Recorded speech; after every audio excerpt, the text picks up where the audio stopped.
The home planet exploded, and humanity fled into the starry expanse aboard an interstellar train. Chen An, now the train conductor, carries passengers on their quest for survival among the stars, forging a civilization uniquely his own. Under his leadership, the passengers swarm like locusts, wreaking havoc across the celestial seas. They advance technology, plunder races, and destroy empires, trampling upon civilizations. Various species tremble beneath the roar of gunfire, while the cosmos crumbles to dust beneath the train's relentless momentum as the train speeds onward. The enigmatic and tumultuous universe is torn asunder. Chapter 1. The intrinsic connection between the sun's erratic tremors and the frequent natural disasters on planet Purple. Cuckoo. As dawn breaks, the melodious chirping of birds heralds the arrival of a new day. On the sparsely populated Sanyang Street, Chen An hastily finishes his steaming bowl of corn porridge. "Uncle Lee, I'm off to school," he calls out. The breakfast stall owner peeks out from the kitchen, his flour-dusted face radiating joy. "Wishing you early success with your thesis." Chen An forces a smile. "Let's hope for the best." After scanning a code and mounting his bicycle, he wobbles towards Yuan City Polytechnic University. Having traversed 4 years in this new world, he possesses no extraordinary abilities or connections, merely a relatively astute mind. Such a tranquil life isn't so bad. After graduation, I could work at the astronomical station, spend a decade climbing the ranks, and deem my life fulfilled. Half an hour later, he arrives at the university gates, securing his public bicycle in its designated area that he retrieves his printed thesis, scrutinizing it as he mentally rehearses for his defense. The title reads, "The Intrinsic Connection Between the Sun's Erratic Tremors and the Frequent Natural Disasters on Planet Purple." After over a year of research, I can't simply overturn everything based on a few words from my advisor. He is intelligent, yet perhaps not intelligent enough. Unlike any other student who might readily abandon their work to pursue an easier topic, he was a top student before his traversal, known for his earnestness, a trait he has carried into this new life. The observational data cannot be falsified. If the sun continues to tremble at this rate, planet Purple will indeed face devastation. The planet beneath him is known as Purple, yet its data bears striking resemblance to that of Earth prior to his arrival, allowing for meaningful comparisons. "Hey, what will collapse?" A fragrant scent wafts nearby, followed by a large hand resting on his shoulder. The intended target was his waist, but due to the crowd at the school entrance, a last-minute adjustment was made. "I will collapse. What kind of bizarre perfume are you wearing?" Chen An turns, his eyes filled with disdain. The girl stands tall at 6 feet, her exquisite face adorned with a warm and wise smile, reminiscent of a mother's love for her child, profoundly genuine. "Have you eaten breakfast? I brought you some. Don't be nervous during the defense today. Treat those professors like wooden dummies, and don't embarrass me." Chen An feels an overwhelming urge to perform an exuberant spin. "Isn't it true that you haven't visited this month? Just to clarify, that night was not initiated by me. You are responsible for your own actions. You know I'm rather dull, spending my days surrounded by data and becoming a fool. After graduation, I'll head to the astronomical station. It's a dreary place, certainly not your cup of tea. Besides, I have my goddess. After graduation, I intend to pursue that relationship." "GAI, right? Are you certain you can handle that? I'm not forcing you to marry me. It's just a bit of fun, and it's better for you than for anyone else. By the way, have you been secretly working out?" The girl, named Jishu, is a star athlete from the sports department, having represented the university at national competitions and crushing her contemporaries with astonishing results. She is already earmarked for the national team for the upcoming Olympics. After a lively exchange, Jishu escorts Chun into the lecture hall, and the defense begins. The sun's tremors are erratic, potentially linked to the markedly intensified particle storms from outside our solar system that I have studied 30,000 earthquakes above magnitude 4 on planet Purple in the past 6 months, along with 2,000 volcanic eruptions of magnitude 2 and above, as well as tsunamis and typhoons, all of which correspond precisely with the sun's tremors. Based on my mathematical model, if the current trembling continues, planet Purple may experience severe geological shifts within a century, possibly even triggering mantle bulging. In conclusion, I can assert that planet Purple will explode within 500 years. Upon hearing this, the professors exchanged glances of surprise. The department head turned to the sullen Mediterranean man seated nearby and remarked, "Your student possesses keen insight, strong logic, and impressive data, but he is overly fanciful. Shall we pass him?" Li Deguang slammed his hands on the table and rebuked Chen An. "Where's the detailed data? This is all conjecture. The paper will be the laughingstock if submitted. I've advised you to change direction, yet you refuse. In my eyes, you have not passed. With your capabilities, rewriting a new paper in 2 weeks should be a breeze. Prepare for the next opportunity. This outcome caught Chen An off guard. 2 months prior, he had inadvertently caught Li Daguang in a compromising situation with a female student, and since then, Li Daguang had viewed him with disdain. Chen An had requested a change of advisor, but the time limit had passed. After leaving the classroom, he encountered a pair of elegant legs blocking his path, none other than Jishu. Shall we give that old man a surprise tonight? Her beautiful face wore a mischievous grin, suggesting she was no stranger to mischief. Keep your voice down. Don't get into trouble. You might fail to graduate. I'm guaranteed a spot. Come on, let's grab some milk tea, and I'll invite your buddies along. By the way, do you genuinely believe Planet Purple will explode? As they walked away from the lecture hall, Chen An detailed his research findings to her. Jishu is quite fascinating. Despite her disdain for physics, she always listens intently when Chen An speaks, often drawing insightful conclusions. Since it's going to explode, shouldn't we indulge in some pleasures? How about I come over tonight? Just for fun, no strings attached. Conversations with her invariably stray off course, and Chen An has grown accustomed to it. Sure, I have no objections. He hadn't finished his sentence when a couple approached, a handsome young man and a heavily made-up woman, overly theatrical. Chen An, I have a boyfriend now, so let's keep our distance. I'm worried about Sheng Ge misunderstanding. Chen An initially anticipated a wave of emotions, but surprisingly felt none. Li Ai, the girl in question, was a junior he knew. She once radiated purity and charm, but had transformed into a different person after 2 years in university. Their relationship had never been profound, merely a friendship often misconstrued by outsiders. Listen, kid, don't pursue her anymore, got it? Fang Sheng, a tall figure adorned in designer clothes, appeared to be flaunting his status. Chen An merely smiled and shook his head, sidestepping them that a time traveler should not be a fool driven by base desires. He must always maintain his rational judgment and learn to discard the trivial. Hey, are you feeling down? It's all right, my chest is broad enough. Come lean on me. Chen An glanced at her, and indeed, it was quite broad. The memory of that night lingered vividly. I'll continue explaining my thesis to you. Let me tell you how Planet Purple will meet its end. His voice faded. Yuan City Polytechnic University gradually disappeared beneath the bright sunlight. Meanwhile, 200 million kilometers away, the sun appeared to have engaged a super engine, experiencing violent tremors. Once the oscillations reached a critical threshold, the sun could no longer contract, expanding uncontrollably in all directions. The colossal solar winds surged forth, racing towards Planet Purple with fierce velocity. Boom, boom, boom. The pale purple planet quivered slightly, as if awakening from a deep slumber, akin to a wild beast stirring from its rest. Chapter 2. The purple star is on the brink of explosion. The interstellar train arrives. Hey, you. Open wide, damn it. If you can't play, just let me take your ADC. Darling, I'll come find you tonight. Be ready for me, okay? Mua. Old Chen, why are you still writing your thesis? In room 451, Chen An was bombarded by his 3 roommates, yet he remained composed, wholly engrossed in his thoughts. The inquisitive roommate was Liang Yu, a slender figure lacking in flesh, yet he was an academic prodigy, having been recommended to Kyoto University. Chen An replied, I'll publish it directly once revised.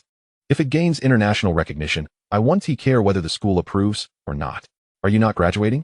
Yang Yuan, freshly off the phone, set down his device, his shiny bald head resembling a light bulb.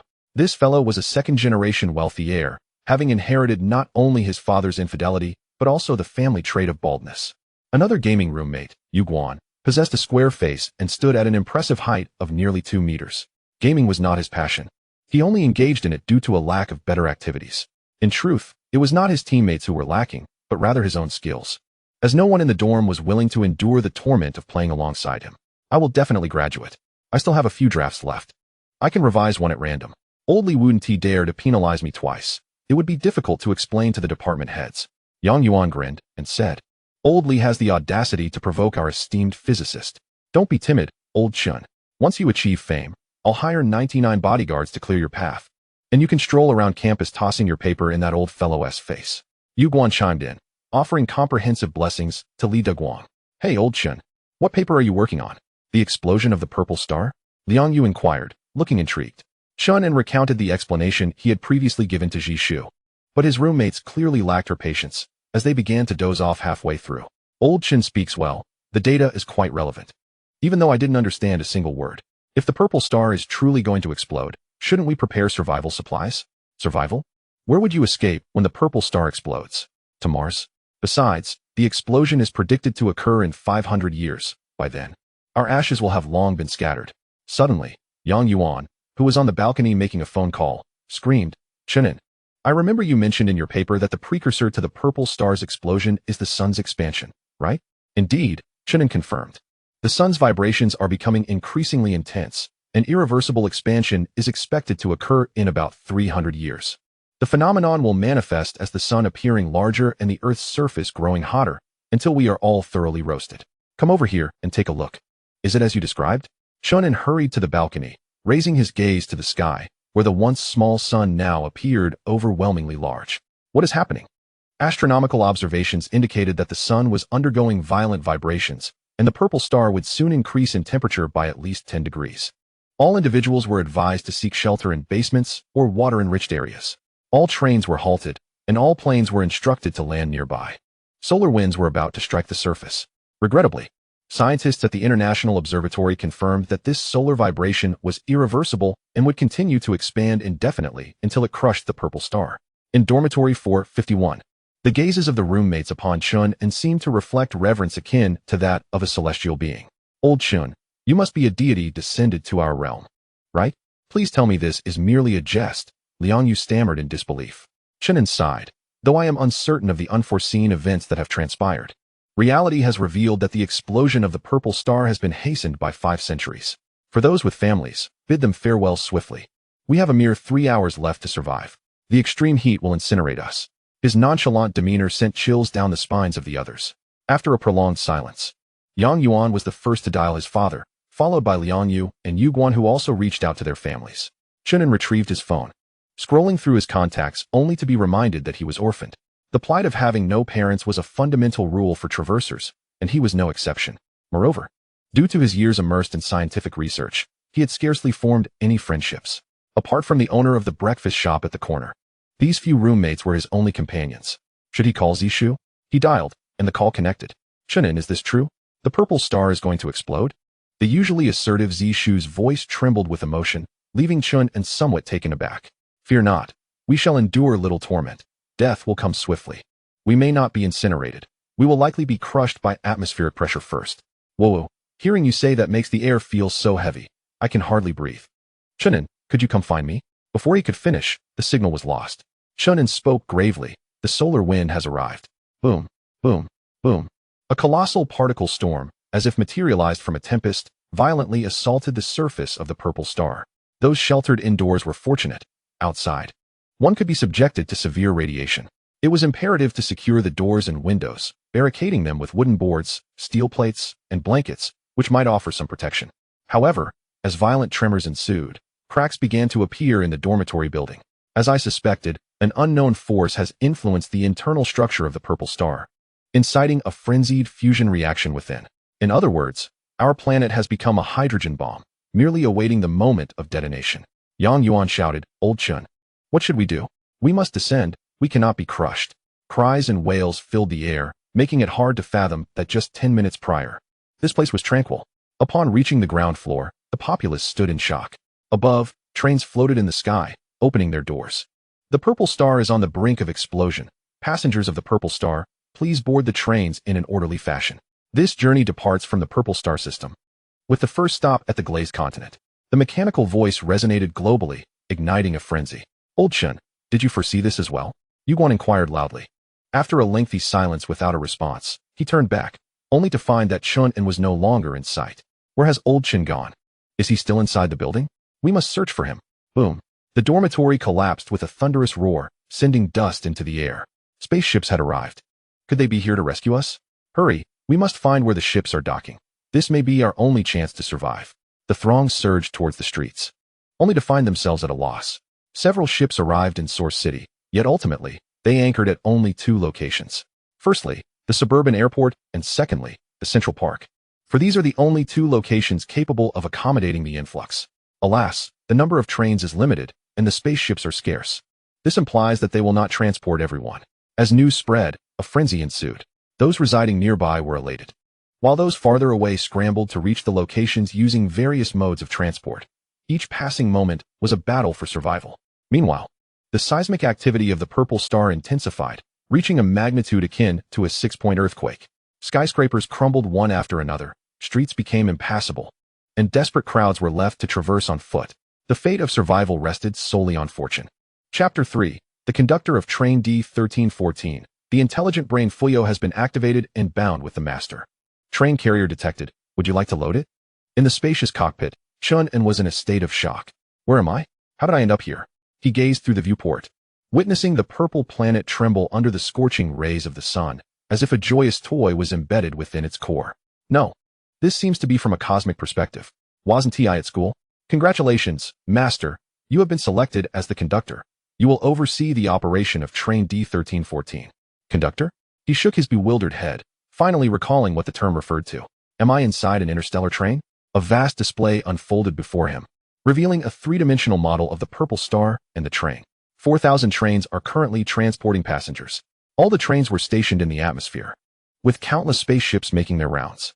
It took Chen An a moment to accept this reality, asking, do the other trains have conductors? No conductors for the other trains at present. This meant that he was the sole conductor for the entire purple star, yet he could only control this singular train. What then is the intelligent brain? Where did it come from? Has it only awakened with such capabilities in the past 4 years? The mechanical voice did not respond to his inquiries, but provided another prompt. Shall I allow Fuyao to be loaded onto the train? Refusal will result in the complete relinquishment of the intelligent brain. Load it immediately. As soon as he spoke, a torrent of data surged from Chen An's mind, extending like tendrils to the various components of the train. Fuyao has taken control of the train and is modifying the settings according to the master's preferences. Time calculation. Purple Star Calendar, April 12, 2024, 1624, 07. Time correction. Revival Calendar, Year 01, Day 01, 021, 35. All information regarding the purple star has been acquired and is being archived in the historical database. The master may review it at any time. The prompt was merely a fraction. A wealth of information flowed back to Chen An in the form of data streams. What a wondrous experience. If only I could return to half a day ago, I would compose the most impeccable thesis, leaving Li Duguang speechless. With a sharp slap to his face, he reprimanded himself. What time is it? I'm still preoccupied with that wretched thesis. Fuyao, provide me with the train's information. Wait, it's too intricate. Simplify it as much as possible. The simplified version appeared before him as a list in the form of a virtual display. Train, Fuyao, Intelligent Brain. Number D-1314. Level, Bronze, 0 stars. Owner, Chen An, Ordinary Human. Capacity, 1,000. 000 people. Current load, 0 people, excluding train conductor. Defense, level 0. Firepower, level 0. Power, level 0. Energy, 20. Remaining, status, 100. Perfect. The information is extensive. For instance, the train comprises 10 carriages, each accommodating 100,000 passengers. The train features a private area exclusively for the conductor, conveniently located adjacent to the cockpit. Chen An, however, is disinterested in delving into the details. What should I do now? The train arrived with remarkable swiftness, and the selection of a conductor was even quicker. He had no time to ponder intricately. Fortunately, Fuyao can instantly display all necessary tasks on the screen. The purple star will explode in 2.5 hours. You need to dispatch all spaceships to the surface to transport passengers until the train reaches full capacity. Note, Master, the more passengers there are, the greater the train's potential for development. This train is bound for the Lioli continent, with 72,836 star routes available for selection. You must confirm the train's travel route, which will assist in enhancing the train's level and attracting more passengers. Note, Master, the train's fixed stops cannot be altered, but you can modify the star route mid-journey.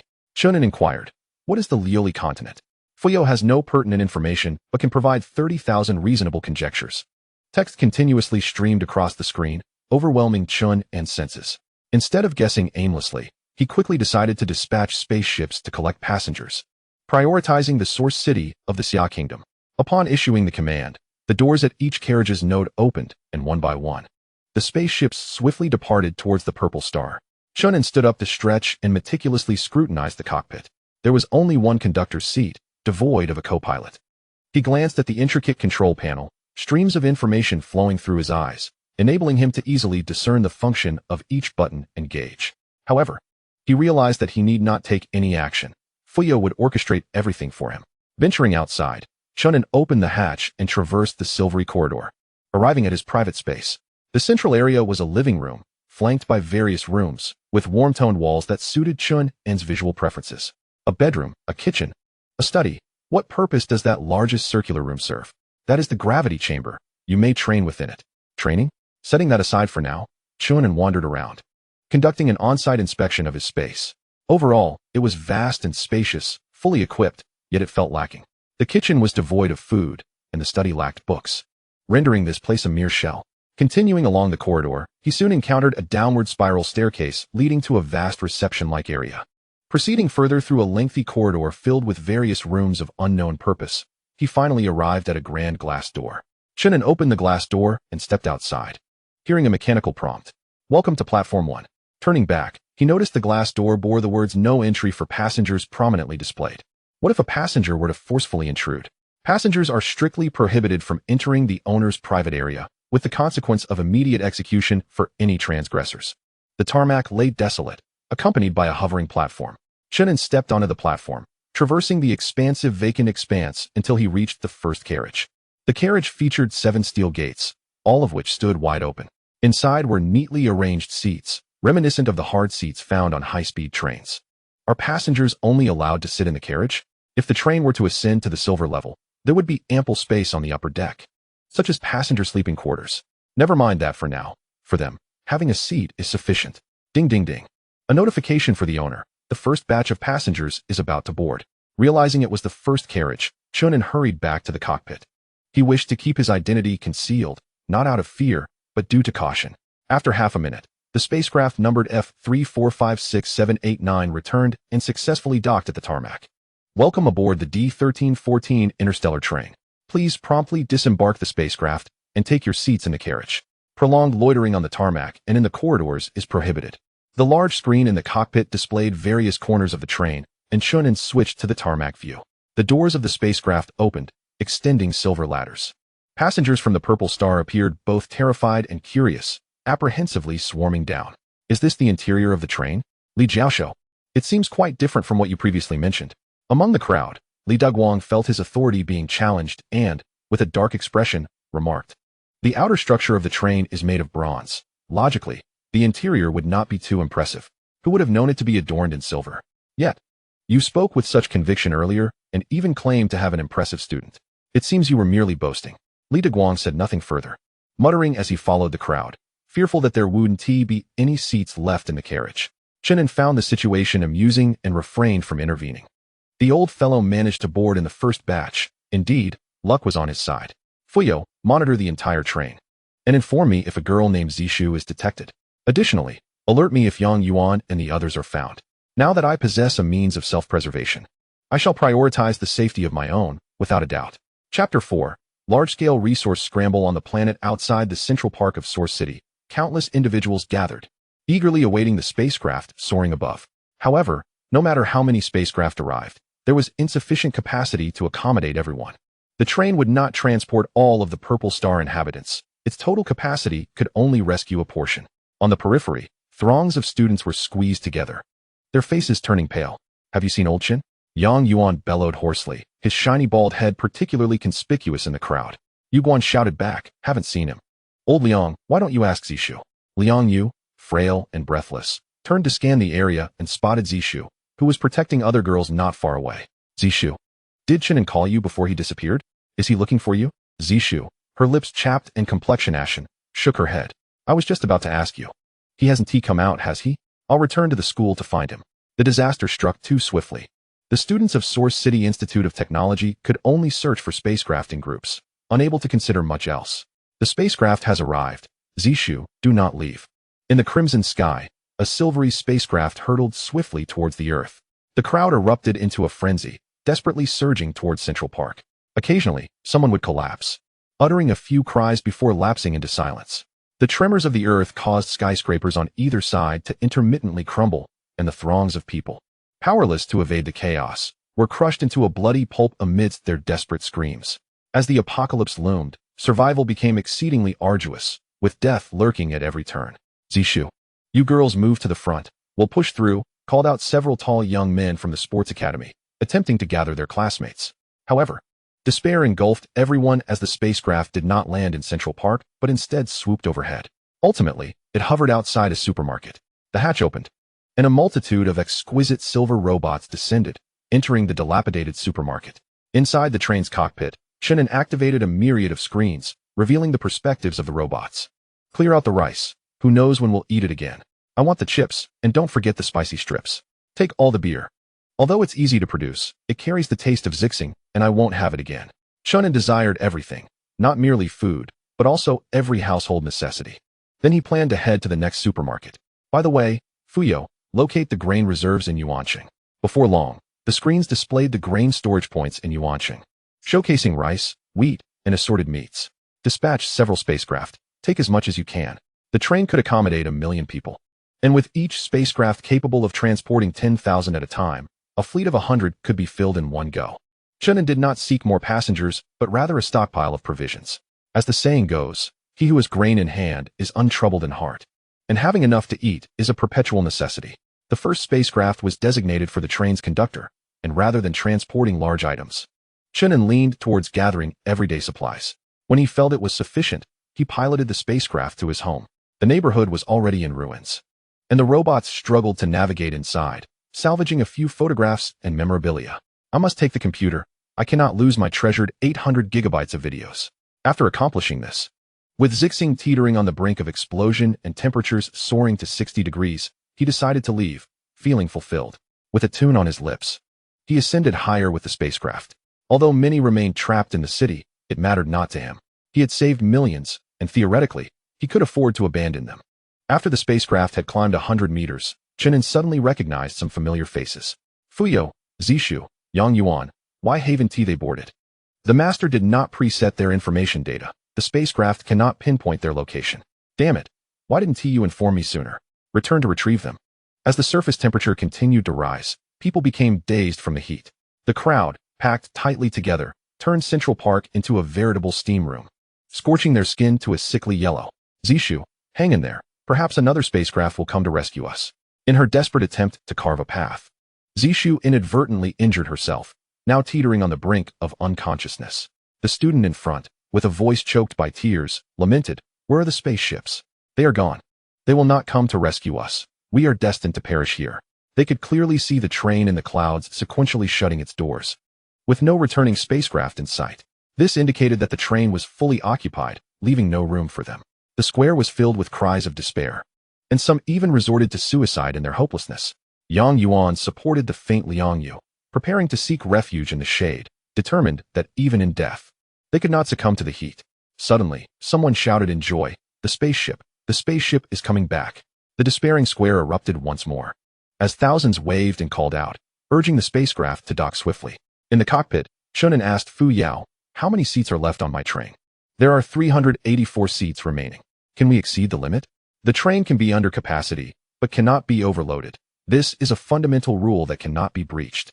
If the master wishes to accommodate more passengers, please upgrade the train's class. Let us set that aside for now. We must first get Yang Yuan and the others on board." The spaceship hovered 5 meters above the ground, and a ladder descended, specifically targeting the student area. However, the crowd was so dense that it forcefully separated the frail students. "Deploy the robots to maintain order." "Should the robots activate combat mode?" Chen An shook his head. "Not yet. Let us observe the situation. By the way, you mentioned that the number of passengers would determine the train's future potential. What kind of passengers would be most beneficial to me?" "Young, intelligent, and gifted passengers are the most valuable assets. So, it is indeed advantageous for me to rescue these students, aligning with my interests." Dozens of robots leaped down, aggressively pushing the crowd aside. "You get on board." The order-maintaining robots pointed towards Yang Yuan and the others, who were momentarily stunned, not expecting such fortune. "Don't just stand there. Let us board the ship quickly." Approximately 100 students helped each other towards the ladder. "Zishu, we are saved. Wake up." Zishu regained some energy and followed her classmates up the ladder. Chen An was uncertain whether she had boarded the train. As she gazed around from the ladder, she hoped to spot familiar faces. Yet part of her wished she wouldn't. A familiar voice came from behind. "That kid is probably dead by now, always flaunting his knowledge. What is there to be smug about?" The speaker was Feng Sheng, who, even in the midst of chaos, wore gold and silver adornments. Observing the crowd outside, filled with longing and hatred, Feng Sheng boasted, "Are you angry? A bunch of lowly commoners. We are university students, intellectuals. What are you worth? You deserve to be left behind to await your demise." "Damn, I was about to enjoy Li AI, and she got crushed by a building." Just as he prepared to continue climbing, he suddenly felt a loss of bodily control and was flung aside by a robot. Hey, what are you doing? Help. The crowd outside had already descended into madness, trampling Feng Sheng, whose cries were gradually drowned out. In the cockpit, Chen An felt a wave of delight. Did they truly think I was without temper? My previous restraint was not indifference, and now, using my spaceship while insulting me? They can perish. One must settle scores. They cannot be left unresolved in space. Chapter 5. Departure of the train, aiming for the stars and the sea as the students boarded the spaceship. Chaos ensued at the scene. Why are they allowed to board while we are not? Do not be afraid. These robots are mere shells. Let us rush forward and take control of the ship. The square erupted into a frenzy, with countless individuals charging at the robots, fierce and determined. However, as several beams of laser sliced through the front lines of the crowd, they quickly regained their composure. There remained 217 spots on this train, necessitating a selection process. Although this method was undeniably harsh, Chen An found himself with no alternative. He could not simply discard those already aboard. He could only endeavor to choose individuals of value to take with him. Upon hearing that there were still 200 spots available, the crowd surged with excitement. Are you controlled by aliens? Choose me. I am willing to work like a beast, even like a dog. Alien overlord, pick me, and I will fulfill all your requirements. I am a celebrity, my status far exceeds theirs. I implore you to select me. Chen An scanned the crowd through the spaceship's camera, finding no familiar faces. Detected the host's physiological attraction to beautiful women. It is advised to prioritize attractive females for the remaining spots, as they can be kept as pets. Chen An scoffed. What good is beauty? Will it assist my future? He issued a command prioritizing high-intelligence talents, particularly engineers from various fields. Once the order was given, some rejoiced while others fell into despair, and chaos erupted anew. Chen An had little patience to calm them. Anyone daring to incite a riot would be dealt with swiftly, as their presence would lead to their demise regardless. As high IQ talents began to sign up for the ship, the available spots dwindled. At this moment, an unexpected plea emerged. Can my child and wife board? I will relinquish my spot for them. The child does not require a seat. She can be held by her mother. A man, his face sunken and yellowed, knelt on the ground, pleading fervently. Chen An accessed the man's information. Chen Guoyang, senior management engineer. Is someone in management truly useful? To be honest, Chen An preferred mechanical or electrical engineers. Hint: management personnel are more valuable than others, as passengers are not needed for maintenance or manufacturing of the train. In other words, mechanical engineers are less useful than management engineers. Forget it, let them all on. His family can occupy 3 spots. Hurry up. Chen An had no fixed criteria, operating purely on preference. At last, the passenger list was complete, and the spaceship retracted the robots, ascending into the crimson sky amidst a cacophony of curses. In the cockpit, all screens shut down, and Chen An stretched contentedly. How many robots are aboard the train? There are currently 40,000 robots, of which 20,000 are service robots responsible for maintaining order in the carriages. 10,000 are engineering robots, tasked with factory production, all currently idle. Additionally, there are 5,000 combat robots and 5,000 mining robots. If the host requires, production can continue, provided resources are sufficient. Where will production take place? Fuyao displayed the train's schematic. The first level is the passenger level, consisting of 10 compartments, including the exclusive area for the train conductor. The basement level is the storage area, where all supplies and resources are temporarily held. The factory and production lines are also provisionally set up here. The second underground level serves as the power hub, where the energy required for the entire train's operation is stored. The third underground level functions as the defense sector, the most fortified area of the train, housing warships and combat robots. Currently, there are only 10 frigate-class warships. The train comprises just these 4 levels. But upgrades could increase the number of levels or the quantity of carriages. What resources do I currently possess? What can I manufacture? At present, the only resources available to the master consist of passengers and supplies transported from the Purple Star, with no other manufacturing materials. The choice of star routes determines the abundance of resources along the way. Enhancing the overall strength of the train before reaching the glazed continent is crucial to mitigating the threats posed by the unknown. Chen An exclaimed in frustration. How am I supposed to choose a star route without a star chart? The Fuyao comes equipped with a star chart. Would you like to upload it, Master? Why didn't you mention such a valuable asset sooner? Hurry and upload it. Before long, a vast star map materialized before Chen An's eyes. He merely needed to reach out and touch it to acquire basic information about the relevant areas, including planets, nebulae, and star systems, along with the presence of resources and life forms. Although the details were not exceedingly clear, he could grasp the general overview. Was the glazed continent 3 million light-years away? No matter how fast the train traveled, it certainly could not exceed the speed of light. Could he truly reach it in his lifetime? There are jump nodes in the cosmos, allowing one to traverse 1,000,000 light years in the blink of an eye. Our mission hinges on locating these jump nodes. The voice continued. I recommend that you awaken your extraordinary powers at the earliest opportunity. The higher your level, the longer your lifespan. What is extraordinary? And what do you mean by levels? In comparison to stellar beasts and celestial bodies, ordinary beings are exceedingly weak. One must absorb extraordinary energy to evolve. The ranks of the extraordinary are as follows: Ascender, Star Walker, Star Fairy, Star Merger, and Star Devourer. How much lifespan does one gain by becoming an Ascender? Each advancement in the Ascender rank grants an additional 100 years, while each advancement in the Star Walker rank provides 1,000 years. The Star Fairy grants 10,000 years, and so forth. Should one attain the legendary status of the god of the cosmos, eternal life would be yours. Intrigued, Chen An wished to delve deeper and inquired, how powerful is an Ascender? The essence of the extraordinary lies in the enhancement of the body and the evolution of one's bloodline. An Ascender fortifies the skin, muscles, blood, and even every cell in the body. When you can traverse the cosmos without protective measures, you will be a Star Walker. When you can consume stellar resources to strengthen your body, you will be a Star Fairy. When you can merge with planets, you will become a Star Merger. Chen An felt exhilarated and asked, how do I awaken? You need to seek energy crystals. None have been discovered in the current star system. Having absorbed this knowledge, Chen An took the elevator behind the cockpit down to the first underground level. Here, an aerial platform allowed him to survey the surroundings. His supplies lay stacked beneath the cockpit, while the broader area remained empty. Beneath the first carriage, he observed a massive mechanical factory, the source of all the robots. Manufacturing robots requires resources. Should you desire more advanced robots, you will need to acquire rare manufacturing manuals. Below the second carriage was a spacecraft manufacturing factory, and each subsequent carriage housed factories addressing various needs. In the vast expanse between the factories lies a storage area for various supplies. With no factories operational, the entire lower level exudes an eerie atmosphere that sends shivers down Chen An's spine. It's time to return. The train is about to depart. As he passes the storage room, Chen An instructs the service robot to transport items upstairs, filling his living quarters. The robot is also capable of cooking. Much to Chen An's satisfaction, he uploads all the recipes from planet Zixing into its system.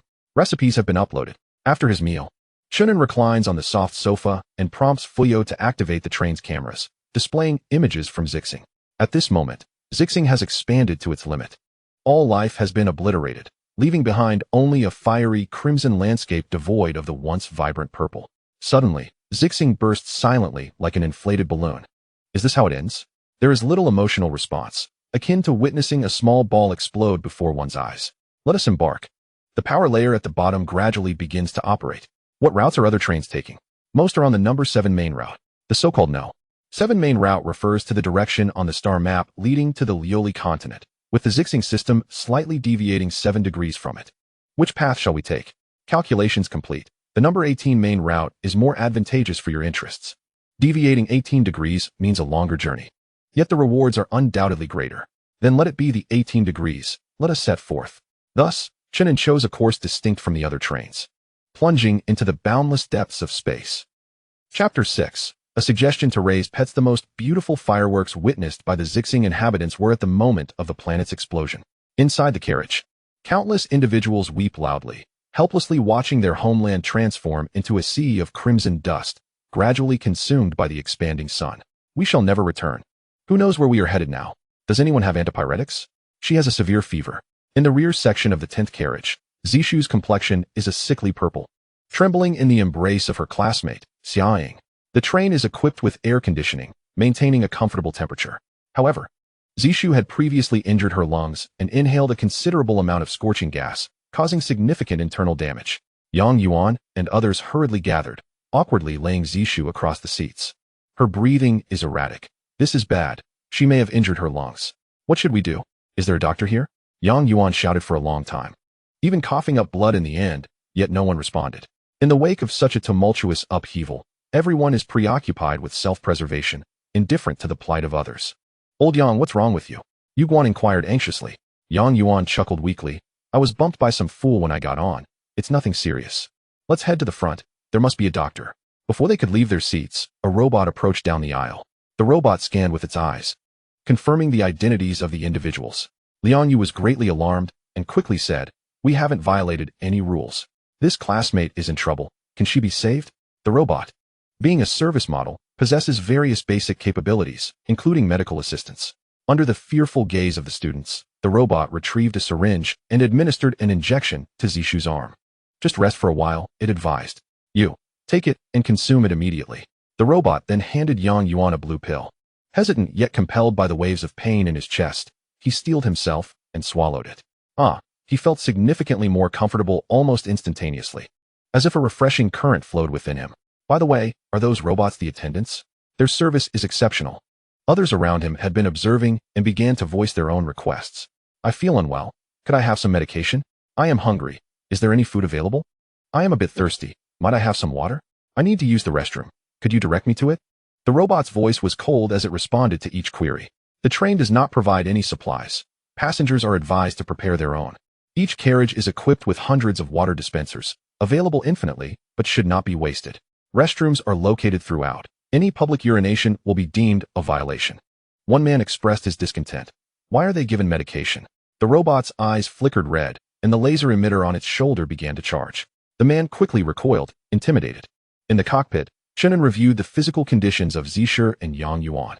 Learning that both were recovering, he felt a wave of relief. How formidable is the combat capability of these service robots? Service robots are equipped with mini laser emitters on their shoulders, retractable alloy combat knives at their waists, and bronze-level daggers on their arms. Overall, while these robots are service-oriented, they could easily subdue ordinary individuals, capable of handling 10 at once with ease. Each train is accompanied by a law enforcement team, also composed of service robots, whose combat strength is slightly superior to the average. Once confirming that there were no issues within the train, Chen An accessed external imagery. He could see the vast expanse of stars and oceans. As the train swiftly traversed through the nebulae, reaching 1/10 the speed of light. Remarkably, the train remained intact at such velocity, igniting Chen An's curiosity about the technology behind its construction. Fuyao, if provided with sufficient materials, could you replicate the train? This train cannot be replicated. If that is the case, I was merely inquiring. Where can we replenish our resources? There are numerous resource-rich planets in the surrounding starry expanse, and we can stop for supplies at any time. However, considering the basic principle of ensuring passenger survival, it is advised to locate a life-supporting planet before stopping. Given that so many passengers have boarded, we cannot allow them to starve. Chen An opened the star map, searching for the nearest life-supporting planet, which astonishingly lay 3 light-years away. 3 light-years. By the time the train arrives, everyone will have perished. The star map is outdated and contains information only on superlife planets. Lower-grade life-supporting planets are not recorded. How far can the train skim the starry sky? The train's high-precision radar can detect a radius of 1 billion kilometers, with an error margin not exceeding 30 million kilometers and a response time of about 5 seconds. Then let us engage full power to scan, striving to locate the life-supporting planet as swiftly as possible. Chen An was most aware of the passengers' circumstances. In their flight for survival, they had no time to carry supplies. Not everyone had the leisurely opportunity that Chen An enjoyed. Thus began the tedious journey through the starry expanse. Initially fascinated by the various data regarding the stars, Chen An sat before the screen, meticulously studying them. However, it was soon discovered that any data could be swiftly analyzed by Fuyao. He merely needed to observe the results. Within half a day, a sense of ennui began to settle in. What lay ahead? Chen An returned to his living quarters and powered on his computer to play a cherished private film. Detected that the master is feeling bored. It is suggested to raise a few human pets. As for human companionship, I shall forego that. Should I encounter an extraterrestrial race in the future, it might be worth considering. What lies behind the training room? There seems to be a vast expanse. What purpose does it serve? If the front of the vehicle is considered the forward direction, the training room is situated to the right, and further right is an unexplored area. Chen An hastened to investigate, with Fuyao opening various glass doors along the way. This area spans several thousand square meters, replete with cages of varying sizes and numerous small, simply furnished rooms. This is the master's pet area, where various creatures can be kept for your entertainment. Such thoughtful planning. Proceeding deeper into the pet area, he arrived at a place reminiscent of an observation deck. Seated here, one could be transported to the top of the train by a hovering platform, under a canopy of genuine starlight. Yet, the train's speed rendered any observation nearly impossible. Thud, thud, thud. He tapped on the glass ceiling, anxious that it might shatter. This is rather dull. Let us descend. Chen An ventured into the living room, which served as the first level of his personal domain.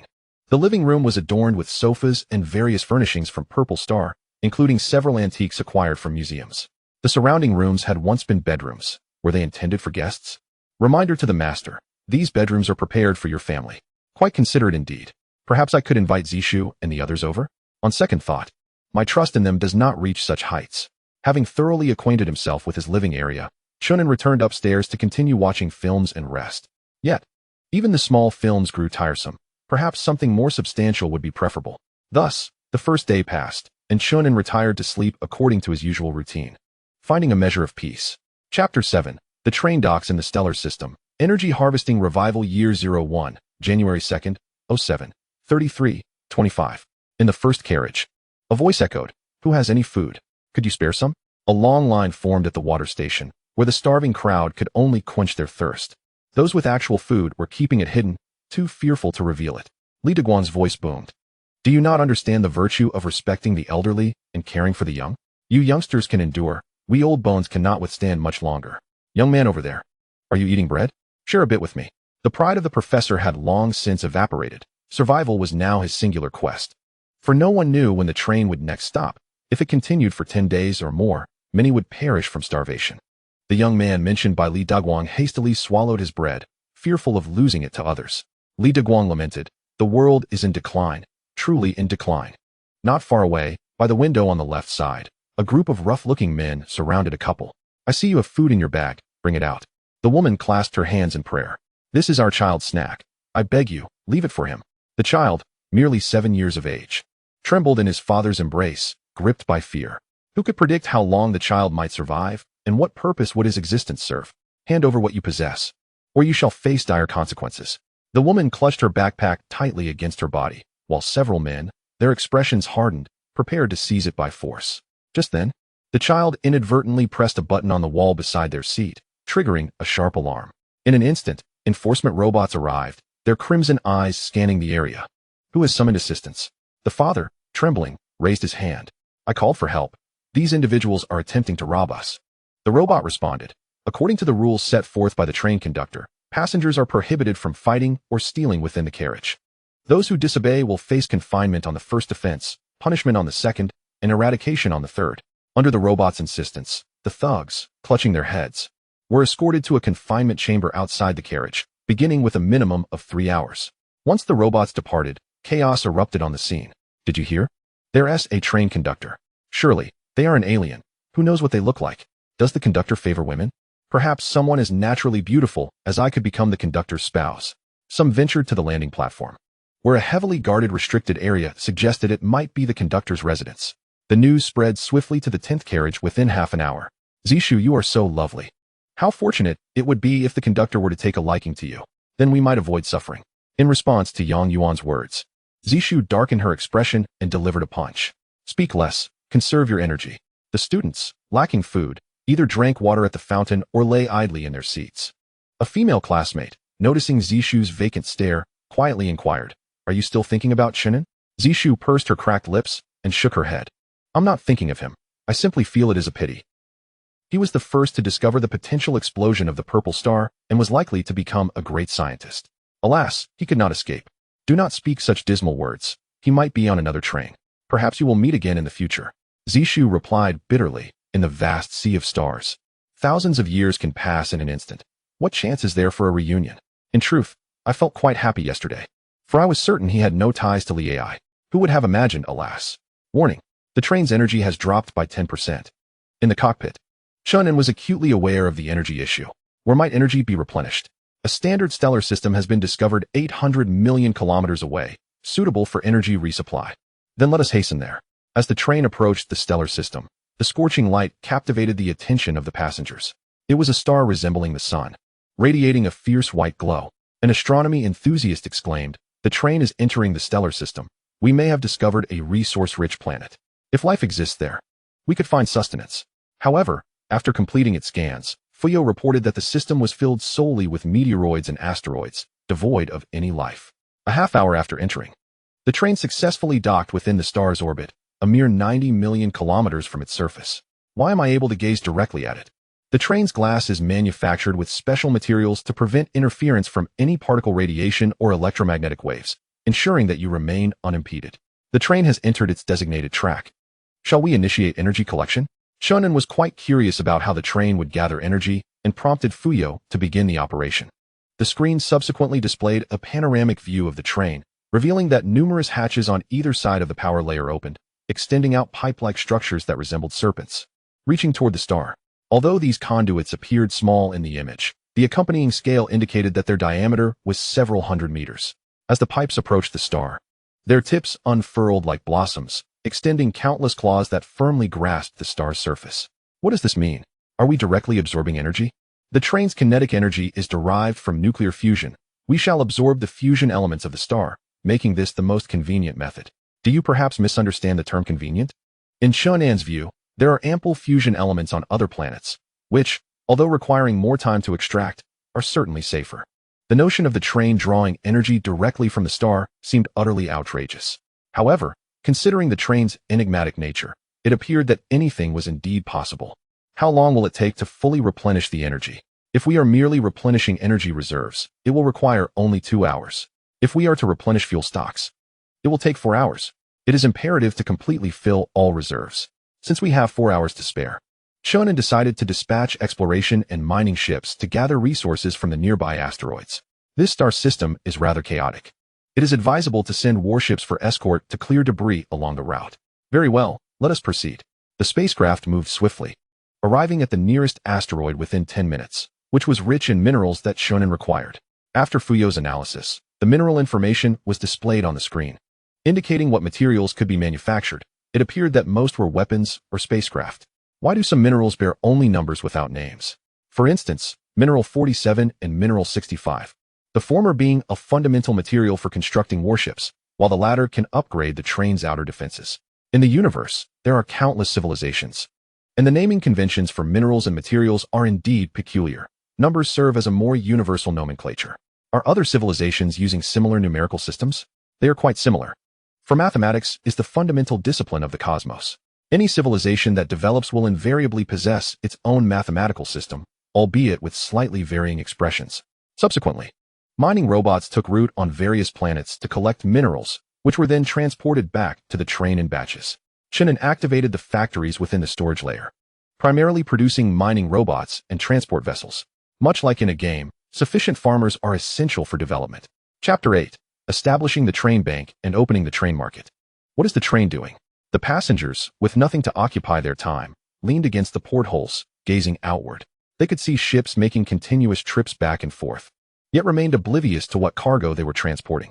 Some astute individuals remarked, "It is evident that the train also requires energy. It is likely transporting fuel. For the train to possess such formidable power, it must be derived from nuclear fusion. Those pipes are indeed the conduits for transporting fuel. I surmise that the spacecraft is transporting minerals to further the construction of the train. Goodness, must the train undergo expansion?" Some individuals are deliberating on the train itself, while others are addressing survival concerns. What shall we do if the train remains here indefinitely? Await death? The train must provide us sustenance. Otherwise, extricating us from the purple star would be utterly futile. Time slipped away amidst various meaningless discussions, and after 4 hours, the train set forth once more, its passengers catching a glimpse of hope. Train energy reserves at 100%, raw material storage at 100%. Robots and spacecraft factories are operating at full capacity, with an expectation to produce 20,000 mining robots and 50 cargo spacecraft. The cargo spacecraft differ from the passenger cabins. These vessels are incapable of human transport. Chen An exhaled, reassured that as long as there was sufficient energy, they would be fine. The subsequent objective was to earnestly search for a habitable planet. Otherwise, they could not endure, as I could not afford to engage in philanthropy with my limited resources. Thus, another day passed. On the third day following the demise of the purple star, the train finally detected a habitable planet located within a young stellar system. Name, Nun number, S360E5728496. Classification, planet, mass, 8, 439, 701, 024 G diameter, 195, 462 m, surface temperature, 46, rotation period, 59 hours, 25 minutes, 39 seconds, intelligent life, none detection of abundant life forms on this planet. Immediate dispatch of warships and transport vessels for resource collection is advised. The screen displayed the planet's appearance, elliptical in shape and tinged green. Green signifies flora, and more importantly, it implies the presence of fauna. Can ordinary individuals land there? If so, Chen An contemplated transporting passengers to collect resources himself. The environmental conditions of this planet differ greatly from those of the purple star. The inhabitants of the purple star cannot survive here. A plethora of microbial species detected, posing a risk of fatal infectious diseases among passengers. Direct contact is not recommended. Chen An furrowed his brow. The existence of a habitable planet, yet the inability to land, was disheartening news. Fuyao subsequently proposed two solutions. First, awaken the extraordinary abilities of the passengers, granting them the capability to withstand the planet's pressures and viral invasions. Second, manufacture protective suits on a large scale, ensuring complete isolation from the planetary environment. Chen An rolled his eyes. This is sheer nonsense. I cannot even awaken myself. Where would they find the energy crystals? As for the protective suits, setting aside the availability of materials, what purpose would they serve? To allow them to embark on a leisurely excursion? After some contemplation, Chen An reached a decision. He would send robots to gather resources in bulk, which the train would then process into food. However, a dilemma arose. It was unreasonable to provide free services to the passengers, as I am not in the business of charity. He had been studying the train's regulations over the past few days, gaining a deeper understanding. The train, rather than being a means of escape for passengers, was more akin to a vehicle transporting a workforce. Yet, these laborers were currently too weak and required further training. Recommendation for the master to establish a currency system and activate the train's market. Chen An promptly perused the information provided by Fuyao. Realizing that the train was indeed meant to evolve in this direction, it was merely a matter of when he would activate it. Setting the currency to star coins. Passengers are permitted to borrow in order to purchase sustenance. In the first carriage, individuals are faint from hunger, as mere hydration proves insufficient to alleviate their plight. In a corner, a group of pallid men huddles together, whispering in hushed tones. Rather than await their demise, they resolve to take action. We must rally more individuals to challenge the conductor's restricted zone. I surmise that provisions may be found there, even in their absence. We could seize control of the train and seek nourishment elsewhere. A timid voice quivers, expressing concern over the armed robots, asserting that they stand no chance against them. And the number of robots aboard remains a mystery. Do you propose we simply sit idly by and perish? Death is inevitable. I choose to fight. The organizer of the operation, Tian Wei, is a robust figure, standing at nearly 6 feet 3 inches. Lian, he commands. Venture outside to assess the robotic sentinels near the restricted area and ascertain their numbers. Li Yin, slender and hunched from hunger, promptly crosses the threshold of the first carriage. Beyond the gate lies not an immediate docking bay, but rather a vast expanse of unoccupied space, the purpose of which remains unclear. To Li Yan's surprise, the formerly vacant area has transformed into numerous cabins, evidently constructed not long ago, with robots engaged in decorative tasks nearby. He notices that the far left cabin is completely open, adorned with the words Train Bank, shimmering with vibrant light. What is this place? I shall investigate. Rubbing his stomach, he hastens toward it. As he approaches, a voice announces, "Welcome, passengers, to the bank. Please enter the hall for services." How peculiar, a bank aboard the train. Observing that the robotic sentinels do not react, he boldly steps inside. Unlike the banks on Purple Star, here there are no counters, only transparent cubicles equipped with minimalist devices reminiscent of automated teller machines. The train bank caters to all passengers, offering services such as deposits, withdrawals, and loans. A colossal screen displays various instructions, guiding passengers on how to proceed. Could it be that my deposits from Purple Star have transferred here? With anticipation, Li Yin enters a nearby cubicle. After a series of straightforward operations, his account balance appears, 0 star coins. What purpose do star coins serve? The machine elucidates. Star coins can be utilized for all expenditures aboard the train, including the purchase of weapons, daily necessities, energy, and food. The mention of food causes Li Yan's eyes to widen, and he inquires urgently, is there truly food available? How can I acquire star coins? Currently, there are no avenues for earning star coins on the train. Passengers are advised to consider loans. Ordinary individuals are eligible for a loan limit of 500 star coins. Li Yan, astonished, remarks, indeed, such is the nature of banks. How does one apply for a loan? Allow me to try. With nothing to lose, he resolves to experiment. The machine's screen displays the steps for the process. Moments later, a balance of 50 star coins appears in Li Yan's account. Can I now purchase food? The market is now fully operational, and passengers are encouraged to explore. Li Yan hurriedly departs the bank, heading towards the adjacent market. Beside the bank lies the market, an incredibly convenient arrangement. The market is expansive, resembling a supermarket. Li Yan raised his gaze and observed the market, which features 3 silver corridors, left, center, and right, each guarded by 2 armed robotic sentinels. Can I enter? He approached the first corridor. The robots stood motionless like sculptures, yet the market provided a notification. Welcome, esteemed patron, to Market 1. Chapter 9. Discovery of the Crystal Mine, Awakening the Extraordinary. What kinds of food are available? Chen An sat in the cockpit, sipping the cola brought by Zixing and savoring freshly roasted pork tenderloin from the kitchen. The meat came from a creature reminiscent of a pig, capable of weighing several thousand pounds, yet a few bullets could bring its life to an end. There exists a variety of food, meat, and vegetarian options. The meat comprises various animals, all meticulously sanitized and prepared as cooked dishes. The vegetarian fare primarily consists of ferns, processed into pancake shapes, and sold at a low price due to their abundance. Additionally, this planet boasts several unique fruits which, due to their scarcity, will be sold as rare delicacies. Chen An nodded in agreement. Fuyao always managed to organize everything impeccably. Bring up the footage. Let me see if anyone has entered. The display showed Market 1, where Li Yin was cautiously traversing the corridor, apprehensive of potential gun barrels emerging from the walls.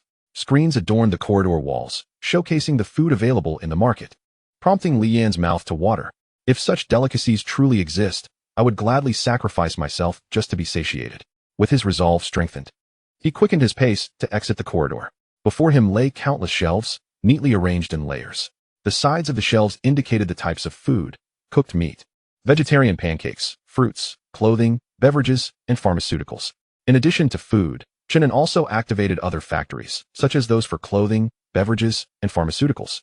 In the future, there would also be factories for weapons and other specialized goods.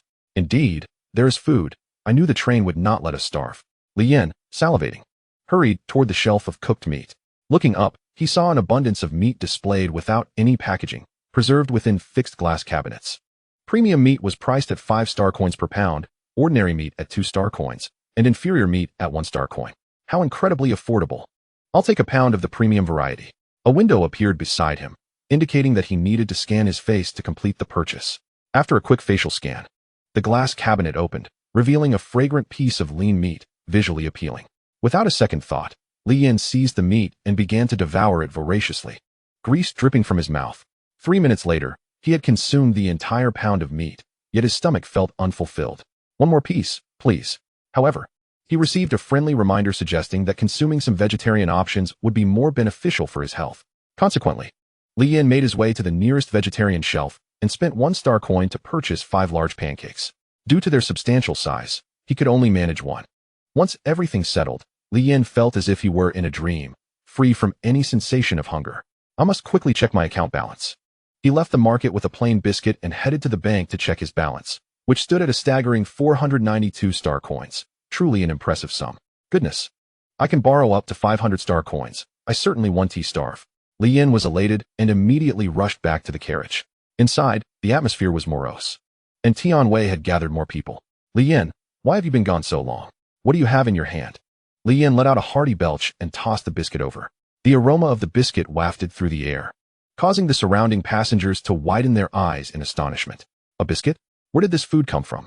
The scene erupted into chaos as everyone clamored to seize it. Tianwei snatched the biscuit and began stuffing it into his mouth with fervor. Others rushed over to compete, and the alliance they had painstakingly built crumbled in an instant. Don't fight over it. There's plenty over there. Just go buy some yourselves. Where? Right outside the carriage. The train has just opened a bank and a market. With just a few words, he clarified the situation, and the others surged outside, their eyes brimming with excitement. In the cockpit, Chen An observed the turmoil within the carriages and instructed Fuyao to dispatch more robots. If anyone misbehaved, they would face a direct penalty of 3 hours of confinement. First borrow, then repay, and interest accrues daily. Am I becoming more like a capitalist? Li Yin, in his haste, failed to comprehend the loan terms. In reality, the more one borrowed, the greater the interest accrued. Typically, one should only borrow what they could repay daily. Chen An, of course, had no intention of reminding them, as the current situation aligned with his interests. He continued to gather resources, aiming to stockpile based on the passengers' monthly consumption, ensuring no time was wasted here. For the next fortnight, the train advanced steadily along its predetermined route, pausing only once to replenish energy without any further stops. On the day following this fortnight, the train finally halted once more. Intense super energy detected in the upcoming star system. There is a high probability of energy crystal mines. Chen An was invigorated.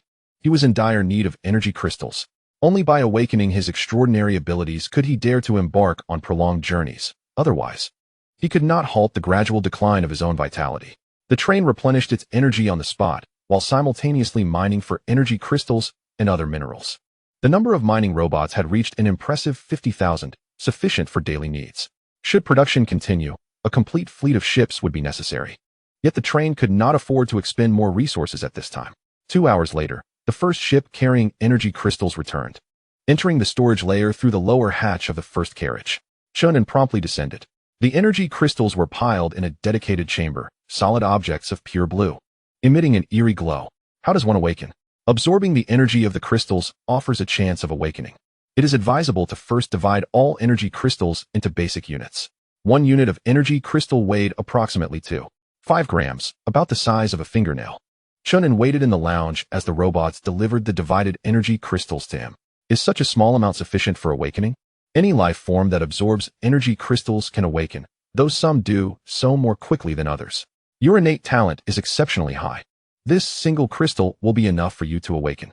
Chen An held the energy crystal in his right hand. Its coolness was quite pleasant.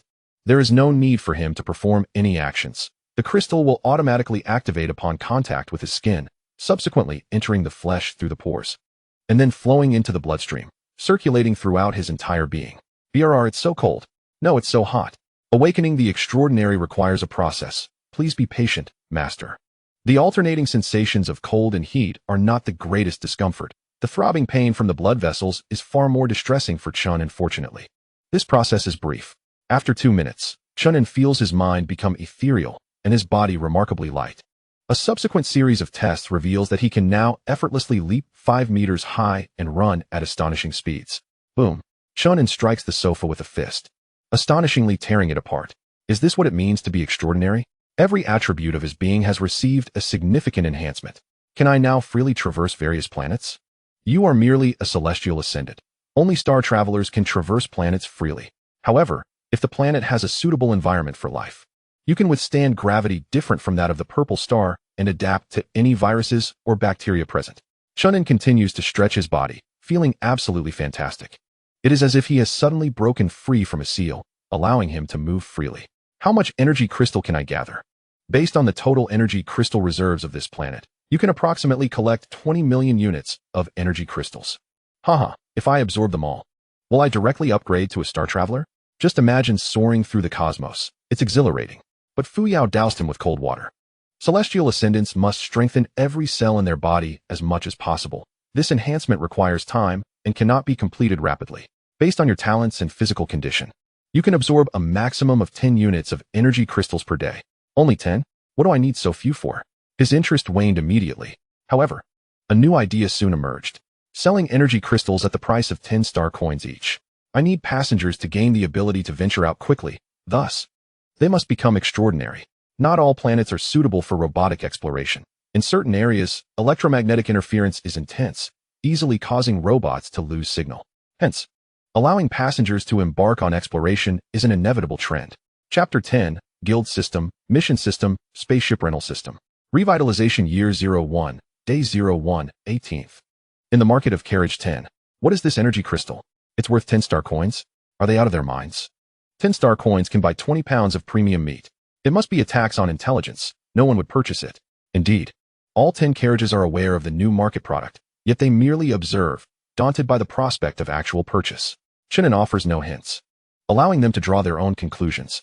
Watching the passengers' reactions during moments of boredom is a source of amusement for him. He gradually comes to relish this elevated sense of superiority. He notices that Zishu is eager to try, but her classmate Xia Ying holds her back. Don't waste it. 10 star coins can last a long time. Zishu's eyes sparkle as she says, but the train won't produce waste. The energy crystal must have a special effect. Do you think that if we swallow it, we will never feel hunger again? Xia Ying shoots her a disapproving glance. If such a miraculous pill existed, selling it for 1,000 star coins would be quite reasonable. Everyone, do not forget that the star coins are acquired through loans. We are all still indebted. Xia Ying's words dispelled the curiosity of many onlookers. There is a cap on loans, and no one knows what will happen once that limit is reached. At that moment, a frail youth pushed through the crowd, his face cold as he approached the shelf and skillfully purchased the energy crystal. Ah, someone is buying the energy crystal. Instantly, A throng gathered to observe, eager to discover the purpose of the crystal. The boy took out the energy crystal from its box and examined it with curiosity. He was unaware of its utility. He simply felt disenchanted with life and engaged in whatever he wished, thinking that an early demise would lead to an early rebirth. For his situation could not worsen. "Hey, do you know what it does?" inquired a bald man from a distance, peering over and attempting to distance himself, fearful that the crystal might explode and affect him. The boy did not respond, feeling a chill in his palms, devoid of any additional information. "My goodness, look! The energy crystal has liquefied." The melted crystal entered the boy's body, causing his arm veins to glow with a bluish hue. Gasps of astonishment erupted around him, and various speculations arose. It could be some form of radioactive mineral. Oh no, he is being subjected to a high dose of radiation. Perhaps it is a particle weapon that he has just triggered, now entering his body. Could it be micronuclear fusion? Such blue light might appear during fusion. The last statement sent the crowd into a frenzy, with people hastily fleeing outside.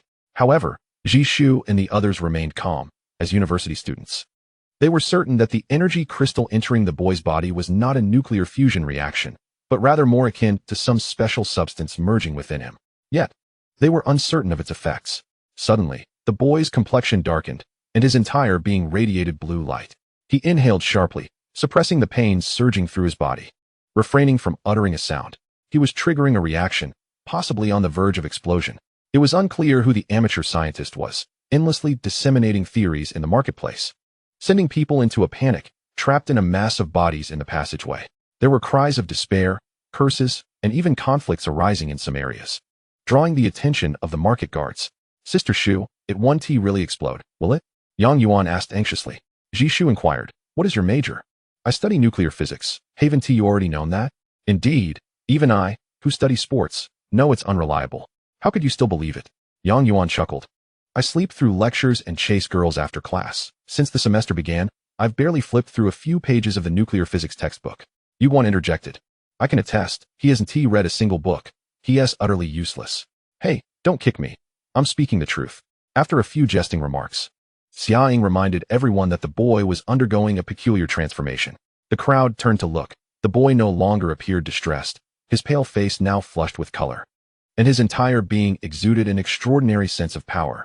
He clenched his fists, the cracking sound echoing throughout the market. Someone hurriedly asked, "What do you feel?" The boy, with an odd expression, replied, "I think I've become stronger." He had previously been frail, resembling a delicate willow, but now his arms bulged with muscle, and he had grown 4 to 5 centimeters taller. His entire demeanor and presence dramatically transformed. At that moment, a train announcement resonated overhead. The first extraordinary being was born among the passengers, heralding the inception of the extraordinary ranking system. The train officially launched the guild system, task system, and spaceship rental system. The marketplace unveiled a variety of lethal weapons, accessible solely to the extraordinary. Suddenly, several shelves were replenished with merchandise, firearms and blades, all exuding a strikingly sci-fi aesthetic. Zishu was tempted to attempt a purchase, but upon seeing the prices, her enthusiasm waned. A bronze-grade alloy warblade cost 50 star coins. What a ripoff. The Model 3 kinetic pistol was priced at 5 star coins. Is a knife truly worth more than a gun? She tried to make a purchase, only to discover she lacked the necessary permissions. The train continued to relay notifications. Only extraordinary beings may register for a guild, with no limit on membership. Only extraordinary beings may undertake train tasks, with rewards of star coins or rare items upon completion. Only extraordinary beings may rent spaceships to embark on adventures, sharing any resources collected with the train in a 70-30 split. Only extraordinary beings may access other carriages, albeit for limited durations. Only extraordinary beings have the opportunity to meet the train's conductor and receive rewards. For the moment, this is all that has been penned. Further details shall be added by Chen An later. Once this was conveyed, the carriages fell silent before erupting into a cacophony. My goodness, the extraordinary possess such vast privileges. It turns out we can rent spaceships to land on alien planets. Should we discover rare resources, repaying debts would be effortless, and we might even profit. The mere thought of amassing thousands of star coins left many faces flushed with excitement. However, there is a prerequisite. One must awaken. Awakening requires energy crystals. From any perspective, awakening appears to be entirely beneficial. Consequently, the passengers surged towards the marketplace, fearing the energy crystals might be snatched up. Zishu was the second to awaken, claiming the position of the second individual on the ranking list. Subsequently, Each awakening would be displayed on the list, heightening the atmosphere across the carriages as everyone aspired to keep pace. In reality, very few could absorb energy crystals and awaken immediately. Most required extensive time to absorb them, with awakening durations ranging from half an hour to 24 hours. An hour later, the train released the guild rankings. The premier guild was named Knight, led by Xiaozhen, the very youth who had awakened first. Shortly thereafter, the second guild emerged, named Science, with Zishu at its helm. The third and fourth guilds followed, named Dominance, led by Tian Wei, and Hope, led by Chen Guoyang. Now that guilds were established, how would they rent spaceships? The train would have to make a stop. Without a halt, how could they venture out? The Science Guild was recruiting members, accepting all applicants. Ultimately, Zishu's cleverness shone through as she registered the guild and immediately began recruiting in the 10th carriage. However, registering a guild came with a condition, a fee of 100 star coins. Most individuals hesitated to register, opting instead to join existing guilds. Consequently, the number of members in the top 10 guilds swelled. Yet, surprisingly, Xiaozhen's Knight Guild remained devoid of recruits. He appeared quite solitary. Chapter 11. The train comes to a halt. Renting spaceships retrieve Xiaozhen's information for me. Chen An harbors a profound interest in this individual. Information reveals that Xiaozhen is an orphan, devoid of relatives or friends, engaging in venturesome pursuits with audacity. He is undoubtedly talented, yet his extremities are concerning. It would be prudent to observe his trajectory and development closely. Aside from Xiaozhen, Chen An is particularly attentive to the top 10 leaders, Zishu, Tian Wei, Chen Guoyang, and Xiaofeng. I have long recognized that Zishu is extraordinary. Her potential is limitless, and I shall refrain from interference in her growth for the time being. Tian Wei's character leaves much to be desired, yet he possesses undeniable talent. I shall afford him opportunities to see if he transforms. Chen Guoyang has astonished me with his rapid and high-quality awakening. He is likely the most formidable among all extraordinary individuals besides myself. I eagerly anticipate his future. Xiaofeng, formerly a Special Forces soldier, right? Xiaofeng once served as an instructor for the Divine Dragon Special Forces of Xia Nation, resigning due to an incident. His guild has taken in numerous Special Forces veterans. Being a Special Forces operative makes him particularly suited for harsh environments. Please disseminate further information. The atmosphere in the various carriages is lively. Yet a forthcoming announcement casts a pall over many passengers. Should a passenger exceed their loan limit and be unable to repay, they will be expelled from the train like refuse. Subsequently, a new wealth ranking appears in front of each carriage, displaying every passenger's assets, most of which are in the negative. As people scroll down, they discover that Xiaozhen ranks last, owing 272 star coins. Good heavens! Where has his money gone? I recently observed him purchasing a battle knife and firearms, practicing shooting at the guild, which provides a shooting range. He must be reckless. If the train does not stop for an extended period, he could be playing with fire. However, Xiaozhen's actions serve as a wake-up call to many, including Zishu. She promptly sets out to acquire equipment, a bronze alloy battle knife and a handgun, thus arming herself thoroughly. The shooting range, located beside the guild building, features several isolated areas, accommodating only a handful of trainees at a time. Xiaozhen. Zishu greets him. After firing a few shots, Xiaozhen turns to her, noting, 1 star coin will purchase 2 magazines, each containing 20 rounds. Please exercise caution. Thank you for the reminder. I had thought you possessed a perpetually frosty demeanor. She replies. Xiaozhen refrains from further conversation, instead focusing on practicing with his knife. Upon becoming extraordinary, his physical attributes have undergone significant enhancement, resembling that of a martial arts master. For the next 3 to 4 days, the number of awakened extraordinary individuals gradually surpasses 50,000. However, the majority are reluctant to register with the guild, preferring merely to join. Few possess the spirit of perseverance, with only a small fraction willing to invest in weaponry for self-training, while most adopt a conservative approach. In the cockpit, Chen An feels a mix of frustration and disappointment towards Yang Yuan and his companions. They pale in comparison to Zishu, as others dare to take risks while they cower, doing nothing. Although Yang Yuan and the others have awakened, they resemble the conservative crowd, lacking the courage to train actively, instead languishing in their seats. As a true friend, Chen An sincerely hopes they can rise to the occasion. Fuyao. How far is it to the life star you discovered? Half an hour later, we shall arrive. Very well, I shall promptly issue a notice. Shortly thereafter, an announcement echoed through the train compartments regarding the impending stop. The train will halt in half an hour. All unions are advised to rent spaceships in advance and prepare for exploration. Upon hearing this, the entire train became animated. Those who were already extraordinary hurried to prepare. while those who had yet to awaken were filled with regret, desperately spending their resources to acquire energy crystals, determined to awaken. In Carriage 10, Zishu urgently gathered the Union members. Everyone, no time to dawdle.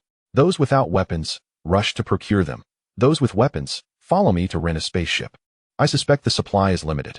Upon reaching the landing pad, Zishu discovered a plethora of spaceships, varying in models and sizes.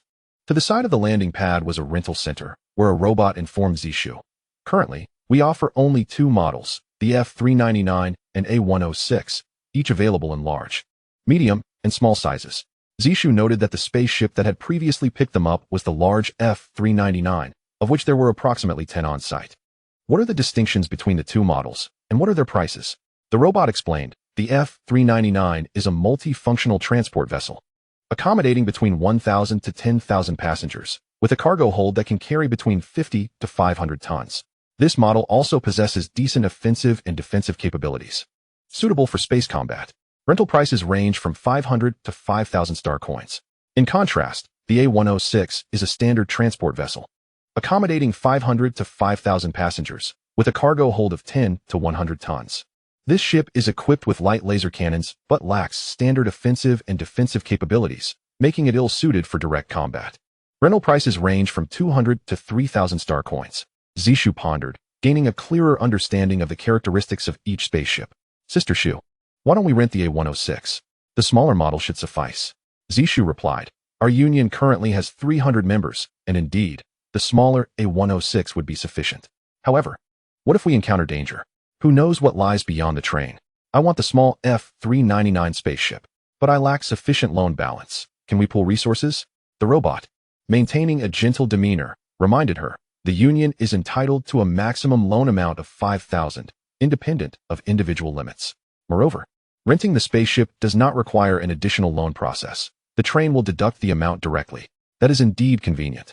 How do we proceed with the rental? Zishu inquired. The robot replied, there is no need for further action on your part. Simply scan your face to confirm your identity. Before long, she received an identification card containing her details alongside that of the spaceship. Am I now the captain? One moment. I have another question. How long can we rent the spaceship? Rentals commence for a minimum duration of 1 day. Should you wish to extend the contract, it is advisable to handle the paperwork and payment in advance. Zishu was taken aback. Having spent 500 star coins, she could only utilize the spaceship for a single day. If no gains were made within that time, it would amount to a wasted effort. This train is truly unscrupulous. I wonder who the conductor is. I ought to give him a good kick. Her companion, Xiaoying, quickly covered her mouth. Be careful with your words. What if someone hears you? In truth, the robot had already overheard and immediately donned a serious expression, stating, apologies, you have been blacklisted from the train and can no longer utilize any rental services. Zishu was taken aback, her heart racing in trepidation. However, before she could plead for mercy, the robot displayed a stiff smile. Just a small jest, it continued. The train's conductor advises you to refrain from speaking ill of him in the future, preferably in private. Zishu's complexion paled, and she shook her head vigorously, vowing never to utter such words again. Conductor, I beg your pardon for my indiscretion. Please do not take it to heart. I am truly sorry. Chen An, of course, bore no ill will, merely having indulged in a light-hearted jest to frighten her. Chapter 12. The train issues a mission. Earn star coins. The train has docked in stellar orbit, ready to harness energy. The exploration vessel has been dispatched and will return with information regarding the life-bearing planet within 10 minutes. The train's radar was not particularly advanced, capable only of detecting the type and general condition of planets. To ascertain whether minerals existed on the planet, if there were any extraordinary life forms, or if civilization thrived on its surface, the exploration vessel needed to approach and deploy robots for close-range exploration. Half an hour later, a wealth of information flooded back to the train. Basic planetary information has been acquired, generating a list. Name, none, ID, S360E57291225. Classification, planet, mass, 711, 541. 024G diameter, 20, 765 m, surface temperature, 28 C, rotation period, 18 hours, 25 minutes, 39 seconds, intelligent life. None. This planet is suitable for human landing. The presence of star beasts has been detected, classified as primitive, level 1. Wait a moment. You seem to have neglected to inform me of the star beast level. Star beasts are classified similarly to extraordinary beings, distinguishing levels as follows. primitive, commander, star sovereign, monarch, etc. Each level is divided into 9 ranks, corresponding to extraordinary beings. This classification has been rigorously verified by countless extraordinary civilizations, and the master need not harbor any doubts. Wherein lies my skepticism? Does this planet harbor any level 2 extraordinary beings? None have been discovered thus far. The absence of discoveries suggests the possibility of their existence. Promptly package the data for the market and sell it for a star coin. Information on similar planets can be sold henceforth. The master is truly astute. Chen An could not discern whether this was a compliment or sarcasm. As various guilds rented ships, they awaited the train to open its doors. At this juncture, the train provided a prompt, indicating that the market had the target planet's data available. Consequently, each guild hurried to purchase the information, which resembled a mobile device, allowing them to access stored data at any time. Zishu linked her identity, and upon scanning her fingerprint, a palm-sized holographic screen materialized, revealing the desired information. Are there extraterrestrials on the planet? She inquired vocally. The screen promptly displayed, no extraterrestrials. Yang Yuan eagerly followed up with, are there monsters present? As various questions were answered, they brimmed with anticipation for the planet they were about to visit. 10 minutes later, the train issued a mission reminder. The train's mission has been released. The guild leaders are requested to collect it. As Zishu and her colleagues hurriedly made their way to the designated area for task assignments, they were greeted by the sight of a colossal screen displaying a plethora of tasks. Task 1. Hunt star beasts and submit at least 50 complete brains. Reward, 5 star coins. This task can be accepted an unlimited number of times. Task 2. Collect a ton of natural objects containing super energy, including minerals. Reward, 5 star coins. This task can be accepted an unlimited number of times. Task 3. Collect 3 types of biological genes. Reward, 10 star coins. If someone has already collected them in advance, subsequent submissions will be invalid. Task 4. Gather 1 ton of edible plants. Reward, 3 star coins. This task can be accepted an unlimited number of times. Overall, the tasks exhibited a strong bias. Certain guilds could engage in continuous combat or gather resources, invariably finding their mode of survival. Zishu accepted all the tasks. Collecting a ton of plants would yield 3 star coins, and with her ship's capacity of 50 tons, a single round trip could earn her 150 star coins. She was elated, but soon realized the flaw in her calculations. Identifying whether the plants were edible would be necessary, and manually gathering them would require substantial time. To gather 50 tons, they would likely need to toil the entire day, rendering it an unprofitable venture. Thus, hunting star beasts appeared to be the most favorable option. 50 brains for 5 star coins. If they managed to collect 500, that would amount to 50 star coins. It seemed far from simple. Indeed, the train conductor appeared unwilling to incur any losses. Zishu refrained from voicing her complaints loudly, opting instead to speak in hushed tones. After several minutes of commotion, the hatch of the landing platform finally opened. All guild members hastily boarded the ship to conduct final inspections. Most guilds had rented small-sized vessels, with the scientific guild's ship occupying the foremost position. As the crowd ascended the boarding ladder, the interior structure resembled that of the previously encountered landing train, adorned in a sleek silver hue. The design was devoid of superfluous items, exuding an air of minimalism. The ship featured a cargo hold and a passenger cabin, with the cockpit reserved solely for the captain. Yang Yuan, take a team to inspect the cargo hold. Ziying, you check the passenger cabin for the cocoon rooms, Zishu commanded. The so-called cocoon rooms were akin to small bedrooms resembling beehives, intended for sleeping, with most individuals idly gazing out the portholes at the scenery. The ship remained stationary on the landing pad. Zishu ventured alone into the cockpit, where the complex array of instruments sent shivers down her spine. Fortunately, the ship was equipped with basic intelligence, allowing for fully automated operation with simple commands from her. Having comprehended these details, Zishu activated the ship's detection system. The radar had a range of 500,000 kilometers, which was more than sufficient. The ship initiated its launch, setting the landing point to planet S-360 E5729125. Subsequently, the vessel operated autonomously, navigating along its trajectory to the train's final gate. With a soft chime, the gate opened, and a blinding light streamed in from outside, radiant rays from a fiery red star. The ship has departed from the train and is charging progressively, reaching maximum speed in 5 seconds. The ship is traveling at full speed and will enter the target planet's atmosphere in 24 minutes and 36 seconds. Zishu paid little heed to these announcements, as her gaze was fixed outside the porthole. What an enormous train it is, its height estimated to reach several kilometers. Within the carriage, one cannot discern its entirety, yet at this moment, she has stepped outside, and the train's grandeur is utterly breathtaking. Behind the train lies a vast sea of flames, a stellar entity continuously releasing energy into the cosmos. As Zishu gazes at the other side of the starry sky, it appears boundless, adorned with countless stars, a sight of exquisite beauty. She stood there, mesmerized for quite some time, before opening the hatch to proceed to the passenger cabin.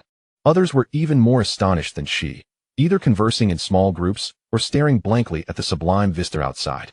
The profound sense of desolation and vastness sends shivers down one's spine. Ahem, ahem, the meeting is commencing. Upon hearing the president's announcement, others gathered around. These individuals were among the first to awaken their extraordinary abilities, indicating their exceptional talents and suggesting they would become core members of the guild. A notion Zishu held in high regard. I spent 100 star coins to register the guild and another 500 to rent the spacecraft. The initial 100 is on my account, but the latter 500 will be counted towards the guild, should any unforeseen circumstances arise. We will all bear the consequences collectively. None can ascertain whether we will find sufficient resources on the planet, yet I must remind you, this venture is not a mere excursion. It is a fight for survival, an effort to endure. Gazing at the starry expanse outside. If you wish to avoid being abandoned by the train, I advise you to stay alert.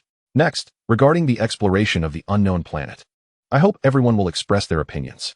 A discussion ensued, each person sharing their thoughts.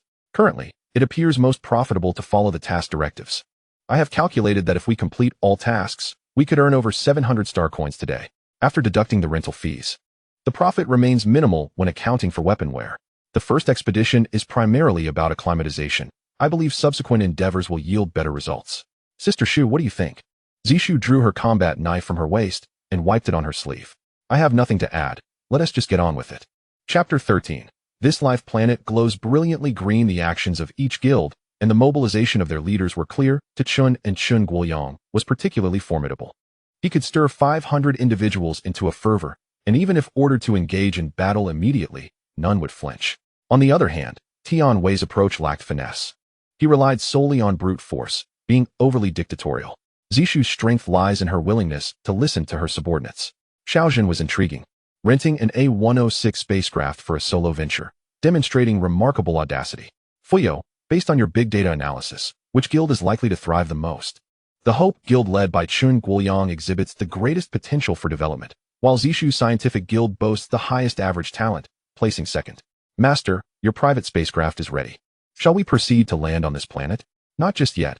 Let them embark on their adventure first. Chen An switched off the screen.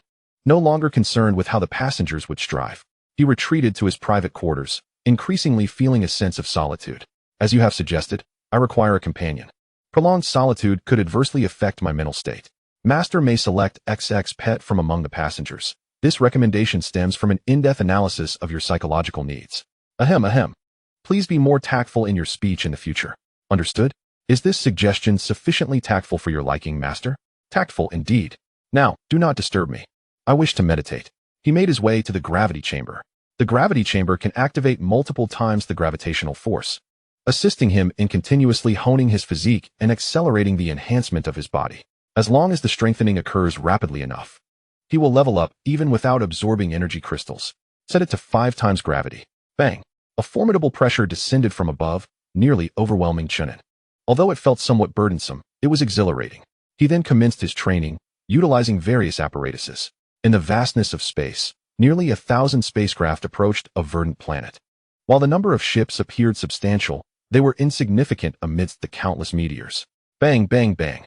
Should they encounter an unavoidable meteor, the ships would automatically engage, clearing the obstacles along their path. By the porthole, numerous figures pressed against the glass, their eyes brimming with curiosity and trepidation. A fascination with the unknown mingled with a fear of it. As the planet drew nearer, the familiar green ignited a wave of excitement among the people. Only the verdant hue could evoke such exhilaration in them. As the ships reached the atmosphere, their speed gradually diminished, initiating cruise mode. The spacecraft has been captured by the planet. Please confirm the landing point, Captain. Without a designated point, the ships would continue to cruise until their energy was depleted.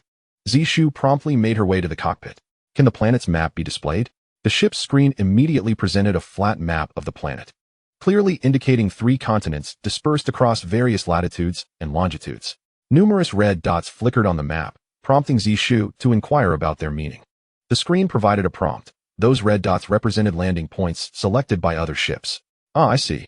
It feels somewhat reminiscent of playing a game.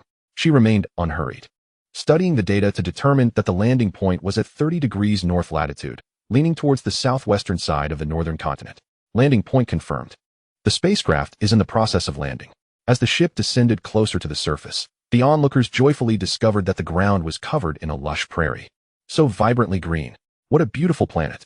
It seems the universe harbors many planets akin to Purple Star, but we were previously too weak to recognize them. Some engaged in discussions about science, while others pondered reality. Were the creatures on this planet formidable? Could we contend with them? Let us not worry about that for now. We'll figure it out once we land. The spacecraft landed with remarkable stability, exhibiting no tremors whatsoever. Accompanied by the sound of releasing air pressure, the cabin door opened, and the ramp descended. The ladder touched down on the soft lawn, its texture remarkably smooth.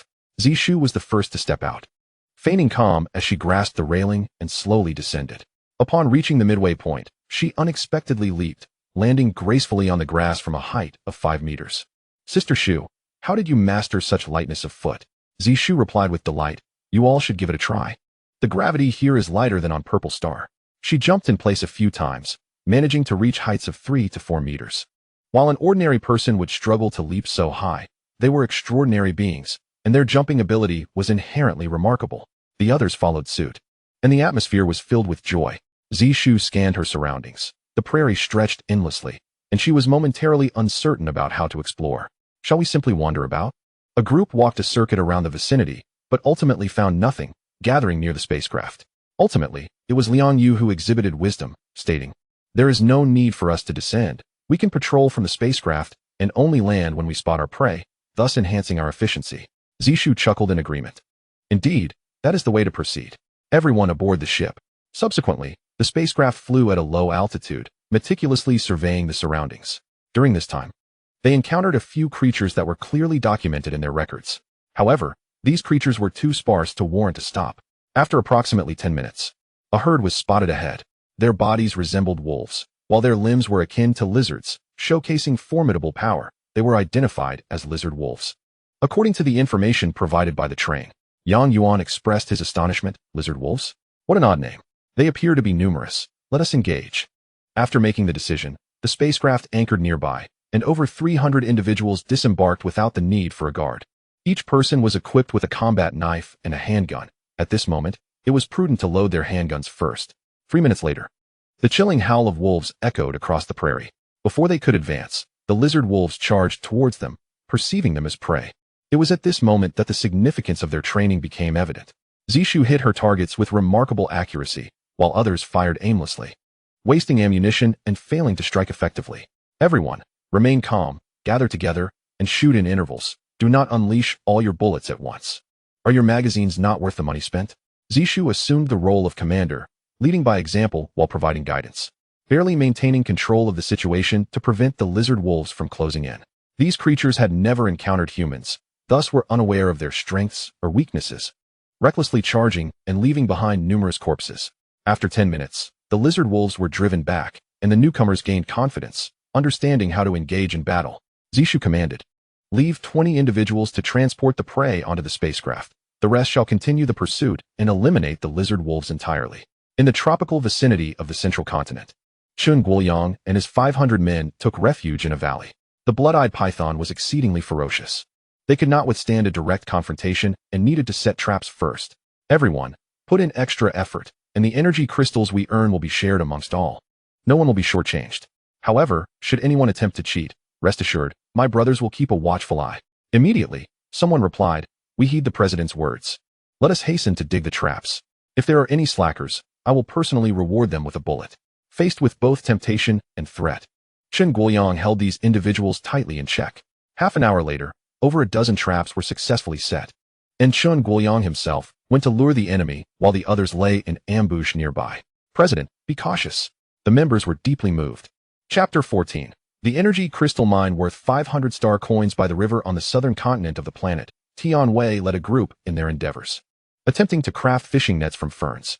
The river was teeming with large fish. Regardless of whether they could complete their task, at least it would provide sustenance. "Damn it. Eating the same meat on the train every day is making me nauseous," Tian Wei grumbled, a blade of grass clenched between his teeth. 3,000 kilometers east. In the primal forest, Xiaofeng was navigating with his 200 men. They encountered a herd of unicorn rabbits, a type of star beast, which could be hunted for task completion.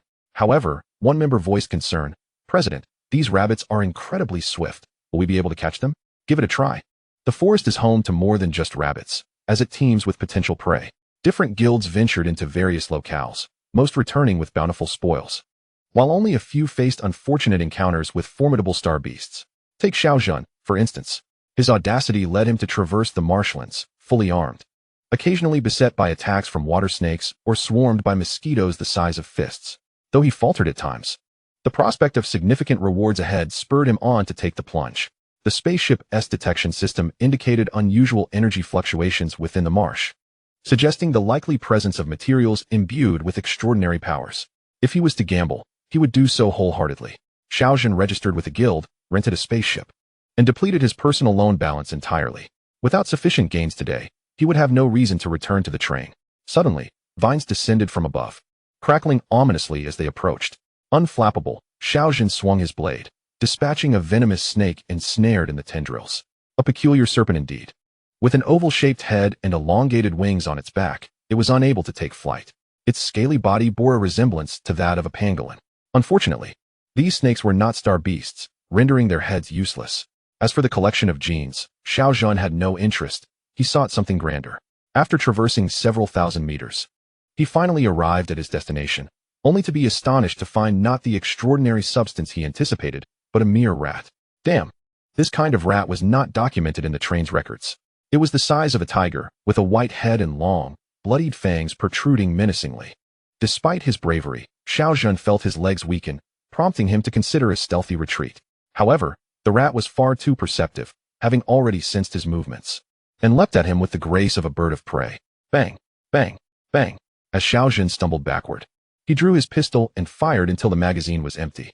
The rat was wounded, but its fury only intensified. It let out a furious roar and burrowed into the ground. The marshland was soft, providing an ideal terrain for the rat's swift movements. Xiaozhen, drenched in cold sweat, stowed his pistol and unsheathed his combat knife, gripping it tightly with both hands. Standing atop a raised brown rock, he fixed his gaze intently on the ground below. 5 seconds later, with a muffled thud, the rat erupted from the earth, launching an attack from behind. An ambush? Xiaozhen rolled forward, dissipating the momentum before rising to evade the rat's lethal grasp. This creature was no ordinary star beast. It was of a higher rank. He could not afford to consider anything else. He knew he must fight with all his might, lest he be drained of stamina. The most pressing concern was the uncertainty of whether similar creatures lurked nearby. Come on, give it your best shot. The rat, unable to comprehend, sensed Xiaozhen's hostility. Whoosh! It lunged forward with remarkable agility.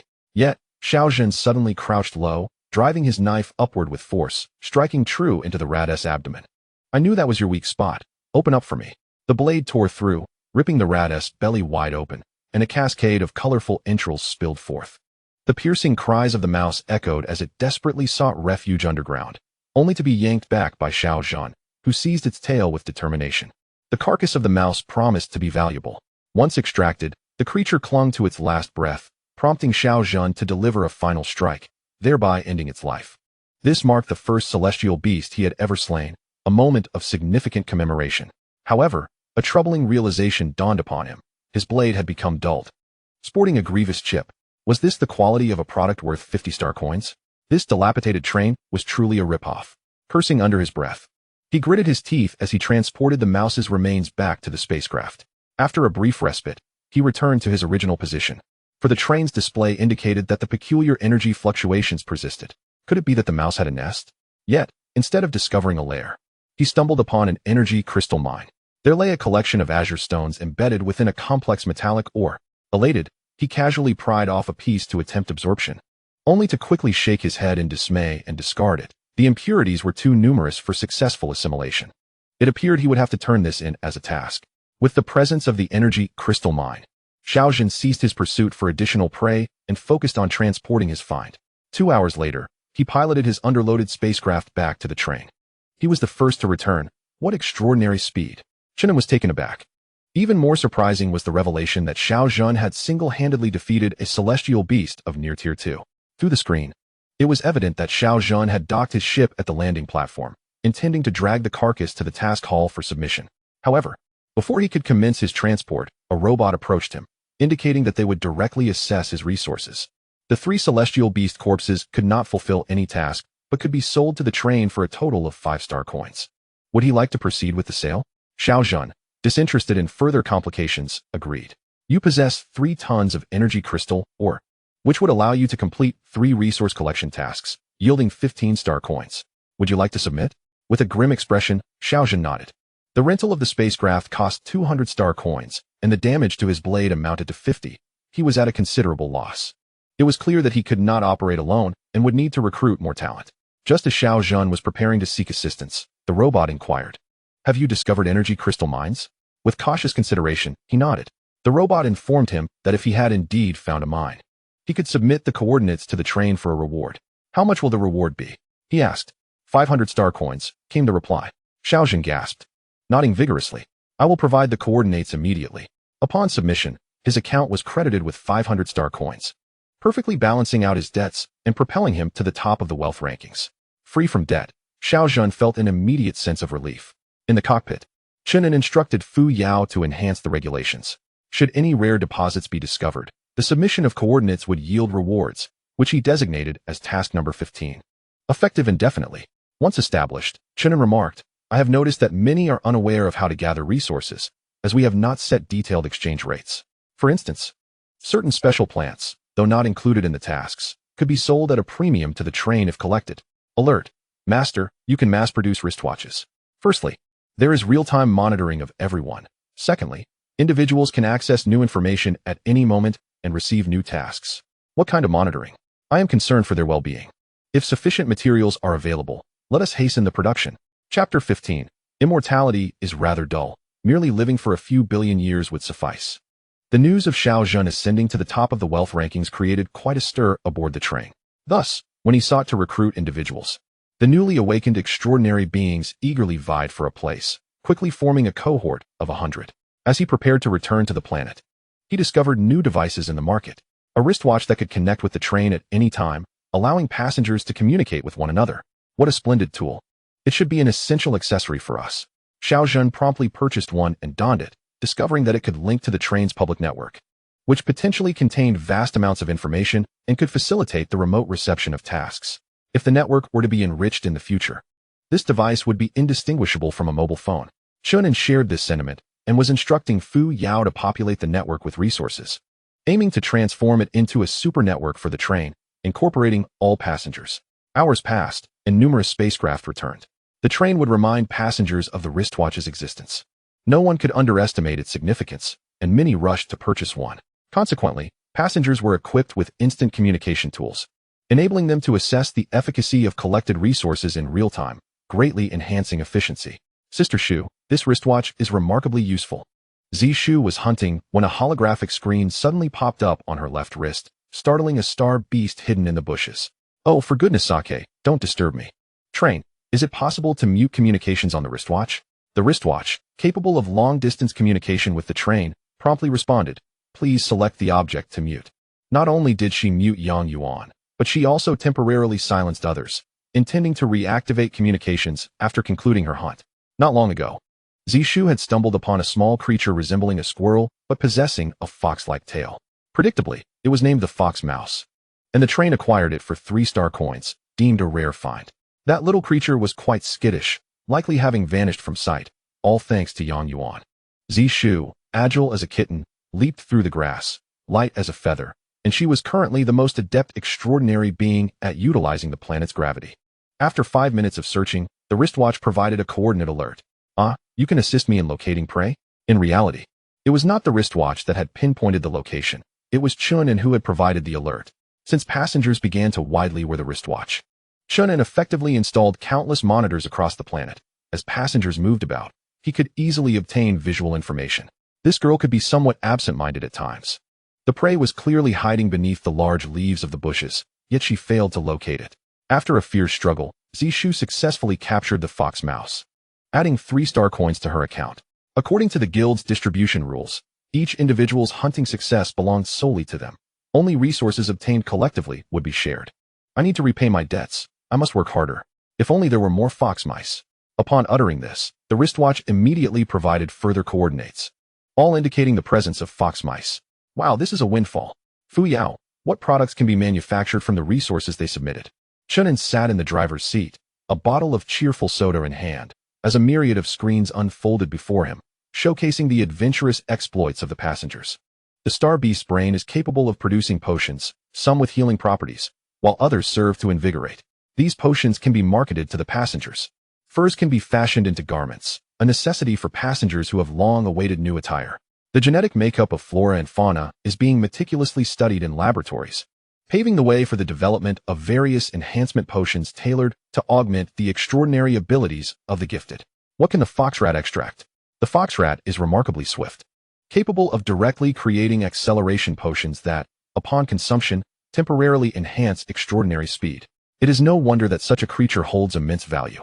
The pricing is not arbitrarily set by Chen An.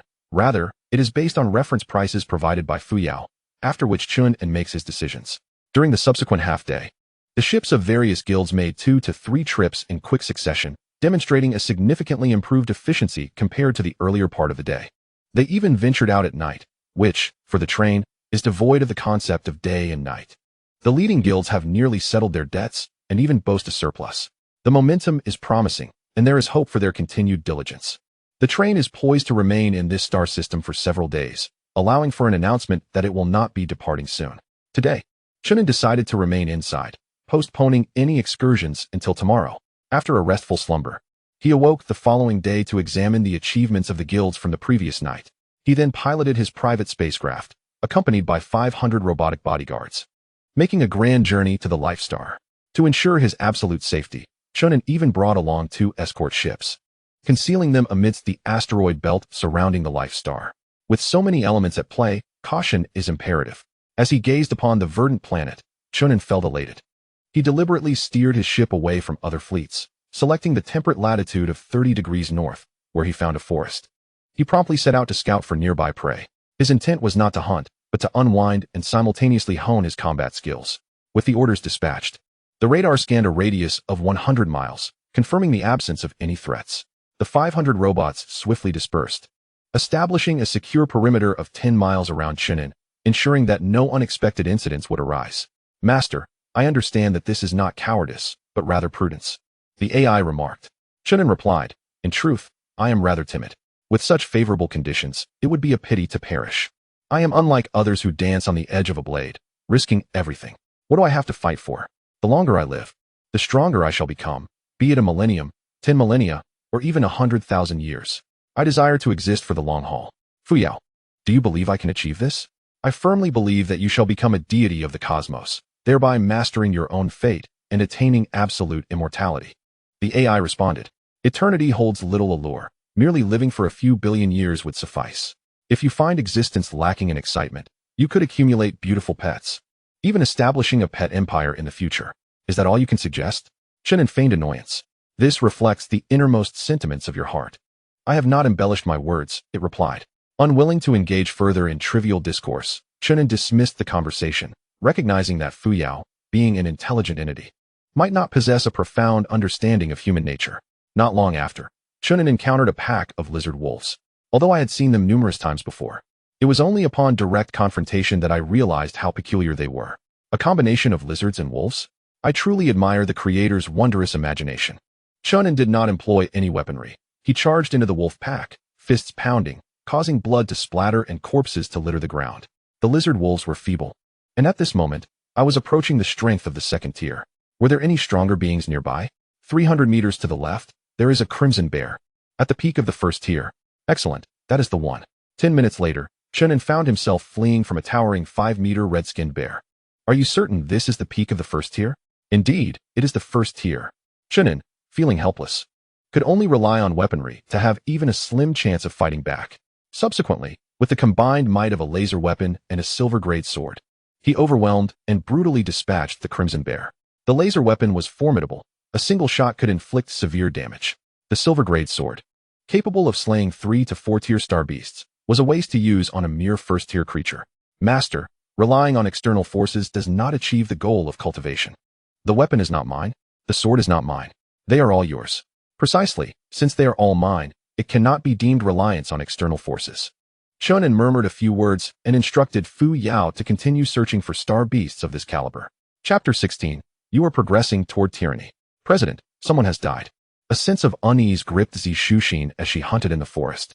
Who has died? Zhao Wei. How did he die? We discovered a formidable red cloud leopard. And we were unable to defeat it, so we came to find you. The others have already rushed over.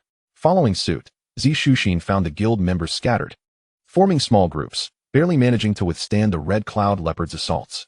It was a cheetah adorned with red clouds, moving with astonishing speed, capable of leaping into trees in a single bound, and then launching attacks on the clustered humans with overwhelming force. Yang Yuan, be careful. Yang Yuan, wielding a knife in his right hand and holding a self-made wooden shield in his left, gritted his teeth, desperately blocking the descending red cloud leopard. Crack! The shield was shredded, and Yang Yuan rolled away to evade. What on earth is this creature? It's incredibly powerful. The agility of the red cloud leopard surpassed Yang Yuan's, swiftly repositioning to pounce on him, attempting to tear him apart. Whoosh! Zixuxin dashed over, her tooth-marked sword sweeping forcefully, landing a precise cut on the leopard's flank. Sister Shu, you arrived just in time. This beast cannot be pierced by bullets, nor can it be cleaved by blades. It's absurdly strong. Indeed, the red cloud leopard withstood Zixuxin's strike without a scratch, leisurely pacing on the adjacent grass, blood-red foam at the corners of its mouth. However, Zixuxin understood that the leopard's strength lay in its speed and ferocity, its defense not as exaggerated as Yang Yuan had claimed. Moving with agility, Zixuxin began to circle the creature, occasionally landing a strike to gradually wear it down. The others also lent their assistance, alleviating some of the pressure. Truly, Sister Shu was remarkable, having awakened alongside us and landing on this planet together. She resembled a seasoned Special Forces soldier, impressively formidable. The red cloud leopard, which had been overwhelming dozens, found itself evenly matched with Zixuxin. A stalemate ensued. Meanwhile, 10 miles away, Chen An was astonished to discover how closely his chosen location was situated to the scientific society of Zixu. Should I make contact with them? He muttered to himself.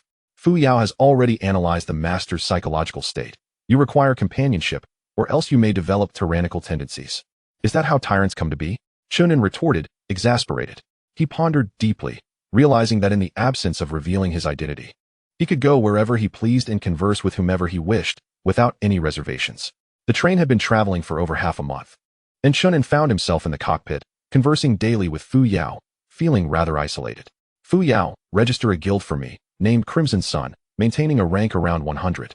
Enable my ascent on both the extraordinary and wealthy lists, aiming for positions within the 1,000 range. All robots, disperse. Do not approach without my command. Nor should you engage with others. Equip me with a new handgun and a bronze battle knife. That is only reasonable. Chen An eagerly sought to transform himself, until he was indistinguishable from ordinary passengers. Detected that the scientific society is engaged in combat with the dual-star beast. 2 fatalities have already occurred. The deceased were promptly recorded. Death had become all too commonplace, a reality Chen An had long anticipated. In his view, it was fortunate if half of the current million survived. 10 minutes later, Chen An arrived near the battlefield of the scientific society, able to access live footage through Fuyao's information. Zixu was still battling the red cloud leopard, but was gradually falling behind. She intended to exhaust the beast's stamina. Yet in truth, the red cloud leopard possessed far greater endurance. Fuyao, can I defeat it? He asked, excitement bubbling within him. The master's combat power exceeds that of the red cloud leopard. You can easily vanquish it. Your private spaceship hovers above, already targeting the prey with particle guns. Should the master encounter any danger, I shall eliminate it. Quite secure, then I shall proceed. Chen An donned his space shoes, which allowed for accelerated movement, darting into the battlefield like a bolt of lightning. At that moment, Zixu was growing increasingly fatigued, signaling for others to take her place. Let's wear it down with a rotation strategy. You all, block that side. We must not allow it to escape. Zixu had confirmed that the red cloud leopard was a dual star, and if they succeeded in killing it, she anticipated a lucrative reward upon their return. However, just as they prepared to switch positions, a flash of blue surged forward, and a battle knife cleaved through, severing the red cloud leopard's foreleg. The beast's pupils dilated, dragging its injured limb backward, readying itself to flee. Who is that? Such incredible speed. Chen An pressed on, astonished. Is he truly wielding a bronze battle knife? How can he breach the red cloud leopard's defenses? The crowd gasped, but only Zixu, closest to the scene, was left in a daze, unable to regain her composure. Chen An, hearing the tremulous call, Chen An turned to glare at her, his voice laced with anger. Can you not think? If you can't win, then retreat. There's no need to be reckless. As long as you survive, you'll have access to limitless resources in the future. But if you perish, no amount of the cosmos will be of any use. His familiar tone carried a newfound assertiveness, leaving Zishu somewhat alarmed. Chen An paid no heed to the excitement of her and Yang Yuan, swiftly cornering the crimson cloud leopard and dispatching it with a single stroke. What a thrill! This time, he relied solely on his own strength, without resorting to any weapons of higher tiers. In truth, the crimson cloud leopard was left with merely 30% of its stamina. Even without assistance, they could have slain it. Silence does not make one a mute. After a brief period of contemplation, Zishu and the others gathered around. Chen An, what brings you here? Are you alone? Zishu's face flushed, her excitement rendering her somewhat incoherent. Of course, I'm not alone. I'm in the first carriage with my own guild.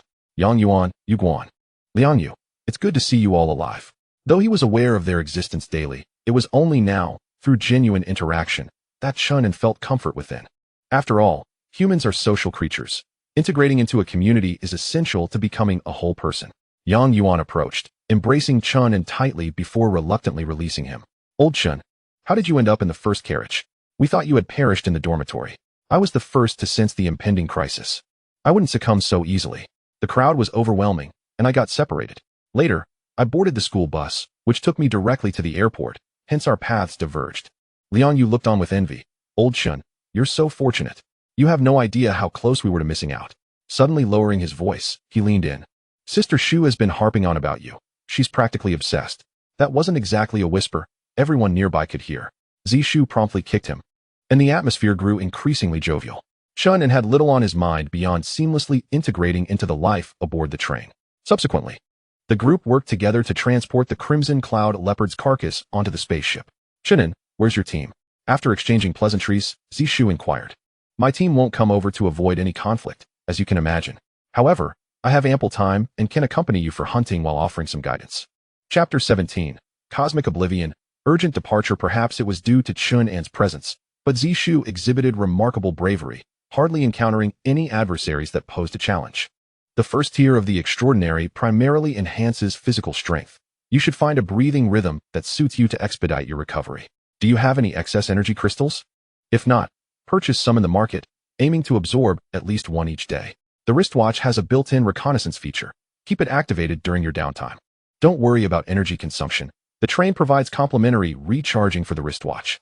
Under Chen An's guidance, Zishu's team became increasingly organized, executing tasks with remarkable efficiency. In the afternoon, Zishu piloted the spaceship back to the train, either submitting the gathered resources for tasks or exchanging them directly. The results revealed that, astonishingly, they had earned 600 energy crystals in just this one trip. Chen An, what's your balance? I can transfer some to you. No need, just take care of yourself. Use your funds to upgrade your equipment, don't hoard them. Saving is the most foolish of actions. Chen An did not accompany Zishu's team to the planet. Instead, he returned to the cockpit, thoroughly reviewing the guild's earnings for the day. The guild registered yesterday had mostly turned a profit today, with Chen Guoyang's Hope Guild currently the wealthiest. What a remarkable turn of events, accumulating 2,000 in savings. Fuyao, might my product pricing be too low? Recommendation to raise prices. Haha, I jest, it's not that serious. The quality of the bronze battle blade and the 3 handguns is rather subpar. They could certainly use an upgrade, which would conveniently deplete their savings. Chen Guoyang's spaceship had just returned to the train, and he casually replaced it with a medium-sized transport vessel, capable of carrying 200 tons of cargo each trip. Brother Liang, why not take a few hours to rest? I can lead the team, suggested the vice president, noticing Chen Guoyang's less than cheerful demeanor. Chen Guoyang shook his head. I've heard there is a stimulant on the market. I'll just buy some. Unlike you, who can feast alone without worry. I have a wife and children to consider. When Chen Guoyang boarded the vehicle, he brought along his infant, which meant his wife had to remain on the train to tend to the child, thus fueling his relentless work ethic. The team, inspired by his dedication, also put forth their utmost effort. Upon reaching the market, Chen Guoyang discovered new products. The upgraded version of the bronze battle blade was priced at 100 star coins, while the Type 103 automatic rifle was valued at 20 star coins. After some contemplation, he decided to purchase 5 of the upgraded blades, 10 rifles, and additional ammunition, significantly reducing the guild's assets. President, We discovered a horde of star beasts in the desert, estimated to number in the thousands. With a potential leader of the second tier, reported a subordinate left on the planet. Chen Guoyang promptly bought 10 more rifles. The more one invests, the greater the returns. Saving is not an option. He immediately piloted the spaceship back, diving into the hunt. Chen Guoyang was not alone in this strategy. Other guild leaders operated similarly. As long as debts were repaid, any available funds were promptly reinvested into weaponry and equipment to enhance the combat prowess of core members, ensuring sustainable and healthy growth. In the following days, Chen An ventured out once more, but instead of seeking out Zishu, he focused on personal training. By the 5th day of the train's halt, nearly everyone on board had awakened, bringing the total number of guilds to around 8,000. However, most were minor guilds that would gradually be absorbed by the larger ones. Given the increasing demand for spaceship rentals, Chen An ordered the factory to expedite production, aiming to ensure a surplus of medium and small-sized vessels. At that moment, looking at the wealth rankings, the Hope Guild stood proudly at the top with 15,000 star coins, followed by the Scientific Guild in second place with 12,000 star coins. Next was the Knight Guild of Shaozhan, possessing 9,000 star coins in savings. Surprisingly, the previously favored Xiongba Guild had only 2,000 in savings. Tianwei, lacking managerial acumen and unwilling to heed the advice of others, squandered the earnings recklessly or attracted the extraordinary with monetary incentives, leading to an unhealthy development of the guild. Master, should guidance be provided? No need. Incompetence will eventually lead to replacement. Chen An expanded the screen significantly, revealing a dense array of red dots on the target planet, each representing a passenger, totaling over 500,000. In just half a month, they could empty the planet, at which point they would be ready to embark. While it appeared that various guilds were advancing, in reality, they were all laboring for Chen An, with all resources accumulating in the train's storage compartment. Chen An's sole contribution was the products in the market, which he could manipulate at will. As Chen An prepared to venture out once more, Fuyao delivered a grave report. Anomalies have been detected by our probe, located 50 billion kilometers behind us. The starry sky is being annihilated. What does it mean for the starry sky to be obliterated? Fuyao provided an animated demonstration. It depicted an infinite darkness sweeping across the cosmos, obliterating everything in its path. Neither nebulae nor planets, not even stars or black holes, could escape this annihilation. Goodness, even black holes are being shattered. What kind of formidable power is at play here? I shall provide 300 hypotheses. Chen An perused the conjectures, and one in particular resonated with him. The universe is on the brink of destruction, with the explosion of the purple star serving as a harbinger. Now, this destruction would extend along the flight path, compelling Chen An to refrain from lingering in any specific location for too long. What a predicament! The sense of urgency surged within him. As he had been feeling quite relaxed until now. Fuyao, calculate the time until annihilation. The starry sky will reach this star system in 5 hours. I recommend departing in 4.5 hours. It is far too perilous. I must issue an announcement. The train will depart in 3 hours. Everyone must return immediately. Should any anomalies arise, they can be reported in a timely manner. Chen An instructed the unleashed spacecraft to prepare for assistance at any moment. The announcement came as a shock, leaving the busy passengers on the planet astounded, completely unprepared for such a situation. Chairman, what should we do? The Scientific Guild had just discovered a group of star beasts and was ready to launch an offensive. Zishu promptly accessed her wrist device to check the urgency of the announcement. It clearly stated that this was a top-level emergency, and the train would undoubtedly depart in 3 hours, without waiting. What else can we do but return to the train? Anyone with common sense would hastily pack their belongings to return rather than covet resources that were nearly within reach. In the ensuing 3 hours, the spacecraft returned like migratory birds, forming a queue to enter the landing platform. Those who needed to submit tasks did so, and those with surplus supplies directly sold them, causing a commotion in the carriages. Chen An admired his foresight. The time wasted in queuing for the returning spacecraft would have been considerable. Had he adhered to Fuyao's arrangements, time would have become exceedingly tight. However, as the 3-hour mark approached, Fuyao issued a reminder that 2,000 individuals had yet to return. What do they mean by that? These individuals do not intend to return to the train. They wish to remain on the planet to establish a new civilization. Chen An paused, then scoffed. They truly see themselves as significant. What a performance. Should we dispatch a spacecraft to forcibly retrieve them? No need. If they seek their own demise, let them be. I shall use them as an example. The train prepared for departure, recalling the probe spacecraft from all directions, leaving one behind. Fuyao comprehended Chen An's intentions and promptly made arrangements. Chapter 18. Maintaining the Master's authority through death. What on earth is happening? Why the urgency? Inside the carriage, passengers were abuzz with speculation, their minds filled with questions. They were unaware of the circumstances, but since the train was set to depart, they would follow suit. Could it be that the train conductor has an issue? Perhaps so. Otherwise, there would be no reason for such an abrupt departure. What a pity for my camp. I had expected to use it for at least half a month and had invested considerable effort. Are you foolish? Why set up a camp when there are spacecraft? After more than 10 minutes of commotion, the train finally set off. People gazed through the windows at the verdant planet, their eyes filled with countless sentiments of longing. Who knows if there will be such planets in the future? Surely there will be, for the universe is vast. Yet, it is difficult to say. It took us half a month to find a suitable planet for landing, and we cannot predict how long it will be until the next one. A collective sigh echoed among the passengers, as they reminisced about the life they were leaving behind. Suddenly, massive screens appeared within the train, ensuring that everyone could see. The crowd's attention was drawn to the screens, which displayed images of numerous individuals constructing buildings. Is the train screening a film? No. It appeared to be footage from the surface of the green planet, which they referred to as the green star. Could it be that some people remained? It was evident that indeed, some had not departed. In a moment of clarity, many passengers felt a pang of regret, lamenting their lack of foresight. Who knows where the train is taking us? It would be better to remain on the green star. Envy washed over them. Those individuals need not continue their arduous journey. They could simply thrive on the green star. Perhaps, in a few millennia, a new civilization might emerge. The images showcased a plethora of beautiful scenes, strikingly captivating. Occasionally, familiar faces would cause a stir within the compartments. Li Deguang, how did he manage to stay? Exclaimed Yang Yuan and others in car 10. Yuan muttered. This old man may not be of great character, but he is certainly clever. No wonder he is called a sage. Zishu rubbed her temples, reclining in her seat to rest, casually remarking, there is no need to envy others. Each has their own future. Perhaps the train's next destination is a better world. Their choice to remain on the green star may not be the best. Sister Shu was right. Those individuals had lost their ambition, and even if they followed the train, they would be of no consequence. We are different. We seek to explore the stars and the boundless sea, with no end in sight.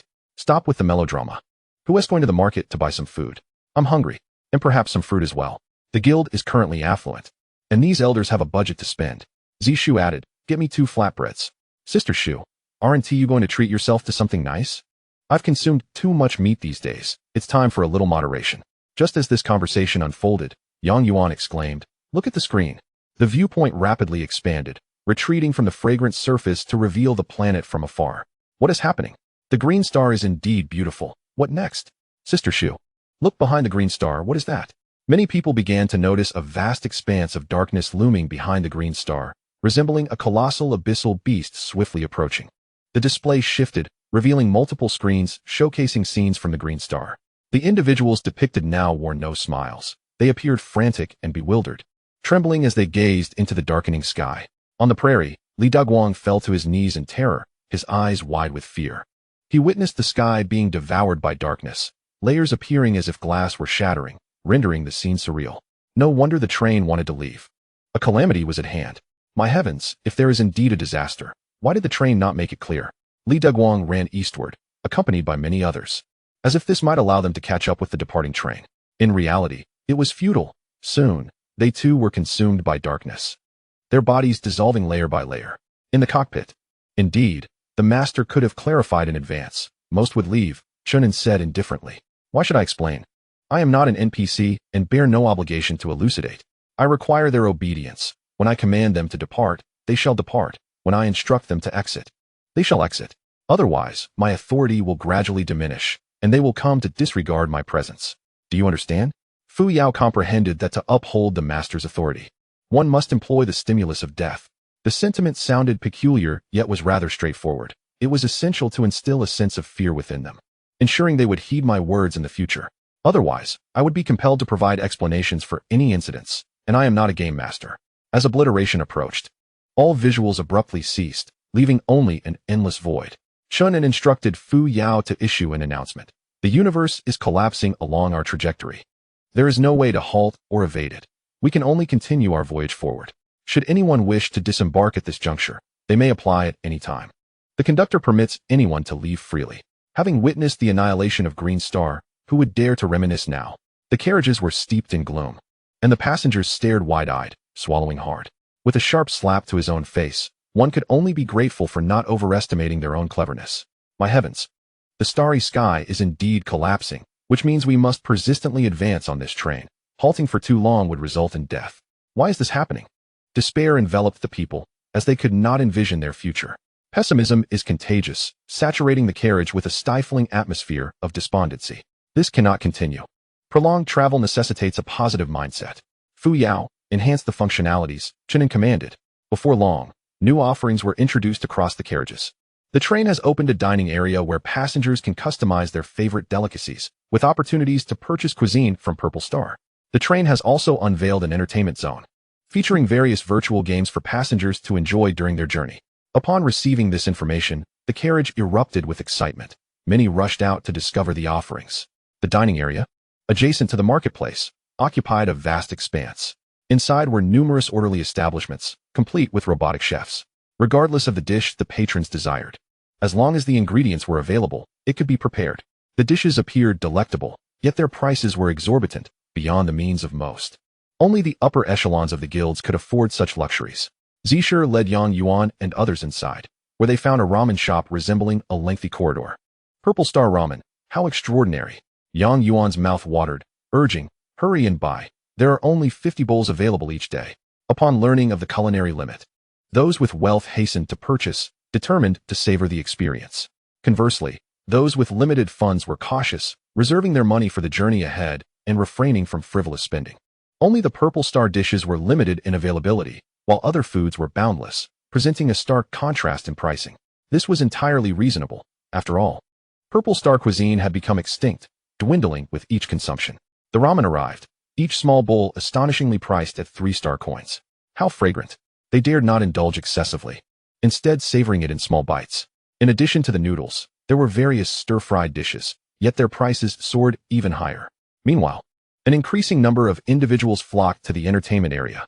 Chapter 19. Discovering New Life Planets. The entertainment zone, adorned in a kaleidoscope of colors, stands directly opposite the dining area, with numerous virtual screens promoting various games, creating an atmosphere steeped in science fiction. Welcome to the Game City. Upon entering, one discovers that the gaming area comprises multiple sections. The entrance leads to the Game City, while adjacent to it lies a card room and other forms of entertainment. Many curious visitors follow the robot into the Game City, their exclamations of wonder echoing throughout the space. Before their eyes, a colossal luminous orb hovers magnificently in the center, surrounded by an array of gaming options, all unoccupied, awaiting eager players. The overseer of Game City is a sleek silver and black robot, who introduces the features in a magnetic tone. To the left is the PC zone, home to thousands of computers where players can engage in all online games available on the Purple Star, with plans to gradually introduce new titles. The cost is a mere 0.5 star coins per hour. Adjacent to the PC zone lies the physical activity area, designed to help players maintain their fitness during long journeys, priced at 1 star coin per hour. To the right is the virtual zone, currently offering only 200 virtual headsets at a cost of 2 star coins per hour. There are additional novel games available, charged by usage, inviting exploration. After delivering this information, the robots withdraw, granting passengers the freedom to roam. A wave of nostalgia washes over as thoughts of the games on Purple Star resurface, prompting a rush to occupy the computers. The allure of affordable and enjoyable gaming draws the masses into the PC zone, quickly filling every available station. Upon logging in, a scanner extracts individual information, automatically charging based on usage time. Wow, you are all too swift. Who will yield a computer for me? A sense of déjà vu envelopes the atmosphere, reminiscent of waiting at internet cafes on Earth, often with spectators observing from behind. Alas, time has transformed the scene. Yet many still stand behind watching, gradually cultivating a vibrant ambience in the PC zone. Meanwhile, others head directly to the virtual zone, their thirst for virtual gaming palpable. Extraordinary combat? What kind of game is this? A quick trial will reveal its nature. Presently, it is the only game available. In Chen An's living room, he holds a stunning purple golden headset, growing increasingly fond of it. Back on Earth, he had eagerly anticipated playing games of this nature, though most were merely gimmicks, far beyond the technological capabilities of the time. What effects does this headset possess? Can it grant advantages? The purple golden headset is exclusively yours. You may adjust the settings as you wish. The game is yours. Of course, you may gain advantages. Just a jest. For the game of extraordinary combat requires real-time data transmission. Exploiting advantages would diminish its appeal. I shall venture in to investigate. Lying comfortably on the sofa, Chen An dons the headset, his consciousness instantaneously transported into the virtual realm. He finds himself amidst a radiant starry sky, wandering freely among the stars. Welcome, player, to the world of extraordinary combat. The headset will collect your extraordinary information to establish a matching model. Here, you can engage in battles with any player. Honing your combat skills. Extraordinary combat features a power ranking that will display your combat strength. A chill runs through Chen An as the headset scans his bodily data. Before long, his extraordinary model was established. Name, Chen An. Race, Purple Star Being. Identity, President of the Red Sun Guild. Level, Ascendant. First stage. Amidst a chaotic array of details, Chen An promptly revised the settings, concealing all specific combat statistics. In the future, no data would be displayed in the game, with only the level being visible. After all, this is not a genuine game. Combat strength should not be tied to statistics, as it would impede the performance of ordinary individuals. Would you like to begin matchmaking? No matchmaking. Let me try a single-player challenge. The scene shifted, bringing him to a platform suspended at the pinnacle of the stars. This place was known as the Summit of Stars, where every player could engage in battle. Chen An's opponent was a model similar to his own, with comparable strength. Weapons were not necessary for the time being. The two engaged in a bare-handed struggle for a while, during which Chen An endured several blows. Fuyao, are you controlling this? Are you deliberately bullying me? The AI's level was too high, knowing all of Chen An's moves, making it impossible for him to win. Master, you have wronged me. It is the secondary intelligence of the extraordinary battle that is engaging with you, and I have not interfered. What nonsense. The secondary intelligence is still you. Lower its level immediately, make it half as strong as me. Subsequently, Chen An unleashed a flurry of attacks on the AI, reveling in the experience. Open the leaderboard. Several lists sprang up. Power rankings, battle count rankings, level rankings. Currently, only the power rankings held any significance, with the surprising first place being occupied by Xiaozhan. True to his reputation as the first awakened among the passengers, he maintained a consistently high combat level, outpacing others in the game. However, given the limited number of players engaging in extraordinary battles, it remained uncertain whether he could maintain his lead. Within the carriage, a select few had experienced the extraordinary battle and promptly spread the word. It was then that people learned of a game in the entertainment zone capable of simulating battles between extraordinary beings in real time, significantly enhancing their combat prowess. Look at the extraordinary leaderboard in the carriage. It has now merged with the extraordinary battle rankings. This meant that the results of the extraordinary battles would determine each individual's ranking. What is the use of rankings? At the very least, they symbolize status. If you enter the top 10, hundreds would join your guild in an instant. For the next half day, extraordinary battles overshadowed other entertainment offerings, drawing the attention of nearly everyone. The rankings were continuously updated and stabilized after half a day. In first place was Xiaozhan, followed by Chen Guoyang, then Jishu. And fourth was Xiaofeng. Chen An also placed himself within the rankings, but only managed to secure a position over 100. Yang Yuan expressed his astonishment. Old Chen is so strong. How did he not make it into the top 10? Jishu replied, at least 3 matches must be completed, and a rating of over 90 is required to have a chance at the top 10. Chen An seemed to have not put much effort into it. In that case, the credibility of the extraordinary rankings is not too high. It is still quite credible. At least most people take it seriously, and the higher the ranking, the more opportunities arise. I heard that those in the top 10 will eventually receive a summons from the train conductor. Really? Wow, I need to play more matches. If my ability is lacking, I'll compensate with quantity. The carriage buzzed with excitement, sweeping away the previous gloom. In the subsequent fortnight, individuals became engrossed in the myriad entertainments offered aboard the train, leading to an increasingly refined order within the carriage.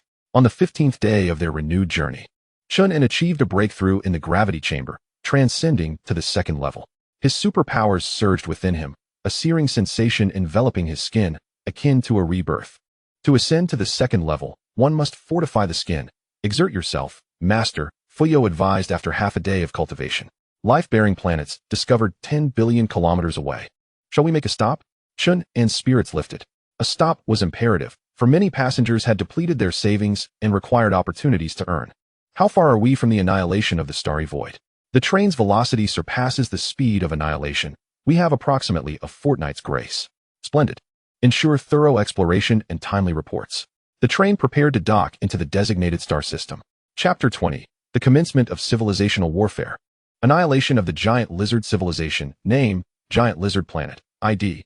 S360E572926. Classification. Planet. Mass. 1. 264, 791, 024 G. Diameter. 51. 278 m. Surface temperature. 19. Rotation period. 35 hours, 12 minutes, 9 seconds. Intelligent life. Giant lizards after dispatching a reconnaissance ship. The fundamental information of the planet was relayed back. Why does it possess a name? Planets with civilizations are bestowed names. This planet hosts a primitive-grade giant lizard civilization. Giant lizard? Chen An scrutinized the images transmitted from the front lines. They depicted colossal lizard-like beings, averaging over 10 meters in length, residing in tribal formations. The existence of tribes, along with a rudimentary script unique to the giant lizards, warranted its classification as a civilization. The giant lizard planet is rich in superpowers, indicating its civilization is not to be trifled with. Chen An inquired, are the giant lizards classified as transcendent beings or star beasts? Any entity categorized as a civilization is regarded as transcendent, not as a star beast. Thus, we are on the verge of confronting a transcendent civilization. It is the lowest tier of transcendent civilization, approximately level 0. 2. How unfortunate, not even reaching level 1. What is our level? We are at level 3. Very well. We are evenly matched, both lacking prowess. Immediately conduct a thorough survey of the entire planet to ascertain the quantity and strength of the giant lizard civilization. The train entered the orbit of the star, becoming the closest celestial body to the star itself. The star system was remarkably pristine, comprising 20 planets. With the giant lizard planet situated in the 4th orbit, each celestial body harbored commendable resources. Chen An dispatched all available ships in succession to gather the necessary materials. Various guilds had prepared to lease ships, with some of the earlier guilds even planning to rent 2 medium-sized vessels. Why hasn't the cabin door opened yet? The weaponry had been procured, yet to maximize the rental period of the ships, they opted to wait until the doors opened, as every additional moment was a gain. The delay in opening the doors stemmed from the overwhelming influx of information from the giant lizard planet, which Chen An was meticulously organizing. 30,000 tribes, totaling over 5 million, mostly comprised of smaller lizards. Yet, even the smaller lizards could reach considerable sizes. This was not the previous green planet. I fear significant losses for the passengers. At this stage, without new passengers to supplement, substantial losses would hinder the train's progress.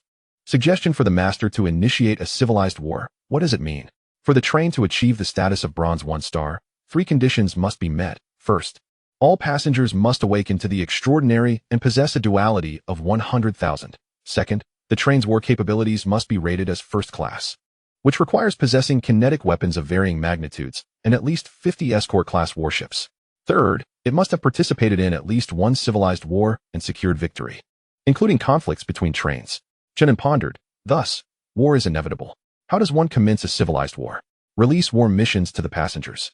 Supply weapons in unlimited quantities at reduced prices, temporarily cancel the guild's loan limits, and if necessary, the master may deploy warships or robots to directly engage in battle. Very well, I concur. Let us initiate the civilized war. Please confirm the mode of warfare. Pillaging, occupation, or annihilation. I understand. The pillaging mode involves seizing resources and then fleeing. The occupation mode entails taking control of the planet and enslaving the local civilization to gather resources for us. The annihilation mode is an all-encompassing warfare aimed at the complete destruction of the opponent. Which mode do you believe I should select? It is recommended that the master choose annihilation. The intelligence of the lizard civilization is alarmingly low while their combat power is excessively high, making the risks of enslavement too great. It is far better to eliminate them outright. Chen An contemplated this and agreed with Fuyao's suggestion.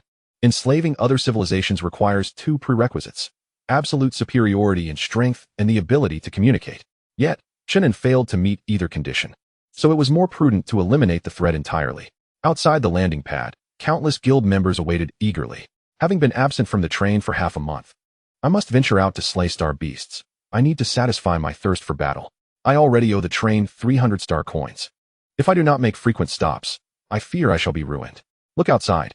What on earth? How did the warships deploy? Everyone knows the train possesses warships, but they are rarely mobilized. Yet this time, over 10 warships have emerged, accompanied by various reconnaissance vessels, presenting a formidable display. As the crowd speculated, the train provided a series of notifications. The target planet is called Lizard Star. Some information has been sent to everyone's wrist devices. The train captain is preparing to wage war against the lizard civilization. Passengers may choose to participate at their discretion. Subsequently, the train's resources will be dedicated to the civilized war, with corresponding adjustments made. During the war, all entertainment zones will be closed. New weapons in the market will see a 20% price reduction, with unlimited supplies available. The temporary cancellation of all passengers and guilds loan limits. The rental price for spacecraft is reduced by 50%. Large guilds are encouraged to consider renting larger vessels. War missions have been issued. Please check your devices for details. Everyone was taken aback, astonished by the turn of events. However, they quickly regained their composure and hurried to check the tasks on their wrist devices. Main mission: annihilate the lizard civilization. The standard is to destroy all tribes and eliminate 90% of the lizard population. Upon completion of the mission, each participating guild will evenly share 1,000,000 star coins based on their contribution. The prize pool is not fixed and will continue to grow as the war progresses. My heavens, 1,000,000 star coins, and this is not even the final reward. What a colossal lizard. It is clearly a cash dispenser, damn it. Roar. Let the battle commence, for I am most eager. Fear not, dear comrades, for there are side quests yet to unfold. Side quest 1. The lizard star boasts a total of 247 tribes, enumerated in order of strength. All guilds must undertake this quest, selecting their targets at will. But multiple selections are prohibited. Upon completion, a reward of star coins shall be granted. Note that the top 10 tribes allow for multiple guilds to choose together. It is advisable for larger guilds to assist the smaller ones. Side quest 2. Within the formidable tribes reside 2-star extraordinary beings. Hunting them will yield individual rewards. Side quest 3. The remains of the colossal lizards can be sold to the train, which will purchase them in unlimited quantities. Side quest 4. Gather information regarding lizard civilization, such as their language, customs, or other records. The train will reward based on the significance of the information provided. In addition, there are numerous routine tasks, yet presently, no one cares for them. All are hastening to undertake war tasks. Are you all moving too swiftly? Not a single tribe ranked beyond 30,000 remains. Most guilds are rather weak, intending to target the easier foes first to gauge the situation. The larger guilds, however, show little interest in such trivialities, opting to select from the top 100 instead. Sister Shu, shall we aim for the top 10? Zishu shook her head. Patience is key. Although there are many tribes, guilds are few, and the first round of tasks will surely be uncompleted. We can tackle one task at a time, primarily to assess the strength of the lizards. Yang Yuan raised his thumb in admiration. Truly, Sister Shu is remarkable. At that moment, a voice rang out. New equipment has arrived in the market. Let us hasten to procure. Guilds that completed their tasks rushed to the market, while some astute ones opted to visit the bank first. Given that the train has eliminated the loan limit, many guilds are prepared to take a gamble. Chapter 21. The struggle between civilizations is life and death itself. The version 10 alloy shield, available in both one-handed and two-handed variants, is priced at 5 and 10 star coins, respectively. The version 10 deep purple armor is priced at 25 star coins. Why mention the version? A bystander explained. Upgrades are certainly forthcoming, much like the 3 pistol, which has 20 versions. Ah, I see. Look here, wow. The version 10 C36 high explosive bomb requires merely 10 star coins. The version 10J 12 rocket launcher, priced at 50 star coins, includes 5 rounds of ammunition. I discern that the newly launched weapons are far more potent, yet their pricing is remarkably low. Perhaps it is merely a transient circumstance. Prices may rise in the future. The market is bustling with activity, as guilds fervently make their purchases. The market in car number 10 is particularly fierce, for several large guilds congregate there. Chen Guoyang, Zishu, and Xiao Zhan, the leaders of the top 3 guilds, coincidentally crossed paths, instructing their subordinates to refrain from competing and to adhere to the order. Gentlemen, shall we join forces to undertake the number 1 tribe? Xiao Zhan proposed. He relishes adventure, and it is precisely this trait that has allowed him to thrive. Chen Guoyang, being more conservative, promptly declined. Cooperation may be possible later, but at this nascent stage, I dare not take risks. What say you, Presidency? Zishu responded. I align with your perspective. We shall leave the top 10 undisturbed for now. I have opted for the 27th tribe. Xiao Zhan chuckled. I may not have secured a position in the top 10, but I have claimed the 11th spot. Gentlemen, I shall take my leave first. He proceeded to the marketplace to complete his procurement. Zishu followed closely behind, hastening to the landing pad after finishing her purchases, where the ship had already been rented. Then it was Chen Guoyang's turn. Everyone was pressed for time, acquiring a suit of armor each, 50 alloy shields, and additional weapons according to their numbers, ensuring ample ammunition. Chen Guoyang was willing to spend, depleting his savings without resorting to loans. President, many of the battle blades are severely worn. Should we replace them? Chen Guoyang glared. Do not forget the rules I established previously. Battle blades are essential. If they break, they must be replaced. If funds are insufficient, take out a loan. Despite our considerable acquisition of firearms, I suspect it will not be enough. Ultimately, we will need to engage in close combat. In terms of cost effectiveness, cold weapons are far more economical than firearms. Once all the war supplies were prepared, Chen Guoyang boarded the rented large spacecraft with his 2,000 guild members. Setting course for Lizard Star. His two vice presidents were Han Dong and Chu Du Han Dong, robust in stature yet meticulous in thought, calculated the expenses. President, our consumption this time is substantial, and this is just the beginning. If our gains are insufficient, the guild will face significant issues. Before Chen Guoyang could respond, Chu Du, with a scholarly appearance accentuated by his glasses, interjected, do not dwell on the current losses. We are engaged in a civilizational war. A moment of contemplation reveals its complexity. Given that the train has granted us unlimited resources, it indicates that they are necessary. Chen Guoyang concurred. Chu Du is correct. The information has arrived. Their wrist devices, previously devoid of mission details, had just been updated. Chen Guoyang accessed the mission, locating the information on Tribe 17. They had accepted the mission concerning this tribe. The data indicated that the tribe resided in the northern hemisphere's forest, housing approximately 800 giant lizards, possibly with a secondary existence. Han Dong expressed surprise. Only 800? Do not underestimate the giant lizards. They are stronger than star beasts of the same rank. It would take at least 3 people to contend with one, even with firearms. I have a map. Gather all the squads in the tactics room so we can analyze it thoroughly. I hope the guild is managed according to the battalion system. Squad leaders oversee 10, while brigade leaders manage 100, resulting in a total of 20 brigades. Once all the leaders convened in the tactics room, Chen Guoyang pointed to the map and articulated his strategy. The terrain of the lizard tribe was not overly complex. They resided by a lake, constructing their dwellings of stone. However, due to the surrounding forest, our spacecraft could not land nearby. Ideally, we should lure them out and set traps to eliminate them in batches. Chen Guoyang excelled in strategy and traps. President, according to the map, our landing point is several kilometers from the tribe. Will we be able to lure them? It may prove difficult to entice them, as they too are sentient beings. I am concerned they might set traps in the forest, placing us at a disadvantage. We have procured an ample supply of explosives, and the spacecraft is equipped with an attack system. We could initiate an aerial bombardment before landing directly by the lake, followed by a strong assault. As everyone shared their opinions, the situation gradually became clearer. In the cockpit, Chen An was reviewing the plans of various teams, and it was evident that Chen Guoyang's group exhibited the utmost caution. Master, shall we join the fray? Not for now. If I join, there will be no room for enjoyment left.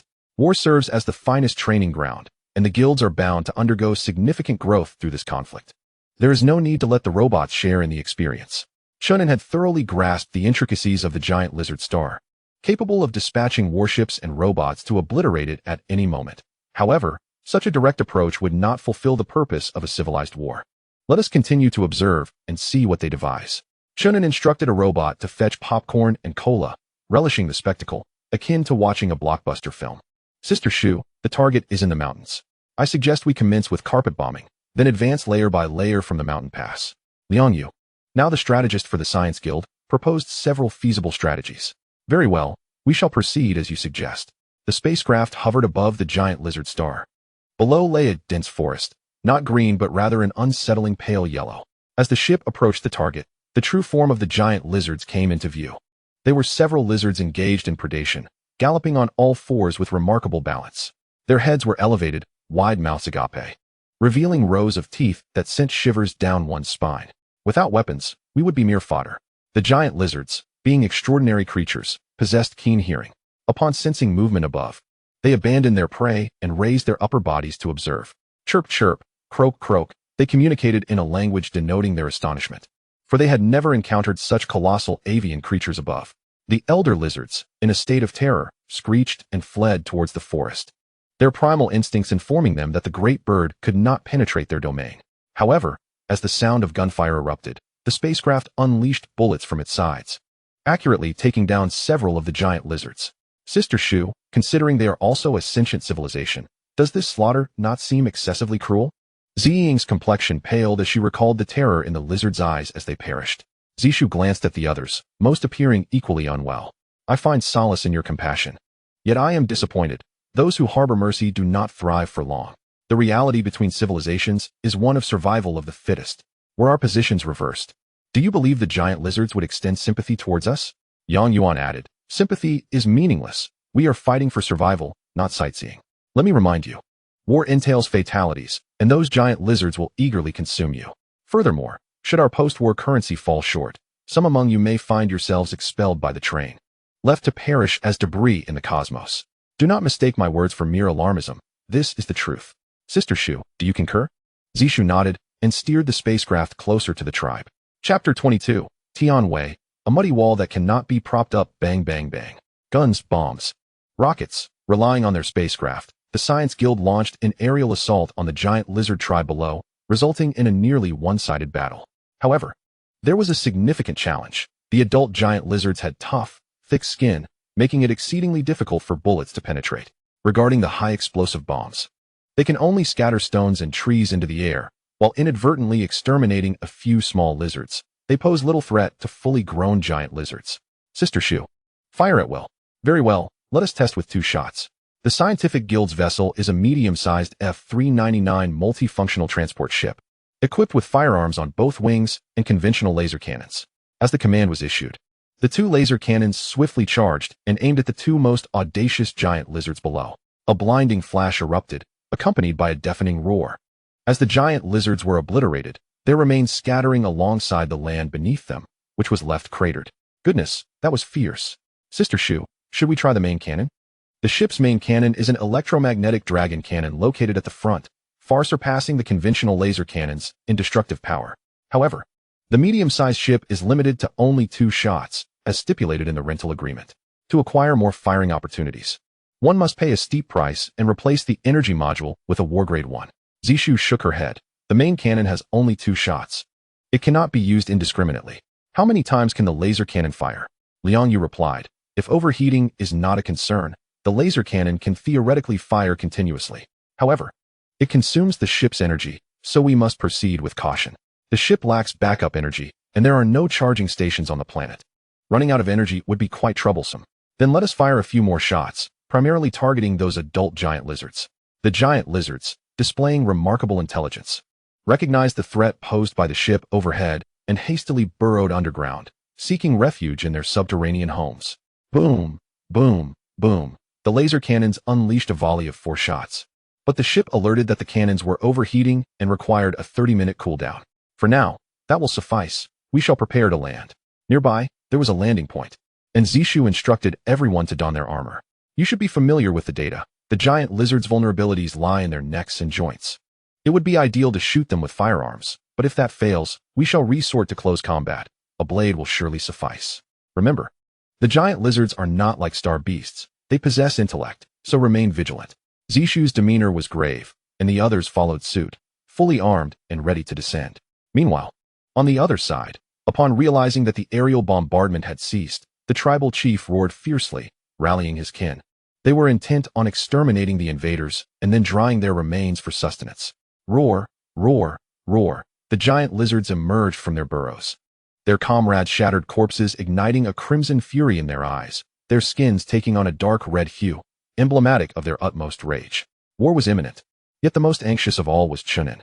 Those creatures appeared exceedingly ferocious. Could the Scientific Guild prevail? We have analyzed all the weaknesses of the giant lizards.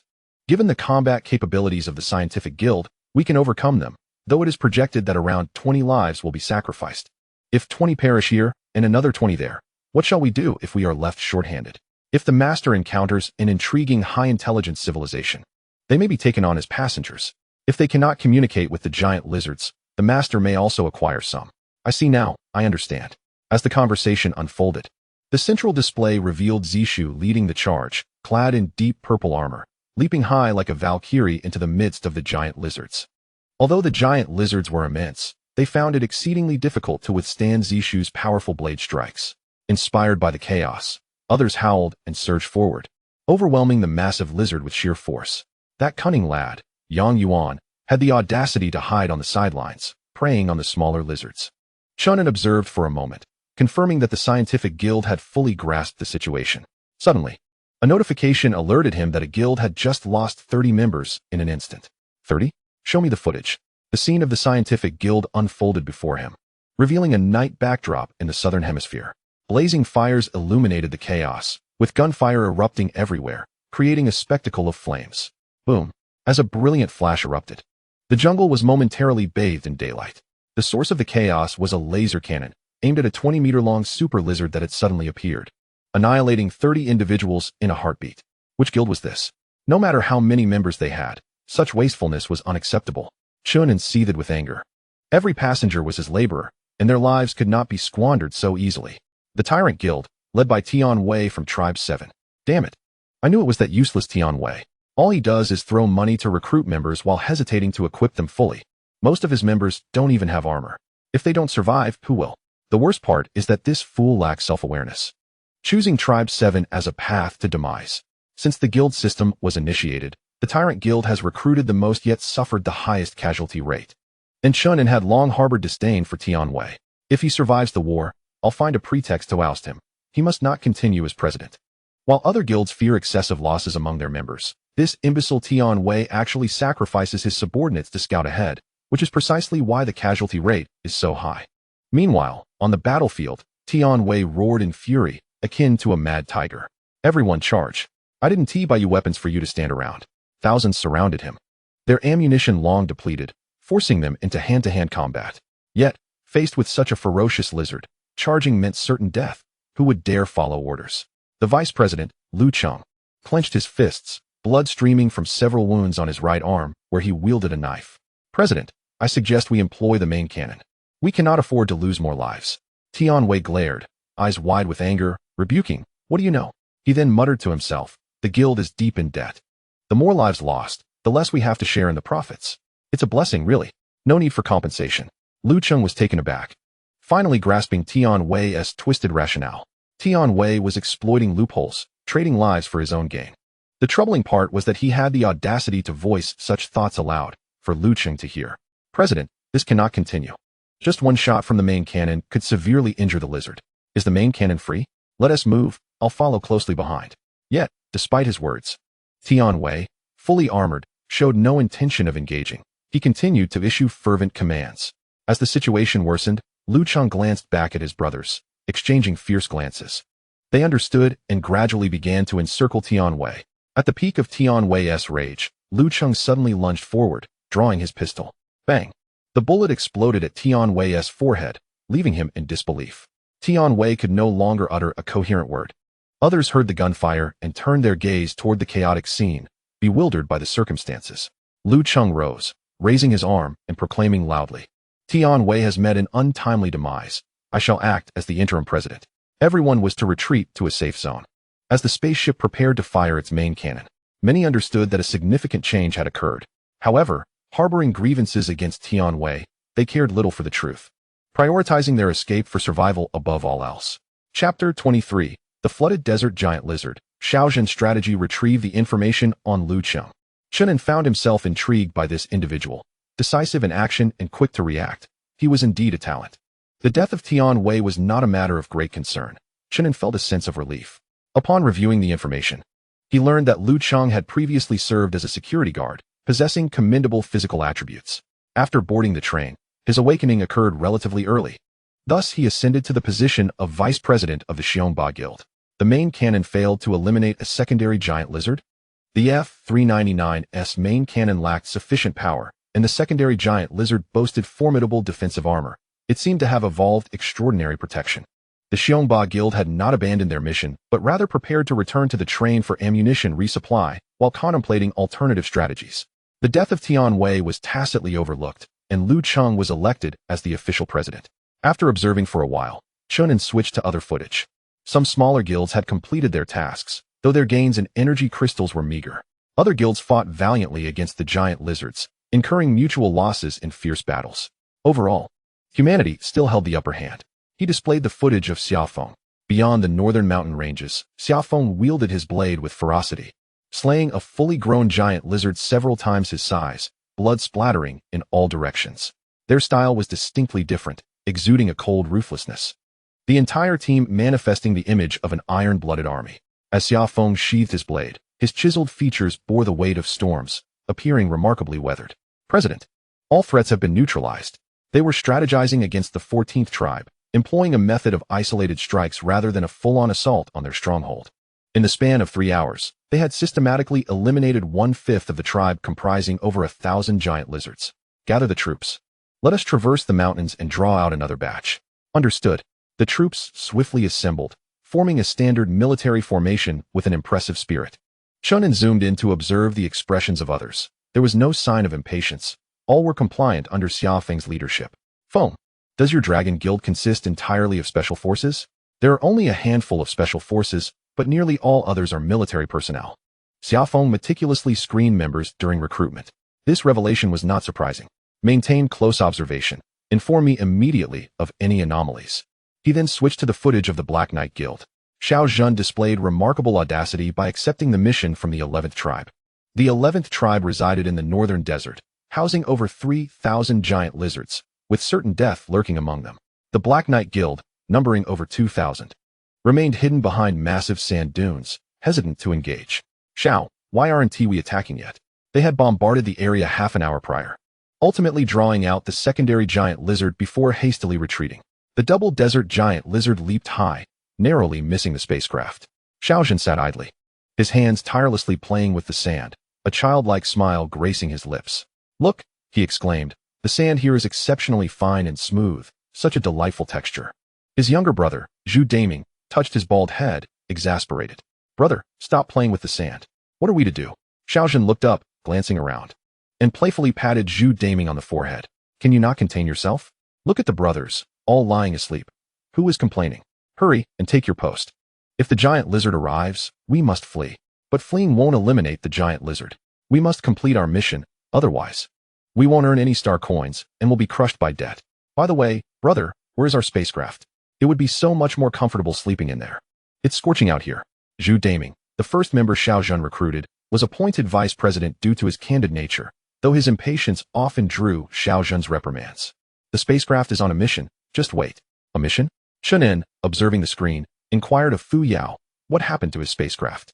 The Night Guild rented a large spacecraft, which recently returned from the train to refill water on the landing pad, estimated at 400 tons. Chen An quickly realized Xiao Zhen's intentions, feeling a mix of amusement and exasperation. Does he really think the train's water is free? The train has a dedicated reservoir. The water either comes from the life star or is extracted from solid-state liquids in space and refined into pure water. To be honest, I feel a pang of regret seeing Xiao Zhen waste so much pure water. I need to find a way to recover those costs. After a long wait in the desert, Xiao Zhen finally saw the spacecraft return. He sprang up, leaving a sizable impression in the sand. Brothers, rise and prepare for action. The drowsy Zhu Daming instantly perked up, summoning the others. Xiao Ge, shall we charge in? Xiao Zhen replied, everyone check your armor. The brothers responsible for defense must inspect their shields, and the rest should fully load their rifle magazines. We will encircle and engage shortly. The spacecraft did not land, but hovered above the giant lizard tribe. As the two side doors opened, massive pipes emerged. Suddenly, torrents of water cascaded down like a waterfall, leaving both the giant lizards and the members of the Night Guild astonished. Xiao Ge, so this is what we were waiting for, Xiao Zhen remarked. Stop fixating on reckless charges. Spend more time studying the data on your wristwatch. It clearly states that desert giant lizards are afraid of heavy rain, for water causes the sand to clump and even collapse, hindering their movement. At that point, the giant lizards will merely be targets for us to eliminate with ease. Although 400 tons of water is not an excessive amount, it can significantly impact their living environment. The others suddenly understood, filled with admiration for Xiao Zhen. As the last of the 400 tons of water poured down, the core area of the giant lizard tribe temporarily transformed into a swamp, ensnaring many giant lizards and severely impeding their mobility. The Night Guild had already occupied the hillside, and now they merely had to step forward to shoot. Don't you dare conserve ammunition, fire it all off. Remember this. Money can be earned, weapons can be bought, but once life is lost, it is truly gone and cannot be regained. Therefore, unleash all types of firearms with abandon. Only consider close combat once we exhaust our ammunition. However, Brother Xiao, what shall we do about the double-tiered giant lizard? Bullets cannot penetrate, and rockets prove ineffective. Xiao Zhen gazed skyward as the main cannon of the spaceship extended. The primary cannon of this large vessel can unleash 4 volleys, Direct all of them at the double-tiered giant lizard. Even if it doesn't perish, it will certainly sustain severe injuries. In the cockpit, Chen An observed with great interest. One must admit, this lad Xiao Zhan is increasingly to his liking. A stark contrast to someone like Tian Wei. This is the way it should be. I have provided you with an abundance of weaponry, so use them freely. And simply repurchase once you exhaust your supplies. Master, the loan pressure on the Knight Guild is quite considerable. One can only profit from loans. Previously on Zixing, how many wealthy individuals weren't living lavishly despite holding billions in bank loans? I fear not their borrowing. I fear their frugality. The resources aboard the train are ample. Not to mention 1 million. Even if we add another 0, it suffices. Chen An continued to observe Xiao Zhan, who had successfully cleared the 11th tribe with remarkable efficiency. It's noteworthy that Ji Shu hasn't even completed the 27th tribe yet. The news of the Knight Guild's successful mission was announced, along with their rewards. Chapter 24, Medical Assistance Center and Care Facilities. The Knight Guild has successfully annihilated the 11th tribe, earning a reward of 46,000 star coins, with each member receiving an additional 200 star coins. The Knight Guild has received a coupon. Within the next 24 hours, all weapon purchases will be at half price. Everyone's wristbands buzzed simultaneously with the news, leaving them astounded. Over 40,000 star coins not only recoups costs, but also yields a significant profit. Given the 11th tribe's size, the rewards for the top 10 tribes must exceed 50,000. The 50% discount is rather extravagant. Does it imply that the train hopes we will purchase more weapons? Envy stirred among them. They resolved to strive for a major task next time. Different perspectives emerged. For Ji Shu, her curiosity lay in how Xiao Zhan accomplished this feat. She had yet to conquer the 27th tribe, having been repelled by a double-tiered giant lizard, making it difficult to launch a counteroffensive. Xiao Zhan, how did you manage it? Ji Shu sent a private message via her wristband. At that moment, Xiao Zhan was resting aboard the spaceship, temporarily without new assignments. He had blocked messages from strangers. Yet Ji Shu and the guild leaders had long since added each other as friends, allowing for seamless communication. Upon Xiao Zhan's elucidation, Ji Shu experienced a moment of clarity. It turns out we are partaking in an open book examination. Since the materials are readily available, they should be utilized wisely. Thus, Ji Shu chose to pause her battles and delve into research. Chen An was aware of this, but refrained from offering reminders. Currently, it appears that the individuals I am focusing on each possess their own strengths and weaknesses. Ji Shu is courageous and embodies the spirit of a warrior. Yet her flaw lies in her impulsivity, favoring action over thought. Thankfully, Liang Yu is there to offer counsel, preventing her from erring. Xiao Zhan's strengths lie in his quick wit and extraordinary courage, yet at times he is overly reclusive, finding it challenging to fully integrate with the growing guild. Shun Guoyang's strength is his wisdom, but he is excessively cautious, at times verging on timidity. He lacks boldness. Xiaofeng exemplifies the archetype of a soldier, with a resolute character, integrity, and a strong sense of loyalty. Currently, no glaring flaws are apparent. In addition to Lu Qing, who is resolute and decisive, there are also over 10 individuals that Chen An has taken an interest in. Although their potential may not be as pronounced, their futures hold promise. Albeit they have yet to shine. After dedicating a significant portion of the day to contemplation, Chen An redirected his attention back to the interior of the train. Certain matters could not be postponed and required resolution. Currently, there are 3,670 children aboard the train, with 720 injured individuals unable to emerge. These two categories of individuals lack the ability to generate income. Those with family may receive support, while those without must rely on loans to survive. Yet, Chen An understood that many were simply awaiting their demise, having no means to repay debts. Most children have family, but the injured are predominantly solitary. Master, should we initiate free medical care? Is it necessary to commence this? The master can provide basic medical assistance to the injured. Aiding their recovery would be more beneficial for you. However, free assistance does not equate to entirely free. If superior medications or medical equipment are required, expenses will certainly be incurred. Chen An grasped the implications of Fuyao's words, reflecting for a moment before acquiescing. It was paramount to facilitate the swift recovery of the over 700 injured. But what of the children? They could not mature in the short term and would only hinder the adults' pace. To speak rather inhumanely, had there been ample time during the explosion of Zixing, Chen An would undoubtedly have been selective about who boarded, excluding the elderly and children entirely. Nonetheless, as time aboard the journey increases, the passengers would inevitably procreate, leading to an increase in the number of children, necessitating preemptive measures. Master, since the commencement of the revival era, numerous additional rules have emerged in the universe, one of which prohibits extraordinary beings from bearing offspring. This rule remains in effect until the end of the revival era. Ordinary beings are not subject to this restriction. Chen An was taken aback. How do you know this? Such rules have spread throughout the universe. I have long since captured them. Incredible. What other rules exist? The ones you are already aware of, such as the train's final destination being immutable and upgrading the train increasing passenger capacity, among others. Chen An took a moment to compose himself and inquired, what if we cannot bear children? Wouldn't that lead to our extinction? As long as we strive to extend our lifespans indefinitely, extinction should not be a concern. Your answer leaves me speechless. If that is the case, children are indeed invaluable. What should I do? I suggest establishing a dedicated childcare facility aboard the train, ostensibly to care for the children, while in reality educating and nurturing them to become loyal supporters of the train.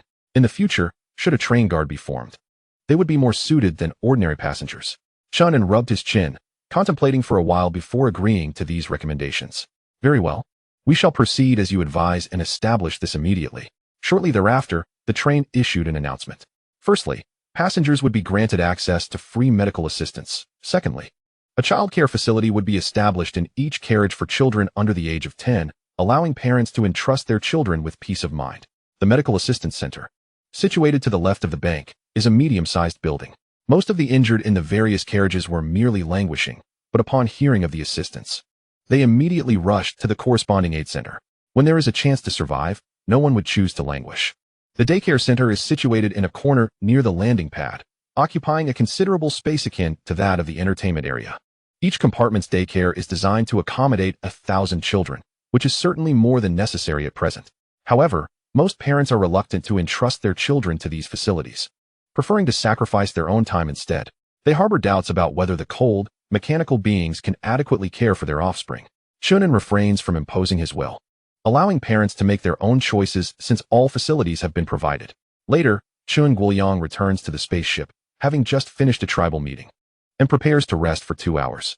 Upon entering the compartment, he lovingly gathers his child from his wife's embrace, his face radiating affection. It is only during such moments that he feels the significance of all his endeavors. His wife, filled with concern, gently caresses his back. Are you injured? She inquires. Noticing the blood-soaked fabric, Chen Guoyang chuckles. It's the blood of a giant lizard, not mine. Please, could you buy me 2 new outfits at the market? His wife hesitates, instead bringing up the medical assistance center and the daycare. Is there medical assistance? That would be splendid. My leg is a bit sore, and it would be wise to check it out. His wife frowns. You still claim to be fine? By the way, I wish to send our child to the daycare and join you in battle. Is that agreeable? I've visited the daycare, and it is remarkably professional, even superior to my own care. Don't be too quick to refuse. The train has afforded us numerous benefits, which surely won't be detrimental to our child, right? Chen Guoyang does not rush to agree but first heads to the assistance center. Inside, a plethora of machinery awaits, capable of swiftly curing any ordinary ailment. Can cancer be treated? He queries one of the robotic doctors.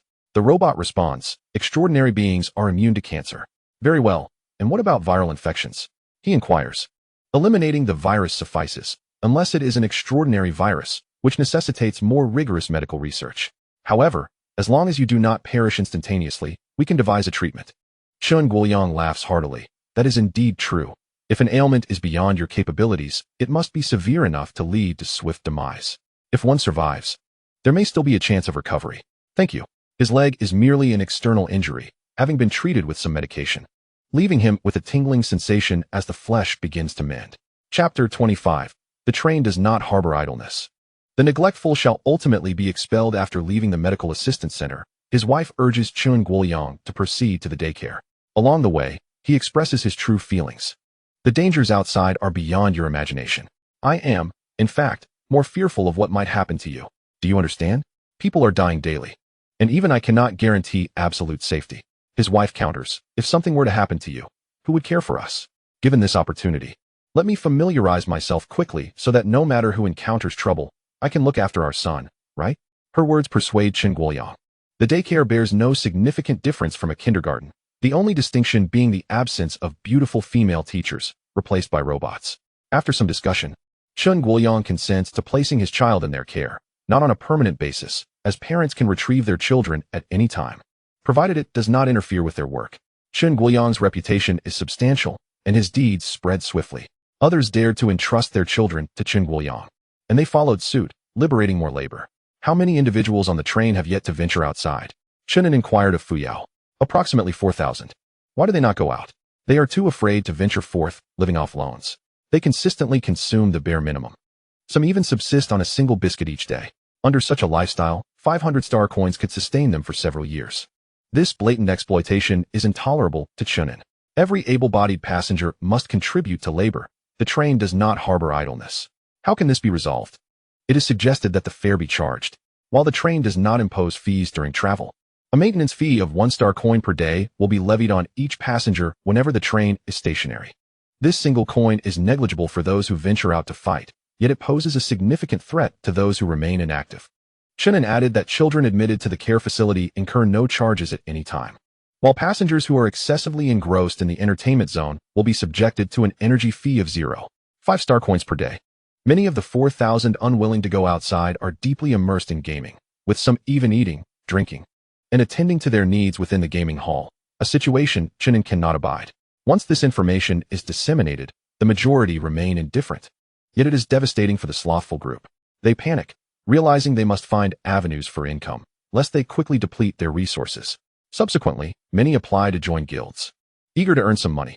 However, even then, hundreds remain unmoved, persisting in their idle existence. Fuyao, how long can they sustain this? They can last at most a month, at which point they will reach their loan limit, triggering penalties.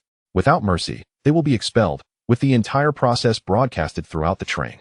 The rules of the train must be adhered to, preventing anyone from exploiting loopholes. Thus, the first day of strategizing against the giant lizard star concluded, with most guilds completing their tasks and reaping substantial rewards. Only a few guilds encountered formidable challenges and have yet to devise solutions. Upon awakening on the second day, Chen An learned that the major guilds were assaulting the top 10 giant lizard tribes.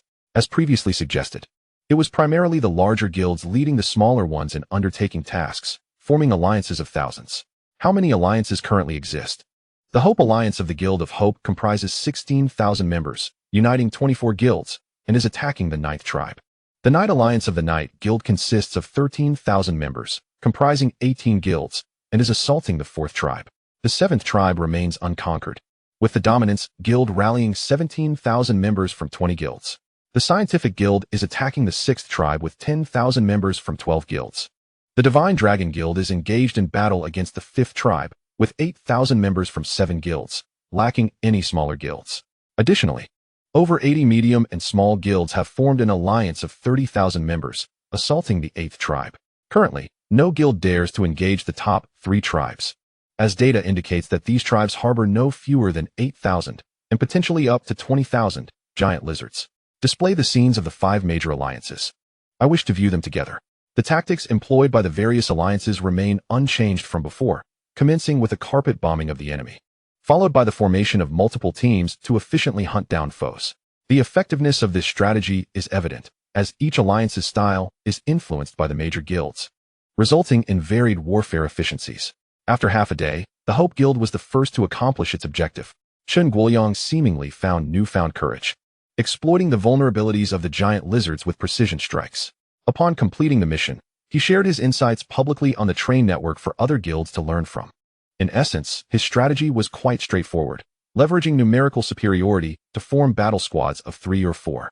Each squad would have members designated for defense, close combat, and ranged harassment, thereby maximizing efficiency in targeting the giant lizards. Chen An greatly admired this approach, deeming it a classic case for future reference. Other guilds followed suit, conquering the giant lizard tribes one by one. However, just as they prepared to tackle the first 3 tribes, these tribes unexpectedly merged forces. The giant lizards possessed unique observation methods, allowing them to recognize the fatal assaults upon their clans, prompting an impromptu alliance. Consequently, Chen An decided to consolidate the tasks of the 3 tribes into one. The guilds, hesitant to act recklessly, gathered at a safe distance for discussions.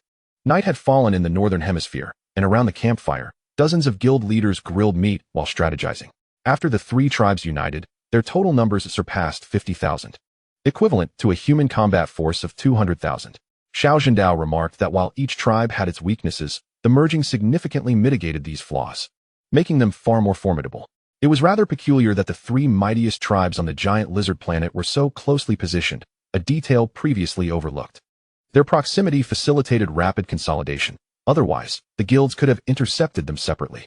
Zishu suggested to Chen Guoyang, "Shall we proceed with your original plan? Bombard first, then divide and conquer." Chen Guoyang shook his head. "That strategy is only viable when we possess an absolute numerical advantage. Many guilds are still en route. Once assembled, our numbers will exceed 200,000, which will still be advantageous." His words held a semblance of logic, yet Chen Guoyang felt an unidentifiable unease. Summer Wind, with a deeper understanding of warfare, explained, "Due to terrain constraints, the battlefield has a limited engagement area. For instance, if the battlefield remains constant in size and the enemy's numbers increase significantly, our own forces must also swell. However, we cannot deploy as many warriors as required, rendering our numerical superiority ineffective." Zishu suddenly grasped the essence of his argument. It was fundamentally a matter of combat efficiency. While we might appear to have 200,000, in reality, we could only realistically deploy 50 to 60,000 due to the limitations imposed by the terrain. Chapter 26. The conclusion of civilized warfare and the division of spoils. Chen Guoyang activated his wrist device, projecting a map onto a luminous screen. The location was nestled within majestic mountains, and as Summer Wind had indicated, even with 500,000 troops, achieving a complete annihilation would be exceedingly challenging.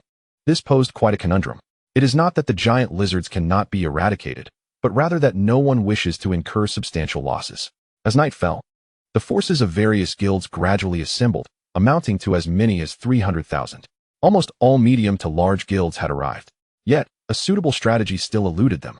Chen An was also keeping a watchful eye. Should the guilds prove unable to succeed, he would dispatch warships. A direct assault by the guilds would result in excessive casualties.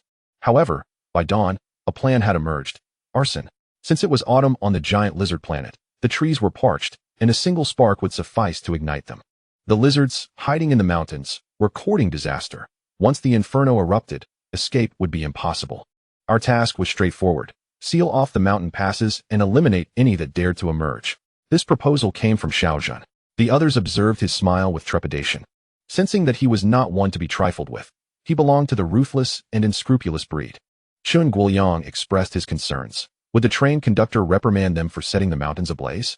They were uncertain of Chen An's temperament. Soon, however, someone discovered that incendiary devices had appeared on the market. It seemed the conductor approved. Everyone hurried back to purchase the firebombs. The more, the better, with costs shared amongst them. In the cockpit, Chen An held the strategy of arson in high regard. In civilized warfare, morality holds no sway. The sole objective is the completion of the mission. After all, the giant lizard planet was destined for obliteration. What did it matter if they burned the mountains? Or even the entire planet? Thereafter, everything proceeded smoothly. The incendiary devices were positioned, awaiting the commencement of hostilities. On January 21st, at noon on the giant lizard planet, the major guilds dispersed around the mountain, with 300,000 divided into 6 groups of 50,000, effectively blocking the 6 principal exits from the mountains. They communicated via wristwatches. The eastern flank was ready, prepared for battle at any moment. The southeastern flank was set. The northern flank was primed. The western flank was equipped. The southern flank was ready. The southwestern flank was prepared. Let us begin. Chen Guoyang issued the final command, and dozens of small spacecraft soared forth, approaching the mountain's core from all directions. They indiscriminately released incendiary devices, swiftly igniting a conflagration that erupted through the mountains, thick smoke billowing with the wind, creating a spectacular scene. The current season was dry, and the flames intensified, toppling trees in droves. The lizards, scouting the area, detected the raging fire and promptly returned to report to the 3 clan leaders. Though wise, they were not astute enough to comprehend human intentions. They ordered their kin to take refuge behind the mountains, believing the fire would not reach them. However, the aircraft soon flew to the opposite side of the mountain, encircling them in flames, creating a force of destruction. Eventually, the leaders sensed something amiss and quickly commanded a breakout. The lizard ranks descended into chaos, attempting to flee in various directions without a unified path. In truth, the guilds had overlooked a critical issue. Had the lizards been too united in their escape from a single direction, that route could have been compromised, leading to severe losses. Fortunately, such a scenario did not materialize. Outside the western valley, rows of armored warriors, wielding dual shields, blocked the valley's entrance. Behind them stood countless individuals, each armed with a rifle, fully stocked with ammunition. Zishu stood atop a high vantage point, witnessing a colossal lizard emerge from the swirling smoke. Prepare yourselves, all is set. Shoot in succession. The giant lizard, heedless of the imminent peril, charged forth despite the raging inferno. The thunderous gunfire echoed like rolling thunder. No matter how resilient the lizard's exterior, it ultimately succumbed to defeat. In the cockpit, Chen An was filled with profound reflections. In the end, we rely on technology. Even if we achieve victory in this war, there is little to take pride in. We were merely overwhelming. He hadn't even participated in the battle.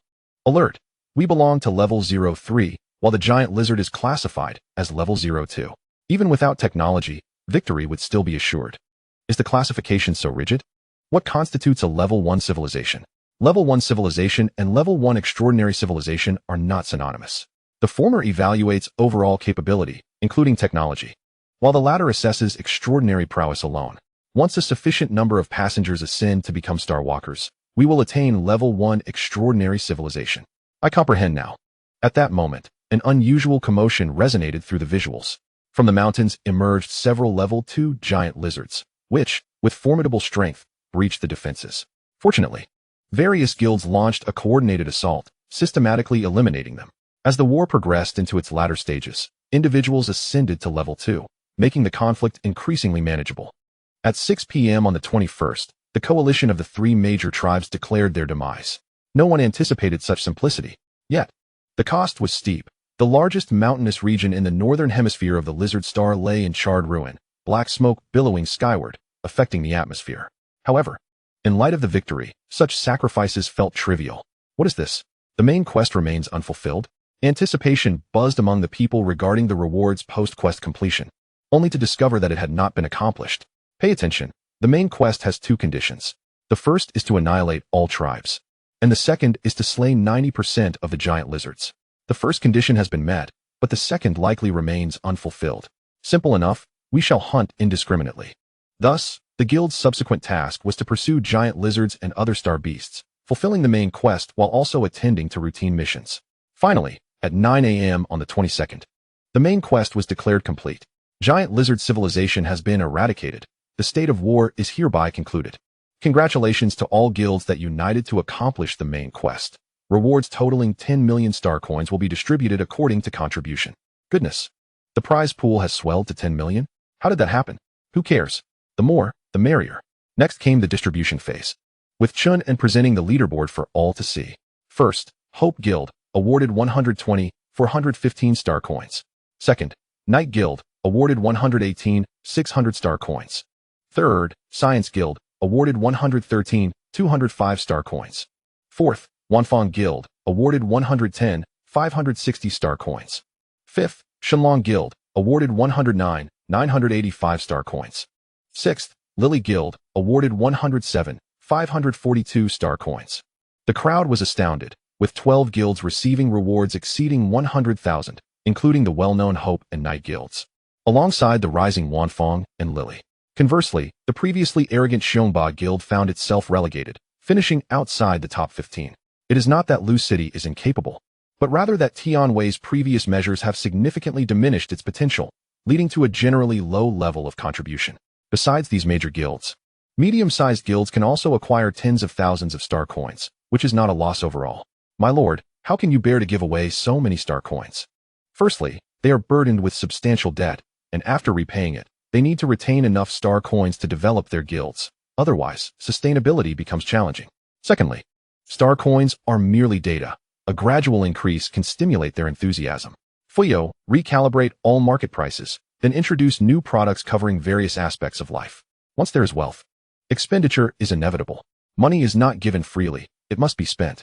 Despite the guilds seemingly accumulating vast sums, in reality, it is hardly sufficient for their needs. After the conclusion of the Civilizational War, the giant lizard star became the guardian of the train, returning everything to normalcy. Hunters resumed their pursuits, gatherers continued to collect resources, and tasks were undertaken for profit.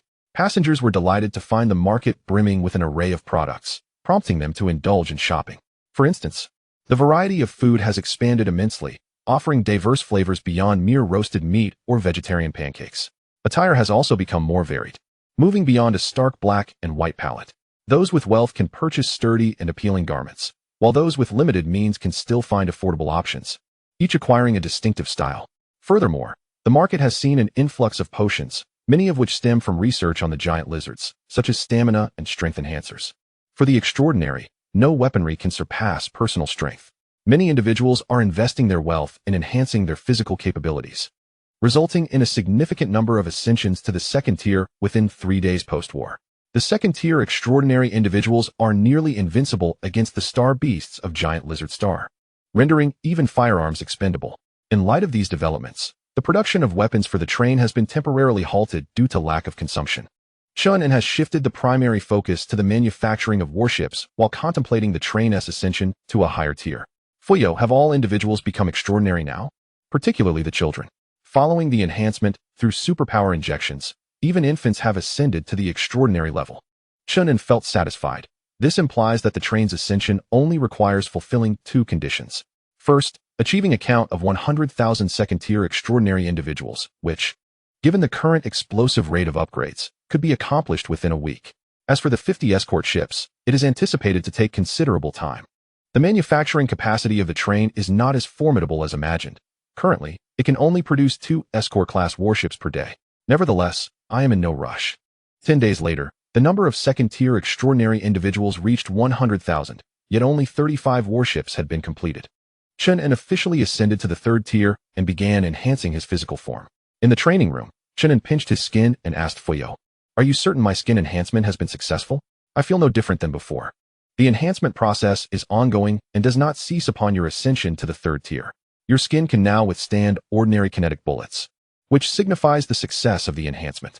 I see, the enhancement process is ceaseless. Does this mean I could eventually withstand a nuclear bomb with my flesh?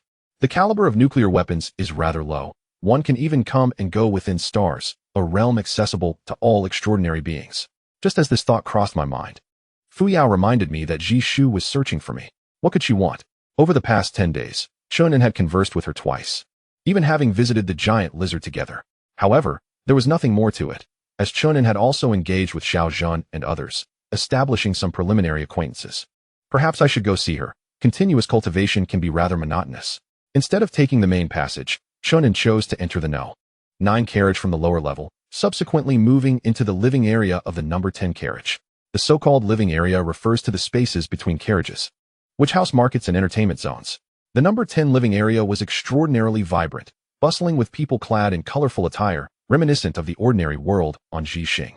In some corners, vendors displayed their wares, engaging in trade. These individuals felt the train's purchasing prices were too low and opted to sell certain unique items at inflated rates. Chen An neither interfered nor obstructed. As long as it was reasonable, it was acceptable. "Chen An, over here," Jishu beckoned, clad in a striking purple combat uniform. She exuded an aura of valor and charm, captivating the attention of passers-by. Given that everyone recognized her as Jishu, they dared only to steal glances. "Everyone's watching you. You're quite the celebrity on this train," she remarked with a playful smile, linking her arm through Chen An's and expressing her desire to treat him to a grand meal. "You must be quite wealthy?" Chen An inquired. "I am wealthier now than I was on Jixing. I could easily afford to not only treat you to dinner but also support you," she replied with a grin. Chen An was taken aback. "So, I could be living off you?" "Absolutely, provided you are willing to accept," she teased. Chen An felt a sense of comfort, reminiscent of his time with Jishu on Jixing. They were both unrestrained in their banter, true to their natures. The two entered the dining area, searching for a place that could serve a sumptuous feast. During their wait, Chen An probed, "Isn't your guild busy?" "Indeed it is. But I've delegated tasks to Yang Yuan and the others. I can't always be present," she replied. "By the way, how is your guild faring? If it's not doing well, you could join the Science Guild. I would make you the vice president." Chen An sipped his tea and chuckled. "I'm doing quite well. As you can see from the rankings, Hong Ri is at least within the top 100. Hee, my guild is within the top 3. She boasted, her face glowing with pride, before pulling out some candy from her pocket. "This is candy from Jixing, quite precious. I only bought a little in the market and couldn't bear to share with Jiying." Chen An accepted the offered piece, placing it in his mouth. This candy, once of little value, had grown expensive now. It was not due to the difficulty of its production, but rather because no matter the method, the original flavor could not be replicated. Chen An's stock was low, and he only occasionally released a small amount for sale to adjust the market. "Chen An, if Jixing were to be restored, would we return? Would you go back?" Jishu inquired. Chen An pondered for a moment before responding, "To be honest, if such a situation arose, I would not return. Rather than languishing on Jixing for a lifetime, I would prefer to live boldly among the stars. What about you?" Jishu's eyes sparkled with delight as she savored her candy. her eyes nearly squinting from the sweetness. Me too. Here, I am the president, whereas on Jixing, I was merely an ordinary athlete, toiling for half a lifetime only to end up with nothing, ultimately exhausting my body prematurely. 2 glasses of wine.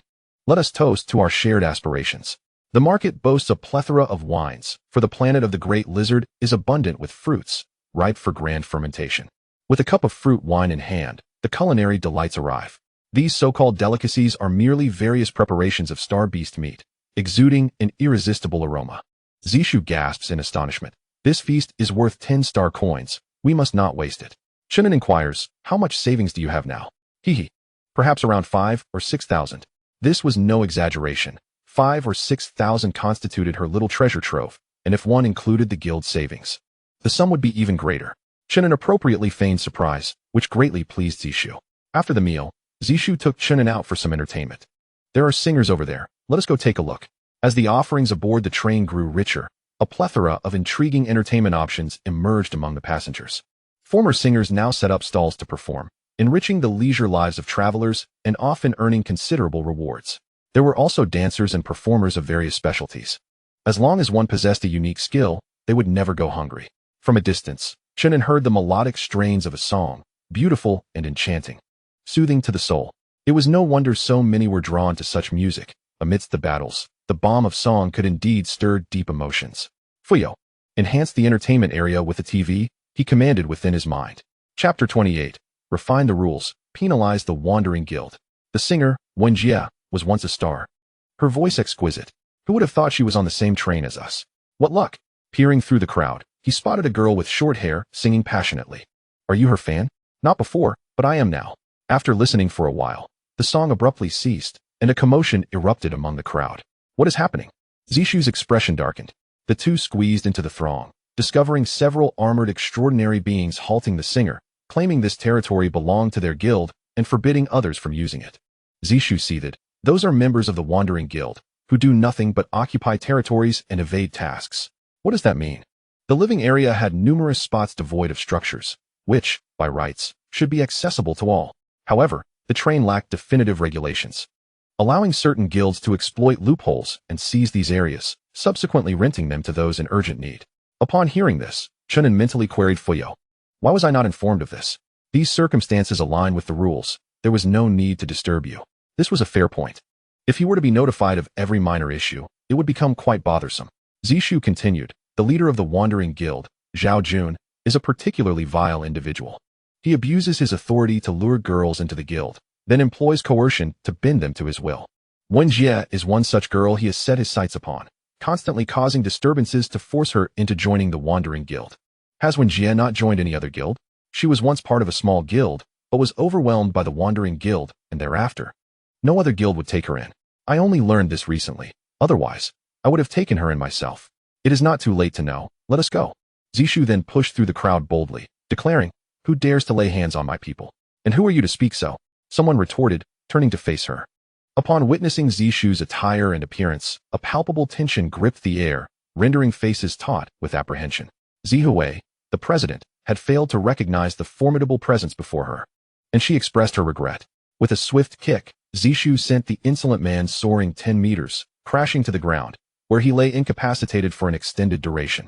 The group had a captain, also possessing a second-tier cultivation, who, undeterred by Zishu's prowess, coldly remarked, This seems rather inappropriate, does it not?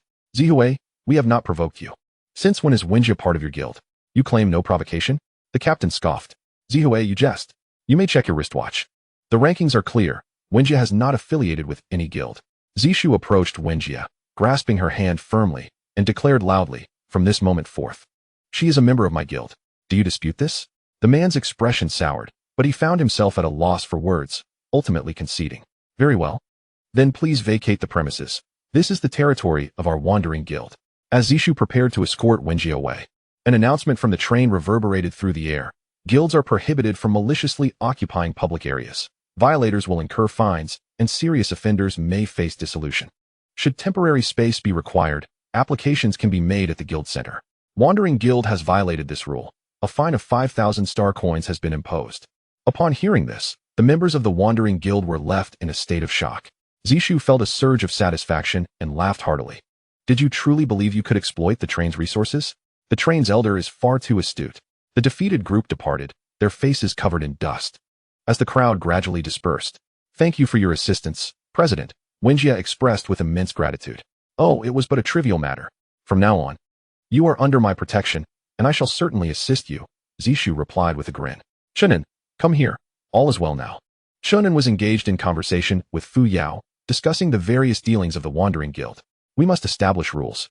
We cannot allow a few rotten apples to spoil the whole batch. Let the robots conduct inspections. If substantial violations are found, we shall impose severe penalties." Chen An tolerated the presence of malice on the train, but it must not be allowed to run rampant. Upon hearing Zishu's call, he quickly jogged over. "Impressive. This has been resolved swiftly." Wenjia, who was rather ordinary in appearance compared to Zishu, stood by. Zishu remarked, "It is not my prowess, but the wisdom of the train's elder that prevails. I have just informed Yang Yuan. We shall wait for a moment." "Indeed, he is remarkable." After a brief exchange, Yang Yuan arrived. "Take Wenjia to register," he instructed. Yang Yuan beamed with delight. "Wenjia, I am your ardent admirer." Wenjia, taken aback, responded humbly, "Hey, do you see only beautiful women?" Chen An teased. Yang Yuan playfully punched Chen An's shoulder, laughing. "Do not jest. You have Zishu, and I am still single. Shall I escort you, Teacher Wenjia?" "Thank you, Teacher Yang. I would be honored," Wenjia replied. Yang Yuan's reputation was considerable, being the vice president of the scientific guild.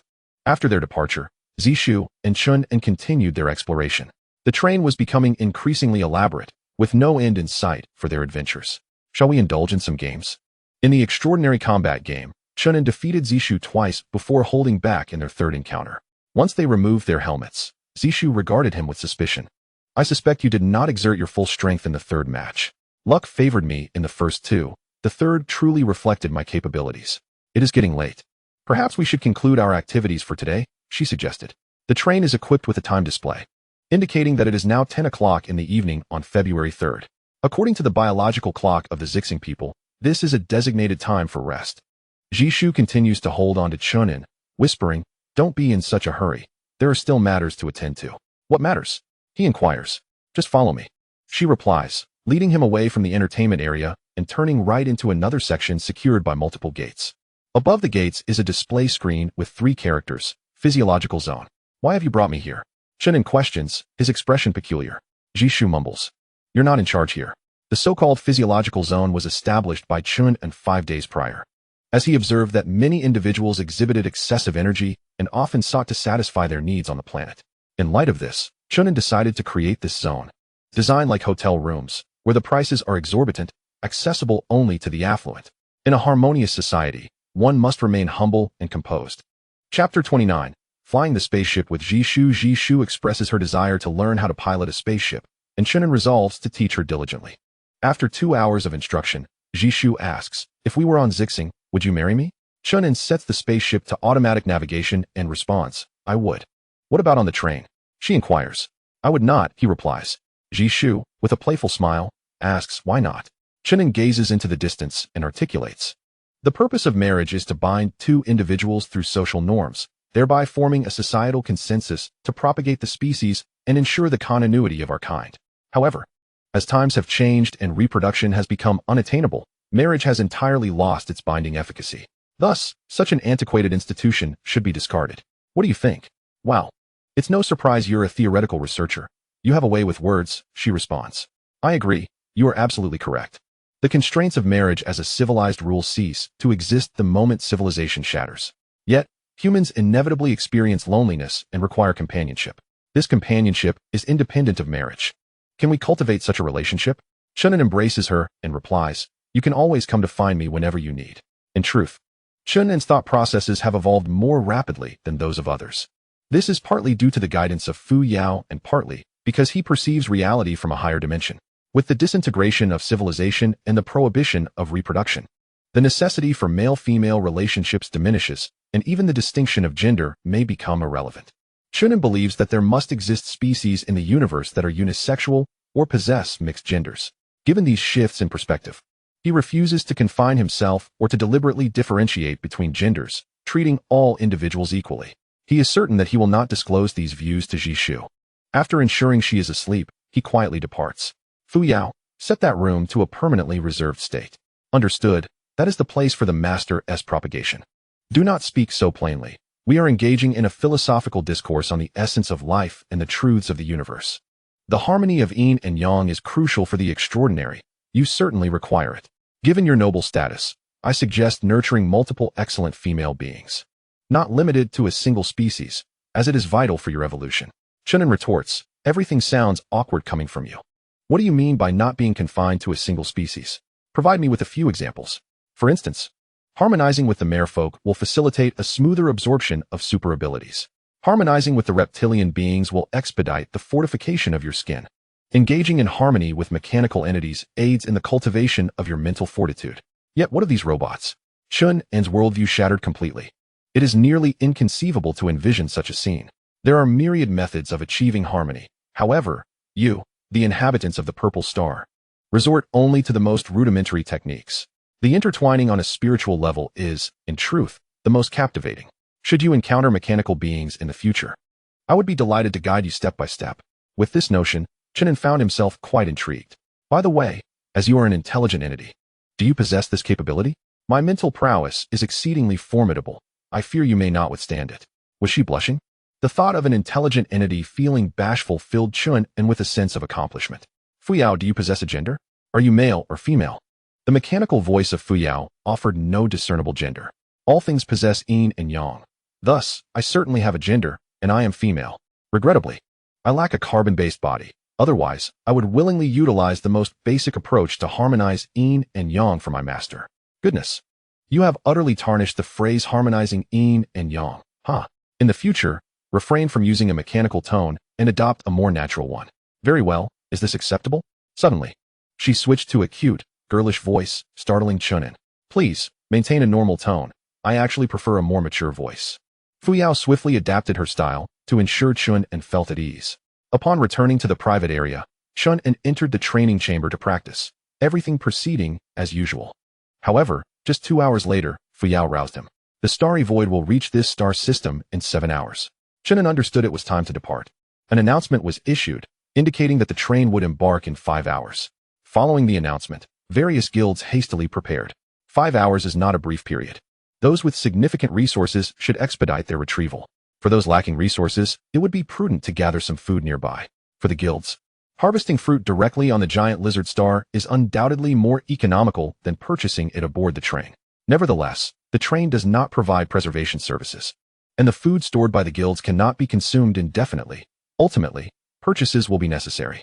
Chen An strictly regulated this aspect. The market would not entertain frozen goods. The 5 hours passed swiftly, and all spacecraft returned to the train, with no one remaining outside, mindful of past lessons. The train is about to set sail. The next destination remains unknown. Passengers are advised to manage their consumption.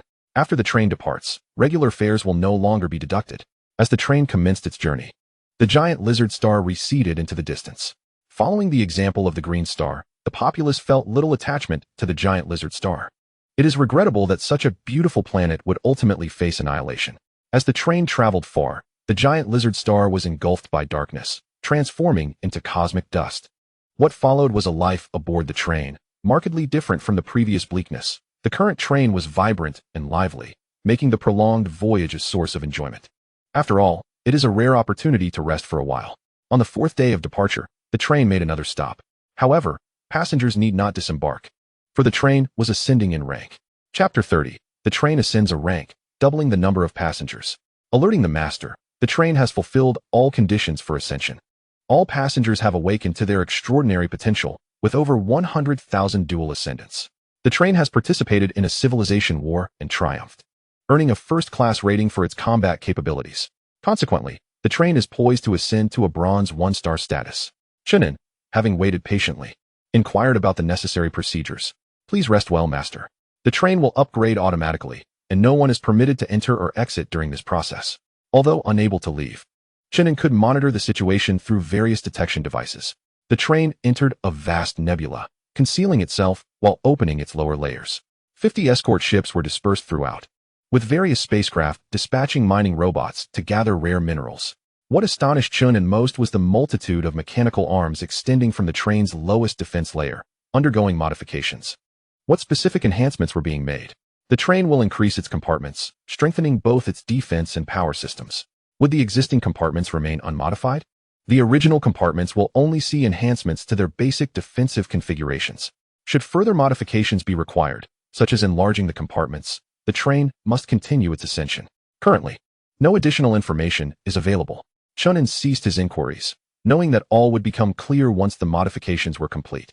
Throughout the following day, he primarily focused on his cultivation, occasionally checking the progress from the cockpit. Compartment 11, Compartment 12, and others were gradually constructed, seamlessly integrating with the original train. Chen An sensed a unique force in the starlit expanse, assisting in the train's transformation, significantly reducing the time required.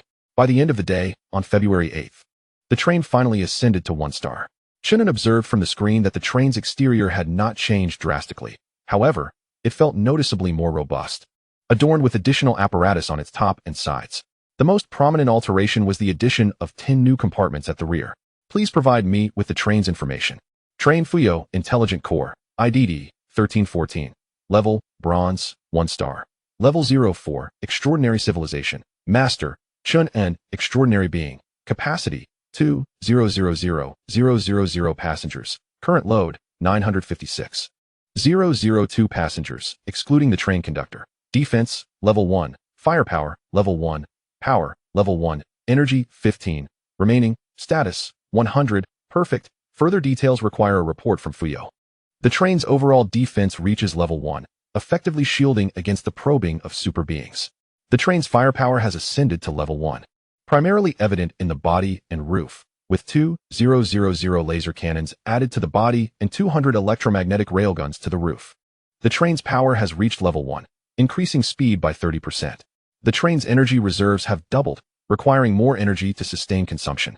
The train has added 10 new compartments, allowing for greater passenger capacity. The train's radar has been upgraded, extending detection range to 2 billion kilometers. Chen An took some time to digest the various changes. I have a question. Since the train can traverse in and out of stars, its defenses should be formidable. Why do they appear less so? Such are the rules. Well, you can silence me with those 2 words. Does this imply that the train is vulnerable to attacks? Superb cosmic beasts, advanced civilizations, or trains far exceeding our capabilities can easily overpower us. Therefore, I urge you, dear master, to strive diligently to fortify the train, while simultaneously increasing the number of passengers to form a protective army for the train. Chen An finally comprehended the significance of having numerous passengers. They exist in a symbiotic relationship with the train, safeguarding one another. Can the train's cannons be utilized indiscriminately? The response came, energy is required, and you may use them freely if energy is sufficient. Yet, why do we only have 15 units left? Upgrading consumes the majority of it, and we must gather resources anew. A reminder was given. The decrease in energy percentage is due to the increased energy reserves of the train. That makes sense. I shall promptly seek out a star. As for the renovation of the new carriages, it can wait until the energy is replenished. Subsequently, the train announced the results of the upgrade to all passengers. The atmosphere in the carriages was lively and animated. The stronger the train becomes, the safer we are, which is indeed a positive development. A living area has emerged behind the 10th carriage, providing direct access to the 11th carriage. However, this area is currently sealed off, preventing our passage. Given the existence of new carriages, can we not apply for a change? I fail to understand, with a limited number of people, why the need for so many carriages? Fool, it is evident that the train will accommodate even more passengers. Good heavens, if that is the case, will the train eventually evolve into a colossal behemoth? The population could swell from millions to 2 million, then tens of millions, and eventually into the hundreds of millions. This would be a boon, signifying that the guild could recruit more members, enhancing the quality of our lives. As the inaugural passengers, the Purple Star people will undoubtedly enjoy numerous benefits. Subsequent passengers, regardless of their race, will inherently be at a disadvantage. Within the 10th carriage, Zisher and others meandered through the living area of the 11th carriage but could not enter, as the gate was firmly secured. Yuguan exclaimed, "This is fantastic, as it means accessing the living area will be much more convenient in the future, eliminating the need for long treks." Their location was at the rear of the 10th carriage, necessitating traversing a lengthy corridor each time they wished to visit the living area. Once the 11th carriage is opened, they will be able to step outside with ease. Who knows when it will be accessible? If it remains closed, the living area will not be constructed, leaving a vast expanse of empty space. Yang Yuan remarked, "We can utilize the landing pad here in the future. No more competition for space." In summary, Various conveniences await them, and they eagerly anticipate the completion of the construction. After half a day, the train, having traveled for 5 hours, docked in the orbit of a star to absorb energy. Why is it still 4 hours? The new carriage also possesses conduits, which means the efficiency of energy absorption has increased exponentially. Chen An inquired, has the storage level expanded? In the future, we can store more resources and construct additional factories. Indeed, we can increase the number of factories. However, before that, we must first establish the living areas in the last 10 carriages, allowing the next batch of passengers to move inconveniently. With energy sufficiently replenished, Chen An commenced the internal construction of the train. He simultaneously issued an announcement, mandating that passengers strictly adhere to the regulations and refrain from transferring to the new carriages. 4 hours later, the fully energized train set off once again. The living area of the 11th carriage had also been completed, attracting many passengers from the 10th carriage eager to experience it. In truth, there is no distinction from other living areas. They merely seek convenience and expedience. Following this was an extended voyage, during which energy was replenished once. Yet no signs of life were detected on any celestial bodies. It was not until 12 days later, on February 20th, that the train detected a life-bearing planet. As the train entered the orbit of a star, it fortuitously passed near this planet, prompting the captain to deploy reconnaissance ships. The passengers erupted in jubilant cheers, gazing out at a resplendent blue planet, undoubtedly home to an intelligent civilization. Chapter 31. The Civilization of the U.S., the Sorcerer Empire beneath the azure starry sky. The palace of the Sorcerer Empire was adorned with vibrant decorations, bustling with activity. From the palace gates to the Grand Sorcery Hall, a long, colorful silk banner was festooned with red lanterns, inscribed with peculiar symbols. These symbols represented the U.S. language, signifying longevity.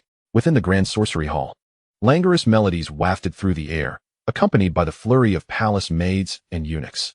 This was the Coral King of the Western Sea, procured after half a month of diligent efforts by my emissaries, to congratulate your majesty on achieving a lifespan that rivals the heavens, a longevity without bounds.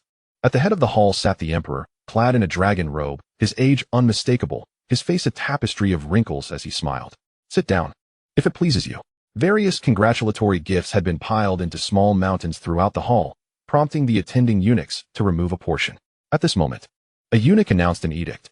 Your Majesty celebrates his 80th birthday. Let all the world rejoice, and thus a general amnesty is proclaimed.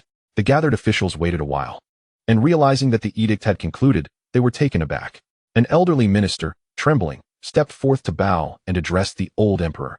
Your Majesty, while all may be pardoned, the malevolent cannot be forgiven. I implore you to reconsider. The old emperor, tapping his forehead, chuckled heartily. I must have grown muddled with age. He then turned to a eunuch at his side, adopting a serious demeanor. I cannot recall. Do you remember? The eunuch, alarmed, promptly declared, Your Majesty has decreed a general amnesty, save for the malevolent. Contentment returned to the hall as the atmosphere resumed its harmonious tone. Just then, a query arose regarding the fate of the 3,000 captured malevolent beings. They should be dealt with according to the law. As for their leader, he ought to face slow slicing and the extermination of his 3 clans. This was stated by an official responsible for the empire's legal affairs, only to be met with rebuttals from other officials. The leader, Ling Zhong, hails from the Ling family, a hereditary marquis, who would dare exterminate 3 clans. Moreover, Ling Zhang's capture was a result of the noble actions of the Marquis of Boyang. The old emperor nodded in agreement. Indeed, as for the rewards, you may deliberate further. Subsequently, cups clinked and laughter filled the hall. However, as the celebration neared its conclusion, an elderly figure burst into the hall, garbed in a white robe embroidered with a plethora of insects, birds, fish, and beasts. Your Majesty, an extraordinary phenomenon has transpired, a grave matter indeed. The old emperor's brow furrowed with concern as he inquired, Great sorcerer, what is the urgency? The old man, the empire's grand sorcerer, disregarding the presence of others, hastily replied. Not long ago, a colossal entity appeared in the starry expanse, believed to be the legendary malevolent spirit. The sorcerer lord had sealed this malevolence in the abyss of sorcery. Who could foresee its reemergence? Upon hearing of the malevolence's return, panic ensued among those present, descending into chaos. The old emperor forcefully struck the table twice to regain order. Great sorcerer, have you discerned it clearly? It is abundantly clear that the celestial phenomenon may be a monstrous entity controlled by dark forces. Your Majesty, the oracle has foretold that when evil manifests in this world, our empire will be reduced to ashes. What shall we do? The elderly emperor, in a state of confusion, could scarcely devise a solution, and thus commanded the assembly to disperse and convene to deliberate on a strategy. Ultimately, they concluded that a fiery sacrifice of the wicked must take place on the morrow to beseech the oracle's descent. Proclaim my decree. A nationwide manhunt for the malevolent must ensue, capturing even those with mere associations, all to be offered in sacrifice. An elder statesman, taken aback, exclaimed, "If we proceed thus, the number may reach into the millions. We must not let the net be cast too wide." The grand sorcerer raised his hand, conjuring a dazzling flame that sent the others scattering in terror. Without genuine devotion, the oracle would not descend. Could it be that you would then be offered as sacrifices?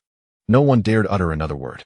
That night, across the expanse of the empire, individuals were being seized. In the dungeons of the capital, the incessant squeaking of rats resonated like a harsh symphony. Within the cells, a throng of prisoners clamored and quarreled, their voices more grating than the rodents. In a corner sat a tattered youth, appearing frail, yet none dared disturb him.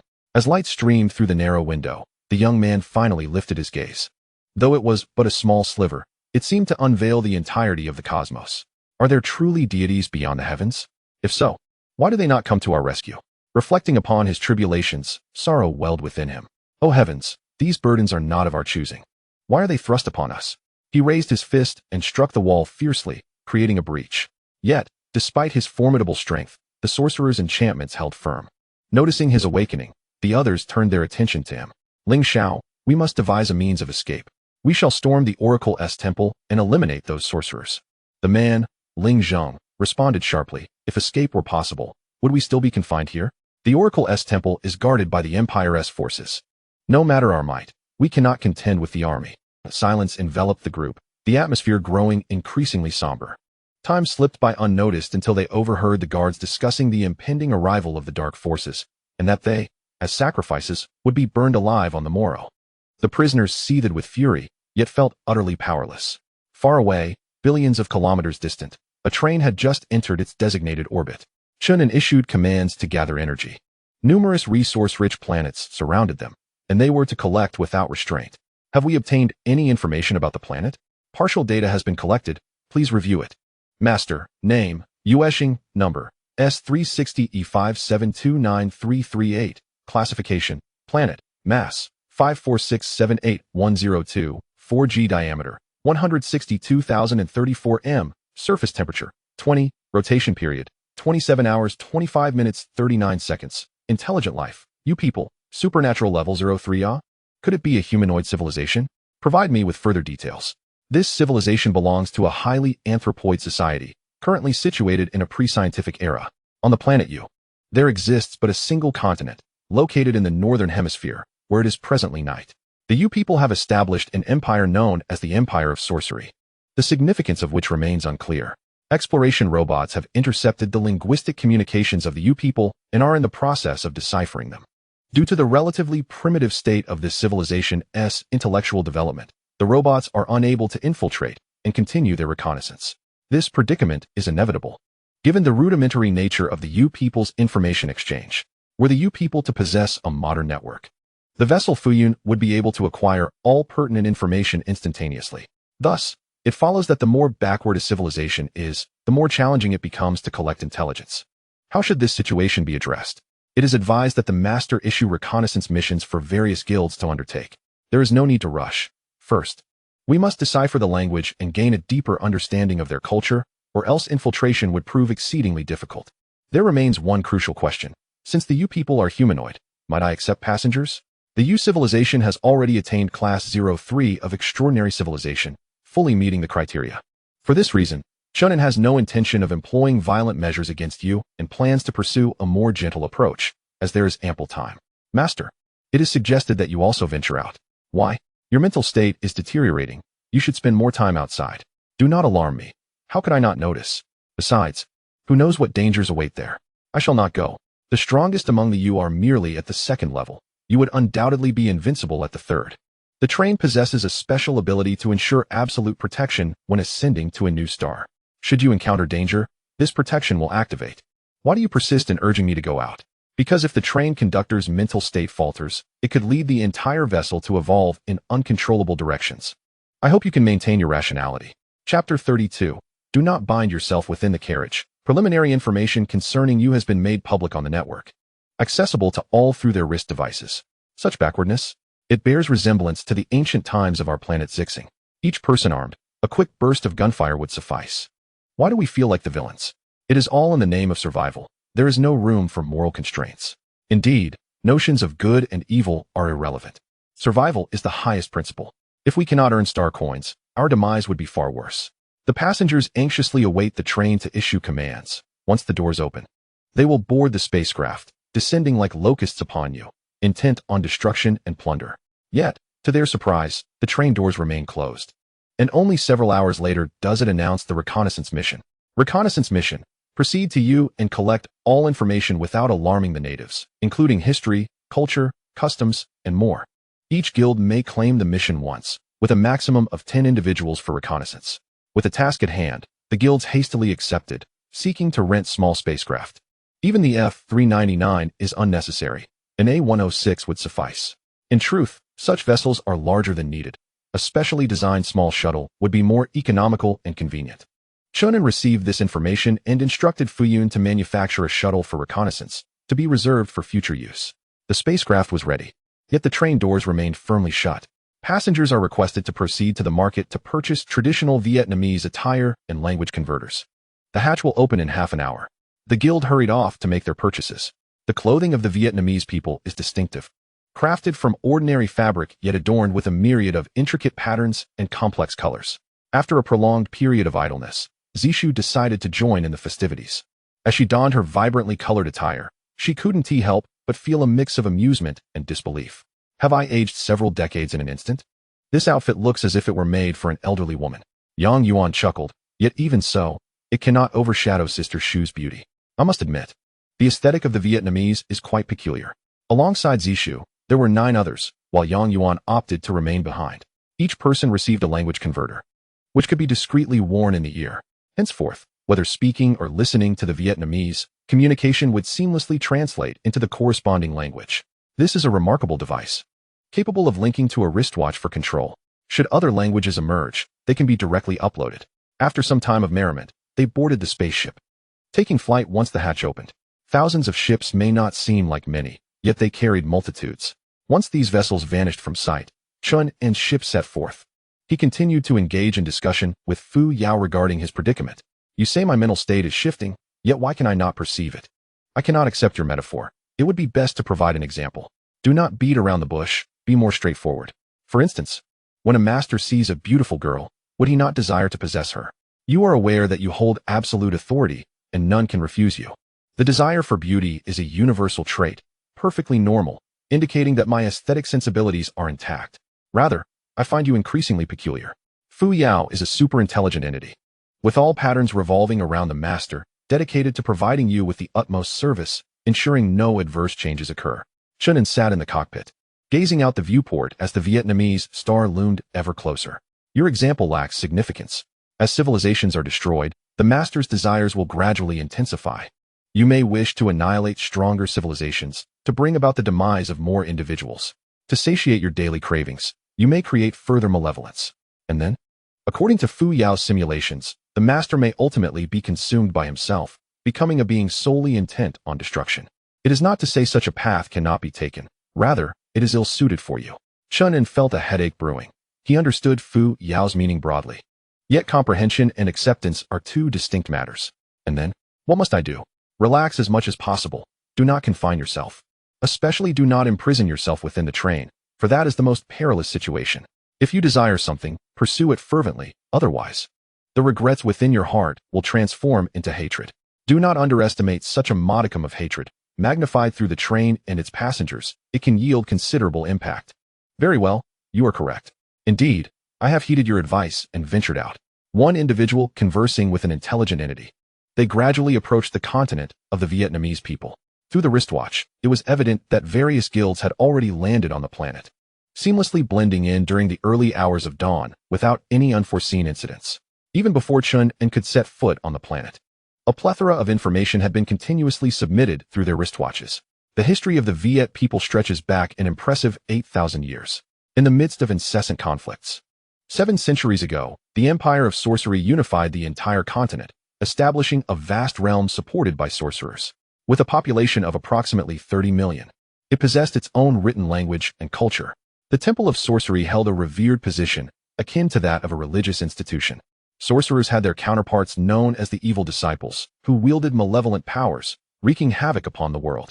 Captured evil disciples were either imprisoned or executed, resulting in countless deaths since the inception of the Empire of Sorcery.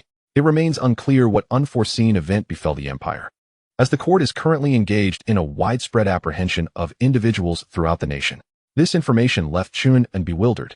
Such a peculiar empire, where both divine and malevolent beings have emerged. Fuyao, do these deities truly exist? The universe is vast, and certain powerful transcendent beings may indeed be deemed divine.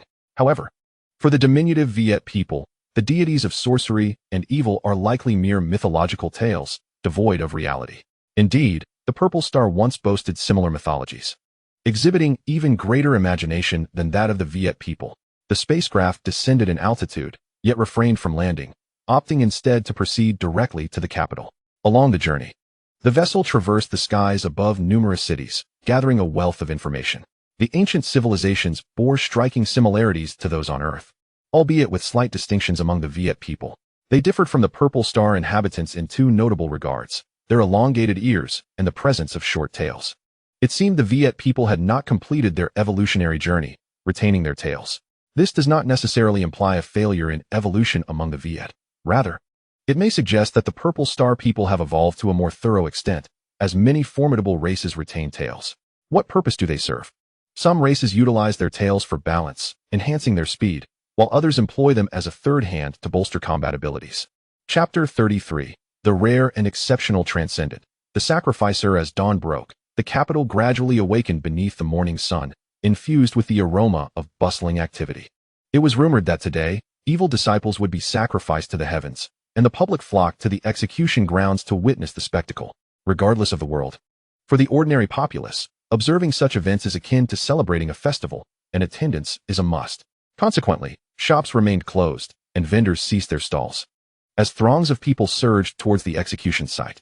The execution ground, located in the square outside the palace's side gate, was enveloped by a crowd, forming layers of onlookers, all clamoring with excitement. Today, a staggering 3,000 individuals were to be executed by fire, promising a truly grand spectacle.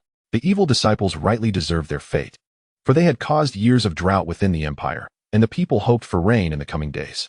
They arrived. The condemned evil disciples were shackled, their bodies bound by ropes, linked together in a serpentine fashion. Some attempted to resist desperately, yet the shackles were imbued with suppressive power, rendering escape impossible. "Brother, brother!"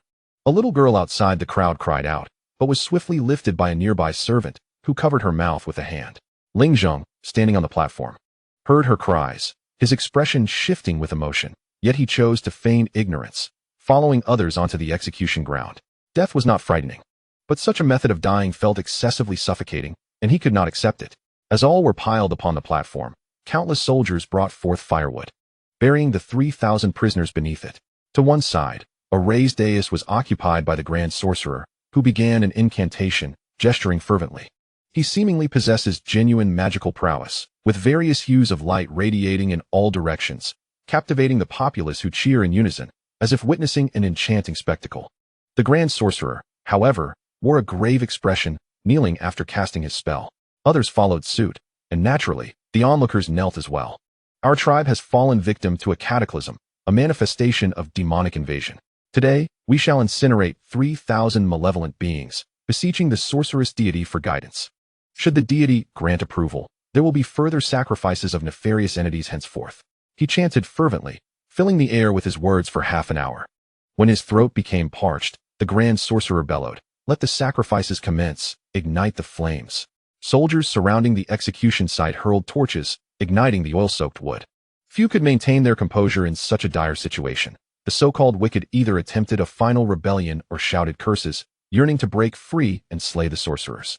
Ling Zheng glanced towards a corner of the crowd, his greatest concern being his sister. He hoped she would remain unscathed and flourish within their family. As the flames intensified, the outer crowd lamented and coughed amidst the thick smoke. Lives were claimed one after another, until it was finally Ling Zheng's turn. The pain was excruciating, yet he resolved to endure, refusing to display any sign of weakness even in death. He, Ling Zhong, stood tall and unafraid. As his consciousness faded, a crimson mark suddenly appeared within his gaze. A gust of wind surged forth, and a scarlet beam emanated from his eyes, forming a transparent membrane around him, effectively blocking the flames.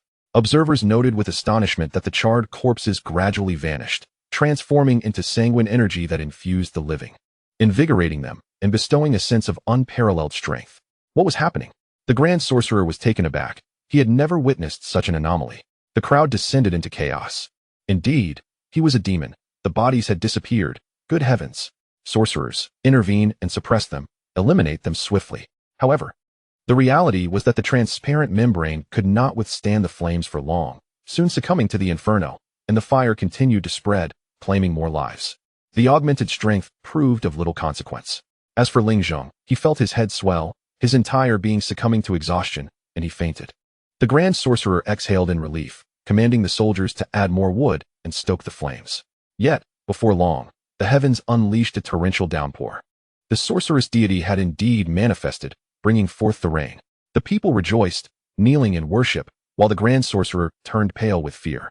From his elevated vantage point, he discerned a colossal object resembling a vessel suspended in the sky, spewing forth an abundance of water. This was no ordinary rainfall. It was intended to extinguish the raging fire. Had the demons truly arrived? The sorceress temple prepared for battle. Numerous sorcerers around the high platform braced themselves, trembling as they gazed at the monstrous entity above. The so-called beast was, in fact, a spacecraft. Chen An had just commanded the extinguishing of the flames. Having received surprising news from Fuyao, in the cosmos, there exist extraordinary beings capable of altering the course of civilizations. Chen An inquired, "What kind of extraordinary being is that down there?" "He is a sacrificer, able to offer the lives of the deceased as a boon to his allies. Though he has just awakened, his power remains insufficient, rendering the effects less pronounced. Should he become powerful in the future, he might even offer sacrifices of the civilizations we have obliterated, thereby augmenting the overall capabilities of the train." Chen An was astonished. Such an extraordinary prospect. What other exceptional transcendent abilities exist?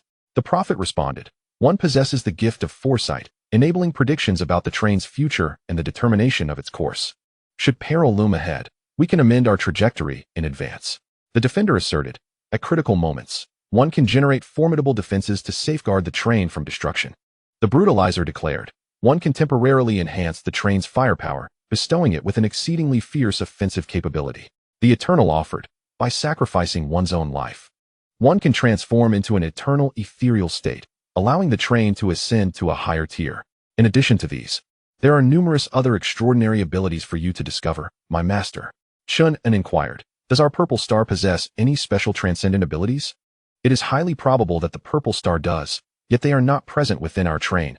They may reside in other trains." Chen An suddenly felt a pang of regret. Had he known that he would share a route with other trains, he could have seized the opportunity to acquire special transcendent abilities. "Fuyao, why am I not a special transcendent?" "Any special transcendent, upon utilizing their abilities, will incur adverse effects.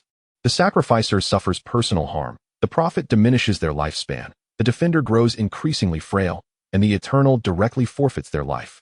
My master need not become a special transcendent. You merely need to exert control over them." Indeed, that is a valid point. As the ship descended to retrieve the people, a multitude of arrows rained down, producing a cacophony upon the vessel. The generals and wizards braced for battle, while the populace scattered in a frenzy. Chen An had little interest in their plight. When the distance was sufficient, he opened the hatch and lowered the gangway, allowing robots to descend and assist the people. However, arrows were merely a fraction of the threat. The wizards wielded unknown equipment capable of emitting peculiar beams, hindering the robot speed. "What is this contraption?"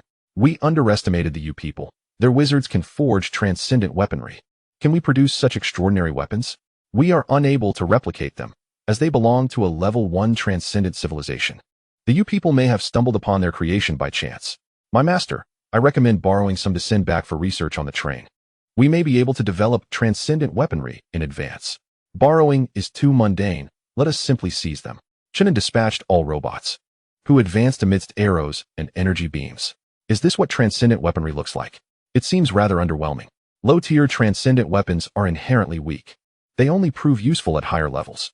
Chapter 34. Initiating a civilizational war against the people monsters. Those are the true fiends. For the you people, any incomprehensible existence is deemed a malevolent force. All robots activated combat mode, turning the scene into a veritable river of blood.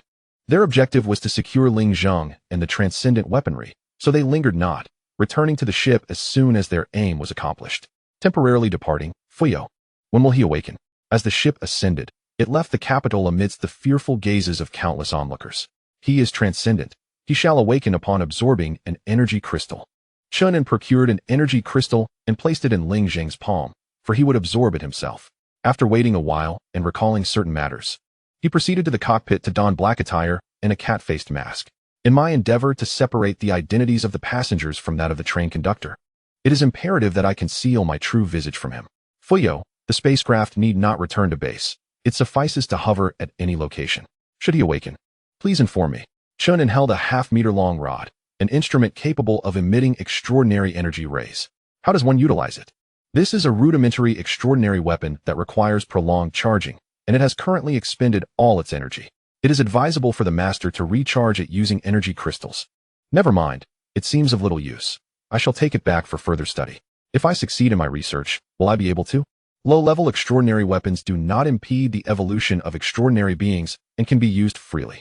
In truth, given the current technological capabilities of the train, the manufacture of more advanced weaponry, such as particle and laser weapons, is quite feasible. However, Chen An cannot provide such weapons. Firstly, they are too costly for the passengers. And secondly, they are excessively powerful, potentially fostering dependency. Fuyao often reminds him that the extraordinary is paramount, while weapons are but adjuncts, and their roles must not be reversed. After a 10-minute wait, Ling Zheng finally regained consciousness. Bewildered, he glanced around, and, upon spotting the robots, felt a surge of terror, hastily rising to retreat, only to realize he was surrounded by machines. The puppets of evil? Ling Zheng was taken aback, without allowing him to devise further resistance. Chen An greeted him. What is your name? How long have you been awakened? Ling Zheng turned to see a man approaching, adorned with a cat-faced mask. The man was not as tall as the robots, yet he emanated an aura of dread, as if a mountain were descending upon him, rendering him powerless to resist. The fighting spirit he had so painstakingly summoned crumbled in an instant upon sighting Chen An. I am Ling Zheng. I am unaware of what you mean by extraordinary. If you refer to the peculiar abilities I possess, they manifested in March of last year. Are you a demon? A demon? Please, have a seat. The robots served roasted meat, beverages, and fruits. Chen An even offered him a cherished cigarette. Would you care to try? Ling Zheng, trembling, accepted it as Chen An ignited the tip. Taking a deep drag, smoke billowed from his nose and ears. Cough. May I inquire, my lord? Is this a tool of torment for me? You may ask anything, and I shall divulge all. After all, in their eyes, I am merely a minion of evil. I might as well embrace that role. A tool of torment? Your imagination is quite vivid. Chen An took a couple of puffs himself, demonstrating its use to him.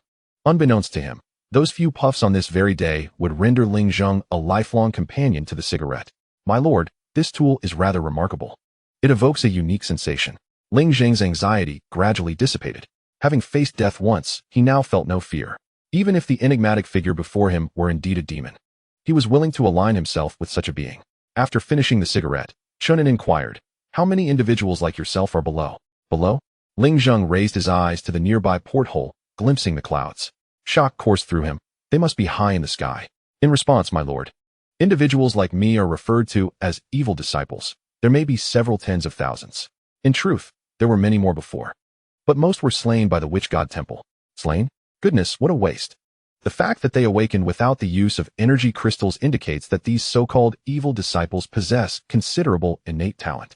After a thorough inquiry, Chen An discovered that the prevailing ideology in the witch god empire is one of vehement opposition to the extraordinary, mandating death to any who embody it. However, a perplexity arose. The sorcerers also wield extraordinary powers, yet they seem unscathed. Ling Zheng elucidated that sorcerers do not possess capabilities akin to ours. They merely craft specific tools.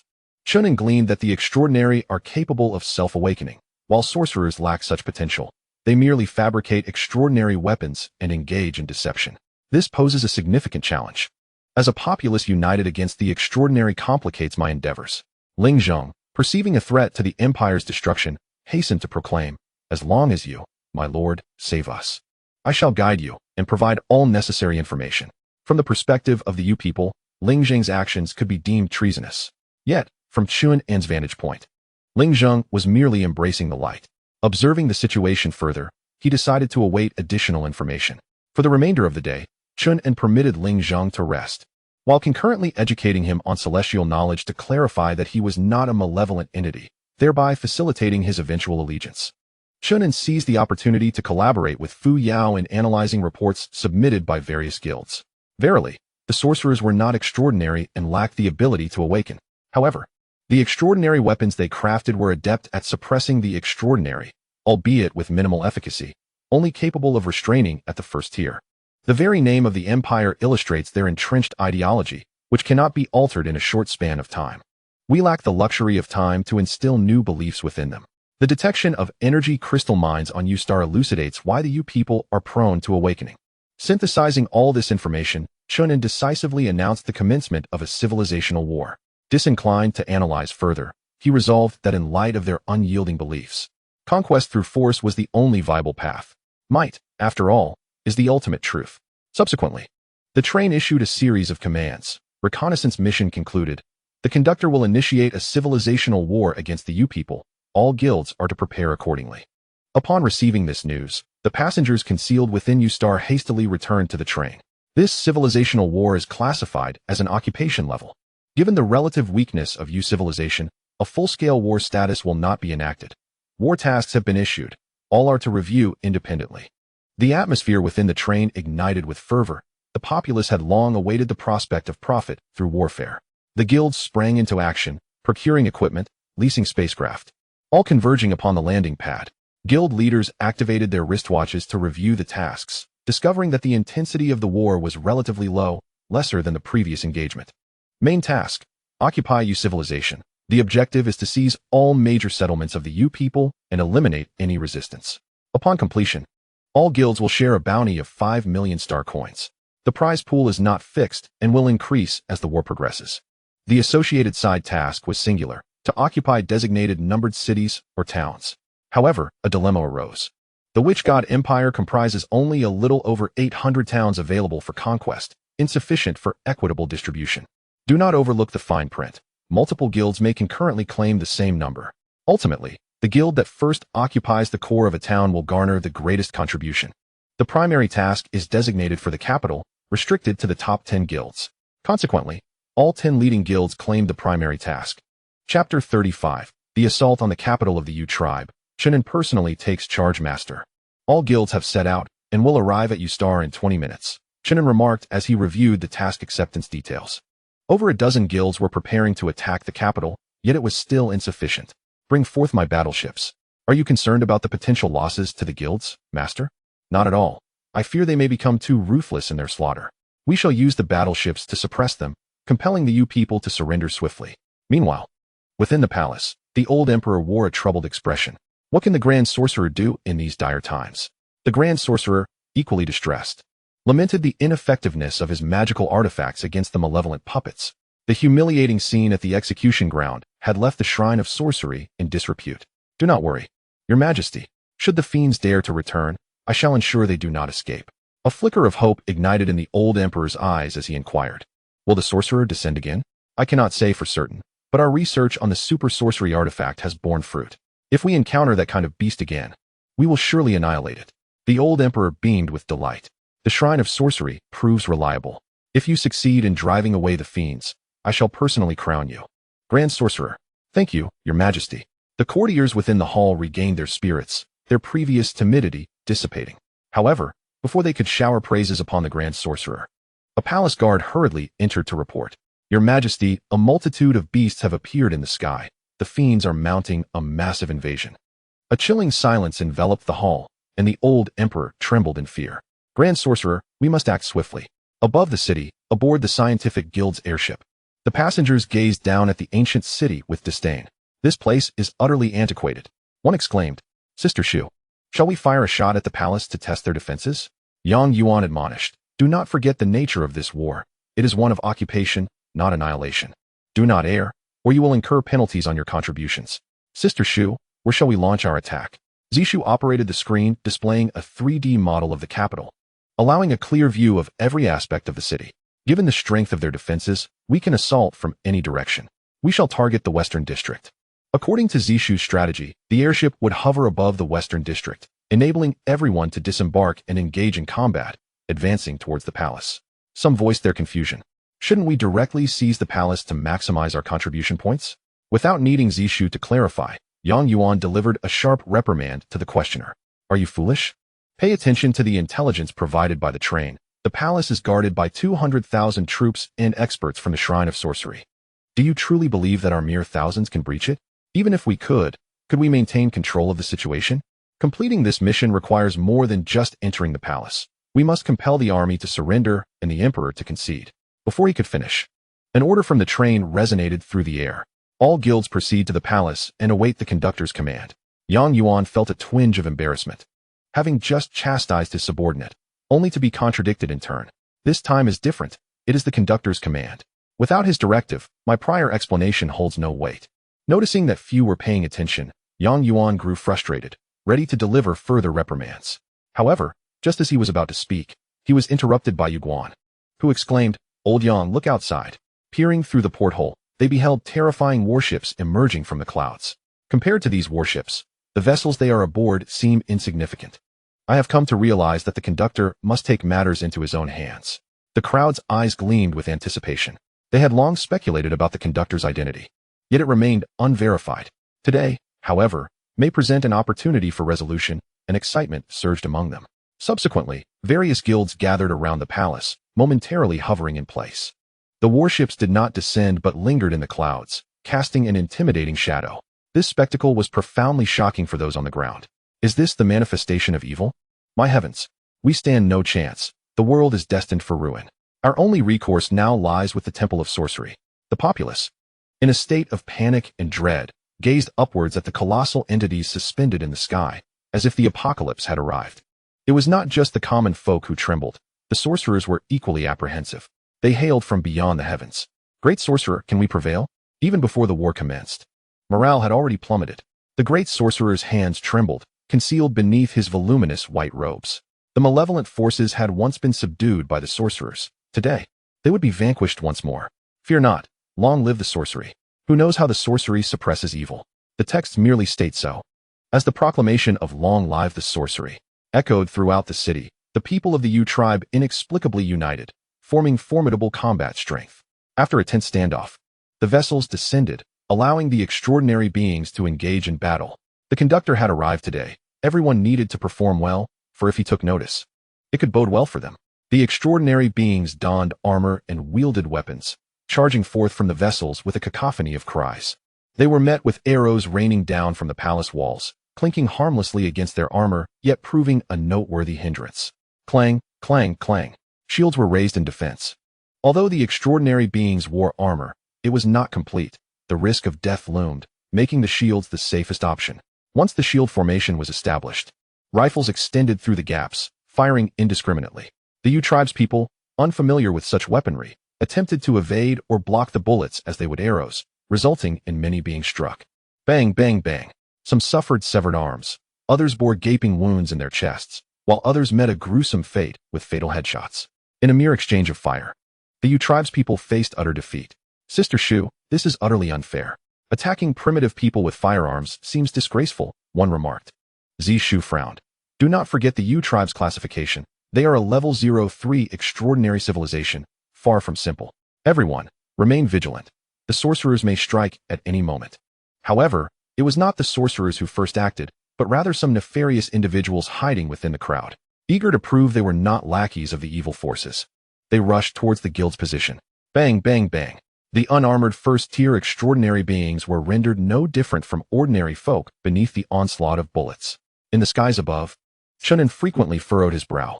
From the information he had gathered, he knew extraordinary beings were present on battlefields nationwide. In the name of defending their homeland, they had temporarily cast aside their hatred for the Temple of Sorcery and charged towards the guild's gunfire. Damn it, if you wish to die, go ahead. I am not a benevolent figure like the Virgin Mary. Fuyao, grant the guild's increased authority to seize the towns with utmost speed. Let those who stand in our way be vanquished. The actions of the Vietnamese rebels are indeed commendable, yet if they have already been imprinted with a rigid ideology, forcibly taking them away may not yield the desired results. It is worth noting that an awakened extraordinary being does not necessarily imply the best talent. It might merely be a stroke of luck. Investigations reveal that most so-called rebels have been exposed to high doses of superpowers. I had suspected as much. Where could so many geniuses possibly come from? Enough of this idle chatter. Deploy the robots from each warship and swiftly seize the royal palace. As the robots joined the fray, the scene unfolded with a devastating momentum, showcasing the utter incapacity of the Vietnamese to resist. Chapter 36. Nationwide Surrender. The emperor succumbs to fear. The grand sorcerer observed that the most formidable of those demonic puppets could unleash beams of energy, effortlessly annihilating our forces. His expression tightened as he inquired, "Is the deployment of the super sorcery devices complete?" "It has been set up and is ready for activation at any moment," came the response. "Very well, aim the 12 sorcery devices at the enemy's beasts and obliterate them." As these so-called sorcery devices charged, Fuyao accurately detected the energy buildup and relayed pertinent information to Chen An. On the screen, objects resembling artillery were positioned on a high platform, their barrels directed at the nearest spacecraft, with super energy gradually coalescing, emanating a pale blue luminescence. Clap, clap, clap, Chen An applauded. There are indeed talents among the Vietnamese. They even managed to manufacture extraordinary artillery. Fuyao, can the ship withstand this? This extraordinary artillery cannot penetrate the ship's hull. Rest assured, master. Shall we retaliate? No. This contraption appears to be merely for show. It will likely misfire after a single shot. Let us keep it for research purposes. With a resounding boom, 12 massive energy orbs, akin to footballs, were launched toward the spacecraft. The cacophony was so immense that it drowned out the distant gunfire. What on earth? The guild's extraordinary members were taken aback. Look to the sky. Our ship is under attack. At this moment, the guild leaders were the most anxious. If the ship were damaged, they would face financial repercussions. Although the train provided insurance covering only a fraction of the costs, the guilds could ill afford such a loss. "This is disastrous. We are on the brink of bankruptcy," lamented Zishu, nearly brought to tears. Other guild leaders, such as Chun Guoyang and Xiao Zhan, stared blankly, their resolve to continue fighting dissipating. Moments later, as the energy dissipated, the spacecraft remained unscathed, with not even a trace left behind. Witnessing this, the guild leaders finally breathed a sigh of relief. That was terrifying. Had the ship been destroyed, our guild would have been thrown back into chaos overnight. Brothers, cease fire and eliminate them. Previously engaged in a tug-of-war, the guilds had established their positions and advanced slowly. However, the enemy's artillery had instilled a sense of dread, compelling them to hasten their assault, following closely behind the robots to engage the Vietnamese in a massacre. Blood flowed like rivers inside and outside the palace. On the high platform beside the Temple of Sorcery, the Grand Sorcerer felt a surge of heat, his body chilled with dread. The super sorcery devices, intended as the ultimate weapon against the demonic forces, proved utterly ineffective, akin to mere toys. "Grand Sorcerer, we must retreat. We cannot withstand this," urged a fellow sorcerer. "Retreat? This is the capital. Where else can we go? We shall fight to the death." 2 hours later, witnessing the palace's relentless resistance, Chen An commanded the warships to unleash a barrage, leveling the snow-capped mountains to the east of the capital. What a terrifying scene, as it utterly obliterated the combat prowess of the Vietnamese people. The Imperial Guard announced their surrender, triggering a chain reaction, leading to the capitulation of the Shaman Temple. Soon after, towns across the nation fell under occupation. The civil war came to an abrupt end, and the guilds joyfully shared their rewards. They had not anticipated such a swift conclusion to the conflict. The fun seemed almost like a windfall, as the primary force of the war consisted of robots. However, beyond the rewards, the populace yearned to behold the true visage of the train conductor. To their dismay, Chen An appeared adorned with a mask and draped in a black robe, obscuring any view of his features. Is that truly the train conductor? Astonishingly, he resembled a human. The ambiguity of gender lingered. If he were female, perhaps my striking appearance would easily win her over. The train conductor was en route to the palace, and we decided to follow. Yet, the palace had already succumbed to robotic control, barring entry to any extraordinary beings. Inside, Vietnamese ministers knelt upon the cold floor, their foreheads pressed against the chill, too fearful to rise. Chen An strolled forward, casting his gaze around, finding the atmosphere rather intriguing, reminiscent of walking through an ancient palace. Is this not, in fact, an ancient palace? I have heard tales of the emperor's 3 palaces and 6 courtyards. Might I get a glimpse? By the way, where is the emperor? Chen An summoned Ling Zhong, instructing him to identify the emperor's whereabouts. With Chen An's support, Ling Zhong stood tall amidst the kneeling crowd, searching but finding no one. What of the old emperor? A voice responded. When you stormed in, your majesty passed away. Ling Zhong, disbelieving. immediately pointed out several palace maids and eunuchs, commanding them to retrieve the emperor's body. My lord, the throne awaits. Please take your seat. In his lifetime, Chen An had never sat upon a dragon throne, and he ascended with purpose, settling into the seat with great comfort. Fuyao later. Let us transport the dragon throne onto the train as part of my collection. Chen An found newfound amusement. After each war, he would gather trophies of conquest. Just as he conversed with Fuyao, a resounding cheer erupted from below. Long live your majesty. What does this mean? Chen An looked up to see Ling Zheng rallying others to pay their respects, hence the commotion. Ling Zheng demonstrated remarkable insight, earning Chen An's approval.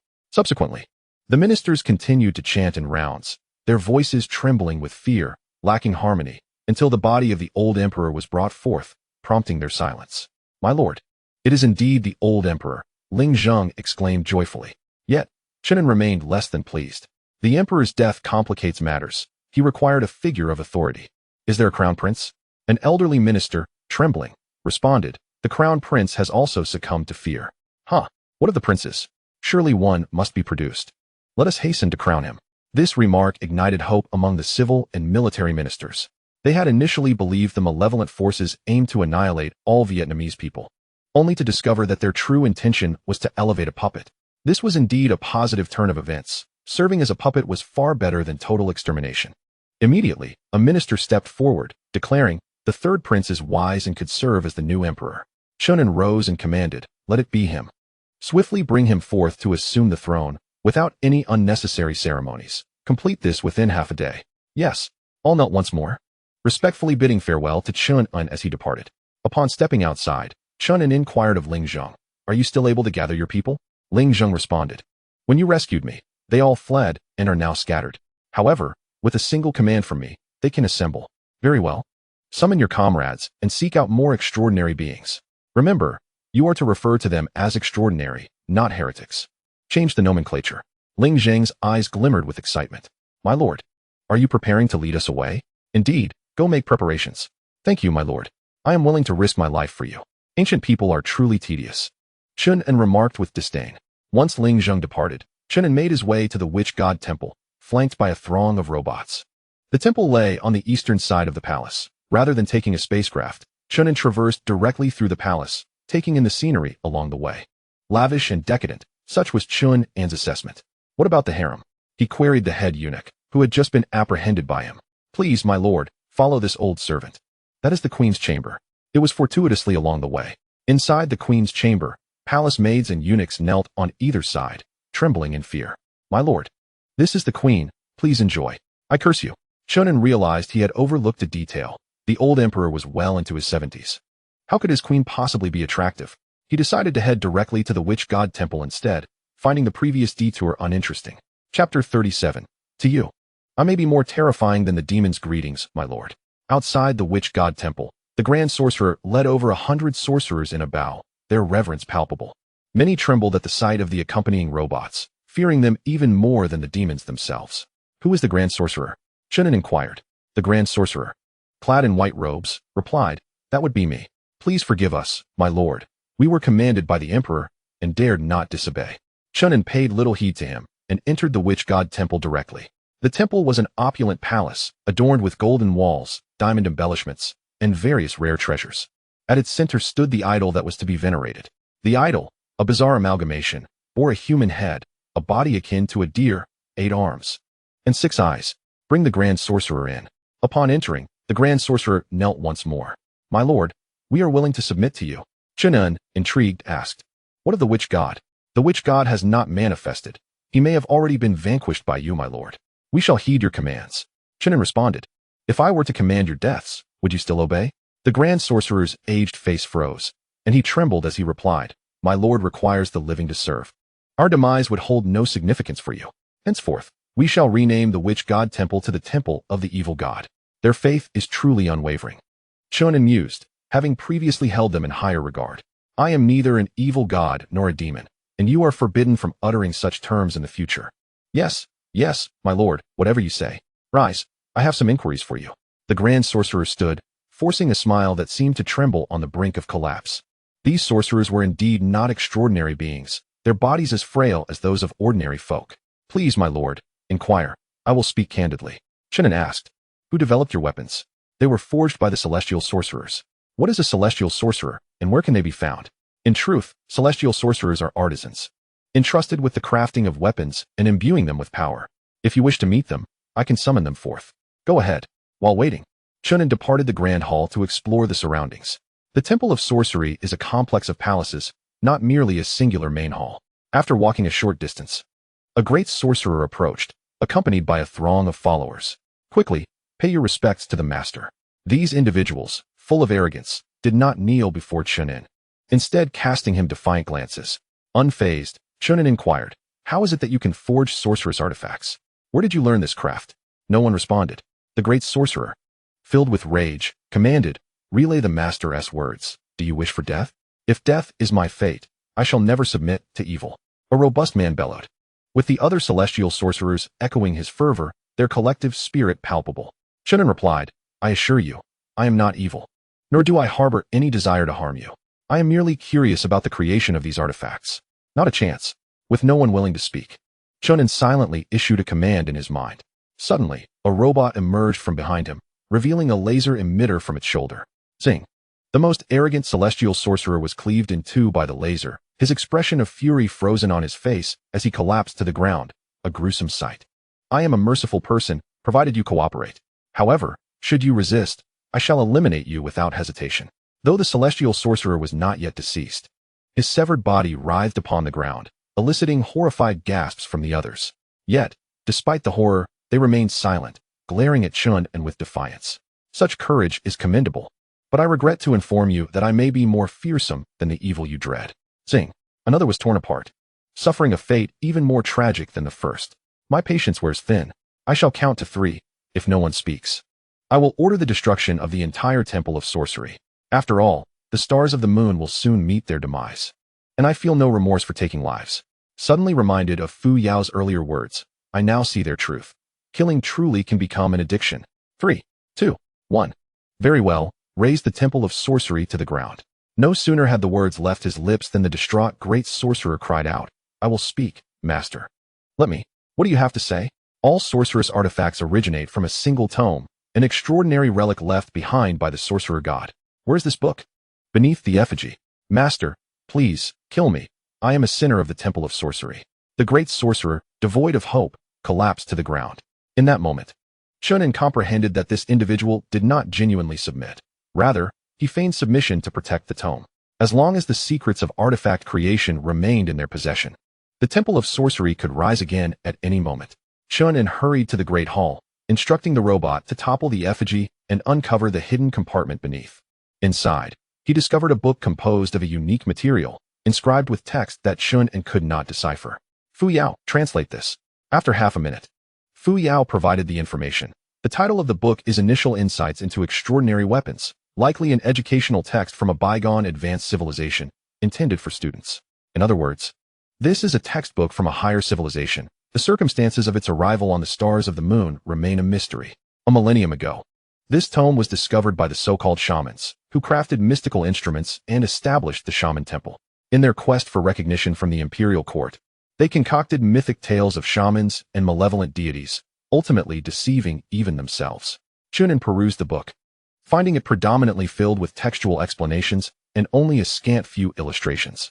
To forge extraordinary weapons from such diagrams would require remarkable talent, though regrettably, that individual had perished 1,000 years prior. Otherwise, Chen An would have certainly recruited them as a researcher for the train.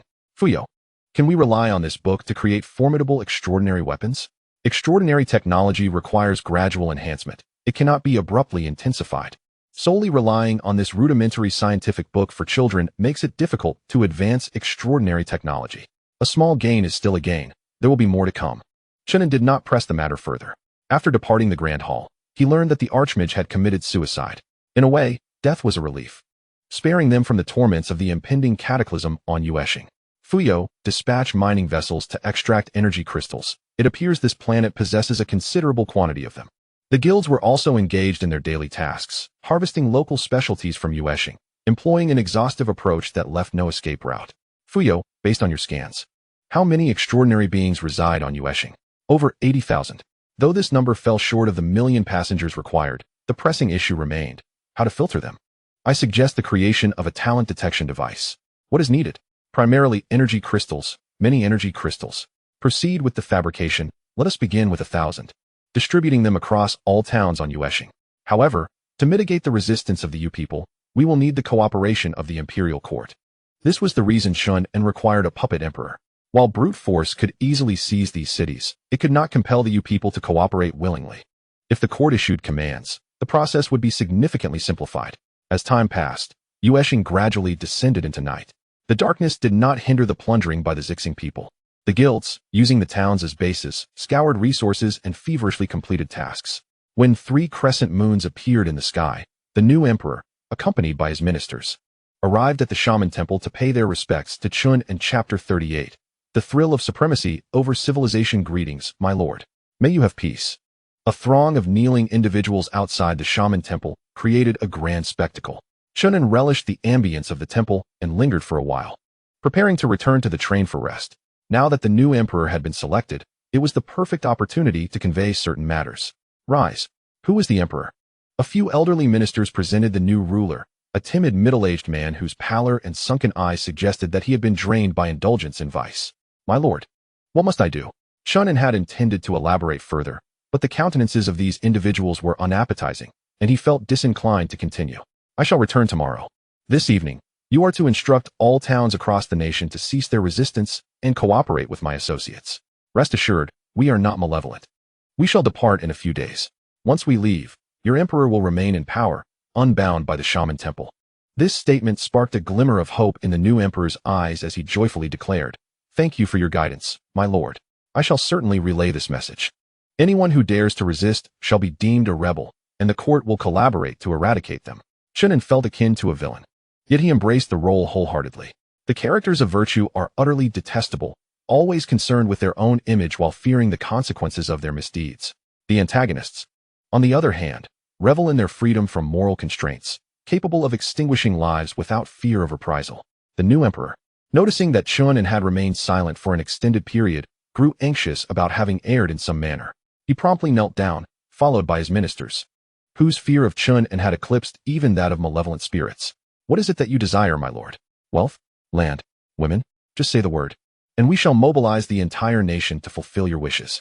Chen An summoned a spacecraft in preparation for departure, stating, Indeed, I shall require your services on the morrow. We shall discuss it then. Accompanied by robotic guardians, he boarded the vessel and ascended into the sky. The emperor and his ministers gazed after him for an extended time, until the ship disappeared into the clouds. The colossal machines that had obliterated mountains during the day remained, instilling dread among the Yu people, who feared that shells might rain down upon them. Your Majesty, the night grows cool. It is time to return to the palace. Return to what palace? We must act swiftly. These individuals do not resemble malevolent spirits. Had they been so, they would have undoubtedly destroyed the witch god temple. The temple stands unscathed, indicating that they are visitors from beyond the stars. Since they are destined to depart, we shall serve them diligently. If we endure these few days, we shall be fine. We shall obey your command. Aboard the vessel, Chen An felt invigorated. Master, does it not feel extraordinary to transcend civilization? Indeed. Are you preparing to counsel me on self-discipline? Fuyao will not counsel the master on self-discipline. She will only remind you that we must strive to strengthen ourselves, lest we be treated as we treat others by a more powerful civilization. Exactly. It is gratifying to witness countless individuals kneeling before me. However, should others demand my submission tomorrow, that would be far less enjoyable. How many warships have been constructed? The escort vessels are being produced at a rate of 2 per day, while the destroyers are currently in development. Excellent. The number of warships is crucial for the ascension of the train. We must never cease production. Upon returning to the train, Chen An freshened up before proceeding to the cockpit to gather various information. Most guilds were engaged in resource collection tasks, primarily focused on food.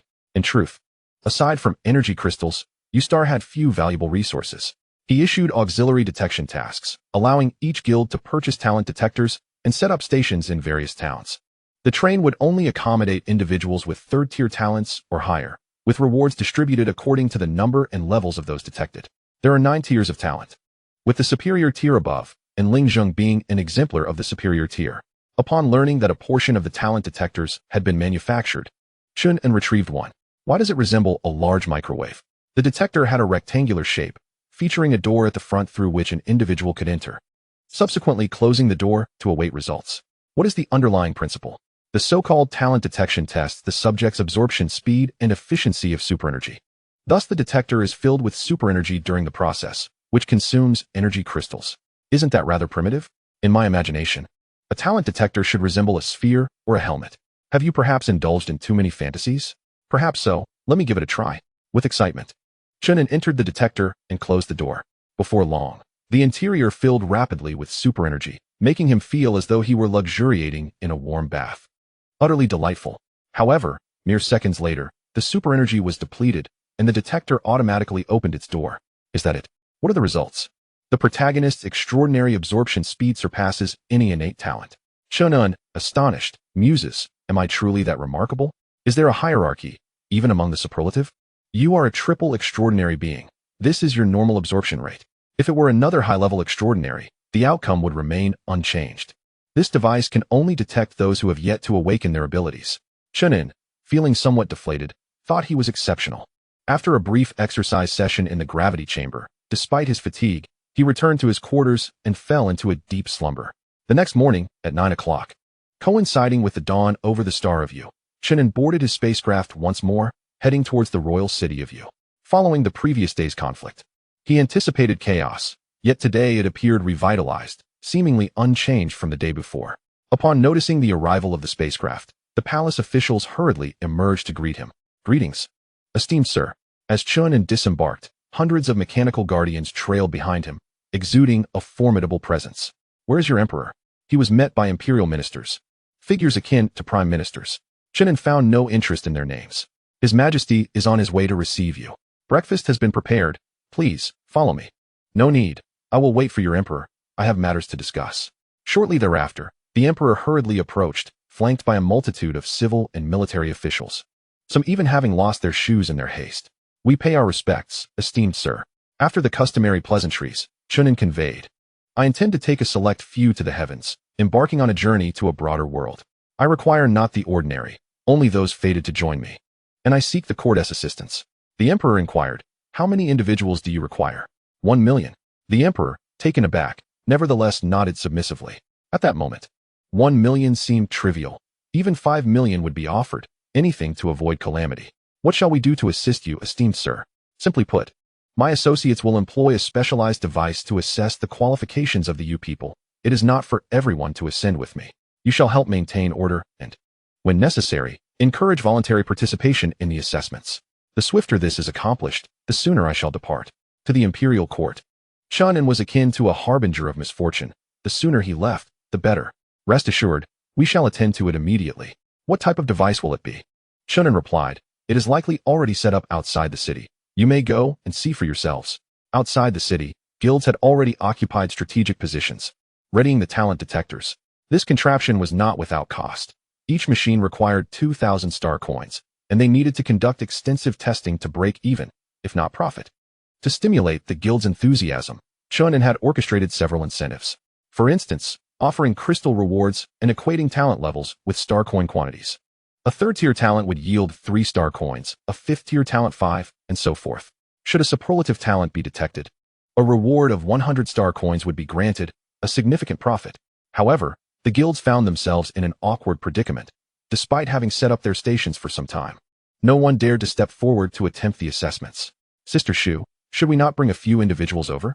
Ji Shu, leisurely roasting meat by the fire, remained indifferent. There's no need to worry. The train conductor is surely more anxious than we are. She glanced up at the palace walls, where a familiar dark figure caught her eye. It bore a resemblance to Chen An, and she chuckled. Perhaps my eyes are deceiving me. Chen An is far more handsome. Chapter 39. The Emperor's Sample. The people rushed to test on this splendid day. The sun shone brightly in a cloudless sky. Fuyao. How many testing reports have been submitted by the guilds? 30,000 individuals have been tested, yet only 500 meet the criteria. All concentrated in the 3rd and 4th tiers of aptitude. Chen An sat on the palace wall basking in the sun, attended by beautiful palace maids. As for the foul-smelling eunuchs, the farther they stayed away, the better. What is happening? The Yu people are reluctant to participate in the tests. These 30,000 results are coerced by certain guilds. Chen An squinted as he gazed beyond the palace walls, noting that indeed, there were few participants at the testing points of various guilds, despite the throngs of imperial citizens gathered outside. From a different perspective, if I were of the Yu tribe, I too would hesitate. And what of the emperor? Now is their moment to act. The emperor and his ministers were bustling about. If possible, they would even prefer to seize millions and send them directly to Chen An. However, Chen An required the citizens to enter the iron boxes, necessitating that they be pacified, persuaded, or even compelled. With various orders issued, officials at all levels mobilized to promote the benefits of testing to the populace across towns nationwide. They were not demons. They were celestial troops sent by the gods. Hurry and partake in the tests. If you qualify, you will ascend to the heavens and become immortal beings. Do you not wish to be gods? Once in the heavens, you will want for nothing. Fear not. Our Majesty has also been tested. Regrettably, he did not qualify. Perhaps you are even more capable than him. From atop the palace wall, Chen An learned of these rumors through temporary networks, feeling rather displeased. The chaotic propaganda was tolerable if it bore fruit, yet it proved utterly ineffectual. He rose and summoned the attending officials. Call forth your emperor and all the civil and military ministers. Initially, he intended to visit the nearest scientific guild's testing point. However, considering Zishu, Chen An opted for the testing site of Chenguoyang. Upon arrival, he found the guild members listlessly seated by the testing apparatus, half-heartedly beckoning participants. Yet the citizens outside merely gathered to watch, refusing to engage even under the prodding of soldiers. President, should we not simply apprehend some individuals? Chen Guoyang shook his head. The boss requires new passengers, and he would not resort to excessive coercion. Furthermore, these new passengers might join our guild in the future. We cannot afford to offend them. Patience, the boss will devise a plan. Just then, someone reminded him, President, the boss has arrived. The term boss originated from Zishu and had become a customary form of address among them. As Chen An approached amidst a throng of robots, hundreds of guild members hurried to align themselves, expressing their respect. Greetings, boss. They chorused in unison. Chen An was momentarily taken aback before realizing they were addressing him.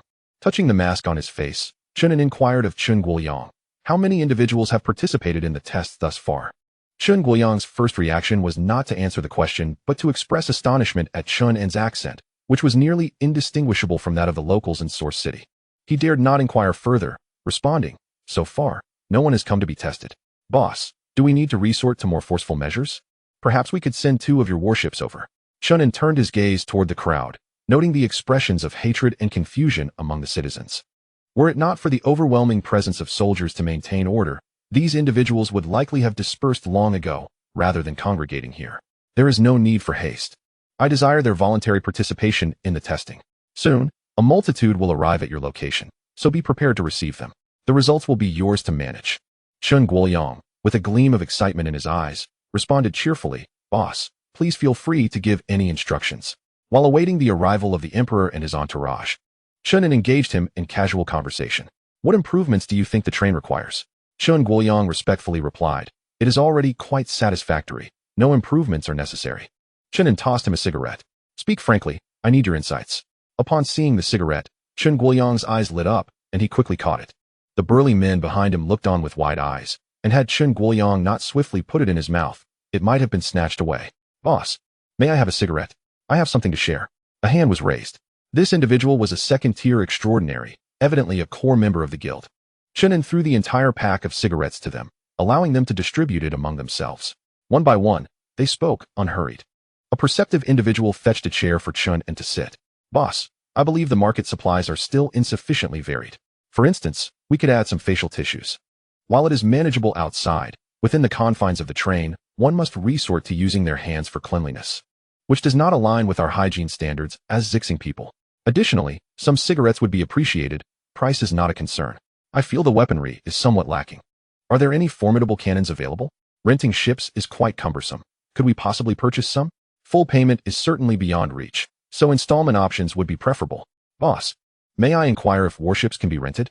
Suggestions were made and questions posed, as Chen An instructed Fuyao to take notes diligently. That will suffice. You may open your wrist devices. There is a feedback function available. Henceforth, any suggestions can be submitted, and should I adopt them, rewards will be granted. It was not that Chen An sought to provide exceptional service, but rather he wished to cultivate a sound, ecological environment for the train, ensuring that vulnerabilities did not persist. After approximately half an hour of discussion, the imperial court finally arrived. Esteemed lords, what do you require of us? The emperor inquired with a bow. Chen An gestured for them to approach. Your subjects do not trust us. We have wasted too much time. As emperor, and you as the guardians of the people. It is your duty to set an example for the populace. This was an obligation they could not refuse, and they begrudgingly acquiesced. Chen An directed Fuyao to deploy screens across various locations, and then instructed the emperor to enter the detector. Your Majesty, wait, let the loyal elder enter first. A self-proclaimed loyal elder hurriedly stepped into the detector. Chen An was indifferent to the order of entry and signaled Chen Guoyang to commence the testing process. 2 minutes later, the machine opened, and the individual emerged, trembling slightly. Warm, with no abnormal sensations. The results were displayed, a first-class talent. First class indicated the lowest tier, signifying minimal absorption of extraordinary energy, hence the lack of sensation. Your Majesty, please proceed, it is quite safe. The emperor entered with trepidation and emerged a minute and a half later, refreshed and beaming with joy. It feels wonderful. I recommend everyone to give it a try. He passionately delivered some remarks, urging the citizenry to participate actively, which left Chen An feeling relatively satisfied. Next are the various ministers, one by one, all subjected to examination. The results were disheartening. Only 5 individuals exhibited talents above the 3rd tier, while the rest were deemed worthless. Fuyao, this ratio seems suspect. What is going on? As living beings age, their efficiency in absorbing extraordinary abilities diminishes, naturally reflecting a lackluster talent in the machines. Could this assessment be deemed unreasonable? We require youthful candidates. The assessment is indeed justified. Very well, as long as it is reasonable. Now, let's display some celestial imagery. Surely, the young will be drawn to it. The Empire's high-ranking officials have completed their evaluations, and the populace is restless, albeit lacking in enthusiasm. However, as the grandeur of the starry sky graces the screens, the citizens are finally stirred into action. They indeed hail from the heavens. Having heard rumors of eternal life above, they ponder their chances. After all, it is merely a brief visit that poses no harm to their health. With limited spots available, everyone hastens to seize the opportunity. Amidst the crowd, some adeptly stirred the excitement, perfectly timing it. Those who had previously hesitated to undergo testing now surged fervently toward the evaluation points, fearful of losing their chance to others. As the number of testers skyrocketed, Chen An departed from the U-Star, returning to the train. There was no rush to bring the passengers aboard, as further screening was still required. Those without families would be prioritized, followed by veterans. Young individuals would take precedence, with children being accepted in moderation, ensuring a controlled ratio. Then, they would wait. Once the passenger capacity was reached, they would depart.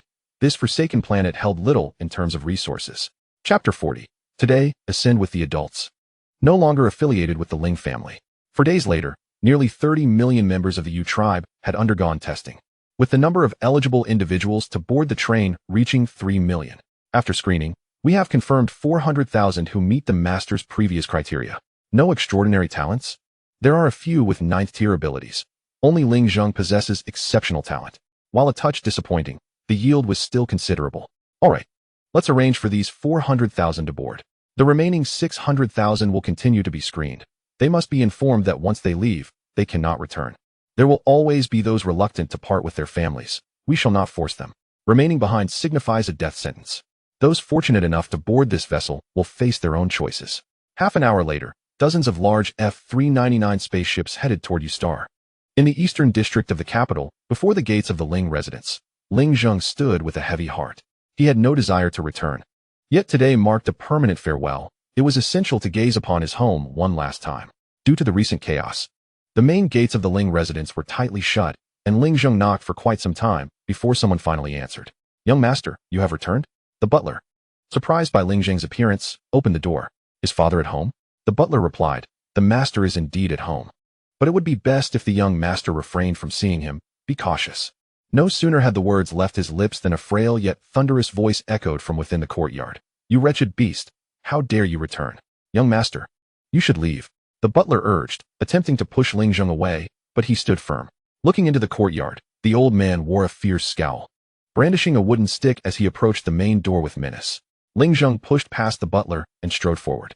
As the father and son drew near, the old man raised the stick without hesitation, aiming a strike at Ling Zheng's head. With a resounding thud, the wooden stick ricocheted to the ground, causing the old man to stumble back several steps, only to be caught by the throng of men and women behind him. "Calm down, old master. Be wary of your health," someone advised. "Ling Zheng, why haven't you come to kneel before your father?" The old man barked. "I banished him from my home long ago. Do not kneel, for I cannot bear the burden." Ling Zheng's demeanor remained unchanged, allowing blood to flow freely from his forehead. Though he possessed extraordinary abilities, he was still merely at the first level, with little enhancement to his skin and flesh.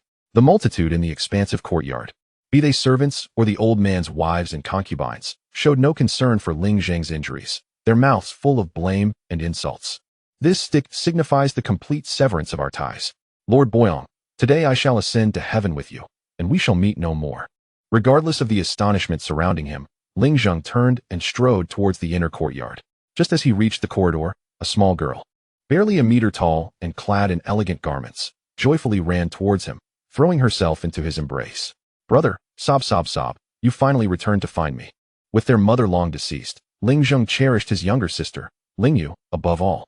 Were it not for her, he would never have set foot in the Marquis's residence today. Where have you been well at home? Ling Yu pouted, tears cascading down her cheeks. Neither second aunt nor third aunt likes me, and fourth aunt has shall she refuse me candy. Brother, I'm hungry. She rubbed her tiny belly, her pitiful tone rendering Ling Zheng momentarily speechless. It is your brother who has caused you harm. Brother did not harm me. Ling Zheng held her tenderly and inquired. Have you been tested? Father won't allow me to go, nor anyone in the household. Do you wish to go? I want to. For I know you are going to heaven, and I want to go with you. This declaration elicited a hearty laugh from Ling Zheng, instantly easing his taut heart. His greatest fear was that Yuera would not accompany him. He could not compel her. Since she was willing, there was nothing more to say. Come, brother will take you for a test, and then we shall ascend to heaven. As the siblings reached the front courtyard, they were halted by the old man's shout. You may leave, but leave Yuera behind. Ling Zheng turned, his reddened pupils narrowing, a cruel smile curling his lips. Old fool, do you still think yourself in a position of authority? Were it not for the remnants of our past kinship, I would slay you. And even the dog emperor would applaud. You, second aunt, supporting the old man, rebuked, he is still your father. Is this the tone with which you speak? Ling Zheng retorted with scorn. I did not hear you speak thus when righteousness demanded the severing of familial ties. I shall certainly take Yuera with me, old fool. Think wisely. At that moment, the heaviness in Ling Zheng's heart vanished entirely. He believed that following the Lord would lead to a brighter future, a realm he had never before encountered. Seize them, commanded the old man, and several guards lunged at Ling Zheng, only to be swiftly dispatched by his deft strikes, allowing him to depart with grace. On the streets, Ling Yu gazed at him with envy. Brother, when will I be as strong as you? Ling Zheng playfully pinched her nose, laughing heartily. As long as I am here, it matters not if you are not strong. Hee hee, I too want to protect you. Amid their laughter, they approached the palace walls. In the distance, they could see ships within, with many people disembarking. Brother, what is that? That is a spaceship, capable of soaring through the skies. How does it manage to fly? I am unsure, but it simply does. As this conversation unfolded, a crowd gathered around. Brother, hurry and board the ship. Ling Zheng furrowed his brows. Who said you could wait for me? Go ahead, do not waste an adult's time. I must proceed to the testing point. He cradled Ling Yu and made his way to Jishu's testing station to request an evaluation. Are you Ling Zheng? Yang Yuan's eyes sparkled as he regarded Ling Zheng as one might admire a beautiful woman, causing Ling Zheng to feel quite uncomfortable. Greetings, I am Ling Zheng. Is it still possible to undergo testing? Haha, of course. Please let the young lady enter. Is she your sister? Yes, she is my sister. What an adorable little girl. Lao Yu, where are the candies? Yu Guan hurriedly approached, offering his only candy to Ling Yu. Thank you, brother. No need for thanks, just go inside. They displayed great warmth towards the Ling siblings, not merely a standard service demeanor, but rather an understanding that the train conductor held Ling Zheng in high regard, making it beneficial to foster good relations. While awaiting the results, Yang Yuan imparted some advice to Ling Zheng. Your destination is a train. Have you never seen one before? You may think of it as a long spaceship. Once inside, quickly secure your seat. Once settled, you cannot change your position. It is advisable to choose seats at the front or rear of the carriage for easier access to the living quarters and landing pad. If you wish to join an established guild, our scientific guild is the top choice, with a beautiful guild leader. However, if you aspire to create your own guild, you may seek my guidance later. I am at the rear of carriage 10. If you head to carriage 11, you will easily find me. Thank you, brother Yuan. Haha. We are brothers. We ought to support one another. This fellow was adept at socializing, quickly becoming friends with Ling Zheng with just a few exchanged words. Almost akin to a sworn brotherhood. Half a minute later, the testing device's door swung open, and Ling Yu emerged. 7th tier talent.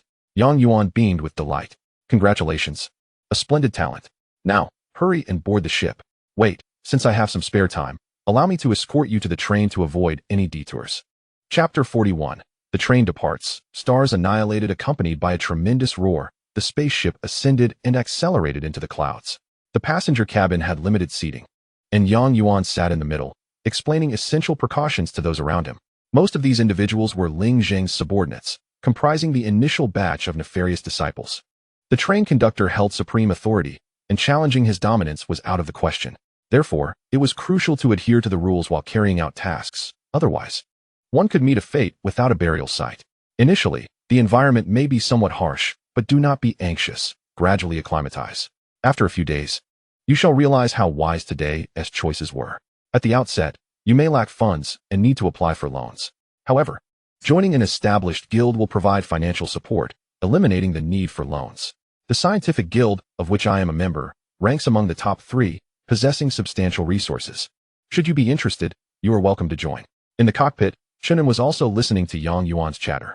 Although it was merely idle talk, it did serve as a reminder. Fuyao, initiate a series of guiding tasks. Henceforth, regardless of which passengers we receive, let the experienced ones guide them. I shall no longer waste time involving myself. Furthermore, divide the guild into 9 levels. Completing tasks will earn you points, which will facilitate your advancement. The membership limit for a first-tier guild is set at 10,000, and no further increases are permitted. He has just discovered a dilemma with Yang Yuan's recruitment method. Other guilds are likely to follow suit. If left unchecked, guilds with membership in the hundreds of thousands may soon emerge, which would be detrimental to overall development. After the announcement was made, Yang Yuan felt a sense of helplessness, as if these regulations were specifically targeting him. The scientific guild initially intended to recruit 30,000 members, but it appears that adding just over 4,000 more would reach capacity. He lost interest in further explanations and simply chatted with Ling Zheng. A few minutes later, the spaceship burst forth from the confines of the star. Look outside. My goodness, our home is a sphere. People pressed against the portholes, struggling to comprehend the notion that their homeland was indeed spherical. Yang Yuan, filled with a sense of superiority, suddenly found himself eager to share some scientific knowledge with them. Throughout the journey, the spaceship was filled with exclamations of amazement. The existence of trains surpassed their understanding of the natural order. Is that the red star? What a massive sphere. The inhabitants of Yueshing referred to stars as red stars. Focus less on the sphere and more on the train, Yang Yuan instructed. We are about to enter the hatch, so everyone prepare to board. Please remain calm and composed. Meanwhile, Ling Zheng was tightly holding on to Yu Air, visibly anxious. The young girl, however, was delighted, pointing at the star and calling it candy. Besides this spaceship, there were guides on the other ships that arrived subsequently. As long as Chen An issued tasks, there would certainly be someone to take them on. Thus, there was no need for Chen An to provide standardized guidance for new passengers. The seasoned travelers would take care of it. Fuyao. How long until the starry sky is engulfed? Approximately 2 days. Issue an announcement stating that the train will depart in 2 days, urging them to expedite their resource collection efforts. Half a day later, a guild named Shengyue applied for establishment, quickly surpassing 5,000 members, catching Chen An's attention. Ling Zheng's guild? It truly is him. This lad adapts quite swiftly. But to recruit so many right off the bat, does he not fear the guild's collapse? After all, it is a new guild, and the loan amount is nearly at its limit. If they fail to generate profit, a few days of travel could spell disaster for the guild. Chen An intended to nurture Ling Zheng, so he instructed Fuyao to provide him with individualized task guidance. However, there was not much of value on Yueshing, as many natural resources had already been depleted by the Yu people. The subsequent 2 days passed without incident, and upon receiving the reminder that the train was ready to depart, various guilds boarded their ships in succession for the return journey. Once the warships in the clouds had also departed, the Yu people finally breathed a sigh of relief. In the grand hall of the royal palace, the ministers cheered in jubilation. The emperor, seated upon the new dragon throne, radiated vitality. They have finally left. This is a fortunate event for the Shaman Empire and for everyone. Proclaim my decree, a general amnesty throughout the land, and let the nation celebrate for 3 days. Unbeknownst to them, only 2 hours remained until the starry sky would be consumed. Inside the train, passengers bustled about. All 20 carriages were filled to capacity. Due to the previous loss of 50 to 60,000 Zixing people, the first 10 carriages had accommodated a significant number of Yu people, and their interactions remained relatively harmonious. The train is about to embark. Passengers are requested to prepare for the journey. From this moment forth, the distinction between the Zixing and Yueshing individuals within the train shall cease to exist, with all passengers collectively referred to as the extraordinary. Any form of discrimination based on passenger origin is strictly prohibited. The rear carriages remained devoid of chaos, even exhibiting a tranquility surpassing that of the front. Though 2 days had elapsed, many from Yueshing struggled to acclimate to their new surroundings. The reality was far removed from their expectations. They had envisioned a beautiful celestial realm, only to encounter the confines of a crowded train. Yet, having boarded, they possessed no alternative but to adhere to the established regulations. In carriage 11, Ling Yu held a piece of candy, unwrapping it before offering it to Ling Zheng. "Brother, this candy is so sweet, far tastier than what we have at home." Ling Zheng declined, stating, "This candy is too sweet, I do not care for it." "Brother, the Ngu who just gave me the candy is a good person." Recently, Chen An had deliberately introduced himself to Ling Zheng as a fellow passenger, generously bestowing Ling Yu with an abundance of sweets. Ling Zheng, having visited the market, understood the value of confectionery. Ordinary individuals would not dare to present gifts so lavishly. "Your Ngu truly cares for you. If you earn money in the future, you must repay him." Yes, I understand." She lifted her gaze to the window, where Yueshing loomed close. "Brother, that is home." The Yueshing passengers in the rear 10 carriages grew animated, rushing to the windows in eager anticipation, seemingly unable to satiate their longing gazes. However, the train did not decelerate. Yueshing only graced their view for a fleeting moment before dissolving into the vastness of the starry sky, rendering it invisible once more. "Brother, the starry sky is so beautiful. Where are we heading?" Ling Zheng found himself at a loss for words. He had initially believed that accompanying the adults would lead them to a divine realm beyond the heavens, but there was no heavenly paradise, only greater peril. Nevertheless, he refrained from voicing his grievances. After all, the dangers of the starry expanse were preferable to perishing on Yueshing. The only source of his unease stemmed from bringing his sister along. Observing the blissful expression on her face, Ling Zheng vowed to safeguard her at all costs. After a considerable interval, screens emerged throughout the carriage, displaying panoramic views of Yueshing, accompanied by various scenes from the planet. The Yueshing populace erupted in excitement, perplexed by the train's intentions. "This world is on the brink of destruction. Survival signifies death. Congratulations, you have chosen the sole path to life." The statement sounded peculiar. Yet upon witnessing the fate of Yueshing, all were rendered bewildered. In the images, joyful Yueshing individuals were initially celebrating the train's departure, only to be engulfed by an unexpected darkness that slowly swallowed the sky and earth inch by inch. The suddenness of death was not terrifying. Rather, it was the insidious psychological torment that proved most harrowing. One could observe the emperor within the palace, kneeling in supplication, while officials prostrated themselves in despair. The scenes depicted the revival of the shaman temple's rituals, with performers leaping about like jesters, and countless citizens kneeling in prayer. Yet none could stave off the encroaching darkness that tore apart their world. "Brother, our home." Ling Yu's voice quavered with tears. Ling Zheng gently stroked her head, speaking softly, "This is our home now." Unlike other Yueshing individuals, Ling Zheng felt a sense of clarity in his heart. He resolved never to dwell on matters concerning the Ling family again, for his only remaining kin was his sister. "Yueshing has perished. Survivors, we wish you good fortune." The screens dimmed, and the train surged into the boundless depths of space. Chapter 42, Discovering Other Trains. Canine humanoids. 3 days after departure, the train made another stop, albeit for just 2 days, allowing the new passengers an opportunity to acclimatize. In a bid to accelerate progress, Chen An issued numerous supportive tasks, enlisting seasoned passengers as guides. It is noteworthy that few new passengers formed their own guilds, primarily opting to join established ones, as this provided them with resource support and circumvented unnecessary detours. Previously medium-sized guilds gradually expanded, with the number of large guilds reaching over 50, creating a vibrant tapestry within the train. This was precisely the scenario Chen An wished to witness. He could not allow a handful of old guilds to monopolize resources. During the brief 2-day halt, no incidents occurred. However, upon preparing to depart, an announcement stunned everyone. Zhang San, Li Si, Wang Wu, and 300 others have exhausted their entire loan balance.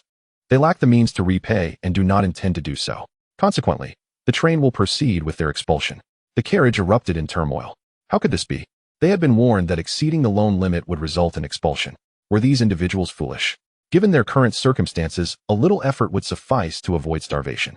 Frankly, the train's captain had shown ample mercy. Had they wished to survive, they could have mined on the nearby planets over the past 2 days.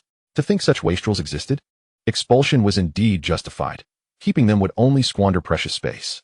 Numerous screens illuminated the carriage, displaying the expulsion process. The 300 individuals appeared disheveled and listless, their eyes void of life. They were transported to a recently plundered life planet, where they would face natural judgment. In the cockpit, Chen An's emotions were somewhat complex. Had he not provided enough opportunities? Did they truly believe he was engaged in charity? The master has been sufficiently merciful. In fact, they could have simply been ejected from the train through the hatch, a sultry voice chimed, bringing Chen An a sense of relief. He chuckled, indeed. I even sent them over. How foolish. He ordered the broadcast of the entire scene throughout the carriage, particularly the close-ups of their expressions before demise. He was curious to see who would dare to exploit him in the future. Once the spacecraft returned, the train resumed its journey. The screens in the carriage remained active, allowing passengers to observe the plight of those on the planet. Some scoured for food, while others simply awaited death. It was evident that these individuals were beyond salvation. Approximately an hour later, darkness enveloped the planet, gradually consuming it. It was assumed they would not fear death, yet in their final moments, they screamed and attempted to flee. The grotesque close-ups left the audience's hearts racing, unable to find solace. Thus, it was clear, one must never contravene the train's rules. Individual strength was insufficient. Joining a guild was imperative. Were there any guilds willing to accept new members? The earlier guilds were already at full capacity, leaving those yet to join in search of opportunities at the rear. Everything proceeded as usual, with the train traversing the starry expanse for a full 10 days. Fortunately, the supplies from the previous 2 days allowed the new passengers to barely sustain themselves, avoiding excessive loans for survival. On the 11th day, specifically March 10th, the train docked in a unique star system. It was deemed special due to the immense size of its stars, equivalent to 200 suns. Surrounding it are thousands of orbits, each hosting planets, and it is certain that life exists on more than one of them. How far is the annihilation of the starry sky from us? The speed of annihilation appears to be relatively constant, and Fuyao has conducted comparative calculations. The annihilation of the starry sky will reach us in 20 days. Very well. We shall remain here for 20 days and promptly dispatch reconnaissance vessels to gather data from the surrounding planets. Radar can only provide a rough estimate. We require reconnaissance ships to land on the planetary surfaces. Within the carriage, the passengers, feeling rather listless, perk up, for it is finally time to venture outside. So many planets, the resources here must be abundant. Everyone, let us spring into action and prepare in advance. The guilds are the swiftest. Some are procuring supplies while others are renting ships. There are numerous ships available, yet the larger the model, the fewer there are, necessitating haste. However, after the train docked within the stellar orbit and circled halfway, it did not open its hatches nor extend any conduits to collect energy. Fuyao, have they detected us? Not at the moment. They are also a first-class train, having entered the stellar system before us. However, they are positioned opposite us, thus failing to perceive our presence. Half an hour ago, the reconnaissance vessel discovered another train, actively collecting resources. That train's location was beyond radar detection, hence it was not initially discovered. What kind of life forms are they? Canine humanoids, with an estimated population of around 800,000. Their warships are similar in model to ours, exceeding 70 in number. Canine humanoids? What are those? Show me an image. The screen displays the appearance of the opposing entity. Their bodies resemble humans capable of upright movement, yet their heads resemble those of dogs. In Chen An's aesthetic judgment, these creatures are akin to dog-headed beings and appear quite repulsive. Since it is a first-class train, there must be 20 carriages. Why do they only have 800,000 passengers? Perhaps the captain of their train harbors severe racial biases and is unwilling to accommodate beings of other races. Chen An pondered another question. How do other trains select their captains? The train automatically issues screening tasks, and the most exceptional beings are chosen as captains. Master, should we engage with them? It would be prudent to avoid contact with those who cannot tolerate other races. Deploy ships to gather resources around. Let them occupy the 2 life-bearing planets for now, while we search for an opportunity to strike against them. In the vastness of the starry sky, all other trains are adversaries, with little prospect for collaboration. Since we have encountered them, a victor must emerge. As half a day passed, the reconnaissance vessel detected a new phenomenon. In the asteroid belt, 600 million kilometers away on our side, lay the remains of a train. Upon receiving this information, Chen An felt a chill run through him, remaining in a daze for some time. Are trains so easily damaged? Trains possess defensive strength. If exceeded, they may be breached. The target train belongs to the plant type, estimated to have perished half a month ago. Plant type? Clarify that. Plant type refers to plant-based life. The desiccated branches adhering to the train's surface suggest that this civilization resembles trees. The screen displayed the shape of the train, resembling a large tree laid horizontally, complete with carriages and doors, albeit with an unusual exterior. The wound was inflicted at the seventh carriage, forcibly torn open by some sharp instrument, resulting in the train losing power and ultimately collapsing. If the train were to collapse, survival for those within would be exceedingly improbable. A reminder to the master, every train possesses a unique core. Should our train consume the cores of other trains, it might evolve special abilities. Chen An expressed his astonishment. Where is the core of this train? Suddenly, a clicking sound emerged from behind him. Turning around, he beheld a 2-meter square compartment automatically opening behind his seat, from which extended a dark metallic cylinder. Atop the cylinder rested a vividly colored orb, strikingly bright. This is the train's core. Without it, the train would revert to its mundane state, devoid of any upgrade capabilities. Chen An reached out to touch it. It was warm and rounded, exuding an unusual sense of intimacy. Simultaneously, he received information indicating that the little fellow was exceedingly eager to consume other cores. Recognizing its potential utility, he directed the ship to dispatch reconnaissance to the train. Should we assign tasks to the passengers? The passengers are too slow. I cannot afford to wait. Dispatch robots. It is imperative to ascertain whether the area is secure. A significant issue arose. Only the train's conductor could retrieve the core. So Chen An needed to prepare himself. 2 hours later, in the cockpit, Chen An acquired ultra-clear visuals of the plant-based train through the robots. It was breathtaking. The train had not merely split into 2 halves, but rather into 4 segments. The front portion was lodged amidst the shattered meteorites, while the front body lay buried within the meteor belt. The other 2 fragments floated aimlessly, unable to escape the vicinity. The robots were deployed to the first 2 sections, allowing Chen An to scrutinize the details of the train's rupture. The train had not been evenly sliced by a sharp blade. It appeared to have been forcibly torn apart by immense power, with many pipes protruding, forming elongated tails. He could even see numerous withered branches, riddled with holes from the barrage of debris. Fuyao, who did this? It cannot be the work of other trains. There are no entities of such might at this stage. Preliminary analysis indicates that this was the work of a commanding-level star beast, which, after a fierce battle with the train, breached its defenses and then tore it apart. The absence of the star beast's corpse nearby suggests it emerged as the unequivocal victor. Despite having gleaned much information, Chen An remained profoundly shocked. A commanding-level star beast is akin to a star walker. Can my train withstand such an encounter? No. If we were to confront such a star beast, we must flee at all costs. The overwhelming sense of crisis sent a chill through Chen An. His urgency to elevate his level intensified. As the visuals delved into the train's interior, he observed it cluttered with disheveled branches, all drained and frozen, entangled within the train's seats. The robots would need to sever these branches to clear a path forward. After the train was torn apart, the passengers were exposed to the vacuum and perished swiftly. Based on the biological remains within, one could infer the general appearance of the plant-based life forms. The screen displayed a standard Treant morphology. This is a Treant, nearly identical. Switch the view to the front of the train. What position have we reached? As the scene transitions, the robot steps onto the tarmac of the first carriage. The spacecraft of the plant-based civilization bears a striking resemblance to Chen An's vessel, differing only in hue. A multitude of damaged ships lies scattered across the corridor leading to the cockpit, necessitating the robot's effort to clear the debris. After a preliminary investigation, it is reported that all plant-based life forms have perished and no residual threats remain in this area. Chen An rises and heads to the sublevel, where his private landing pad awaits. Alerting the master, should you wish to board the train, please don a spacesuit. In anticipation of such unique circumstances, a batch of spacesuits had been manufactured, which are now put to use. Bring me several sets, we shall depart.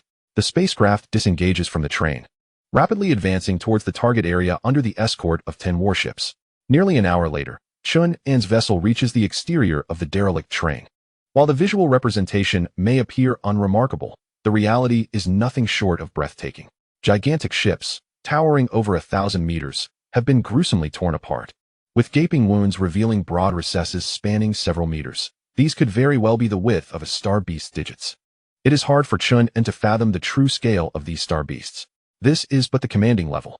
One can only imagine the magnitude of even more formidable entities yet to come. Indeed, the strength of star beasts is not necessarily correlated with their size. There exist superstar beasts capable of swallowing entire stars, as well as smaller star beasts comparable to the Master's own stature. Let us hope I do not encounter one. The very thought sends shivers down my spine. The spacecraft penetrates the gaping wound of the train, revealing an interior that is eerily reminiscent of a dilapidated factory, sending chills across Chen An's skin. Upon closer inspection of the plant-based life forms, he discerns notable distinctions from the treants. These beings possess legs formed from entwined roots, and their trunks are adorned with numerous branches, twisted and intertwined. Even more startling to Chen An is the conspicuous presence of reproductive organs, prominently displayed. Is the reproductive method of such organisms akin to that of animals? The master's understanding of animals and plants is rather superficial. In the universe, such distinctions do not exist.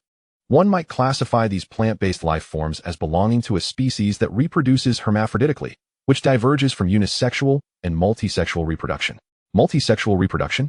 Does that imply the existence of asexual reproduction as well? Please provide an example. Mechanical life forms are a quintessential example of asexual reproduction. While multisexual reproduction is commonly observed in highly social species that can manipulate genetic information to produce more perfect offspring, I have gained new insights. As the conversation unfolds, the spacecraft docks outside the landing pad. Clad in a spacesuit, Chen An disembarks, and although he cannot feel the extreme cold of the air, he can observe frost forming on the shoulders of the escort robot. What is the current temperature? According to the calculations of the Zixing algorithm, it is currently minus 170 degrees.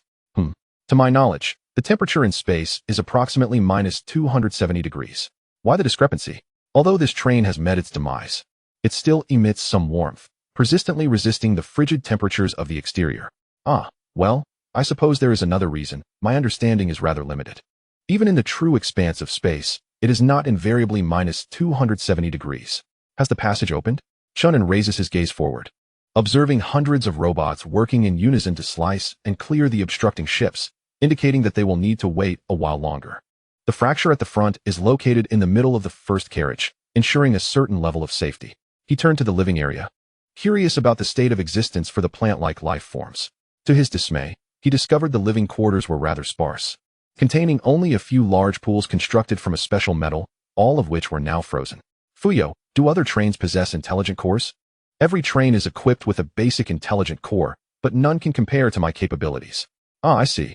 If the intelligent core of this train were you, it would undoubtedly flourish splendidly. Fuyao spoke with a tone of pride, reminiscent of sentient life. One cannot truly grasp her strength until compared. Without her, Chen An's train would likely be in utter disarray, lacking the seamless ecological balance it enjoys today. More importantly, Fuyao provided him with a wealth of advanced information. Alerting the master, the passage to the cockpit has been opened. All right, bring forth the shuttle. The shuttle is a compact flying vessel, accommodating a few to several dozen individuals, serving as a fundamental unit within the interstellar fleet. Although Chen An was not far from the cockpit, walking would take at least half an hour. Thus, the shuttle was a more expedient choice. Fuyao, the shuttle can be listed for market at 50,000 star coins. Then, we can manufacture some armored vehicles or convenient locomotives. Ever since the watch-activated feedback, Chen An had been inundated with a plethora of information daily. Among these, some resonated with him, such as the necessity for passengers to have driving tools. Previously, upon landing on planets, passengers had to rely on ships for transportation. But with a large number of guild members, more ships needed to be rented for ease and speed. However, in reality, such an abundance of ships was unnecessary. A single locomotive sufficed for their activities on the planetary surface. Fuyao promptly executed the commands, causing a stir within the carriage as the goods were introduced. Although the nature of events aboard the train remained unclear, the introduction of driving tools indicated that they should be departing soon. The guilds hurried to make purchases, fearing a shortage. The shuttle was the most practical, albeit quite expensive. Overall, various types of locomotives appeared to offer the best value. Armored vehicles, in truth, were not particularly useful. Speed was of the essence. Meanwhile, extravagant spending occurred within the train, oblivious to the fact that Chen An had already arrived at the cockpit of the death train aboard the shuttle. Chapter 44. Plant-like life form, Liu. Extraordinary and unique on the opposite side of the star, numerous ships traversed back and forth between the train and the life planet, transporting various resources. The train, overall, seemed quite ordinary, devoid of any special structures. Inside the cockpit, the train master, Gusta, had just received critical information. The discovery of a death train? Can trains also meet their demise? The control panel before him appeared somewhat antiquated, showcasing a virtual character resembling a dog-headed humanoid. Trains are not invulnerable. They could sustain damage if subjected to attacks of extreme force. Gusta stared in astonishment, his long tongue extending out, adorned with peculiar white spots. He scratched his head, feeling the few withered strands of hair atop, and inquired of his intelligent core, "Are there any further discoveries?" "There exist warships and robots near the death train. suggesting the presence of other trains. It is advisable to deploy more shuttles for exploration, as the train's core is of utmost importance. I am indeed aware. Yet one must not act recklessly. Immediately deploy 100 shuttles to scout from various angles and locate the adversary's train. This is of utmost importance. In the cockpit of the death train, Chen An exerted considerable effort to extract the core of the train. It appeared as a green orb of light, lacking brilliance. When Chen An grasped it, it attempted to resist, but its feeble strength rendered it controllable. Does it possess consciousness? The train core will gradually develop awareness. It understands that it faces annihilation upon being consumed and seeks a means of escape. It is advised that the master keep it close, for only you can subdue it. Very well, that must be the reason for my personal retrieval. He must return the core to the cockpit to devour it. Time is of the essence. He must return at once. However, as soon as the shuttle departed the cockpit, the door on the right side of the corridor was violently breached, and countless tendrils surged toward the shuttle. The shuttle's robust body was pierced, and its power was forcibly severed. How can there be living treemen? Seeing that the shuttle was rendered inoperable, Chen An hastily instructed the robots to intercept, planning to escape from the opposite side. Master, you are at the 3rd level. And then? The target is merely at the 2nd level. You need not flee. Chen An quickened his pace. Regardless of the levels, I shall avoid combat if possible. Preserving my life is paramount. The treemen that have survived until now must possess considerable strength. What if one of them is the protagonist? In narratives, protagonists excel at defeating foes of higher levels, while only side characters become ensnared in the delusion of levels. Immediately gather the robots and, at any cost, breach their ranks. Capture them alive. I wish to acquire more information. In his frantic escape, Chen An exhibited the swiftness befitting a 3rd-level extraordinary, managing to vacate the train and enter the warship in a mere 8 minutes. The destroyer boasted high defenses, rapid speed, and housed squadrons of fighter jets, making it both offensive and defensive, a far safer haven. He activated the frontline display. The screen revealed the cockpit of the death train. But due to the rapid demise of the robots, the visuals required constant switching. As more images surfaced, Fuyao unveiled the appearance of the treemen. How shall I put this? They appeared somewhat delicate. Fuyao, is it a girl, or is it female? The treeman was a pale green, its trunk slender yet exuding strength. This treeman is a female organism, at the 2nd level of extraordinary. Its branches are as hard as iron, capable of easily tearing through robotic defenses. What does it mean to be a female organism? Your kind, the Zixing, categorized into male and female, yet expanding the perspective to the broader universe is less fitting. Broadly speaking, organisms can display various characteristics in a unisexual manner, such as feminine, masculine, balanced yin and yang, dominance of yin or yang, and even non-binary. Chen An felt a chill run down his spine and retorted, I am not an intelligence core. Could you speak plainly? If compared to Zixing, feminine denotes female, while masculine denotes male. I comprehend. Balanced yin and yang refers to bisexuality, while non-binary indicates asexuality. I am more intrigued by bisexuality. Are such organisms common? Indeed. Many exist. Beings with balanced yin and yang can self-reproduce, perfectly adapting to most harsh environments in the universe. Even if civilization were to be reduced to a solitary survivor, they could still forge a new race. Chen An was left astounded. Give me a woman, and I can create a lineage. It seems this statement was still too conservative. Fuyao's subsequent remark was even more shocking. The spirit type of this tree demon is highly compatible with its master. It is advisable for you to harmonize yin and yang, which will bestow upon you unimaginable benefits. The term harmonize yin and yang had long rendered Chen An unable to look directly at it. Was this a deliberate attempt to nauseate me? He glanced at the screen, where a multitude of robots surged towards the tree person, ultimately subdued by their overwhelming numerical advantage. The tree person was confined within a sturdy iron cage to prevent any resurgence and was subsequently transported aboard a warship. Chen An awaited the outcome with anticipation. After a while, the cage was brought to the main chamber of the warship, where hundreds of robots stood guard. Chen An appeared on a floating platform, approaching the tree person and realizing how diminutive he was in comparison. The tree person stood 5 meters tall, cloaked in a verdant hue, resembling exquisite jade. As he drew nearer, he looked up and greeted, Hey, what is your name?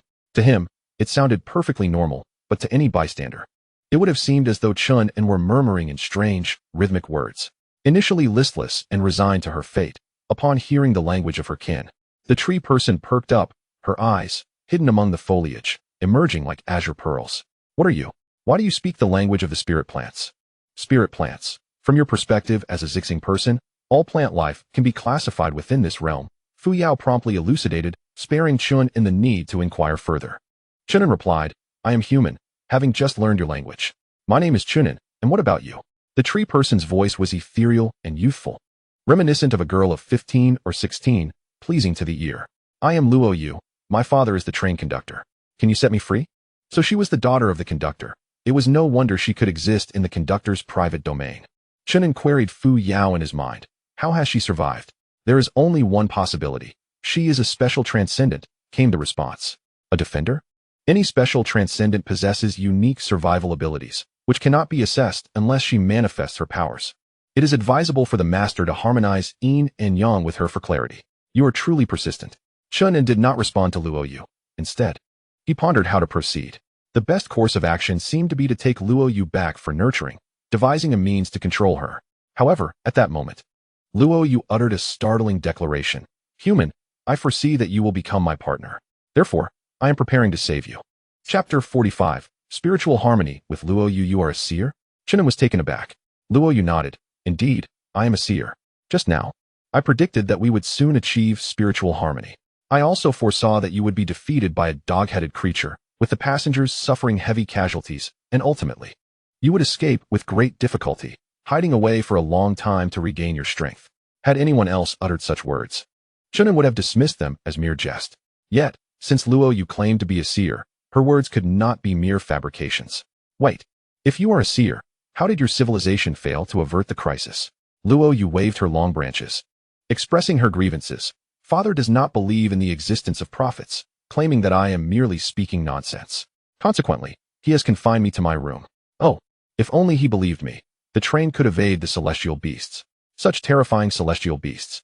At this moment, the significance of Fuyao became apparent. Otherwise, Chen An would not have faith in the existence of prophets, for it is indeed a matter of great defiance against fate. Even if I believe you are a prophet, how can you prove it? Your prophecies seem rather absurd. I can demonstrate it now. Suddenly, a wave of disorientation washed over Chen An, and he felt as though he had entered a realm of stars. The vibrant constellations and the delicate, translucent nebulae formed a harmonious perfection. In that instant, Chen An's mind experienced an unparalleled relaxation, casting aside all worries. Do you like it? It was Luo Yu's voice. Turning around, Chen An was astonished to discover a beam of green light undulating behind him. As fragments of information flooded his mind, he did not wait to accept the fact that he, too, was a beam of light, specifically, red light. Fuyao, what is happening? There was no response. Either he had blocked Fuyao's information, or she had blocked his. Where's this? What do you intend to do? I must leave. The green light whizzed by, brushing against Chen An's red light. Boom. In an instant, Chen An's consciousness expanded, his thoughts soaring like mountains, elevating infinitely towards the sky. He almost forgot everything, even his own name. Half an hour later, Chen An's spirit returned to his body, lingering in a daze.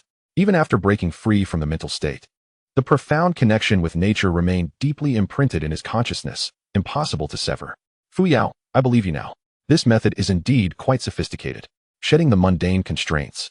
Only the ethereal essence of spiritual connection remained, akin to a melody gathered from the cosmos, with each chord resonating in perfect harmony. The more he looked at her, the more he found her to be strikingly graceful, a peculiar sensation. Are you feeling better, master? This is merely the most basic level of spiritual resonance. If you were to encounter a perfect connection, the experience would amplify a millionfold. Chen An felt breathless. A millionfold is utterly preposterous. If the spiritual resonance is poor, it can indeed be painful, but perfect resonance brings no suffering and instead strengthens both parties. Master, you can now check if you have received any special enhancements. I can't be bothered to look. Just tell me directly. A small number of your cells have acquired the ability for photosynthesis. As long as there is sunlight, your body will never lack energy. Is that even possible? Chen An could not see the internal condition of his body, yet he could subtly sense that something had indeed changed within his cells. Could it be chloroplasts? Since I have received a special ability, does Luo Yu have it as well? Luo Yu's cells have received equal enhancement. She now possesses some human traits. After conversing for a while, Chen An's body gradually returned to normal, and he instructed the robot to open the cage. Once opened, Luo Yu joyfully approached Chen An, attempting to embrace him with her branches. No, maintain some distance. Spirit is spirit, but it has no relation to the body. Chen An still felt a sense of discomfort towards Luo Yu's physical form and would never allow any unnecessary contact. Oh, I understand now. Luo Yu appeared quite aggrieved. Chen An prepared to care for her, treating her as one would a pet. He finally understood why there were designated pet areas on the train. Upon returning, he would provide Luo Yu with a pot of soil, allowing her to take root within it. After attending to personal matters, Chen An contemplated a more pressing issue. Why am I unable to defeat the dog-headed beings? Luo Yu replied, the dog-headed beings train is a pure instrument of war, with everything designed to serve that purpose. In contrast, your train is filled with passengers who lack the capability for space combat. Warfare involves mutual fire between warships. You have never engaged the fleets of the dog-headed beings. Chen An felt a headache coming on. No wonder the dog-headed beings shun outsiders. Their operational model is fundamentally different from ours. Fuyao, is it somewhat outdated to manage using a passenger model? Does the master no longer believe in me? I feel so sad. I have not expressed disbelief. I simply require clarity. The passenger model represents the pinnacle of operational efficiency, as it allows you to cultivate countless formidable passengers who will form innumerable fleets. The dog-headed beings model is severely limited, as they possess no potential for development and will inevitably face obliteration. There are no exceptions. Chen An began to comprehend. His current model was far more sustainable, while the dog-headed beings were depleting their resources, destined for certain demise. Yet, he lamented, but I cannot defeat them now. I suggest the master inquire with Luo Yu about how he escaped. Logically, the dog-headed beings would not have let us go. Chen An asked, and Luo Yu provided the answer. In the latter half of the war, you finally returned to the train, allowing the core to be consumed by it, thereby acquiring a special ability. It was this special ability that enabled you to repel the dog-headed beings' fleet. The realization dawned on him. The turning point lay in the special ability. Fuyao returned to the train immediately. The distance of 600 million kilometers, without warships, would require at least an hour. Chapter 46. The train acquires a new ability, Extraordinary Orbital Cannon. On the dog-headed beings train, Gusta received comprehensive information. Another train was situated opposite the star, having only just arrived. The death train was also across from them, already explored, though it remained uncertain whether the core of the train had been taken. Gusta's expression darkened as he slammed his clenched fist onto the hard control panel. If the opposing train evolved a special ability, they would undoubtedly employ it against us. A single galaxy cannot accommodate two trains. What civilization are they from? They belong to a canine-like civilization, albeit with grotesque heads that appear utterly repulsive. Master, based on my exploration, this canine civilization possesses only corvettes and has yet to develop destroyers. Finally, a piece of good news broke through Gusta's gloom. And he smiled. We happen to have two destroyers, which, when paired with corvettes, may allow us to strike successfully. If the opposing train's commander has discovered the core of the death train, he may not have had time to return. We shall attempt to intercept. With the order given, hundreds of corvettes surged forth, surrounded by a plethora of shuttles and various spacecraft. At the flank of the fleet, two destroyers of the same size darted into the starry expanse at a swifter pace, cloaking all detection signals. However, Gusta was unaware that Luo Yu had long foreseen his actions, prompting Chen An to return to the train ahead of time.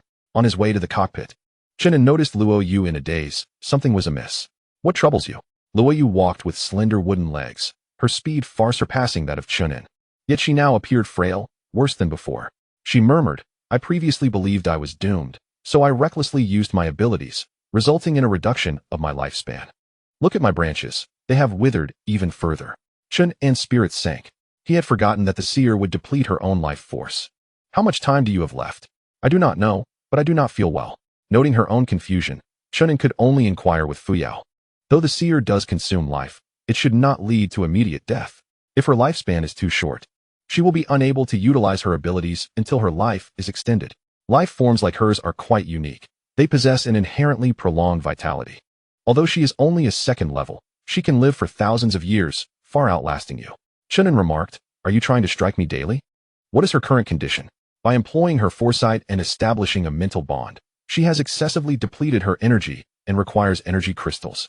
Just providing her with 100 units of energy crystals will restore her to her former self within half an hour. If only you had said so sooner. Chen An instructed Liu to rest temporarily in the reception room and commanded a robot to supply her with energy crystals. He then made his way to the cockpit, eagerly activating his train's core to consume the green plant civilization. Amidst a dazzling radiance, the green began to dissolve. What capabilities would the train evolve to possess? Liu had not clarified this for him earlier. Please, Master, await the results with anticipation. After approximately 10 minutes, the core finally completed its consumption, the brilliance intensifying. A light screen emerged beside the core, displaying a plethora of information that scrolled frantically downward. These details were indecipherable to Chen An, but after some time, Fuyao summarized the core's contents. The train has acquired a new ability, the extraordinary railgun.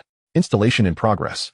The screen showcased an image where, in the defensive layer at the bottom of the train, space corresponding to the cockpit was being cleared, gradually forming an enormous machine. Coils folded, forged, and shaped in rapid succession. Following a complete encapsulation, hundreds of peculiar energy storage devices encircled it. Finally, another layer of encapsulation ensued, with all equipment housed in an iron box, resembling a fortress. This iron box was tightly connected to the train, with pipes leading to the storage layer, allowing for immediate access to all energy crystal reserves. Was this not an electromagnetic railgun? What distinguished it from those atop the train? Merely its substantial size.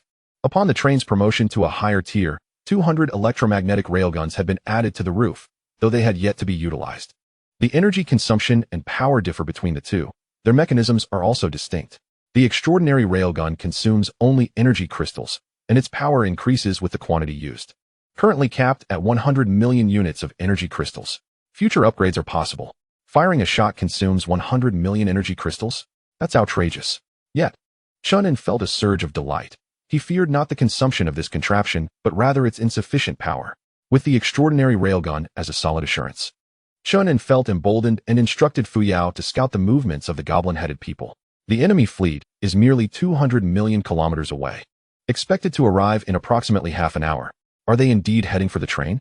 We still have 10 warships near the death train. The enemy may be attempting to intercept us. I suggest we take the initiative and employ the extraordinary orbital cannon to obliterate them.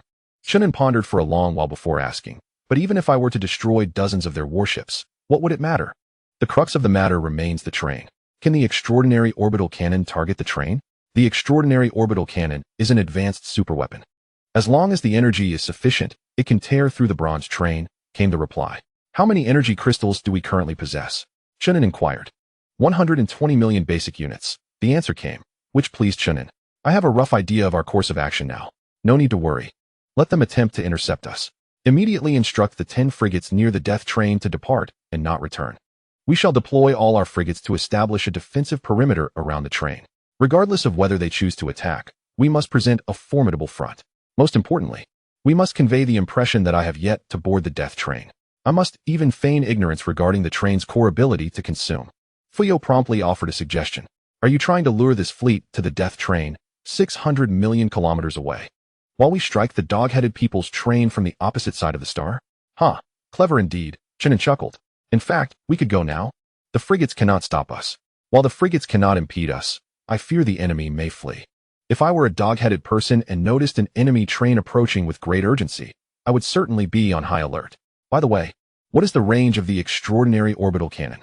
The maximum range is 100 million kilometers, but the energy will gradually diminish, and the ultimate power it can deliver remains uncertain. Chen An remarked, there is also a concern that the enemy train's reconnaissance range undoubtedly exceeds 100 million kilometers, allowing them to detect us in advance. Do you have a solution?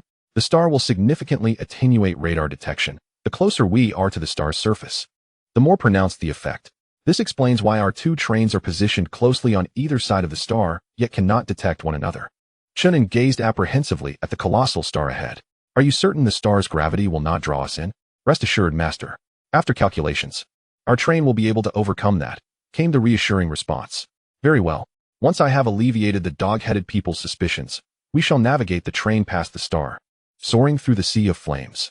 I eagerly anticipate the astonished expressions of the dog-headed people.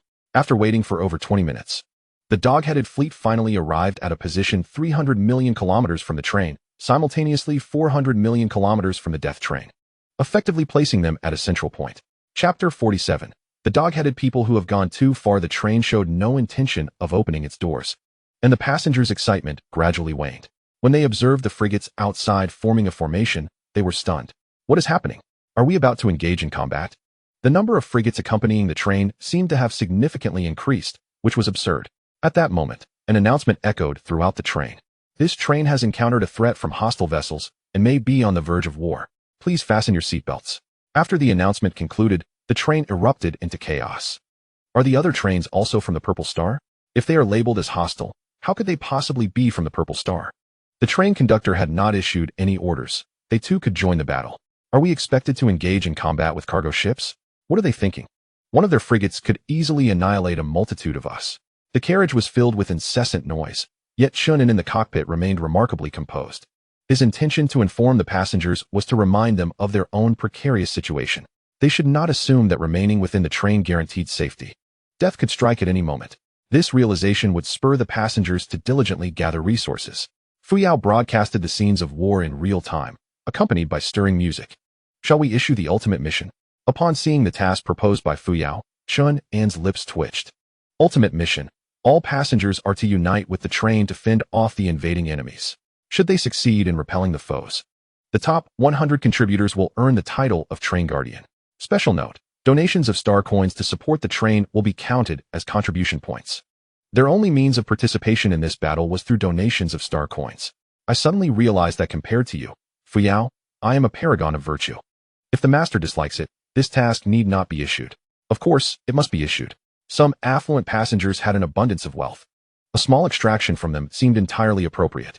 The ultimate task was merely a jest, and Chen An did not take it seriously. Yet the passengers did. Their lives were intricately tied to the train. If it perished, so would they. At that point, star coins would merely be a string of data, devoid of value. Thus, the passengers hastened to contribute, and the amounts soared rapidly. Chen An mused, they are far more altruistic than I. I am indeed a merchant of greed. He decided to reserve the star coins for the next mainline mission's reward pool.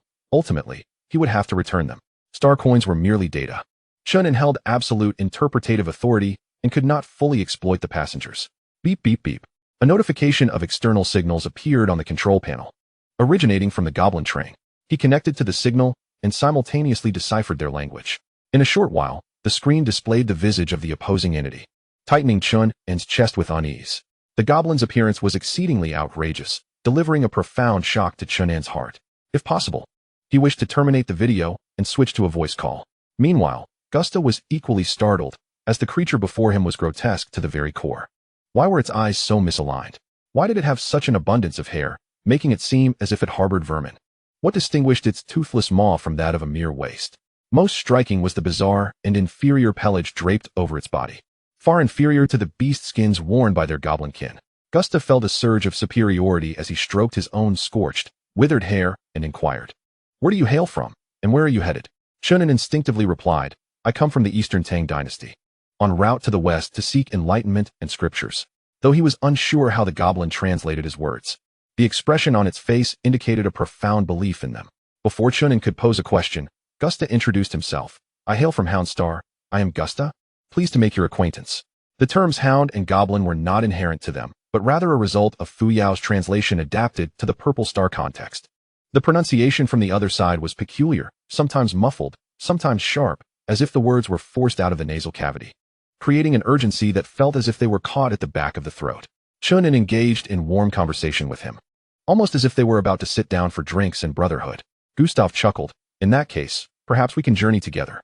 Brother, have you deciphered the results regarding the death train over there?"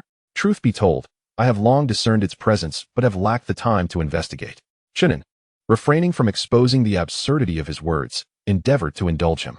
"I have only recently arrived here and dispatched some robots for reconnaissance. But they are nothing but worthless scrap, of little interest to me. Have you not ventured there yourself?" Gustav inquired. "What purpose would that serve? What if danger lurks? As the train conductor, my foremost duty is self-preservation. Everything else pales in comparison." Gustav's heart surged with joy, although his expression remained unchanged, even more placid. "Haha, brother speaks wisely. That decrepit train holds no value, which is precisely why I have refrained from visiting it these past few days. However, I find myself in need of materials, and that train may possess what I seek. Might you spare some for me?" "Indifferent," Chen An shrugged, "that is unclaimed property. If you desire it, feel free to retrieve it. By the way, it seems there are only 2 habitable planets within this galaxy. Could you possibly grant me one?" This utterance completely dispelled Gustav's suspicions, and he erupted in hearty laughter. "What a brotherly sentiment. Since you have relinquished the death train to me, I shall certainly share half of the resources with you. I will instruct my team to withdraw shortly, allowing you to proceed at your leisure." Chen An beamed, "Brother, your generosity is commendable. Tomorrow, we might convene to discuss further collaborations." Gustav replied, "A splendid idea. We could even engage in trade. I possess numerous resources that are of no use to me. Anything deemed useless must indeed be waste." considering the resources required by both our trains are quite similar. Chen An chuckled lightly, offering a few perfunctory remarks before terminating the communication. As the smile faded from his face, he resumed a serious demeanor. Fuyao, might my performance merit an award? Congratulations, Master, on winning the Best Performance Award aboard the Fuyao train. Why have we become the Fuyao train? He mused. Well, it suffices to have a name. Let us wait a while longer to see if the other party shifts their focus to the death train. If so, we shall swiftly turn towards the star, while the escort ship remains behind to confound them. At the train's maximum speed, there will be no time for Gustav to react. Within the goblin train, Gustav scowled and spat twice in disdain. What a worthless piece of junk, seeking collaboration with me while bearing such a dismal appearance. The fleet promptly advanced toward the death train, intent on seizing complete control. Once safety was assured, I would personally journey there aboard a spacecraft. As long as we acquire the core, we shall turn our sights upon the Tang people. The intellect advised, do not rush. What if they flee? We must ascertain what new capabilities the train may acquire. If they are inadequate, I advise against turning hostile. Very well, I shall heed your counsel. Position the train as closely as possible to the opposite side to minimize the distance from the death train. Unbeknownst to him, this would merely facilitate Chen An's impending assault. Chapter 48. The railgun charged to full capacity. Infused with 100 million energy crystals, the train frequently approached the star to absorb energy. With its proximity ranging from the convection layer to a maximum distance of 500,000 kilometers, which is the limit of the conduit extension. Under normal circumstances, Chen An would maintain the distance at this maximum to ensure the spacecraft's safe ingress and egress. Yet, even with this, only the spacecraft and frigates could venture forth, as the shuttles and spaceboats would succumb to the oppressive heat. At present, Chen An piloted the train headlong into the fiery convective layer, surrounded by a seething inferno with temperatures soaring rapidly. To be candid, although Fuyao assured him of the train's resilience, he remained apprehensive that the intense heat might melt the train. I fail to comprehend why. While the star beasts can rend the train asunder and concentrated artillery can breach its defenses, the scorching heat of the star cannot. Since the train must harness stellar energy, it should inherently withstand extreme temperatures. This is an exceptional rule, and I cannot provide a rational explanation. Lacking an explanation, one resorts to fabrication. For you wield the authority of discourse. Gazing out the viewport, the terrifying flames obscured all, leaving only the detection system to discern their direction. Meanwhile, the passengers in each carriage were gripped by sheer terror. They were oblivious to Chen An's plan and unaware of the train's capability to endure such high temperatures. Passengers either huddled in their seats or wandered about, screaming to vent their panic. Outside the viewport was a sea of crimson, and the overwhelming pressure felt as though it could shatter the train's glass at any moment. It was over. The train would most likely lose power after defeat and be ensnared by the star's gravitational pull. Everyone might as well remain silent and await their fate. Do not make a sound. I will make noise, and if you object, come at me. Numerous carriages erupted in disputes, and altercations even ensued. This panic mirrored the chaos during the explosion of the purple star. In carriage 10, Zishu remained unperturbed. She felt a sense of satisfaction in having lived this long. Even death now seemed inconsequential. Observing the surrounding turmoil, she bellowed, "Silence, all of you. If we must perish, let us do so with dignity." Her elevated status quelled the unrest temporarily, allowing many to regain their composure. Zishu activated her wristwatch to send a message to Chen An. "Will I see you again? You are my foremost thought." Chen An replied, "Stop causing a ruckus. I'm quite busy." Receiving no further response, Zishu felt a sting of emotion in her eyes and a pang in her heart. Other carriages also housed relatively calm individuals, such as Chen Guoyang, who, while caring for his wife and child, leisurely narrated enlightening stories to his son. Similarly, Xiao Zhan activated the projection feature of his wristwatch to watch videos he had recorded previously during the star expedition, chuckling heartily. In carriage 11, Ling Zheng and Ling Yu conversed. "Brother, will we be burned alive?" "Absolutely not. The train master is as formidable as a deity. Surely we are safe." Ling Yu's eyes sparkled with curiosity. Is the realm behind the flames the world of demons? Perhaps we are destined to confront them. Indeed, you may be right. It is a possibility. Chen An was aware of the chaos within the carriages, yet he remained indifferent. Some emotional fluctuations were natural, preferable to a stagnant calm. He noted the individuals involved in the brawls. Those would face confinement, starting at 10 hours. Should there be any fatalities, they would be dealt with according to the train's regulations. Punishments would be meted out as warranted, and expulsions would occur without mercy. This approach was beneficial in identifying certain instabilities ahead of time, preventing them from becoming liabilities at critical moments. The ensuing journey spanned a duration of 40 minutes, culminating in the climactic moment when the locomotive, akin to a ferocious fire dragon, surged forth from the convective layer of the star, piercing the celestial expanse. The contents displayed upon the carriage's screen transitioned in unison, yet the view beyond the windows remained a blazing crimson, necessitating a period for cooling. As your gaze fell upon the screen, a startling realization dawned. Had the train truly ascended into the void? The scene outside appeared to transform, the inferno's hue gradually shifting. Passengers began to regain their composure, meticulously contemplating the current situation, rife with speculation. At this juncture, the train issued a notification. In a strategic maneuver to better engage the adversary, the conductor has deliberately navigated the train through the outer layer of the star, successfully arriving at the opposite side. Additionally, the train has observed numerous infractions among passengers. Accountability will be enforced post-conflict, with robots poised to apprehend violators. And any resistance will be met with stringent suppression. With a chilling cadence, countless robots entered the carriage, their synchronized footsteps instilling a sense of dread. It became evident that the train was unharmed. It was their own minds that had wandered astray. Those without transgressions felt a wave of relief, while the guilty harbored trepidation, uncertain of the impending punishment. What if I've inadvertently taken a life? What should I do? Someone lamented, their composure fracturing. Others instinctively distanced themselves, wary of further outbursts. Fortunately, the robots arrived in a timely manner, subduing and temporarily detaining the dangerous individuals. Warning! Warning! An opposing train has been detected, a mere 30 million kilometers away. Jesta was preparing to board a spacecraft, unaware of the warning from the intelligence core.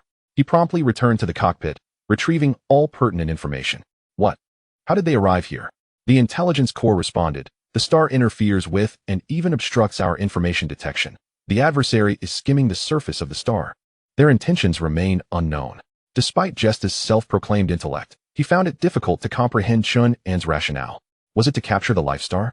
This could indeed be fathomed. As the orbits of the two life stars leaned closer to this vicinity, the screen revealed an image of the train emerging from the fiery depths, resembling a colossal red dragon, soaring at full speed. Given the train's rapid traversal, it would soon approach the vicinity. However, Jesta pondered, if their aim was the life star, they ought to navigate along the orbital path towards the asteroid belt, 50 million kilometers distant. Do you possess any logical deductions? He inquired. The intelligence core replied. The adversary exhibits significant aggression. It may be targeting us. Jesta scoffed.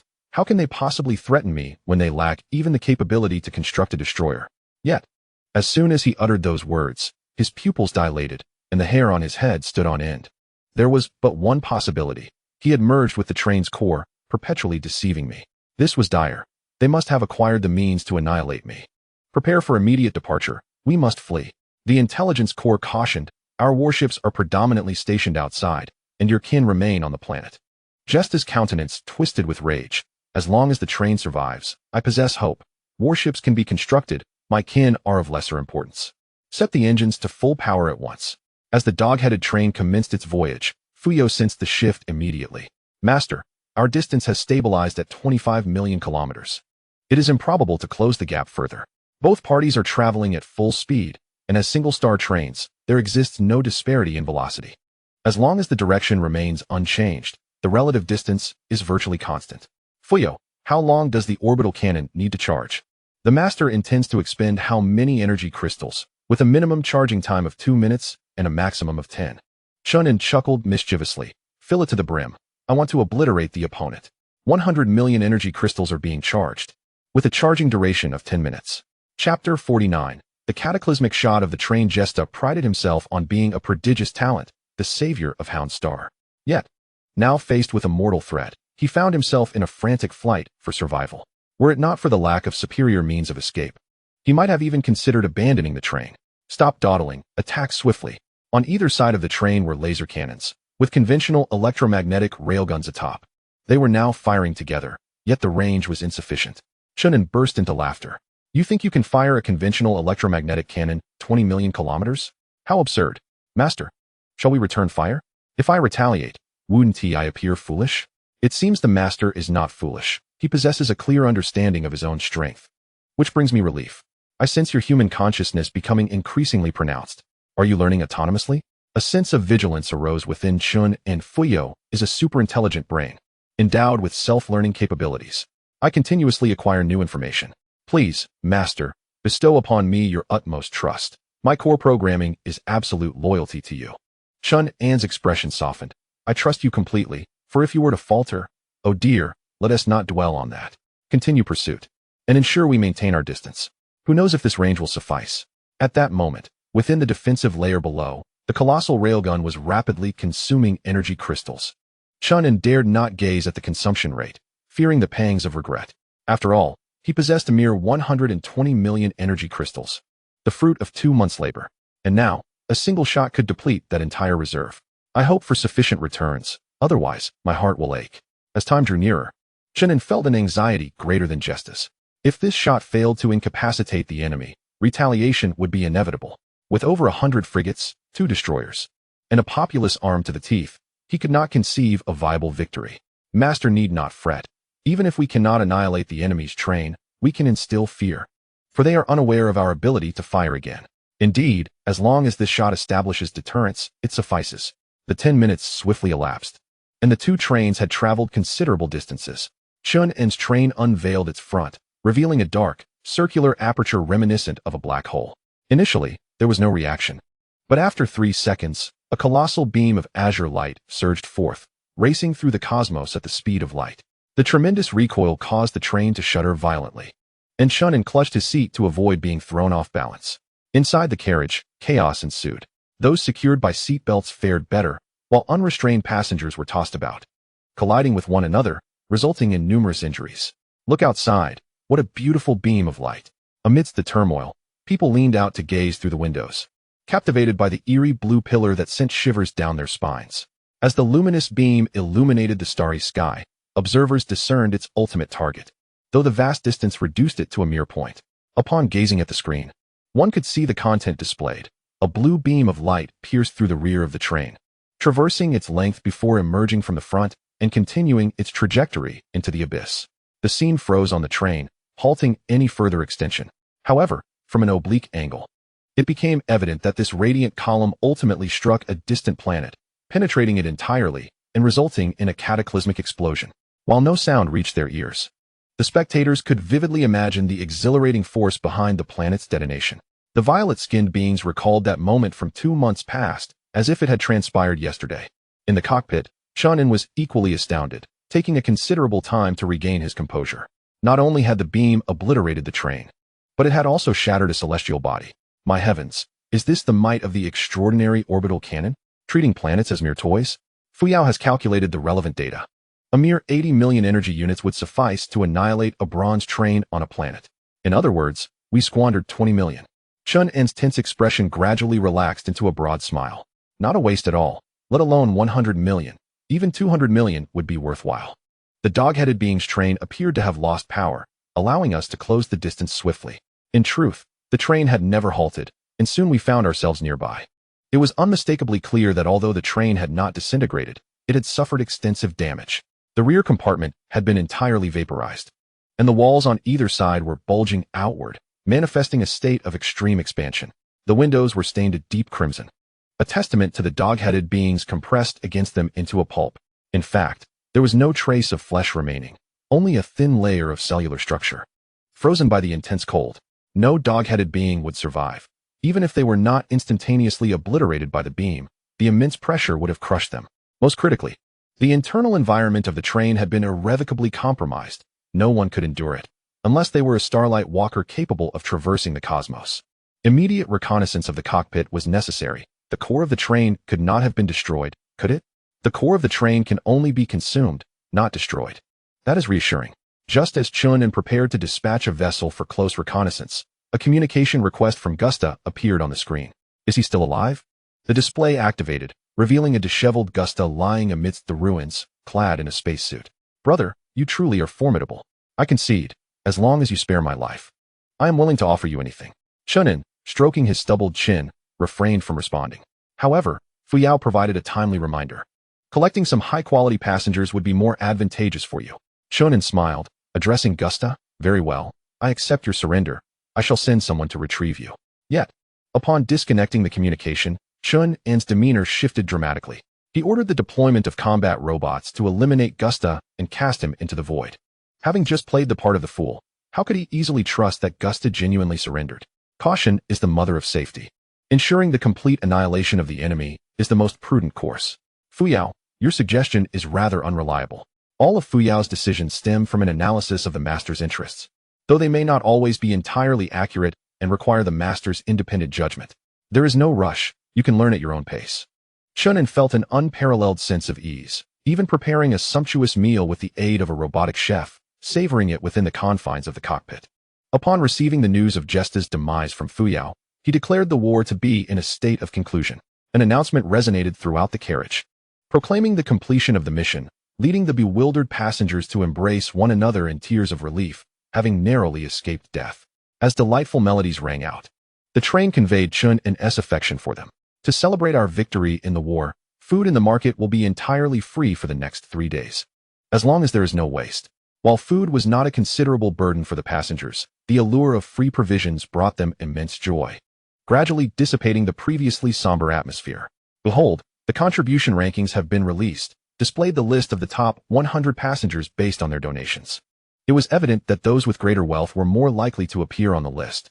The honored passengers gleefully activated their wristwatches, showcasing their titles as protectors of the train, brimming with a sense of pride, even receiving electronic certificates. What benefits did this confer? Indeed, with such a title, they could avail themselves of robotic services, albeit limited to assistance with purchases or fetching water, yet it was deemed sufficient. Many lamented their earlier hesitance, wishing they had donated more. In Chapter 50, as Chen An initiated a cataclysmic war against the dog-headed civilization, he retrieved the core of the train, a gray orb, while clad in a spacesuit within the abandoned cockpit. With the core removed, the train, once operational, began to fade, its power source rendered ineffective. Fuyao swiftly transport the resources of this train, with the primary focus on the storage compartment. Returning to his own train, Chen An eagerly fused the core, setting modest expectations. Merely a measure of survival would suffice. Having witnessed the obliteration of a train, his sense of security was significantly diminished. Since I have annihilated the dog-headed train, does that mean their civilization is simultaneously eradicated? Master, a majority of the dog-headed beings are currently extracting resources on the planet. We have not entirely extinguished them. There was no rush. The dog-headed beings without a train were merely awaiting their fate. If I were to eliminate all the dog-headed beings, could Lingjing utilize his abilities? The sacrificer can offer up civilizations to bestow special functions upon the train. Unlike the prophet, the sacrificer must endure a toll on their health. Currently, Lingjing cannot bear the consequences of sacrificing a civilization. He can at most sacrifice a few dozen life units. Very well, let him develop on his own. He is not needed for the time being. Is it not yet complete? After several minutes of waiting, the train's core finally finished its assimilation. The train has acquired a new ability, space jump. Upon grasping its function, Chen An felt a wave of comfort wash over him. Space jump. The train consumes energy crystals to traverse vast distances. The greater the amount of energy crystals, the farther the distance. With a maximum limit of 100 million energy crystals.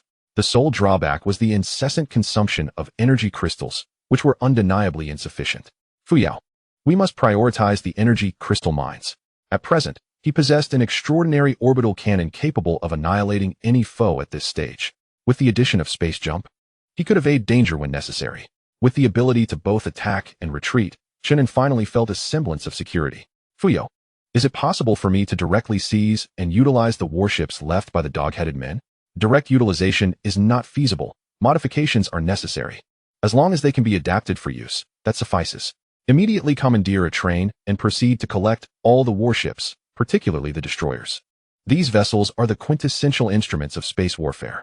The train's velocity surpasses that of the warships, and Chen An is indifferent to energy consumption, setting course without hesitation. During the journey, a realization dawns upon him. The Jesta warships differ from his own, as each is equipped with a dog-headed commander, rather than being entirely robotic. Upon learning of the train's destruction, these commanders band together, fleeing outward and already covering 300 million kilometers. Master, we currently lack the capability to capture enemy vessels. Any forced attempt would result in severe losses. The initial elation has faded, leaving Chen An less than pleased. What is the most rational course of action at this juncture? Allow them to depart.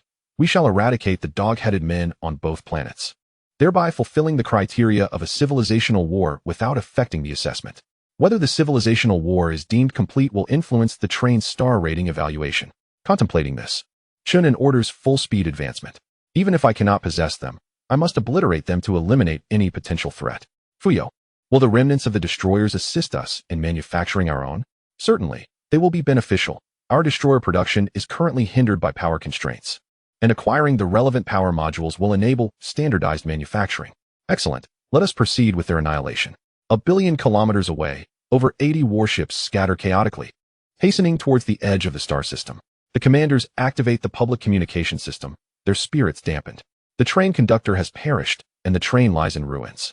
We are left with no alternatives, surrender or flee. Yet, the reality is that escape from the void of space is impossible. The warships lack sufficient speed. Only the train can outpace the impending annihilation of the cosmos. Thus, it appears that our survival hinges solely on surrender. We can never capitulate to such inferior beings. We must die with dignity, if that is to be our fate. I believe surrendering, albeit temporarily, is preferable to death. Perhaps in the future, an opportunity may arise for us to reclaim the train. Let us not forget that Jesta was not originally the train conductor. Indeed, rather than dying in disgrace, it is wiser to surrender and seek survival, waiting for a chance to reclaim our strength. Humph, that is acceptable. Though the adversary is repugnant, coexistence is feasible. The dog-headed men unified in thought, momentarily halting their warships to prepare for surrender to the approaching train. When the distance dwindles to merely 5 million kilometers, they simultaneously initiate a communication request. Chen An is taken aback, having assumed the dog-headed men possessed temperaments. He did not expect a collective surrender. This turn of events is fortuitous, as it allows for the acquisition of the warships. I accept your surrender, but you must vacate the warships and board my train via shuttle. The response comes, apologies, we cannot leave at this moment unless you grant us complete trust. What do you propose? You are likely to remain within this star system for some time. During this period, we shall remain aboard our respective warships. When the time comes to depart, we will pilot the warships into the train, formally submitting to you. A sardonic smile graces Chen An's face as he replies, an intriguing proposition, I concur. The dog-headed beings sighed in relief, at least temporarily spared from death, allowing them some time to devise a plan. As communication was severed, the smile on Chen An's face turned to indifference as he commanded, charge all electromagnetic rail cannons atop the train and aim for the heads of the enemy warships, minimizing damage to their hulls. The robotic forces stand ready for ground assault. The master has taken the art of duplicity to its zenith. Tactics, do they comprehend tactics? They dare to issue demands, believing me to be a benevolent figure? In truth, the crux lies in how their actions will influence our war against the dog-headed creatures on the planet. Indeed, my objective is a civilizational victory, not the acquisition of new passengers. To confine such beings within the train, subjecting myself to their repulsion daily, as the electromagnetic rail cannons commenced their assault. The unprepared warships were struck at their heads, their commanders obliterated along with the command centers, leaving no trace behind. The demise of the commanders was merely the prelude. Exterminating the remaining dogheads aboard the vessels was equally vital. With the command nexus of the warships destroyed, could you seize control of the enemy's robots? I am linking the signal to rewrite the enemy robots' programming. Rewriting successful, the core programming of the enemy robots will undergo a viral mass rewrite. Meanwhile, the robotic forces dispatched by Chen An also engaged in ground combat, the tide of battle overwhelmingly in their favor. These skirmishes allowed the passengers to witness the carnage firsthand, their gasps of astonishment echoing throughout. This demonstrated the formidable combat prowess of the train, a realization that I had previously underestimated. The train conductor, with remarkable ease, annihilated the opposing train and fleet. Oh, how I long to marry the train conductor. Spare me your sentiments, you are male. I can adopt a submissive role, should the conductor be willing. Suddenly, an announcement reverberated. Please check your wristwatches. A new mission has been issued. The crowd reviewed the task. The train conductor has initiated a catastrophic war against the Hound civilization, and all passengers are welcome to partake. Main quest: annihilate the Hound civilization, slay all dog-headed beings. Upon completion, each participating guild shall receive a distribution of 50 million star coins, with the prize pool being variable and escalating with the war's progression. Side quest 1. Procure space suits from the market, acquire 200 at minimum. Engaging in combat aboard enemy warships will yield greater rewards. Side quest 2. Journey to Life Star AB, conducting a thorough search for dog-headed beings. Each kill will also grant corresponding rewards. The train conductor will dispatch accompanying escort ships, which will clear obstacles should formidable foes arise, accelerating the pace of war. Side quest 3. Gather comprehensive intelligence on the Hound civilization. Chapter 51. The frail mechanic girl in car 11, The anxious Ling Zheng hastily summoned his guild members. You must rent a large spaceship. Acquire spacesuits. 200 should suffice. It is said that rewards for battling within warships are significantly greater. Guild leader. Our funds are insufficient. Fear not. I shall secure a loan. We must acquire the necessary weapons. This is a prime opportunity for our development. As Ling Zheng prepared to leave, he was halted by Ling Yu. Brother, I wish to join. Ling Zheng smiled and said, You may either enjoy yourself here, or I shall take you to the care center. The choice is yours. Ling Yu stuck out her tongue. I will go play with the robot sister. Robot sister? Ling Zheng turned to see a slender robot with a pale pink exterior standing nearby, possessing distinctly feminine features. May I inquire who you are? The robot replied in a human voice. You go about your business. I will take care of her. Understanding that the robots here posed no threat to them, Ling Zheng nodded in agreement and hurried off to the market. Once Ling Zheng departed, the robot settled into his seat and extended its finger. Yeah, can you continue to assist me? Ling Yu smiled sweetly and nodded emphatically. In the lounge area, Chen An had just taken a sip of his drink when he received a reminder from Fuyao. Are you suggesting that Ling Yu possesses the innate talent of a mechanic, yet it remains uncertain whether she can awaken it? Not long ago, she enabled the robot to possess a self-programming ability, allowing it to continually evolve until it becomes a true mechanical life form. Chen An was astonished. A mechanic can grant life to a robot? That doesn't seem beneficial to me. He desired absolute control over the robots, without the need for them to possess self-awareness. Mechanics. Upgrading mechanical components can create more powerful extraordinary weapons. The robot does not possess life. It is merely undergoing an upgrade. Moreover, due to Ling Yu's current weakness, this process is exceptionally slow. Master, do you wish to intervene? After a moment of contemplation, Chen An shook his head. No need to intervene. It is merely a robot, which poses no harm. It is a perfect opportunity to train Ling Yu's abilities. Suddenly filled with regret, he thought he should have paid more attention to Ling Zheng's family. Was there an issue with their bloodline? Tests have long confirmed that both Ling Zheng and Ling Yu possess normal bloodlines, without any extraordinary genes. Then it must be sheer luck. Where has Luo Yu gone? Chen An made his way to the pet area and discovered Luo Yu there. Previously, on the giant lizard star, Chen An had transformed half of the pet area into a lush green space. It featured lawns, trees, and flowers, creating a relatively complete ecosystem. If the train journey was prolonged, he could rejuvenate himself within this space. At that moment, Luo Yu was rooted in the grass, joyfully swaying the branches. Chen An, you have arrived. Chen An walked over and asked, Are you adjusting well? Hee, this place is wonderful. I thought your train wouldn't have such an environment. Though it is still a bit lacking compared to my previous train. Chen An generously replied, This area belongs to you. Feel free to transform it as you wish. Thank you. Do you require a spiritual connection? No, I do not need that at the moment. Would you like a prophecy? No need for that either. Just focus on your recovery. Luo Yu's prophetic abilities should not be squandered and must be reserved for critical moments. Chen An was wise enough to recognize this. Just as he was about to leave, he observed Luo Yu's form growing wildly until it transformed into a grand tree reminiscent of a willow. Come and sit for a while. All right, I will keep you company.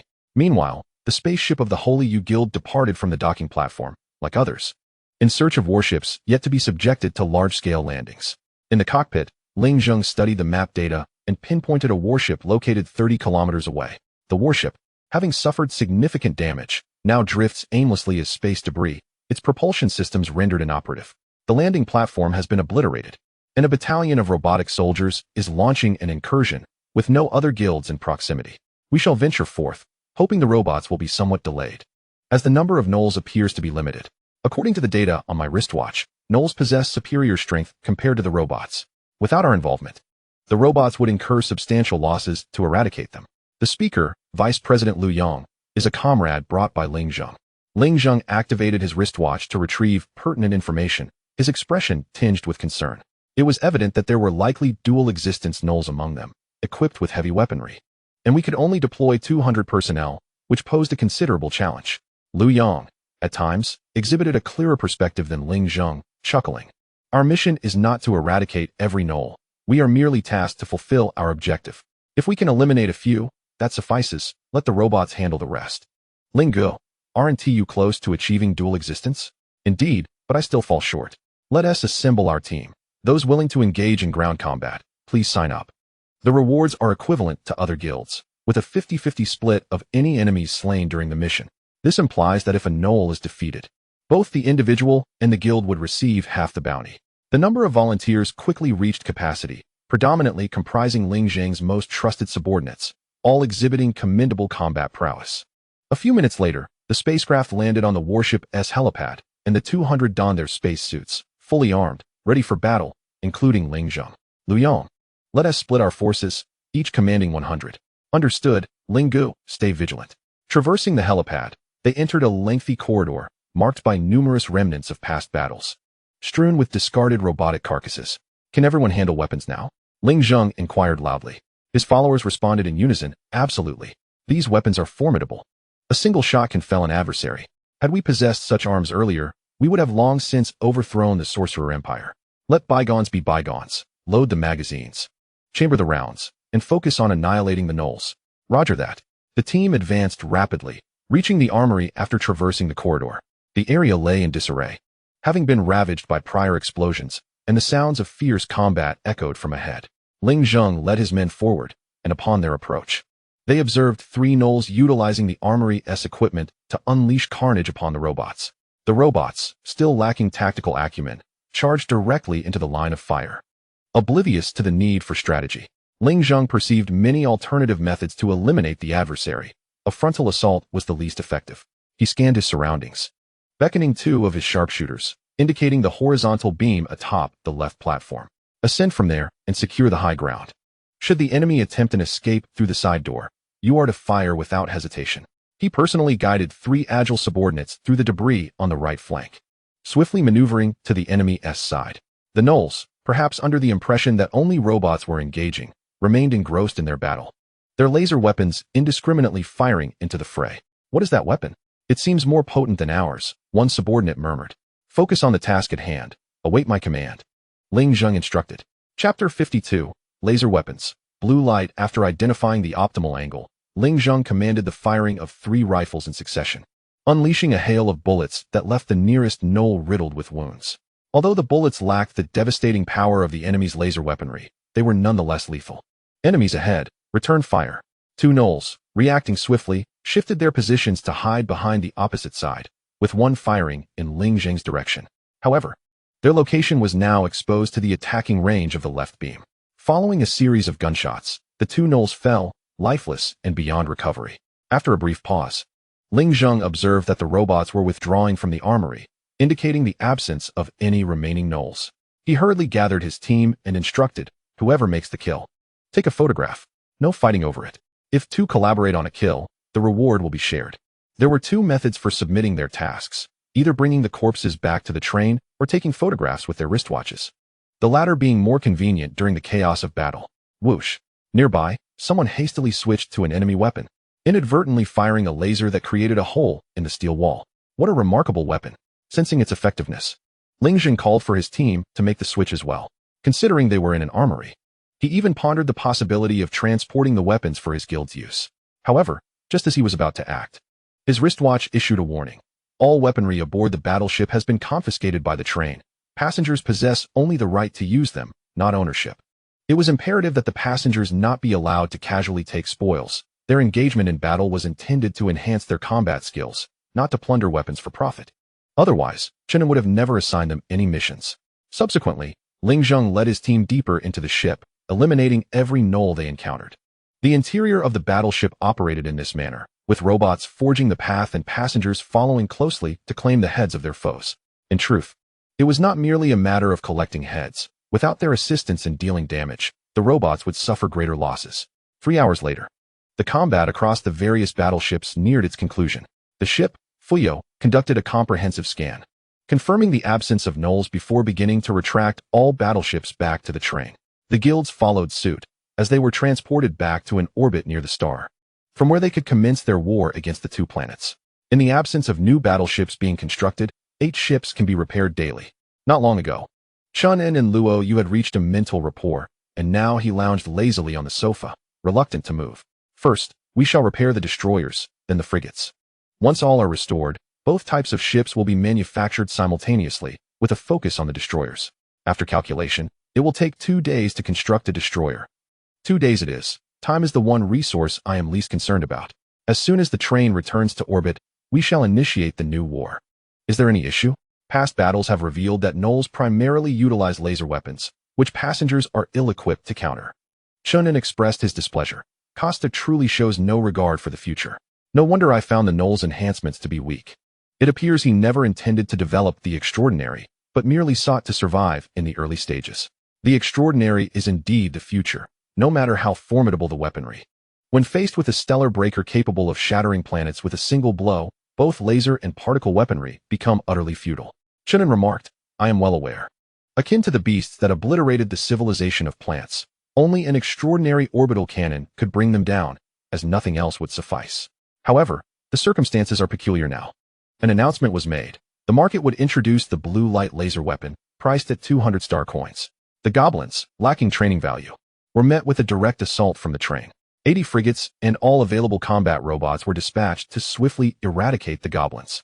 In the market, the emergence of the blue light caused quite a stir, prompting major guilds to commence their procurement, depleting star coins by the thousands.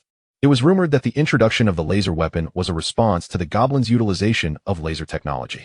Our laser weaponry boasts a more advanced energy module. With a total of 100 shots available after a full charge, there is no need to worry about charging issues, as each ship will provide charging ports. One could purchase a blue light and enjoy prolonged usage. It is exceedingly cost-effective. However, the energy module has a charging limit. And when one notices a decrease in firing capacity after each charge, it is advisable to replace it promptly. Relevant information can be found on the wristwatch, and those diligent in their reading would already be aware of these details, garnering attention by sharing them in the market. Is that a member of the Night Guild? Someone wondered, unable to recognize even President Xiao. They too were there to acquire weapons. Given the Night Guild scale, purchasing 500 blue lights should pose no challenge. However, to everyone's surprise, Xiao Zhen chose not the blue light, but rather the 28 type sniper rifle, which had been available for several days with little interest. The sniper rifle costs only 20 star coins, yet its ammunition is exorbitantly priced at 1 coin per bullet. Throughout previous conflicts, rifles had proven more effective than sniper rifles due to the complex environmental conditions on the planets, which rarely allowed for optimal sniping. Curiosity got the better of someone who asked, President Xiao, have you made an error in your purchase? Xiao Zhen chuckled, my vision is quite clear. Let me remind you. The train's prior announcement explicitly stated that warships and robots would serve as the main forces in battle. With that single remark, the surrounding individuals were left in a state of confusion. Once Xiao Zhen's actions became known, many guild leaders experienced an epiphany, promptly ceasing their purchases of blue lights in favor of mass acquisitions of sniper rifles. In Market 10, Yang Yuan expressed his bewilderment to Zi Shu regarding her orders. Sister Shu, that guy Xiao Zhen never follows the conventional path. We are different and should proceed with caution. While sniper rifles are cheaper than blue lights, the latter undeniably excels in combat effectiveness and cost efficiency. Zi Shu, uninterested in debate, commanded, no more chatter, just buy. Each transaction allows for a maximum of 10 rifles, which is far too slow. You all should purchase together. Gather 500 rifles, and let's provisionally set the ammunition at 10,000. Alongside Zi Shu, Chen Guoliang from the Hope Guild and Xia Feng from the Divine Dragon Guild rushed to acquire sniper rifles. They tacitly agreed to keep their actions discreet, allowing others to come to their own realizations. In Car 11, Ling Zheng was questioned by other guild leaders regarding his motivations, as he had purchased sniper rifles even more rapidly than Xiao Zhen. However, due to his lesser fame, this had not spread widely. Feeling somewhat bashful, Ling Zheng scratched his head and explained, there are 2 reasons. Firstly, our guild is short on funds and cannot afford blue lights. In the previous combat, I discovered that when the train engaged in warfare, we had little opportunity for close-quarters combat. At such times, possessing a sniper rifle would allow us to secure kills from a distance. I had experimented with this, even if the enemy was battered and bruised by robots. As long as I delivered the final shot, the kill would be attributed to me. The others suddenly comprehended the situation. What good was purchasing an abundance of blueprints if the weapon's range was limited and required close combat? Even at close range, one could not outpace the robots. Thus, securing kills from afar would maximize our benefits. Once this notion spread, various guilds swiftly grasped it and rushed into the market to procure weapons. Chapter 53. I have come to realize that my worldview is crumbling. Is the weight of the final strike's determination excessively heavy? Should the rules be amended? As for the changes occurring within the carriage, Fuyao was well aware. Chen An stated, there is no need for alteration. This is satisfactory as it adheres to the rules. Since the train has returned to its tracks, let us commence, and the battle must conclude within 24 hours. Shortly thereafter, the carriage doors opened, and one by one, ships exited the bay. Ahead of them, The escort ships led the way, targeting the life planets A and B. 300 million kilometers away. In the lounge, Chen An activated the frontline display, preparing to observe the entirety of the event. By the way, summon Luo Yu. When Luo Yu joyfully approached, Chen An was astonished to find that she now stood at only 1.5 meters tall, resembling a small sapling. Can you alter your form? Indeed, as long as I have water and nutrients, I can control my height and physique.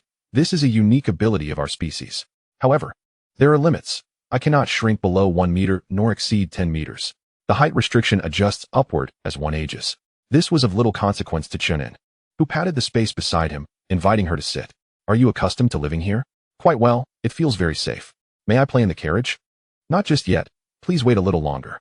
The passengers aboard the train are all humanoid races, and the sudden appearance of a tree person would cause chaos, which would be troublesome. The two sat together watching the live feed from the front lines, as the fleet drew closer to the two planets. Suddenly, Chen An felt a chill and noticed a small green hand resting on his arm. Dainty and charming, it appeared quite endearing. If one had told him in the past that he would be playing alongside a tree, forming some sort of special relationship, he would have deemed it unimaginable. Fuyao, I realize my worldview is crumbling. Please assure me this is normal. Indeed, it is a normal situation. In the face of an ever-expanding universe, your worldview has become outdated. I suggest you dismantle it and reconstruct it anew.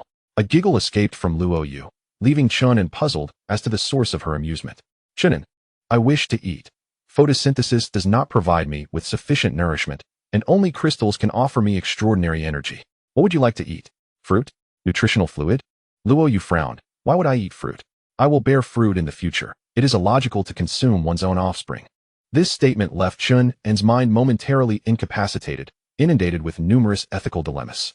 He inquired, will you bear fruit? The visage of Luo Yu, woven from branches, bore a faint blush as she softly murmured, I may bear your child in the future. It is certain that I shall bear fruit. Though I am uncertain of the quantity, I do have a fondness for children. Puff. Chen An, having just sipped a cola, inadvertently spewed it forth. Some of it even entering his windpipe, leading to a prolonged bout of coughing. Do not be concerned, master. She cannot conceive before the end of the revival era. I understand, but it took me by surprise. Reproductive isolation is no trifling matter. How could there be easy results?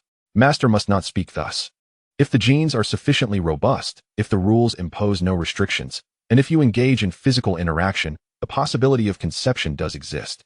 Chen An chuckled merrily and inquired of Liu, does this mean I shall be unable to eat fruit in the future? Of course you can. There is no conflict. This inexplicably reminded Chen An of the Gord brothers on Earth, and his mind became a flurry of disorganized thoughts. He shook his head, casting aside these peculiar notions. Fortunately, there are rules to limit this. Otherwise, who knows what might emerge? Do you consume meat? Luo Yu nodded. The flesh of star beasts is the most delectable. Chen An instructed the robot to prepare it, only to discover that Liu only consumed raw food and could not eat cooked meat. Why do humans eat cooked food? Raw food is delightful and nutritious. Cooked food only becomes less appetizing during preparation. Chen An realized that he and Liu were not merely incompatible in their fates. They were nearly at odds in every conceivable way. The only thing that truly aligned was their spirits. It was precisely this spiritual resonance that allowed them to discover harmony amidst their myriad differences. Let us not dwell on such matters. Let us watch the live broadcast. In the footage, the warships had breached the atmospheres of two planets, searching for the location of the dog-headed people. The dog-headed were no fools. They had prepared for battle the moment their train was obliterated. With no retreat available, they were resolved to fight to the bitter end. Boom, boom, boom. The warships unleashed a barrage of firepower, commencing a concentrated bombardment on the locations where the dog-headed had gathered. The spectacle was indeed magnificent. Chen An cautioned, do not damage the mineral resources, especially the crystalline ore. Rest assured, master, we have already avoided most critical resources.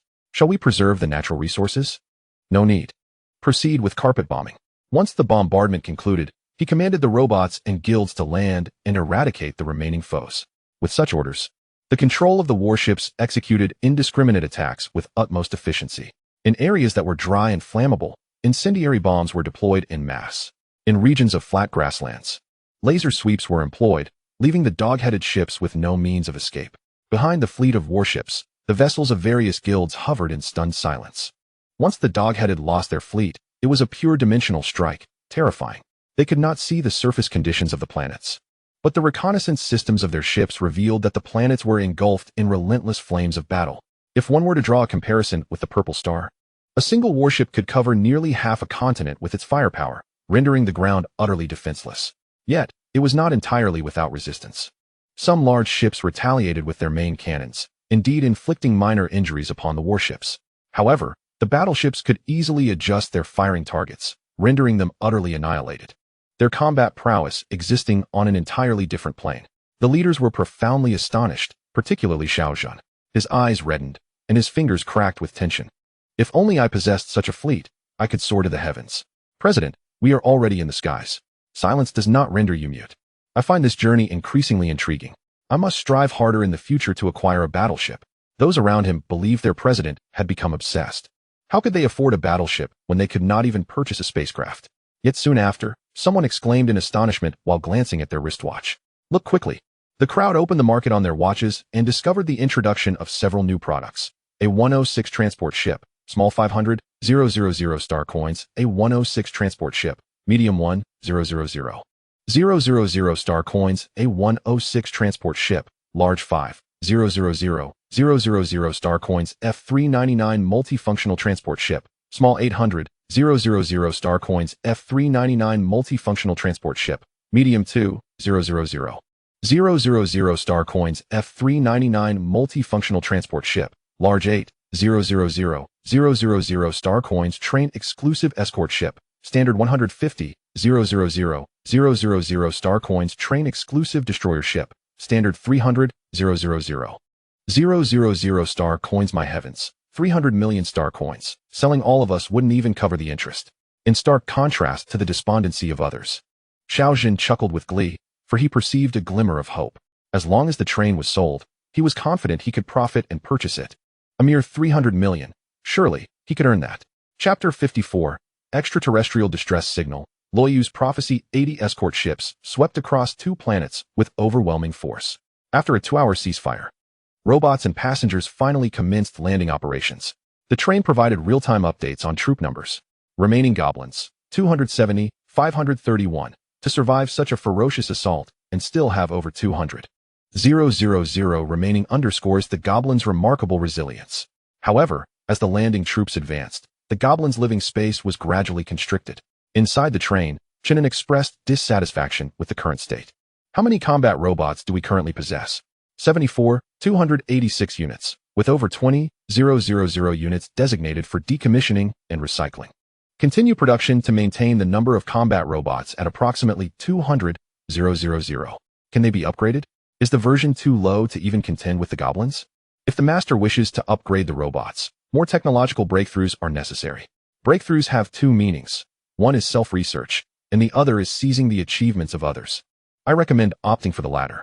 Chen An, I would prefer that, but if others can manufacture more advanced robots, do you suppose we can compete? How long would research and development take? Given our train's current level of scientific research, it will require at least 2.5 years. Since you know everything, why not simply upgrade them for me? Fuyao also requires education. She has yet to encounter advanced robot research materials. That makes sense, although Fuyao is a super intelligent brain. Her knowledge is primarily confined to rules, lacking comprehensive understanding of substantive content, necessitating continuous learning and upgrading. All right, I understand. The development of the next generation of robots is about to commence, which is certainly preferable to inaction. Chen An has ceased to focus on the conflicts of war. His attention is now directed towards the future of the trains. Beyond resources and their core components, what else can be salvaged from the 2 trains? The derelict trains can be dismantled for a plethora of valuable materials, which can be utilized in the construction of starships. Can I commence production now? Once the trains are upgraded to 2 stars, a factory for manufacturing starships will become available. Although production is not guaranteed, further technological breakthroughs will be necessary. Upon collecting the resources, dismantle the 2 trains immediately, gathering anything that may prove useful. An hour later, Fuyao reports on the resource collection.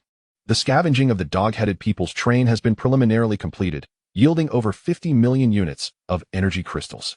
A broad smile spreads across Chen An's face. This means I have only expended over 40 million units of energy crystals, a considerable profit. Master, reconnaissance ships have returned with information. For planets rich in energy crystals have been discovered in this star system, with an estimated total of 70 million units. Chen An cannot contain his delight and promptly takes a hearty swig of celebratory drink. From here onward, the primary task will be to collect energy crystals, with all other resource gathering taking a backseat. Fuyao understands and has prioritized energy crystal collection above all else. Besides energy crystals, there are numerous other mineral resources available for the construction of destroyers, which are also of great importance to Chen An. In the ensuing days, the train's mining ships and mining robots have doubled, fervently gathering resources. Meanwhile, the dog-headed people succumbed to defeat after merely 3 days, signaling the cessation of hostilities. Each guild has reaped significant rewards. First, the task rewards, especially from the main quest pool, have filled the coffers of larger guilds. Second, the 2 planets are abundant in resources, ensuring that any guild willing to exert effort can thrive. There are no longer any passengers on the train idly waiting for death. All are diligently striving for survival. The Using people have fully adapted to their new lives, becoming indistinguishable from the Zixing people. The physical differences that remain are of little concern. 5 days after the train's arrival in this star system, a sudden signal heightens Chen An's alertness. Fuyao, has the signal been deciphered? Chen An sits upright in the control cabin, as reconnaissance vessels scattered throughout the star system relay a multitude of real-time images, revealing no anomalies thus far. The information has been decoded. It is an audio transmission. Shall I play it? Please do. The audio is translated into the Zixing language. The tone urgent and the voice frantic. Help! The formidable star beast has torn apart the train. It's over. This time it's truly over. Are there any nearby trains that can come to our rescue? The message is fragmented, yet the information is clear. Another train has encountered a star beast, likely the same entity that previously annihilated the plant-based civilization. Fuyao, how far is that train from us? Based on the degree of signal attenuation, it is estimated to be over 10 billion kilometers away, most likely ahead of our trajectory. Chen An swallows hard. I possess a transcendent orbital cannon. It should be capable of vanquishing it, correct? It is advisable, Master, to refrain from attempting this. If the star beast possesses unique abilities, it may evade the orbital cannon. So, the only option when encountering that creature is to leap through space to escape? After much contemplation, Chen An summoned Luo Yu, asking her to predict the circumstances that would arise following the train's departure. Should we encounter a leader-level star beast, it would be prudent to evade such a fate, even if it meant taking a longer route. Luo Yu, entirely obedient to Chen An's instructions, affixed her branch-like tendrils to the interior walls of the carriage, her form illuminated by a radiant green energy. Chen An dared not disturb her, opting to maintain a respectful distance. Fuyao quickly prepared the energy crystals, anticipating a significant depletion of Luo Yu's vitality during this endeavor. Chen An felt a pang of concern. He wondered how much of her lifespan this prophecy would consume. After approximately half an hour, Luo Yu let out a piercing scream. Chen An rushed over, only to find her body withered and yellowed, her tendrils limp as if drained of moisture, collapsing to the ground like a puddle of mud. Quickly, the energy crystals. Boxes of energy crystals were hastily brought forth and poured around Luo Yu, who began to absorb them rapidly. Fuyao, why does she suffer such severe aftereffects? Perhaps it was because her master had not set limitations, compelling her to continue predicting until she was utterly exhausted. Chen An slapped himself. It was his oversight to forget instructing her to predict only the events of the few days leading up to the train's departure. After about an hour, Luo Yu finally revived, her form regaining its vibrant green hue.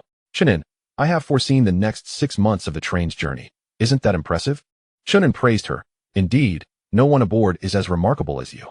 Hee, my mind is a bit muddled. Let me sort it out first. After a moment, Luo Yu articulated her predictions. We will depart in 12 days, and, after 31 days of travel, we shall reach a vast star region. There, numerous stellar systems teem with life, and we must remain for an extended period, as it is a critical jump point whose activation is uncertain. Unfortunately, our tardy arrival means that the prime stellar systems have already been claimed by other trains, forcing us into remote areas to develop amidst less fertile star systems. 2 months later, we will clash with the three-eyed people, losing over 10 escort vessels. Their overwhelming strength will compel us to abandon that star system and retreat to the outer reaches.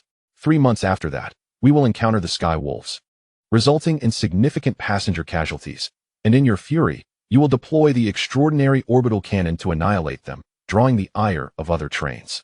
6 months hence, the star beasts will arrive, directly in our path, and you will prepare for a spatial jump. This is where my prophecy concludes. Chapter 55. The paradox of useful but useless photosynthesis. Upon hearing Luo Yu's prophecy, Chen An felt a sense of frustration. How did I find myself in such a precarious position, when I could have both attacked and defended?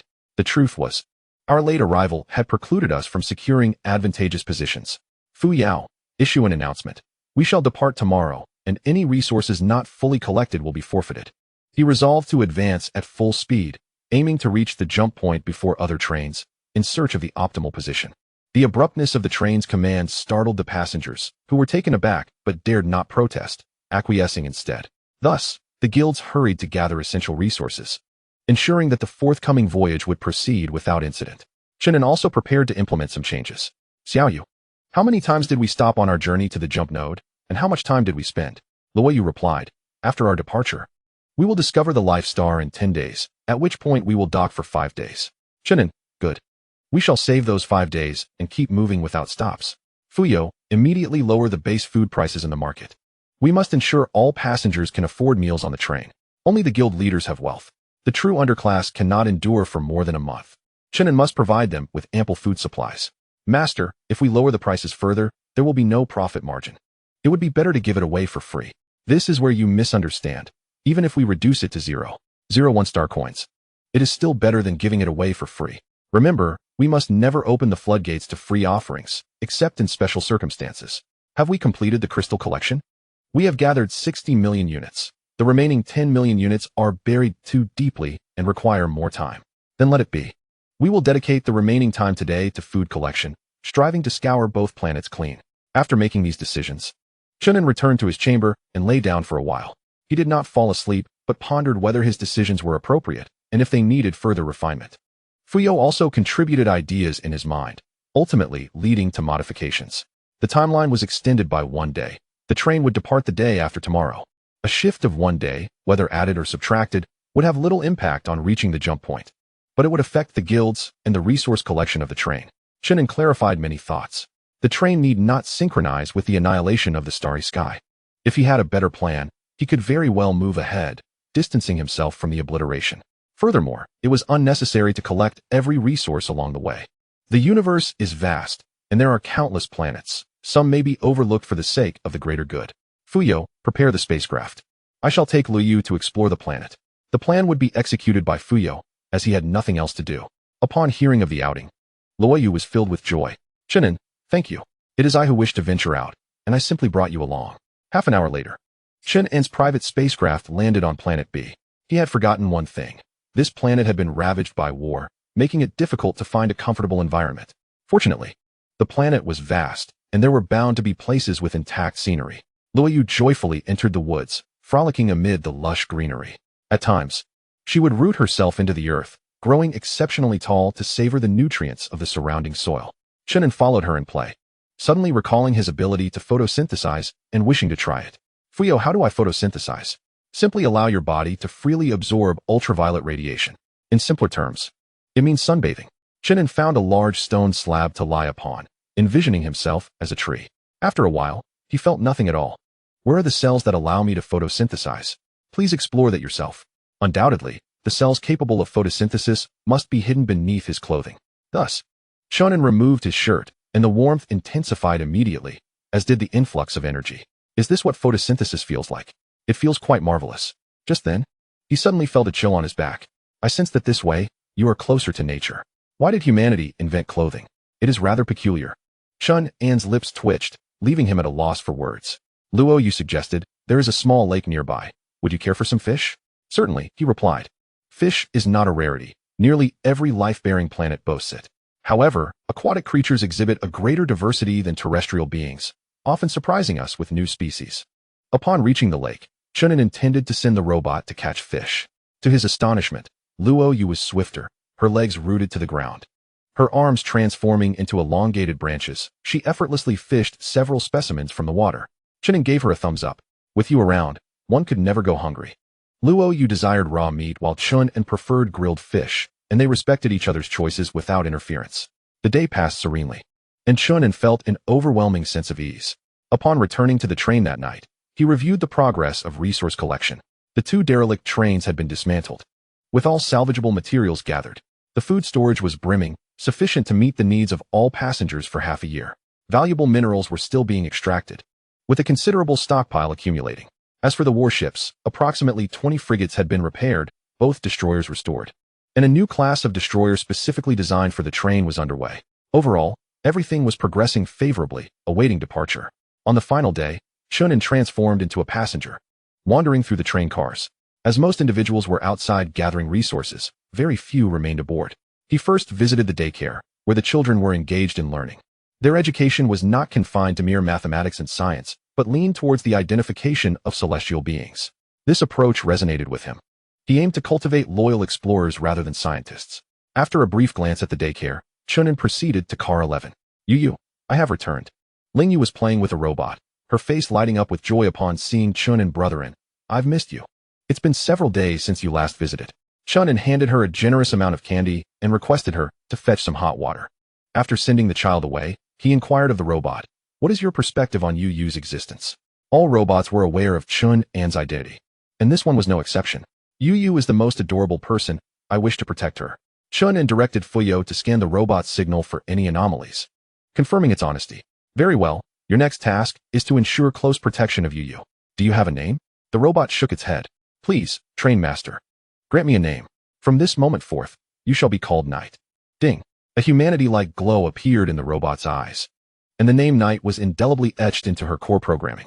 Chapter 56, Spiritual Resonance and Spiritual Coupling. Master, Knight is evolving towards femininity. Chen An understood that femininity referred to the female gender. Hadn't he previously encountered a female robot? The previous was merely a form and designation, while now it embodies true femininity, capable of harmonizing yin and yang. Do not speak to me of yin and yang. I am experiencing a spiritual response. Before long, Ling Yu returned, presenting Chen An with a cup of warm water.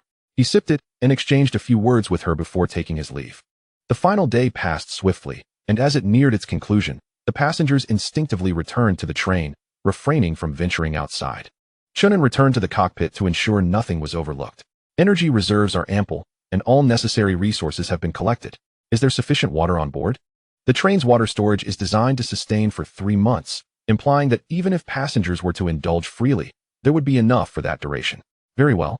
Let us issue an announcement stating that the train will depart in 1 hour. Following the announcement, calm prevailed in the carriages, and no chaos ensued. Furthermore, let us make another announcement indicating that the train will accept second-hand weapons, with prices adjusted according to their condition. Recently, it has come to light that certain guilds have accumulated large quantities of weapons that serve little purpose and are unable to repay their loans. In such scenarios, Chen An must make appropriate adjustments to prevent these guilds from languishing. After the announcement, not only smaller guilds, but even larger ones began to engage actively. The most frequently recovered item was the Blu-ray, which, despite its high quality, was valued only at 70% of its original price. This situation left Chen An astounded. How could such a fine weapon be so easily dismissed? Conditions vary. If I refrain from action next time, will they not still need to purchase Blu-rays? This reflects a herd mentality. When many individuals partake in an endeavor, others feel compelled to join. Ultimately, the issue boils down to a lack of funds. Guilds like Knight's Hope, for instance, purchase weapons only to store them, with no intention of returning. Chen An chose to disregard these matters. As long as survival is not compromised, they may do as they wish. An hour later, the train set forth, soaring beyond the confines of the galaxy. Initially, it traveled at a leisurely pace, but once it exited the inner orbit of the star, the train surged forth like a dragon emerging from the sea, slicing through the cosmos with remarkable speed. During the subsequent journey, the train will endeavor to navigate away from stellar systems to maintain a steady velocity. Half an hour later, the train had completely departed the galaxy and entered a stable cruising mode, prompting a suggestion for the master to vacate the cockpit and take a rest. Chen An rose from the pilot's seat and stretched, his gaze drifting to the view beyond the porthole, where the dazzling expanse of the starry sea unfolded before him. In the distant void, searing stars flickered, perhaps harboring peculiar phenomena. However, the train would not venture close, but instead maintain a safe distance. After a moment of contemplation, Chen An returned to the lounge area to indulge in his hermit-like existence. Yet, with the presence of Li Yu, his days had improved significantly. Half a day into the journey, Chen An received a message from Zishu. Are you busy? Chen An replied, I'm sleeping, with nothing to do. Zishu continued, You're sleeping and not seeking me out? Have you found another companion? After a brief exchange, they agreed to meet in their usual room half an hour later. Can I achieve a spiritual connection with her? Chen An inquired. You can establish a spiritual connection with any being, though the degree of compatibility cannot be guaranteed. What about with a masculine entity? You cannot form a spiritual connection with masculine beings, but you can engage in spiritual coupling, influenced by the degree of connection. Chen An sighed. Hold on. Let me shatter my worldview first. All right, my principles are in disarray. Please continue.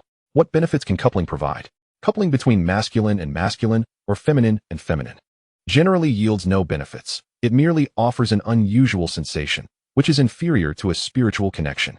Chen An breathed a sigh of relief. That's a relief. I was genuinely concerned you might suggest I engage in something absurd.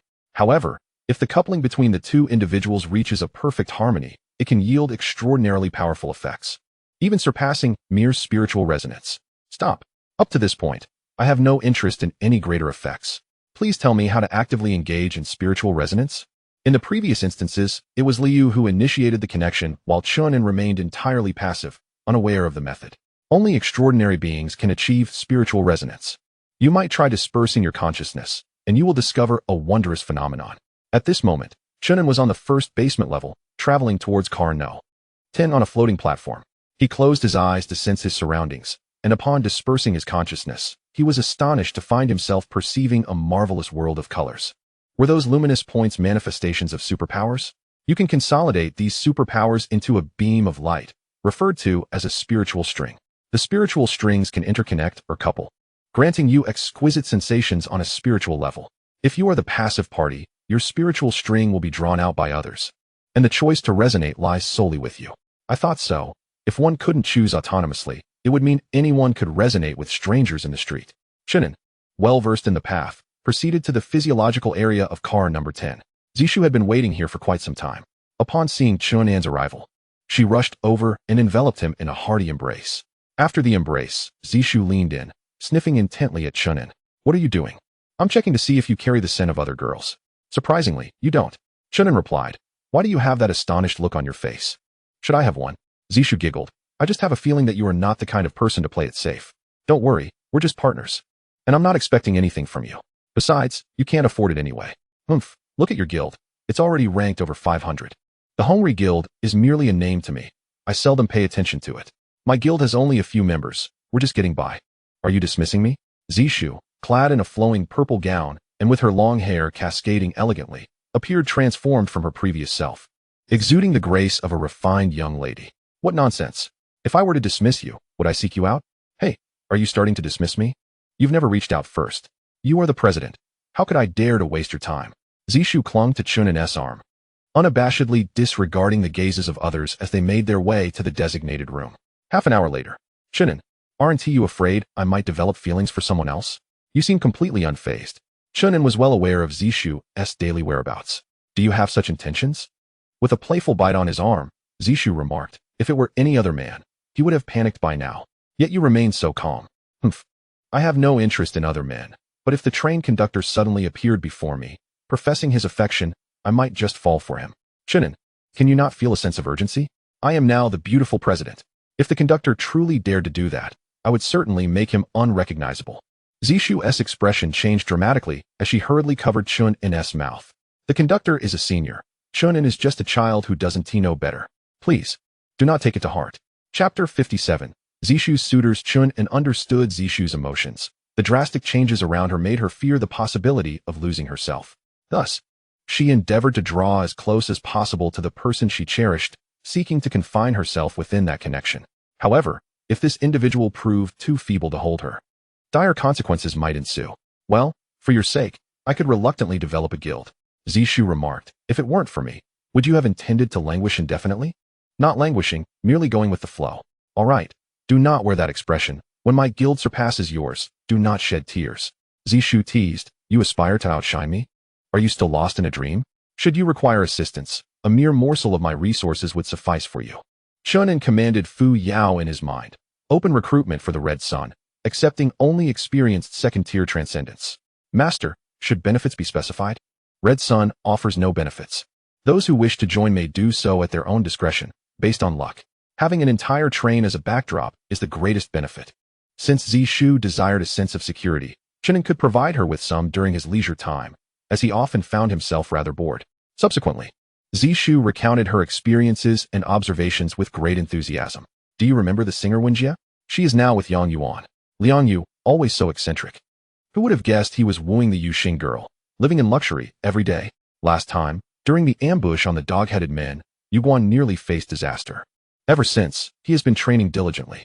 She chattered on for over 10 minutes, while Chen An closed his eyes, focusing on his mental strings. By merely controlling his spiritual threads to enter Zishu's mind, she would passively manifest her own. Chen An's thread was red, while Zishu's was purple. Where's this? What is happening?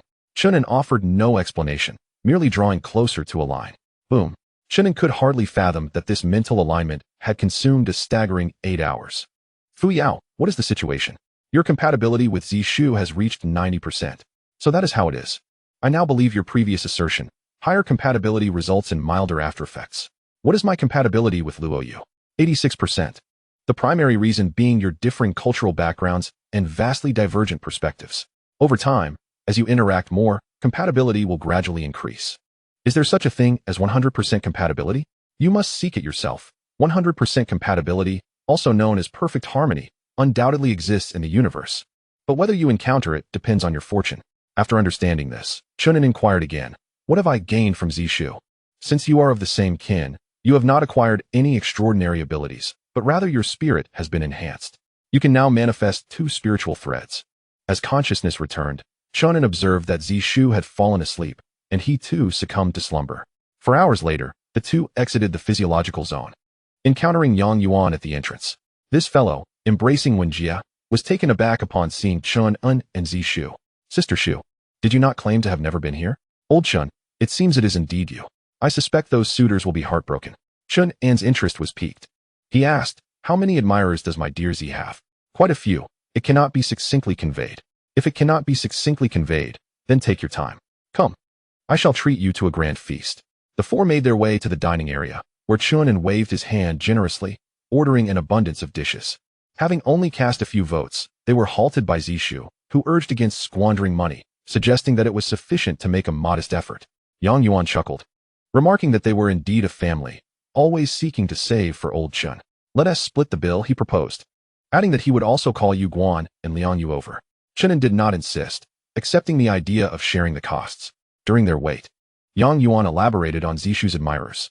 To his surprise, Zishu did not discourage the conversation. Rather, she appeared eager, hoping for Chen An's reaction. Her most formidable suitor was named Qin Mingguang, the president of the Mingwei Guild. Are you familiar with him? Yang Yuan inquired. Chen An nodded, acknowledging the young man's courage and potential for growth. I have high hopes for him, he remarked. Yang Yuan continued. The Mingwei Guild boasts thousands of members, brimming with skilled individuals. He has already reached the 2nd tier of cultivation and is likely close to the 3rd. Be cautious, old Chen. Are there others? Chen An asked. Indeed, Yang Yuan replied, listing various guild leaders and vice presidents. He spoke for about 10 minutes, revealing an impressive array of individuals, many of whom were on Chen An's radar for future support, those deemed promising. The dishes arrived shortly thereafter, and not long after, Yu Guan and Liang Yu joined them. Liang Yu was accompanied by his partner, Zhu Xiaoyu, a delightful young girl from the Yu ethnic group, who exhibited remarkable politeness. Old Chen, I heard from old Yang that you and Sister Shu have reached a significant milestone?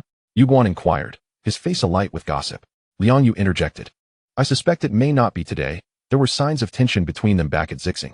Thus, one should never hesitate. If you like someone, you should express it. If we weren't all on the same train, you might have been separated forever. What a pity that would be. Yang Yuan playfully kicked him, chiding. Stop with the morose talk. The food is here, so just enjoy it. The meal was filled with merriment, and once finished, they parted ways. Chen An and Zishu continued to explore for some time before eventually returning. Half a day later, Fuyao informed Chen An that someone sought to challenge him. What do you mean? Chen An asked. Qin Mingguang is waiting in the entertainment area, claiming he wishes to duel you in the extraordinary battle. The loser must leave Zishu. Chen An chuckled, considering it a childish tantrum not worth his concern. However, the matter escalated, with more individuals eager to challenge him. Many seeking him out in the first carriage, creating quite a stir. It seems they've had their fill and are now looking for trouble, Fuyao mused. Perhaps we should devise some engaging activities for all passengers to partake in. After reviewing the Zixing data, I suggest hosting a singer selection contest or a train game tournament to effectively allow passengers to vent their emotions, Fuyao proposed. Please draft a thorough plan. However, for now, I must deal with these challengers to prevent further provocations. Rather than feeling angered, Chen An found the situation amusing. He retrieved his helmet, and entered the extraordinary battle game, welcoming all challengers, determined to sweep through the entire train. Originally, it was Zishu's admirer who sought to challenge him. However, it transformed into his quest to challenge the entirety of the train. Excitement surged through the carriages, especially among Zishu's suitors, who flocked to the entertainment area to confront Chen An. No need to rush, one at a time, he declared. Chapter 58, A Streak of Victories. Ascending to the top, what was the current situation? In the entertainment area of Carriage 10, the crowd was densely packed, making movement nearly impossible. The extraordinary battle game featured live broadcasts, and the immense screen displayed the unfolding combat. At this moment on the screen, two animated characters engaged in a seamless battle, ultimately resulting in a victory for the figure on the right. Chen An demonstrated remarkable prowess, having achieved 15 consecutive victories, several of which were against esteemed opponents. At first glance, his enhancement level appeared to be at the pinnacle of the second tier. My goodness, 15 victories?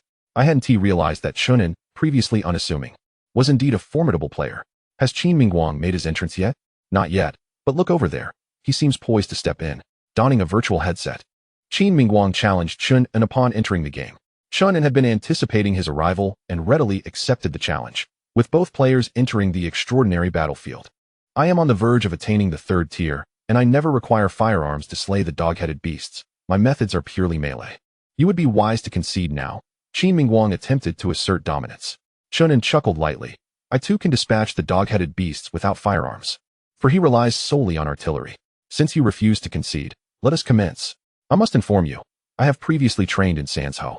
As the battle commenced, the two fighters, akin to martial arts masters, clashed in a fierce and intricate contest. Chen An discerned that this opponent indeed possessed skill, befitting someone trained in Sanzhou. Were it not for Chen An's overwhelming level advantage, he might have found himself at a disadvantage. Fuyao, gather melee combat techniques for me. I wish to learn on the fly.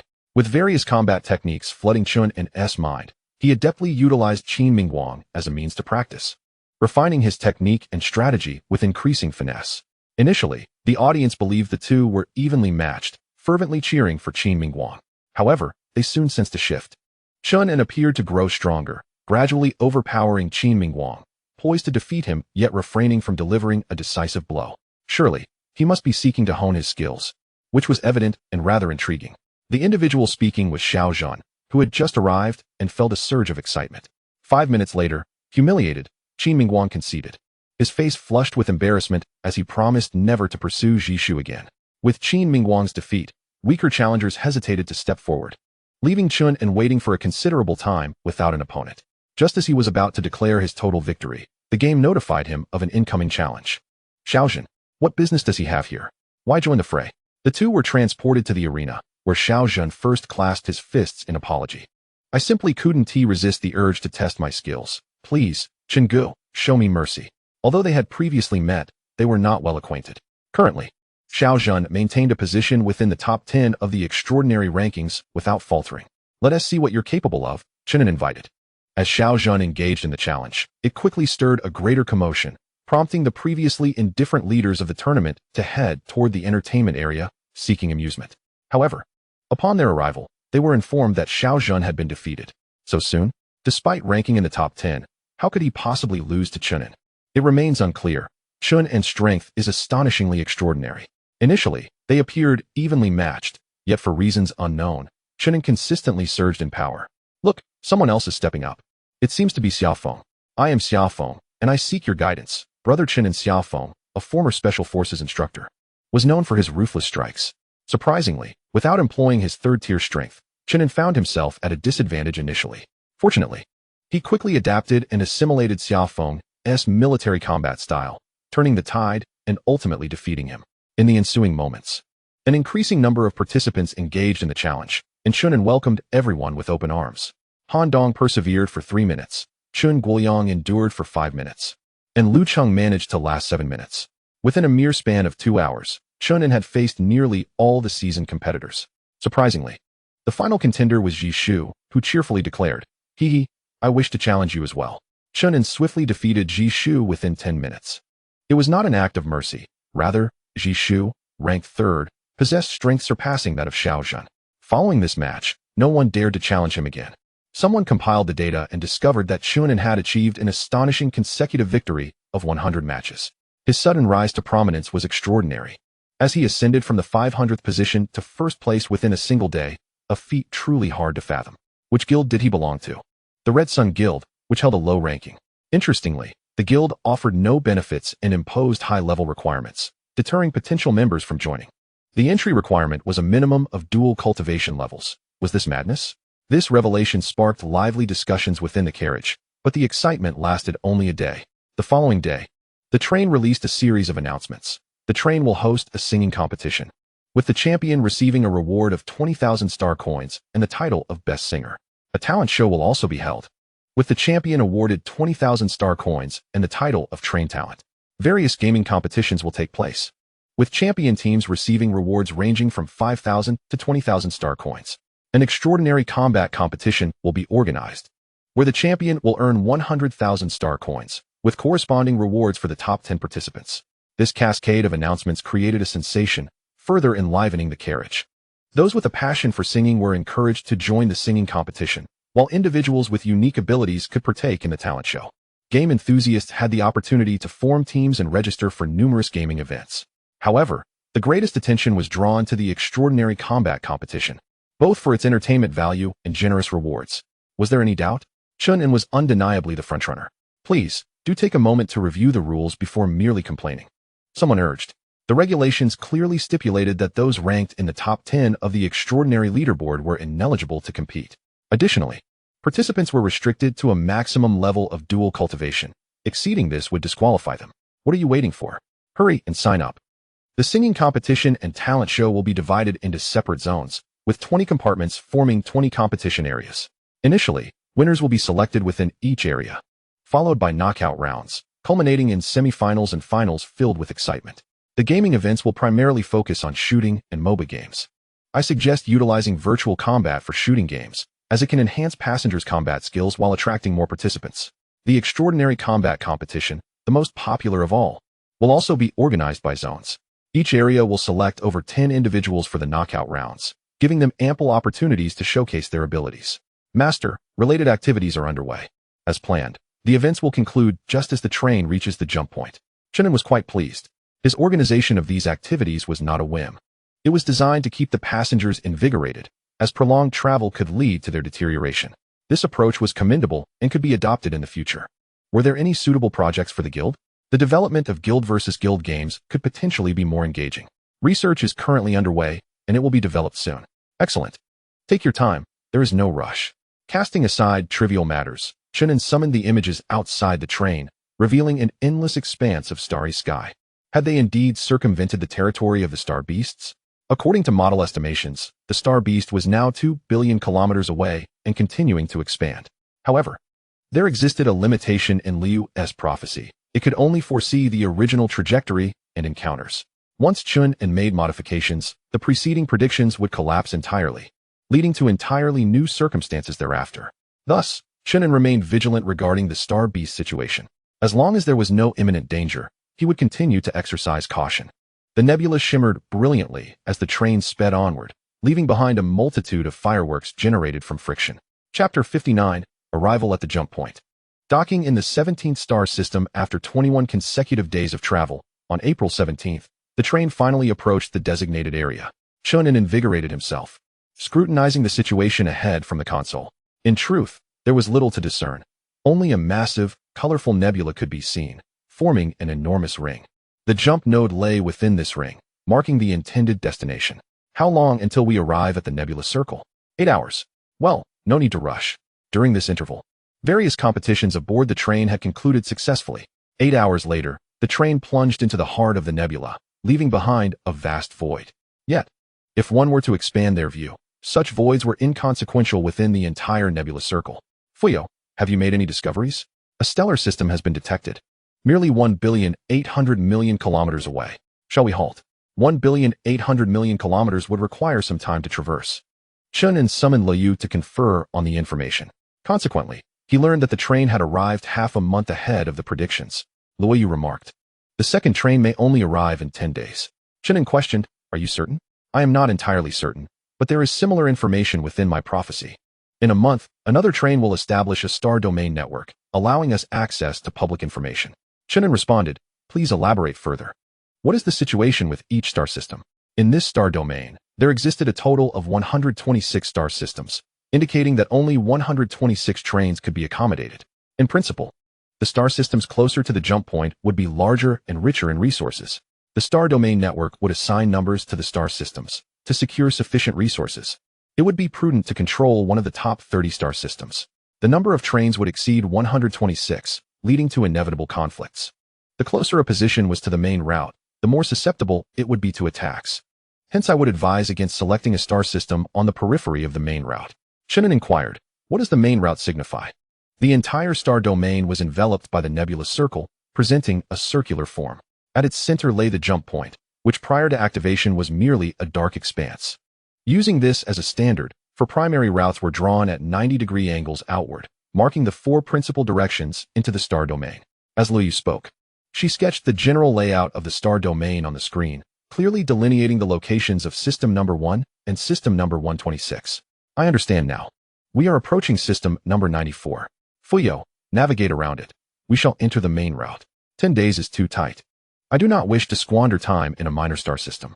5 hours later, the train finally entered the main route, a remarkably spacious and unobstructed passage. As we approach the 29th star system, shall we halt to extract resources? Chen An inquired. If we fully exploit the energy crystal, what would be the maximum yield per day? For the preceding 20 days, Chen An had been tirelessly constructing mining vessels and robots, having reached the utmost limit of his capabilities.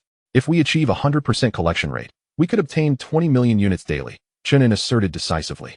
The train immediately docked in the star system, operating at maximum capacity to extract energy crystals, while passengers remained on board throughout the process.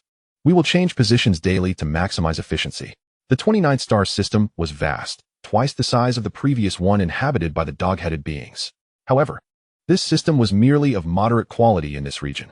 As the train settled into the stellar orbit, passengers anticipated disembarking, only to discover a multitude of mining ships busily traversing outside, showing no intention of allowing them to exit. Concurrently, the train deployed numerous reconnaissance spheres, a more efficient scouting device than traditional ships. Luo used prophecy-required verification, and Chen An sought to confirm its accuracy. 5 days later, the reconnaissance spheres were strategically positioned across critical points in the star domain, affirming the prophecy's validity. Time had elapsed, and it was imperative to establish a final destination. The train arrived at the first star system, fervently extracting energy crystals. The first system was the most affluent, with a total of 200 million units of energy crystals identified, though most were challenging to harvest. The top 10 star systems are situated near the main route, with relatively abundant resources, and will inevitably become the focal point of contention for the train. If we aspire to develop securely, it is prudent to avoid these systems. Chen An nodded in agreement. I share this sentiment. In truth, any system within the top 30 is adequate. Foundational resources are plentiful. As for energy crystals, no amount is ever sufficient for me, rendering the pursuit of slight variations unnecessary. I propose we establish our base between the 10th and 20th systems. Please utilize your data analysis for a safety-oriented assessment. After 10 minutes of analysis, Fuyao presented the optimal outcome. I recommend the train dock in the 17th star system. The rationale: this system boasts rich resources sufficient for nearly a decade of normal use. It contains approximately 150 million units of energy crystals, meeting our requirements. Additionally, this system is not on the main route, and its periphery is encircled by numerous meteorite zones, which will hinder access for other trains and allow us to fortify our defenses nearby. Lastly, due to its unique position, a significant portion of the 17th star system lies within the first star system ring, facilitating our access to jump points. With all star systems orbiting around jump points, they could be broadly categorized into 6 rings. The further out, the poorer the conditions. Chen An concurred with Fuyao's assessment. The 17th star system remained unchanged, while over the next 5 days, they mined in the vicinity of the 17th system, ensuring swift returns. To expedite matters, Chen An dispatched a fleet to enter the 17th star system and establish an initial defensive perimeter. During the subsequent 5 days, the train entered the 14th, 15th, 16th, 18th, and 19th star systems, each extracting 20 million energy crystals, ensuring equitable distribution without excessive exploitation. If excessive mining occurs in a certain galaxy, it may provoke the trains of that galaxy to engage in conflict, which may not necessarily be advantageous for us. As the 10th day drew to a close, The reconnaissance sphere relayed information to Chen An about the arrival of a train along the main route. Very well. Fuyao, summon all mining vessels back to the train. We shall proceed to Galaxy 17. The entire process took 6 hours, during which Chen An meticulously observed the movements of the new train. It was a mouse-like humanoid creature, even more unsightly than the dog-headed beings, and Chen An referred to it as the Mouse Man. The Mouse Men had initially intended to enter the nearby Galaxy 108, but, upon discovering potentially better locations, had temporarily abandoned that plan and were now heading towards the center. As Chen An's train docked into the stellar orbit, Fuyao provided an update. The Mouse Men have entered Galaxy 1 and are currently searching for a route.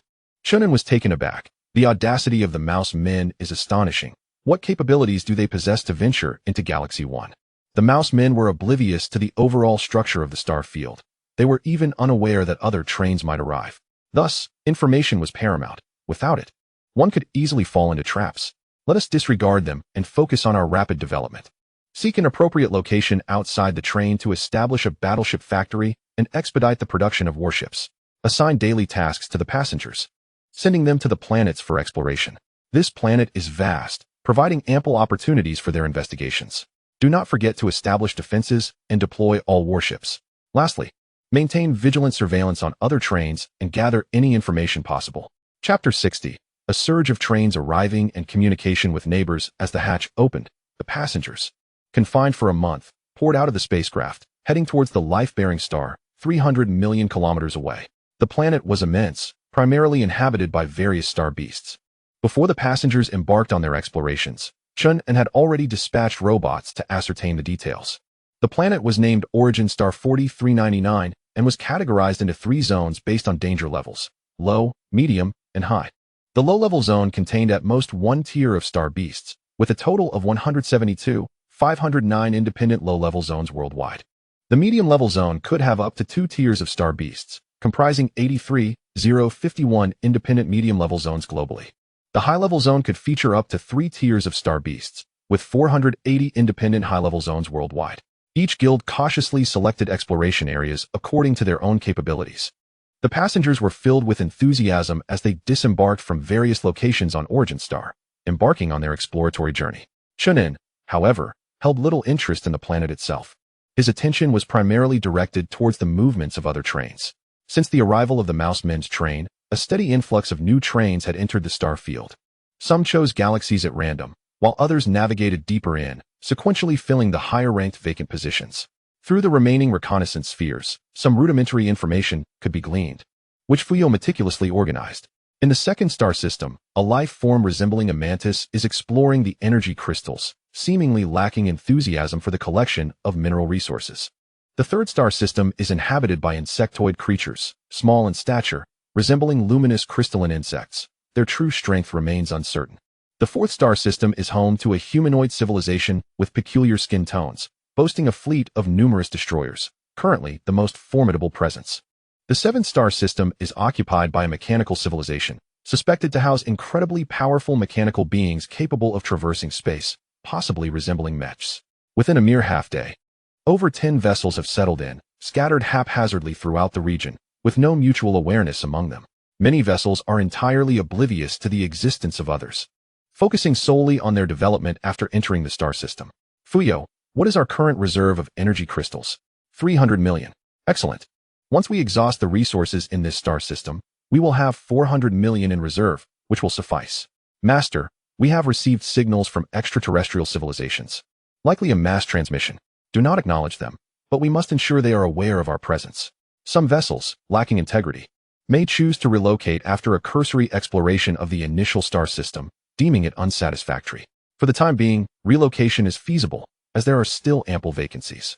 In the ensuing days, the number of vessels witnessed exponential growth, filling the previously vacant spaces in succession. Various chaotic signals flooded in daily, yet Chen An disregarded each one, cultivating an aura of enigma. After 7 or 8 days, Chen An finally acquired neighbors. The 16th vessel is occupied by a plant-based civilization, not of the Liu kin, but originating from other planets. The 18th vessel is inhabited by a humanoid species with triangular heads, which Chen An has dubbed Triangle People. These Triangle People are technologically adept, possessing over 20 destroyers. Had they not faced greater restrictions, their vessels might have ascended to 2 stars. On May 10th, the newly arrived triangle people sent a communication signal. The signal originated from the vessel's cockpit, indicating it was an independent message from the triangle people's captain. Chen An instructed Fuyao to translate and respond. Greetings. My name is Eclipse, the captain of the triangle people. The triangular figure on the screen appeared oddly captivating, with its slanted eyes and lengthy gray eyelashes. The triangle people's eyes were unappealing, reminiscent of serpentine creatures, lacking in color variation, exuding a cold and unwelcoming demeanor. Chen An replied, "Hello, I am Chen An." Eclipse spoke in a gentle tone, contrasting with his appearance. "How long have you been here?" Chen An responded, "Not quite 10 days. Is that so? What is the current situation? Where's the jump point?" "The jump point has not yet been activated, and no one knows when it will be. For now, let us wait here. Thank you for the reminder. Are you familiar with the other vessels?" "I haven't teammate contact, so I am unfamiliar." Their brief exchange did not yield any core information. However, Eclipse expressed a desire to share some data, which Chen An declined. Caution is essential when dealing with any alien race. Given that the initial contact had been established, Chen An decided to proactively reach out to the nearby plant-based civilization. Upon connection, both parties introduced themselves. The train conductor of the plant-based civilization is named Vance, who possesses fewer humanoid traits than Liu and is more akin to the pure tree beings. "It seems you seek further information?" Vance's demeanor is one of haughtiness. Even when posing inquiries to Chen An, she maintains an air of superiority, seemingly looking down upon him as a mere human entity.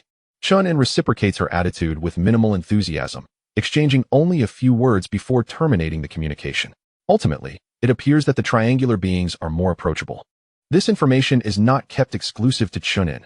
Instead, he disseminates it throughout the train network, allowing all passengers to be privy to the relevant circumstances. Lo and behold, there are numerous trains outside. Could it be that war is imminent again? Are we to remain mere spectators?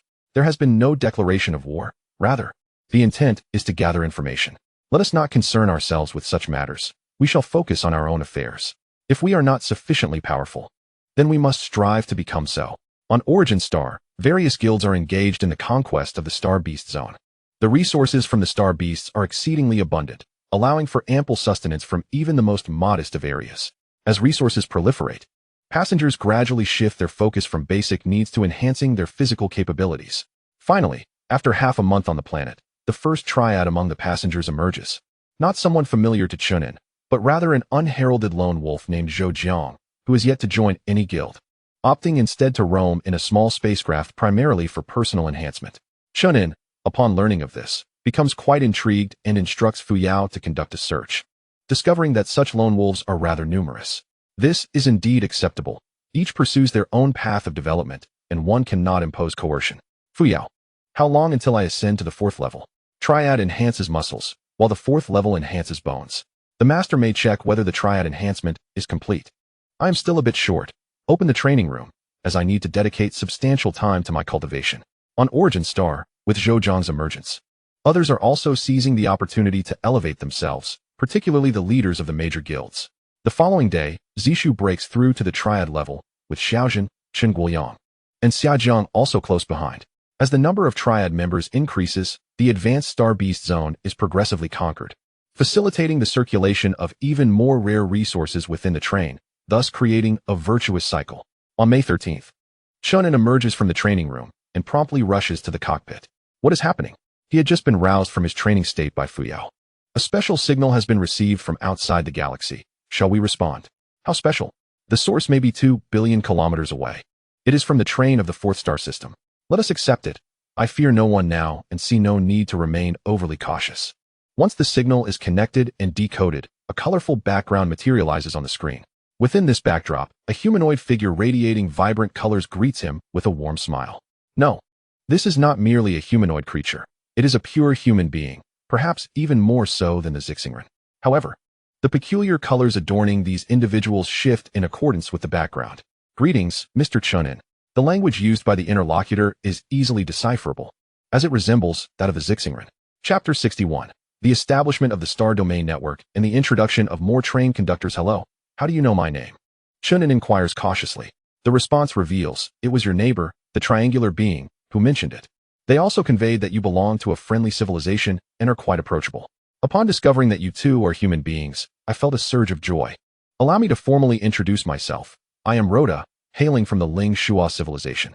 The Dao in Rhoda translates to rise. And while Chen An initially contemplated changing it to Da, he ultimately decided that Da might resonate more memorably. So here we are. Greetings, I am indeed Chen An, originating from the Fuyao civilization. Referring to ourselves as purple star people seems inappropriate, and you Xing people even less so. Hence I have taken the liberty to create my own civilization. Hee, master, I am truly touched. You are touched by nothing. It has no bearing on you at all. I merely spoke out of convenience. After a moment of mental critique, Chen An inquired, what brings you here? It seems we are separated by considerable distance. Rhoda did not respond immediately, but instead commenced with an introduction to his own civilization.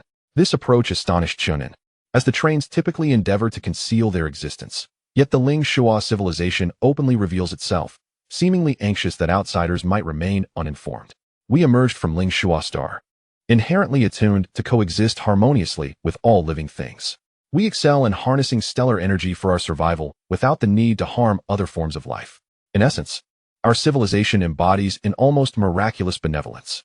Logically, such a civilization should have long been eradicated, yet remarkably, they thrive and have developed robust technology. Following an apocalyptic event, the Ling Shua civilization was rescued by hundreds of trains, one of which arrived here. After enduring his lengthy discourse, Chen An found himself wishing to terminate the communication. Finally, after providing various examples of his profound love for peace, Rhoda revealed his purpose. We have established a star domain network and invite you to join us. Creating a star domain network is not an arduous task. Fuyao could accomplish it too, albeit requiring the installation of base stations across various star systems. The fact that the Ling Shua civilization operates a network without such installations indicates their proficiency in this realm. How can I join? In the prophecy of Liu, it is foretold that all trains will eventually join their network, and entering early surely bears no detriment. Rhoda gleefully replied, I shall send you an invitation. All you need to do is accept. Rest assured, the network is purely external and will not infringe upon your data. Besides, even if we wished to, we could not bypass the intellect of our central brain. After a prolonged hesitation, he finally sent Chen An the invitation. On the screen appeared an invitation letter, which, upon opening, was met with a dazzling display of colors, followed by a vibrant interface reminiscent of social media. Rhoda of the Ling Shua civilization has sent a friend request. Killian of the Heishui civilization has sent a friend request. Motherbug of the Crystal Insect civilization has sent a friend request. Yang Dingtian of the Three-Eyed civilization has sent a friend request. Audu of the Audu civilization has sent a friend request, having already joined over 10 civilizations, none of which could be deemed weak, and ranking within the top 20. Chen An accepted all requests and was subsequently added to Rhoda's civilization chat group. This novel mode of interaction broadened Chen An's horizons. He had not anticipated that trains, typically adversaries, could communicate in such a manner. Yang Dingtian, I hear you are a brother of the humanoid civilization. Care to share a photo? Audu, humph, just another hideous carbon-based life form. Killian, did those carbon-based life forms consume your food? What is there to boast about as a bunch of robots? Motherbug, you carbon-based beings are inherently weak. Is it so difficult to accept the reality? Originally intended to welcome newcomers, who would have thought they would quarrel first? Chen An had no intention of sending a message. Yet he received a private note from Yang Dingtian. Brother, let us swiftly form an alliance. Yang Dingtian hailed from the Three-Eyed civilization, a group Chen An regarded with utmost caution, for it was their actions that had led to his suffering in Liu's prophecy. However, circumstances had shifted. Chen An now occupied the 17th star system, and at least on the surface, his power was evident enough to command the caution and respect of other civilizations. Chen An inquired, how shall we form this alliance? Yang Dingtian replied, we profit together and share risks. Though our distances are somewhat vast, we must assist each other whenever possible. What do you say? Forming an alliance sounded deceptively simple, merely verbal pledges. As for the execution of such promises, that would depend on the specifics, and Chen An was not naive. Very well, I am willing to ally. Yang Dingtian joyfully exclaimed, aside from you, I have also allied with the Tianlang civilization, and we will look out for each other. What a remarkable turn of events. Two civilizations that either bullied or were bullied by Chen An were now allied.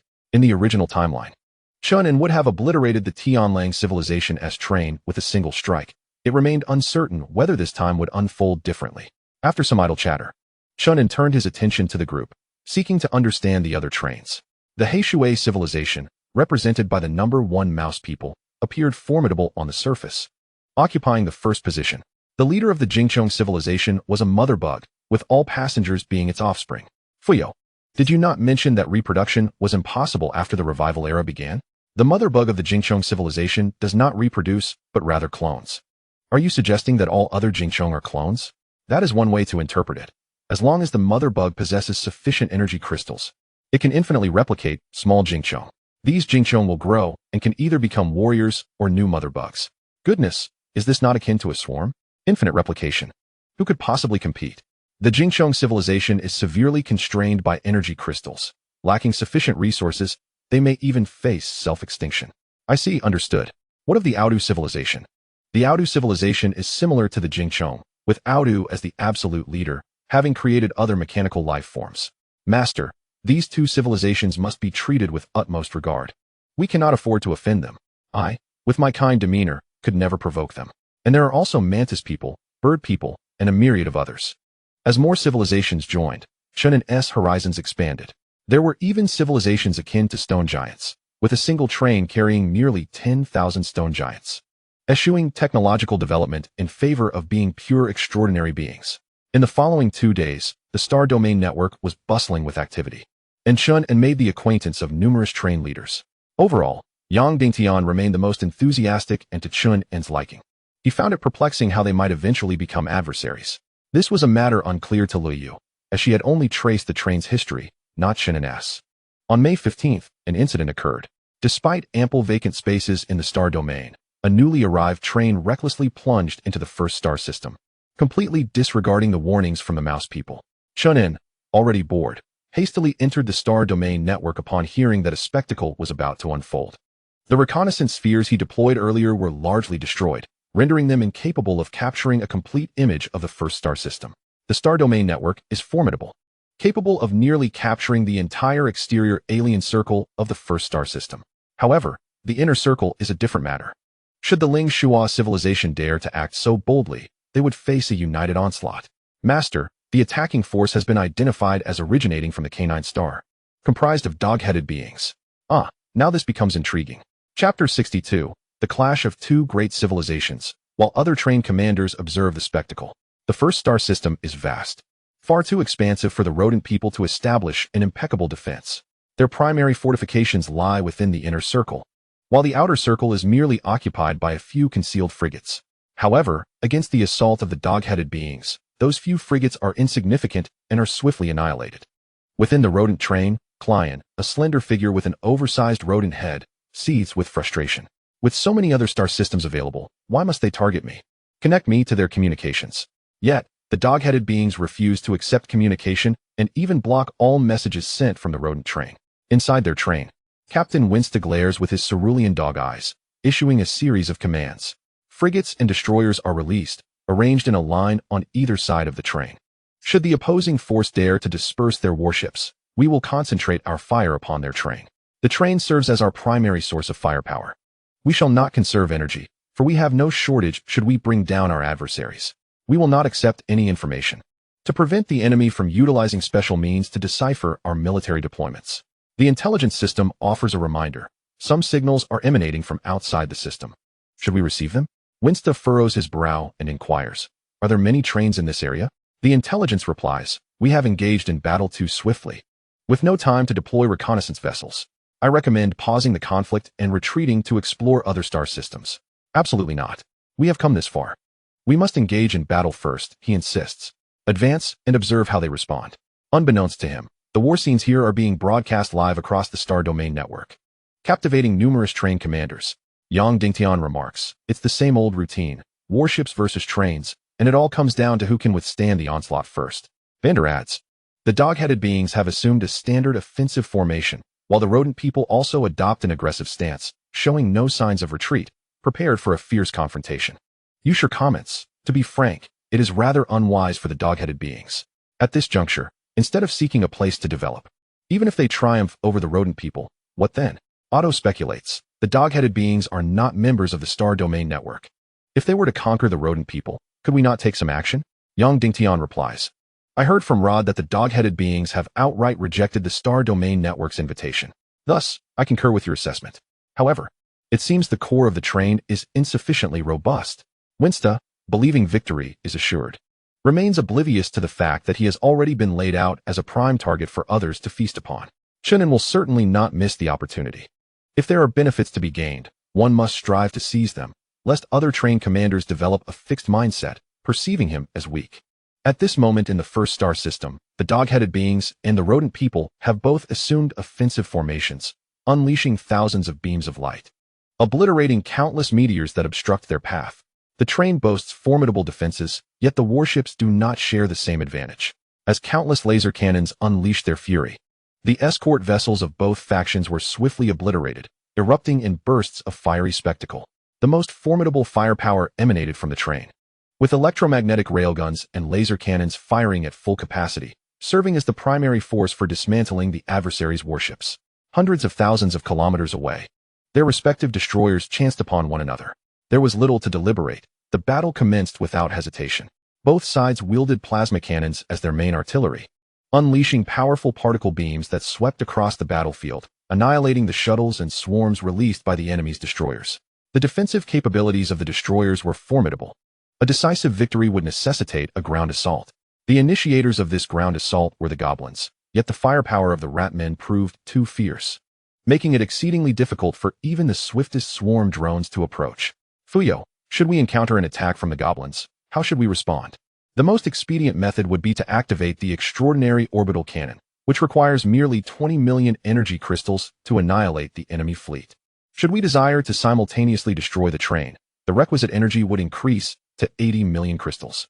Chen An interjected, I am asking, what should we do without resorting to the extraordinary orbital cannon? Absolutely avoid head-on confrontation. Instead, we should disperse our escort vessels for agile maneuvers. Then, we can employ our train to restrain the enemy's train, compelling them to dispatch their escort vessels in pursuit of ours. At which point we can utilize our destroyers for interception. My lord, consider the train as our most potent warship. We must not waver when the time comes to deploy it. Chen An inquired, how many destroyers do we currently possess? Exactly 10, which surpasses the majority of the trains. Yet this was still insufficient. We must hasten the production. The escort vessels hold no advantage against the destroyers. As long as our destroyer count exceeds that of the other trains, we need not fear them. Presently, our capabilities are too weak. Ultimately, the fleet's strength will determine the outcome. Chen An continued to observe the battlefield, which remained brutal. The two factions seemed evenly matched, neither exhibiting superiority, given the current circumstances.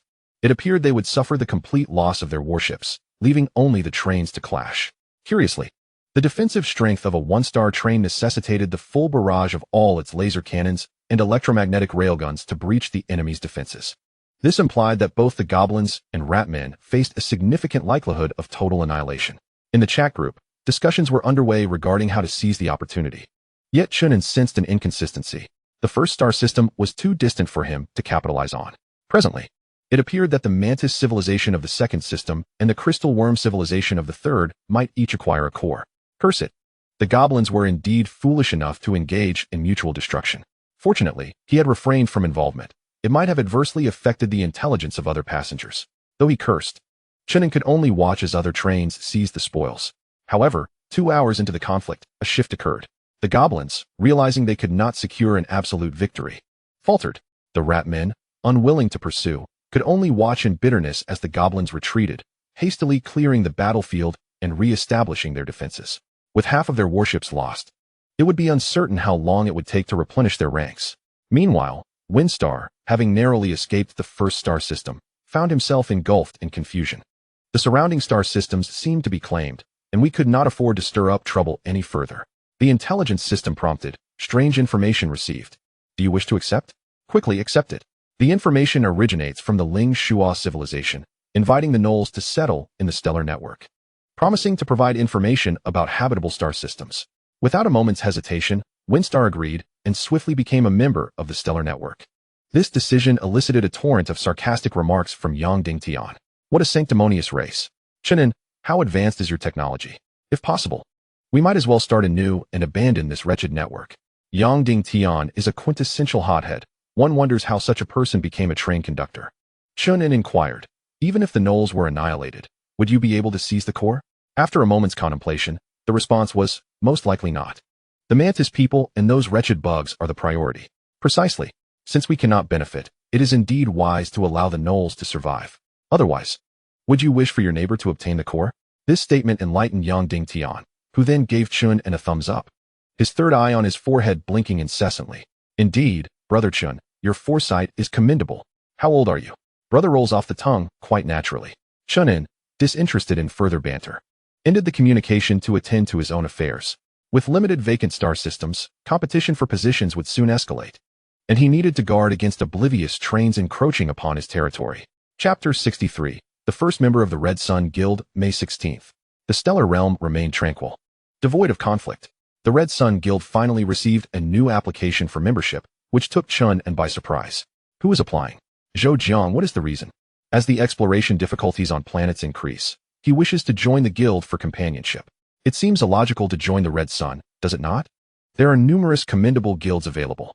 It is solely because you are ranked first on the extraordinary list. He aspires to join the most formidable extraordinary team, rather than relying on other guilds with conventional weaponry. Among the current 2 million passengers, pure extraordinary individuals like Zhou Jiang are quite rare. Chen An held a profound impression of this individual, as he was the first triple extraordinary among the passengers, capable of single-handedly slicing through hordes of star beasts with a sword. Very well, I shall meet him, he decided, sending a message to arrange a meeting in the dining area of Zone 3. Half an hour later, Chen An encountered Zhou Jiang in the dining area. The man had a square face and stood tall and straight, likely having served in the military. Chen An got straight to the point. The Red Sun is weak. As you are aware. Zhou Jiang rose, extending his hand to Chen An, stating, I do not concern myself with the strength of the guild. I merely seek teammates with whom I can rely on one another. In fact, a weaker guild may provide me with more opportunities. Greetings, brethren.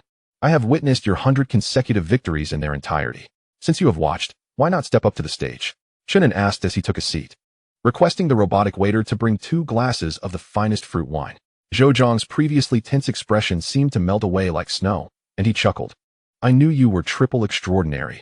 No one could rival you. Thus I had no need to seek out punishment. They all claim I am the first triple extraordinary on the train, yet I know you truly are. This was indeed an intriguing revelation, prompting Chen An to inquire. How did you discern that? The extraordinary combat game fully replicates one's physical capabilities. Even if you attempt to conceal it, certain enhancement traces cannot be entirely masked. First level enhancement affects breathing, second level enhances skin, and third level augments muscle. I observe that your muscular strength in combat greatly surpasses that of others, leading me to deduce that you are a triple extraordinary. Your keen observational skills and fervent enthusiasm for extraordinary cultivation, coupled with your exceptional physical prowess, left a profound first impression on Chen An. In that moment of witnessing Zhou Jiang, Chen An finally comprehended the trajectory that Hong Ri should pursue. While other guilds are currently focused on developing fleets and relying on trains for supplies to engage in external conquests, Hong Ri stands apart. Chen An intends to cultivate extraordinary individuals, for that is the true future of trains. Fleets have limitations, whereas the extraordinary do not. Excellent. I consent to your joining Hong Ri. Zhou Jiang glanced at his wristwatch and realized he had officially become a member of Hong Ri. Brethren, how many members does our guild have? I plan to conquer the level 72 advanced area. I only need 20 individuals to assist me. Chen An rose and beckoned him to follow. You can check the guild information yourself. We are heading to the market. 5 seconds later, Zhou Jiang let out a howl of despair. Is it just the 2 of us? Ignoring the disdainful looks from those around them, Zhou Jiang hurried to catch up with Chen An, inquiring, I heard that leaving a guild requires prior application. How long in advance must we notify our guild? You cannot withdraw from Hong Ri, so don't even think about it, Chen An replied, leaving Zhou Jiang momentarily stunned. At the market, Chen An spent 2,000 guild star coins to purchase 430 version bronze battle knives. The term bronze does not refer to the material, but rather a classification of levels. All knives are made of alloy materials, yet the quality varies among different versions. Such weapons are essential for Zhou Jiang, who was astounded. I thought the bronze battle knife only came in version 20. Where did the 30 come from? Here, take this. Use one, keep the other as a spare. The knives could be sheathed on the back. Chen An tried it and appeared quite formidable. Brethren, what are your plans? Given the current inability to withdraw, Zhou Jiang prepared to take things one step at a time. Aren't you keen on heading to level 72? I shall accompany you. Let us go. Just the 2 of us? Level 72 harbors numerous triple star beasts. Are you afraid? Of course not. I am merely concerned for your safety. Chen An, with the protection of the train, would not face peril even if all passengers perished. Seizing this opportunity, he aimed to hone his combat skills, which would be advantageous for ascending to the 4th level. Half an hour later, Chen An rented a small A-106 spaceship, taking Zhou Jiang to the origin star. Upon reaching the atmosphere of the origin star, they beheld countless large spaceships hovering along the planet's orbit, predominantly belonging to major guilds. With the widespread use of shuttles and various modes of transportation, it is more efficient for guilds to dock transport ships in planetary orbits as transfer stations, thereby accelerating their operations. Passing through the orbit, they observed numerous shuttles shuttling back and forth between the surface and the ships, laden with diverse resources. They are quite astute. Adapting to circumstances, Chen An remarked, pulling up a map densely annotated with numerical codes ranging from 1 to over 200,000, delineating various danger zones. The advanced area comprises 480 zones, occupying the first 480 numbers. The coveted position of level 72, which Zhou Jiang valued, is located towards the front, nestled in a forest of the northern hemisphere, home to double-digit triple-star beasts. According to the mission released by the train, successfully exploring level 72 would yield a reward of 100,000 star coins, along with a plethora of other resources. Chen An summoned Zhou Jiang to the cockpit and inquired, "Have you studied the data on Area 72? Zhou Jiang nodded. It is an ancient forest, characterized by a warm temperate climate. It teems with star beasts, predominantly serpents. The train has issued explicit warnings regarding toxic hazards in that region, so it is advisable to wear gas masks when we enter." "Oh dear, did we forget to purchase them?" "No matter, we can manage without them." The spacecraft gradually decelerated and came to a halt in a clearing at the southern edge of the ancient forest. As they disembarked, a wave of warmth enveloped Chen An, and the fresh air invigorated him. A stroll in the open is beneficial for the body. Indeed, one cannot remain cooped up in a train all day. Lifting his gaze, he beheld towering ancient trees that reached for the sky, with birds flitting overhead, their melodious calls piercing the air. "And gee, are you not bringing a firearm?" Chen An retorted, "Why are you not armed?" Zhou Jiang replied, "I prefer close combat, and am not fond of firearms. However, given the peculiarities of Area 72, we should exercise caution." The fact that Zhou Jiang felt apprehensive indicated the challenges that lay ahead. Chen An remained unfazed, for no one understood Area 72 better than he. "Enough chatter, follow me swiftly. Our objective is to traverse this forest within the day." Zhou Jiang felt a tightening in his chest. He had previously considered himself the most audacious, only to realize that there were greater heights of audacity. "And gee, wait for me, and tread carefully." He drew his combat knife, becoming acutely vigilant of their surroundings. Chen An had initially intended to rely on Fuyao for constant guidance, but he had disabled it. "Since I aim to sharpen my skills, I must not become overly reliant on Fuyao. My senses also require enhancement." Thus, the two entered the forest with an air of nonchalance. Zhou Jiang, influenced by Chen An's demeanor, gradually became more at ease, engaging in light-hearted banter. "And gee, why did you not recruit anyone earlier? There was no one worthy of my time. Establishing a guild without recruiting members incurs a daily loss of star coins, which you singularly bear. Forming a guild entails daily financial obligations to the train, a burden not everyone can shoulder." "Hush, keep your voice down. Look above you." Chapter 64. 15 hours to clear Area 72. Upon Chen An's warning, Zhou Jiang glanced upward, instantly tensing, his heart nearly stopping. Above them, in the foliage, dozens of purple and red venomous snakes were observing them, poised to strike at any moment. "By the heavens, they are coming!" Zhou Jiang exclaimed. The snakes darted towards them like arrows, leaving afterimages in their wake. Chen An remained still as Zhou Jiang leapt high, drawing his combat knife to slash through the snakes with precision, dispatching them effortlessly. Upon landing, Zhou Jiang retrieved the most vividly colored snake's corpse, extracting the gallbladder and chewing on it. "The venom of this snake could easily kill an ordinary person, but it poses no threat to us," Zhou Jiang stated, unfazed. His initial fright had been due to the suddenness of the encounter, not fear itself. Chen An, unperturbed, urged Zhou Jiang to press onward. Numerous serpentine creatures populated their path. However, unlike those on Purple Star, these venomous snakes possessed sharp fangs, and some even sported short limbs that allowed them to sprint swiftly. Chen An gradually regained his composure, determined to eliminate any creature that crossed their path, regardless of its allure. Zhou Jiang, on occasion, chose to spare some smaller animals. "Chen An, the crimson squirrel you just released possesses deadly venom that could take down a dual extraordinary being. In the future, should you encounter it again, it is best to eliminate it." Zhou Jiang was taken aback, and thereafter, like Chen An, he resolved to slay any creature that obstructed their path, regardless of its strength. After half an hour, they finally encountered a triple extraordinary beast. It was a colossal python, adorned in hues of black and red, coiled around a nearly withered ancient tree, sporting horns atop its head. "A dragon?" Zhou Jiang was astonished. Chen An assumed a combat stance and declared, "It is merely a horned python. You strike from the left, while I will engage from the right." The python's length was indeterminate, yet its capacity to consume a person in a single gulp was evident. Zhou Jiang understood Chen An's tactic, which was, in essence, devoid of any strategy. He quickly reacted, gripping his bloodied blade and stealthily advancing toward the thicket on the left, seeking an opportunity for a surprise attack. The python's senses were acute. It detected Chen An's approach from the right and promptly slithered down from the ancient tree, its lengthy tail striking out like a scorpion's, revealing sharp spines at its tip. After a series of rapid maneuvers, the python found itself striking at air. Chen An relished such opponents, as they allowed for genuine physical engagement rather than a one-sided slaughter. "Is that all you've got? Unleash your true abilities," he taunted. The python, oblivious to human speech, retracted its tail and propelled its head forward, opening its gaping maw. Its densely packed teeth varied in length, the longest possibly measuring 30 centimeters. Chen An grew increasingly exhilarated, leveraging the strength of his legs to leap high, grasping a vine to evade the python's strike. The python's immense size proved to be a disadvantage, rendering it overly sluggish. "Zhou Jiang, what are you doing?" Zhou Jiang was stealthily maneuvering atop the trees and did not respond to Chen An's inquiry. As the python pivoted to attack Chen An, Zhou Jiang suddenly descended, landing precisely on its back, targeting its vital spot.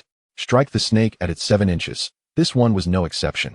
Zhou Jiang plunged onto the python's back, his combat blade stabbing fiercely, and in an instant, purple blood gushed forth. "Be careful and go."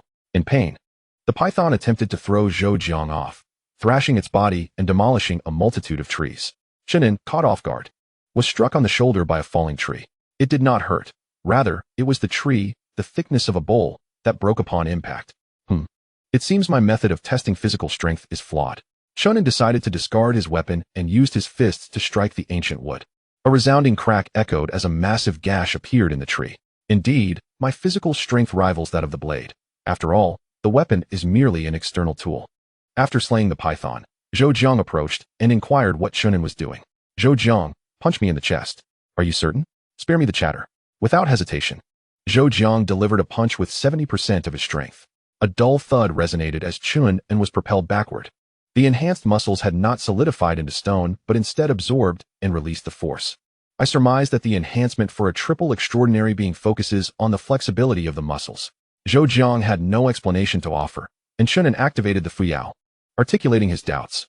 The essence of strengthening one's muscles lies in enhancing their capacity to absorb external energy. Those formidable beings traversing the cosmic seas can effortlessly withstand energy assaults of fusion magnitude due to their muscles' superior energy retention. Does the master not comprehend this? Pray tell. Enlighten me on the comprehensive details of the cultivation process from the 1st to the 9th level, and share it online. Along their journey, Chen An endeavored to minimize the use of weapons, opting instead to rely upon his own corporeal prowess. Zhou Jiang followed suit, and the two ventured boldly through the dense thicket, unencumbered by trepidation. They encountered winged leopards, dual-headed scorpions, and rabbit-like creatures towering like hills. Regardless of the 3rd-level extraordinary beings, they all succumbed beneath the might of their fists. As they gradually discerned the strength of their own bodies, the blade became a mere encumbrance. After 15 hours had elapsed, the duo had traversed the 70-second zone, completing their task ahead of schedule. On the train, outside the guild's bulletin board, an unusual message suddenly emerged, capturing the attention of those nearby. Had someone completed the preliminary exploration task of the high-level 70-second zone? This exploration task comprised numerous subtasks, with the preliminary task simply requiring a thorough passage through. Yet, no other guild had managed to accomplish even such a straightforward task. Thus far, no one dared to approach the first 200 high-level zones, and the sudden emergence of the 70-second zone piqued curiosity. Who had achieved this? It seemed utterly absurd. Upon clicking the message, one could view the detailed account. It was the Red Sun Guild. The two had spent 15 hours, confirming that they had not traversed the distance by spacecraft. The wristwatch would continuously assess the task's progress, necessitating travel by foot. Whose guild was the Red Sun? It seemed vaguely familiar. It belonged to Chen An, while the other was Zhou Jiang. Goodness, they had aligned themselves with the top two, which rendered this understandable. The news of the exploration of the 70-second high-level zone ignited the train's network, drawing the attention of other major guilds. Upon returning to the train, Chen An received a private message from Zishu. Were the two truly daring enough to infiltrate the 70-second zone? Were they courting death? Chen An refrained from responding for the time being, and upon boarding the train, he parted ways with Zhou Jiang, appointing him as the vice president of the guild. I may not always have the time. In truth, the guild is yours to govern. Zhou Jiang sighed. But are there others in the guild? Of course, there were. At that moment, numerous individuals were applying to join the guild, predominantly at the second level. Chen An was unimpressed and instructed Fuyao to amend the entry requirements to the third level. Once the news spread, it caused quite a stir. Previously, requiring a second level was already outrageous. Now, they were only accepting the third level. It was said that the Red Sun now consisted of merely 2 members. A guild's viability often hinges on its numbers. More members equate to greater profits. See, the Red Sun would ultimately face bankruptcy, leaving Zhou Jiang, who was left in a state of bewilderment. Chen An promptly returned to the exclusive area. He felt invigorated and greeted Luo Yu before proceeding to the cockpit to bring up the screen. 3 trains? The 3 recently arrived train strength remains unknown, and their intended targets are unclear. Chen An steeled himself and commanded, regardless of whom they choose, we must be prepared. The escort ships and destroyers were dispersed throughout, concealed within the meteor zone. The train retracted its energy conduits, moving 30 million kilometers outward to ensure the swiftest possible strike. Chapter 65. The landing warfare of the three-eyed people against mechanical civilization. Chen An had made thorough preparations for battle. However, the 3 trains displayed an unmistakable timidity, retreating to the periphery with their tails between their legs. In the ensuing days, an increasing number of trains appeared, some erupting into conflicts while others sought vacant positions, ultimately occupying all 126 star systems. On May 24th, the Star Domain Network ranked the 126 trains. Those that had engaged in warfare were evaluated based on their victories and defeats, while those who had not participated were ranked according to their star domain numbers. Chen An resided in the 17th star system, holding the 16th position. The first-ranked Ratmen had fallen to the 26th due to their substantial losses in the previous conflict. The ranking process consumed the morning. By afternoon, 5 trains emerged from 4 directions, igniting a flurry of activity on the Star Domain Network. With no vacant positions remaining, conflict was inevitable. It was merely a matter of choice. I secretly hoped that a train would select me, as I found myself rather idle. Though all maintained an air of nonchalance, fundamental defenses remained imperative. All trains across the star systems mobilized, ready to confront any imminent crisis. 3 hours later, the 5 trains chose their targets, and the 17th star system remained unscathed, having been intercepted by the meteorite zone. In truth, the 5 trains had not ventured too deeply. 4 of them engaged in skirmishes at the periphery, while the 5th, by a stroke of fate, targeted Yangding Tian directly. The 5th train belonged to the mechanical civilization. The three-eyed people were anticipated to be formidable adversaries, prompting the activation of the Star Domain Network's live broadcast. Although Chen An had forged an alliance with Yangding Tian, it was merely a verbal agreement and not indicative of genuine assistance. Within the alien sphere of the 5th star system, the mechanical civilization's train advanced cautiously, refraining from recklessness. During this advance, various warships were systematically deployed. Their vessels, distinct from standard models, exhibited a unique conical design. In addition to warships, a multitude of shuttles and drones encircled them, poised to engage enemy ships at a moment's notice. The Star Domain Network could not probe the inner star spheres, thus leaving the activities of the three-eyed people shrouded in mystery. Inside their train, Yangding Tian displayed a calm demeanor, a stark contrast to his usual bravado. Are you sending me the train corps? Such a grand gift must be accepted. He issued orders for the fleets to disperse immediately, instructing them not to regroup without his command. The train housed 2 million three-eyed people. As Yangding Tian had previously assimilated a fellow train during their journey. Unlike Chen An's guild model, Yangding Tian exercised complete control, forming a fleet structure reminiscent of the dog-headed people. As the orders were executed, fleets departed from the train, vanishing into the alien sphere. Witnessing this spectacle, the train leaders on the Star Domain Network found themselves perplexed by Yangding Tian's intentions. Was he planning to endure the confrontation with the train? Did he seek to preserve his warships? Such a strategy seemed untenable, as both sides operated one-star trains, while the opposing side boasted warship protection. In a direct exchange of fire, the three-eyed people's train would undoubtedly find itself at a significant disadvantage. Look, the three-eyed people's train has also retreated to the alien sphere. Are they preparing to flee? Surely not. Would they abandon the 5th star system without a single shot fired? The train leaders were taken aback, incredulous that the boastful Yangding Tian would exhibit such cowardice. From the visual perspective, the three-eyed being's train indeed yielded its position, allowing the encroaching mechanical civilization to advance. The mechanical civilization, wary of a potential trap, halted for 2 hours, a billion kilometers from the star, before daring to proceed. Once the mechanical civilization ventured inside, Yang Tian piloted the train to follow suit. The interstar region was devoid of visuals, leaving Chen An unable to glean any further information. Are there our reconnaissance spheres within? The reconnaissance spheres have long been destroyed, and we are unable to acquire internal information. Let us move on and observe other battles. The remaining 4-star systems are designated as number 85, number 93, number 101, and number 112. The scene appeared quite ordinary. Both sides exchanged fire passionately, turning the stellar rivers into a void, with the galaxies in turmoil. There was little in terms of tactics, and their strengths were relatively comparable. Essentially, it was a singular train against over 100 warships. The accuracy of their shots was controlled by the intelligent core, ensuring even the weakest could strike their enemies with precision. Thus, the war transformed into a mere exchange, contingent on who would falter first. After 6 hours, the aggressors of the number 112 system were the first to concede, retreating with only a dozen warships remaining. The defenders also suffered heavy losses, proving unable to pursue. A new dilemma arose. Within the star domain, there were no new positions confirmed.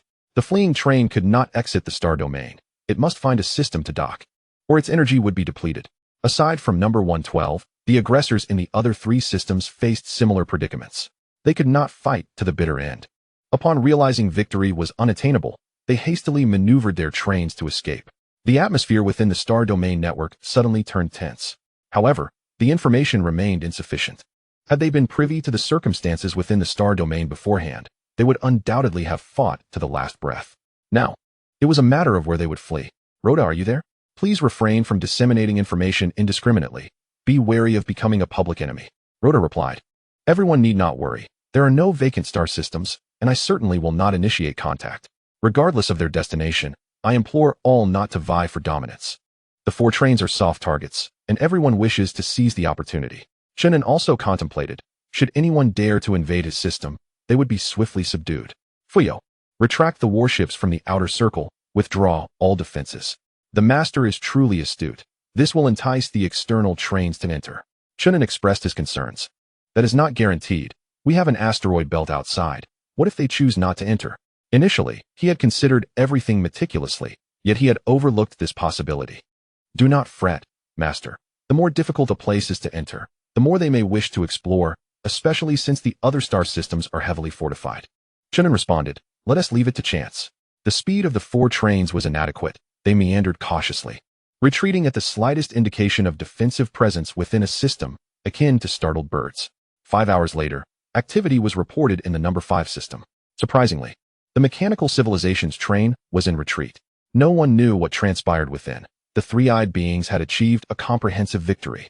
Just as it seemed the mechanical civilization would evade capture, the train of the 3-eyed beings suddenly emerged from the asteroid belt, cutting through obstacles. The 2 trains collided, reminiscent of celestial bodies crashing, generating waves that redirected surrounding asteroids. What was Yang Tian's intent? With the outer shell of the train serving as defense, even collisions would not breach its protection. Such an approach is utterly futile and could indeed render one's own train perilously vulnerable. Observe, is this to be a landing assault? They were astonished to witness that all the doors of the 3-eyed being's train swung wide open. Emerging were not battleships, but a multitude of shuttles, surging towards the adversarial train like a swarm of bees. Simultaneously, the railguns atop the 3-eyed train began to charge. While these railguns lacked the power to penetrate the train's defenses, their target appeared to be the doors. Chen An was taken aback. Could they truly destroy the doors?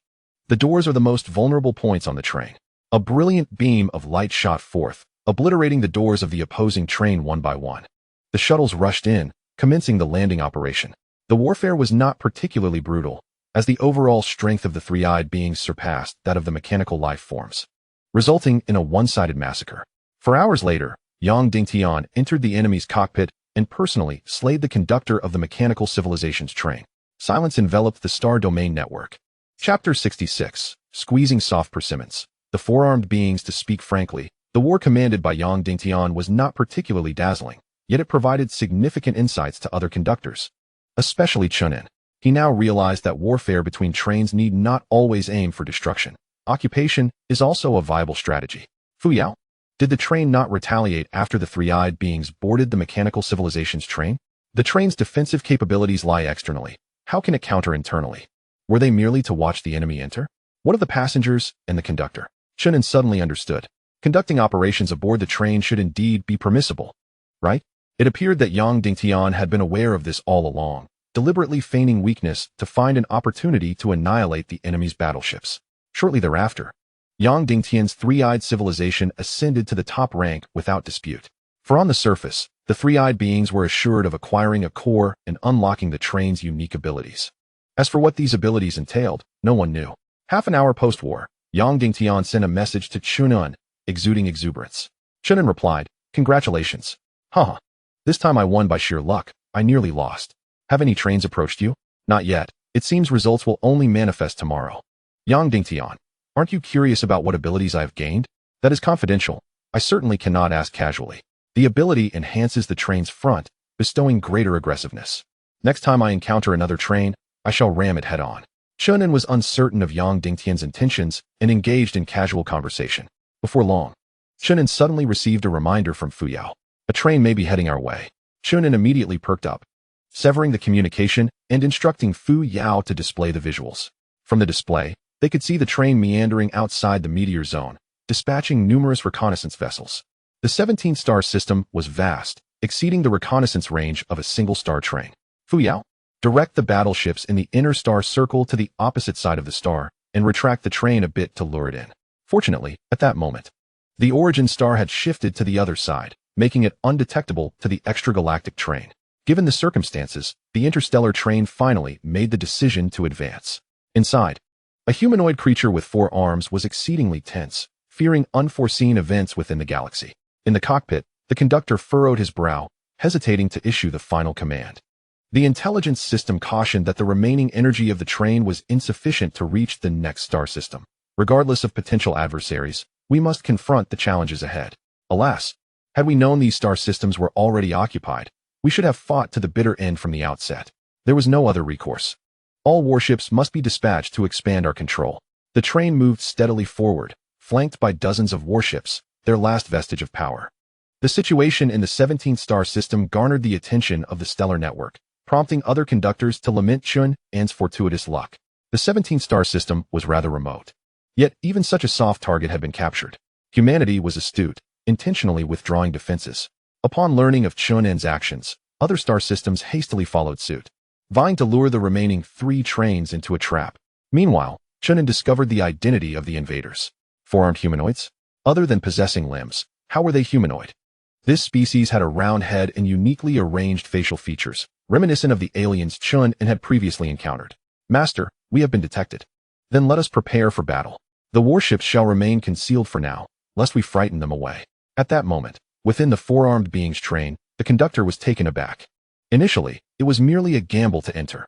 Who would have thought an actual train was present? The intelligence system reported, "No traces of warships detected. They may be in a situation similar to ours." As a competent intelligence system, it provided numerous hypotheses, yet the conductor prioritized this singular one. Indeed, they must have engaged in combat with other trains, resulting in their diminished defensive capabilities. The train surged forward, ready to engulf the adversary. As the 4-armed being's train entered the inner star ring, the stellar network lost visual contact. "Master, shall we employ the extraordinary orbital cannon to annihilate the enemy train?" "Not necessary. The 4-armed beings also seem to operate in fleet formation, and the passengers aboard should be few. We shall seek an opportunity to attempt a boarding operation. The extraordinary orbital cannon has its own drawbacks. After a single discharge, it overheats and requires a lengthy cooldown period. If the enemy consists of multiple trains, a boarding operation is inevitable." Seizing this opportunity, Chen An decided to conduct an experiment. The soldiers for this boarding operation would consist of 200,000 robots, swiftly gathering to prepare for combat. The surrounding warships could emerge, encircling the train. Their objective was to obliterate the external laser cannons and railguns of the train. As warfare escalated, the advantages and disadvantages of trains were continuously assessed. A critical flaw of the train was its unprotected external firepower systems. The laser cannons were exposed, as were the electromagnetic railguns. Once the warships encircled the train, a concentrated barrage on its firepower systems would leave the train with no option but to flee. At this juncture, Chen An merely needed to advance his own train to initiate the interception and commence the boarding operation. This was a daring method of combat, the most conventional approach. As the command was issued, Chen An's fleet revealed its prowess, surrounding the enemy train from both flanks. The four-armed train captain, realizing the impending danger, immediately sought to retreat. The intelligent corps warned of insufficient energy, stating that retreat would lead to certain demise. What to do? The only option was to charge the enemy train, risking everything. As Chen An observed the four-armed train barreling towards him, he discerned their intent. No matter, he thought, let them approach. The fleet swiftly positioned itself for a direct assault on the train. The timing of the strike was crucial. Fuyao precisely calculated the attack distance and opened fire the moment the enemy train drew near. The railguns and laser cannons, fully charged, unleashed a barrage that etched thousands of luminous trails across the starry expanse. The adversary's intelligent core was evidently lagging behind, still only halfway through its charging cycle. This is bad, it warned. The train is about to reposition. The train barely managed to shift, but the battleships left behind were too sluggish, erupting into a dazzling display of fireworks amidst the myriad beams of energy. Counterattack. I demand a counterattack. The four-armed captain's face flushed with rage as he ordered all firepower to be unleashed upon Chen An's train. Yet, Chen An's train was no mere target. Under Fuyao's deft control, it effortlessly evaded the onslaught. The enemy train is now within our fleet's firing range. Shall we engage? Fire at will, obliterate their firepower. Though no sound was heard, nearly 200 battleships simultaneously opened fire, directing an array of beams and particle streams at the four-armed train. The assault was not aimed at the train's body, but specifically targeted the laser and rail cannons. The spectacle was magnificent. The laser cannons on the train side erupted in explosions, while the rail cannons atop were systematically dismantled, leaving it devoid of any means to retaliate. Inside the four-armed captain's cockpit, despair washed over him as he gasped in disbelief. The intelligent core declared, only one option remains. Accelerate the train to maximum speed and deplete remaining energy to enter the star's core, the fastest way to replenish power. However, just as the captain prepared to take this desperate gamble, Chen An's train collided head-on. What does the enemy intend to do? Chapter 67, New Ability. Extraordinary Electromagnetic Shield. Chen An emulated Yang Ding Tian's method, forcibly halting the energy-depleted four-armed train. The two trains collided without sustaining external damage.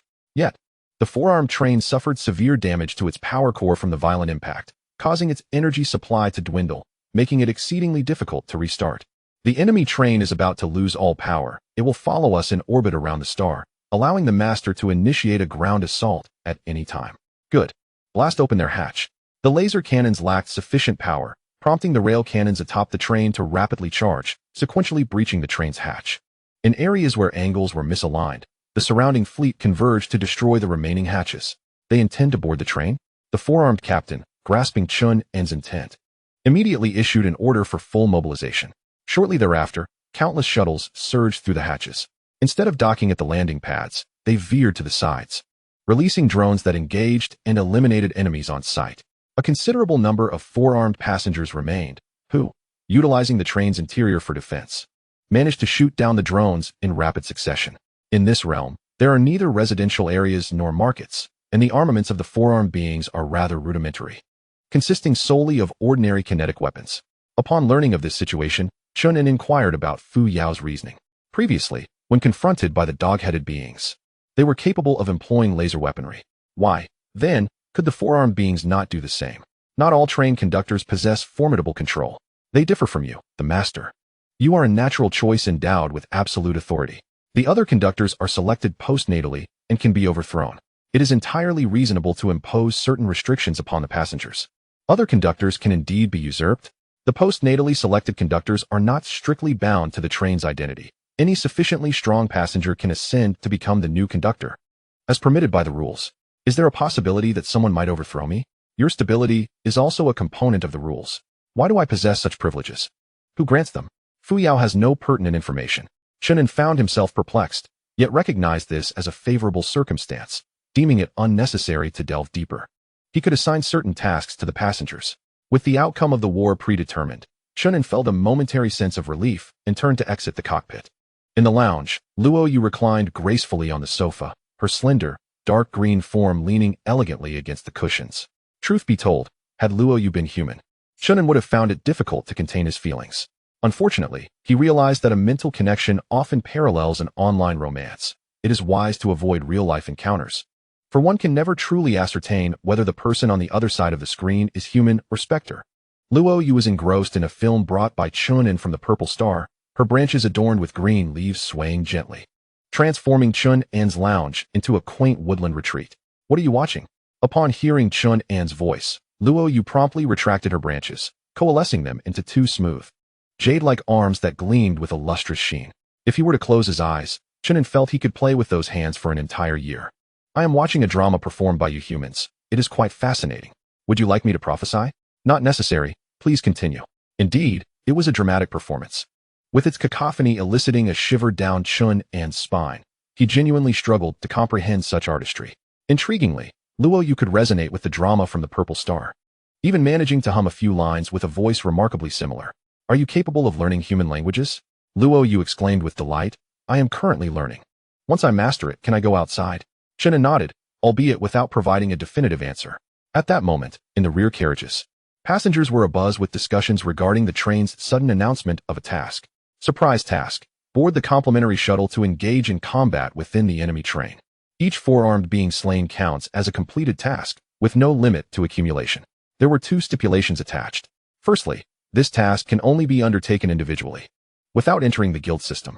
Secondly, this task is exclusively available to those of triple extraordinary rank. Debate regarding the task erupted fervently, yet the number of passengers capable of accepting it was limited. Many guild leaders were currently hunting on the origin star, and upon learning of the task, found themselves in a quandary. The origin star was somewhat distant from the train, and returning via spacecraft would likely require at least an hour. Thus, several guild leaders communicated their feedback to Chen An via their wristwatches. Chen An replied, those who cannot return should refrain from doing so for the time being. I do not require them to be present. This is merely an opportunity for training. After providing the information, Chen An, having allowed himself a brief respite of half an hour, returned to the cockpit to assess the progress of the conflict. As he anticipated, the four-armed beings posed little threat. Under the relentless onslaught of the robots, they were suffering considerable casualties. The question lingered. Could the production rate of the robots keep pace with their consumption? The four-armed beings exhibited limited resistance, and the robots could be replenished promptly. Excellent, he thought. We shall intensify our offensive. After all, the robots can be manufactured at will with minimal expenditure. Additionally, he resolved to augment the number of production lines. The passengers were currently of little use, and for the foreseeable future, the robots would be essential to sustain the war effort. The new production lines were swiftly integrated into the manufacturing sequence. Chen An, feeling a sense of satisfaction, activated the screen to continue monitoring the battle. As he observed the harrowing scenes unfolding within the train, he steeled his heart. Death was merely a part of war.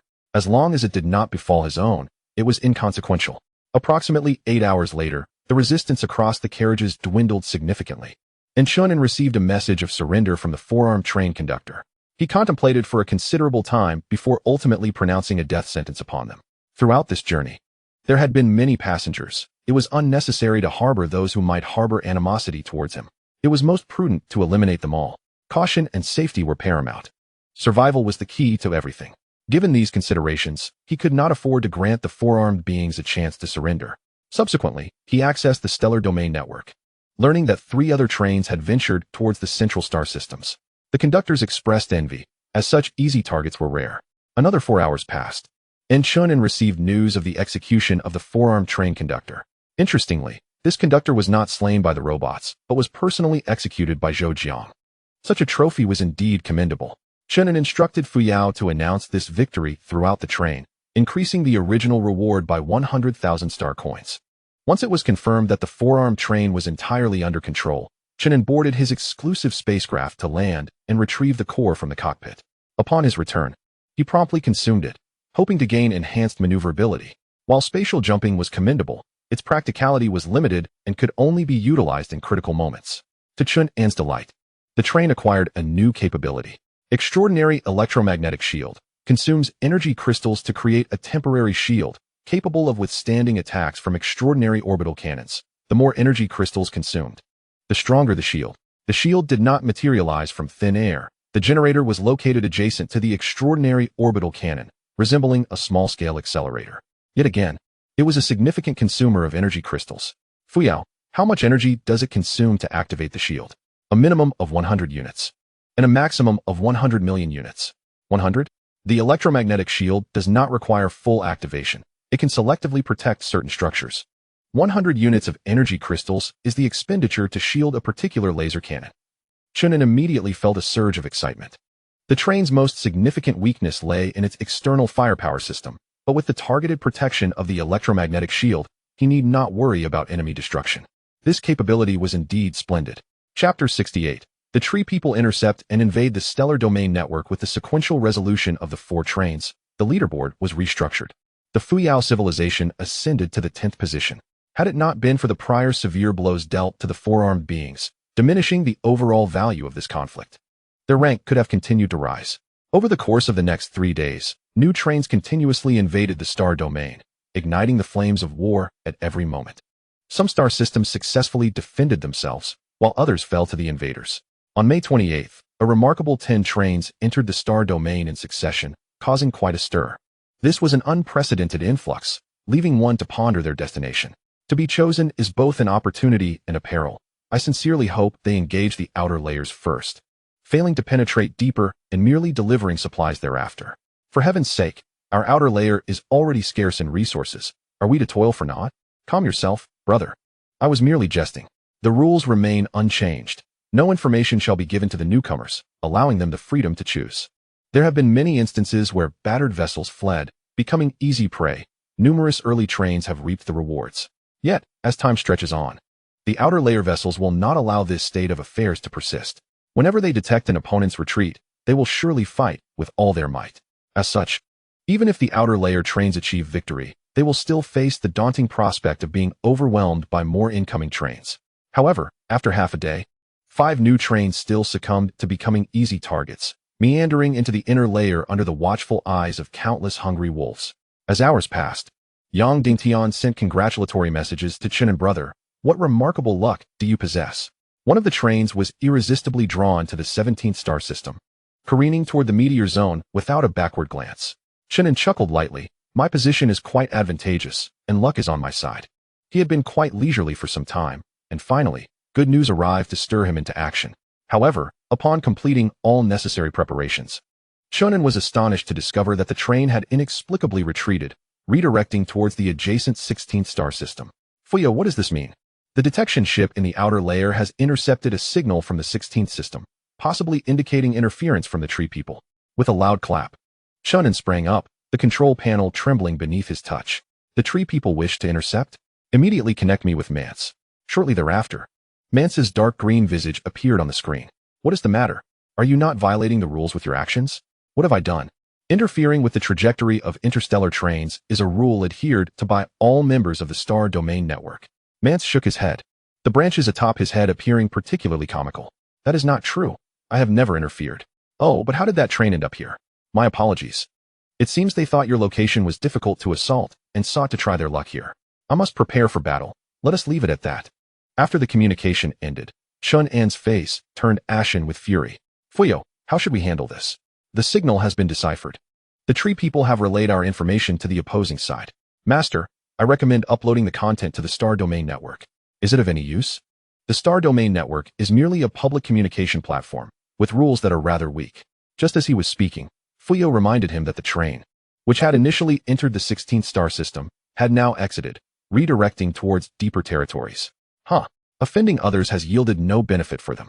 Master, through my extensive research, I have discovered that the Tree People have formed an alliance with the Ling Shua civilization and 4 other trains. Mance's audacity to intercept may indicate interference from the Ling Shua civilization, which does not wish for us to acquire more core resources. How did you obtain this information? Quietly entering the back end of the Star Domain Network, then quietly emerging, the voice, distinctly that of a mature woman, carried an unexpected charm. Chen An's irritation subsided slightly as he inquired, can you infiltrate the Star Domain Network? To what extent? I can seize control of the network at any time, though it may be reclaimed by the Ling Shua civilization. Should you require any operations, please do not hesitate to command. Chen An indeed had thoughts brewing, yet he chose to observe the situation before acting. Ultimately, the train that had wandered through numerous star systems was consumed by the auto-civilization of Zone 7. Brother, what happened? Did the train escape? Chen An explained the circumstances, inciting a furious outburst from Yang Dingtian. I knew the Ling Shua people were nefarious. Brother, shall we join forces to eliminate those cursed tree beings? Chen An replied, you are in Zone 5. Any movement may provoke the Ling Shua. There's no need to rush. It's merely a core, and they will ultimately return it. Yang Dingtian said, if there's anything you need, do not hesitate to ask. I will assist as much as I can.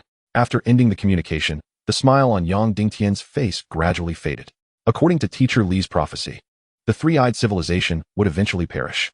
Yet, he remained unconvinced. The three-eyed people had endured countless hardships and would never yield. Chen An was a pivotal figure in this leap point. Aligning with him was undoubtedly wise. With a few sighs, Yang Dingtian returned to the resting area, his steps hurried. In the resting area's bedroom, an elderly man, resembling decayed wood, lay on the bed, appearing as though he could depart this world at any moment. Surrounding the bed was an abundance of energy crystals, yet the old man's frail body absorbed them at an agonizingly slow pace. Upon seeing Yang Dingtian's arrival, the elder cautioned, one must not force matters. Chen An is exceedingly cautious and will not easily accept help from outsiders. Teacher, you must not attempt any more prophecies. Please rest well. I will continue seeking ways to prolong your life. The old man's lips tightened slightly, deep wrinkles etching his face like ravines. I have at most 3 months left. I can only assist you with one more prophecy. Chen An's train also has a seer aboard. I cannot predict their future movements with precision. You must discern it yourself. Prophets can interfere with one another. In the presence of Luo, you left the elder with only vague information. Yang Dingtian spoke somberly. We were able to safely arrive at the leap point from the Divine Eye Star, thanks to your assistance, teacher. Without you, alas. Each ascension grants a century to one's lifespan. Teacher, you still have a chance. Do not give up. Yang Dingtian turned to leave. Within Chen An's train, Luo, you conveyed unusual information. Did you mention that not long ago, someone was predicting our train? Luo Yu, reclining on the sofa with her emerald legs draped across Chen An's waist, exuded an alluring grace. It appeared to be the three-eyed people. But due to the interference among seers, I could only gather indistinct information. Chen An, do you need me to reverse the prophecy? Since interference occurs, it would be futile to expend life. The other party seems quite weak. They likely won't last long. Hee, you humans are so fragile. A few prophecies, and your lifespan diminishes. Chen An rolled his eyes at her. Your lifespan seems quite extensive. Help me predict the situation of the train 5 days hence. I only need to know the basic conditions of the train, no need for extended prophecies. Just 5 days later? What about the intervening days? Yes, only the 5th day? Luo Yu immediately extended numerous tendrils, pressing them against the train. Not long after, she received the results. The train was remarkably secure, with structures resembling balconies added to either side, the purpose of which eluded her understanding. Chen An wore a beaming smile. Contemplating that it appeared she would acquire another core within 5 days. Following this, a tranquil 4 days ensued, during which 15 new trains hastily entered the star domain. The situation mirrored the past, with the majority of the trains becoming easy targets, their fates seemingly predetermined, whether it was the influence of metaphysics or merely a fortuitous location. Another train arrived at number 17. This train was severely damaged, with its laser cannons on both sides largely destroyed. However, it ultimately did not penetrate the star system, but instead diverted towards number 16. Upon hearing this news, Chen An felt no anger. Rather, she smiled. Chapter 69. The weak have no right to speak, and the dead, even less within the inner circle of the 16th star system. The Tree People's train was engaged in a fierce exchange with the enemy. Battleships from both sides unleashed a barrage of cannon fire, resulting in a scene of utter devastation. In the cockpit, Mance was exceedingly pleased with the current state of affairs. The enemy had chosen to fight to the bitter end, which was advantageous for her. As long as the core was secured, the train would gain unique abilities, rendering them invulnerable. As for the criticisms from the Fuyao people, they were of no concern.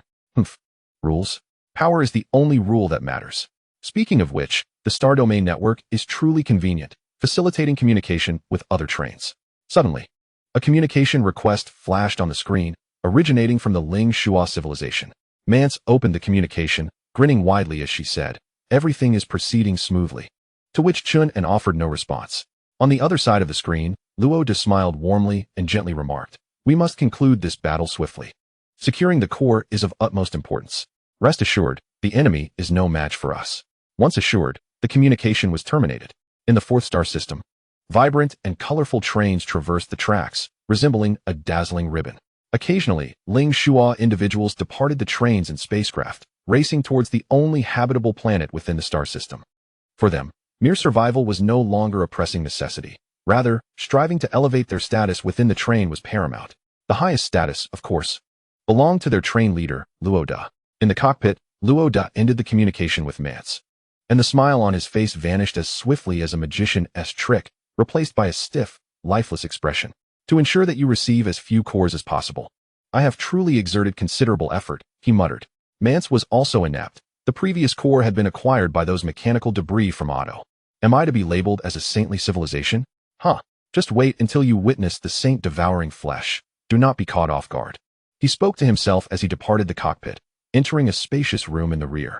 Within the room stood a mound of flesh, atop which sat a smooth, bald head, surrounded by countless streams of colorful light shimmering brilliantly, confirming the impossibility of obtaining information from the inner circle of the 17th star system. The eyes on the head opened, emitting two beams of red light that projected an image of the 17th star system onto the wall 5 meters away. He opened his mouth and spoke in a slow tone. The intellectual core of the Fuyao civilization is quite exceptional. They have constructed a formidable internal network utilizing the warships scattered about, and even I cannot breach it. Luo Da expressed surprise. You are a mental manipulator, capable of infiltrating other trains. Is it true that even Chen An's internal network is beyond your reach? I refrained from employing overly aggressive measures, fearing that it might attract the attention of the opposing intelligence. Luo Da remarked, your caution is commendable. At this stage, we must not let them realize that the star domain network is, in fact, a surveillance network. By incorporating all trains into our monitoring system, we shall secure an invulnerable position. He subsequently inquired about the physical condition of the telekinetic, then turned to depart. In truth, the telekinetic had recently uncovered a troubling issue. Certain information from the star domain network appeared anomalous. However, due to the irregular stellar activities across various star systems, which had previously led to numerous anomalies, the telekinetic did not pay it much heed. The term telekinetic was unfamiliar to Chen An. The telekinetic is a special extraordinary being capable of transforming trains into the core of a network, expanding outward to gather more information, while utilizing their abilities. Telekinetics are immobile and must continuously consume energy crystals. If we were to possess a telekinetic, our reconnaissance capabilities would be significantly enhanced. Now it became clear why Luo Da was so eager. He sought to integrate all trains into his star domain network for real-time surveillance. Are you certain we have temporarily seized control? I have created an illusion for the telekinetic. His current level is low, making him easily susceptible to my manipulation. But the effect will last no longer than 3 hours. 3 hours is ample time. Immediately remove the plant-based civilization from the star domain network. Removal successful. The plant-based civilization is no longer a member of the star domain network. Chen An instructed, now completely shield the visuals from sectors 16 and 17. Shielding successful. With numerous star systems and countless war visuals, abruptly closing the views of 2 star systems would hardly raise suspicion. Let the train set forth. Let's surprise Mance. Since they choose to disregard the rules, they cannot blame me for being ruthless. The weak possess no right to speak, and the dead have even less. The war in Sector 16 was nearing its conclusion, with the tree men holding an absolute advantage. Mance entirely disregarded the enemy's surrender requests. Apologies, but I am far more intrigued by your core. Once the remaining strongholds were neutralized, Mance employed the tactics developed by the three-eyed beings and directly rammed the train into the enemy, preventing any chance of escape. Subsequently, the tree men, aboard shuttles, surged into the enemy's trains, officially commencing the landing operation. The enemy, resembling humanoid beings, appeared frail and were no match for the towering tree men. Thus, the conflict unfolded as a relentless onslaught, leaving the humanoids with little capacity for resistance. Haha, annihilate them all, leave none behind. Mance was exhilarated, eagerly preparing the ship, ready to claim the core. With the core in her possession, she could stand tall, free from the fear of oppression by powerful neighbors. However, just as the ship was about to depart, the intelligence unit issued an urgent alert. We have detected a Fuyao civilization train, nearly 80 million kilometers away. Mance felt as if doused with cold water, incredulously asking, why was this not detected earlier? They infiltrated from the stellar surface and evaded all our reconnaissance vessels through unknown means. Although sectors 16 and 17 were adjacent, a considerable void separated them, with reconnaissance vessels patrolling the area. Logically, when Chen An's train departed from Sector 17, they should have been immediately detected. In moments of uncertainty, the intelligent brain identified the issue and provided an explanation. They were unaware of the means by which our reconnaissance ships had been infiltrated. If the green bark could be likened to a scalp, Mance felt a shiver run through her. Was it possible to regain control? The intelligent brain responded. The control of the reconnaissance ships is of little consequence. We must discern their intentions. Mance retorted with bitterness. Is there any need for inquiry? It is undoubtedly a desperate act. The trains and warships pivoted to engage the enemy. After all, we possess the advantage of our home ground. And perhaps we could seize 2 cores. The mere thought of the advantages brought by these cores sent Mance into a fervor, her entire being trembling with excitement. However, when Chen An's train reached a position 30 million kilometers away, it unexpectedly halted. This distance lay beyond the normal range of attack. Beep, beep, beep. Mance received a communication request. Chen An, my apologies, I merely wished to take a stroll, and who would have thought I would arrive at your doorstep? A guest is always welcome, is it not? Mance, of course, you are welcome. Yet, I am more curious about how you managed to control my reconnaissance ships. Chen An, it is quite simple. First, I took control of the star domain network. Then through its upload channels, I seized control of the reconnaissance ships, ultimately rendering them all silent. Mance found this hard to believe. The star domain network was a creation of the Ling Shua civilization. How could it be commandeered by Chen An? She intended to contact Rhoda to inform him of the situation. However, Mance soon discovered that she could not log onto the network. When the 2 star systems were too distant, direct contact was impossible, necessitating the use of the star domain network. What could be the reason? The intelligent brain replied, we have been expelled from the star domain network, and a false perception has been created, leading me to believe we were still within it. What? The opponent managed to deceive you? Mance had always assumed that the intelligent brains aboard the various trains were quite similar, none superior to the others.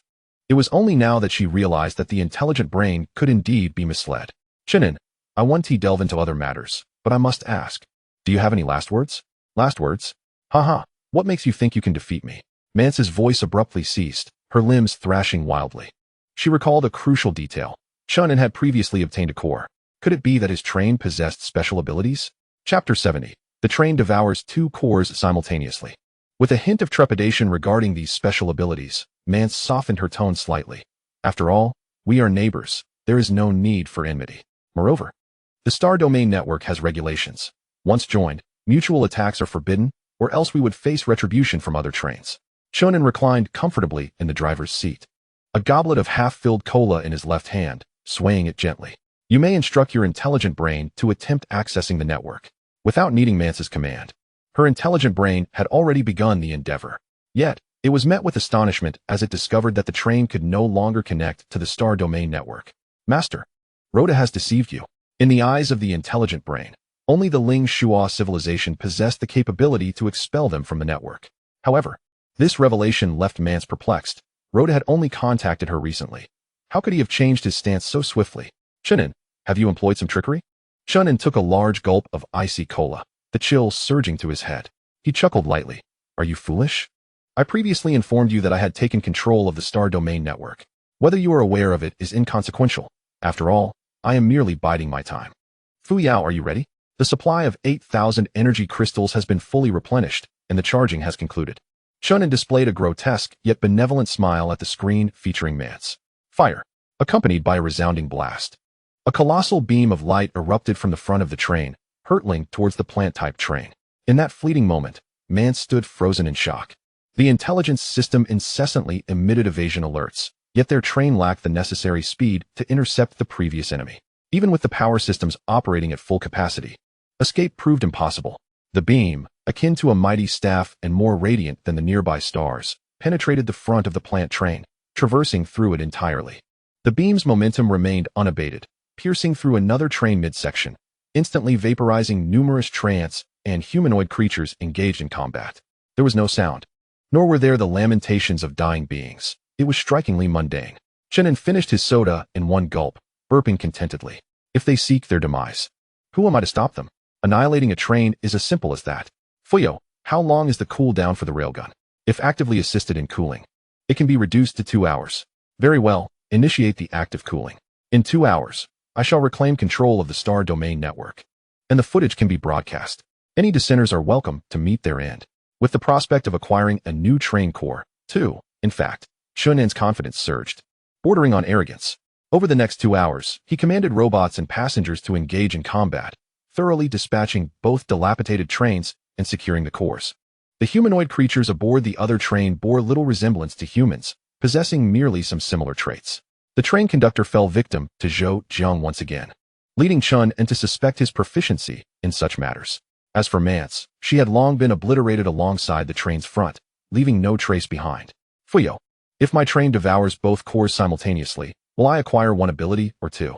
No matter how many cores are consumed at once, only one ability can be obtained.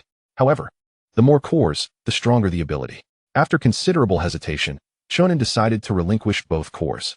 With the extraordinary railgun for offense, an electromagnetic shield for defense, and the capacity for spatial jumps, each a significant drain on energy crystals, he sought practicality over extravagance, opting to take a chance. Master, might it be possible that stronger abilities consume more energy crystals? Chen An replied with a frown, let us hope not. Otherwise, I shall confine you for half an hour.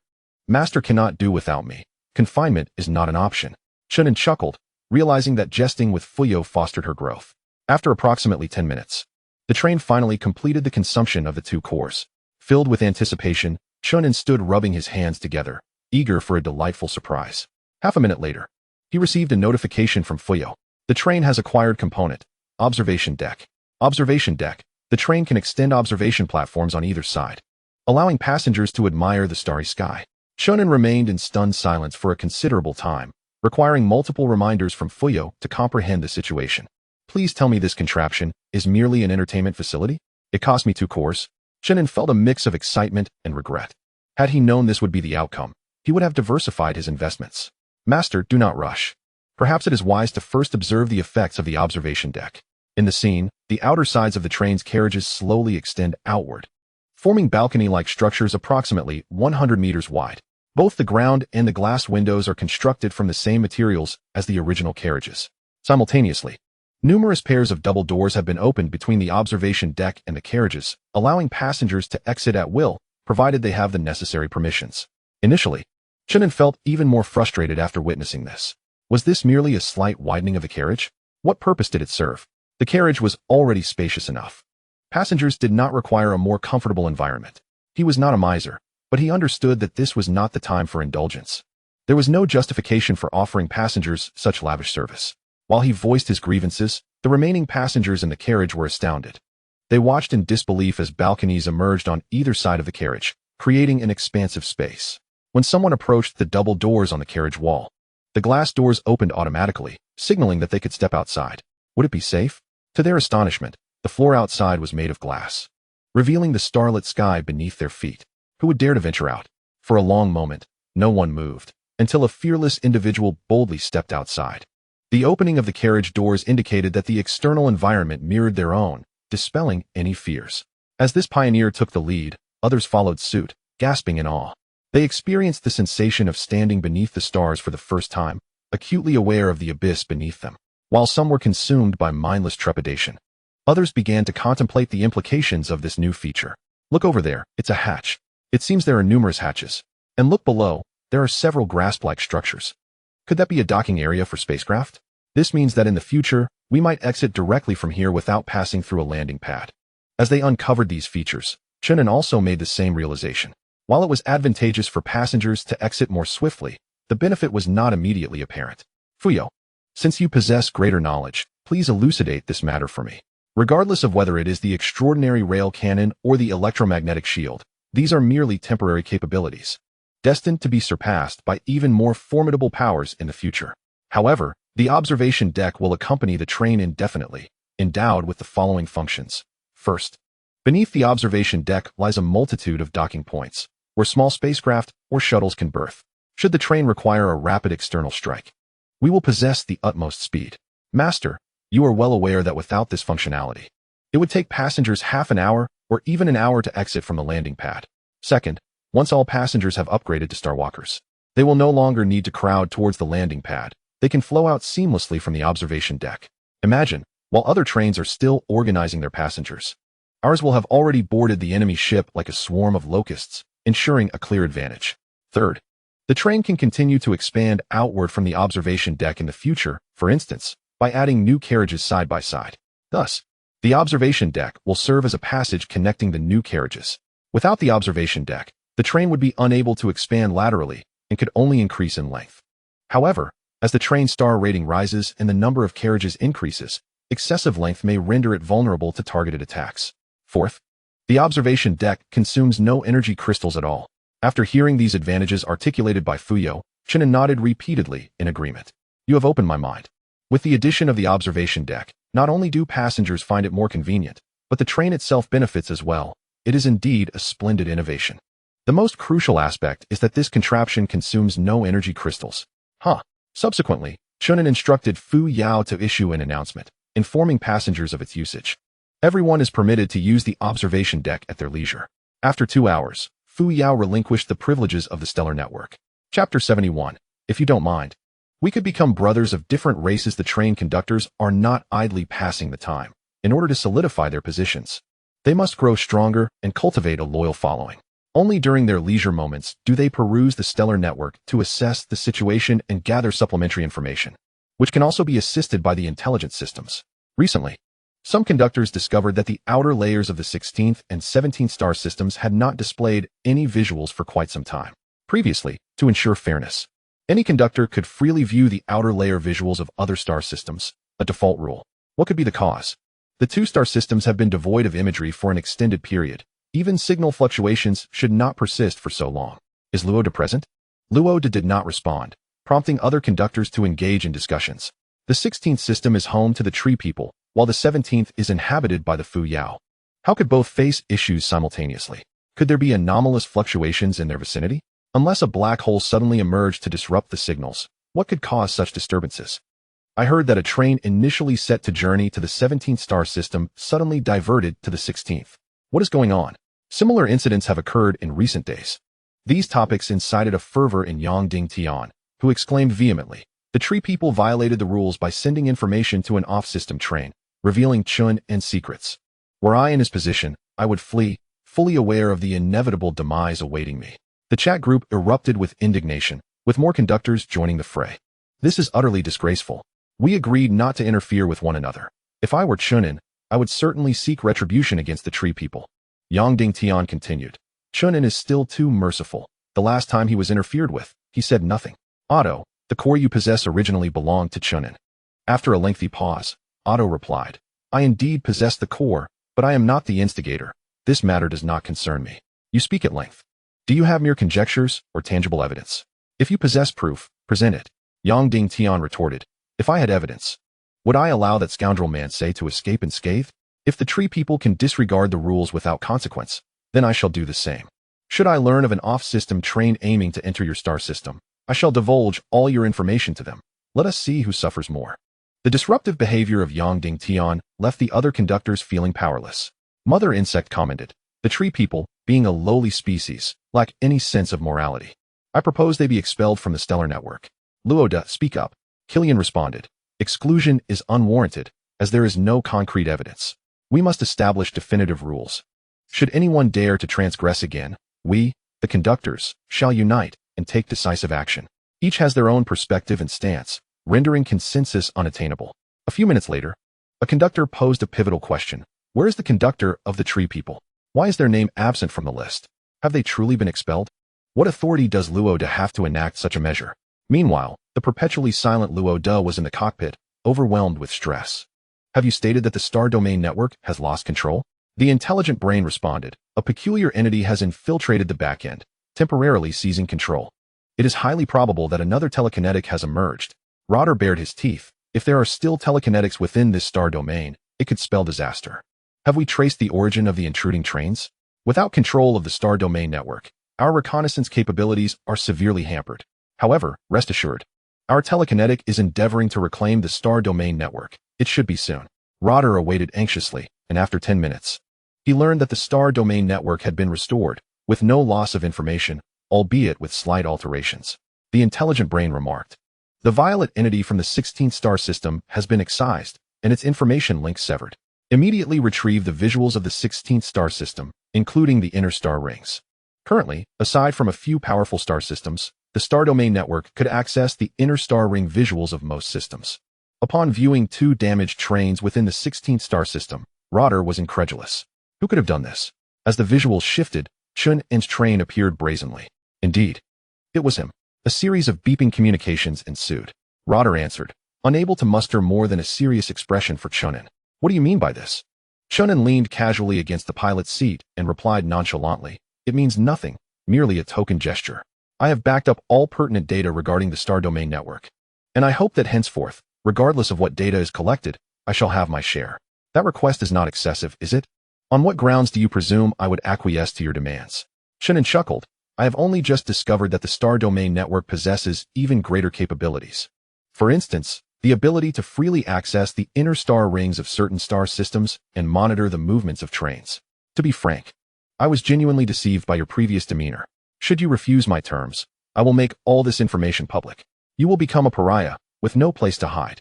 In that moment, Rotter felt a chill to his very core. He had once believed he could control everything, manipulating the train masters at will.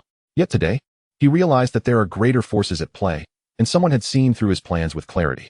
As a train master, Rotter composed himself and squinted, inquiring, "What level is your telekinetic?"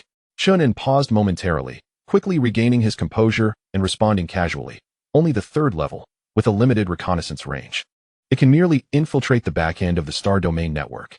To be honest, the fusion of telekinesis and network technology is a stroke of genius. I might even consider developing my own." Rotter pressed further. "Did you eliminate the violet entity?" "Not only was it eliminated, but its core has also been devoured. Initially, I intended to expose your plans to the public, but I have since changed my mind. I believe we could collaborate, don't you think?" Half an hour prior, Chen An had firmly regarded Rotter as an adversary, given Rotter's collusion with the violet entity against him. However, after spending considerable time in the position of trainmaster, Chen An began to adopt a perspective beyond the ordinary. He recognized that there are neither friends nor foes, only the alignment of interests. Chen An may possess little telekinetic ability, but he could feign otherwise, obtaining a wealth of information while allying with Rotter, delightfully. The two remained silent for a considerable time, until Rotter suddenly displayed a smile, reverting to his previously amiable demeanor. Chen An remarked, "Yes, that smile, now that is comforting. Luoda, I am willing to collaborate with you, even to form an alliance, so that we may jointly control the star domain network and share the benefits equally." Chen An interrupted, "I am not so greedy. All I require from you is information. The star domain network shall remain under your control. As for the benefits, whoever secures them shall retain them. There is no need for division." This statement relieved Luoda, and his smile grew increasingly genial. "In truth, rather than allying with a fool like Mansei, I have greater faith in you. Brother Chun, if you do not mind, we can become brothers of different races." Chen An was taken aback. Indeed, Luoda possessed a remarkable capacity for acceptance and adaptability. "Haha, I hope you will take care of me in the future, Brother Luo. By the way, how should we resolve the issue with Mansei? Although he breached the rules first, I have committed an act of invasion and fear it may provoke isolation from other trains. Luoda, rest assured, my brother, I have considerable experience in handling such matters. Leave it to me." The two exchanged knowing smiles, radiating warmth. Chapter 72. We, the Fuyao Civilization. Cherish peace. As the train leaders were astonished by the disappearance of Mansei, 2 decrypted signals appeared on the public screen, clearly displaying their content. The message served as a warning, informing others of Chen An's formidable strength and advising them to maintain their distance. Notice the sender of this information. It is the tree people. To whom was it sent? The recipients were 2 extraterritorial trains, easily identifiable through database comparisons. Both had been annihilated. The tree people sent Chen An's information to the incoming trains, a matter worth pondering. As discussions unfolded, the situation became exceedingly clear. The tree people had violated the rules of the star domain network. If the information is indeed authentic, the tree people's actions are exceedingly careless. An announcement from the star domain network cannot be false, can it? And what of Luoda? He may not speak, but he must at least make his presence known. Luoda came online and explained the circumstances surrounding the tree people's violations in a relatively mild tone, secretly sending information to incoming trains, thereby undermining the interests of intrasystem trains, is an exceedingly vile act. If such behavior were commonplace, we would have no opportunity for peaceful development and would instead resort to mutual warfare. Yangding Tian, what is your perspective? Yangding Tian, were I in such a situation, I would immediately resort to warfare. There is nothing left to discuss. Otto, what do you think? Otto, although I have benefited, I do not endorse such practices. We must remain clear about our objectives. Traversing the jump point is paramount, and there is no need for reckless conflict. Those who violate the rules are merely sowing chaos, and it is entirely reasonable to expel such civilizations from the star domain network. Luoda is right. At that moment, no one could contradict him, for the issue at hand was of grave personal interest. Previously, Yangding Tian had warned that anyone causing disruption would result in interference for all trains, leading to tremendous losses. Therefore, the customary rules must be adhered to, lest one become a public enemy. Once the discussion concluded, Luoda asked. How shall we deal with the tree people who have violated the rules? Mother Bug, since they have already been expelled from the Star Domain Network. They must be eradicated. I can take care of that. Killian, I will bear witness. Otto, I previously received a core without merit. I shall forego it this time and suggest it be awarded to Chen An as compensation. And what of Chen An? A notification appeared on the public screen indicating that Chen An had come online. Chen An, quite the lively discussion. What are you all deliberating? Yang Dingtian explained the reasons, his indignation palpable. In truth, Chen An often finds himself perplexed, unable to discern the true intentions of this individual. Once, a prophecy foretold an adversarial relationship, yet now this entity exhibits an excessive kindness towards him. It appears that the so-called tree people have been vanquished by my hand, eliminating any need for concern. Loda, I have transmitted portions of the footage. Feel free to peruse it. It is unfeasible to reveal the inner circle directly, as we are all aware that the Star Domain Network lacks the requisite permissions. Subsequently, I displayed numerous images of the wreckage of tree people trains on the public screen, eliciting a frenzy of commentary from Chen An. I had long since perceived these tree people as nefarious beings, consistently plotting against my modest possessions. The last time, they frightened away my guests, and I tolerated it, for we, the Fuyao civilization, cherish peace. However, when they instigated trouble once more, I could no longer remain passive. I pursued them relentlessly, ultimately finding myself inexplicably at their ancestral home. To be candid, I harbor no interest in assaulting the tree people, nor do I have any fondness for the core of their trains. One is sufficient. The remainder ought to be left for you. Alas, that scoundrel Mance opened fire on me without justification, prompting me to extinguish her life. Do any among you harbor doubts? As I uttered this final statement, Chen An's tone shifted from playful to frigid, imbued with a chilling severity. Following his words, an eerie silence enveloped the chat group. Chen An continued, acknowledging his misstep, conceding that he had acted too harshly. Henceforth, let us evenly distribute the resources of the 16th star system. His words bore significant weight. And the Mantis Man Vander exclaimed, the visuals vanished merely 3 hours ago.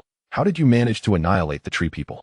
Thus far, even the swiftest of civilizational wars necessitate over 10 hours. 3 hours is utterly implausible. Chen An replied, perhaps the tree people were simply weak. My mere attempt at attack led to their collapse. It seemed that many remained skeptical. Thus, he proposed, for those who doubt, feel free to visit the 16th star domain and experience the tree people's plight firsthand. With the matter laid bare, comprehension was imminent. Yang Dingtian was the first to assert, the tree people deserve their demise. Chen An acted rightly. If they can be obliterated in 3 hours, there must be a special weapon involved. Loda stated, since Chen An can resolve this issue independently, our intervention is unnecessary. As for the resources of the 16th star system, I shall forego my share, as my 4th star system is already overflowing. Those who dared to claim a portion of the resources promptly withdrew, allowing Chen An to undertake the extraction alone. Some of the outer circle train leaders expressed their grievances, reproaching Chen An for not informing others prior to taking action. Chen An feigned ignorance, exiting the Star Domain Network to attend to his own affairs. The 17th remained inactive, while full efforts were directed towards the 16th, focusing on energy crystals and special minerals. Once the extraction reaches a satisfactory level, we shall vacate the space for other trains, as we cannot defend 2 star systems simultaneously. Fuyao, how many energy crystals were procured from those 2 trains? 50 million units in total, Chen An replied. Utterly disappointing. I had anticipated over 100 million. The tree people consume energy crystals at an alarming rate. Of the 50 million, 30 million belonged to another train. Regrettably, they lacked extraordinary weaponry, possessing energy crystals yet unable to utilize them. Let this suffice. For the time being, none shall dare to provoke me. I will diligently gather information from the Star Domain Network daily, particularly regarding the three-eyed people, as I am eager to discern Yang Dingtian's true intentions. 3 days later, Chen An withdrew from the 17th, while the newly arrived Bluebird people occupied the 16th. Upon witnessing the extensive traces of mining throughout the galaxy, the Bluebird people were left in a state of bewilderment. It was only upon entering the Star Domain Network that the reason became apparent. The train conductor of the Bluebird people dared not voice any complaints, hastily presenting gifts to Chen An to avoid meeting the same fate as the tree people. For the subsequent half-month, Chen An was largely unoccupied, and the Star Domain experienced a relative calm, with the influx of trains gradually diminishing, making it difficult to spot even one for several days. On July 3rd, a minor issue arose. The crystal insect civilization announced a shortage of energy crystals, facing a racial crisis, and sought to borrow 3 billion energy crystals from the neighboring mantis civilization.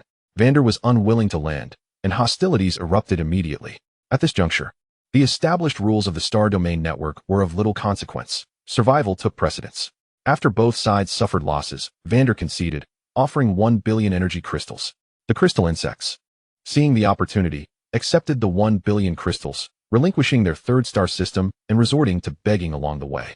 Regardless of whether it was the Ling Shua civilization or the Three-Eyed civilization, the crystal insects showed no hesitation. If energy crystals were not forthcoming, they would resort to war, willing to perish together if necessary. Although discontent lingered, there was no need to engage in a deadly struggle with these insects, and with grim faces, they surrendered the energy crystals. Interestingly, the crystal insects deliberately avoided the 17th star system. Chen An initiated communication. Why do you not ask me? Do you disregard my presence? The mother insect was taken aback by the audacity of such a human, approaching to be robbed. I have no need for what is yours, unless you disclose the weapon used against the tree people. Chen An smiled faintly and ended the communication. Even insects, after all, feared the might of authority. At this moment, the leaderboard displayed the Fuyao civilization in the top position. For half a month, the crystal insect civilization had plundered all civilizations except Fuyao, amassing energy crystals that even Chen An found enviable.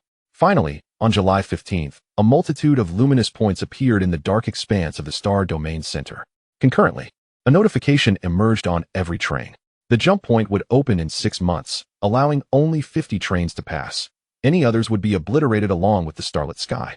Chapter 73, Fragments of Civilization, Exploration Quest. The source of this information was unknown, yet its content instilled anxiety in all train conductors. None had anticipated that the jump point would impose such a restriction on the number of passes, and certainly not one that allowed less than half. Chen An remarked, according to the current rankings, we should be able to pass. Yet, rankings are ephemeral. No one knows what will transpire over the next 6 months. Fuyao, what do you suggest we do? In the final month, chaos will inevitably ensue until only 50 trains remain. Therefore, we must strengthen ourselves by any means necessary. The current circumstances afford us significant advantages. After all, any civilization with a modicum of intelligence will refrain from vying for slots at our expense. In contrast to the tension felt by other conductors, Chen An found himself considerably more at ease. He promptly accessed the Star Domain Network to observe the reactions of his fellow conductors. As anticipated, most were venting frustrations or hurling insults, expressing outrage at the newly imposed regulations. The limitation to 50 trains meant that 76 would face annihilation. Given the current standings and star system order, it was evident who would secure passage. This statement incited contention, prompting those in higher rankings to hastily retort that those in the lead were not guaranteed passage. All had a chance. In my view, the top 10 rankings are largely indisputable, particularly the first place held by the Fuyao civilization. Chen An remarked that ranks are mere illusions. What truly matters is overall strength. Is Luo present? May I inquire if there is any additional information regarding the dark regions of the Star Domain Center? The train's reconnaissance capabilities cannot extend into the dark areas. Yet the Star Domain Network can. Although Chen An was aware of what lay within, he feigned ignorance. Shortly thereafter, a visual representation of the dark region appeared on the public screen, showcasing a multitude of flickering lights. As the image unfolded, these lights grew increasingly distinct, revealing their contents: cities, towering peaks, and fragments of planets, some even larger than the cities themselves. Luo reported. Preliminary scans indicate that the dark region harbors a plethora of remnants from civilizations, likely originating from those that have been annihilated. This revelation sparked fervent discussions among the train leaders, even prompting those typically reticent to speak up. It appears that the rules encourage us to harness these resources for growth, subsequently vying for the opportunity to leap through the jump points. Given that the remnants of civilizations have manifested near the jump points, they must hold some significance. However, one must not overlook the potential dangers. I suspect there will be numerous threats. The discussions on the Star Domain Network yielded no conclusions, and the participants dispersed in silence, an undercurrent of tension palpable among them. In reality, nearly all the train leaders were discreetly issuing orders to dispatch warships for reconnaissance. Chen An sent forth 2 destroyers, racing towards the target area. After 10 hours, the destroyers finally reached the nearest fragment. The transmitted visuals revealed a remarkably futuristic city encased within a light shield. Its structures askew, reminiscent of devastation wrought by a tremendous earthquake. Let us investigate further, Chen An suggested. However, to his surprise, the light shield obstructed the entry of the warships. Similar situations unfolded elsewhere, reigniting a flurry of activity on the Star Domain Network. Why can we not enter? Are there specific conditions we must meet? Speculating, Chen An proposed that the warships, being too large, might shatter the light shield, thereby encountering repulsion. This theory held merit, prompting him to dispatch a shuttle, which indeed managed to penetrate the light shield. Simultaneously, shuttles from other civilizations arrived at the site, each conducting their reconnaissance independently. As the shuttles maneuvered, beams of light suddenly erupted from the ground, dazzling and annihilating all the shuttles in their path. Chen An, losing the internal visuals, furrowed his brow. He accessed the star domain network, observing many train leaders expressing their concerns. The place I visited was a desolate plain, devoid of resources, and my shuttle was obliterated by an unknown force. Mine too has vanished, seemingly due to some formidable, transcendent entity. The level of that star beast's corpse is not trivial. My shuttle lost signal the moment it entered, plummeting directly. Ladies and gentlemen, I believe I have discerned certain rules. When other shuttles were destroyed, mine remained unscathed because it was piloted by a transcendent. It appears that only transcendent beings are permitted entry into the remnants of civilizations. This revelation garnered widespread attention, prompting the train leaders to conduct tests. Chen An found himself unable to test, as his destroyers were manned entirely by robots. He attempted to send a robot inside for examination, yet it too was destroyed. Fuyao, the Auto civilization, and the crystal insect civilization are all mechanical life forms. Why are they able to enter? Robots and mechanical beings are fundamentally distinct entities. They have been voraciously consuming energy crystals and have long ascended to the realm of extraordinary mechanical life. Well, I shall observe for a while longer. The other train conductors have indeed garnered more information, though they may not be inclined to share it on the star domain network. However, Chen An can exploit the star domain network to infiltrate their vessels and illicitly procure the information. Fragments of extraordinary civilizations coexist alongside remnants of technological societies.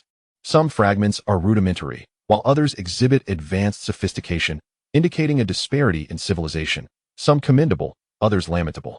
These fragments may originate from obliterated planets. Could there be shards from the purple star? Perhaps they hold the key to elevating the train's star rank.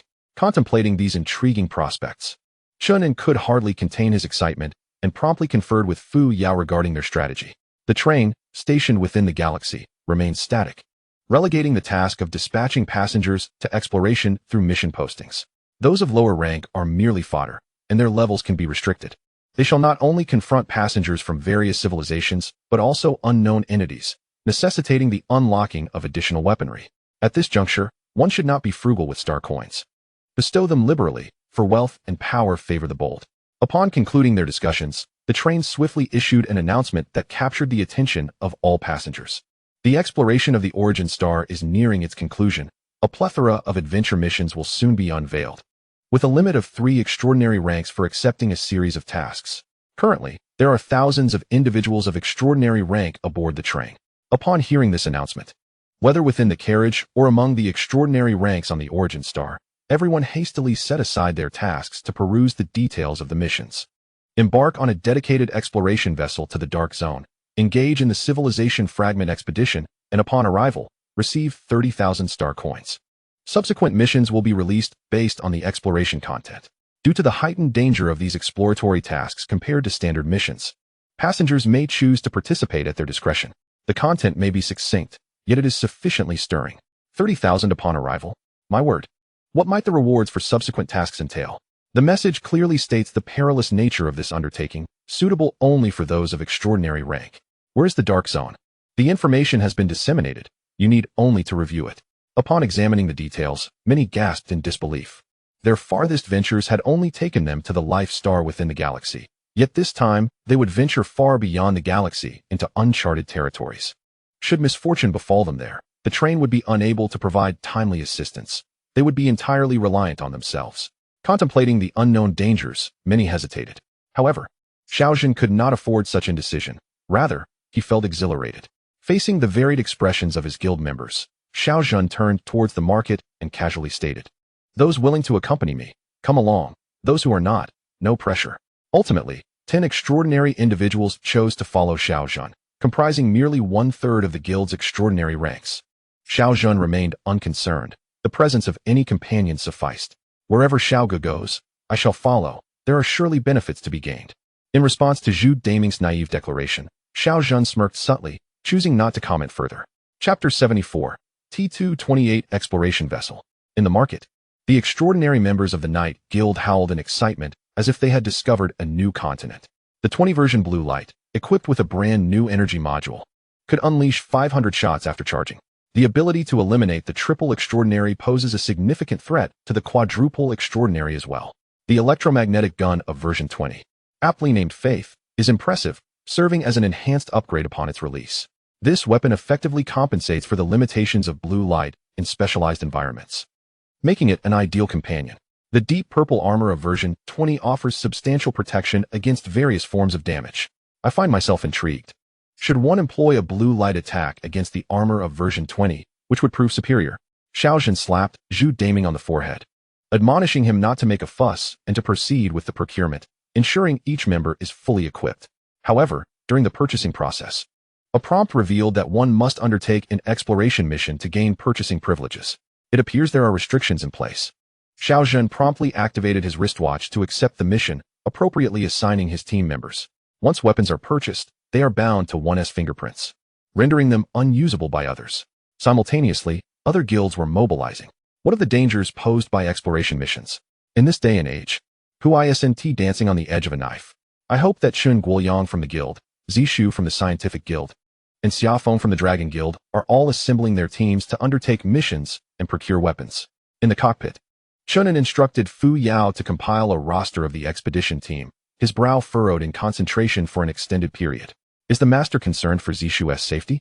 Our relationship is unique. It's only reasonable to worry a bit. I assent it.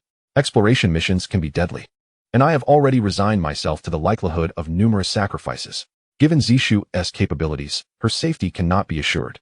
Yet, she leads her own guild, and I have never treated her as a caged bird. Fuyao, I need your counsel. I'm afraid I cannot offer any advice. Suddenly, a communication alert sounded. It was a message from Zishu. Chen An, are you going? Chen An replied, I want to be going for now. Phew, then I can breathe easy. Your guild is too small. It would be perilous to venture there. Chen An inquired, are you going? Of course I am. I have a large guild to support. I must take risks. Chen An countered, you could choose not to go. Perhaps I could provide for you. In that moment, Chen An felt an impulse to reveal his true identity. Bringing Zishu to his side might add some excitement to his life. However, the issue remained that Zishu, by nature, would never wish to cling to him. She yearned to forge her own path and achieve her own successes. Should he reveal himself, their relationship could very well become estranged. In response to Chen An's words, Zishu laughed heartily. You're becoming quite the jokester. Does the Homeworld Guild have sufficient funds? If not, I can lend you some. I currently have quite a bit of private savings. Beware, I might empty your pockets. Chen An quipped, deliberately feigning menace before abruptly ending the communication.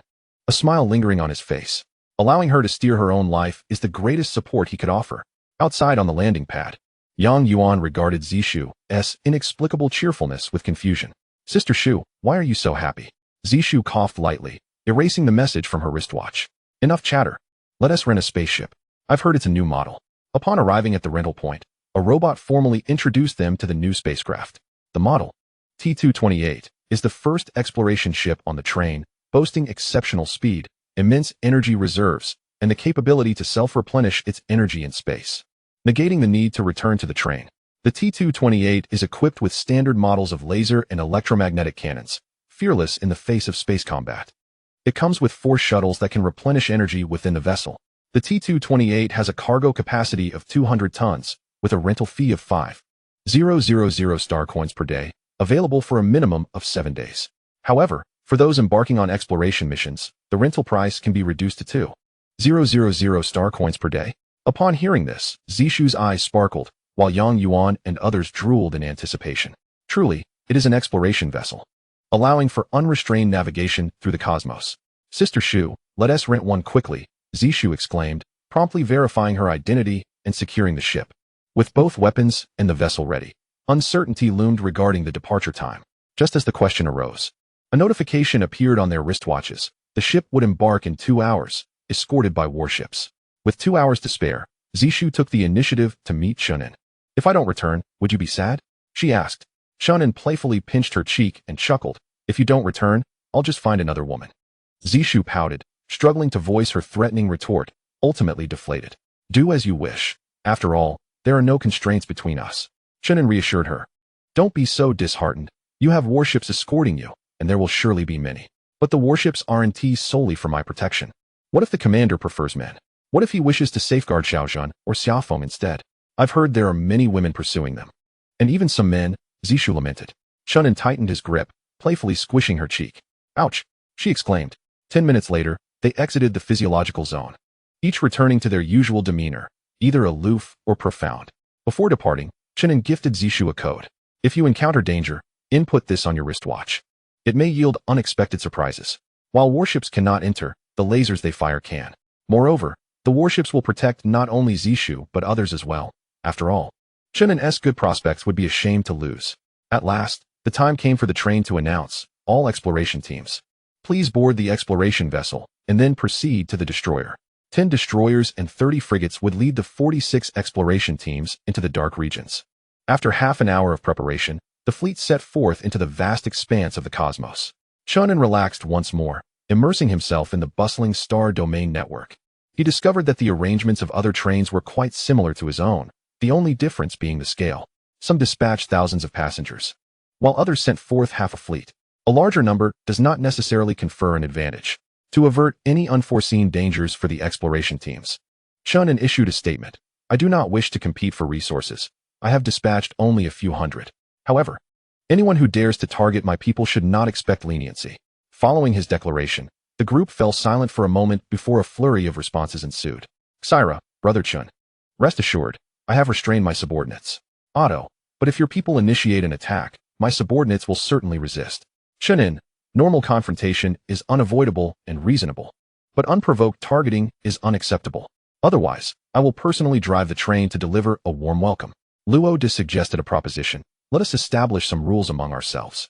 We may compete for resources and engage in skirmishes, yet large-scale conflicts must be avoided. A chorus of agreement echoed from the assembly, particularly from the lower-ranked train conductors. Chen An exhaled, acknowledging that with the prowess exhibited by Xiaozhen and his companions, they now operated at the pinnacle of their capabilities and could indeed hold their own. 3 hours later, the Star Domain Network commenced a plethora of live broadcasts. Luo remarked, everyone can enjoy the adventure content, which also serves as live supervision.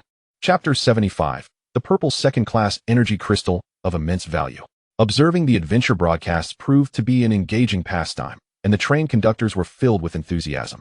Chen An watched for a while and noticed that many of the outer civilization's remnants had already been visited by several trains, with passengers exploring inside but yielding no evident rewards thus far. Fuyao instructed the fleet to disperse upon arrival and send the exploration teams to various regions. As for their chosen destinations, we shall not interfere. Should they uncover resources of interest to any train, they may initiate targeted special missions. Through the Star Domain Network, Fuyao could connect with the exploration team's wristbands, ensuring no information delay. In reality, the Star Domain Network itself provided remote communication services to the trains, albeit with potential data loss. 12 hours later, Chen An's fleet reached the designated location. Xiaogu, we have arrived. Xiaozhen, who had been napping at the controls, was abruptly awakened by Zhu Daming. The spacecraft was departing from the battleship's landing platform, heading towards the expansive white starry sky. The white hue was a result of the luminous halo outside, which marked their intended destination. Everyone, stay alert, we are setting forth. Xiaozhen activated the manual piloting feature, personally guiding the ship away from the battleship. Clang, clang, clang. The spacecraft tilted and bumped against the hatch a few times. Xiaozhen sheepishly remarked, I forgot this isn't an F-399. The operating system is too sensitive. Zhu Daming, with a hint of exasperation, replied, Brother, if you can't do it, just don't show off. Let the autopilot take over. Can you guarantee the autopilot will always function? Can you assure that the ship's intelligence won't be compromised? Learning to pilot oneself is the true path. Take heed. Upon exiting, Zhu Daming exclaimed, Wait, why has the battleship closed its doors? I recall there were still several guild exploration teams inside. Xiaozhen skillfully maneuvered the spacecraft towards the halo, casually commenting, Shall we allow other guilds to come here and contest for the missions? It was indeed true. The trains had been deliberately separated. As they prepared to enter, a sense of apprehension arose. Would there be danger? The spacecraft passed through the halo without incident. A mere flash of white light enveloped the interior, prompting everyone to instinctively close their eyes to avoid damage. Upon hearing the task completion notification from their wristbands, Xiaozhen's lips curled into a satisfied smile. 30,000 star coins deposited. This money is rather easy to earn. Xiaogu, if we exit and re-enter, can we repeat the task? Are you attempting to exploit a glitch in the train system? Zhu Daming chuckled. Just a thought. I wouldn't dare. As the spacecraft descended, the landscape gradually revealed itself. It was a town, with crumbling walls and fissured earth, bearing signs of numerous deceased flora and fauna, reminiscent of an ancient era. Xiaozhen expressed his disdain. He turned and inquired, have you detected any other spacecraft in the vicinity? Zhu Daming was fiddling with the reconnaissance module, and the screen displayed numerous points of light. Numerous ships are currently scouring the vicinity. Shall we dock? Xiaozhen continued to observe the surface conditions for a while before shaking his head and replying, no docking. Let's fly around and assess the situation. This location was rather small, merely a fragment, and at the ship's velocity, they completed a circuit in half an hour. Xiao Gu. The other vessels are already departing. It seems there is nothing of value here. Xiaozhen cursed vehemently. What terrible luck I have. Let us retreat. The ship entered autopilot mode and swiftly departed the area. Once outside the light circle, Xiaozhen gleaned from the star map that the next portal lay 300,000 kilometers ahead. This distance was not far. They would proceed at full speed. Not everyone shared Xiaozhen's misfortune. Chen Guoyang's luck, however, was fortuitous. His ship arrived at a desolate world, initially expecting nothing, only to be confronted by a formidable star beast. This creature, frog-like in appearance, towered 20 meters high, leaping across the wasteland in search of prey. Even amidst devastation, it thrived. As more ships arrived, the star beast grew agitated, leaping to a height of 100 meters and shattering a shuttle-shaped vessel with a single strike. The humanoid beings within fled in panic, yet many were crushed. With a flick of its tongue, the star beast savored the delectable blood and flesh, relishing its feast. The live broadcast of the desolate world on the Star Domain Network captured the attention of numerous train captains. This frog was no mere Tier 3 creature. It was undoubtedly at least Tier 4. The enhancement methods of the star beasts mirrored their own. Tier 3 fortified muscles, while Tier 4 reinforced bones. Surviving in such a cataclysmic world indicated an exceptional Tier 4 status. We should retreat.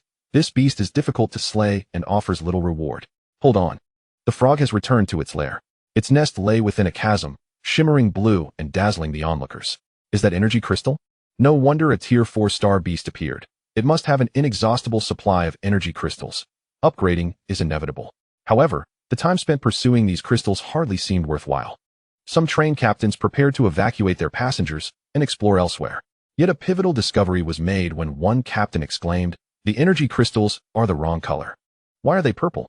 In the footage, the frog opened its mouth and swallowed several crystals, which were not blue but a vibrant purple. No one had ever encountered purple energy crystals before. Perhaps due to environmental influences, a unique reaction had occurred. Indeed, these energy crystals might surpass the value of blue ones. I have no interest. You may investigate further. As commands were issued, the surrounding vessels began to depart in succession. However, some remained, such as Chen Guoyang's ship, which was in a state of bewilderment due to receiving a special mission. Occupy the energy crystal mine, collect the purple energy crystals, and send them to the warship to receive a reward of 200,000 star coins and ownership of the exploration vessel. Chen Guoyang gasped in astonishment, while his teammates were elated, speechless with excitement. Brother Liang, how much is the exploration ship worth? He stammered. It's estimated to be over 5 million star coins. Goodness. That means the 200,000 star coins are merely a drop in the bucket. What exactly are these purple energy crystals that warrant such significance? Regardless of their nature, they must be obtained at all costs. Faced with astonishing benefits, no one can resist the allure. In the cockpit of the spacecraft, Fuyao is explaining to Chen An the classification rules for the energy crystals. The blue crystals represent the lowest grade, followed by the purple second-grade crystals, orange third-grade, and the highest can reach 9 grades. With each advancement in grade, the super energy contained within the crystals increases 100-fold. Chen An gasped. If I could acquire a second-grade energy crystal mine, I would be immensely wealthy. In that case, what is an exploration ship? It could be handed over just like that. Initially, the mission did not include an exploration ship. It only offered a reward of 200,000 star coins, which was sufficient to motivate the guild. However, Chen An later reflected that the guild's development was progressing too slowly and needed a boost, starting with the exploration ship. By granting the guild ample authority and resources, they could experience explosive growth. Chen An eagerly anticipated the guild forming its own fleet. As for the previously set prices for the warships, they were adjustable at any time at Chen An's discretion. Chapter 76. The Tomb of the Starry Emperor. The Star Beast was dubbed Frog, a temporary codename assigned by Chen Guoyang. He maneuvered the spacecraft cautiously for a considerable time, yet found no solution. Had the other ships departed? They had all left.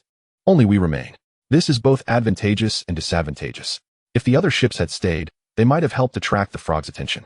First, let us test the frog's strength. He elevated the ship to 1,000 meters and unleashed the laser cannons. Unlike the previous cargo ships, this exploration vessel imposed no restrictions on firepower as long as there was sufficient energy. As the 2 laser cannons on the ship's bow extended, intense beams of light erupted, striking the frog's head. It was evident that even such a formidable star beast found it challenging to withstand a laser attack. A resounding roar echoed as the frog was knocked backward, crashing into the chasm and scattering the exposed energy crystals everywhere. Is that all? Liang Gu. This task is far too easy. In contrast to his teammates' exhilaration, Chen Guoyang frowned, fixated on the fallen frog. The position where the laser had struck had only grazed its skin, with no signs of bleeding. It stood up. Unbelievably, it seemed unscathed. The frog lifted its head. Its bulging eyes fixated on the spacecraft and leaped into the air. However, its jumping height could only reach 500 meters, insufficient to reach the ship. Remaining calm and composed, Chen Guoyang commanded the ship's 4 laser cannons to fire simultaneously, aiming for the frog's eyes. There must be a weakness somewhere. This location, akin to the planetary surface, made the sound of the laser cannons resonate loudly. With a series of 4 thunderous booms, the projectiles struck the frog's eyes with remarkable precision. To be frank, such energy beams could penetrate the ship itself. Yet, the frog remained unharmed, leaping frantically in an attempt to gain altitude. Even with its tongue added to the effort, its maximum height was merely around 700 meters. Truly, it was a survivor of this wretched place, exhibiting an astonishing level of defensive capability. Liang Gu, we must devise alternative strategies. Chen Guoyang furrowed his brow, stating, there are indeed methods, yet they bear considerable risk. We are already ensnared in danger. There is little more to fear, he continued, flanked by Han Dong and Chu Du, both vice presidents of the guild. You 3. Take command of 4 shuttles and divert the frog's attention. Han Dong, you shall pilot the ship into the chasm, excavating energy crystals at speed. Let us not concern ourselves with the quantity for now. Let us first endeavor to try. Han Dong responded, Liang Gu. Allow me to take this task while you oversee matters here. Enough with the chatter, hurry. Chen Guoyang retorted. Before long, the 4 diminutive shuttle-like vessels departed from the main ship, successfully luring the enraged frog away. Meanwhile, Han Dong brought the ship down to the ground, ushering everyone inside to commence excavation. Chen An observed these proceedings with clarity, his concern regarding the excavation efficiency of the Hope Guild palpable. Fuyao, can we permit them to bring mining robots inside? Non-superordinary robots would be eliminated upon entry, yet we could equip them with additional mining apparatus. Chen An remarked, I never anticipated turning them into miners. Are there any warships nearby? Each warship is equipped with all necessary tools to handle various exceptional situations. Good. Send a message to Chen Guoyang. No, direct it to Han Dong, instructing him to return for it. The view shifted to Chen Guoyang.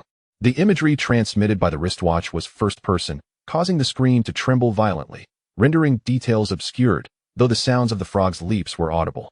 Chen An displayed the footage from the 4 shuttles, employing technical stitching to reconstruct the overall image.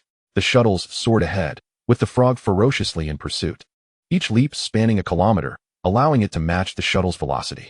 Fuyao, is this creature truly a 4th tier? The term 4th tier signifies enhancements, yet does not imply uniform strength. This frog, having fortified its flesh and bones, possesses an inherent superiority over humans. Should we not consider upgrading the weaponry's potency? The laser cannons seem incapable of dispatching even a 4th tier stellar beast. Master, do you genuinely believe the exploration ship's laser cannons are formidable? To eliminate it, I would recommend utilizing the main cannon of a destroyer. A single shot would suffice to obliterate it. However, due to the light refraction effect, the destroyer's attack may be distorted. Chen An frowned.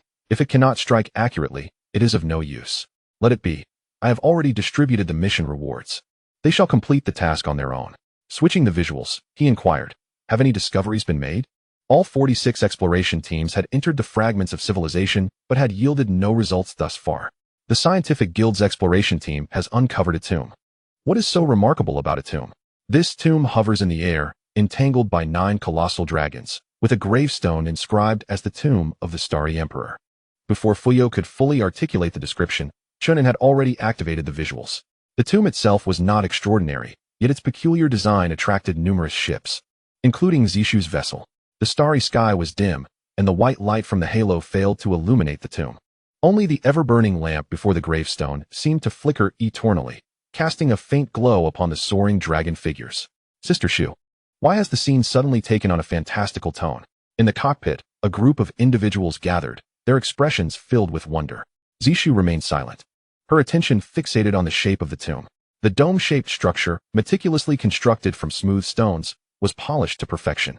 Surrounding the tomb were 4 altars, likely once adorned with divine idols, now barren and devoid of offerings. The most striking features were the 9 stone dragons, their tails entwined with the tomb, their fierce heads raised towards the heavens, once holding something in their jaws, now empty. Zhujia, look below, someone urged.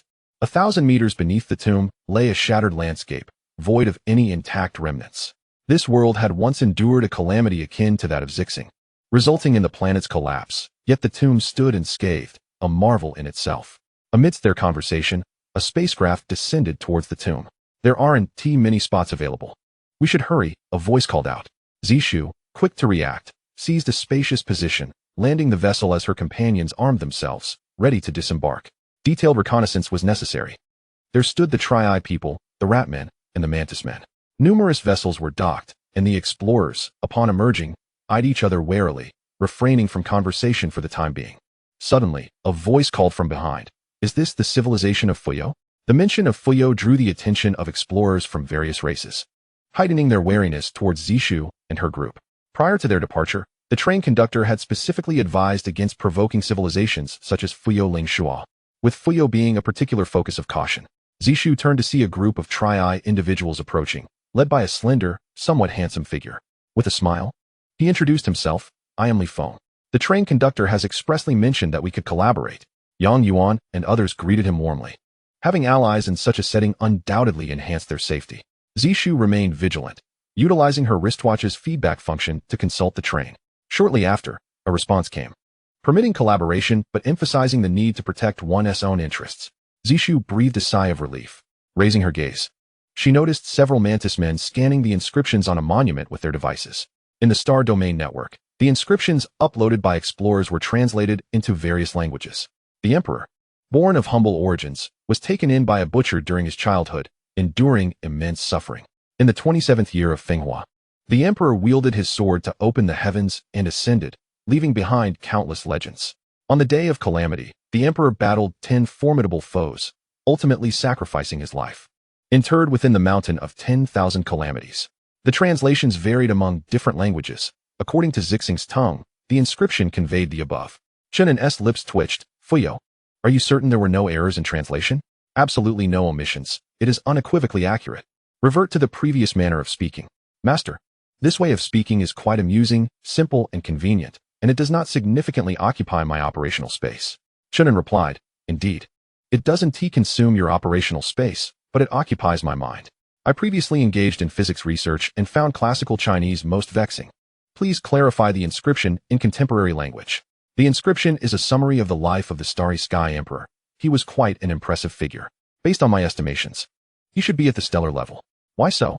The inscription states that he ascended, undoubtedly leaving the planet, to soar beyond the confines of our planet. One must be a starwalker. Their rank may not be exceedingly high, merely a novice starwalker, for otherwise, it would be inconceivable to perish upon the planet's surface. What purpose does it serve? The remains of a starwalker can be utilized to concoct special elixirs, granting temporary abilities for spacewalking in certain unique situations. The pressures of the cosmos can be disregarded. Should we acquire these remains, we could even deduce the method for ascension. Is there no method for a celestial ascender to become a starwalker? Is it not merely a matter of strengthening oneself with closed eyes? A celestial ascender may indeed strengthen themselves with closed eyes, but a starwalker cannot. Without a method, it is possible that one may never transcend their limits. Is this information absent from your database? The truth is that the Fuyao is not omnipotent. As Chen An discerned this information, the other train captains also became aware of the situation. Consequently, various commands were dispatched, intensifying the atmosphere outside the tomb. Sister Shu, what troubles you? Upon hearing this, Zishu's previously tense expression softened into a smile. I have just received a significant mission. You all should take a look at the details. Special mission: retrieve the remains of the tomb's master and return them to the train. Reward: 200,000 star coins, along with ownership of the exploration vessel. Yang Yuan inhaled deeply, coughing for an extended period after inhaling the dust. Has the train captain lost their senses? The reward is astonishing. Our exploration vessel is worth at least 5 million star coins. Zishu clenched her fists, rallying her comrades as she spoke in hushed tones. We must secure the remains of the tomb's master, regardless of the cost. If we obtain the exploration vessel, the scientific guild's growth will surpass that of other guilds by a wide margin. Everyone was invigorated, and Yang Yuan inquired how they should proceed.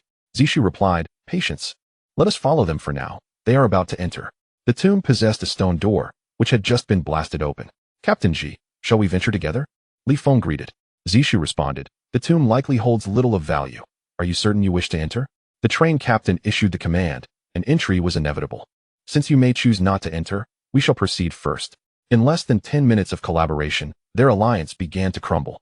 Zishu speculated that the three-eyed beings were on a similar quest. They too sought the remains of the tomb's master. It appeared that today's competition would be fierce. Zishu felt a surge of excitement and called upon others to inspect their weapons, ensuring no mistakes were made. Chen An had been observing Zishu's screen for quite some time. Once they all entered the tomb, he switched to the image of Xiaozhan upon Fuyao's prompt. Xiaozhan had discovered new fragments of civilization, remnants of a futuristic city. This metropolis may have once been magnificent, but now it lay in ruins. Segments of a suspended light rail lay shattered upon the grounds of a towering building. Numerous flying vehicles, akin to sesame seeds, were embedded within the layers of high-rises. Scattered and fragmented, Xiaozhan was not among the first adventurers to arrive. Many had come before him. However, although no life thrived within the city, there remained a considerable number of resilient robots. In the footage, adventurers from various races were engaged in fierce combat with the robots, alternating between close-quarter skirmishes and ranged exchanges. Why the warning? Chen An inquired of Fuyao. These robots possess an average strength of 3 ranks. If we obtain their data, with slight modifications, we could enhance our own robots. To what extent can they be upgraded? Up to a maximum of 4 ranks. Chen An was nearly drooling with anticipation. Manufacturing robots is quite economical. If a quadruple strength variant could be produced, Chen An would eagerly fill an entire train with them. He promptly assigned a task to Xiaozhan, requesting the complete manufacturing documentation for the robots. Meanwhile, in the city, Xiaozhan and his companions had just landed their hovercraft, momentarily uncertain of their next move. Intelligence reports indicated that those robots were ferocious, having decimated the mechanical life forms of the Auto civilization. All are robots, yet the disparity is so pronounced. Xiao Gu, shall we venture out? Zhu Daming hesitated. Xiaozhan remained calm and composed. Whether we go out depends on the potential benefits. At present, we have no vested interests. In truth, he was awaiting a task. Logically, it would be unreasonable for the train to issue only one assignment. Indeed, the anticipated outcome arrived. Upon viewing the task reward, even Xiaozhan was taken aback for a considerable time, unable to believe his eyes. Is the boss feeling generous? Is this truly being offered? The others joined in examining the details, their expressions more exaggerated. A free exploration vessel? This is not the boss I know. Ordinarily, he was rather frugal. Hush. Refrain from speaking carelessly. Be wary lest he overhears. Of course, Chen An could hear them, and with a jovial demeanor, he instructed Fuyao to remove the reward of 200,000 star coins. If it's too much, just say so. I excel in heating public opinion. When the 200,000 star coins were expunged from the rewards, Xiaozhan was left dumbfounded. Upon noticing the subsequent small print, his face turned a shade of green with indignation. You talk too much. Brothers, strip him of his clothes. Let him compensate for the lost star coins with flesh. A rather handsome guild captain was seized, subsequently emitting a series of wretched cries. After a brief bout of playful antics, Xiaozhan articulated his plan. The train's desire for the robot manufacturing documentation surely resided somewhere within this city. We must search for the factory that produces the robots. It is likely we will find the documentation there. However, the conundrum lay in the fact that this treacherous locale was perilous, and traversing the city in a spaceship would render them mere targets. Zhu Daming suggested, Xiao Gu, let us conduct a search on foot. Xiaozhan replied, your suggestion is commendable. However, it shall not be proposed again. Navigating a spaceship is far superior to walking. We shall first scan the city map, and then seek out distinctive structures. The robot manufacturing factory will certainly not be simplistic, and it should be relatively easy to locate. After 3 hours of diligent effort, Xiaozhan pinpointed the final location, which was an underground factory partially exposed above ground. They hurriedly approached only to discover that the Auto civilization also appeared to covet those documents and was mounting a frenzied assault. Xiao Gu, what shall we do? Xiaozhan smiled and rose gracefully. We shall indulge in wine and meat, and enjoy the spectacle. Chapter 78.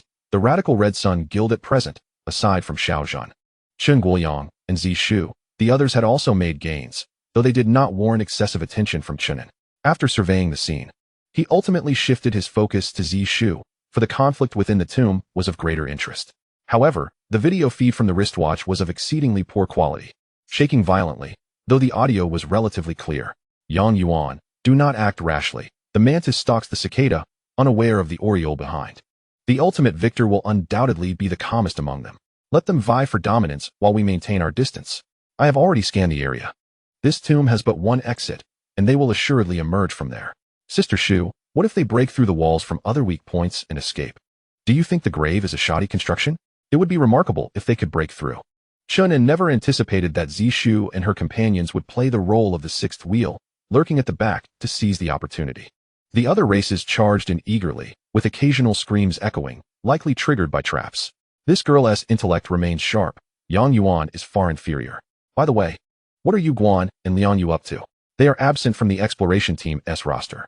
Fuyao promptly provided the information. Yu Guan is diligently cultivating on the origin star, while Liang Yu is leading a team to explore the remaining areas of star beasts. They are gradually falling behind Zishu's pace, likely due to their inferior talents. Although talent does not ultimately determine the outcome, it certainly influences the process. Yet, when the process is affected, the results become similarly compromised. Fuyao, lend them a hand occasionally. Yu Guan is working hard in his training, yet he has yet to break through to the third level. As for Liang Yu, it is better not to mention him. He seems to have little desire for advancement, indulging daily in the throes of love. Indeed, love can be a poison of little utility. His relationship with Zishu cannot be classified as love. They are merely companions providing mutual solace. Alternatively, one might say she serves as a source of emotional comfort beyond his role as a train conductor. Master, a new exploration team has been formed, intending to venture into the dark region. Are there many teams? Only two. The other third-level transcendent beings prefer to hunt on the origin star. Chen An would never coerce his passengers into action, for such force would incite rebellion, yielding unsatisfactory outcomes. He would rather entice them with wealth and power. Once a social hierarchy is established within the train, his position at the top allows him to maintain control over others far more easily than through coercive measures. This has always been his strategy. Let them wait for the time being. Once Zishu or Xiao Zhan provides results, many will eagerly rush to embark on adventures. They must first witness tangible benefits to be willing to risk their lives. Chen An continued to observe. Xia Feng's exploration team entered a vast extraordinary civilization relic, where competition was most intense. Ling Zheng's team discovered technological civilization, yet, due to the city's utter destruction, they were contemplating withdrawal.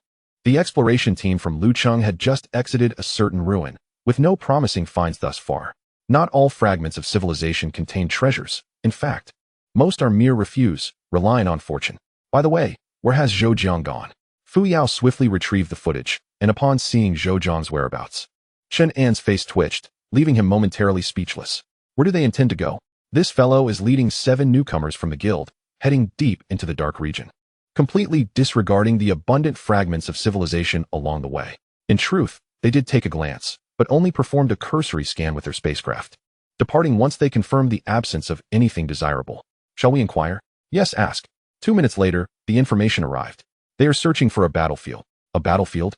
That desolate place is filled with debris from the destruction of planets. Where could a battlefield possibly exist? No sooner had he uttered these words than Chen An noticed Zhou Jiang's spacecraft suddenly accelerate, charging towards a radiant portal ahead. They discovered fragments of a civilization possessing a myriad of formidable star beasts, whose combat prowess is astonishing. Averaging close to the peak of the 3rd tier and nearing the 4th. Do they seek their own demise?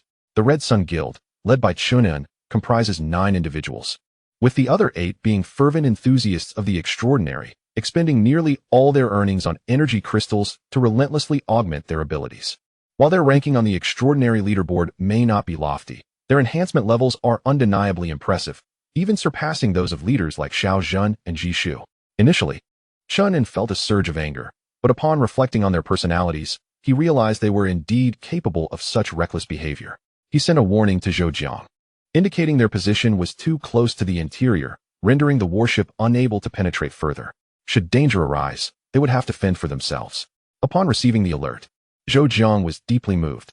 It was remarkable to receive such attention from the train conductor. His face was aglow, and those behind him shared his excitement. Regrettably, Ngu was absent. It would have been preferable to have him leading the charge. A young man, unfamiliar with Chen An, inquired, "Isn't the leader supposed to be strong? Why isn't he here? Is he afraid?" Zhou Jiang swiftly smacked the boy on the forehead. "Do not speak of Ngu in such a manner. He may have pressing matters to attend to. Besides, everyone has their moments of fear." Before he could finish, the spaceship's alarm blared, signaling their approach to the surface, indicating nearby dangers. Peering down, they spotted various monsters curiously lifting their heads, intrigued by the approaching vessel. "Brother Jiang, shall we descend?"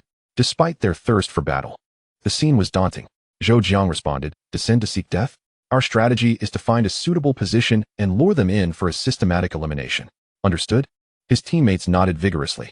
In the cockpit, Chen An instructed Fuyao to relay their assignments. Task 1. Capture and return with a star beast, earning a reward of 10,000 guild star coins. Task 2. Eliminate all star beasts in the area and bring back their remains to attain ownership of the exploration ship. "Master, they claim you are cowardly. Shall you simply tolerate this?" Chen An replied, "I am magnanimous and do not dwell on such matters. Let them speak as they will." "So, Master has allocated all rewards as guild star coins? No personal distribution? Rewards will indeed be provided, but the extent shall be determined solely by me, the guild leader." The scene abruptly shifted, revealing little in the way of useful information. Time passed, with some exploration teams resting after fruitless endeavors, while others continued their futile pursuits. Chen An accessed the Star Domain Network, discovering a plethora of information, including numerous conflicts among exploration teams leading to significant casualties. The flames of war spilling into the digital realm. Finding little of interest, he decided to rest, instructing them to inform him of any developments. After 5 hours of slumber, Fuyao awakened Chen An, announcing that Jishu had yielded results. Chen An immediately roused, activating the screen in the living room, revealing a grim tableau of ongoing skirmishes. "Chen An, this appears quite exhilarating," remarked Luo Yu, her soft, tentacle-like branches quivering like a jellyfish. "You definitely cannot go. Do not entertain such thoughts." "Fuyao, what is the outcome?" Chapter 79. The tremor induced by task rewards within the depths of the tomb. The Mantis people engaged in a fierce exchange of fire with Zishu's team. Behind them, Yang Yuan cradled an enormous skull, which appeared to be 2 sizes larger than that of a human. "Could someone assist me in holding this?" he implored. The surrounding teammates swiftly dispersed, occasionally raising their blue beams to unleash laser fire towards the foe. The Mantis people chattered angrily, but Zishu could not comprehend their words, as the translator had malfunctioned. Not long ago, the diverse adventuring teams had finally arrived deep within the tomb, having navigated countless perils to unseal the coffin.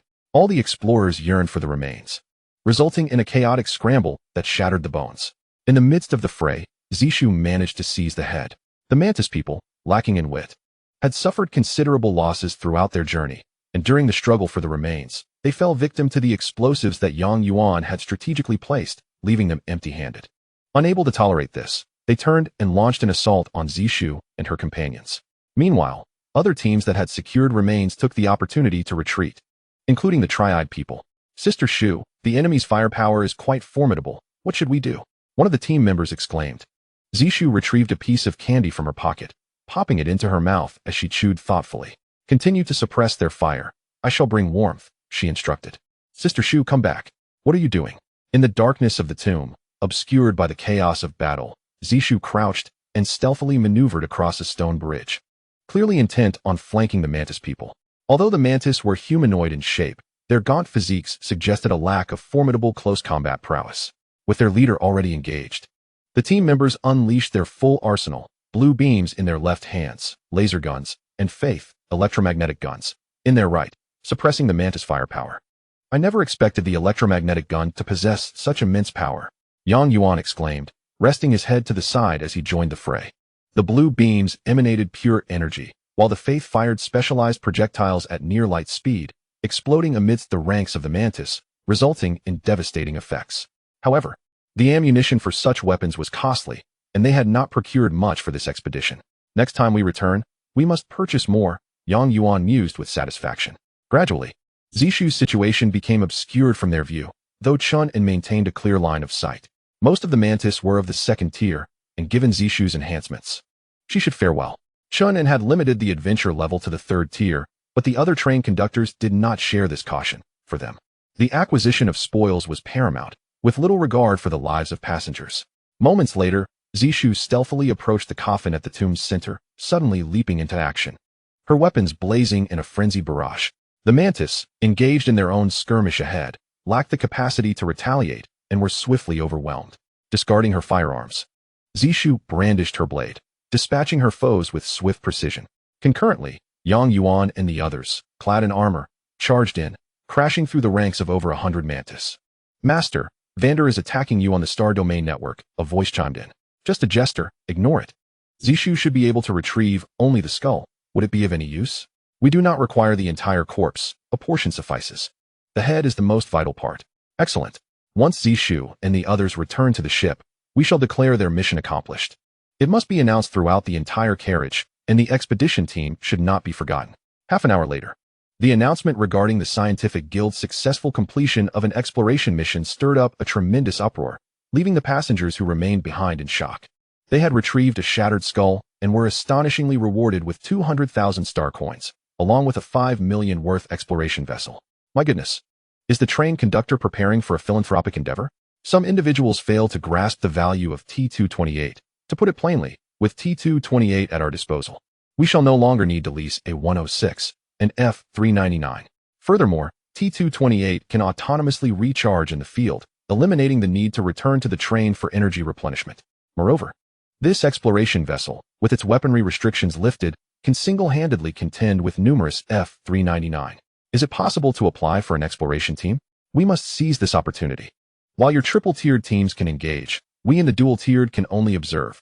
Thus, we should hasten our upgrades. The market's energy crystals were swiftly depleted, prompting Chen An to issue an order for rapid replenishment.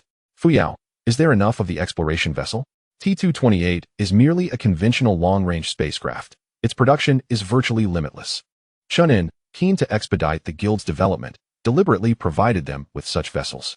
The exploration vessels have been continuously manufactured, exceeding 1,000 in number. Very well. Release the application slots for exploration teams. There are no limits. Additionally, the same guild may acquire multiple exploration vessels, provided they can accomplish high-level missions. Not every mission offers exploration vessel rewards. Currently, only the teams led by Zishu and 2 others possess them. Half an hour later, hundreds of exploration teams stood ready for departure. Chen An dispatched warships to escort them. Master, Chen Guoyang has eliminated the frog. How did he manage to do that? Fuyao activated the stored footage, and after 2 minutes, Chen An discerned the outcome. It turned out the frog had a fatal flaw, a vulnerable rear entrance. Chen Guoyang and his 3 companions prepared to engage the frog, with a shuttle in the rear diverting its attention. Unbeknownst to them, a cannon shot struck the rear entrance, severely wounding the frog. Upon receiving this intelligence, Chen Guoyang decisively instructed Han Dong to bring the spacecraft, effortlessly obliterating the frog. Such a formidable star beast possessing such an outrageous weakness reveals that natural evolution indeed maintains balance. Fuyao, how many energy crystals did they collect? The first batch of energy crystals is about to be returned to the train. Excellent. Inform Chen Guoyang that upon excavating 90% of the purple energy crystals, they will have completed their mission. In truth, the purple energy crystals are not abundant. They can be fully excavated in 2 to 3 days. The scene shifted to Xiao Zhan, who was piloting his spacecraft aimlessly, nowhere near the robot manufacturing facility. What is he up to? Unclear. After watching for a long while with no results, Chen An turned off the footage. 2 hours later, the escorting destroyers returned to the train with the energy crystals. The robots immediately transported the energy crystals to the factory for processing, and Chen An received definitive results. A total of 5,000 units of second-tier energy crystals, which convert to 500,000 units of first-tier energy crystals. The potency of energy crystals is determined by their internal energy, irrespective of size. Chen An, filled with enthusiasm, inquired, how many second-tier energy crystals can be mined in total? An estimate of 200,000 units, which converts to 20 million units of first-tier energy crystals. Procure 2 for me to sample. Master can absorb a maximum of 1 unit per day. Very well. Let me also provide a few for Luoyu. Luoyu's constitution is inherently superior to that of humans. She can absorb more. Before long, the second-grade energy crystal was in hand, shimmering with a captivating violet hue. Chen An clasped it tightly, feeling a surge of formidable energy coursing through his body, almost lifting him off the ground. 2 days later, the Hope Guild completed its mission, announcing the results far and wide. The train issued a permanent task. During the expedition, Anyone who retrieved over 200,000 units of second-grade energy crystals would be granted a direct acquisition of an exploration vessel, with the possibility of stacking rewards. Such a task drove everyone into a frenzy. This initiative was prompted by Fuyao, who informed Chen An that the extraordinary orbital cannon could absorb a staggering 100 million units of energy crystals without any restrictions on their grade. In other words, if he consumed a sufficient quantity of second-grade energy crystals, its power would increase 100-fold compared to before, with greatly enhanced power and range. The extraordinary orbital cannon could launch a strike into other star systems, functioning as a true interstellar missile, delivering payloads directly. However, second-grade energy crystals were exceedingly rare and difficult to procure. Meanwhile, Xiaozhen finally had a breakthrough. Chapter 80. The 3 conditions for upgrading to a 2-star train in the Star Domain Network. Otto was seething with anger. It was entirely normal for adventurers to compete against one another. Victory and defeat mattered little, as it was a matter of individual strength. If my subordinates were outmatched and lost, I had nothing to say. Yet, you need not resort to such ruthless tactics. Chen An, you must provide me with an explanation. Chen An had no words. He was still engrossed in the explosive scenes unfolding on the screen. It depicted the utter destruction of an entire city, even shattering a portion of the surrounding White Star Ring. Not long ago, Otto's mechanical forces had besieged a robot manufacturing facility, preparing to revel in their spoils when Xiao Zhan descended from the skies with his men, absconding with all the data. Before the ship departed, that individual had somehow procured dozens of hydrogen bombs, detonating them all, reducing the already battered future city to celestial debris, along with thousands of Otto's warriors. Chen An replied nonchalantly, I cannot control their thoughts. However, I shall reprimand them severely and impart some lessons. With that, he logged off, leaving Otto seething with frustration. After logging off, Chen An instructed Fuyao to contact Xiao Zhan and inquire about the motive behind the city's destruction. Xiao Zhan's response was straightforward. I do not know if there are backups of that data. It is best to destroy it all. The train chief must want that data to create more powerful robots, and it must not fall into enemy hands. Subsequently, Chen An delivered a stern reprimand. Well done, you have shown initiative. Speak up, besides the task reward. What else do you desire? Xiao Zhan, aware that he was conversing with the train chief, exclaimed with excitement, I want a warship, the fastest one available. Chen An replied, forget about the destroyer, suggest another. Would a slower one suffice? Forget about the frigate as well, keep suggesting. Xiao Zhan then said, I wish for a robot army. Change that. I want. Growing weary of his fanciful aspirations, Chen An made a decision for him. I shall grant you 100 units of second-grade energy crystals. Absorb them yourself and do not share with others. What is second-grade energy crystal? It is something that will accelerate your enhancement. Thank you, boss. After ending the communication, Chen An asked Fuyao, I wish to establish a train escort army and appoint Xiao Zhan as the commander. What do you think?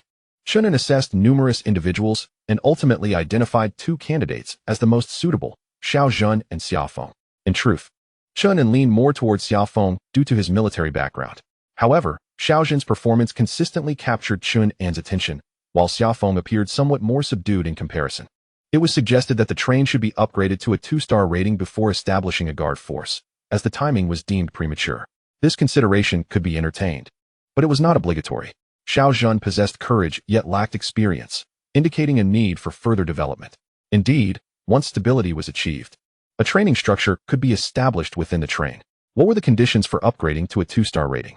Firstly, all passengers must be extraordinary and possess triple dimensions amounting to 200,000. Secondly, there must be at least 5 civil wars, including conflicts between trains. Thirdly, the train's war capability rating should be classified as second tier, requiring at least 200 escort ships and 50 destroyers, alongside the consumption of at least 2 core entities. The latter 2 conditions were easily attainable, while the first seemed quite outrageous. Nevertheless, time was on their side, and perhaps this opportunity could be utilized to elevate the passengers' rankings. The days ahead promised simplicity, as the number of passengers attaining triple dimensions increased, along with those embarking on expeditions. Exploration inevitably carried the specter of death, which was becoming more prevalent. Chen An remained resolute in prioritizing his safety, even with the train's absolute protection. Thus, over the next 2 months, he transformed into an observer, witnessing the experiences of explorers amidst various fragments of civilization. During this period, the train continuously acquired valuable resources, and the guilds profited handsomely in star coins and expedition ships, resulting in a mutually beneficial scenario. Several events particularly captured Chen An's attention. For instance, Xiaofeng obtained data on a level 07 extraordinary civilization. Lu Cheng acquired the manufacturing methods for mechs, and Ling Zheng secured a complete set of simplified components for extraordinary rifles. Meanwhile, Zhou Jiang led a team that successfully penetrated 2 fragments of civilization, vanquishing stellar beasts and astonishing other trained commanders, becoming a notable figure within the Star Domain network. All these acquisitions steadily bolstered the overall strength of the train and its passengers without interruption. One day, after 7 days of seclusion, Chen An finally broke through to the 4th dimension. He adjusted the gravity in the training room to 50 times normal, yet he still moved with agility. Any further increase would risk shattering his bones. The next step involved strengthening his skeletal structure. Once completed, he would be able to withstand 100 times the gravity. Satisfied with his progress, Chen An proceeded to the cockpit to inquire about the recent achievements of the train. The deep purple armor has been phased out.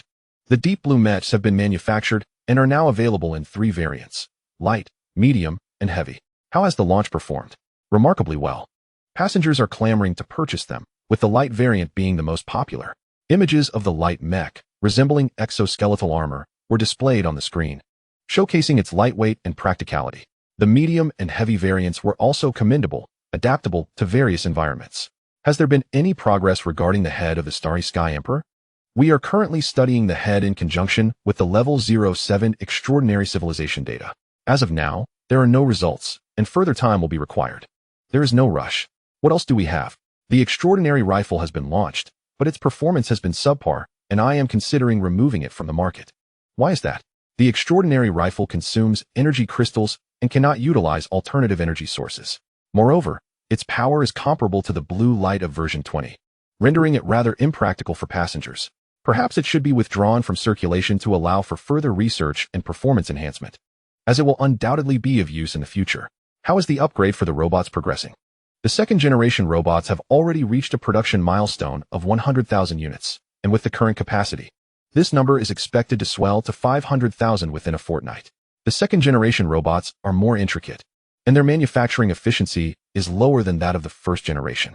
Chen An remains quite satisfied as he brings up the image of the robot, standing 3 meters tall, humanoid in shape, clad entirely in black, equipped with built-in laser and electromagnetic weapons, and 2 alloy combat blades from version 30. The 1st-generation robots were integrated into the trains, and though they have been phased out, there is a tinge of nostalgia. Fuyao suggests retaining a few 1st-generation units for menial tasks or as guards within the trains.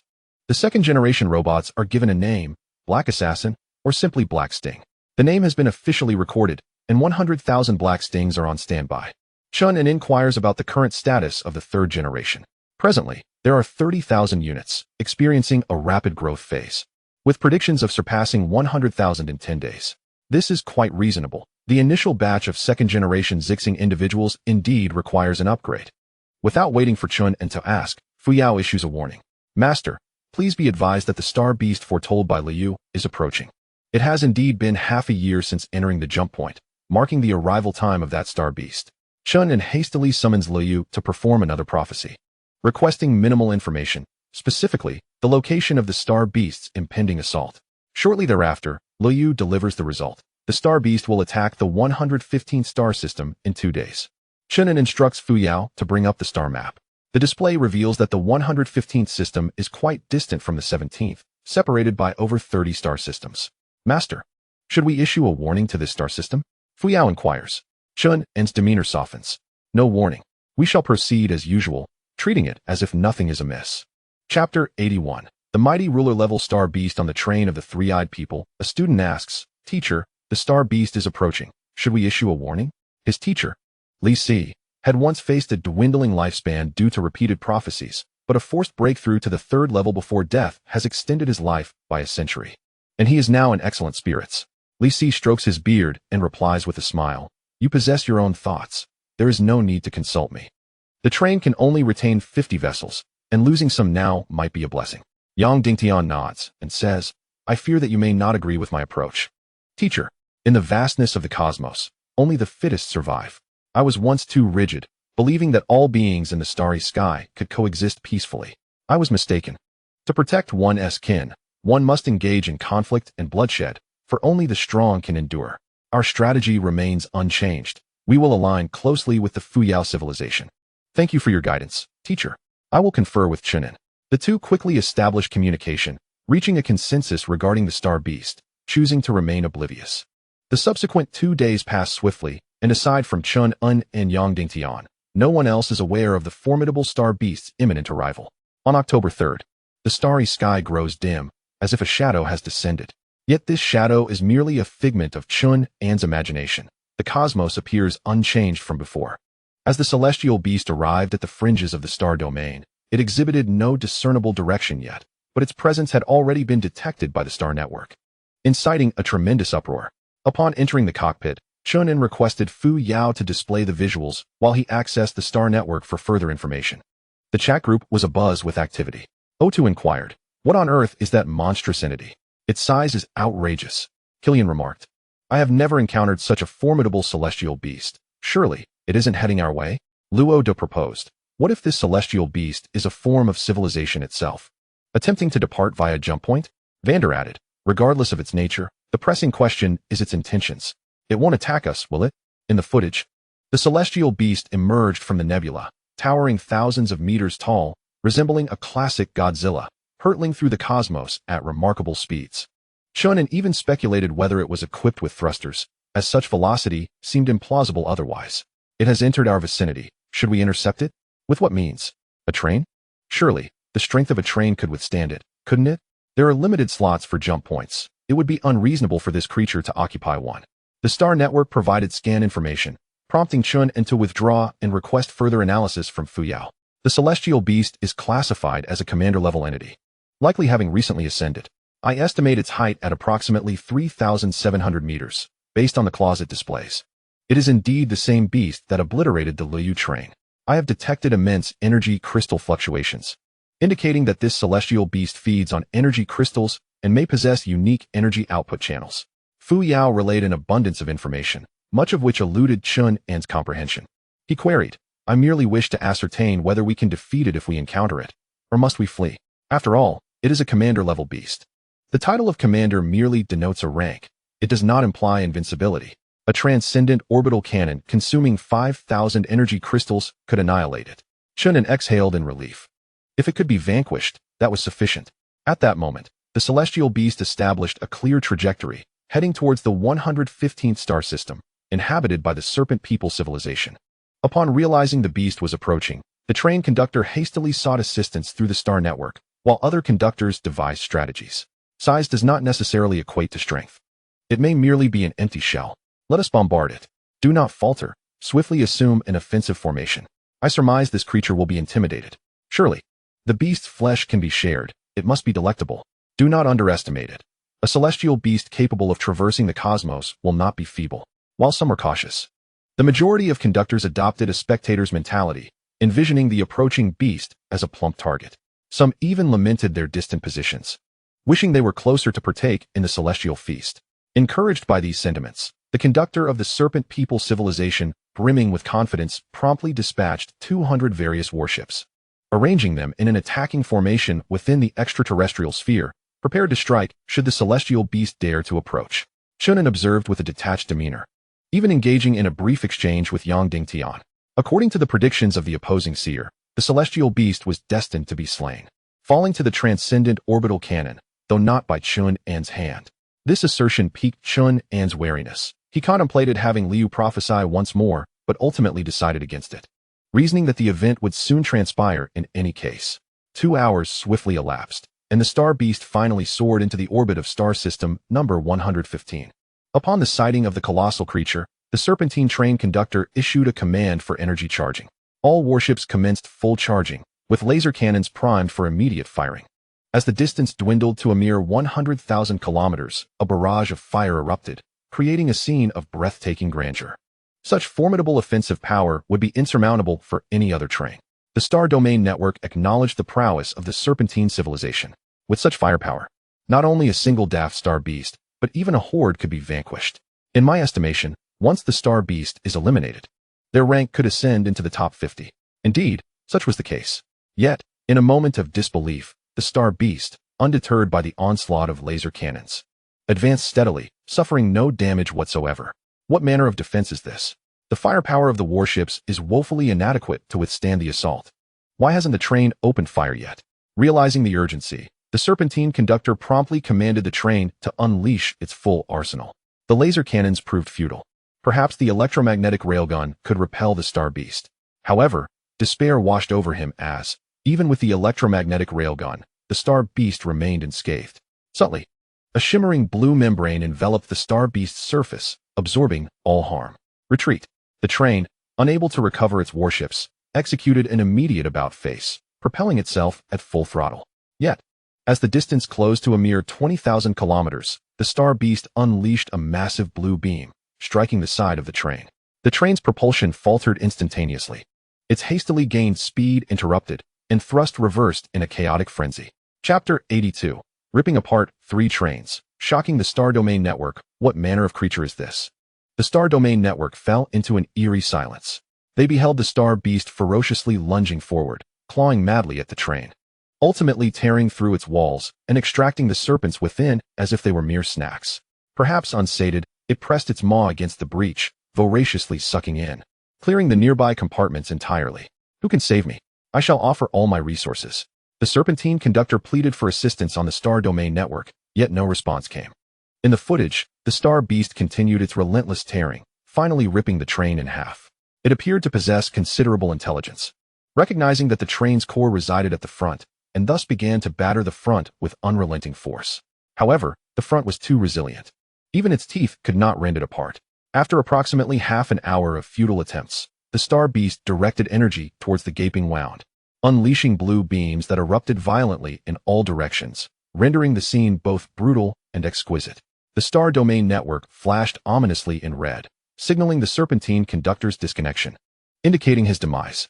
It was then that dialogues began to proliferate. They had witnessed a being capable of dismantling trains. This creature's level was undeniably formidable, far beyond their own. What shall we do now? Enough with the idle chatter. We must unite and exterminate this beast without delay. Such words were spoken. Yet aside from a few star systems closest to number 115 taking action, the others merely shouted without any tangible effort. The rationale was simple. The elimination of a few trains would bring them nothing but benefits. Firstly, it would reduce competition. Secondly, it would conserve energy, all advantageous outcomes. However, such sentiments cannot be openly articulated. At the very least, some verbal support must be expressed. 2 hours later, 3 trains united to form a coalition outside the 114th galaxy, preparing to strike at the star beast.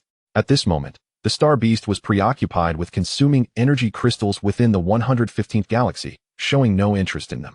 Why haven't the other trains arrived? A mechanical train captain expressed his fury on the star domain network. Another captain replied, "Do you not consider the distance? It will take us at least 6 hours to arrive. Moreover, we can only dispatch warships for assistance. The trains themselves cannot move. Having warships is certainly better than none." And nearby galaxies hastily sent some escort vessels as a facade. As for Chen An, his position was far too distant to be of any consequence. It seemed that everyone was more intrigued by the energy crystals. Would the star beast remain in the 115th galaxy?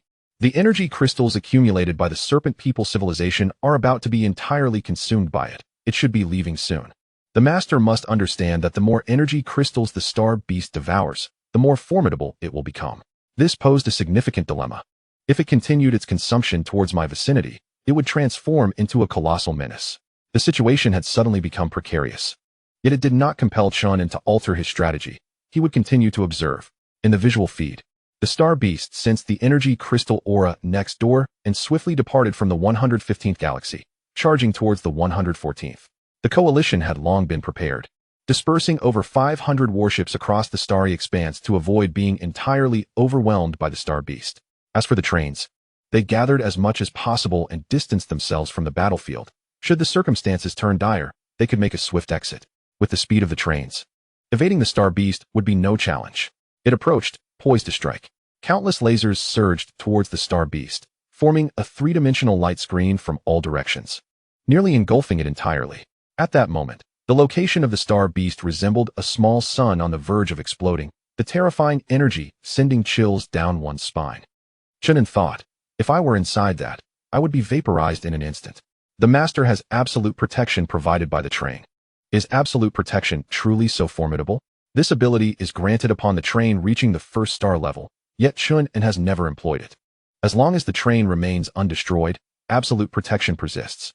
Chen An remarked, "Surely, there must be a flaw. I cannot believe in such an outrageous ability."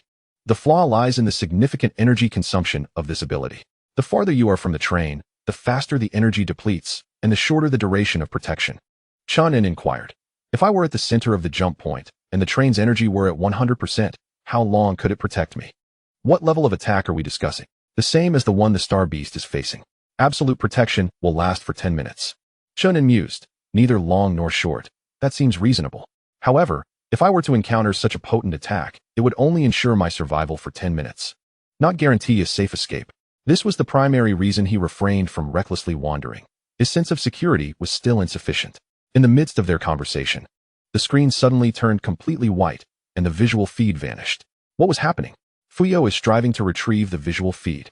After a brief interval, the screen reappeared, albeit from a heightened perspective. The energy fluctuations are too intense, affecting the stability of the star domain network. Chen An had little interest in these details. His gaze fixated on the Star Beast mercilessly ravaging 3 trains. In a mere span of 10 seconds, the group had traversed over 1,000,000 kilometers to reach the positions of 3 trains. The trains, initially intent on accelerating their escape, found themselves thwarted by the seasoned Star Beast, which unleashed an energy attack upon the train's power layers while simultaneously clawing at them, rendering the 2 closest trains powerless.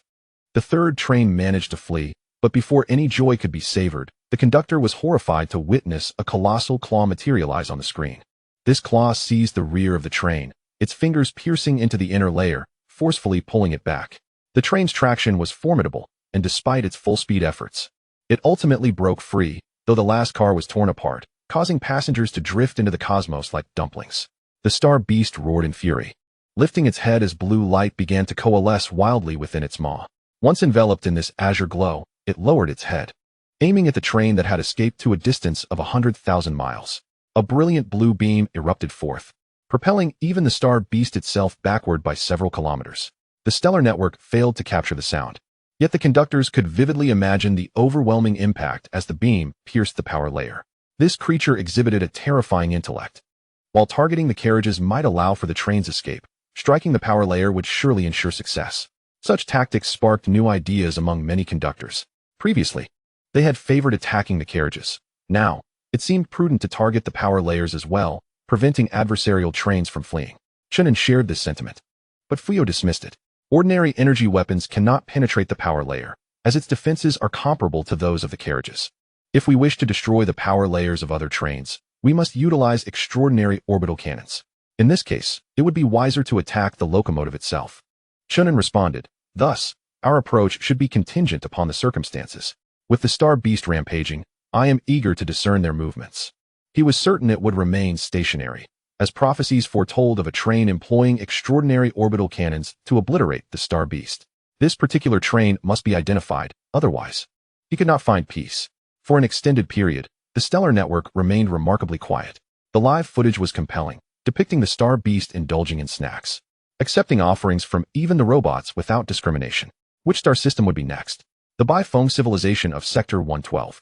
Chapter 83. A shot that pierces the Star Beast. The inner layer trains reveled in the spectacle, confident that the flames of war would scarcely reach them. The outer layer trains, however, faced formidable adversaries, yet they too needed to strategize. The 4 main routes divided the star domain into 4 sectors, with only the sector invaded by the Star Beast deemed most perilous. The conductors maintained communication, preparing to unite more trains for collective safety, for escape was not an option. Even the mightiest Star Beast harbored vulnerabilities.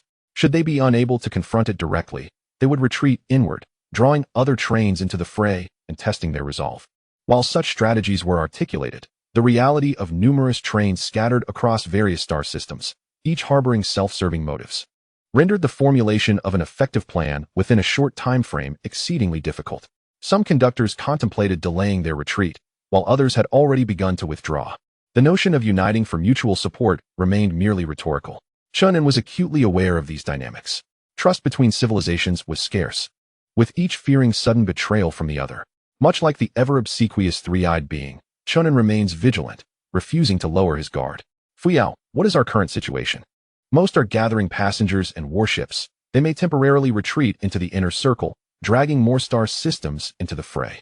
I anticipated this. It matters not, for we are sufficiently distant." The scans reveal that the nearest white wind civilization, despite the proximity of the star beast, remains inactive, behaving as usual. Chen An remarked in surprise. I recall that the white wind civilization consists of amphibious life forms, with a trained conductor named Shida, who rarely speaks in the star domain network.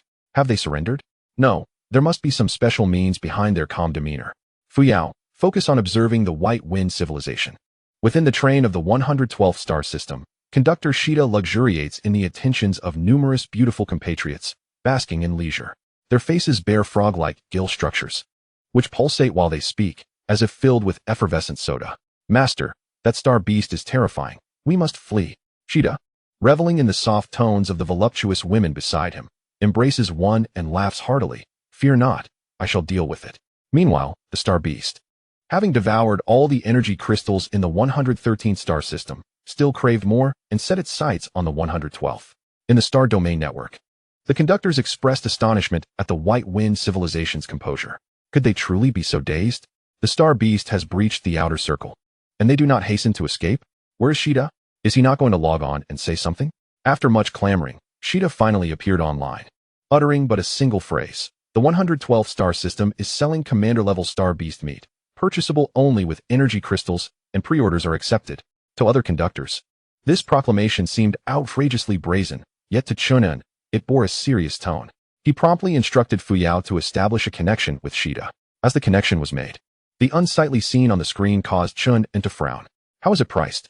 Shida, initially intending to boast, was taken aback when a buyer actually emerged. Cheerfully, he replied, You are my first customer.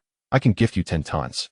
Chen An shook his head. 10 tons will surely be insufficient. State your price.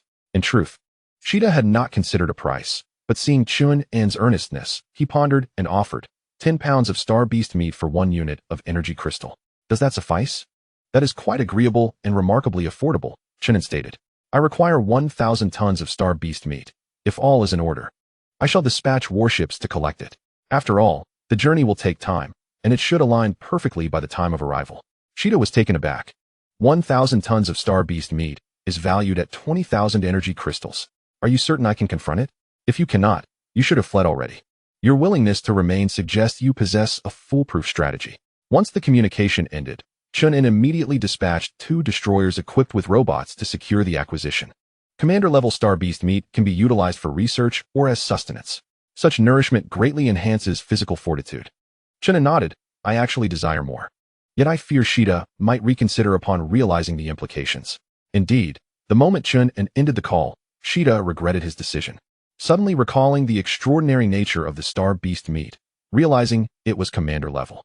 No wonder Chen An was so eager. This was a clever scheme indeed. 1,000 tons. Though it was painful, he saw no reason to renege on the deal that had already been struck. However, for subsequent trains, Sid would surely raise the price.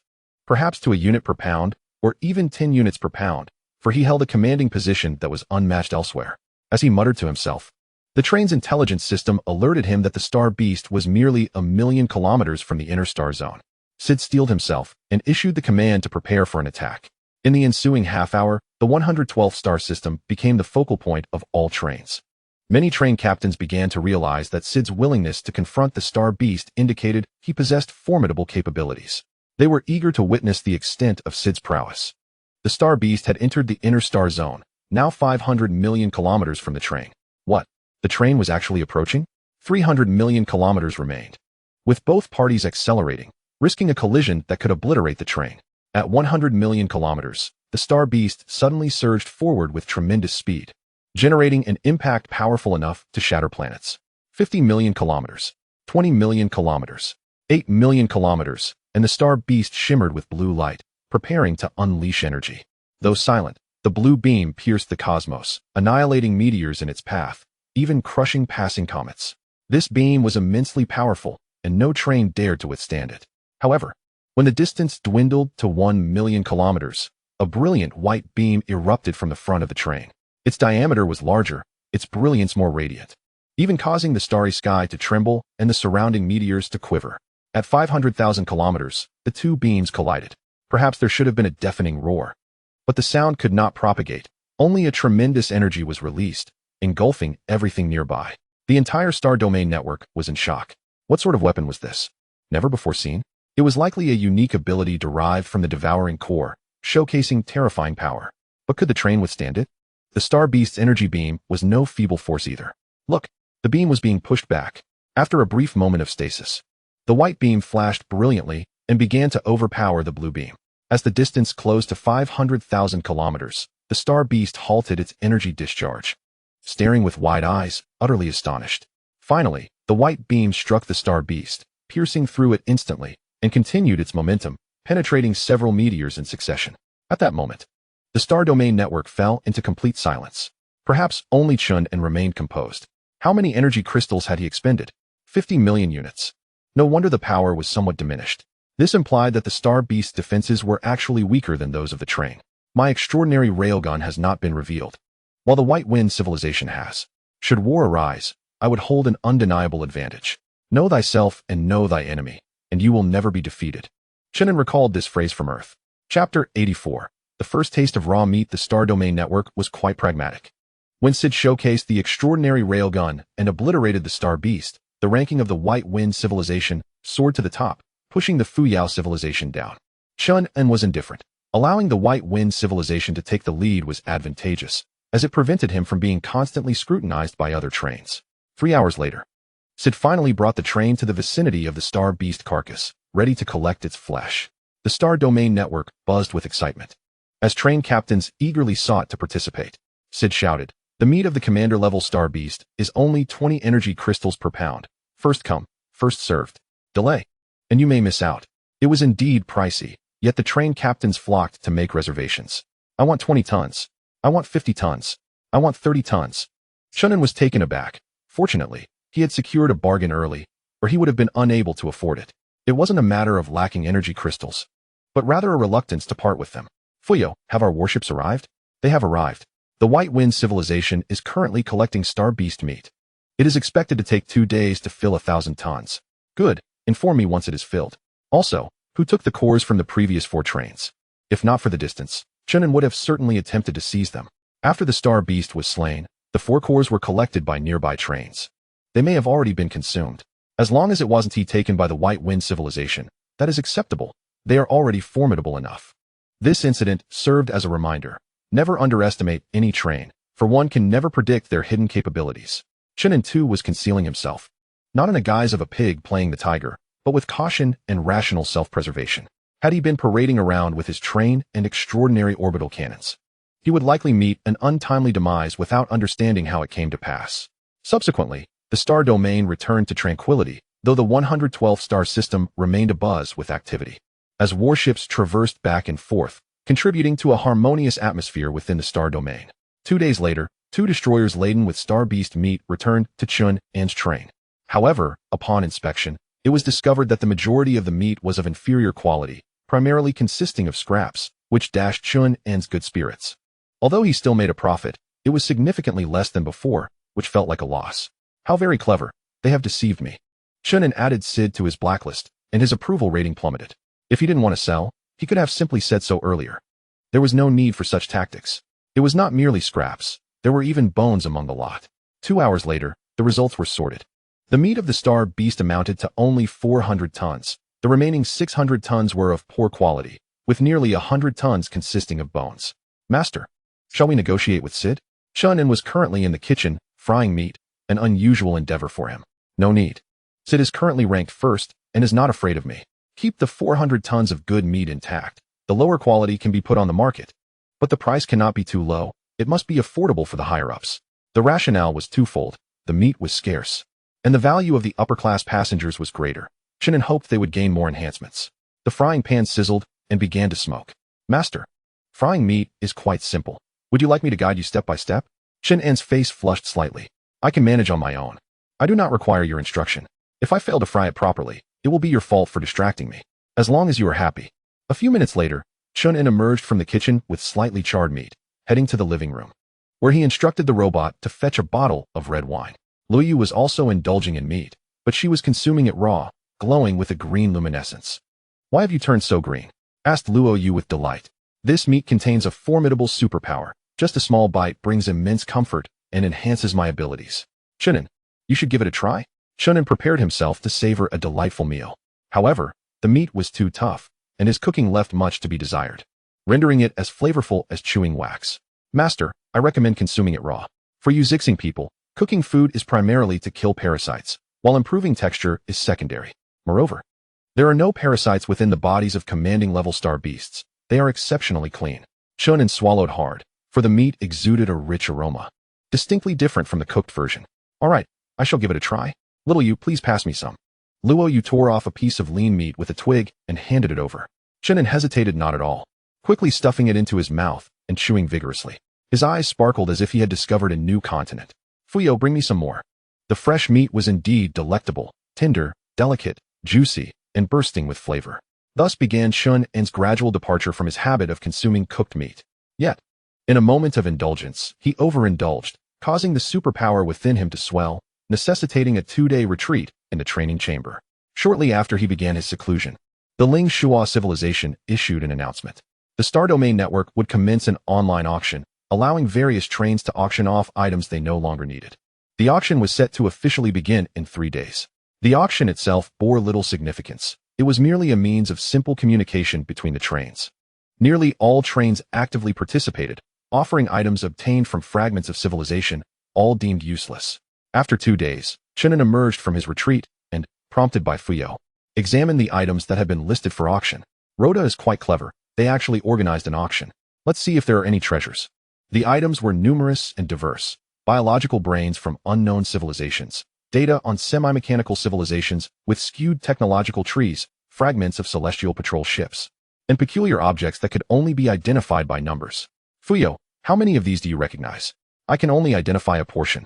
Most items are not in my database. This could be intriguing. What do we have to auction? The exploration team had been active for several months, gathering both valuable and worthless items, with even more unknown entities in their possession. To encourage participation, Chen An decided to accept anything that was not present on their train, leaving no item unconsidered. Fuyao displayed these items on the screen for Chen An to select from. There were broken weapons and strange skeletal remains. Just pick 10 pieces to put up for auction. The criterion is to select the most peculiar and seemingly worthless items. Other train leaders likely share the same sentiment. This auction might not be very entertaining, Fuyao remarked. Suddenly, Chen An's gaze sharpened, and he smiled. That may not be the case. He had just flipped to a page that clearly stated ore number 77. Someone was auctioning 500 tons of ore number 77, which, if memory serves, can be used to manufacture celestial patrol ships, correct? The celestial patrol ships require high toughness in metals, and ore number 77 is the minimum standard. We have already collected 1,700 tons along our journey, and the more, the better. Celestial patrol ships are more powerful warships, capable of being manufactured only after the train attains a 2-star rating. To possess an exoplanet fleet capable of evading trains, the celestial cruiser is of paramount importance. Who is willing to sell? The crystal insect civilization. The crystal insect civilization has been severely depleting energy crystals, resulting in a significant deficit, thus resorting to selling ore number 77. Chen An felt intrigued. Perhaps he should pay closer attention to those insects at the auction. Chapter 85. The cat girl at the auction. The auction commenced as scheduled. Since it was not conducted in person, the traditional procedures were absent. Each train conductor could access their dedicated auction page, though no items had appeared yet. The interface was rather rudimentary. If I were to host, I would at least create a virtual network world for a more engaging experience. The auction site designed by Rotter was quite basic, something even the former Purple Star civilization could have accomplished. After a moment of critique, he heard Rotter begin to explain the rules. The auction would last for 24 hours, allowing all train conductors to bid repeatedly, with the final price established at the end of the auction. Each item would come with a detailed description, urging participants to examine them carefully. Attendees could communicate with one another and introduce their own items on the public screen. This auction would utilize energy crystals as the primary currency, and after successful transactions, participants were responsible for collecting their items, with the Star Domain Network taking no responsibility. The rules were straightforward. Inspect the goods and place bids. The highest bid wins. Once Rotter finished, the public screen was flooded with the comments of train conductors. 24 hours? Is such a duration truly necessary? One could simply return to sleep and bid in the last half hour. I find the time quite reasonable. There are numerous items, and we must scrutinize them thoroughly. Amidst the clamor, Chen An noticed a plethora of pages appearing on his screen, with the items from various trains jumbled together, only identifiable upon clicking. The vibrant colors were dazzling. Fuyao, please randomly select one for me. He squatted in the driver's seat, flanked by robots holding snacks and beverages. Indulging occasionally. It seemed he would need to observe for quite a while today until he adjusted his posture. Once settled, Chen An was captivated by an image on the screen. It depicted a leg. Is this the theme we're starting with? Chen An was disinclined to delve into the detailed textual introduction and asked Fuyao to summarize it for him. This is a reproductive organ of a star beast. The description states that consuming it can enhance reproductive capabilities. Chen An was taken aback. I thought it was merely a leg. It truly is a leg. At this point, what need do I have for reproductive abilities? Let us find something else. The image shifted, revealing a dark, indistinct picture. This item comes with a video introduction. Would the master like to view it? Go ahead. The video was not particularly clear, likely originating from a fragment of some civilization. It depicted robots excavating, only for the ground to collapse at the end, unveiling a substantial quantity of black substance. This black material ignited upon contact with light, emitting brilliant colors that illuminated the night sky. As the video concluded, Chen An found himself perplexed. What purpose does this serve? It is a special substance that ignites spontaneously after absorbing energy. It has no practical utility. However, if the master is interested, it can be purchased for the creation of fireworks. Never mind, I am not interested. Let us see which clever individual provided this. He discovered that it was an item from the Audu civilization, with a total quantity of less than 1 ton, priced at 5,000 energy crystals. As you previously mentioned, this auction may lack significance. Let us directly explore the crystal insect civilization and discover what treasures they possess. Subsequently, 30 results emerged. At the forefront was a distinctive destroyer from the crystal insect civilization, characterized by its elliptical structure. Is it truly for sale? Upon delving deeper, Chen An noted the presence of several conductors. Although each vessel resembles a battleship, the functionality and quality may vary. The crystal insect civilization, being a mechanical civilization, possesses an innate advantage in manufacturing, ensuring the superior quality of their destroyers. I shall acquire this warship, bidding 500,000 crystal units. 500,000 for a brand new destroyer? Are they out of their minds? I shall bid 800,000. Chen An merely glanced at it, showing no inclination to raise his bid. He promptly sought after or number 77, totaling 500 tons, with a marked price of 200,000 crystal units. The description was quite straightforward. The crystal insect civilization was unaware of the ore's utility, merely collecting it as a resource. Chen An inquired of Fuyao, do the other conductors not know the function of, or number 77? Master, without my presence, would you possess such knowledge? Chen An chuckled softly. That is indeed a valid point. You have provided me with a wealth of advanced information. However, I recall you mentioning your need to learn, thus unable to acquire extensive knowledge. I possess some fundamental information regarding the development of the conductors. Understood. When will the other conductors become aware of the effects of this, or? There are 2 scenarios. One is when the conductor reaches 2 stars and acquires a celestial ship manufacturing facility. The other is through alternate channels, such as discovering advanced civilization records or receiving information from 2-star conductors. Chen An's mind began to race. Perhaps he could exploit the information gap to acquire these resources. Yet, it was certainly not the right moment. He observed for a while and refrained from placing a bid. My offer would influence the other conductors. I shall temporarily act as if I have not seen it. Mark it, and remind me in the final minutes. Chen An then perused the other auction items from the crystal insect civilization, most of which were essential artifacts of that civilization, yet held no value for him. Are they merely surviving? The ability to crystallize is the core of the crystal insect civilization. Everything else pales in comparison. No further items stirred Chen An's interest, so he continued to browse randomly. A star beast brain, a database of a primitive civilization, and certain antiquities of no significance. Overall, Chen An found himself only interested in or number 77, alongside a few civilization records that he could bid on, treating them as collectibles. Just as he was preparing to leave the cockpit for a respite, a sudden image on the screen caused his heart to tremble. It was a pair of eyes, clear and luminous. If one were to widen their gaze, they would see a group of cat-like beings. They bore furry ears, their bodies disheveled, their eyes vacant as they lay within a prison. Among all the cat people, only the girl in the corner possessed hopeful eyes. She stared intently at the screen, her gaze seemingly traversing countless star systems, billions of kilometers, causing Chen An's heart to race. Fuyao, what is happening? In terms of appearance, Zishu is far more beautiful than the cat people. In terms of cuteness, Chen An could easily find numerous candidates aboard his train. Yet, he felt an inexplicable emotional stir, a desire to claim the cat people as his own. The master has just experienced a profound spiritual connection with a cat person, suggesting a high degree of mental affinity. There is no need for concern. as there are numerous beings in the universe capable of sharing such a bond. Chen An furrowed his brow in silence, opening the auction page to review the details. A total of 20,000 cat people, captives of the mantis beings, were up for auction, with a starting bid of 10,000 crystals, sold in bundles. It seemed rather inexpensive, so he decided to place a bid at the last moment. Afterward, Chen An continued to peruse the listings, discovering a plethora of enslaved races, most of which were captives or food for the various trains. However, the haunting gaze of the cat person lingered in his mind, rendering him restless. Back on Earth, he had once cared for a tabby cat, whose eyes he adored, for they seemed to contain the entire universe.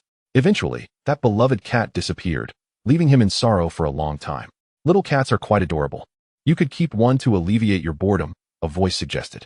Chen An chuckled lightly, dismissing the past from his thoughts, and dedicated the remaining time to his training in the exercise room. Chapter 86. The cat person Fuyao. The atmosphere was dimly lit, with a few ancient chandeliers flickering, threatening to extinguish at any moment due to short-circuiting. At the entrance, 2 mantis guards munched on jerky while grumbling bitterly. The old cat person's meat is dreadful. If only we could feast on star beast meat instead. Anything is better than nothing. The train master only provides us with food when he needs us. Otherwise, we would have to toil like the other mantis beings and earn barely enough to survive. Those young cat people, however, are quite delectable. They look very tender. The mantis beings twisted their slender bodies, squinting towards the prison cells within, their eyes lingering on a particular cat girl they had long coveted. She must be delicious. Too bad the train master intends to sell them for energy crystals. I hope they don't sell. I'm practically drooling. Feeling the intense gaze from outside, Fuyao curled up tightly, her golden tail trembling behind her. Unlike the despair felt by other cat people, she had recently sensed a glimmer of hope. It was a peculiar cat person, devoid of a tail, with short, hairless ears. She even questioned whether he was truly a cat person. Fuyao opened her bright blue eyes wide, reminiscing about that face, which now struck her as oddly endearing. He was truly handsome. I liked him so much. But I know it is all just a fantasy. Oh no, those monsters will surely devour me. Muttering softly to herself, she closed her eyes once more, attempting to tap into some subconscious connection from the starry sky. However, this endeavor resulted in excruciating pain in her head, forcing her to abandon the effort. You wish to keep a cat? Luoyu inquired, astonished. Chen An was tidying up the cozy, warm little room downstairs. He smiled gently. Not a cat, but a cat person. I initially intended to bring her to the pet area, but considering that it's your territory, I shall refrain. What expression is that? Luoyu, with a face resembling a human, crafted from branches and leaves, appeared quite rugged. At that moment, her expression conveyed a sense of shock, exuding human-like qualities. Luoyu replied, I've seen cats in your films. They seem fierce. Will it climb on me? Will it tear at my branches? Are you afraid of cats? It's not fear, it's disdain. I've heard that cats shed fur, which is rather filthy. Cat people do not shed fur. You will see when the time comes. Moreover, I remain uncertain whether I can acquire it. He is currently idle and bored, so it is prudent to make some preparations in advance. Suddenly, Fuyao offers a reminder. Master, there is no need for concern. Those catfolk have never utilized the energy crystals and are quite ordinary. Other races would merely regard them as food, unworthy even of being slaves. Chen An is taken aback. Who would consider catfolk as sustenance? For the mantis people, even their own kind can be regarded as food, let alone catfolk. Chen An feels a wave of nausea. However, he soon comes to terms with it. The universe is vast and teeming with diverse races. To him, catfolk resemble humans more closely, yet for certain races, both humans and catfolk may simply be viewed as food. Regardless of that, he resolves to pursue what he desires. Fuyao, how much time remains until the auction concludes? For hours. I shall descend to the lower level to take a look. The train currently comprises 4 levels: the passenger level, storage level, power level, and defense level. As the name suggests, the storage level is meant for storing items, and indeed serves this function. However, within the train's configuration, factories are also considered storage, encompassing the products produced by them. Thus, the current layout consists of factories situated separately, with items stored in between, categorized, and generally orderly. Nevertheless, robots occasionally make mistakes and require frequent corrections. Fuyao, will it be possible to separate the factories from the storage in the future? Once the second level of the train is constructed, we can relocate the factories there. What second level? The passenger level is the first level, and the one above it is the second level, but the bronze train cannot be built at this time. So there is no need for the master to consider it for now. Our space is sufficient, and separation is unnecessary. Merely a thought. I shall now proceed to inspect the factories, beginning with the Robot Manufacturing Center. The factory is solely managed by engineering robots and currently boasts over 1 million of them.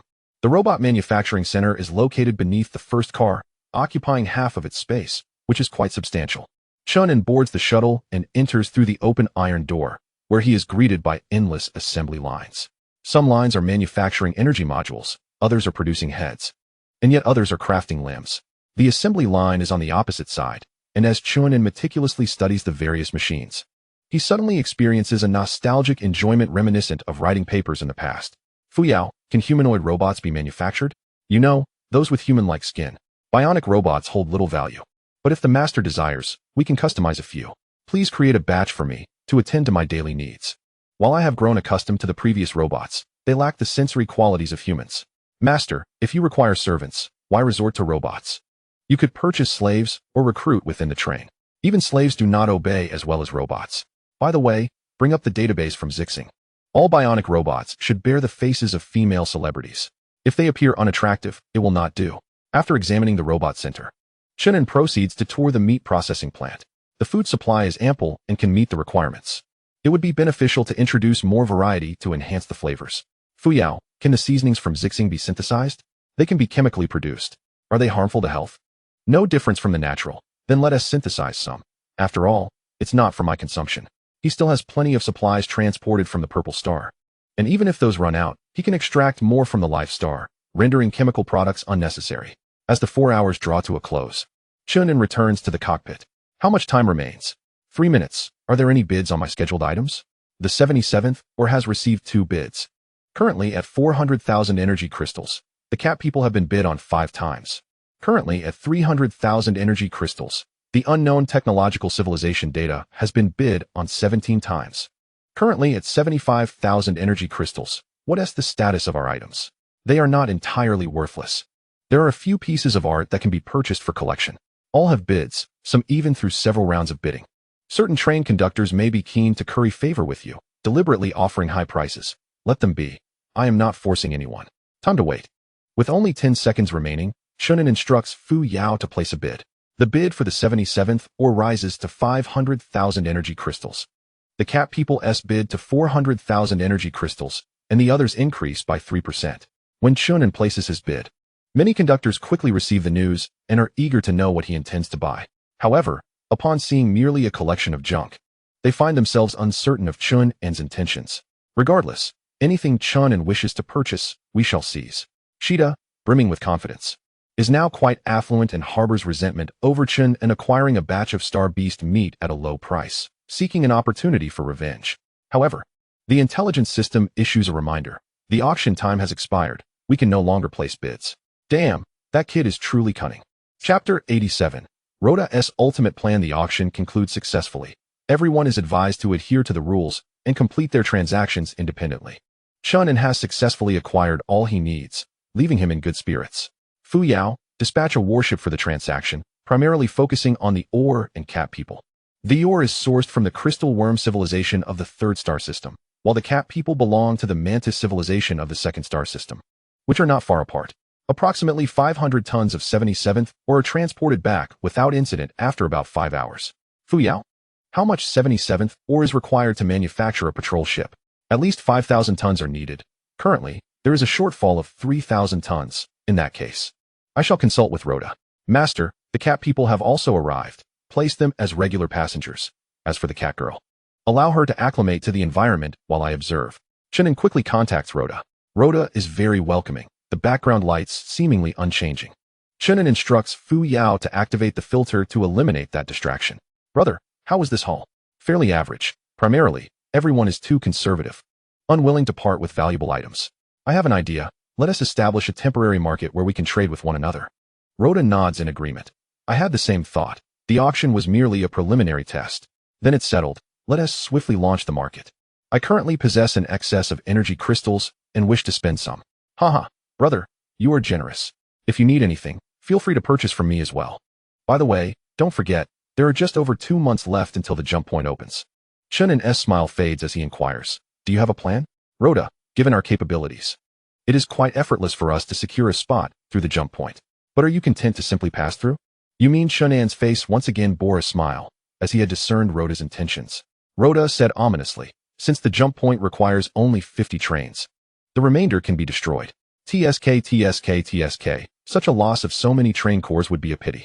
My dear brother, in the upcoming 2 months, select a few trustworthy conductors, and we shall join forces for a grand endeavor." After the communication was terminated, Chen An accessed the information from the Stellar Domain Network and requested Fuyao to conduct a detailed analysis.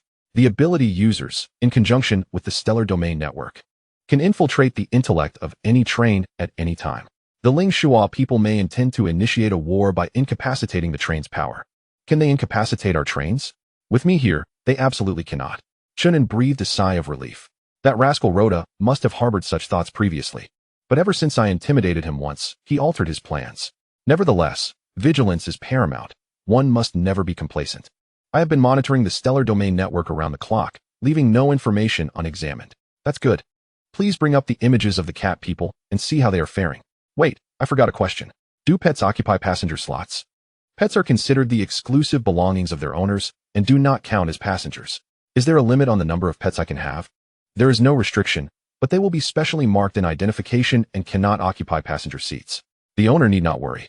The train currently has nearly 100,000 vacant passenger slots, accommodating up to 20,000 cat people.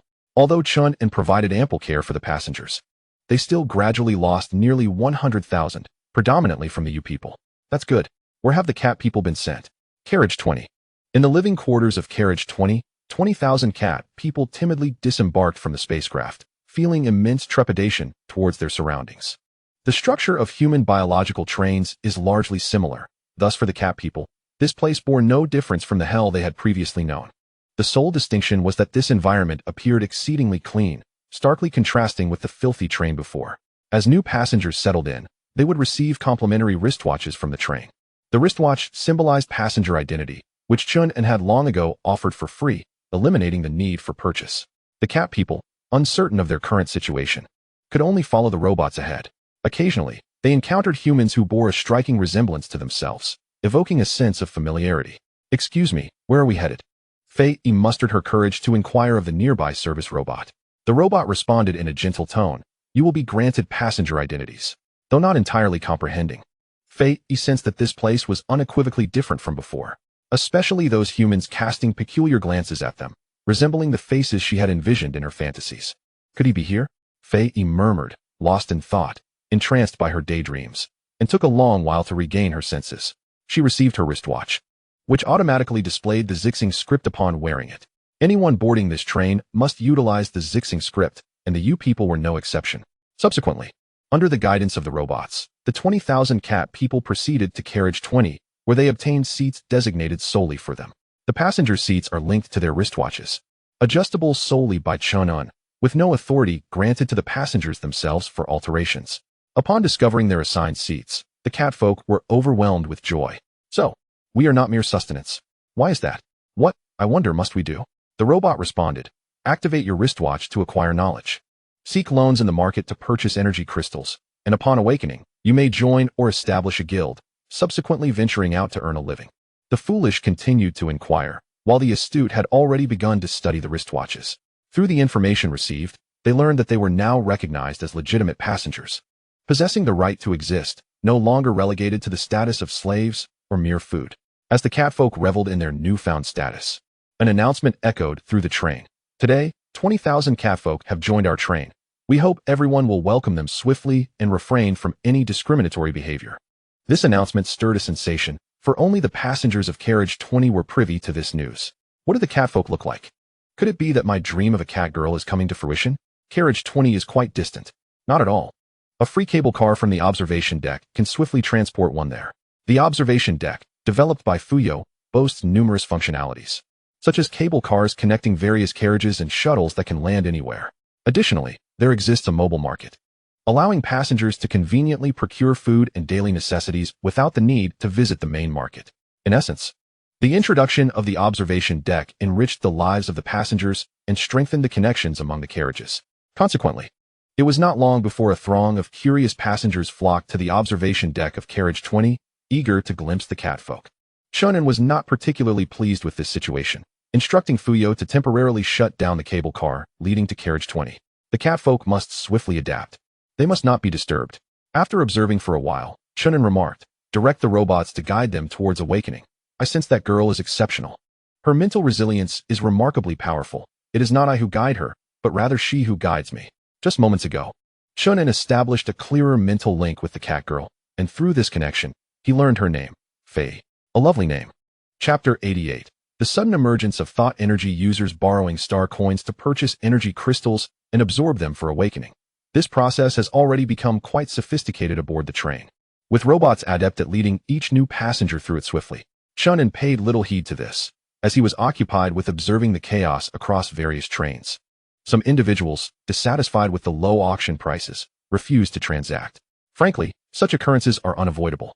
The majority of train conductors adhere to the rules. Any successfully auctioned goods are honored in reality.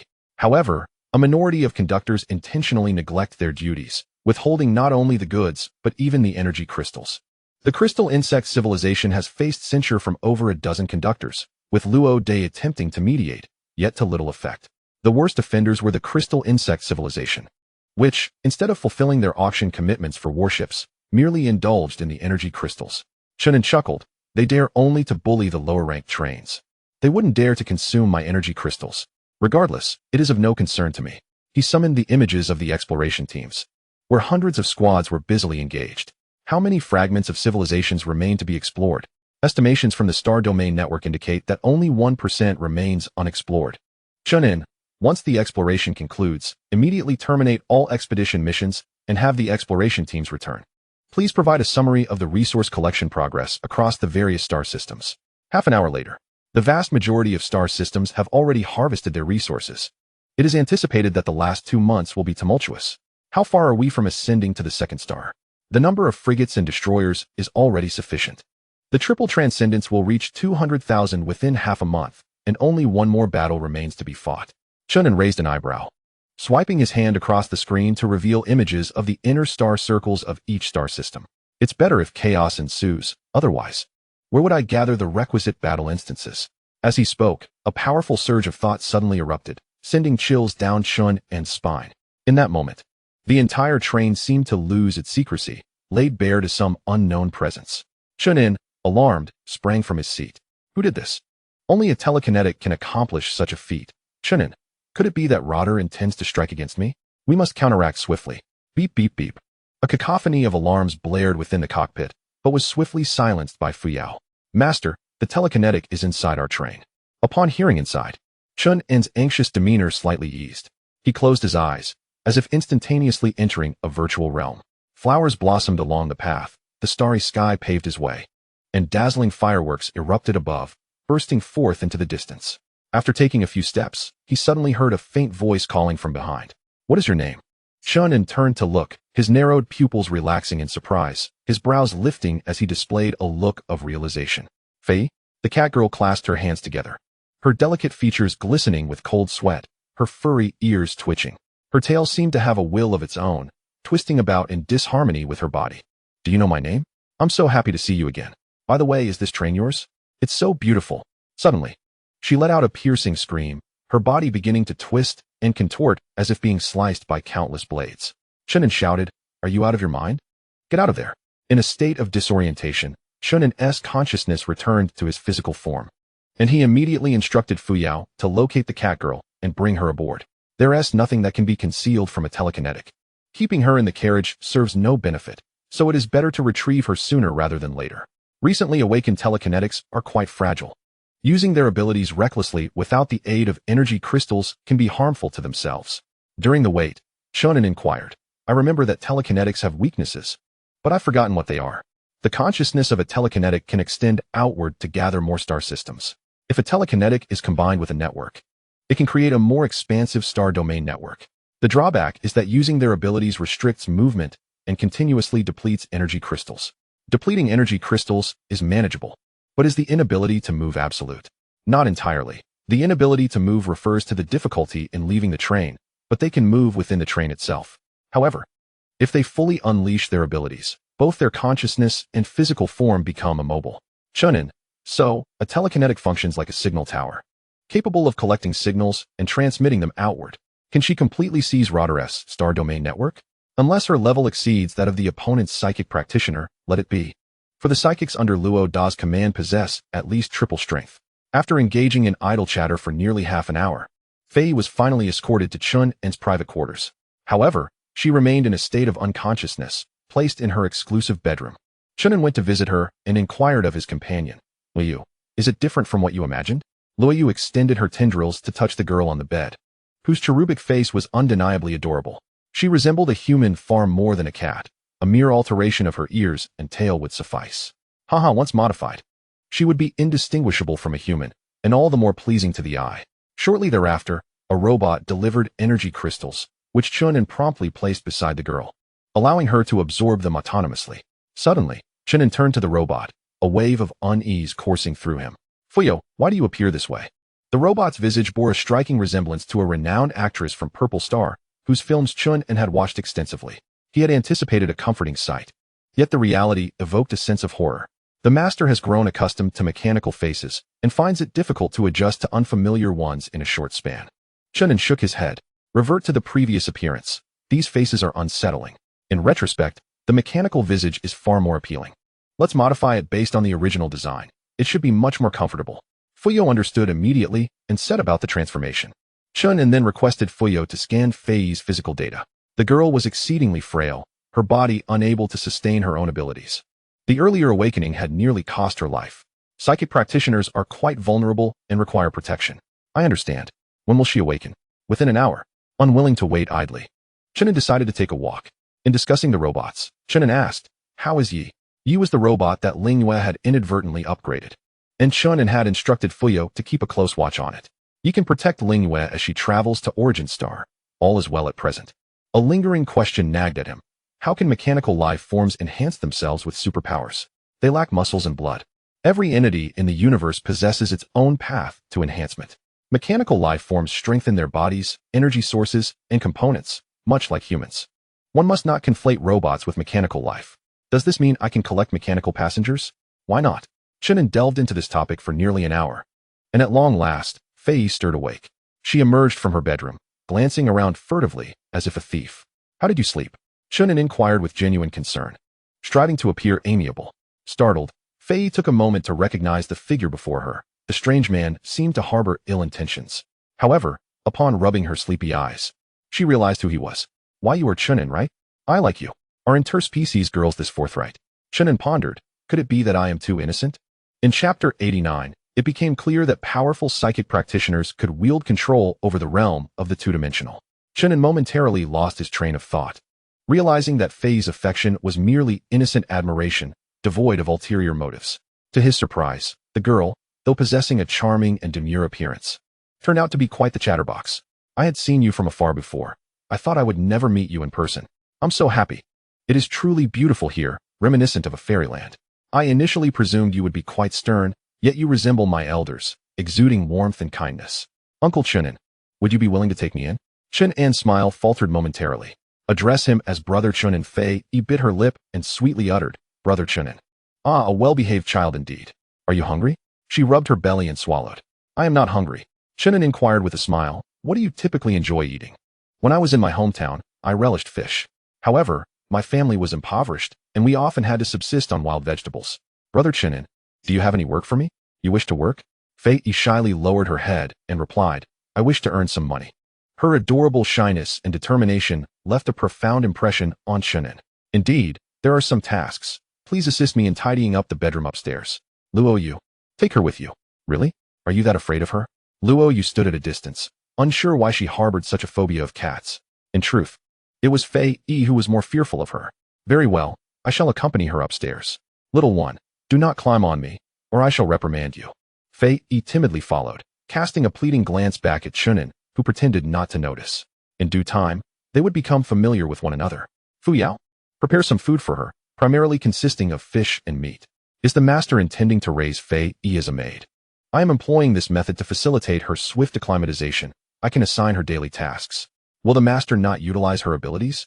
She is far too weak. We shall discuss it after she reaches the 3rd tier. The meal was sumptuous, and Fei ate with great delight. Influenced by her joy, Chen An found himself developing an appetite as well, instructing the kitchen to prepare additional meat dishes. In the days that followed, Fei Yi gradually adapted, and her relationship with Luo Yu eased, at least to the point where they no longer feared one another. With the lively presence of Fei Yi, Chen An's daily life became far more enjoyable, and his demeanor grew increasingly cheerful. Although Luo Yu was competent, being a tree spirit, she struggled to find common ground with Chen An. However, Fei Yi could easily align with Chen An's interests, quickly learning new activities such as playing games, chess, reading, or exploring the carriage.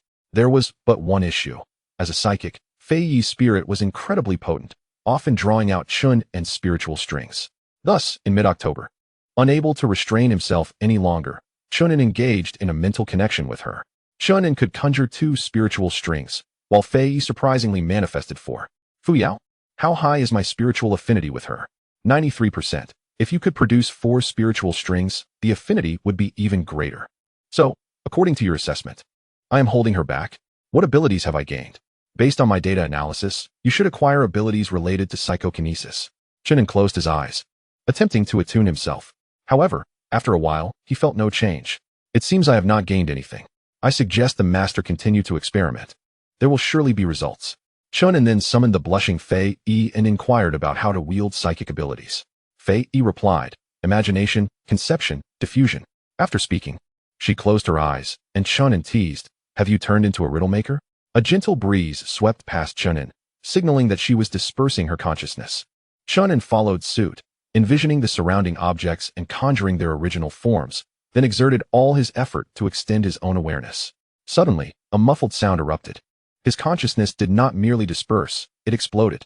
In that instant, even with his eyes closed, he could perceive the layout around him, albeit devoid of color, rendering it eerily surreal. Soon, his awareness began to waver, and he found himself once again traversing the earlier floral path. How did I arrive here again? Fei Yi appeared beside him, her eyes squinting in a smile. This is the world of my dreams, though it remains unfinished. For now, it is merely a floral path. In the future, it will blossom into a sea of flowers, a city of blooms. How beautiful it shall be. Chen An offered a few compliments before withdrawing from the realm of consciousness. Feeling fatigued, he decided to rest. Fei Yi responded, oh. Fuyao inquired, what exactly is this ideal world that Fei Yi envisions? That is the manifestation of her psychic energy. The greatest power of a psychic is not merely to create a star domain network, but to forge virtual worlds. What purpose does it serve?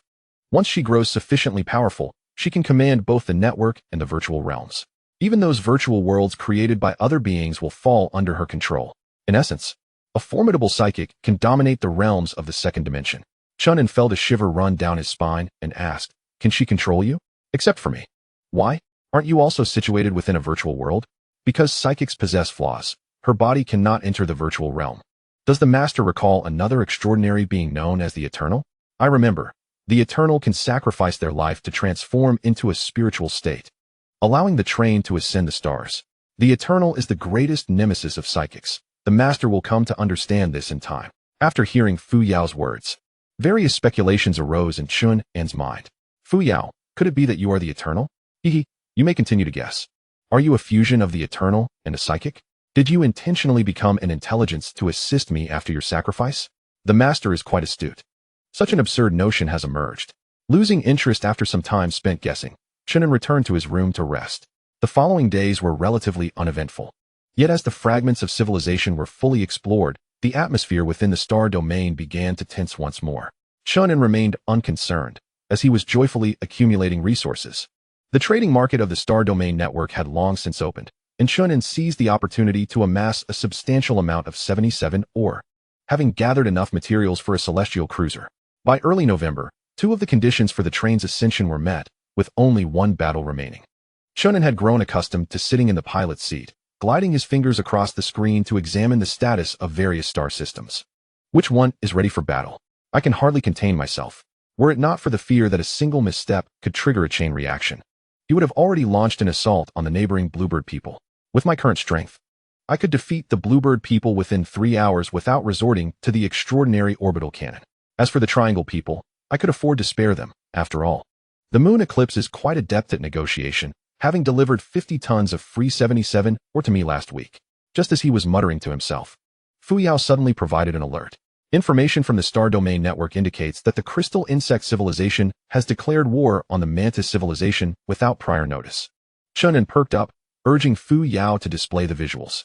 The screen displayed the arrival of the crystal insect civilizations trained into the extraterrestrial orbit of the second star system, as various elliptical warships were dispatched, signaling an imminent confrontation. Chapter 90. The crystal insects with mechanical repair abilities, second star system. In the cockpit of the Mantis craft, Vandel could not contain his fury. Those wretched bugs are back again. The intelligence corps responded. The train of the crystal insect civilization has just entered the extraterrestrial zone and has already deployed warships into an offensive formation. I will contact the mother bug to inquire about its intentions. The communication was swiftly established, and Vandel, seething with rage, demanded, "What do you want from me? Have I wronged you in any way?" The mother bug, in its colossal form, was nestled at the rear of the cockpit, extending numerous appendages onto the control panel. "You have not wronged me, but I am in need of energy crystals and wish to borrow some." Vandel erupted, borrow again. Though angered, he recognized that it was wiser to avoid unnecessary conflict, especially at this critical juncture. "How much do you wish to borrow?" 50 million. This statement extinguished any thoughts of compromise in Vandel's mind. Such a substantial amount of energy crystals would significantly weaken him, rendering him more vulnerable in the ensuing competition for resources. "If you seek war, then I shall accompany you to the end." War, after all, was not entirely detrimental. It could secure the qualification for ascending the train and present an opportunity to acquire the train's core. Thus, Vandel prepared for battle, summoning all warships and Mantis warriors back to his command. The impending war drew considerable attention, with other train leaders observing, eager to ascertain the outcome. The energy crystal resources within the star domain had long been depleted, and those insects were likely left with no alternative. A civilization that merely consumed energy crystals had little justification for existence. Hence, I support Vandel. Victory for Vandel would be challenging, as the battle prowess of the crystal insects was formidable, particularly in land engagements. Numerous train leaders on the star domain network speculated about the odds of victory for both sides, with most predicting a higher probability of success for the crystal insects, estimating it to be around 70%. Chen An also solicited predictions from Fuyao. Both great civilizations will suffer losses, regardless of who emerges victorious. They will enter a state of weakness. This is when other trains may take advantage. The closest contenders were the Rat people and the Ling Shua people. However, Lord Da had grander ambitions and would not instigate conflict prematurely, thus leaving the Rat people to act. Regrettably, the distance was too great, otherwise I would have relished sweeping them all away. Glancing again at the screen, the train of the crystal insect civilization was now entering the inner star orbit, and the transmission abruptly halted. "Fuyao, restore the feed. We are currently infiltrating the Mantis network through the star domain network." Infiltration successful. The inner star orbit visuals are restored. At present, only he and Lord Da could observe the state of the war, while other train leaders were limited to the outer star orbit footage. The fleets of the crystal insects and Mantis drew closer, adopting a classic offensive formation. Chen An furrowed his brow, pondering, is Vandel truly foolish, or am I overthinking this? Why would he engage in direct confrontation when he possesses the advantage of home ground? The master's assessment is correct. It must be Vandel who is naive. He could have abandoned his position and engaged in guerrilla tactics, as the crystal insects require energy crystals. Other resources are of little use to them. I had thought so. A head-on clash is the worst strategy, but it certainly makes for a captivating spectacle. Good things should not be hoarded alone. Chen An made his way to the living room, summoning Fei Yi and Luo Yu to witness the unfolding drama. Fei Yi pointed at the Mantis man's train, exclaiming, "That is where I once resided." Panic engulfed her as memories of past anguish surged within her. Chen An urged, "Let us swiftly forget the experiences of yore and observe how the Mantis man meets his end." As the distance between the two trains dwindled to 500,000 kilometers, they finally came to a halt. Vander had made his stance clear, offering a final counsel. "You may seek weaker trains in the outer circles. Why confront obstacles here?" The mother bug interjected, "The closer we get to the outer layers, the less energy crystal there is. You are in the second star system. I know you possess substantial energy crystal reserves. 50 million is hardly a lot. You can afford it. Hand it over, and I will depart immediately." Vander slammed his palm on the control panel, severing communication. "Open fire." In an instant, an array of cannons unleashed a barrage, forming a continuous curtain of energy beams. The crystal bugs retaliated in kind, and both sides began to exchange losses, with escort ships being rendered inoperative one after another. Not only Vander, but even Chen An felt a pang of sorrow at the sight. As the war progressed, Chen An discerned a troubling issue. The crystal bugs' battleships appeared capable of automatic repair. What was happening? On the screen, the wounded crystal bug battleships would retreat from the combat sequence, and after a brief interval, they could mend their damages and rejoin the fray. It became evident that the crystal bugs suffered far fewer losses than the mantis men, and the disparity in combat power began to widen. Fuyao enlarged the image. As the view magnified sufficiently, Chen An observed many pale golden small bugs scurrying over the breaches of the battleships, mending them at a visibly rapid pace. Were those the crystal bugs? Indeed. They possess formidable mechanical repair capabilities, Chen An mused with growing intrigue. If only he could acquire these bugs. Numerous ideas blossomed in his mind, and he now hoped for the crystal bugs to triumph decisively over the mantis men without being annihilated. As anticipated, the tide of war shifted. With the mantis men increasingly weakened, their frontal assaults becoming increasingly futile. Vander, displaying a modicum of tactical understanding, concealed his destroyers in the rear, deploying them at critical moments to inflict significant damage on the crystal bugs' front line, even annihilating several ships under repair. Yet, even this strategy proved inadequate against the crystal bugs. The disparity in firepower continuing to grow. We can no longer engage in direct confrontation. We must withdraw. Vander, in a rare moment of wisdom, piloted the train off the track. Those wretched bugs desire energy crystals, yet all the energy crystals in the second star system are aboard my train. They must pursue me. The mother bug, seeing the enemy train retreat from battle, hastily followed. However, the battleships could not match the train's speed and were forced to lag behind. Thus, for the next 5 hours, the two trains circled around the star, depleting each other's resources. Chen An, weary from the spectacle, inquired of Fuyao. Have they employed any special abilities? Not yet observed. They may possess latent powers that cannot be manifested, she replied. Just as Chen An acquired the observation platform, which bore no offensive or defensive capabilities, it remained unutilized in the war. I shall seek out Fei, inform me of any developments. 2 hours passed, and Fuyao alerted Chen An. The mantis men have begun their counterattack, cornering the crystal bugs train and initiating a ground assault. Chen An's interest piqued, prompting him to request Fuyao to display the footage. Two trains collided, maintaining the same velocity as they navigated around a star, exhibiting no loss of power. Countless mantis beings piloted shuttles into the crystalline train, engaging in fierce combat. The close-quarters combat capabilities of the crystalline beings were lacking, while the mantis excelled in legion warfare. Inside the train, it was largely a one-sided massacre in favor of the mantis, as the crystalline creatures were inherently too weak. This was unacceptable. If the crystalline beings were vanquished, acquiring their technology would prove exceedingly difficult. Chen An resolved to assist the crystalline beings, yet at that moment, Fuyao displayed another scene. In the image, a pitch-black train approached from beyond the stars, proceeding with utmost caution. That is the train of the rat men, Chen An mused, furrowing his brow. He instructed Fuyao to inform the mother bug of the ratmen's involvement in the conflict, for opportunities are seldom easily seized. Upon receiving communication from Chen An, the mother bug was taken aback. She was not surprised by the ratmen's engagement. What puzzled her was Chen An's willingness to assist her, given their lack of prior connection. However, the situation was complex, leaving her no time for contemplation. She activated the indiscriminate eradication mode and ordered the train to retreat. Following her command, the train's compartments suddenly unleashed a barrage of laser beams, launching indiscriminate attacks on all biological entities within.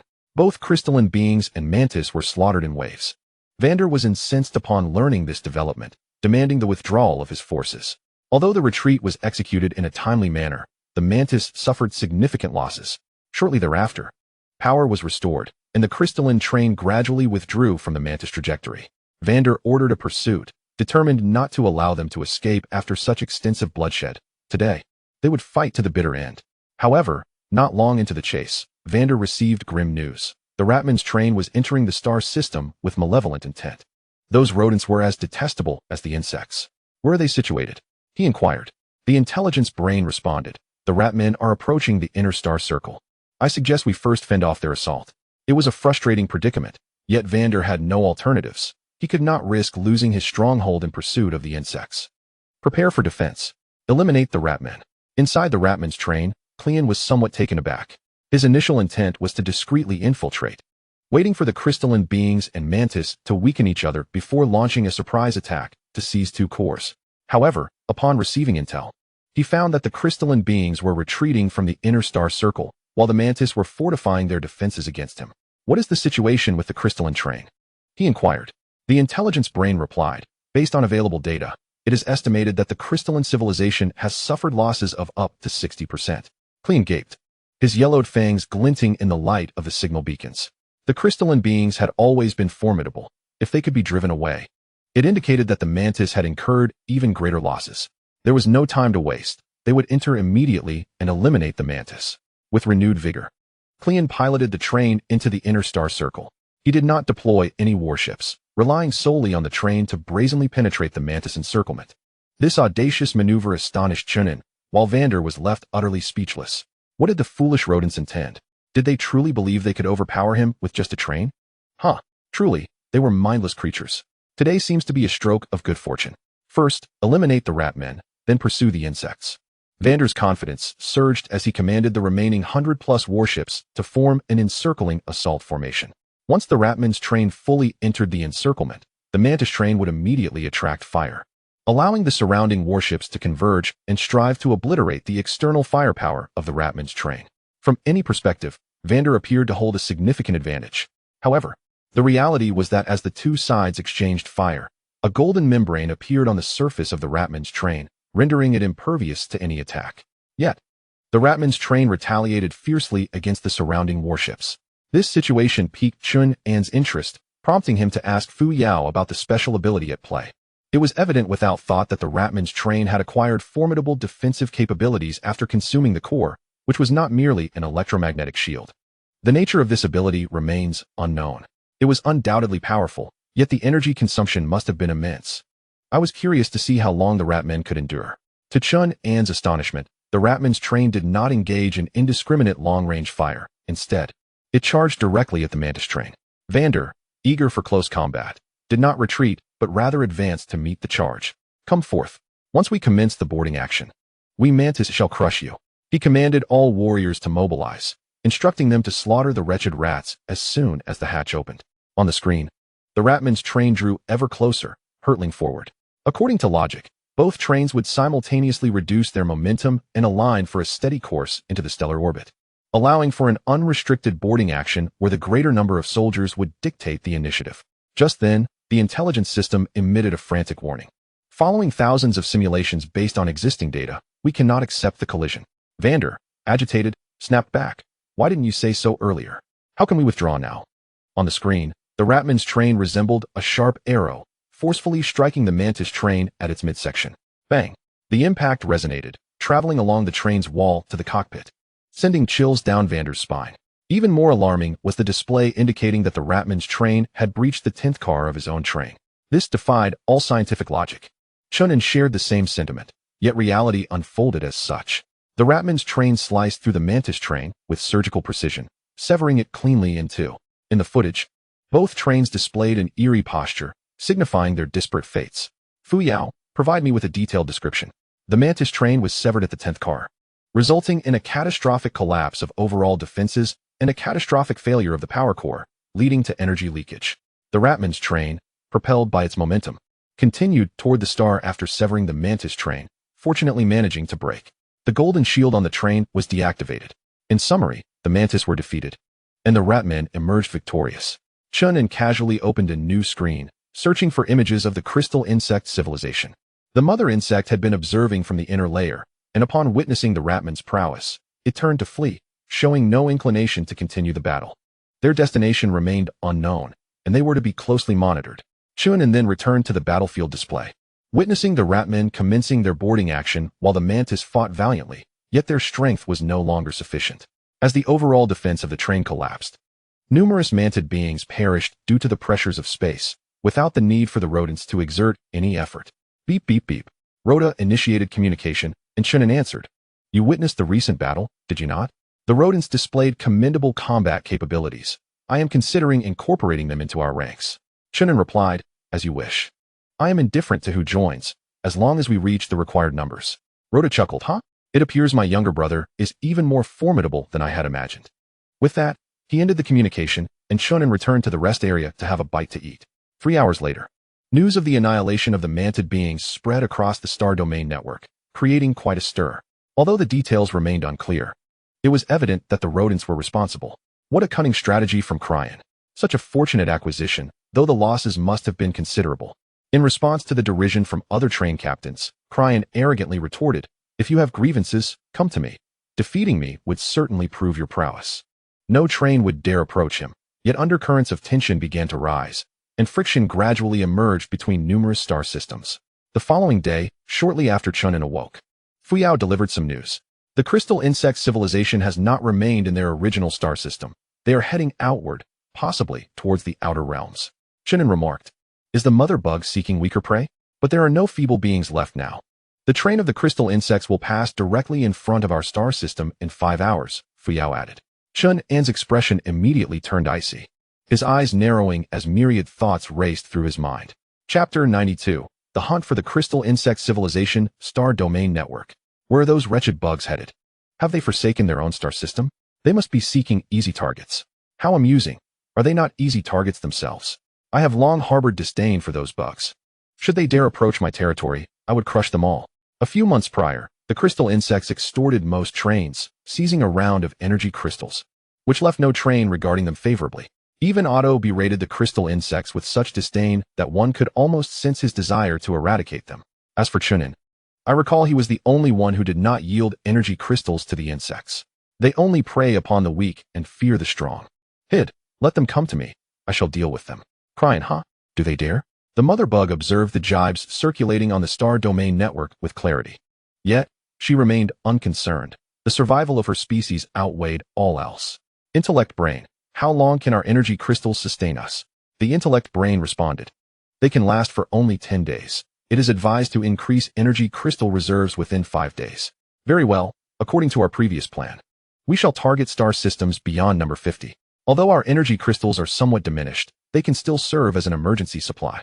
With that, the mother bug seized a handful of energy crystals and devoured them, the crunch resonating sharply. For other civilizations, collecting energy crystals serves to enhance physical strength and utilize special abilities. However, for the crystal insects, the primary purpose of energy crystals is sustenance. Without food, they would perish. The intellect brain added, "We are about to traverse the asteroid belt of Star System 17. Please deploy reconnaissance ships to expand the search radius, as the asteroids will limit radar detection capabilities." The mother bug was unfazed. Chen An had provided information about the rodents joining the battle, possibly seeking an alliance. Thus they would not attack us. Speaking of which, the Fuyao civilization remains the most enigmatic at present. One wonders how much energy crystal they have stored. The mother worm's eyes sparkled with desire, drooling at the sight. The starry sky was dim, and the train weaved through it like an ancient painting. 200,000 kilometers ahead lay the meteorite zone, teeming with dense clusters of meteors. The train could circumvent this area, but that would consume more time. It was better to charge recklessly and crush those fragile meteors. Had the mother worm been a tad more cautious, she might have noticed the warships lying in absolute silence behind some of the larger meteors. Further away, Chen An's train was enveloped in a simple electromagnetic shield. This shield served a crucial purpose. It could obscure radar detection, which was key to his ambush. Fuyao, is the simulation ready? I have simulated the war 100,000 times, identifying the most suitable time and position, with a margin of error of 1 in 5,000. This war was straightforward. There was no need to waste extraordinary railguns. All that was required was to disable the firepower of the crystal worm's train, followed by an effortless extermination. To ensure minimal losses on his side, Chen An instructed Fuyao to find the optimal strategy. "Master, there is no need for anxiety. The crystal worm is no match for us. I am not anxious. I am exhilarated. After this war, my train will ascend to 2 stars. I wonder what a 2-star train is like. A 2-star train will likely increase passenger capacity and enhance firepower." "Stop. I can guess that myself. No need for your input. Transfer all your calculations to the war. Do not converse with me. In fact, conversing with you does not waste any computational power. I said it is a waste. Focus. How long can our electromagnetic shield sustain? 5 minutes. That will suffice." Approximately 3 minutes passed when an unexpected occurrence arose. The mother worm was no fool. As the train was about to enter the meteorite zone, she drastically reduced speed and dispatched a reconnaissance ship for investigation. This unforeseen situation was anticipated in Fuyao's simulation. She promptly enacted a contingency plan, instructing the train to engage proactively. Concealed by the electromagnetic shield, the train swiftly approached the crystal worm. When only 5 million kilometers remained, the shield failed, fully exposing Chen An's train. "Warning! Warning! Unknown train detected." The mother worm was startled and instructed the intelligence corps to provide detection results. Realizing it was Chen An's train, what does he intend? The mother worm hastily attempted to communicate with Chen An, but he refused to respond. I anticipated that a train would intercept, but I did not expect it to be him. Indeed, one cannot trust any alien race. The train accelerated, fleeing the meteorite zone. Eager to escape this cursed place, she dared not confront Chen An directly. However, as the mother worm's train entered the meteorite zone, the warships lying in ambush were sequentially activated. Under Fuyao's precise control, these warships unleashed their full firepower, targeting the laser cannons of the crystal worm's train. Naturally, the train retaliated, systematically destroying Chen An's warships. Chen An was unfazed. It was cost-effective to weaken the firepower and speed of the crystal worm's train with his warships, especially since his train was hot on their heels. Victory was assured once he caught up. After approximately half an hour of pursuit, the direct distance between the two trains dwindled to 50 kilometers. At last, Chen An's train unleashed its full barrage, utterly obliterating the fire points atop the crystal worm's train. Fuyao commanded the train to collide, thereby impairing the opponent's power source. There was no need for Chen An's guidance. Fuyao had already issued the order. The train surged forth like a meteor, striking with precision from a higher angle into the meteor zone, effectively intercepting the adversary's train. The familiar impact, the well-practiced maneuver, saw the two trains closely entwined, their energies simultaneously diminished. Continuing the assault, they targeted the opponent's power layer. The crystalline insect's train possessed ample energy, still harboring a chance for revival. Employing a method both rudimentary yet steadfast, Fuyao directed the full force of the train and warship against the power layer, delivering a tremendous shock that compromised its internal structure, making repairs exceedingly challenging in the short term. Master, the crystalline insect's train has been completely intercepted. We may commence the landing operation. Very well, let me witness the might of the black thorns. Upon the opening of the hatch, 500,000 black thorn robots surged forth from the shuttle, effortlessly infiltrating the enemy train's interior. In stark contrast to the diminutive crystalline insects, the black thorns loomed like giants, embodying a force of overwhelming carnage. Chen An observed the combat patterns of the black thorns, offering Fuyao several suggestions for enhancement. The combat environment predominantly occurred within the train, necessitating a more agile approach. Their physical size need not be so grand. During close-quarters combat, their movements appeared somewhat rigid. It would be beneficial to impart the fighting techniques of the purple star beings to them. Are they waterproof? After a prolonged observation, Chen An found himself still awaiting the surrender request from the mother insect. What was the situation? Did she still hope for a reversal? The crystalline insect civilization will not surrender. The mother insect will perish alongside her kin. Upon hearing this, Chen An felt a fleeting moment of emotion. But it was merely transient. Very well, they deserved sufficient respect. He accessed the stellar domain network, which was abuzz with commendations and flattery directed at him, alongside scathing insults aimed at the crystalline insects. Although such remarks sounded jarring, most civilizations paled in comparison to the crystalline insects. Chen An exited the stellar domain network, closing his eyes to rest while awaiting the outcome. 5 hours later, the war concluded, and he boarded a spacecraft bound for the crystalline insect train. Inside the carriage lay a multitude of insect corpses, glistening and translucent. He had always presumed the crystalline insects to be mechanical beings, but upon closer inspection, he realized they were more akin to crystalline structures. The crystalline insect has the character crystal in its name, signifying its crystalline structure. Coughing lightly, he instructed the collection of as many corpses as possible for further study, aiming to uncover the principles behind the crystalline insect's train repairs. Chapter 93. The train ascension in progress before the colossal corpse of the mother insect. Chen An felt utterly diminutive. The insects were palm-sized, while the mother insect resembled a small mountain. Fuyao, does this corpse hold any research value? It possesses significant research value. If it holds value, bring it back. He then proceeded to the cockpit to retrieve the train's core, departing with satisfaction. On his return journey, Fuyao notified him that the train met all conditions for ascension. Notification: Master, the train has satisfied all ascension criteria. All passengers have awakened to extraordinary abilities, possessing over 200,000 triple ascenders. The train has participated in 5 civil wars, emerging victorious each time.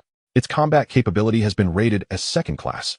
In light of this, the train is poised to ascend to a 2-star status at any moment. However, this ascension requires all passengers to disembark. Chen An was astonished. The train does not retain anyone, suggesting that a significant internal change is underway. Can the ascension be deferred? There are no time constraints. It can commence at any moment. Very well, let us first gather the resources from the crystal worm train.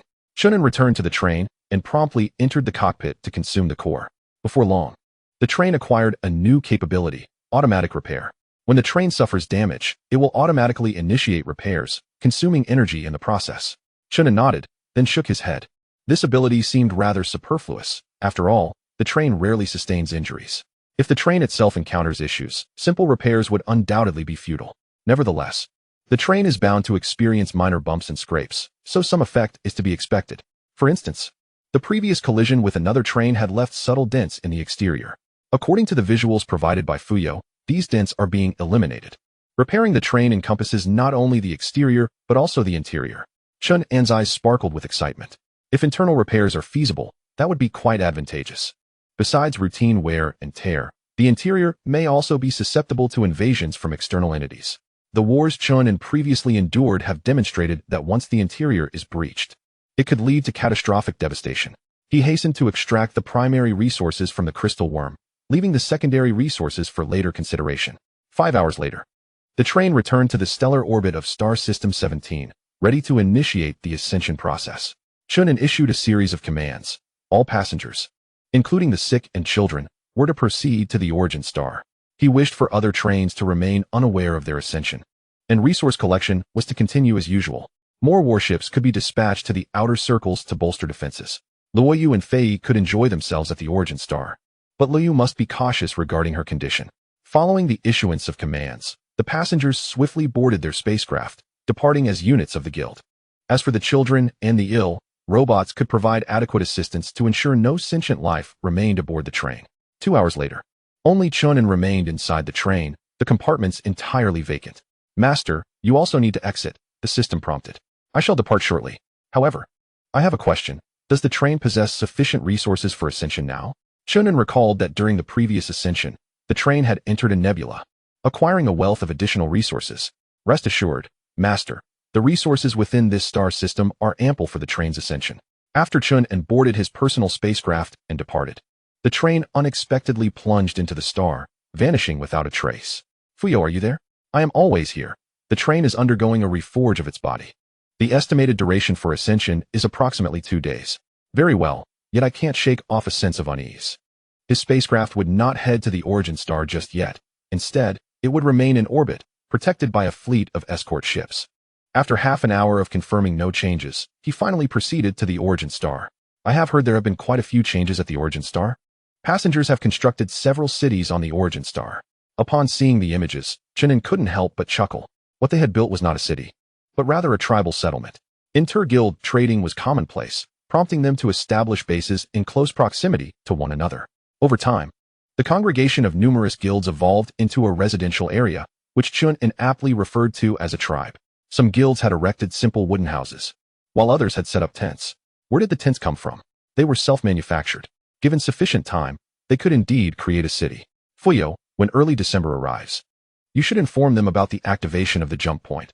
There is no need for further futile efforts. According to the timeline, the train would depart in a month's time, unbeknownst to the passengers. Half an hour later, Chen An appeared in the Northern Hemisphere's settlement. The population here had surpassed 400,000, including the recent influx of 250,000 passengers. The sudden surge in numbers rendered the settlement particularly crowded.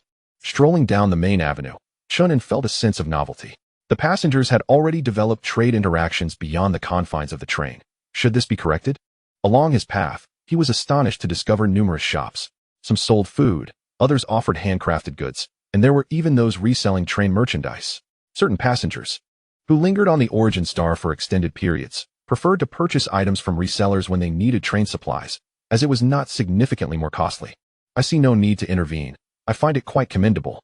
They cannot truly detach from the train's commerce. They are merely extending their dealings based on it. Chen An wandered about, even purchasing intriguing handcrafted items, which gave him the illusion of exploring a scenic area. Indeed, artisans never go hungry, regardless of their location. Just as he was reflecting on this, a sudden tap on his shoulder drew his attention. Turning around, he found Zishu, clad in lightweight armor, with 2 large swords at her waist, smiling radiantly and exuding confidence. Do you think my outfit looks good? Chen An shook his head. Your attire resembles that of an ancient female general, yet the 2 swords at your back appear rather jarring, disrupting the overall aesthetic. Zishu shot him a glare. At least you look dashing, coming out empty-handed without even a weapon. With his hands casually tucked into his pockets, Chen An replied with ease. Do you have a mission? Zishu nodded. I'm preparing to head to the first high-level area. Wasn't that already explored? He inquired. There's a formidable triple-star beast that is yet to be located. The rewards for the mission are substantial, and I'm feeling lucky. Why aren't you taking a team? It seems your red sun has also gone. This piqued Chen An's interest. I'll accompany you to take a look. He quickly messaged Zhou Jiang for updates and learned that all 30 members of Red Sun had gone. After several months of development, the total number of Red Sun members had surpassed 30, a commendable achievement. After ending the communication, Chen An felt a weight on his arm as Zishu tossed him a knife. I want to give you a gun, but a knife will suffice. You should always carry a weapon when you go out, in case of unexpected situations. Chen An returned the knife and casually remarked, I believe there is a weapon shop selling items nearby. I could always buy a couple. Zishu replied, those are resellers, marking up the price by 10%. Unless it's a special occasion, it's better not to purchase from them. Isn't it wise to save a bit of star currency? Indeed. I have come across a perplexing matter. Why is there no news about you within the train network? Even Zhou Jiang has become a celebrity. Chapter 94. The Siege of the Fourfold Star Beast. The train operates on its own local network, fully equipped with functionalities. Chen An had not previously noticed that Zhou Jiang held considerable esteem within this network, surpassing even his own status as president. Claims of invincibility against star beasts and titles of the foremost extraordinary being all belong to Zhou Jiang. However, Chen An remained indifferent, finding it merely amusing. Zhou Jiang possesses an ardent passion for the extraordinary. Unlike you all, there is no need for comparison among peers. Shall we proceed? Where's the spaceship? Before long, Chen An boarded Zishu's small spacecraft. My guild currently boasts 3 exploration vessels and numerous small ships. What about yours? Zishu asked proudly. I possess only 1 exploration vessel. With no other ships, Chen An replied. Haha, 30 people is sufficient, Zishu reassured him. Chen An relished in Zishu's hearty laughter, which reminded him of their time on Zixing. Unchanged and delightful. To be honest, Chen An held a sense of nostalgia. Zishu's presence grounded him, reminding him of his own past innocence. Rest assured, master. You have yet to succumb to darkness. You remain pure. Silence if you cannot speak, Chen An retorted mentally to Fuyao, before inquiring about Zishu's recent developments. He had long ceased to monitor the guild's progress, as it had already established its own framework. Our scientific guild ranks second, with the first being the Hope Guild. We have 4,000 threefold extraordinary beings, the remainder being twofold. Besides the 3 exploration vessels, we have acquired numerous shuttles and motorcycles, capable of meeting all scenarios. Our guild star coin balance has surpassed 1 million. How much do you have? Chen An chuckled. It seems we have only a few tens of thousands. That rascal Zhou Jiang cannot hold on to money. He spends it as soon as he has it, and I seldom oversee his affairs. Zishu's expression turned serious. That will not do. One must save money for unforeseen circumstances. Since you lack the time to manage it, I can assist. Perhaps not. Let Zhou Jiang handle his own affairs. He has his own plans. As they conversed, the spaceship soared swiftly over the primordial forest, soon decelerating to a halt. It seems we have arrived. The star beast resides within the woods. Fortune favors the one who finds it. It's worth 100,000 star coins. 100,000 star coins? Chen An inquired of Fuyao, what manner of star beast commands such a price? It is a 4-fold star beast. Located in a cave 50 kilometers to the north. The task reward has continued to escalate due to the beast's repeated evasion of capture. 100,000 is now the maximum. 4-fold.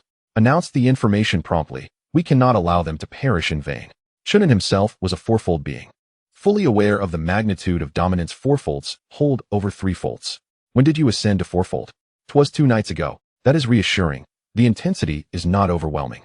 Increase the task reward to 150,000 star coins, to be evenly distributed. With the new announcement, excitement surged through the guilds, hastening to dispatch their experts toward Zone 1. A 4-fold beast. Marvelous. Zhou Jiang exclaimed, eagerly rubbing his hands, his great sword yearning for action. A teammate cautioned. The train has provided the coordinates. The star beast is a full 200 kilometers away. I fear we may not arrive in time. We shall have ample time. I do not believe others can swiftly vanquish a 4-fold star beast. The spacecraft soared at full speed, covering a distance of 200 kilometers in a brief moment. Indeed, the vessel was swift, and within mere minutes, they reached their destination. Upon arrival, the air was filled with the thunderous sound of cannon fire, and the battle was intense. Surely, the star beast could not be annihilated so easily. The 4th stage had already fortified its skeletal structure, making it quite resilient. Let us bring up the visual feed. As they beheld the live footage, Zhou Jiang found himself at a loss for words.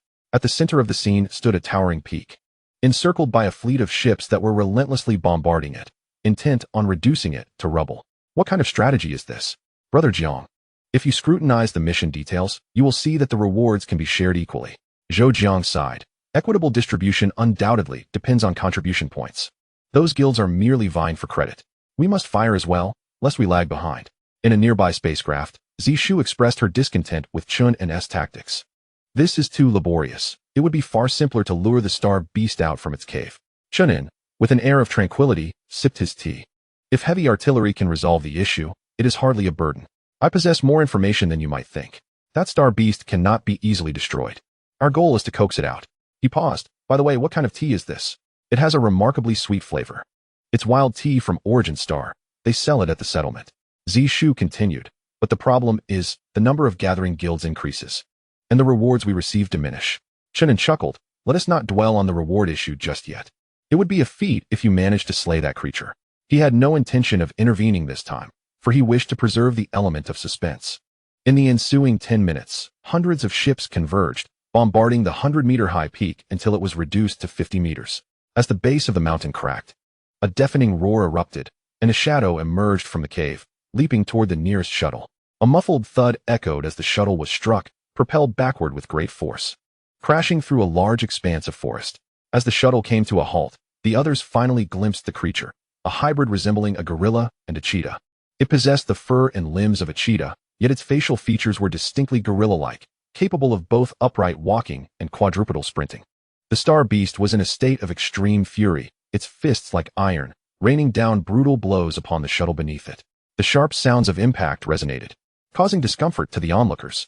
With the strength of a gorilla and the speed of a cheetah, nature indeed is wondrous, Zishu marveled. Not only that, but you may continue to observe, Chen An replied. After delivering dozens of punches, the beast realized the shuttle remained unscathed, and in a fit of rage, it leaped down, grasping the tip of the shuttle's head with both hands. Although the shuttle was not large, weighing around 10 tons, it seemed like a mere toy in the grasp of the beast, which effortlessly lifted it and hurled it into the distance, shattering countless trees in its path. At that moment, many were left in awe. Even Zhou Jiang swallowed hard, acutely aware of his own inadequacy. Chen An remarked to Fuyao, its strength is akin to that of an ant, and its jumping ability rivals that of a frog. This creature has assimilated the best traits of numerous species. Zishu suddenly pondered, could it be a bioweapon synthesized in a laboratory? Have you watched too many movies? There is no laboratory here. Zishu, with a hint of mystery, pointed toward the sky and whispered, could it be the work of a train? Chen An reached out to pat her shoulder, only to find it met with the coolness of her armor. Do not indulge in flights of fancy. The train conductor has no interest in the biochemical beasts. You shall venture out to battle shortly. That creature can only be vanquished by a cadre of formidable experts. Are you not going out? Chen An raised his hand to sip his tea. The ultimate experts always make their entrance last. Otherwise, it would be beneath their dignity. Once Zishu departed, Chen An inquired of Fuyao, is there any potential in the biochemical beasts? Master, do you require assistance? After a moment's contemplation, Chen An shook his head. I truly do not require anything at this stage, with the presence of robots. It is only when the robots are phased out and passengers arrive to support that they will be central. As for the likes of the biochemical beasts, let us dismiss that notion. At this moment, Chen An was in the cockpit, activating the live feed, witnessing over a dozen top-tier experts preparing to engage in combat. Zhou Jiang, Xiaozhen, and Xiafeng were among the many who had arrived. Chapter 95. The upgraded new train. The battle against the fourfold star beasts was intense, lasting a full half hour. Chen An refrained from participating, instead observing the combat styles of Zishu and others. I noticed that many relied solely on brute force. They were not well versed in combat techniques. Fuyao, compile all historical and contemporary combat techniques and upload them to the network for their self-study. I suggest that the master issue a learning task. That could be arranged. Please provide me with a specific plan. Sigh. I feel as though I am a weary father, deeply concerned. The star beast ultimately fell to Zhou Jiang's blade, at the cost of nearly being torn apart. With a wound on his abdomen 2 fingers long, nearly exposing his intestines. He really pushed himself too hard. His physical resilience was lacking. Upon the mission's conclusion, Zhou Jiang ranked first in contributions, earning 30,000 star coins. Chen An received his communication. Brethren, I dispatched the star beast with ease. Do you desire a souvenir? Ease my foot. Zhou Jiang was unaware of Chen An's presence at the scene. Just bring me back a tooth. Are you injured? Haha, just a minor injury. The communication ended, and Zishu returned to the ship, bubbling with excitement. How did I perform? She was drenched in sweat, her body stained with blood, and her arm bore claw marks. Chen An rolled up her sleeve. The wound was already clotting. Hee, it's not serious, just a bit painful. If it's not serious, then go take a shower. Most participants in the battle bore injuries, yet for them, being wounded was a commonplace occurrence, hardly surprising. In the following days, Chen An roamed around with Zishu, occasionally enjoying the scenic landscapes. After 2 leisurely days, the train finally completed its star upgrade, amidst the starry expanse. The train lay anchored in the orbit of a star, having expanded nearly twice its size. On his way back, Chen An found himself dissatisfied with the train's exterior. The color remained unchanged, still a bronze hue. Why has it become so much bulkier? Fuyao, what has my train consumed? If the previous train was slender and agile, the current train appeared somewhat cumbersome and portly. Rather than saying the train has gained weight, it would be more accurate to say it has become sturdier. Very well. Provide me with detailed data regarding the changes.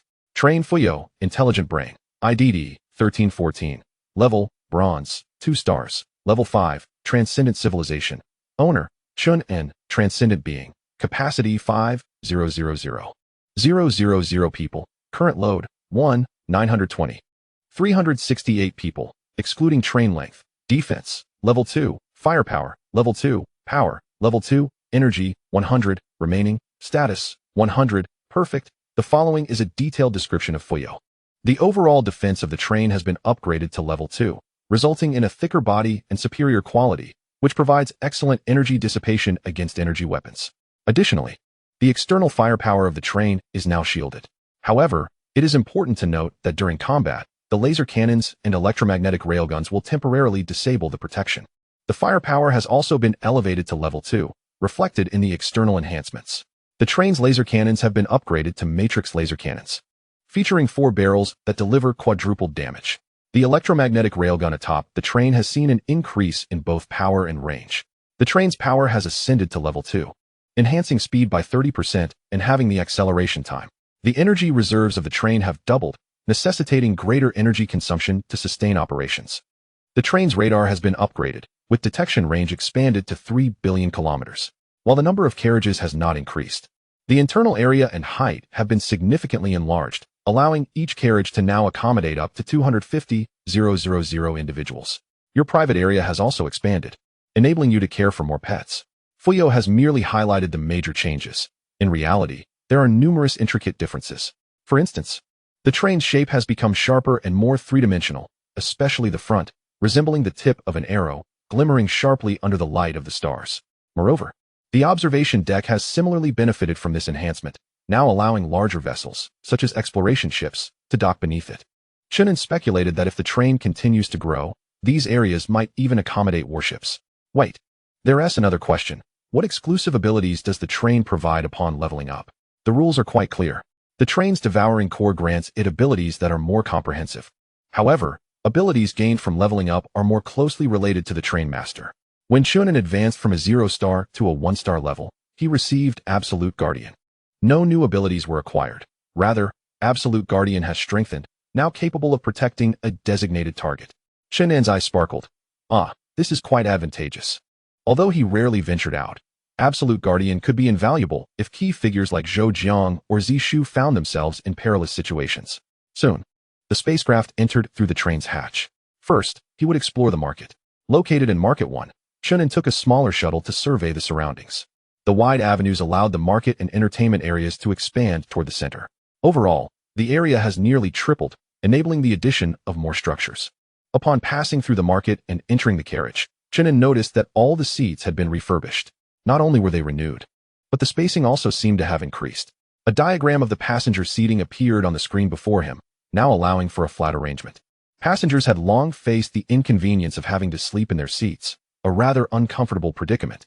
This transformation is remarkably user-friendly. The compartments are now significantly more spacious. With a plethora of new seats introduced, Fuyao grants all passengers the privilege of changing their seats, allowing each guild to make their own arrangements. This regulation has been communicated to the passengers, who will soon select their new positions on their wristwatches, with priority given to those ranked higher on the extraordinary leaderboard. Very well, as long as you manage these affairs competently. Chen An subsequently returned to his private area, discovering that the space had nearly doubled. Particularly on the first level, there were about 10 additional unused rooms. It felt excessively open. He could embellish it with more collectibles. Ascending via the suspended ladder to the upper level, the living room remained largely unchanged, save for a few more vacant rooms surrounding it, which Chen An could arrange at his discretion. The cockpit also retained its previous layout. Sitting in the pilot's seat, Chen An felt a greater sense of comfort. If we were to unleash our full firepower, could we breach the defenses of other trains? A 2-star train can penetrate the defenses of a 1-star train. That is reassuring. It would be disheartening to ascend in rank without purpose. The screen displayed numerous ships returning, and passengers would soon experience the changes in the train while confirming their positions. For the guilds, proximity to the living area is crucial. What about Luoyu and Fei? They should hurry back as well. Just as he was about to display their images, Fuyao suddenly interrupted with an urgent situation. The jump point emitted a flash 6 seconds ago, but no useful information has yet been received. Just a single flash? No, another flash was emitted moments ago, with an 8-second interval. Over the next 3 minutes, the jump point emitted a total of 30 flashes, but no information was forthcoming. Chen An accessed the Star Domain network, where the conductors were also deliberating on this matter. Ultimately, there was only one conclusion. This is a warning prior to the activation of the jump point. Such warnings may intensify. Everyone should be prepared. Chapter 96, Selecting Passenger Seats. Fei's breakthrough. Is this the new train? Aboard the exploration vessel, Zishu was left in awe. The train had previously undergone an upgrade, which added 10 carriages and enhanced the firepower system, yet there were no further notable changes. However, this time is different. The train has significantly expanded overall. It is akin to replacing a small standalone house with a grand villa, exuding a more majestic presence that leaves a profound impact. Yang Yuan exclaimed in her ear. Sister Shu, could the train eventually be upgraded to a colossal size, perhaps even larger than a planet? It is entirely possible. Yet I am curious whether such a massive structure can maintain its previous speed. If it cannot sustain its velocity, it would not be an upgrade, but a downgrade. Enough of that. Let us quickly access the train network and see which seats we can select. The wristwatch can activate a virtual display, though it is not as user-friendly as the screen on the exploration vessel. Once the display opened, the other members of the guild gathered around, offering their opinions in a cacophony of voices. Let us go to the first carriage. It should be the best. The first may not be suitable. I believe the 10th is the most comfortable. Hurry up, other guilds are making their selections too. The screen showcased a perspective view of the train, from the first carriage to the 20th, with each seat exhibiting unique variations. These positions were originally white, but they have gradually transformed into a vivid red, indicating that other guilds are making their selections. Zishu decisively stated, we will remain in compartment 10, or in our original positions, and occupy 1,000 seats immediately. Sister Shu, shall we invite old Chun and the others to join us? Yang Yuan's suggestion caused Zishu's tense expression to blossom into a radiant smile. You are indeed clever. She promptly sent a message to Chun and was currently studying the shimmering jump points within the Star Domain network. Recent intelligence indicated that the fragments of civilization had been completely erased, revealing a white vortex at its core, which was slowly expanding. At the current rate, it would take a month for the train to be fully operational. Upon receiving Zishu's communication request, Chen An answered, What's up? Hehe. Do you wish to be closer to me? Do you miss me? Chen An teased. Zishu, concerned about being overheard, quickly covered her wrist device and moved a bit farther away. If your Red Sun Guild were to move to compartment 10, we could spend more time together. Initially, I wanted to go to compartment 1, but my guild has too many members. It would be simpler for you to relocate. Hey, why aren't you speaking? Chen An replied, That sounds good. I'll have Zhou Jiang switch positions shortly. After ending the communication, 5 minutes later, Chen An commanded Fuyao, let everyone reselect their positions and add a new rule. Guilds cannot change compartments. The announcement has been made, and all pre-selected positions have been reset. What? Guild positions cannot be changed? What kind of absurd rule is this? Zishu complained. Chen An responded, Indeed, I don't know what the train conductor is thinking. It feels like they are targeting me deliberately. Zishu urged, Don't speak nonsense. The boss's decisions are always correct. Just stay put. Tonight we'll meet at the usual place. Chen An agreed and, with nothing else to occupy his time, decided to focus on his training. Meanwhile, as Zishu prepared to dock her exploration ship at the landing platform, the train provided a special reminder. The observation deck offers docking services for exploration ships at no charge. We encourage you to take advantage of this. Zishu exclaimed in surprise. The observation deck can accommodate exploration ships? How large must it be? She maneuvered her vessel to avoid entering through the train's main entrance. After flying along the edge of the train for a while, Zishu discovered that the observation deck had significantly expanded, its width possibly exceeding 500 meters. Yang Yuan gasped, Is this the observation deck? It's clearly an observation carriage. There are so many docking points. It could accommodate a large A106. Perhaps even a sizable F399 would fit. Sister Shu, let us hurry over and give it a try. Following the electronic prompt, the exploration ship smoothly docked in an available space. As the hatch opened, an escalator appeared, leading them to the upper observation deck. Gazing at the sides, she noticed that other guilds were also docking here, bypassing the train's main entrance. This arrangement was much more convenient. Jishu leaned against the railing, gazing out into the endless starry sky, which stirred a sense of solitude within her. Yet, reflecting on the changes from the past to the present, her heart brimmed with hope. The train is improving, the guild is flourishing, and so shall I. Behind her, her subordinates exclaimed in astonishment, Sister Shu, come and see. The carriage is now ridiculously spacious. My heavens! There were more seats, a greater area, and the distance between the seats had significantly increased. Upon discovering that the seats possessed a reclining feature, many individuals eagerly sought to try it out. Sister Shu, the seats need to be reconfigured. Which one would you like to occupy? Zishu selected a quiet corner near the observation platform, the most serene spot available. At the front of the vehicle, Luoyu displayed a complex expression of joy, a feat not easily achieved for her. Wow, there's so much more space. I can cultivate more plants now. Her personal area, once a modestly angled compartment, had now doubled in size, having been transformed from a pet zone. The origin star boasts an abundance of beautiful flowers. Shall we gather some? Fei lounged on Luoyu's shoulder, appearing more feline than a cat person at that moment. Absolutely, let's go right away. Yet, before they could embark, Fei began to feel unwell and searched for Chen An. Master is in seclusion. What troubles you? Unable to locate Chen An, it was Fuyao who noticed Fei's distress. I feel my body tense, as if energy is on the verge of bursting forth. It is quite uncomfortable. You are on the brink of a breakthrough. I shall fetch you an energy crystal immediately. Fei received a second-tier energy crystal and cautiously returned to her chamber, sensing that her impending breakthrough felt distinct from others, as though a powerful force was yearning to erupt. 2 hours later, calamity struck the train. What is happening? My wristwatch is non-functional. Mine works, albeit improperly. Could there have been an incident with the train? I haven't seen any special announcements. The wristwatch's functionality relied on the train's network. However, as Fei was ascending to the second level, the network experienced disturbances. Fortunately, it did not last long. Fuyao promptly initiated repairs and awakened the sequestered Chen An. In the bedroom, Fei faced Chen An's inquisitive gaze and weakly confessed, I am unsure what transpired. At the moment of my breakthrough, my mental energy infiltrated the network, and I lost control. Chen An inquired, what were you able to accomplish? What actions did you take? I entered a chaotic world filled with endless information that terrified me. I apologize for my erratic actions during my panic. Is everything all right now? The turmoil on the train has ceased. Did you utilize the train's network as a springboard to infiltrate the star domain network? Fei, bewildered, replied, I do not know. I was frightened and ran outward with all my might. Suddenly, I discovered an even larger world and entered it, unaware that the outside was even more terrifying. After a brief exploration, I finally found my way back. However, before I could fully awaken, I was roused by Fuyao. Her voice gradually diminished before rising again as she continued. Though it was a short duration, I encountered a plethora of intriguing information. Chen An urged, share everything with me. Do not omit a single detail. I bear no blame towards you. You have done nothing wrong. Reassured, Fei's tail swayed uncontrollably behind her, prompting Chen An to wish he could steady it. I saw triangular beings, with heads shaped like triangles. They appeared quite amusing. They were committing murder on the train, taking numerous lives. Chen An expressed disbelief. Whom did they murder? The triangular beings killed one another. Without delay, Chen An instructed Fuyao to investigate the information regarding the triangular beings through the star domain network, though clarity was elusive, no matter Fuyao's prowess. She could not breach the train's internal defenses. The triangular beings may be embroiled in a civil war, evidenced by prior indications. Civil war it shall be, Fei. Please continue.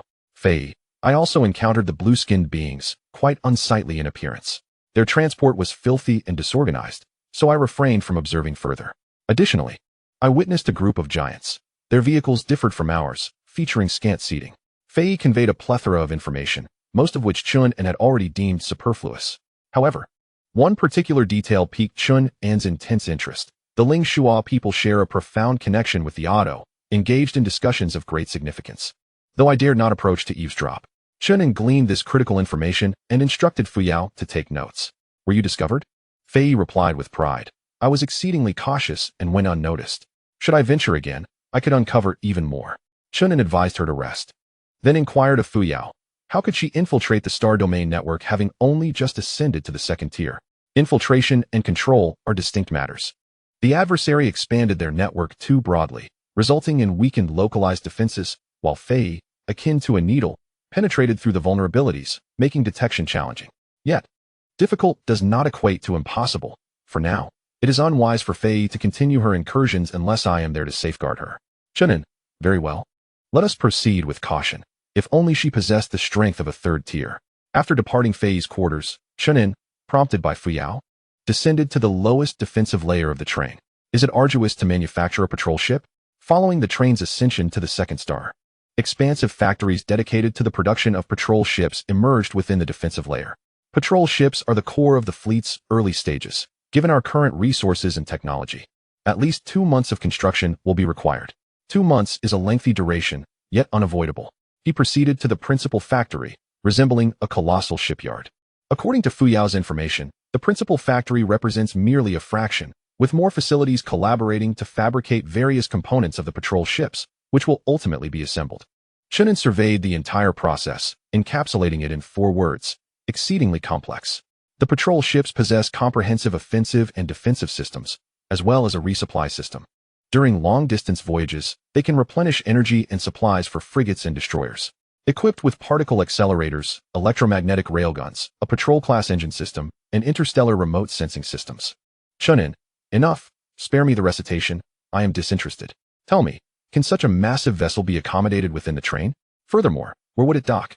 Although not yet constructed, Chen An harbored a lingering doubt that the train could house a patrol ship, which is significantly larger than a destroyer. During the train's ascension to the second star, 5 dedicated landing pads for patrol ships were specifically allocated, with each pad accommodating only 1 vessel. Thus, the 2-star train can manufacture a maximum of 5 patrol ships. Chen An nodded in comprehension, conjuring a virtual screen before him to display the overall design of the patrol ship. If frigates and destroyers lean towards a shuttle shape, the patrol ship embodies an oval silhouette with laser cannon components encircling it, ensuring formidable firepower. Construction may commence, yet it is not the current priority. Let it not impede our primary endeavors. The factory was vast, and after a brief exploration atop a floating platform, Chen An departed. On his way back to the cockpit, Fuyao provided reminders regarding the guild. The Hope Guild's total points exceeded the limit. Should the secondary guild be activated? Let us proceed. Furthermore, let us augment the living area with additional content as per our previous plans. Shortly thereafter, various announcements were disseminated, stirring excitement among the passengers. The Hope Guild's total points have reached 50,000, officially elevating it to a secondary guild. A secondary guild possesses a membership cap of 30,000 and enjoys the privilege of conducting transactions freely within the guild trading area. The living area has introduced a training room, currently offering only martial arts and military-related courses, which passengers may purchase at their discretion. The living area has established a guild trading zone, where guilds can lease shops for internal transactions, with service fees halved for these exchanges. Following the announcement, the Hope Guild swiftly became a focal point of attention, and Chen Guoyang's popularity surged unprecedentedly. Chen Guoyang remained composed, and promptly made his way to the guild trading area, eager to seize the opportunity to lease a stall. Since Chen An had previously regulated private transactions, guilds or individuals could set up stalls in the living area, albeit at a steep service fee. Now, with the establishment of secondary guilds, the process appeared more legitimate. These developments incited other major guilds, leaving them no time to rest as they hurriedly continued their tasks to elevate their points. Consequently, Zishu led her guild members to the origin star, leaving Chen An to train in solitude. In the following days, several guilds with closely matched points successfully upgraded, trailing the Hope Guild by only a small margin. Chen An also demonstrated his capabilities to Zishu, proving himself genuine and even surpassing expectations. 5 days later, the playful Fei inadvertently infiltrated the star domain network once more. Are Ling Shua and Audu set to ascend to 2 stars? Fei exclaimed with excitement. This time I acted prudently. With Fuyao's assistance, I donned a disguise. What you refer to as a virus. I accessed the most confidential information of the Ling Shua people. It turns out they are indeed ready to elevate to 2 stars. And Audu is in the same position. Moreover, they plan to make their advancement public immediately afterward, attempting to attract other trains to join. This was the data I gleaned during their communications, which I conveniently absorbed. Brother, am I doing the right thing? Chen An chuckled as he patted her head. Inquiring of Fuyao, is this method of intrusion safe? Relatively safe, Fei and I collaborate, allowing us to access previously unreachable locations. However, we must wait until Fei's spirit is at its peak. After a moment of contemplation, Chen An issued a command, announced the train star ratings. Let us seize the initiative. Chapter 98. Electromagnetic storm from the jump point within the Ling Shuo train. Luo De was brimming with confidence. Everyone, evacuate swiftly. In 2 days, we shall possess our first 2-star train.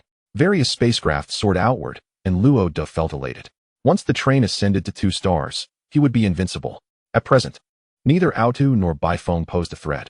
Rather, it was Fuyao who could endanger him. He was unconcerned about Chen An's weaponry or the number of cores he had consumed. His primary concern was that, among all current civilizations, only he and Chen An possessed a mental energy user. The power of a mental energy user is indisputable. There cannot be a second within my domain. Unbeknownst to him, Chen An had only recently acquired his mental energy user, and their strength was far from formidable. After reaching the 2nd star, I can harness the power of the telekinetic to control all train information, leaving no rivals in my wake.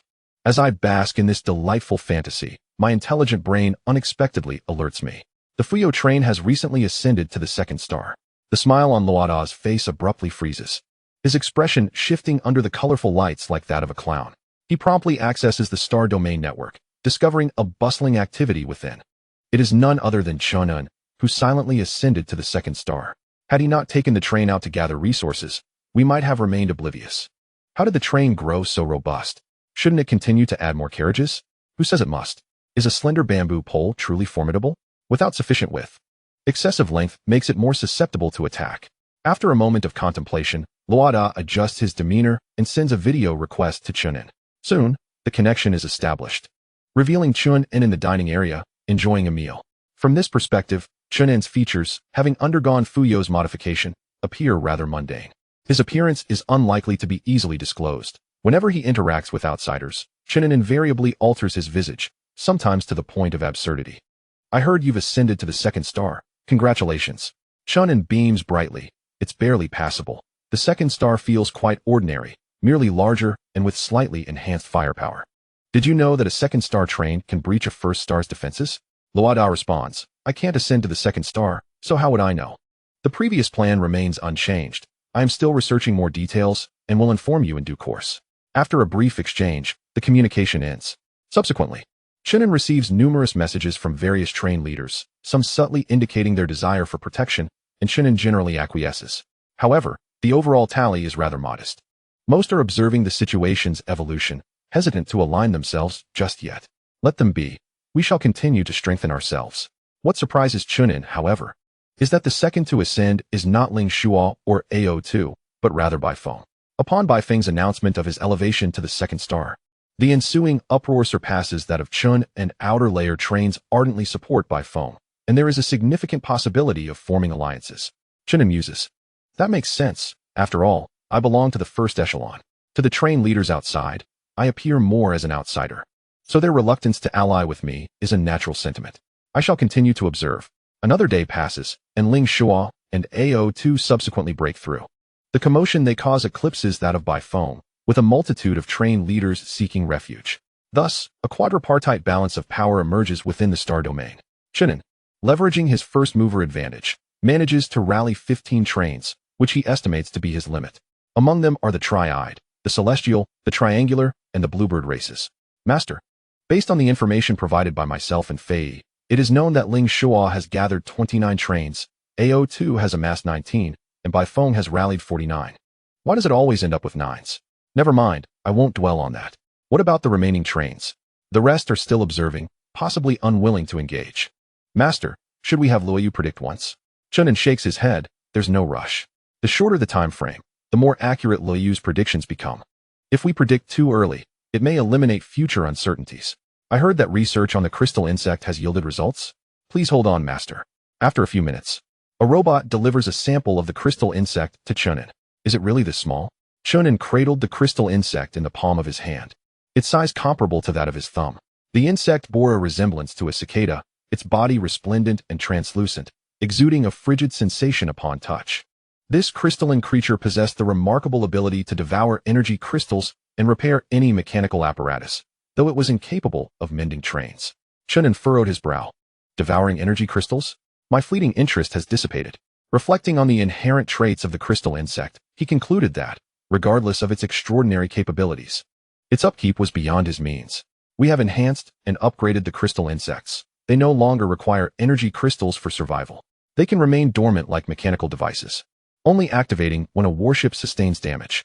Providing it with a unit of energy crystal enables it to function continuously for 3 days. Tests have shown that equipping the Black Spike robots with 10 crystal insects allows for self-repair without damaging the energy core, significantly increasing the efficiency of the Black Spike. Chen An's interest was piqued. In that case, these little creatures do seem quite useful. Can you estimate how many crystal insects would be needed if we were to equip all warships and robots? And what would the energy crystal consumption be? 500,000 Black Spikes would require 5 million crystal insects, each initially providing 1 energy crystal, summing to 5 million energy crystals. Each frigate or destroyer requires at least 10,000 crystal insects to ensure basic maintenance. We currently have 216 frigates and 50 destroyers, totaling 66 million crystal insects, which translates to 66 million energy crystals. During wartime, the number of crystal insects could potentially increase to 100,000. Upon hearing this, Chen An inhaled sharply. This was merely the initial configuration. Should warfare become frequent, the demand for crystal insects and energy crystals would escalate further. According to your assessment, the energy crystal consumption from these crystal insects could reach tens of millions, if not more. How many energy crystals do we currently possess? We have a first-class energy crystal reserve of 420 million units and a second-class reserve of 3 million units. When converted entirely to first class, the total reserve amounts to 700 million units. A smile spread across Chen An's face. Then let us proceed, equipping the crystal insects as per the plan. Rest assured, the energy of the crystal insects will not be released all at once. After each repair is completed, they will promptly enter a state of dormancy, conserving energy crystals. Excellent. This aligns with my expectations. We shall endeavor to complete this within half a month. In the ensuing 2 weeks, the star sector remained eerily tranquil, with only the daily flashes from the jump point serving as a source of irritation. On December 15th, the flashes intensified abruptly, as if a lamp had been placed at the jump point, with someone continuously toggling the switch. However, this time was different. Alongside the flashes emerged a formidable electromagnetic storm, sweeping across the entire star sector within minutes. This phenomenon was alarming, as the star network was disrupted, and the internal networks of various trains were thrown into disarray. Fuyao, what is happening? The jump point is in the latter half of its activation, systematically releasing electromagnetic storms that will grow increasingly potent. According to my estimations, the final phase of the electromagnetic storm could obliterate a 1-star train, meaning only 2-star trains might be able to traverse it. Such conclusions were not solely derived by Fuyao. The intelligence systems of other trains concurred, heightening the tension within the star sector dramatically. For the majority of trains, only the final condition among the 3 to ascend remains unfulfilled, that is, the number of civilization wars. Chapter 99. The 4 Great Train Alliances, Uncovering the Traitor. On the 15th, shortly after the end of the flash, Luo De contacted Chen An and revealed the complete plan. I intend to incapacitate the star domain network of other trains, causing their networks to malfunction and turn against one another, allowing us to seize the opportunity. Initially scheduled to commence on the 27th, I am now considering advancing the timeline to the 22nd due to the uncertainty caused by electromagnetic storms, as I fear we may not be able to maintain the star domain network. Our targets are the Auto Civilization and the White Wind Civilization. Once we eliminate them, the total number of trains in our 2 alliances will not exceed 50, enabling safe passage. Chen An interjected, you should be aware that a single star train may face elimination. I am indeed aware of this. Precisely for this reason, should other trains desire war, we can respond with composure. If you have no objections, we shall proceed with the plan as is and convene a general meeting with our allies in a few days. I concur. On December 17th, following the usual impact of electromagnetic storms, the outer trains could no longer remain idle and hastily set sail towards the inner layers. Within the star domain network, Sid issued a statement. A galaxy can accommodate multiple trains. We will take residence in the vacant 2nd and 3rd sectors, and we hope everyone will refrain from overthinking this. How could one not overthink it? Sid brought 50 trains, creating a formidable presence, causing even Chen An to be on high alert. After half a day, the rodent of the 1st sector could no longer withstand the pressure and relinquished the galaxy, relocating to the 4th galaxy of Lingxua. Sid was more than pleased, occupying the 1st, 2nd, and 3rd sectors entirely. Later, The trains from the second and third layers also abandoned their respective galaxies and surged into the first layer. To avoid conflict, upon Chen An's suggestion, the three-eyed people relinquished the fifth galaxy, and the Skywolf people vacated the sixth galaxy, ceding them to the Ling Shua Alliance. Fuyao. Recall the warships and passengers. We will cease resource collection and prepare for war. The trains will gradually enter a state of war. Following the announcement. While the passengers were taken aback, they complied. On the origin star, Zishu urged Yang Yuan to swiftly collect all possessions left on the planet. Sister Shu. Could this just be temporary? Zishu sighed. I have been closely monitoring train news. The intensity of the flashes has been increasing, indicating that the time is drawing near. Does this mean we must leave Origin Star forever? It seems so. The passengers had been on the Origin Star for a year, and there was a sense of reluctance. As this sentiment spread, the overall mood turned quite somber. Upon learning of this, Chen An instructed Fuyao to implement some motivational measures to uplift their spirits. Such situations will frequently arise in the future, whether it be a year or a century. It is quite normal. The master need not intervene. Allow the passengers to adapt on their own. Very well, let us give them some additional time. The robots can assist with the transportation. Throughout the remainder of the day, numerous ships traversed between the planet and the trains, transporting supplies back to the trains. The once bustling Origin Star gradually fell silent, while the star beasts became active once more. On the 18th, the Triad and Celestial Wolves entered the 17th star system, with Chen An charting their designated course. As for the other trains in the Alliance, they could either dock at the 16th or 18th. Consequently, a total of 120 vessels within the star domain were allocated into factions. The Fuyao-centered Alliance possessed 16 vessels, the Lingshua Alliance 30, the Autu Alliance 20, and the Bifeng Alliance 50. The remaining 4 vessels remained neutral, biding their time in the second tier. To extend a warm welcome to his allies, Chen An convened a virtual meeting. Aside from familiar races, there were towering giants reaching 15 meters in height, various types of avian beings, and an array of peculiar humanoid creatures. Brother, you call the shots, declared Yang Dingtian with exuberance. He consistently expressed his unwavering support for Chen An, reciprocating respect despite any vigilance Chen An might hold towards him. The meeting yielded little valuable information. It was merely an opportunity for mutual acquaintance. The day passed in chaos, and by the 19th, a grander assembly was convened. Luo Da and Chen An presided over it. The meeting place secured within the Star Domain network, allowing for absolute control. Have all the train captains arrived? The meeting's setup was straightforward, an intricately encrypted chat group, impervious to outsiders who could neither enter nor even locate it. The Ratman Clean responded, all 46 train captains are present. Let us not dawdle, let us begin. Virtual avatars flickered within the group, signifying that all captains were online. Simultaneously, Luo Da instructed the psionics to minimize their control range, ensuring the meeting remained confidential and undetected. Once safety was assured, Luo Da spoke. You are all well aware of the current situation, no need for elaboration. At present, only 4 2-star vessels can reliably traverse the jump point. As for the others, their ability to pass depends on the circumstances at that time. However, you certainly cannot afford to gamble on the status quo. Instead, you must secure your qualifications in advance. Thus, we convene here to elevate as many vessels to 2 stars as possible. Clean interjected, just tell us plainly. How do we proceed? I am all in. Following this, Chen An addressed the assembly. Our plan is straightforward. We will launch an all-out assault on the Autu Alliance on the 25th. The current positioning is clear. If we take Lingshua as our starting point, proceeding clockwise, we encounter Autu, Fuyao, and Bifeng. This means Autu lies between us, and with attacks from both sides, they have no escape. A train captain questioned, why not deal with the Bifeng Alliance first? Chen An replied, the sheer number of Bifeng vessels is daunting. Prolonged engagement may allow Autu to disrupt us. Therefore, it is wiser to eliminate the softer target first. As for the specifics, let Luo Da elaborate. Luo Da continued, the method is simple. We do not require warships. All vessels will converge and charge forward, engaging in direct confrontation. Chen An will hold back Autu's 2-star vessels, while I will fight alongside you. He spoke at length, providing meticulous details. Following this, each participant offered additional insights, and the meeting was declared concluded. In reality, it was not over, as Chen An and Luo Da initiated a private conference. Do you suspect there are traitors among us? Chen An inquired. Luo Da, donned with an expression of sagacity, asserted confidently, there are undoubtedly traitors. Today, we used the guise of a meeting to draw out the fish. Indeed, during the preceding meeting, the two engaged in a plethora of fabrications. A grave concern loomed over them, as they feared potential treachery from other trains. Such complications at a critical juncture in their plans left little time for rectification. They waited. 2 hours elapsed. Finally, after this duration, a crucial message was intercepted by the stellar network, appearing on the screens of Rhoda and Chen An. The content was straightforward, the detailed outline of their entire plan.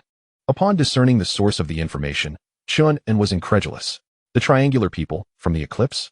This individual was typically mild-mannered. When had he allied with by phone? Rhoda remarked, they may have made contact months ago. Brother, how to deal with the triangular people is your prerogative. Our plans remain unchanged, for now. We will refrain from informing the other trains and continue to observe whether they will betray us. After their communication concluded, Chen An contacted Yang Dingtian, inquiring, what requirements do you still lack to ascend to the second star?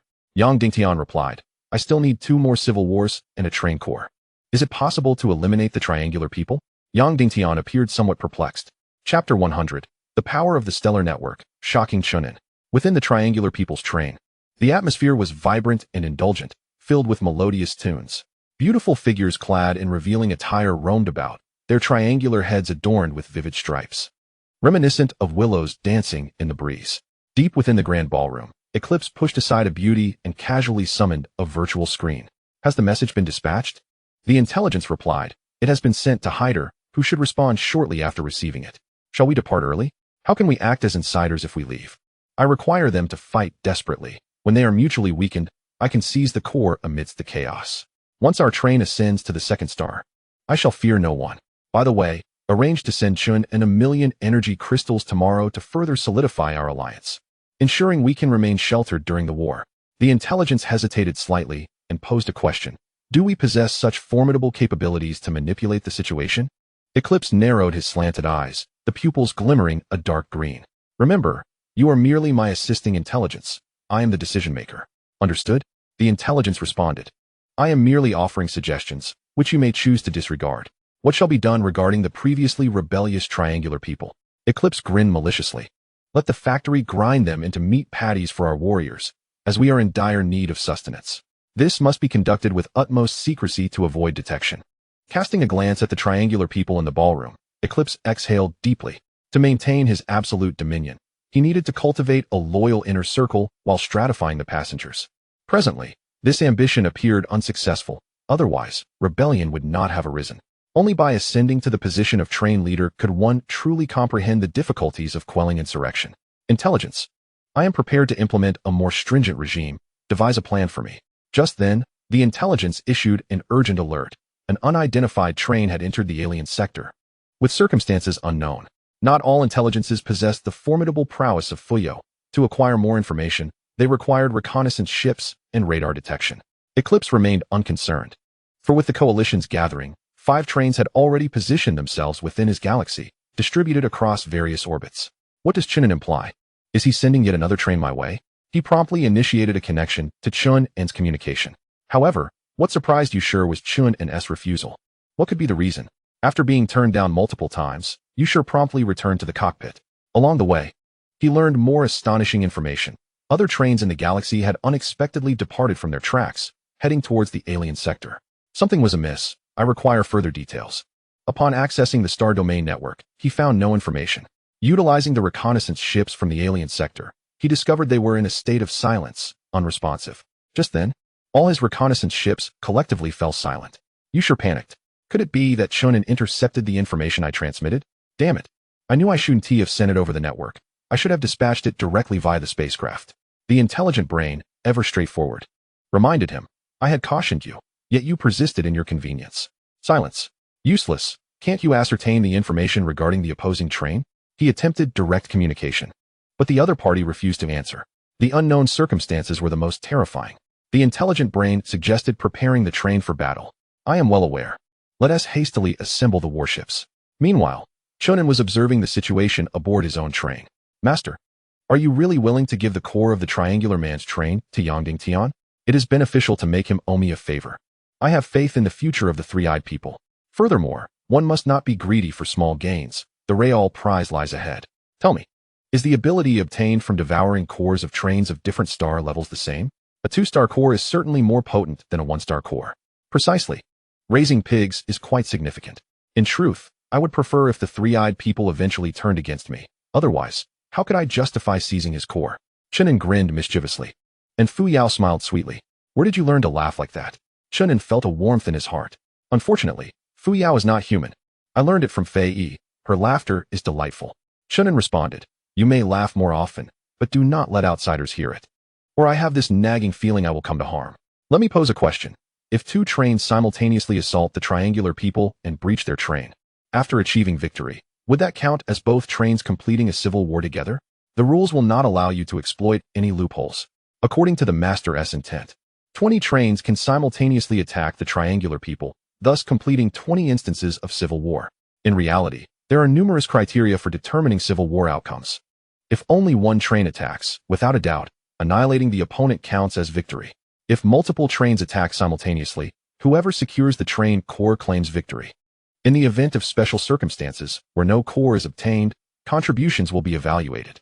In summary, the instances of civil war cannot be shared. Chen An was already familiar with this arrangement. He merely inquired out of curiosity. He then connected with Luo Da's communication. Yang Tian was preparing to attack. Could your star domain network assist in testing the damage capability against the train? Otherwise, it would be difficult for me to maintain trust in your plan. Luo Da agreed. Your suggestion is quite intriguing. It indeed allows for a preliminary test. I will proceed immediately, just watch. After a long wait, Chen An observed that the distance between both parties had dwindled to merely 1,000,000 kilometers, poised to enter the combat zone. Luo sent a message to Chen An, stating that the star domain network had initiated an attack, and then, it felt no different. Fuyao observed and provided a reminder to Chen An moments ago. The star domain network had breached the internal network of the triangular people's train, temporarily seizing control. The intelligent core attempted to regain its hold, but this would require at least 10 seconds.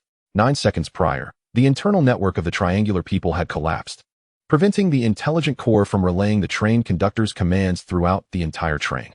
8 seconds prior, the star domain network issued a new directive, ordering all triangular people to rest and canceling the state of war. 7 seconds prior, the star domain network narrowly escaped being repelled by the intelligent core. The psychokinetics joined the fray, regaining control and issuing a self-destruct order for the battleship. However, as this command contravened fundamental protocols, the battleship's intelligence categorically refused to comply. 6 seconds prior, the train shut down its power layers, initiating self-destruction across various factories, and the command was executed. 5 seconds prior, all weapons aboard the train charged, targeting the battleship that had refused to execute the command. For seconds prior, the train's doors opened entirely, only to close swiftly as the intelligent core reclaimed partial authority. 3 seconds prior, the robots within the train received orders to annihilate the triangular people, launching indiscriminate assaults, to which the triangular people retaliated. 2 seconds prior, the intelligent core regained 90% of control, promptly altering commands. 1 second prior, the intelligent core re-established full control, yet many commands could not be amended in time. Amidst Chen An's astonished gaze, the laser cannons and railguns aboard the triangular people's train unleashed fire indiscriminately, while the battleship was rendered unable to retaliate, facing inevitable destruction. Chen An inhaled deeply and inquired of Fuyao, "Has Luo left any contingencies?" "Uncertain. No information available," came the reply. "Summon Luo." Chen An had initially believed Luo's mention of a star domain network incursion was merely a matter of simple cyber interference, unaware of its formidable nature. Chapter 101. The prophecy of Liu within the triangular people's train. The eclipse was utterly dumbfounded upon learning the current predicament. Your network can be infiltrated? Are you not invincible within your internal network? Fear crept into his voice, softening his tone considerably. The intelligent core responded. Our internal network is linked to the star domain network. I will be temporarily suppressed and must take time to withdraw in order to counteract. Furthermore, the adversary possesses psychokinetics. A solitary psychokinetic does not pose a threat to me, but their union with the star domain network creates a formidable pressure. In truth, the intelligent core was already quite powerful, having regained control within mere seconds. Yet, what rendered the eclipse nearly in tears was the significant losses suffered both inside and outside the train, resulting in a drastic reduction in combat capability. Damn it. It was Luo's intervention. The information sent out has indeed been intercepted. What are the losses for the battleship? 73 frigates lost, 21 destroyers lost, came the disheartening report. The eclipse felt a chill in his heart. This constituted half of his resources. The intelligent core interjected. The enemy is advancing towards us. Upon learning of the triangular people's situation, Yang Tian immediately initiated a full-scale offensive. Inside Fuyao's train, Chen An instructed Luoyu to activate her prophecy. Tasked with predicting the train's condition over the next 10 days, Luoyu extended her tendrils toward the train's wall, and after 10 minutes, she was left utterly drained, her leaves wilting in abundance. Quickly, provide energy crystals. The robots delivered second-tier energy crystals, which Luoyu eagerly absorbed. Once she had recovered somewhat, Luoyu divulged a plethora of future information. After the triangular people's defeat, we shall acquire considerable resources. On the 22nd day, you will lead the other trains to depart the star system and launch an assault on the Bifeng Alliance. Our adversaries are the goblins. Due to some peculiar abilities possessed by their train, the entire Blackthorn unit has been rendered ineffective. The passengers have taken up arms in the name of their guild, determined to vanquish the goblins. After the train devours the core, it acquires new capabilities, the nature of which remains unknown to me. In pursuit of seizing the core of the White Wind Civilization's train, you have ventured deep into the second star system, separating from the main force. The White Wind Civilization relentlessly bombards 2 of our trains, only to be gravely wounded by the extraordinary orbital cannon of the Ling Shua Civilization. The White Wind retreats, leaving the core in the hands of the Rat Men. For reasons unknown, we find ourselves besieged by both Ling Shua and Otto. You engage in combat against Ling Shua, using the extraordinary orbital cannon, depleting energy crystals on both sides, resulting in a stalemate. We depart the battlefield, having only secured 2 one-star cores. On the final day, you pilot the train to be the first to traverse the jump point. After speaking, Luoyu remains weak. I may not have articulated my thoughts clearly. Allow me to gather my thoughts. The train is vast, and prophecies of this nature demand considerable energy. Chen An suggests she rest, as he has numerous inquiries but is not in haste. He asks Fuyao, what ability could possibly lead to the annihilation of the entire Blackthorn army, to the extent that even the crystal insects had no time to repair? Chen An finds this unacceptable. He has expended too many resources on Blackthorn. If all is lost due to a single conflict, the blow to him would be catastrophic.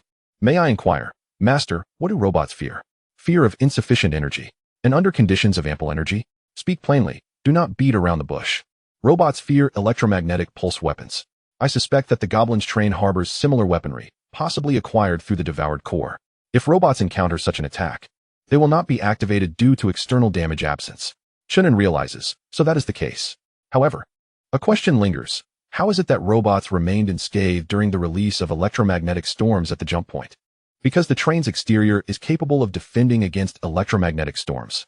Furthermore, Master may be unaware that during each electromagnetic storm, I temporarily shut down the robots to prevent system disarray. The same principle applies to warships, which may lose some capabilities due to network disruptions. Very well. It appears that the robots possess significant flaws. They still require passengers. Provide a suitable plan.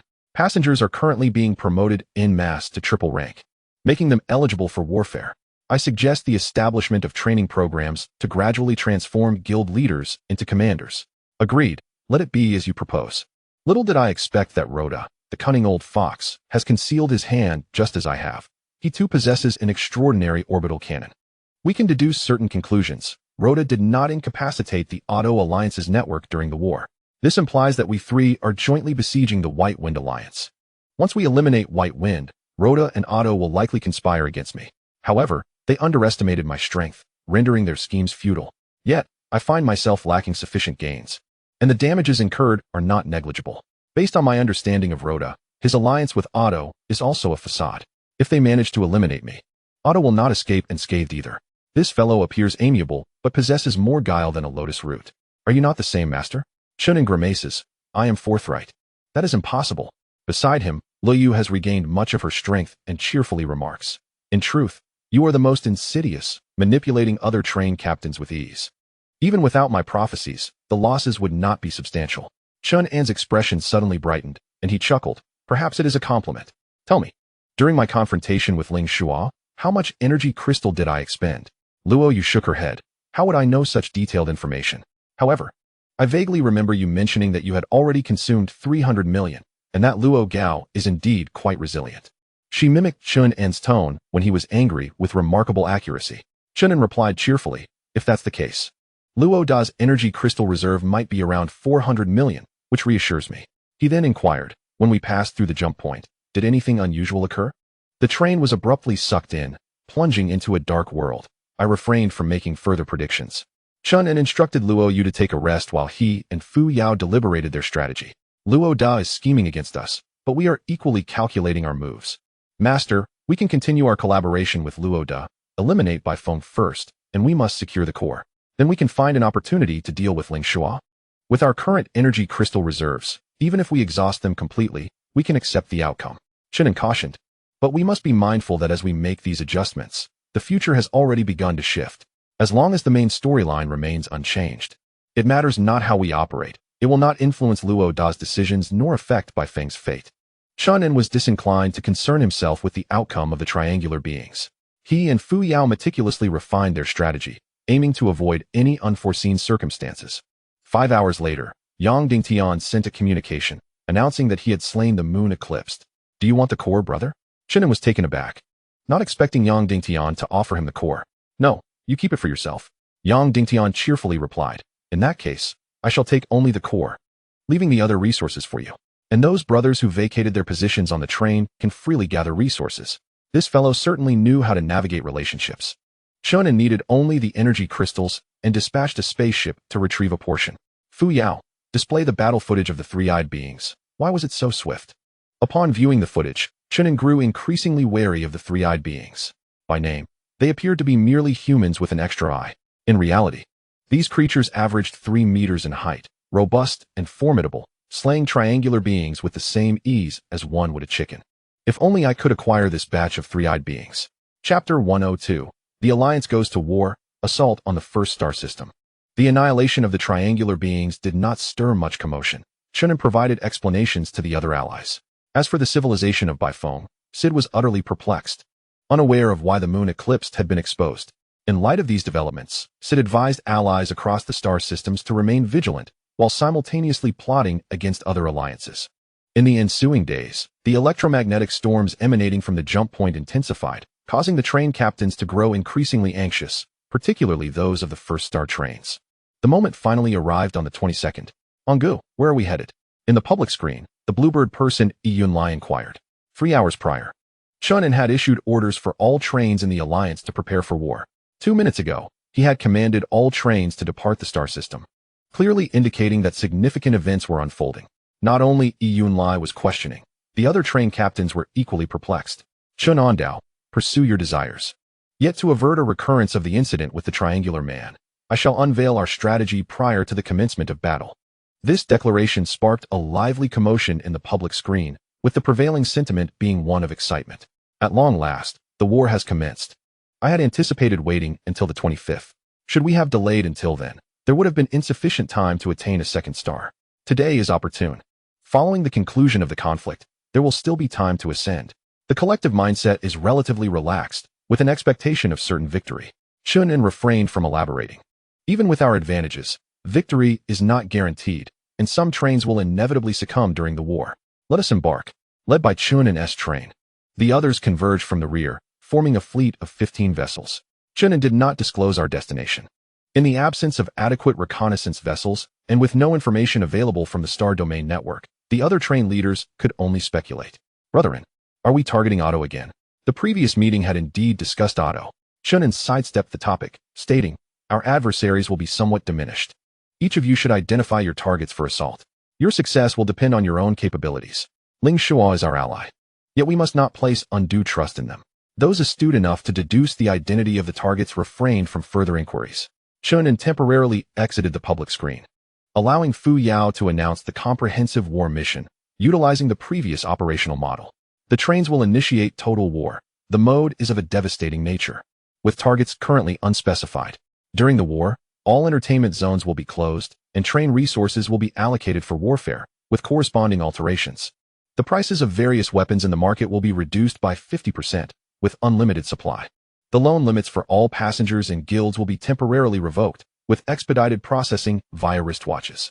The rental prices for spacecraft will be halved, and shuttles will be available for free use, with no compensation required for damages incurred during the war. Guilds participating in the war will receive a 15-fold point bonus, along with special rewards post-conflict. Passengers are advised to fully utilize the observation deck. The train doors will be open solely for large spacecraft. War missions have yet to be released. Passengers should prepare in advance. After the announcement, the entire train erupted in fervor. It had been a considerable time since a war mission had been issued. War signifies a vast influx of benefits, and this occasion promises substantial profits, contingent upon survival. A 15-fold point bonus implies an easier ascent to a second-tier guild, and this opportunity must not be missed. Do not dawdle. Hurry to the market and procure weapons. Spare no expense. Acquire whatever is effective. The major guilds mobilized, striving to fully arm all members. If funds were insufficient, they would resort to loans, borrowing liberally. Based on their past experiences in warfare, participation guaranteed profit, allowing not only for loan repayment, but also significant gains. Meanwhile, 10 trains departed the star system, swiftly navigating the dark, silent expanse of the cosmos. Chen An did not find the situation as effortless as it appeared. For Fuyao had provided a wealth of new intelligence. The adversaries are numerous this time. The star domain network may not achieve its former capabilities. Our extraordinary orbital cannons can breach a first-class train, yet they lack sufficient deterrence against a second-class train, as foreshadowed by Luoyu's earlier prophecy. The duration of this war will be prolonged, and our opponents extend beyond mere kobolds. Thus, we must conserve our strength as much as possible and refrain from committing excessive resources all at once. Chen An dismissed this notion, merely a first-class adversary. Consider it practice. How much longer until we arrive? It takes 5 hours to reach the first star system. Relay the information to Rhoda. 5 hours may seem lengthy, yet for a train, it is but a fleeting moment.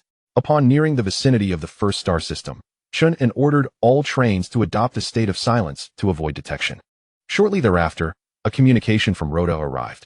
We have reached the vicinity of the third star system and are ready to launch an assault. Fear not. The star domain network has cloaked a significant number of enemy reconnaissance vessels. They will remain unaware for the time being.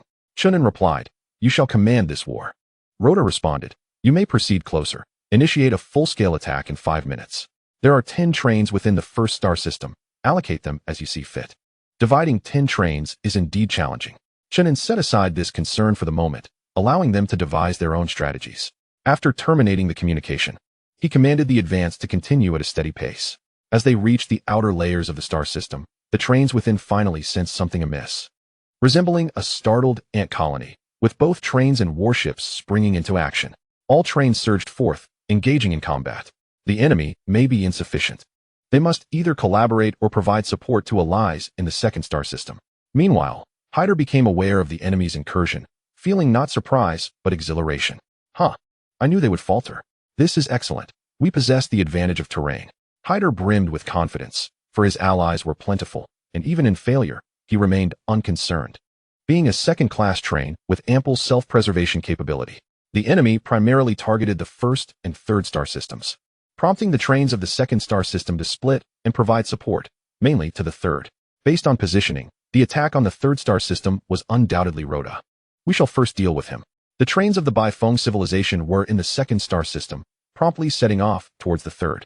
The initial star systems were vast and chaotic, with twin-engine trains engaging in separate battles, yet they had not yet entered the war zone. Chen An maintained oversight of the situation, instructing Fuyao to create an analytical diagram. The diagram revealed that nearly 100 trains from 3 alliances were converging towards the flanks. "Master, 5 trains are entering the first star system," the report indicated. The numbers aligned perfectly. Indeed, one must not underestimate the opponent. Hyder was aware that this was our doing. Where are the kobolds? Being cognizant of the opponent's identity, Chen An deliberately sought them out. There is no need for searching. Based on distance calculations, we shall encounter the kobolds in 10 minutes. And they should remain oblivious to our presence. We shall activate the electromagnetic shields to conceal our identities. The enemy is certainly unaware. The electromagnetic shield is exceptionally effective. There is no need for complete concealment. Partial coverage suffices to obscure enemy reconnaissance. Now is not the time to conserve energy crystals. Utilize them liberally.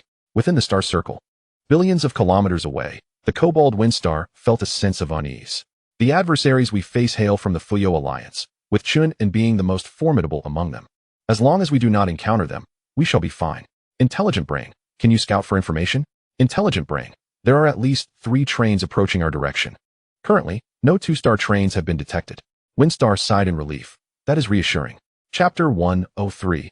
The Declaration of War Mission for Windstar. A single victory in battle would elevate his rank. However, there is a dilemma. He cannot afford to lose too many warships.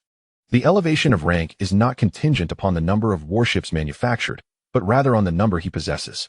Intelligent Brain. If the casualties among the passengers exceed too many, reducing their numbers below 200,000, will it affect the rank elevation?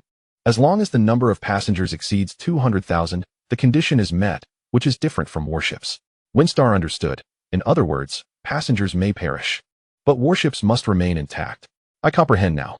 He devised various strategies, determining that the most effective approach would be to utilize firepower to halt the enemy's trains, thereby compelling both sides into a ground battle. Ideally, we would board the enemy's trains. The death of passengers would be inconsequential, as they could be replenished later. As for kin, at such a time, who still concerns themselves with kin? For train conductors such as them, the more kin there are, the more prone they are to rebellion. Instead, harboring some foreign beings would better uphold their authority. Having come to this realization, Windstar no longer felt any guilt regarding the sacrifice of his kin. However, 10 minutes later, the intelligent brain detected an unusual situation. The three trains were not advancing towards us. Instead, they veered to the sides, targeting a new objective. Windstar was astonished. We have no enemies? That cannot be. Is there an error in the reconnaissance? Intelligent brain, the information is accurate. Enemy trains are indeed approaching us, merely 5 million kilometers away. Suddenly appearing? Provide me with specific details. Upon learning that they were two-star trains, Windstar's heart raced in fear. It was Chen An. How did he catch up to me? Retreat. Unlike the usual battles with other trains, only the dog-headed train departed the defensive line, heading towards the second star system. Upon discovering the direction of the dog-headed creature's retreat, Chen An chuckled with delight. How could Windstar know that after I annihilate him, I would proceed to the second star system? Now, I need not provide any explanations to the other trains. I have been lured away. Haha. Our train is moving too swiftly. It is advisable to decelerate slightly and initiate the attack once the enemy trains have left the first star system. The Beifeng train has already proceeded to the third star system. If we wish to intercept after their defeat, we must head to the alien zone of the second star system. Slaughtering the dog-headed creatures is merely a form of entertainment. Capitalizing on the vulnerabilities of the Beifeng civilization is far more crucial. Very well, let us proceed as you suggest. The mission can be announced. The war mission has been declared. Passengers may refer to their devices for details. After a long wait, the passengers finally receive the mission and hurriedly open their wristwatches. Main mission: annihilate the dog-headed creatures. The standard is to kill all dog-headed beings aboard the train. Upon completion, each participating guild shall equally divide 30 million star coins based on contribution. The prize pool is variable and will continue to increase throughout the war. Side Mission 1. Accumulate the defeat of 10 dog-headed creatures to receive personal rewards, based on the actual rewards post-mission. This task is triggered only once. Side Quest 2. Eliminate the null train conductor, Windstar, to earn a reward of 100,000 star coins and the title of Null Terminator. Side Quest 3. Destroy the armories in the null carriages to receive a reward of 30,000 star coins. This task is only valid for 30 minutes after the battle commences. There are numerous side quests, each meticulously categorized. The passengers took on tasks according to their abilities. In the Night Guild, Xiao Zhen rallied the members. Do not falter. Accept every task available. I assure you, once the war concludes, any unfinished tasks will not incur penalties from the train. Especially for the second side quest, what if fortune smiles upon you? If you fail to accept the task in advance, it would be akin to working for free. After his lengthy exhortation, the train suddenly jolted violently, causing the passengers to sway. Look, it seems the battle has begun. The passengers hurriedly vacated their seats and made their way to the observation deck. The view here was breathtaking, revealing beams of laser fire piercing the starlit sky, even more dazzling than the stars themselves. The earlier tremors of the train were due to enemy weaponry striking its body. However, it was merely a quiver. The defenses of a two-star train could completely disregard one-star attacks. In contrast, the null train appeared like a fragile vessel, bobbing precariously in the vast sea of stars, seemingly on the verge of capsizing. Why can't we shake them off? Queried the intelligence system. The two-star train's speed exceeds ours. Here they come. Counterattack. Lasers and electromagnetic railguns were exchanged in a fierce volley. Yet, the weaponry aboard Chen An's train was entirely upgraded, with the fourfold beam laser cannons utterly dominating the opposition. This spectacle ignited fervor in the hearts of the passengers, stirring their warrior spirits. On the observation deck of Carriage 10, Yang Yuan asked Zishu, "Have you still not reached Old Chen? He isn't answering his communications." "Forget it. We must gather our guild members near the exploration ship and shuttle. As soon as the landing battle begins, we will set off." In Carriage 11, Ling Zheng donned silver armor, his expression softening. "Brother, can I accompany you? Night can protect me." Night, standing behind her seat, straightened his posture, and touched the hilt of his sword. Ling Zheng immediately adopted a serious demeanor. This time, we are not hunting star beasts. Our adversaries are sentient beings like us. It is perilous. Rest assured, brother will return safely. War entails loss of life, an inevitability. Ling Yu anticipated her brother's response. She pouted and placed her hands on his armor. Do not move. Let me assist you. Unbeknownst to Ling Zheng, his armor began to undergo a transformation. In a corner of the carriage, unlike others who surged toward the observation deck, Chen Guoyang and his wife nestled closely together, gazing at the image displayed on his wristwatch. The image depicted their 1-year-old son, babbling on a soft bed. He is talking to you. The little one is growing so fast. I wish he would mature quickly. Chen Guoyang shook his head. Growing up isn't always a blessing. Perhaps you should refrain from going out this time. His wife decisively turned off the watch's display. I am one of the guild leaders, and I must stand by my team through thick and thin. You focus on your role as guild leader. Do not concern yourself with me. Chen Guoyang, well aware of his wife's temperament, refrained from further persuasion and gently assured her, rest assured, for our son's sake, I shall return safely. The atmosphere in certain areas diverged from the norm, particularly in the dragon society of the 7th carriage. On the observation deck, warriors clad entirely in crimson armor stood tall and proud, their spirits brimming with anticipation for the impending battle. Leaning against the railing, Xiaofeng casually remarked, last time, slaying the dog-headed creatures was insufficient. This time, it should be a gratifying slaughter. Behind him, a burly man bellowed, previously on the planet. Those wretched creatures fled in all directions. This time, with the battle occurring within the train, let us see where they can escape. Instructor Xiao, why not request a separate assault on a carriage? I fear we shan't have enough to slay, suggested one, addressing Xia as instructor, a title typically reserved for seasoned veterans. Xiaofeng playfully smacked him. Do not be reckless. We ought to leave some for our brother guilds, lest I compel you to stay behind. Oh dear, I dare not. Instructor Xiao, please show mercy, he replied, eliciting boisterous laughter from those around. Chapter 104. Landing operations. Chen An found himself rather dissatisfied with the progression of the war. With a 2-star against a 1-star, isn't that a crushing advantage? Why then can we not breach the enemy's carriage? Despite the overwhelming firepower, a barrage of beams struck the dog-headed creature's train, yet the results appeared far from satisfactory. Though a 2-star can penetrate the defenses of a 1-star train, it does not imply the ability to effortlessly breach its hull.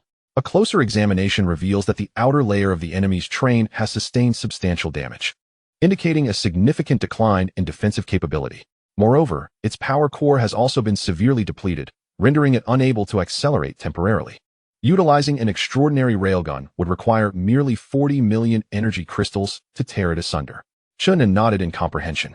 No matter how formidable a 2-star train might be, it could not directly dismantle the hull of a 1-star train, as firepower is limited by the capabilities of laser cannons and electromagnetic railguns. Very well, continue the assault. We must obliterate the firepower points of the dog-headed train. By the way, what of Lord Da's stellar network? Just as this matter was mentioned, Fuyao informed Chen An that the stellar network's incursion into the Behemoths alliance had commenced. However, this offensive lasted a mere 5 seconds before Fuyao declared it concluded. Within those 5 seconds, the internal networks of numerous trains were incapacitated, and the intelligence systems were disrupted. Yet, due to the multitude of targets, the impact varied across the different trains. Fuyao presented a chart, and the first image that caught the eye was that of the Behemoths civilization, which had been almost entirely unaffected. The stellar network's intrusion was expelled in just 0.0001 seconds. Lord Da is truly inept. Could he not concentrate his efforts on assaulting the few strongest trains? Chen An lamented. His avarice led him to attempt the simultaneous incapacitation of 50 trains belonging to the Behemoths alliance, overestimating both the stellar network and the psychic's capabilities. One might argue it was due to their lack of a seer. Had a seer been present to foresee such an outcome, preemptive adjustments could have been made. Nevertheless, it was of little consequence to our military endeavors. While Chen An perceived no impact, for Winston, the consequences were substantial. The 5-second incursion of the stellar network caused the once swiftly moving trains to enter a state of deceleration.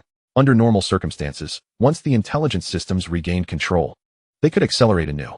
However, the power core of the train had malfunctioned and could not accelerate in the short term. I recommend deploying all battleships to impede the enemy, he proposed. Winston exhibited great turmoil regarding the proposal from the intelligent brain.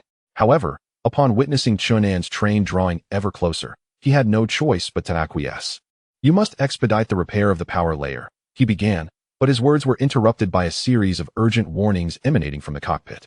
On the screen, amidst countless beams from the adversary, a robust light column stood out. What could that be? Boom. Following a violent jolt, a deafening noise reverberated through the train, leaving Winsta utterly bewildered. The power layer has sustained damage and will require 10 hours for repairs, the intelligent brain announced. The train will lose power in 30 seconds. Winsta was taken aback. An extraordinary railgun. Chen An possesses one as well. He pondered. Fuyao, how much energy crystal was expended this time? The extraordinary railgun penetrated the enemy train's power layer, consuming a total of 3,000 energy crystals. Shall we continue the assault? Not necessary. Allow the railgun to enter a cooling phase. We shall conserve the energy crystals for dealing with Rotor and Otto. The extraordinary railgun could fire multiple times consecutively. Yet this would result in extended cooling periods. Chen An was uncertain when he might need to confront Rotor, thus he needed to retain a trump card at all times. Rubbing his slightly fatigued eyes, he continued to monitor the fluctuations on the screen, noticing that the dog-headed beings had deployed over 200 warships. Chen An commanded their complete destruction. Following the obliteration of the warships, the train surged forward to initiate a landing operation. This battle would not permit the use of robots. The combat performance of the passengers would dictate his future stance towards them. What level of loss can the master accept? Below 10%. After thousands of war simulations, the overall combat strength of the passengers surpasses that of the robots. The outcome may astonish you. Chen An rose and made his way to the lounge area, casually remarking, I hope so. On the observation deck, the passengers were in a state of agitation.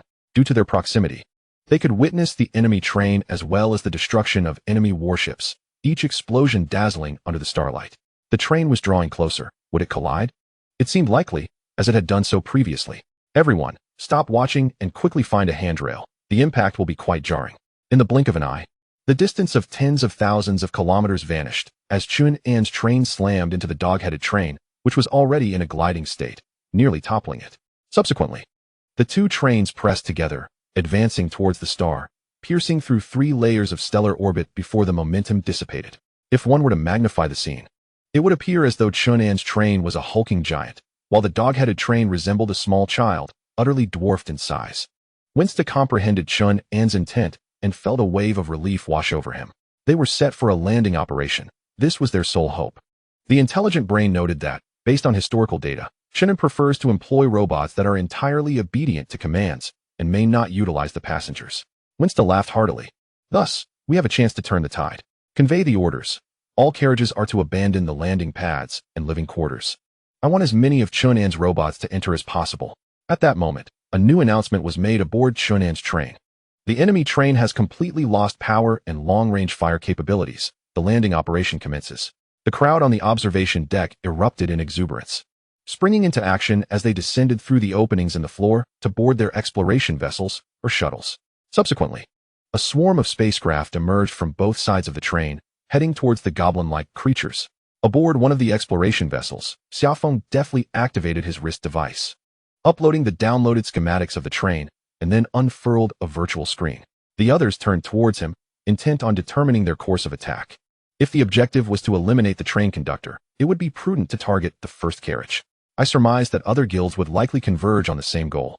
Would we overlap? Perhaps it would be wiser to avoid that course, as the train conductor would not be an easy target. It would be more pragmatic to focus on slaying the goblins instead. Without uttering a word, Xiaofeng drew forth another screen displaying the flight patterns of all the ships. It became evident that at least 10 exploration vessels were en route to the first carriage, clearly aiming for the conductor. Having once served as a special forces instructor, Xiaofeng possessed sharp logical acumen. He issued a command. We shall proceed to the 10th carriage. The spacecraft, equipped with autopilot, immediately altered its trajectory. The Shenlong Guild had 2 exploration vessels, along with various smaller ships and shuttles. As the exploration vessel adjusted its course, the other ships followed suit. From a higher dimensional perspective, one would observe that few vessels operated independently. Most formed cohesive fleets, trailing the lead ship towards the various carriages. Approximately 10 minutes later, Xiaofeng's team arrived outside the 10th carriage. The grand entrance had long been blasted open, smoke billowing forth amidst the ruins within. The exploration vessel hovered outside, while shuttles ventured inside to clear the path. Everyone donned their armor, preparing to disembark. Although the train boasted a life support system, no one could ascertain whether it remained intact. They wore lightweight exosuits that provided oxygen and protected their entire bodies. Even if the train disabled all its systems to simulate the harshness of space, they would still survive and engage in combat. Chapter 105. Bombs have value. Brothers are priceless, however. As numerous shuttles surged into the train's hangar, they discovered that only a few stationary vessels remained inside, with no goblin snipers in sight. What was happening? Was it a trap? Who had encountered such a scenario? Frontline warriors quickly reported back to their superiors. Just as Xiaofeng exited the exploration vessel, he and a few others boarded a shuttle. Upon learning of the situation, he instructed the preceding shuttle to halt. He needed to gather further intelligence. Yet, the shuttles lacked advanced detection capabilities, leaving them to rely on the train for information. After a brief wait, the data arrived. All the goblins lay in ambush within the carriages, having abandoned the hangar and living quarters. What sort of strategy was this? I found it utterly incomprehensible. Not only Xiaofeng, but also the senior leaders of other guilds were ensnared in confusion. Any train conductor with a modicum of sense would surely establish heavy firepower in the hangar. After all, the hangar represented the most critical stronghold within and outside the train. Should the attackers seize it, they could continuously deploy reinforcements, rendering the defenders incapable of resistance. Even if the hangar fell, the expansive living quarters could be fortified with numerous obstacles, ensuring that the front line would not advance into carriages devoid of effective cover. With these uncertainties in mind, the cautious guilds temporarily secured the hangar, refraining from further advancement. Chen An had just finished a cup of hot tea and absent-mindedly adjusted a few controls on the navigational instrument. Her daily routine now consists of playful training. With Chen An providing ample resources, what is the situation? There are 3 major strongholds on the train, and they have relinquished 2? Is there a trap? Master, do not forget that in the normal timeline, you would have dispatched 500,000 black thorns, all of whom would be annihilated. Chen An suddenly understood. Winston believed I still deployed robots, preparing to ensnare them all at once. A commendable thought, yet regrettably, the game mechanics allow for overwhelming victories. The profit is truly formidable. An announcement was sent to the frontline guilds, informing them of the actual circumstances and urging them to launch an offensive promptly. Upon receiving the announcement, the various guilds immediately surged towards the living area. By seizing control of the living area, they could trap the goblins within the carriages, gradually eroding their numbers. However, Winston was no fool. After all, he had ascended to the position of train captain for a reason, not robots. The intelligence unit reported. Detection reveals that the enemies infiltrating the train are all Fuyao people. Winston's right hand cracked ominously as he roared. What are you waiting for?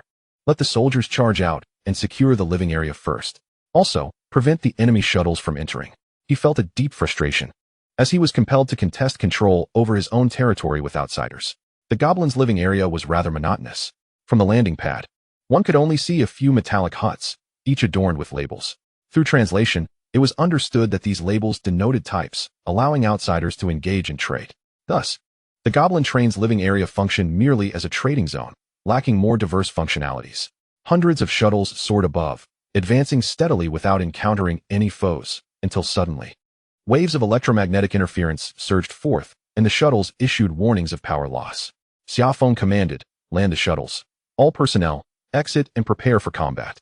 Leading by example, he cradled an upgraded blue light weapon and swiftly moved forward.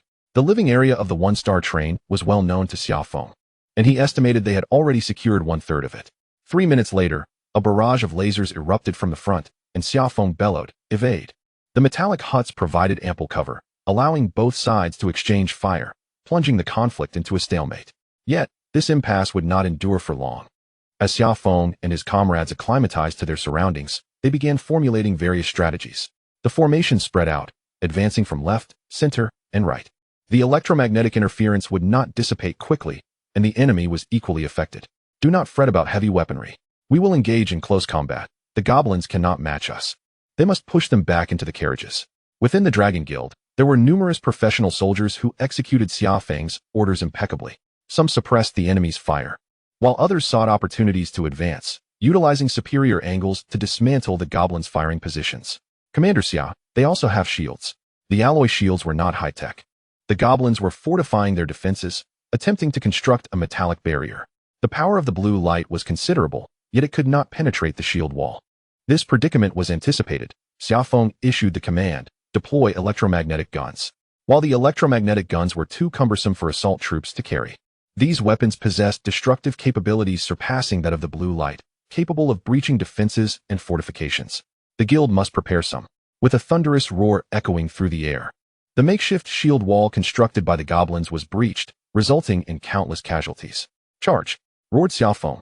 The warriors, invigorated by their morale, surged forward like a tempest, driving the goblins into retreat. 10 minutes later, the living quarters were entirely under the control of the Divine Dragon Guild, while the goblins had retreated to the train car, erecting an even sturdier steel defense outside the gate. "Commander Xia, the next phase will be challenging. There are too many goblins inside the car. We might not be able to penetrate," one soldier cautioned. Xiaofeng remained composed, instructing the warriors behind him to employ electromagnetic rifles to breach the defenses. "There's no need for haste. We shall corner them." Within the living quarters of the sixth car, Xiaozhen lit a cigarette, sharing the smoke with those around him. The train car lay ahead, the gate fortified with a steel barrier that could be dismantled at any moment, yet Xiaozhen refrained from taking action. "Brother Xiao, after you finish your smoke, shall we charge in?" inquired Zhu Daming. Xiaozhen countered, "What would you do?" Zhu Daming scratched his head and replied, "Rushing in directly is certainly not wise. It would result in heavy losses. I believe we should adopt a more strategic approach. Brother Xiao, I fear you might act impulsively in the heat of the moment." Xiaozhen shot him a glance, continuing to smoke. "The cigarettes our leader sells are affordable and enjoyable. I now consume 2 packs a day.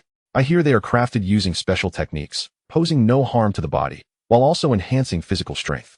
Indeed, they contain a powerful essence, likely infused with energy crystals." A burly man interjected. After finishing his cigarette, Xiaozhen retrieved a towel from his pocket to wipe his hands. "Brother Xiao, we all know how you usually are. There's no need to feign cleanliness now." Xiaozhen kicked the grinning youth away. "I am quite clean. I merely wish to avoid staining my hands with goblin blood. Where's the logistics team? Haven't they arrived yet? Old Zhu, hurry them up." Zhu Daming promptly activated his wrist communicator to message the logistics captain. "Brother Xiao, we'll wait 5 minutes." "All right." 5 minutes later, a multitude of iron boxes were brought in, piled high beside them. Zhu Daming opened one box, discovering it filled with explosives. C-36 high-explosive bombs. "Brother Xiao, we can breach the goblins' defenses with electromagnetic rifles. We don't need bombs." Xiaozhen, silent, extracted a bomb, advancing several meters before triggering it and hurling it toward the gate. The gate stood wide open, yet the steel defense rose only 5 meters, leaving a gap above. "Brother Xiao, the bomb's power is insufficient. We should utilize the electromagnetic rifles." However, the bomb did not land on the defense but soared over it, detonating within. Xiaozhen turned, calmly stating, "We must fully utilize all weapons the train provides. We should not conserve resources simply because bombs are single-use." The goblins were trapped inside the car and unable to escape. Was there any need for a reckless charge? Not at all. "Everyone, throw bombs. I intend to make the goblins weep. Old Wang, go back and purchase more bombs. There's an unlimited supply." Zhu Daming's face twitched as he quietly reminded. "They are quite expensive." Xiaozhen raised an eyebrow. "Bombs have a price, but brothers are priceless. My goal is to annihilate all the goblins within the car. It is best if my comrades remain unscathed." Upon hearing this, the burly men clad in armor around him were visibly moved. Brother Xiao is right. Money is trivial. As long as we are alive, we can earn more. Let us commence. Such a fortunate opportunity to engage in battle is rare indeed. As bombs continued to be deployed into the carriage, the goblin leader found himself in a quandary. Chapter 106. The initial show of force from the White Wind train. The C-36 high-explosive bombs were being consumed at an alarming rate, necessitating an urgent expansion of production capabilities. Chen An was incredulous at Fuyao's warning. This cannot be correct. The sales of such disposable bombs have always been poor. For passengers, reusable energy weapons are the preferred choice. Fuyao offered no explanation, but instead presented data on the screen. It revealed that the majority of bombs had been purchased by the Night Guild. What scheme is that rascal Xiaozhen concocting now? The battlefield visuals were displayed. Chen An was amused. What kind of tactic is this? The frontline warriors donned heavy armor and wielded double-layer shields, forming an alloy defense. However, the issue lies in the fact that others utilize their defenses for protection, while these warriors advance recklessly. The goblins' weaponry is hardly advanced, relying solely on laser guns, which struggle to breach defenses. Even the occasional bizarre bomb, thrown their way, poses little threat. Behind the defensive line, Xiaozhen and his comrades were laboriously tossing high-explosive bombs, sweat pouring down their brows. Despite the exhaustion, they wore smiles of joy, reminiscent of childhood firecracker festivities. Given the Night Guild's reserves of star coins, they must be nearing depletion, Chen An pondered. All weapons have been reduced in price by 50%. The Night Guild is far from bankruptcy. They are perpetually engaged in missions. While the newly acquired star coins may not offset their expenses, they can effectively delay insolvency. The extraordinary beings possess immense strength, along with exceptional directional sense and balance, enabling them to deploy each bomb to critical effect. Not all goblins will meet their demise by explosion. The Knight Guild boasts a strike team of 500, who will exploit openings created by the advancing heavy infantry to inflict damage upon the enemy. Chen An chuckled lightly at Fuyao's explanation. Can the alloy shields from version 20 truly withstand that? The goblins lack specialized siege weaponry, such as electromagnetic guns, and no artillery was stationed within the carriage. Statistics reveal that 57 beams of laser must converge on a single point to breach defenses. Nevertheless, Xiao Zhen ensures that frontline soldiers frequently replace their alloy shields, and so far, no flaws have been exposed. Chen An was taken aback. This is indeed impressive. Xiao Zhen demonstrates a high level of familiarity with various weapons and equipment. I recall that during our last hunt for goblins, it was also Xiao Zhen who suggested employing sniper rifles for maximum yield. Contemplating this, Chen An commanded, reduce the bomb prices by another half, without issuing an announcement. Should we promote this aggressive tactic? No, it is too extreme, and only Xiao Zhen can control it.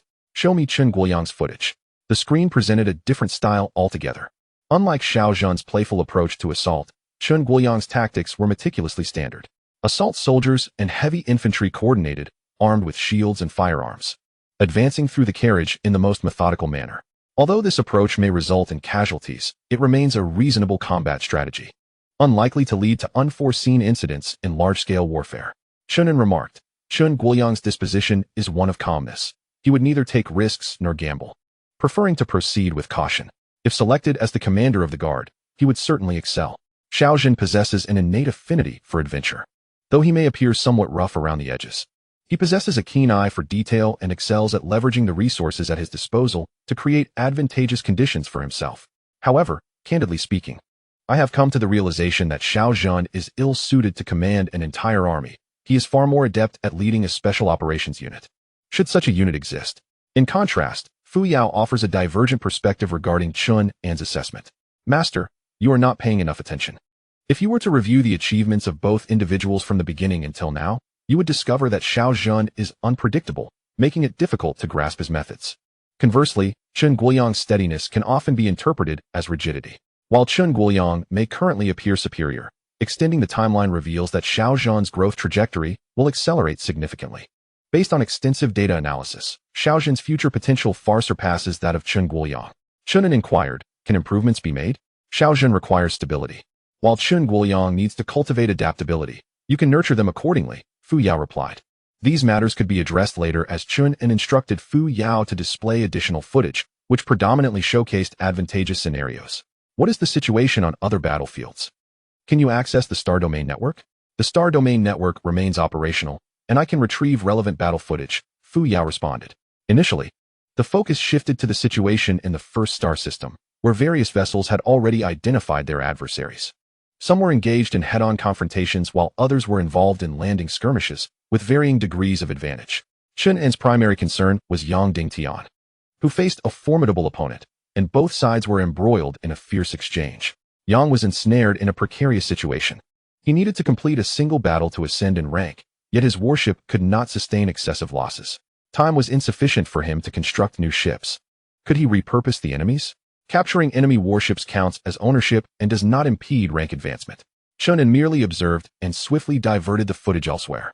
To his surprise, the blue avian beings demonstrated considerable strength. Fortune favored them, as their adversaries had been significantly weakened by the Star Domain Network and were now engaged in landing operations. The avians' ability to fly afforded them additional angles of attack. Frankly, were I to face them, I would have no choice but to employ the Blackthorn. Master, you will not grant them the opportunity for a landing battle, Fuyao remarked. Indeed, you are correct. There is little of interest here. Please display the footage from the third star system. Amidst the brilliant stars, over 60 vessels exchanged fire, their beams illuminating the cosmos like vibrant ribbons, creating a festive atmosphere.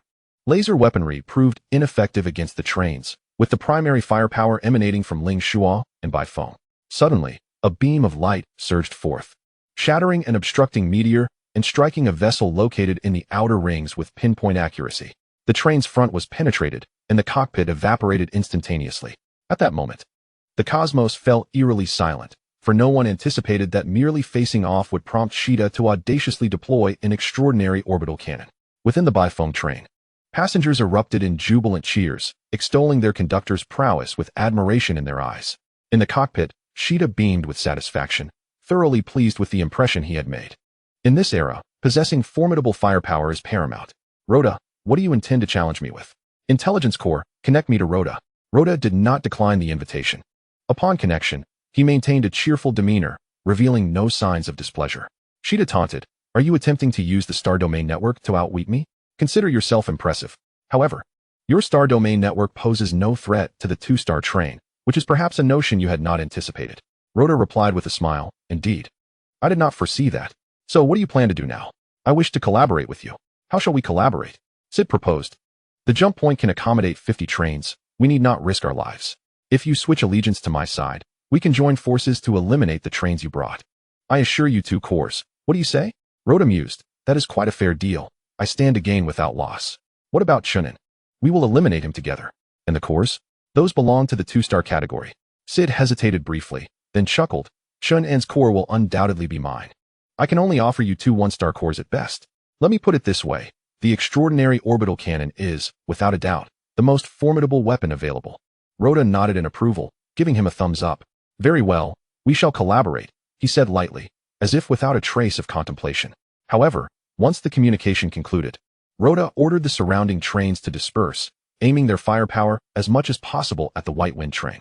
Brother, showing off invites calamity. I desire your corps as well. Intelligent Corps, prepare the orbital cannon and stand ready to activate. Chapter 107, The Tool Man. Ling Zheng regarding Sid's immediate decision to annihilate a train at the onset of battle, Chen An observed with clarity from various perspectives. Sid is indeed foolish to reveal his trump card so early. I am curious how he became the train captain. To become a captain, one must possess exceptional qualities. Although it is not uncommon for some to become lost in indulgence. Chen An chuckled softly. Are you referring to me? The master is not indulging in pleasures. In fact, quite the opposite. Haha, I am hardly a serious person. I simply lack interest in many mundane affairs. What was Rhoda's response? Rhoda did not retaliate.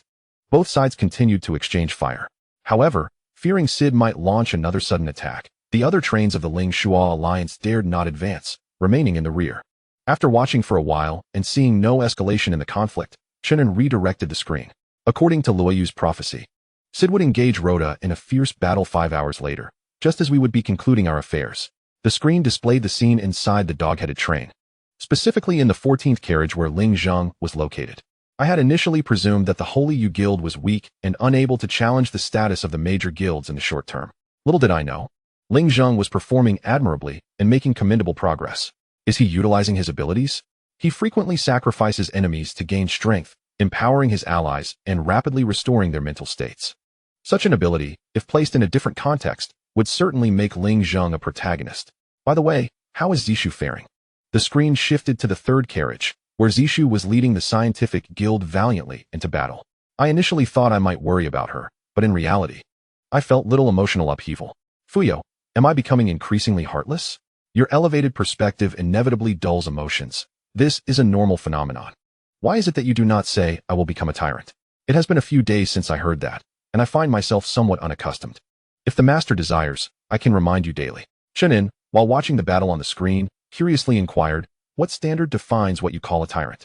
Unconcerned with the lives of any passengers, capable of effortlessly issuing commands that could annihilate billions, discarding loyalty and morality, betraying promises and covenants, indulging in unrestrained pleasures, abducting young maidens from other races. Chen An listened to Fuyao's incessant chatter, dumbfounded. Wait, hold on, those earlier feats are far from easy. And the latter is even more so. Hey, why do I feel like you're subtly steering me in this direction? It is not I who is guiding, but rather the master who is gradually approaching. Chen An waved his hand, signaling the nearby robot to fetch 2 bottles of cola from the warehouse. This was mere nonsense, a jest at best. Oh, zoom in on Ling Zheng's image, I wish to see. The screen magnified, showcasing Ling Zheng prominently. No, that scene has passed. Is there any footage? Replay it for me. Fuyao activated a new screen, displaying a segment of Ling Zheng's footage. The lad charged in recklessly, struck by several beams of laser that left his armor cracked. Strangely, however, his armor began to self-repair. Fuyao, it seems he is clad in exoskeletal armor, equipped with crystal insects within. All sold armors lack crystal insects. Such lightweight armor possesses no self-repair capability. Chen An's interest peaked. Now this is intriguing. Can you ascertain the reason? I will promptly investigate the armor through Ling Zheng's wristwatch.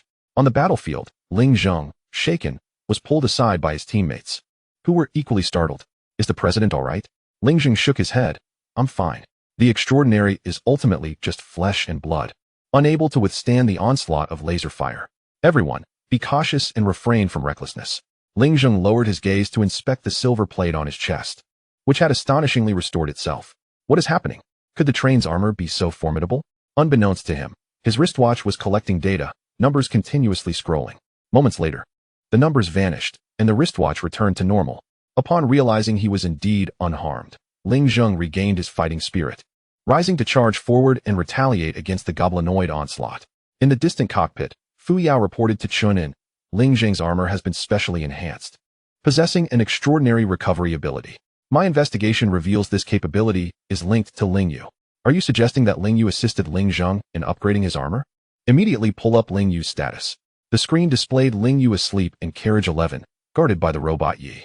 She has expended too much energy, reluctantly falling into a state of slumber. There are no abnormalities in her condition. She will recover sufficiently after rest. An armor capable of self-repair is exceptionally potent.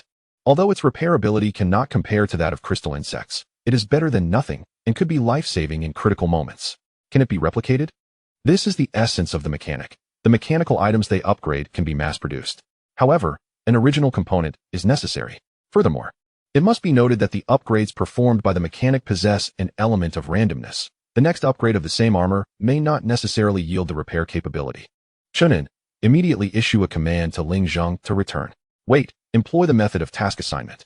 Shortly thereafter, Ling Zheng received a rather peculiar task, instructing him to return to the train with a reward of 20,000 star coins.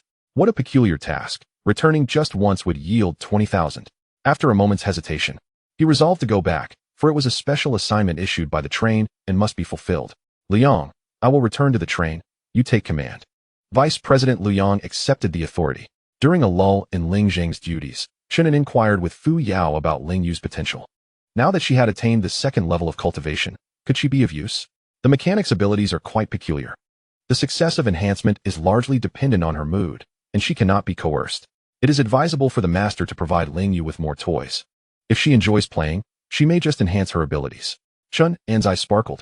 He could send her laser guns and electromagnetic guns as toys. Perhaps even let her pilot a battleship for fun. Would she be able to enhance the train? He pondered letting her drive it for a while. If Fuyao had a face, she would surely find the situation amusing. Ling Yu struggled even with light armor enhancement. How could she manage with more formidable machinery? She requires prolonged nurturing, just like Fei Yi. The master must exercise patience. All right, I won't rush. 20 minutes later, Ling Zheng finally returned to the train. No sooner had he disembarked from the spaceship than he was encircled by a swarm of robots. Please allow passenger Ling Zheng to change into new armor. Ling Zheng was bewildered, allowing the robots to operate on him. Simultaneously, a notification chimed on his wristwatch. The mission was complete, and 20,000 star coins had been credited to his account. What on earth was happening? The robots offered no explanation.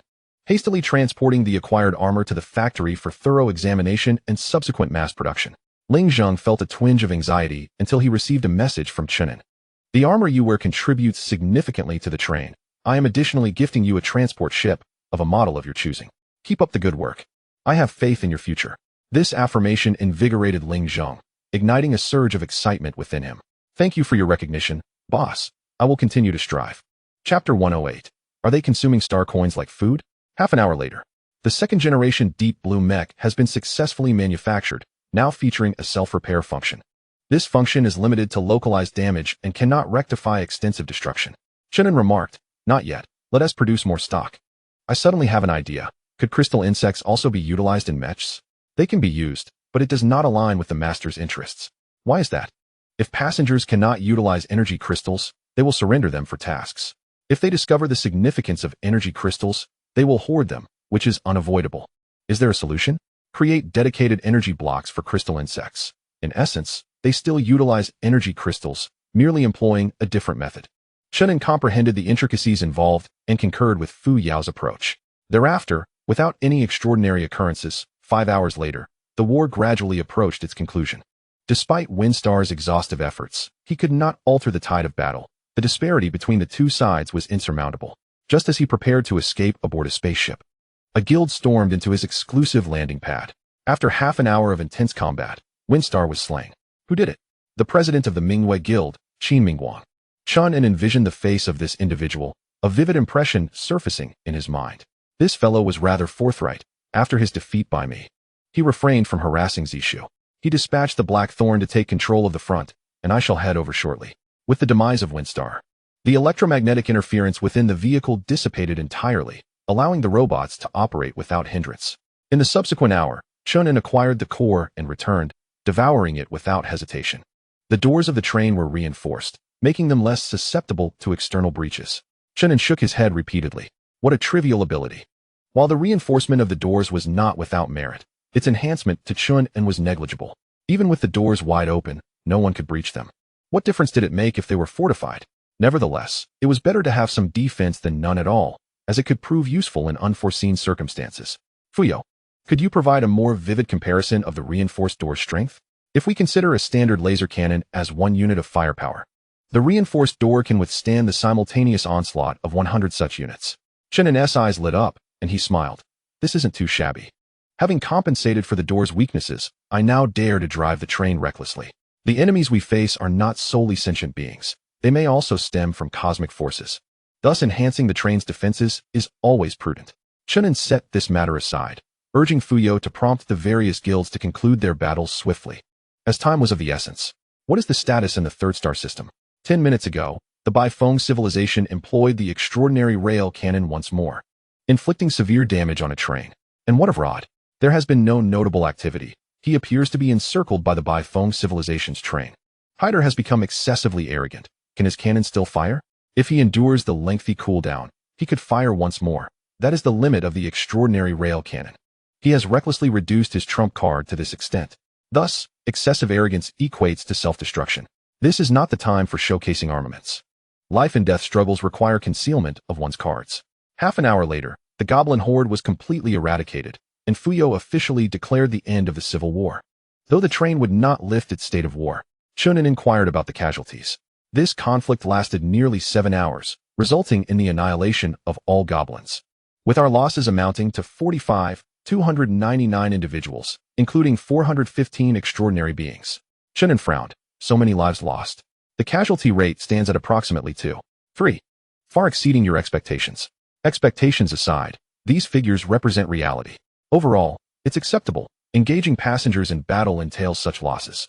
Next, upon reviewing the status of the various guilds, Chen An observed that the largest guilds suffered the most substantial damages, while the smaller guilds, lurking in the background, incurred minimal losses. However, losses are proportional to gains, and the larger guilds emerged from the conflict more affluent, distancing themselves further from the smaller ones. How many casualties did the Knight Guild sustain? Suddenly, Chen An thought of Xiaozhen. The Knight Guild suffered over 500 casualties, ranking 38th in star coin earnings.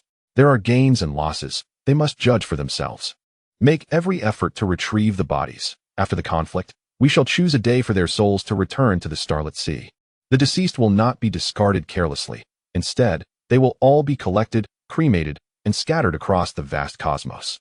Outside the train, passengers gradually returned aboard their ships. Docking at the observation deck, death had become commonplace. The loss of several thousand was not particularly striking to the overall passenger experience. Hence, those who could still rejoice did so, their exhilaration at triumphing over the enemy palpable. Some individuals went to complete tasks, while others sought to change their equipment. Only a few were despondent due to the loss of loved ones or comrades. However, the sorrow of the minority could not sway the majority. Soon, screens emerged in each carriage, displaying the results of the war god rankings, task rankings, and harvest rankings. At the top of the war god rankings was the name Qin Mingguang, primarily due to his personal victory over the train conductor, Windstar, earning him the highest accolades. In second place was Ling Zhong, known for his relentless charge into battle, having slain hundreds of goblins. Third was Xiao Feng, followed by Zhou Jiang. Where is Xiaozhen? Why is he ranked outside the top 100?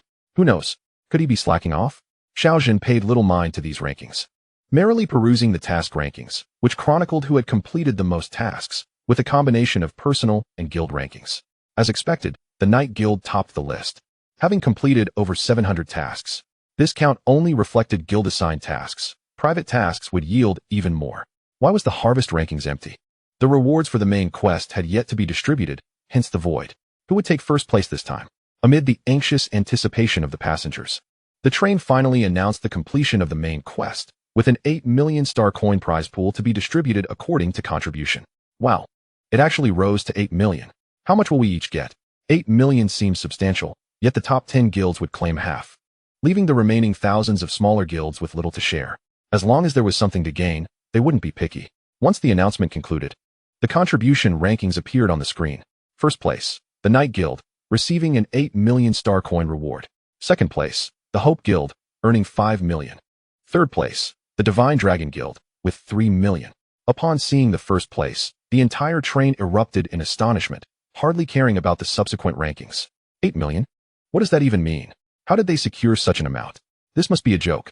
The Knight Guild couldn't even place anyone in the top 100 of the War God rankings. Was there some hidden agenda?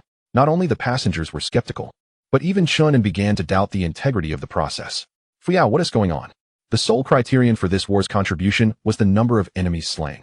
The Knight Guild employed a relentless bombing strategy, annihilating a significant portion of the goblins in the carriage, thus achieving the highest contribution. So that was the case. Alright then, this fellow struck it rich. 8 million should last quite a while. After deducting various expenses, the Knight Guild's account held a mere 170,000, ranking 24th among guilds. Consequently, in the subsequent harvest rankings, the astonished onlookers discovered that the Knight Guild, despite receiving 8 million in bounty, was ranked outside the top 20. Had they consumed the star coins as if they were mere sustenance? Chapter 109, The Extraordinary Railgun Clash. 5 million energy crystals. The most valuable resource from the goblin train. Chen An wasted no time. After collecting the energy crystals, he hastily departed towards the inner star zone of the second star system. As the White Wind Alliance's trains headed towards the first and third star systems, the second star system lay completely vacant. According to the prophecy of Luo Yu, the severely injured White Wind train will escape back to the inner star circle in 40 minutes, hiding within the stellar surface. Chen An, uncertain about the timing conveyed by Fuyao, summoned Luo Yu for clarification. The timing is indeed accurate. The White Wind train will conceal itself within the stellar surface for 6 hours before being discovered by the Ratmen. Chen An inquired if Luo Da would not pursue. The response was uncertain. Perhaps he had not located them yet. If one wishes to intercept, I suggest piloting the train to enter the stellar surface in advance, lying in wait for the White Wind train to fall into the trap. Chen An had already contemplated this, but there was no rush, with time still on their side. He sought opportunities to replenish energy. Fuyao activated the live scene. The visuals revealed the White Wind train being besieged from 3 sides, and the situation appeared dire. Even a fool would understand that the extraordinary orbital cannon could not be overused, especially after it had been deployed twice by Shida, leading to severe consumption. Luo Da, well aware of this, commanded his allies to concentrate their fire upon the White Wind. How could Shida be under such pressure? Shouldn't his allies outnumber the enemy?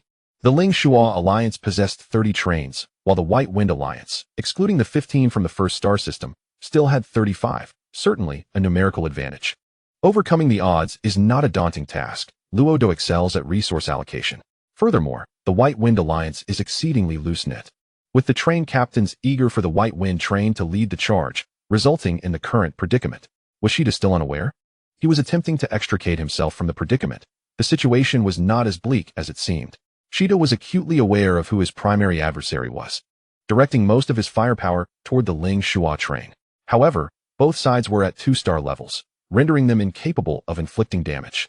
In the cockpit, Shida queried the intelligence core. How many energy crystals are required to breach a 2-star train? The intelligence core replied, 8,000 energy crystals can penetrate the defenses of a 2-star train, but to completely pierce through requires 150,000 energy crystals. Shida's lips twitched. However, the extraordinary orbital cannon could consume a maximum of 100 million energy crystals.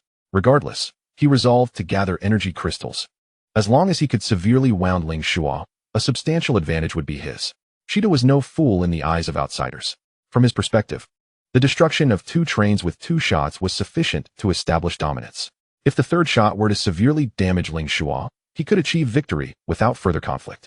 With resources at his disposal in abundance, the intelligence core cautioned, after the third full power use of the extraordinary orbital cannon, a 2-month cooling period would ensue. during which energy could not be replenished. No matter, he prioritized resolving the current dilemma.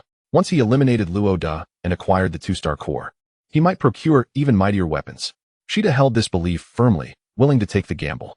Hundreds of thousands of kilometers away, Luo Da was entirely focused. His mind taut with tension. Had he confirmed the detection of the enemy's super-energy fluctuations? The telekinetic. The trains of the White Wind civilization are consuming energy crystals in large quantities. He is preparing to activate the extraordinary orbital cannon for a third time.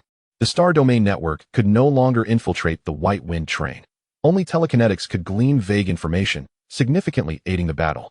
Upon receiving this intelligence, Luo Da exhaled a long sigh of relief, a smile illuminating his face. Intelligence core, we can initiate now. 100 million energy crystals fully charged.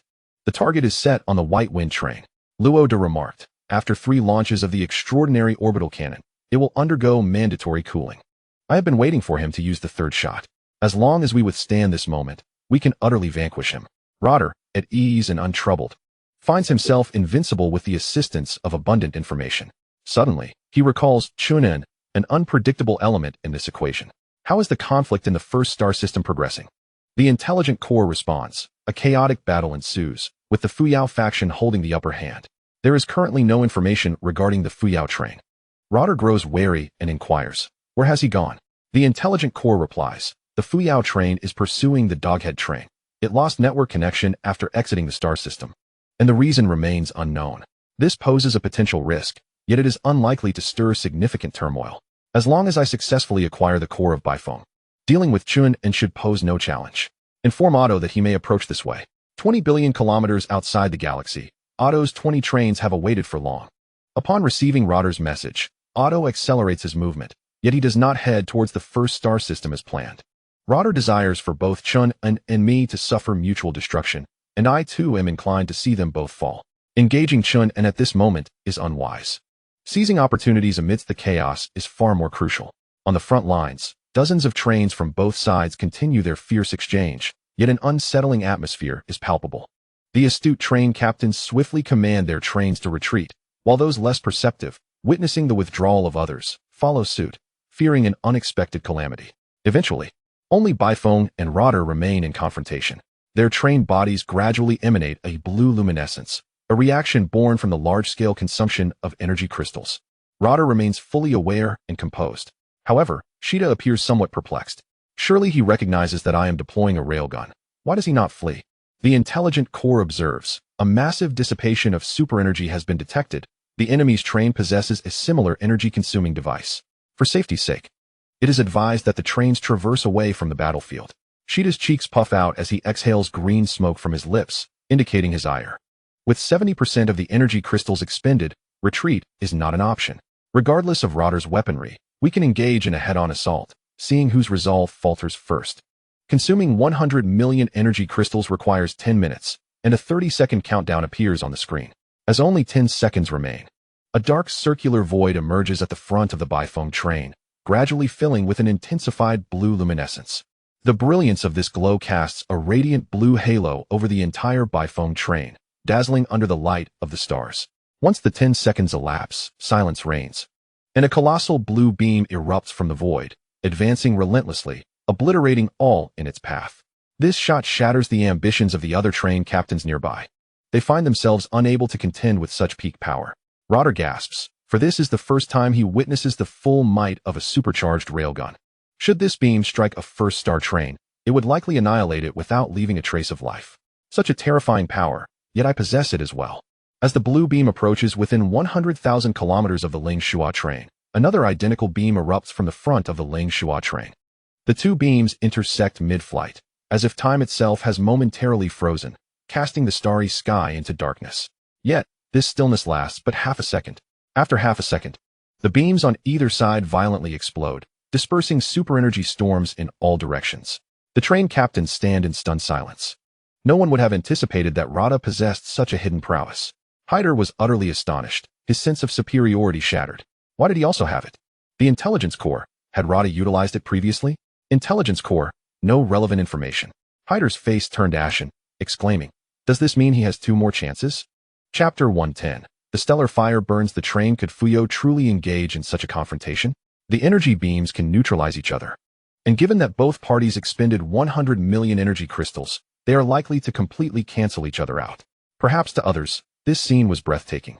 Yet Chen An felt little astonishment, for he had experienced this long ago. Who was on the left? In the expanse of the cosmos. There are no distinctions of up or down, left or right. That may not necessarily be the case. Our screen does have a left and a right. Historically, the left side of the wave has suffered losses, and Beifeng has vanished. Noticing that Fuyao remained silent for a prolonged period, Chen An chuckled and said, I was merely jesting. Prepare 4,000 energy crystals. As long as Beifeng dares to enter, we shall deliver a strike. At this moment, the train was concealed within the stellar surface, engulfed in flames. Under the influence of the star, the train's onboard radar detection system was severely disrupted. Chen An had previously engaged in similar endeavors, thus the passengers were unfazed, albeit initially a tad flustered. After about 10 minutes, Chen An observed a diminishing trend in the two beams of light. The energy is about to be depleted. Chen An steeled himself, checking the time. Only 15 minutes remained until Beifeng's defeat. This meant that within the next 15 minutes, Rada would inflict severe damage upon Beifeng. I do have a question. The second star system is billions of kilometers away from the third. How could Hyder conceal the train here in just a few minutes? Perhaps he possesses a capability akin to spatial jumping, enabling him to submerge the train an additional 100,000 kilometers, thereby granting sufficient space for the opponent to jump? No need. Pre-charging the railgun would suffice. Gazing at the screen, after the confrontation, both parties had sustained losses of 100 million energy crystals, with no other gains. In a state of panic, Hyder disregarded his other allies and hastily commanded the train to change course, heading towards the outer sphere. For him, as long as he could avoid battle in the future, the two-star train would be sufficient to protect him until he passed through the jump point. However, Rada would not permit his escape. Having painstakingly gained an advantage, failing to eliminate Hyder would equate to total defeat, a fruitless endeavor. Full-speed pursuit.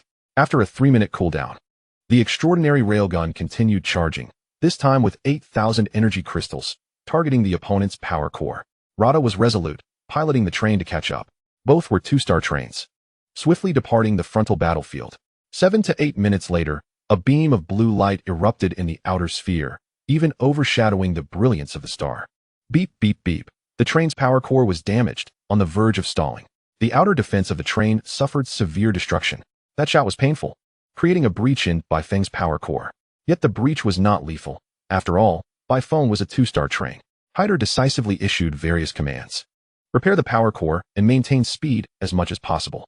Rada would not employ his third chance so swiftly. However, before he could finish speaking, he was interrupted by the intelligence core. The power core is temporarily irreparable, and the speed cannot be sustained in 20 minutes. It will be struck by the Ling Shua train, resulting in a complete stall. Hides, with a grimace, wondered if Rada intended to engage him in a landing battle. The Beifeng people are not to be trifled with. The intelligence system reported that thousands of simulations indicated Rada as cautious nature would prompt him to employ a third artillery strike. It advised a swift retreat. Hides was reluctant, pondering whether to use the last resort of teleportation in such a situation. After a lengthy hesitation, he observed the Ling Shua train charging forward on the screen and ultimately issued the teleportation command. The train was enveloped in a radiant white light and soon vanished, leaving Rada in a state of utter frustration. What sort of absurd ability is this? Damn it! Rada, usually composed, vented his fury in the cockpit, smashing the control panel to smithereens. However, Rada remained unaware that the Beifeng train's teleportation capability was limited, only able to traverse between two-star systems. Moments later, the Beifeng train reappeared within the inner orbit of the second star system. Hides, now relieved, gasped for breath. Teleportation was an unsettling experience, akin to a near-death sensation. After expelling a few green breaths, Hides regained his composure. With the initial plan thwarted, it was prudent to lay low for the remaining days. Should he encounter that scoundrel Rada again, he would ensure he was captured and turned into sustenance. Cursing inwardly, he mused that had Rada disclosed his extraordinary weaponry earlier, he would have approached the situation differently. Intelligence system, conceal the train within the stellar surface. Will the damage to the power core be affected? Do not worry. The power core will restore its defenses in 5 minutes.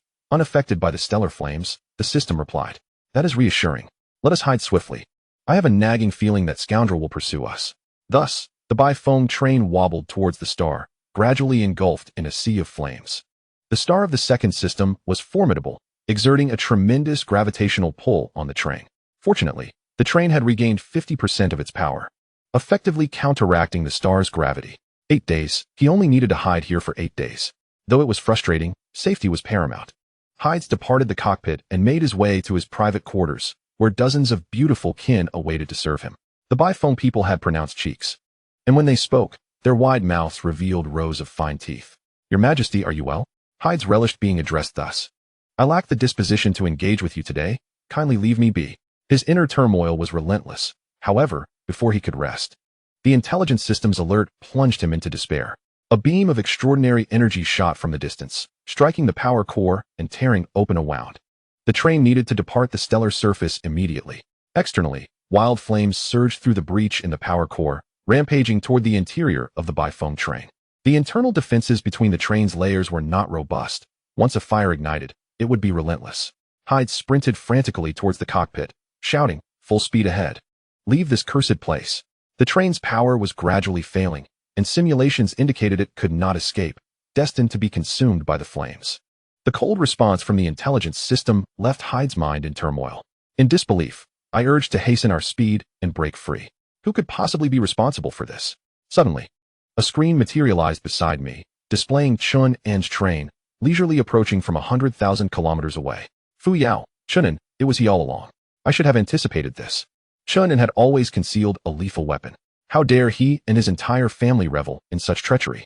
Unbeknownst to Chen An, who was oblivious to Sid's grievances, he was savoring the final moments of the white wind train engulfed in flames.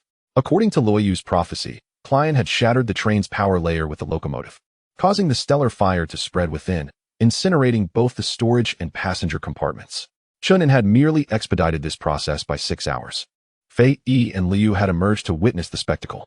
Fei Yi, swift as the wind, bounded to Chen An's side in a single leap.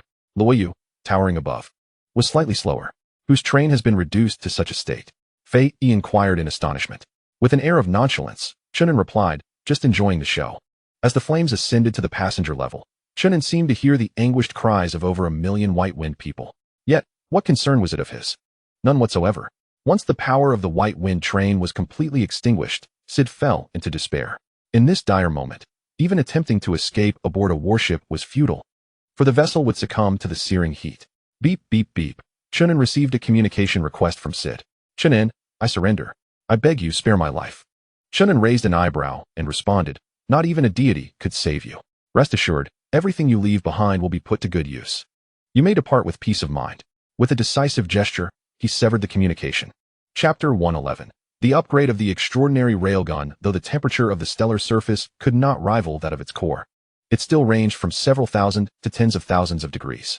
Considering the size of the star in the second galaxy and the altitude of the white wind train, the overall temperature was approximately 40,000 degrees Celsius. Such heat could not incinerate the train's exterior or breach its defenses, yet it was sufficient to devastate its interior. No matter how resilient the white wind people were, they could not withstand such extreme temperatures. The inferno surged from the power layer, infiltrating the storage layer, and then through the compartments into the passenger area. Most passengers were oblivious to the calamity unfolding, reduced to ashes and mere remnants amidst the roaring flames. These fires consumed everything in their path, melting seats, doors, and the facilities within the living quarters. Nevertheless, the train's structure remained intact, albeit slightly charred. The locomotive, too, could not escape its fate. Despite Sid's desperate attempts to delay the flames' advance, he ultimately could not evade their grasp. The fire spread from the landing area of the first compartment into the private quarters, engulfing the control panel and monitors entirely. Hundreds of miles away, Chen An's mood shifted from initial ease to a growing weight of concern. Fuyao, if my train were to face such a scenario, could we avert it? Master, there is no need for undue worry. Such occurrences are exceedingly rare. It requires a complete loss of power, a failure of the train's defenses, and prolonged exposure to the star's formidable gravitational pull. But what if? If the unthinkable were to transpire, then we would employ spatial jumping. Indeed, I possess spatial jumping. It appears that Hyde possesses a similar capability. Why does he not utilize it? Such abilities typically come with limitations, and having just employed it, he may be unable to do so again. Otherwise, given his nature, he would have revealed himself by now. After observing for a while, Chen An noticed that the train was plummeting downwards and promptly issued a command, move to intercept. An unpowered train would fall into a star, and Chen An sought to acquire its core, only to realize that he would have to withstand nuclear fusion with his physical form, which was evidently impossible. Subsequently, Chen An's train accelerated, positioning itself beneath to block the white wind train. Push it out, he commanded. The train increased its power, using its front as a pivot to press against the waist of the white wind train, precisely at the position of the 10th carriage. It required little energy. The two trains, now in contact, erupted into flames as they surged forward. Even after exiting the convective layer of the star, the white wind train continued to blaze, resembling a furnace. The train persisted in its push until it entered a safe detour orbit. Fuyao, how long will it take for this thing to cool down? To naturally cool to a temperature at which the master can enter is estimated to require 13 hours. Too long. Find a way to reduce the time. Should we use water to extinguish the fire? The optimal solution would be to breach the passenger cabin to release thermal energy, but that necessitates a transcendent orbital cannon, which is not cost-effective. I suggest first opening the doors of each carriage and then injecting a significant amount of nitrogen through the breach in the power layer. Chen An replied, "All right, let us proceed as you advise." At this juncture, Liu remarked, "The flames on the star derive from fusion reactions, not flames produced by burning oxygen. Adding water would only exacerbate the fire." Feeling somewhat embarrassed, Chen An chuckled, "Of course, I am aware of that. I was merely speaking hastily.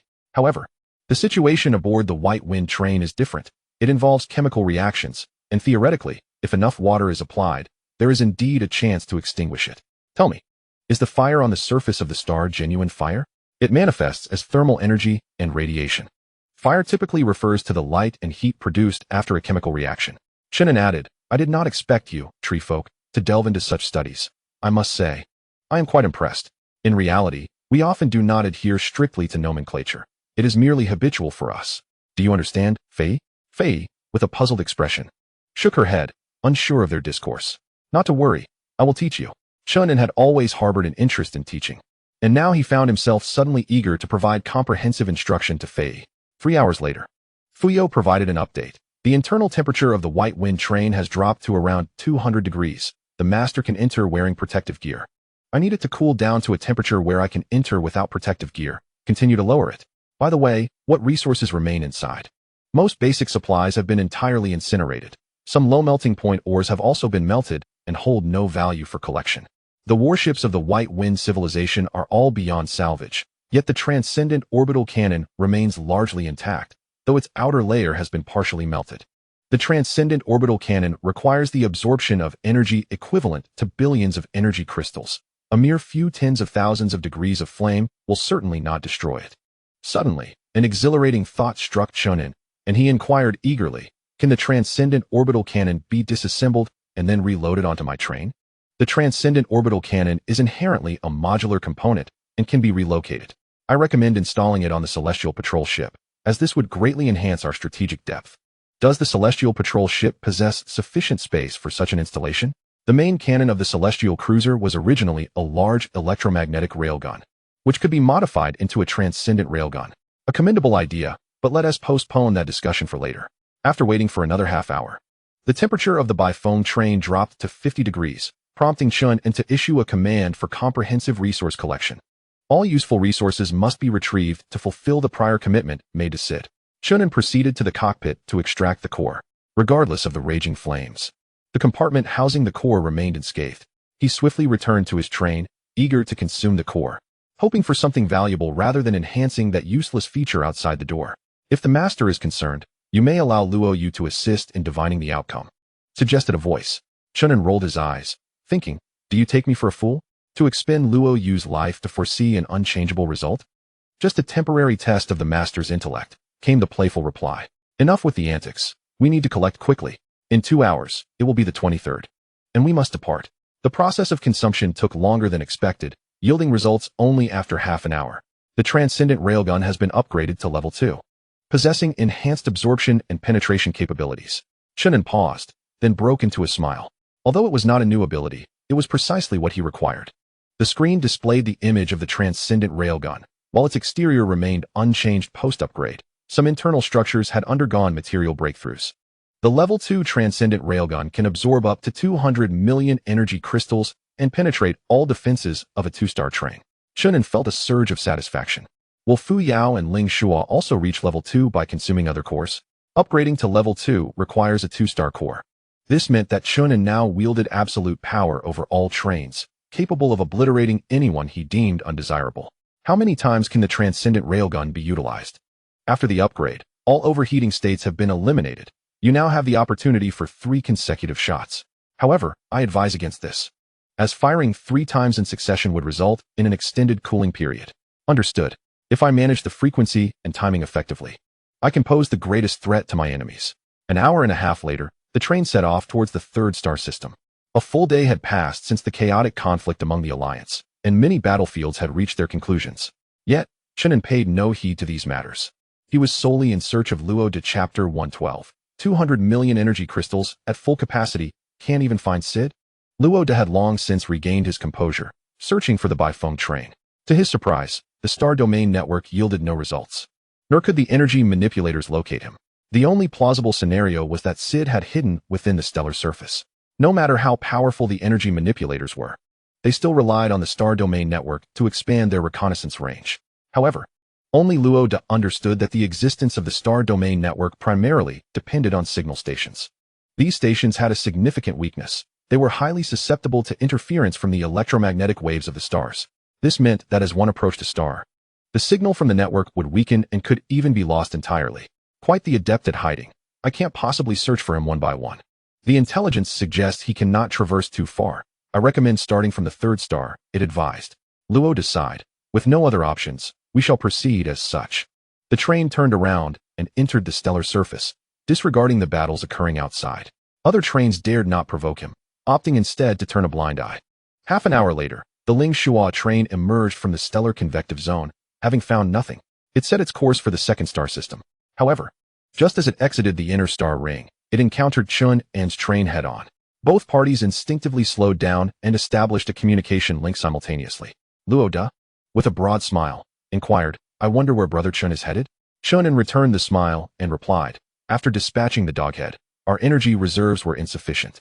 To replenish quickly, I directed the train into the stellar radiation zone. Upon exiting, I found the war nearing its conclusion. I wonder if we have emerged victorious? Luo de shook his head. It is still too early to determine a win or loss, but victory is inevitable. Have you seen Shida? Aren't you a psychic? Shouldn't you know? Psychics are not infallible, Chen An replied. Luo de pondered for a moment. Could it be that Shida has perished? The psychic was instructed to focus on locating the heavily damaged train rather than fixating on Shida himself. Before he could continue his conversation with Chen An, the psychic reported results, which were promptly displayed on the screen. Upon seeing the charred remnants of the train floating in close orbit to the star, Luo de felt a chill run through him. Although the shape was unrecognizable, it was evidently the Beifeng train. He took a slight breath and continued speaking to Chen An. If you've never seen it, it's of no consequence. Has the war in the 1st star system concluded? Chen An replied, it is about to conclude. I am here to assist, concerned that Otto may launch a sudden attack. Luo de chuckled, huh? Otto has yet to make an appearance. He must be frightened and hiding away. Chen An countered, that is not necessarily the case. What if he wishes to play the role of the hidden predator? There is an old saying in my hometown, while the mantis stalks the cicada, the oriole lies in wait.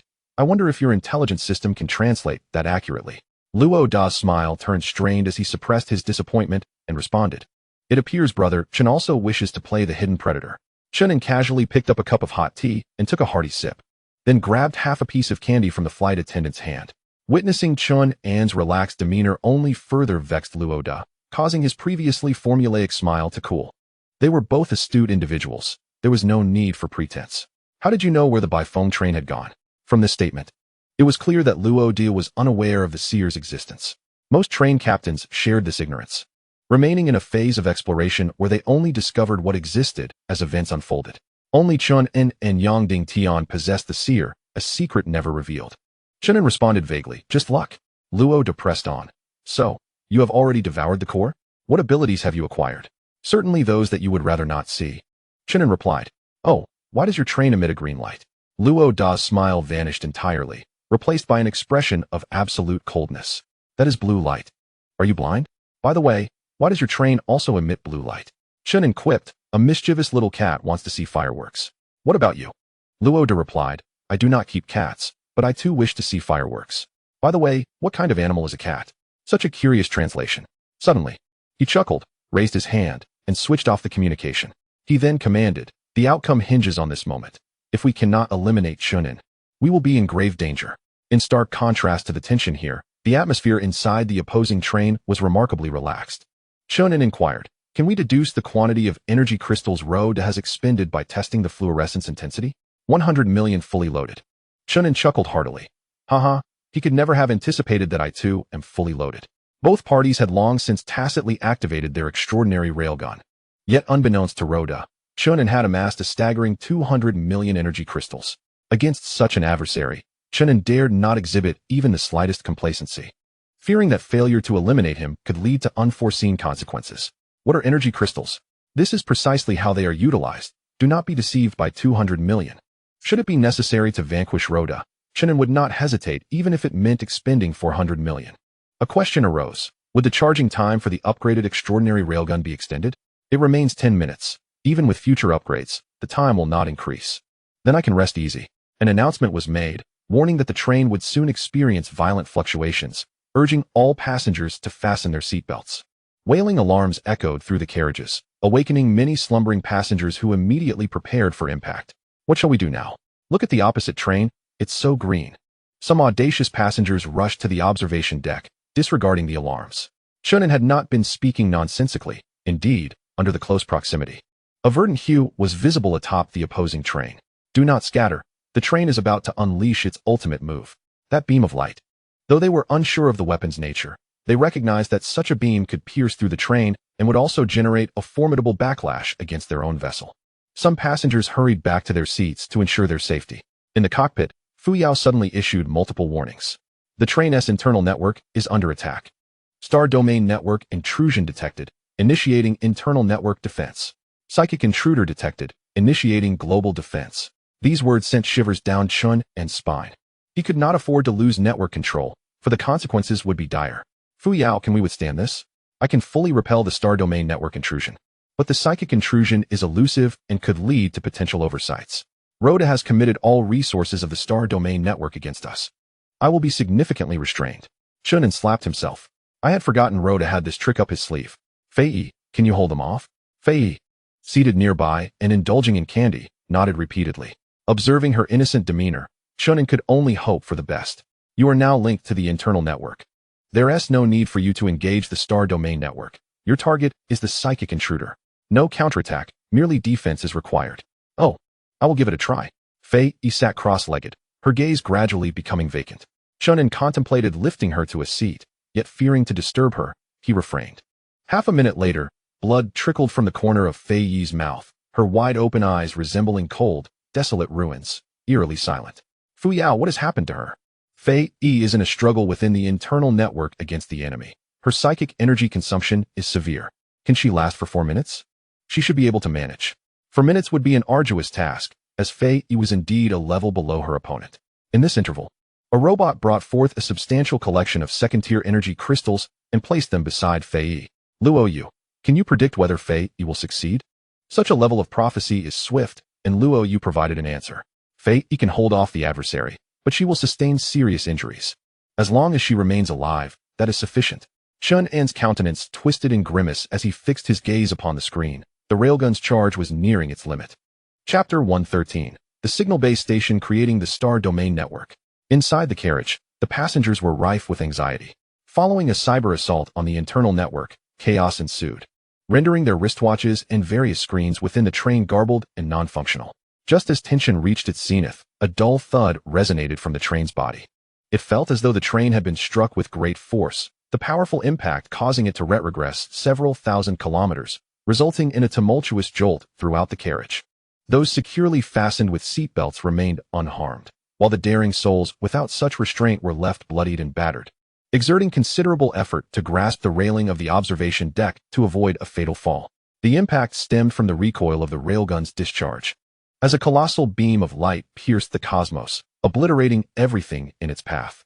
Simultaneously, the beam from the Ling Shua train was unleashed in synchrony. At a distance, Luo De perceived little of the impending calamity. However, as the distance diminished, the intelligence system emitted a fervent alarm. Warning! The opposing force's super energy intensity exceeds 100 million energy crystals. Luo De, aghast, inquired, how can this be? Before him, the beams of light clashed, their diameters differing twofold. The frenzied energy radiated outward, projecting linear energy beams capable of penetrating asteroids from 100,000 kilometers away. The magnitude of the disturbance prompted the other train captains in the third star system to swiftly acquire relevant signals, displaying a simulated image on their screens. The Fuyao train was positioned on the left, while the Lingshua train was on the right. Two beams of energy, varying in thickness, collided violently, gradually revealing a discernible movement. The beam advanced rightward, with Lingshua unable to withstand the onslaught. In the chaos, the slender beam could not endure the pressure, being crushed and engulfed by the stronger force, resulting in a more potent shockwave that retaliated towards the Lingshua train at light speed. Warning! Warning! Energy is approaching rapidly. Luo shrieked, retreat, quickly. The intelligence system warned. The extraordinary railgun cannot be deactivated once initiated, and the train's propulsion cannot counteract the speed of light. No sooner had the words left its mouth than a massive beam of light was directed towards the train's front, piercing through the aperture. What transpires when an object bears excessive energy? The recently awakened Fei Yi, pale of face, tilted her small head in inquiry within Chen An's embrace. Chen An replied, "It will explode." On the screen, the front of the Lingshua train suddenly erupted, without any sign of expansion. The beam showed no signs of weakening, continuing its advance inward, first annihilating Luo Da's extraordinary railgun, then tearing through, piercing straight out from the train's rear. The beam maintained its momentum, ultimately targeting a star, momentarily exhibiting no tangible reaction. However, shortly thereafter, the struck star erupted into turmoil, unleashing a formidable stellar storm that radiated outward, its brilliance 1,000-fold more dazzling than usual. "Are fireworks beautiful?" Fei asked. "They are beautiful, yet blinding," he replied. Chen An cradled her and departed the cockpit, escorting her back to her quarters for rest. In front of him, the Fuyao train activated a screen revealing the catastrophic state of the Lingshua train. The defense layer of the Lingshua train has been utterly obliterated, its body torn asunder, the life support systems of the upper compartments rendered inoperative, and the Lingshua populace succumbing in droves. With the stellar storm's arrival, the Lingshua people can endure no more than 5 minutes. Chen An inquired, "Is Luo dead? Were there any unforeseen incidents?" The rota, along with its front, was obliterated, and the extraordinary railgun was also destroyed, rendering it irreparable. "I seek nothing more than to eliminate him." The stellar storm posed no threat to Chen An's train. It merely prevented them from venturing outside temporarily. However, the impact on other trains was profound, as many civilizations were embroiled in ground assaults, engaged in fierce battles. Even with the knowledge of the stellar storm, both sides, caught in the throes of combat, were unable to separate, and the doors could not be sealed. Consequently, both electromagnetic and ionizing radiation adversely affected the passengers, causing significant repercussions. The most lethal aspect was the ionizing radiation. High doses of X-rays assaulted the cellular structure of living beings, allowing survival for only a few seconds, or perhaps tens of seconds, contingent upon extraordinary resilience. This situation was captured by Fuyao, who relayed this crucial information to Chen An. What consequences might ensue? The war would hasten its conclusion, as the beleaguered side faced devastating strikes. Once the stellar storm subsided, the aggressors could resume their landing and bring the conflict to an end. Chen An remarked, "Let them be. It concerns us not. Where is Otto?" The star domain network had been destroyed, and my detection range extended merely 30 billion kilometers, making it impossible to locate the Otto train. This indeed posed a dilemma. Could we replicate the star domain network? It was unfeasible unless we acquired the special apparatus from the Lingshua train. I hope it remains intact. The stellar storm persisted for 2 hours, rendering the third star system eerily silent, deprived of the star domain network. Chen An was unable to communicate with Yang Dingtian and the others, remaining oblivious to the outcome. 2 hours later, the stellar storm abated, and Chen An dispatched robots to the Lingshua train to gather resources. Human entry was currently untenable due to the excessive radiation. Most resources remained intact, yet the radiation levels were perilously high, leading to recommendations for disposal. Suddenly, Chen An pondered a pressing issue. What of the train's core? Surely it had not been destroyed. The core was impervious to destruction, likely buried within the ruins. The robots were dispatched to search for it. After more than half an hour, the core was located, entombed alongside storage components within molten metal debris. The robots were unable to retrieve the core or the accompanying storage components, nor could they move the debris. Chen An donned protective gear and a spacesuit, boarding a spacecraft to the breach of the Lingshua train. The front of the train was the most resilient section. The thought of its destruction was chilling. "Fuyao, how long until my railgun's overheating state is resolved?" 5 days. Not an excessively long duration. If a second launch occurs within those 5 days, the overheating will persist for 15 days. A third launch would extend it to 2 months. Thus, as long as careful management was employed, a 5-day interval was acceptable. Shortly thereafter, the spacecraft reached its destination, and Chen An exited the cabin. Grappling with the discomfort of weightlessness, he deftly navigated the molten metal debris, escorted by the robots, until he arrived at the designated site. There lay a cylindrical container. Its outer layer once connected by countless metal wires, all now severed, leaving a cluster of dense black spots. Chen An pried it open, revealing the core shimmering at the bottom of the container. Come forth. The core remained tranquil in Chen An's grasp as he returned to the spacecraft. Let us return. I can hardly contain my eagerness. On the journey back, Fuyao delivered some encouraging news to Chen An. Finding the signal base station from the Ling Shua train is undoubtedly the key to creating the star domain network. How many are there? 4. All located within the power layer. However, according to the remnants of the train's information, 10 base stations are required to establish the star domain network. This left me momentarily delighted, only to be disheartened. Upon returning to the train, the first order of business was to consume the core. This time, it must yield new abilities, without any random enhancements. Perhaps my prayers were answered, as the acquired item was precisely what Chen An most needed. Signal base station, a device used to construct a more powerful train network. Number of base stations, 20. Why so many? Luoda only obtained 10 because he consumed a 1-star core, while we consumed a 2-star core. Chen An was quite pleased. This means we can create a more robust star domain network. Where are the base stations? All are in the storage layer. Please choose a construction location, Master. Chen An pondered. The passenger cabin is certainly unsuitable, the defense layer is out of the question, and the storage layer is too chaotic. It seems the only viable option is the power layer, which has ample idle space. Begin construction immediately. How long will it take? 2 days. The screen displayed the design of the base station, resembling a tall tower adorned with various dense equipment interconnected by transmission lines. I need to ascertain Otto's location within 5 days. Given the ability at hand, I cannot let Otto slip away. The allure of the 2-star core is too great. Chapter 114. Reconstructing the Star Domain Network. After gathering all war resources, Chen An terminated the state of war and piloted the train towards the 4th star system to recuperate. The various alliances had long been fragmented, and without the Star Domain Network, Chen An was reluctant to waste time, lest unforeseen events arise. How long until the flying instrument recovers?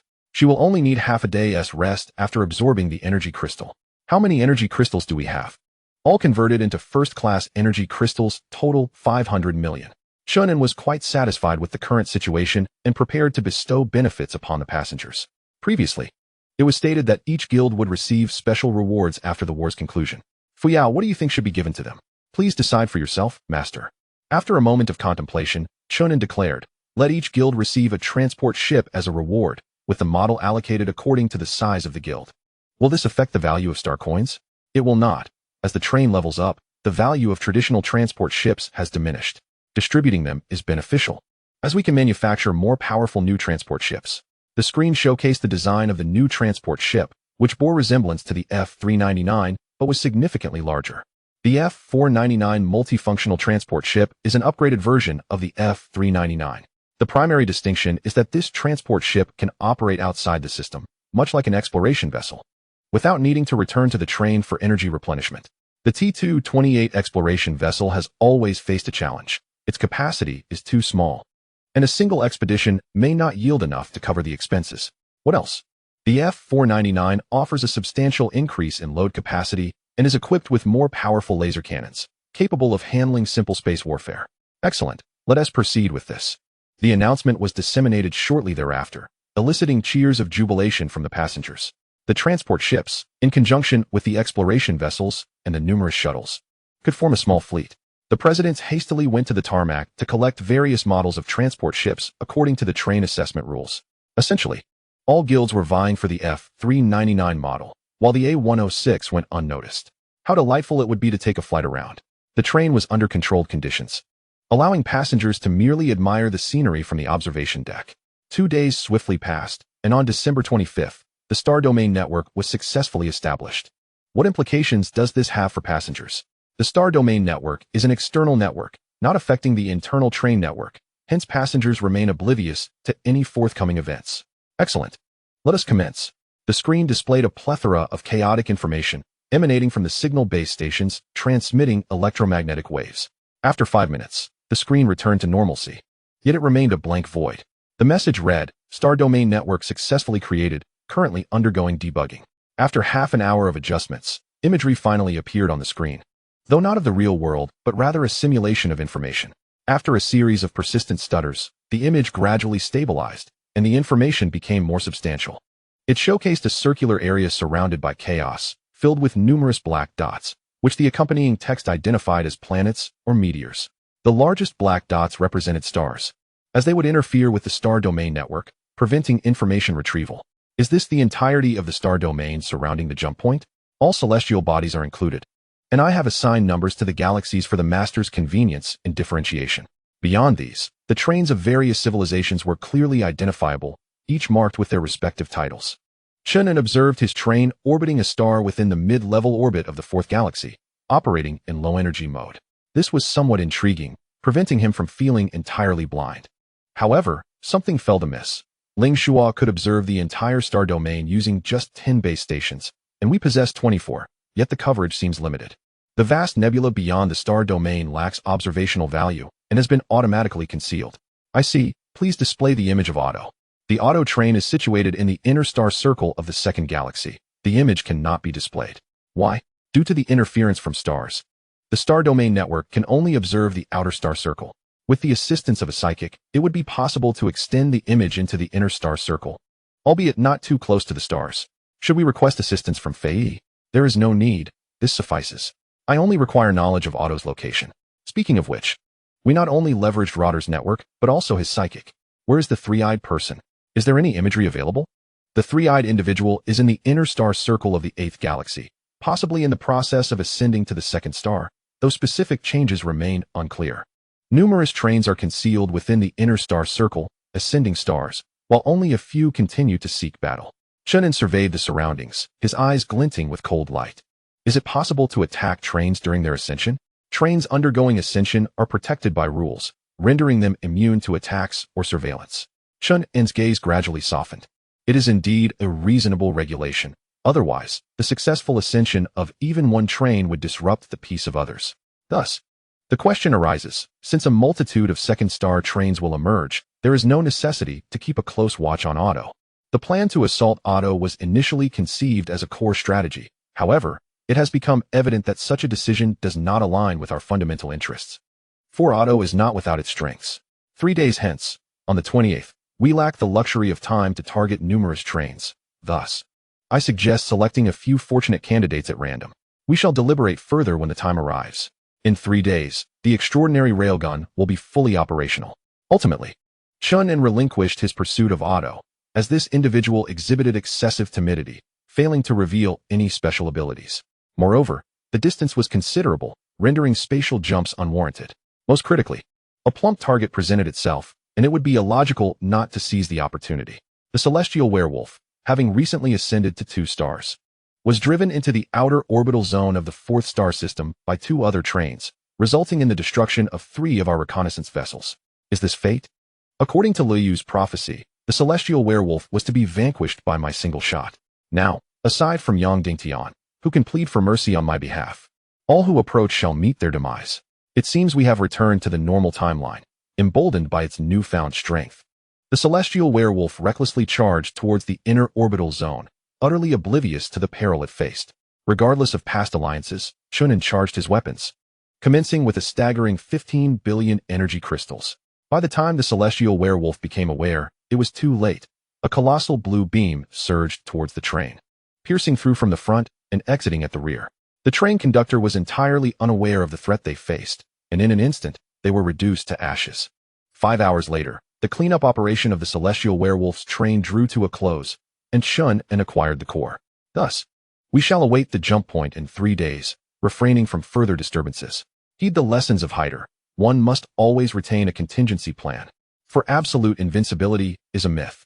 After devouring the core, the new abilities granted to the train left Chen An feeling rather discontented. The green space capability allows the train's interior to be verdant and self-repairing. What utility does this serve? The master can control the extent and range of the greenery, such as populating the compartments with lush plants. Am I incapable of transplanting flora on a planet? Is this truly necessary? Should the master wish to cultivate a natural ecosystem within the train, this ability is of utmost importance. The rules do not bestow useless capabilities. They merely assess whether the master can utilize them effectively. Chen An mused. Indeed, it is not without merit, yet it may not be what I currently require. Very well. This shall suffice. How do I proceed? A luminous screen materialized before him, displaying the layout of the train's various levels. After a brief contemplation, Chen An abandoned the idea. An abundance of flora may not necessarily enhance comfort. A tasteful embellishment will suffice. Perhaps I shall summon Fuyao for assistance. Chapter 115. I do not profit.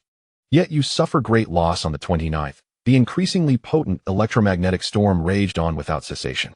To prevent severe damage to the star domain network, Chen An withdrew it back into the train, ceasing external expansion. On the 30th, the annihilation of the starry sky finally commenced. The reconnaissance ball that Chen An had deployed in the outer layers of the star domain over half a year prior fulfilled its ultimate purpose, providing him with crucial intelligence. With the advancing speed of the starry annihilation, it would reach our current location in 20 hours. Chen An issued a directive: depart the star system 5 hours hence. Heading towards the jump point. We cannot afford to wait until the last moment. Should an incident arise en route, there may be insufficient time for resolution. The train subsequently issued an announcement, informing passengers of the impending events to alleviate undue anxiety. Upon learning that they were to depart from their current star domain to an unfamiliar destination, the passengers were engulfed in anxiety and trepidation. Some sought solace in the entertainment zone, while others gazed out from the observation deck. The observation deck had become increasingly sophisticated, now featuring a permanent bar with robots serving as bartenders, thriving in business. 5 hours passed in a haze, and finally, the train set off, leaving the galaxy behind as it approached the jump point, with no one aware of what awaited them. Chen An, filled with uncertainty, summoned Liu to divine the future.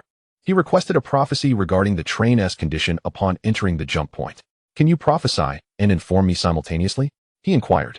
Certainly, she replied. That will suffice. I can determine when to halt based on the content.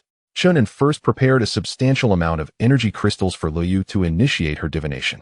She extended countless tendrils to touch the train, her leaves taut with anticipation. After 5 seconds, Liu spoke in a calm tone, revealing her prophecy. The train would reach the edge of the jump point in 8 hours and would wait for 17 hours before entering. On the first day, the train would be safe, yet surrounded by utter darkness. The second day would mirror the first, safety amidst darkness. The third day would also be secure, shrouded in shadows.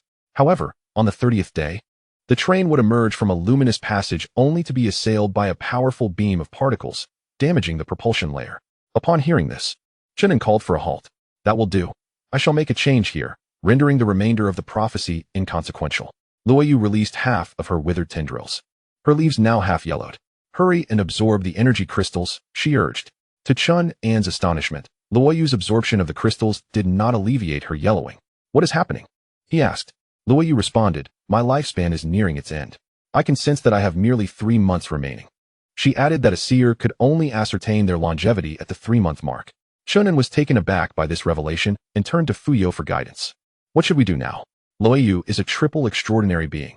She must ascend to the 4th level within 3 months. For humans, advancing a level in the heavenly realm grants an additional century of life. Surely this does not apply to tree beings? In the cosmos, any race derives a fixed lifespan from their upgrades, with no exceptions. Liu's previous longevity was based on her foundational lifespan, not subsequent increments.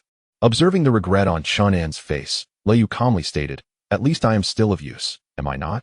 Without this prophecy, the train would have faced severe damage in 30 days. Enough chatter, continue absorbing energy crystals. How long until your upgrade? Chen An pressed. I do not know, Liu replied. From this day forth, devote all your time to strengthening your cultivation. You must ascend to the 4th level. Understood, she acknowledged. After Liu departed, Chen An could not help but express his frustration. If seers must expend their lifespans, why not grant them a longer one? There are gains and losses. To obtain sufficient information about the future, one must pay an equal price. The rules are fair. Chen An dismissed these thoughts and continued to pilot the train. Along the way, he encountered no other trains, indicating he was the first to traverse this path. 8 hours later, the train arrived at the edge of the jump point. With the naked eye, one could see that the starry expanse ahead resembled a site of tribulation, with violent rays generating eerie flames that surged rhythmically outward. At the very center, a vast white vortex churned the stars and all matter, as if it intended to consume the entire star domain. Is that a black hole? Fuyao inquired. Can you see color in a black hole? That's merely a standard space jump point, came the reply. A white hole. White holes emit, but do not absorb. Their characteristics stand in stark contrast to those of jump points. Chen An chuckled lightly. Isn't it precisely like that now? The jump point continuously expels energy rays outward, aligning with the traits of a white hole. If you wish to draw a comparison for clarity, you may. After an extensive discussion, Chen An grew weary and decided to take a nap. Upon awakening 6 hours later, he felt a dampness on his face and, upon opening his eyes, noticed Fuyao beside him, seemingly preparing to take action. What are you doing? He asked. I haven't done anything. There are mosquitoes on you, so I'm helping to drive them away. Where would there be mosquitoes on a train? Chen An rose to grab a bite to eat and decided to check on Luoyu. She was in her own space cultivating, surrounded by an abundance of energy crystals. Whenever supplies dwindled, robots would deliver more. Not wishing to disturb her, Chen An made his way to the cockpit, only to receive a communication request from Yang Dingtian. Brotherin, I finally found you. Chen An asked, where are you? I'm behind you. The statement sounded peculiar, sending a chill down Chen An's spine. Fuyao provided a visual, revealing that several trains had indeed arrived in the vicinity, with Yang Dingtian's train hovering 100,000 kilometers behind. Brotherin, do you know what the current situation is? Without the star domain network, I'm utterly blind and can only run ahead. Chen An relayed the jump point activation time, urging him to move forward to avoid being engulfed by the cosmic void. To Chen An's astonishment, many one-star trains had also arrived, appearing like small boats in the electromagnetic storm, swaying violently. Given the storm's intensity, there might be a slim chance for one-star trains to pass, albeit with greater difficulty. Yet they had to take the gamble. In the time that followed, numerous train masters sent messages to Chen An seeking refuge. How can we provide refuge at this point? He thought. They could only rely on their own fortunes, and he chose to ignore them. However, he did respond to Otto's communication. Is there something you need? Chen An inquired. Otto, with a mechanical visage that unsettled Chen An, replied, how many cores have you obtained in total? Chen An casually responded, what? Do you have something in mind? Indeed, I do. I searched the White Wind train and discovered that the extraordinary orbital cannon was missing. It seems this device can indeed be independently loaded. How about this? I can exchange it for other equipment. Chen An asked, what do you have? A type of locator detector. As long as the target is within 10 light years, you can pinpoint its location with precision. Chen An declined, I don't need it. The star domain network can also provide location tracking. It's sufficient, as the train cannot control a larger area. Upon hearing this, Otto wiped the silver barrel on his shoulder and coldly stated, if you refuse to exchange, I can locate you at any time. I'll spread the news that you possess 2 extraordinary orbital cannons, and I could even claim you have a stockpile of billions of energy crystals. I can say whatever I wish as I please. A glaring threat. Chen An's expression stiffened for a moment before he offered Otto a congenial smile. I will trade. Of course. However, there is no need to rush. I will speak once I have organized everything. Otto is quite pleased. You may dispatch your warship. I will certainly ensure that the train does not approach you. No problem, it is simple. With the communication terminated, Chen An commanded, it is evident that Otto is unaware of the activation time for the jump point. In 2 hours, send out a frigate to create a facade. Furthermore, prepare 100 million energy crystals for me. I will exchange a frigate and 100 million energy crystals for your train. I shall not profit, but you will incur a significant loss. Chapter 116. Bombarding Otto and entering the jump point. As the moment drew nearer, the electromagnetic storm intensified. Chen An's frigate embarked as scheduled, precariously navigating through the tumultuous storm. In truth, the frigate's intelligence system had collapsed, leaving the robots to pilot it manually. Sending another robot to accompany Otto to his demise, this is only fitting. This robot is not the Blackthorn, but rather an obsolete model. Master, do you intend to keep this model for sacrifice at any moment? Of course not. The Blackthorn is not incapable of sacrifice. When does the train depart? The annihilation of the starry sky is 2 hours away. We have ample time. I am aware we have sufficient time, but we must act first. How far is it to the jump point? 10 minutes of travel. Very well. We shall launch in the final 10 minutes, while simultaneously activating the orbital cannon. I cannot afford to give Otto any chance of retaliation. The countdown appeared on the screen, and Chen An occasionally glanced at it. Simultaneously, each carriage also displayed a countdown, allowing the passengers to collectively experience the tension and excitement. Chen An received a message from Zishu. I do not know what the future holds. Will you come to find me? Chen An replied, I fear I cannot. I am quite busy here. All right, carry on. I truly wonder what you are busy with all day. I even suspect you have a connection with the train conductor. Is he secretly recruiting you for something? Oh, I remember the train conductor is male. Could it be that he? Chen An's expression darkened. Do not entertain such thoughts. If you have nothing to do, engage in extraordinary battles to enhance your combat skills. The train conductor does not tolerate idleness. You indeed have a connection with the train conductor. If you do not wish to speak, I shall investigate in secret. Intrigued, Chen An remarked, you may investigate, if you can uncover the truth. I will grant you whatever you desire, within my capacity. Zishu responded, it is settled then. You shall wait and see. After the communication ended, Zishu, feeling rather bored, energetically headed towards the observation deck. Yang Yuan inquired, Sister Shu, the train is about to depart. Where are you going? I am going to carriage 1 to find Zhou Jiang. He knows Chen An best. Yang Yuan replied, Ah, am I not the one who knows old Chen best? I am well aware of what type of girl he likes and what occupies his thoughts. Zishu remained silent as she boarded the cable car to carriage 1. The cable car serves not only for transit, but also for enjoying the breathtaking scenery outside. What a stunning jump point. Will the train be able to enter? If only I could pilot the train just once, I would have no regrets in this life. As the countdown reached 10 minutes, Chen An's train officially set sail towards the heart of the jump point. Observing Chen An's movement, other trains hastily followed suit.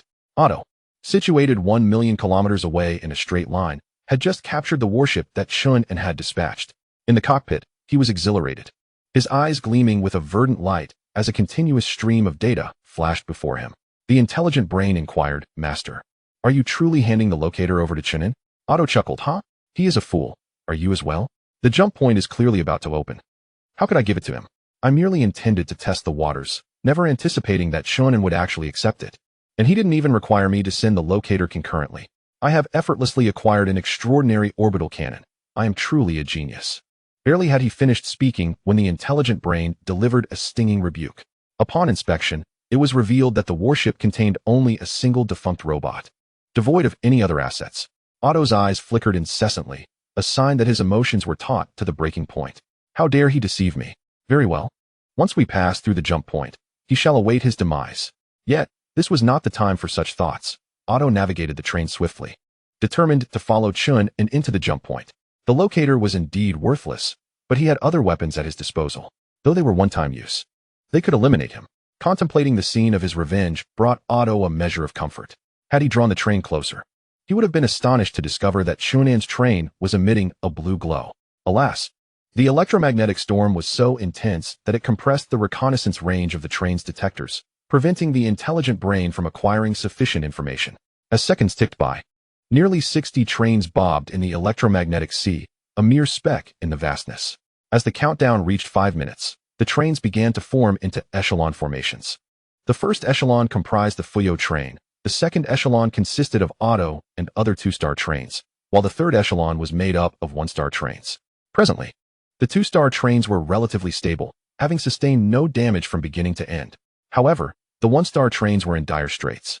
Some of their outer layers cracked from the relentless bombardment of particles within the storm, while others experienced internal network failures, leaving the intelligent brain unable to provide accurate information. There were also trains possessing unique self-defense capabilities, managing to surge into the second echelon. Nevertheless, a harsh reality loomed. Even if all 1-star trains reached the center of the jump point, only 50 would ultimately make it through, while the remainder would surely perish. Consequently, the trains at the rear surged forward with reckless abandon, employing every possible means, even attacking the trains ahead. The forward trains, under assault, were compelled to retaliate, launching laser cannons and electromagnetic railguns. Yet, they overlooked the fact that they were within a jump point. These weapons gradually exploded or fell away, resulting in significant losses. At the forefront, a white vortex accelerated its rotation, unleashing streams of high-energy particles to both the upper and lower sides, the tremendous force nearly capsizing the Fuyao train. Fortunately, being a 2-star train, it remained unscathed under Fuyao's adept control. The jump point has been activated. Chen An remarked, I wish to attempt something extraordinary. Is that feasible? It is indeed feasible, came the reply. Before he could elaborate, Fuyao executed precise maneuvers, managing to reverse the train under immense pressure, orienting the front towards the rear and thereby causing the train to temporarily hover. The other train leaders were baffled, unsure of Chen An's intentions. When they beheld a black hole emerging from the front, comprehension dawned upon them. Has Chen An lost his mind, daring to fire now? Who is he targeting? I have done him no wrong. There is no way to seize the core. What purpose does this serve? Each has their own grievances. Yet they cannot alter the fact that the azure beam of light pierces through the jump point. Even the formidable electromagnetic storm cannot withstand the onslaught of the extraordinary energy beam. In this moment, Otto's entire being tingled, despite his mechanical form. Damn it! Are you out of your mind? Turn, quickly turn. No matter how swiftly the train responded, it could not compete with the speed of light. Otto heard a deafening explosion that sent his energy into disarray. The beam traversed through the power layer and penetrated 7 carriages before it ceased. To breach a 2-star train requires a staggering 15 billion energy crystals. Chen An only expended 1 billion. Yet, that was sufficient. With the instantaneous loss of power, Otto's train was relentlessly inundated by the electromagnetic storm, causing it to lurch violently backward. Otto found himself engulfed in despair. Lifting his gaze to the screen, he beheld Chen An's train surging into the vortex, propelled by the recoil of its cannon fire, akin to a nimble carp. Chen An, I curse your ancestors. Chapter 117. 30 days in the jump point. Signal base station offline. Star domain network temporarily disabled. Radar detection unable to fully deploy. Effective range limited to a radius of 10 kilometers. The reconnaissance sphere transmitted its final message. Otto's train was torn apart by the electromagnetic storm. With a survival probability of 0.000000001. Regardless of the dire circumstances, Chen An felt a sense of comfort. Having already forged an unbreakable enmity with Otto, he resolved to crush him, refusing to leave any escape for the antagonist like the foolish protagonist in a story, which would only lead to greater losses. 8 billion energy crystals can breach defenses. 9 billion can obliterate 30% of Otto's train's power. Under the electromagnetic storm's interference, losing 30% of power would be fatal. The additional expenditure of 10 million was trivial, primarily aimed at rounding off Otto's predicament, a gesture of respect. Moreover, what if someone possessed a special ability to evade capture? To be honest, I even considered being more ruthless, directly allocating 2 billion. If this scoundrel managed to escape by chance, it would spell tremendous trouble. By the way, what is the current status of the train? Have we gone blind? The closure of the star domain network was not critical, but if the radar detection malfunctioned, it would pose a significant threat. The train is on the verge of losing power and will advance forward with an unknown force, maintaining its speed. Chen An hastily brought up the power data, forming a dense array of screens before him. In the past, he would have been unable to comprehend it. Even now, it remained a mystery. However, he could discern one thing clearly. Various metrics were gradually approaching zero, with the power layers solely supplying energy to the train's interior. Why was this happening? Do you know the reason? I do not know. Unclear, uncomprehending, no understanding. Where did you learn such empty phrases? According to the prophecy of Liu, the train will remain in a state of absolute safety for 30 days. The master need not worry. 30 days is quite a stretch. To prevent the passengers from going stir-crazy, find them some tasks to occupy their time. Various competitions will be organized in succession. The second singing competition and the second gaming tournament aboard the Fuyao train will commence shortly. These matters did not require Chen An's attention. He focused on studying the external environment of the train. Gazing out the porthole, he beheld an absolute darkness, devoid of any glimmer of light. Were it not for the display indicating the train's velocity, he might have believed it was stationary. Can the doors be opened? Fuyao immediately made an attempt. The train door could indeed be opened, revealing no immediate threats outside, yet it lacked a conducive environment for survival. Let us deploy a reconnaissance ball to investigate further.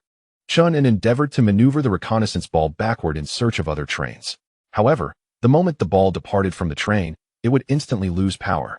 Synchronously advancing with the train, after toiling for a considerable time and realizing the futility of his efforts, Chen An ultimately surrendered the endeavor. At that moment, the train was abuzz with activity. Various events commenced, offering rewards more abundant than those of the previous session. Some passengers sang, others engaged in games, while some participated in competitive challenges. Fuyao also unveiled additional entertainment options to ensure a sense of involvement for the majority.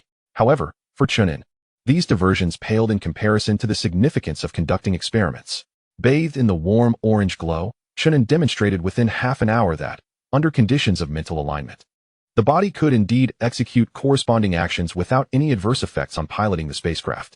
Thus, under the dual burden of physical and mental exertion, Chen An, who typically could endure for 8 hours, succumbed in merely 30 minutes, losing all semblance of dignity. Fuyao, what methods might enhance this situation? Continue to strengthen the physique, ensuring that one's physical prowess far surpasses that of others. As long as the plowing oxen are sufficiently robust, an abundance of land poses no threat. During the learning process, be discerning about the knowledge you acquire. Do not allow yourself to be led astray. Fuyao possesses a self-filtering function, categorizing and storing extraneous information separately. There is no need for storage. Simply delete the irrelevant material upon filtering. What occupies your thoughts? Zishu, resembling a small kitten, had shed her usual authoritative demeanor, curling up in Chen An's embrace. My mind is a blank slate. I am not contemplating anything. Zishu smiled. You are undoubtedly pondering something. I know you well. When you think, your gaze unconsciously drifts upward. But never mind. I am not particularly curious. After a prolonged silence, Chen An inquired, have you uncovered anything? Zishu replied. Zhou Jiang informed me that you seldom participate in guild activities, always appearing preoccupied. Thus, I surmise you are engaged in some endeavors, possibly of a special nature. He also mentioned that you never request guild star coins, as if you are entirely indifferent to them, suggesting you possess considerable wealth. As she elaborated, Chen An urged Fuyao to give Zhou Jiang a bit of trouble. In summary, you might be assisting the train conductor. Is there anything you can divulge? Given the connection to the conductor, do you think I would dare to disclose anything? Continue your investigation. I have faith in your intellect. Zishu pouted. Although my background is in sports and my advanced mathematics skills are barely adequate, my mind is sharp. Just wait and see. Chen An did not deliberately conceal his vulnerabilities, allowing Zishu to investigate at her leisure. The outcome mattered little, as concealing his identity was of no consequence at present, merely a source of amusement. From that day forth, the train entered a prolonged phase of passive navigation. While the passengers reveled in their activities aboard the train, Chen An felt like a mere bystander. He realized he could no longer engage. The disparity in social strata led to divergent values, resulting in a lack of resonance. Chen An made several attempts to partake in the passengers' activities, but returned each time disheartened, finding it more rewarding to focus on studying spacecraft piloting techniques with Zishu. As boredom escalated, Chen An resolved to immerse himself in learning, recognizing that he could not always rely on Fuyao. On the 7th day of reaching the jump point, the flight instrument finally ascended to level 3. This is a moment of great joy, signifying that she can effortlessly connect to the stellar network, thereby exerting informational dominance over other trains. However, due to the closure of the stellar network, she can only navigate within the internal network, thriving in her environment. On the 10th day, Luoyu also made a breakthrough. Her 4th tier granted her an additional century of life, causing her withered branches and leaves to regain their lush green. Chen An let out a reluctant sigh of relief. As long as Luoyu remained alive, that was sufficient. On the 15th day, the celestial cruiser was completed ahead of schedule. Chen An ordered the installation of the extraordinary orbital cannon to replace the main gun. Consequently, the celestial cruiser would possess formidable offensive capabilities, enabling it to provide angular support for the train. Simultaneously, Chen An established a train escort army, although recruitment of soldiers would be postponed for the time being. Only the most exceptional passengers would be permitted to join the escort army, and they would be granted control over the warship. Therefore, prior to this, they would need to acquire sufficient professional knowledge. According to Fuyao's estimations, cultivating a skilled commander would require at least 6 months. Chen An was willing to wait, allowing the passengers to learn independently, without interference. Through observation, he noted that outstanding talents would naturally exhibit their excellence in daily life. Xiao Zhan did not partake in any activities, but instead frequented the training room daily. Chen Guoyang also abstained from events, alternating between the training room and extraordinary battles. Xiafeng dedicated most of his time to physical enhancement, with secondary efforts in the training room. Zishu was also fervently strengthening herself, only occasionally taking time to investigate Chen and during her leisure. Time seemed to pass slowly, yet before long, the final day had arrived.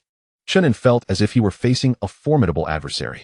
Prepared with energy crystals, the train would immediately activate its electromagnetic shield upon departure, operating at full power without reservation. In the cockpit, Chen An felt a twinge of anxiety. According to Luoyu's prophecy, upon the train's exit, it would be assaulted by a particle beam capable of destroying the train's power layer. The origin of the particle beam remained a mystery, but its strength was astonishing, rivaling that of the extraordinary orbital cannon. How much time remained? Estimated to see the exit within 10 minutes. In reality, it was 6 minutes later when a light finally appeared ahead, revealing a white vortex. The train gradually approached, and the vortex expanded, yet there was no electromagnetic storm. Everything appeared harmonious and tranquil. Were it not for the prophecy, Chen An might have assumed the other side was entirely safe. In the fleeting moment of passage, he felt no particular sensation, only the overwhelming brightness ahead, with the porthole filtering only a portion of it. After a brief moment of disorientation, a series of alerts from Fuyao filled his ears.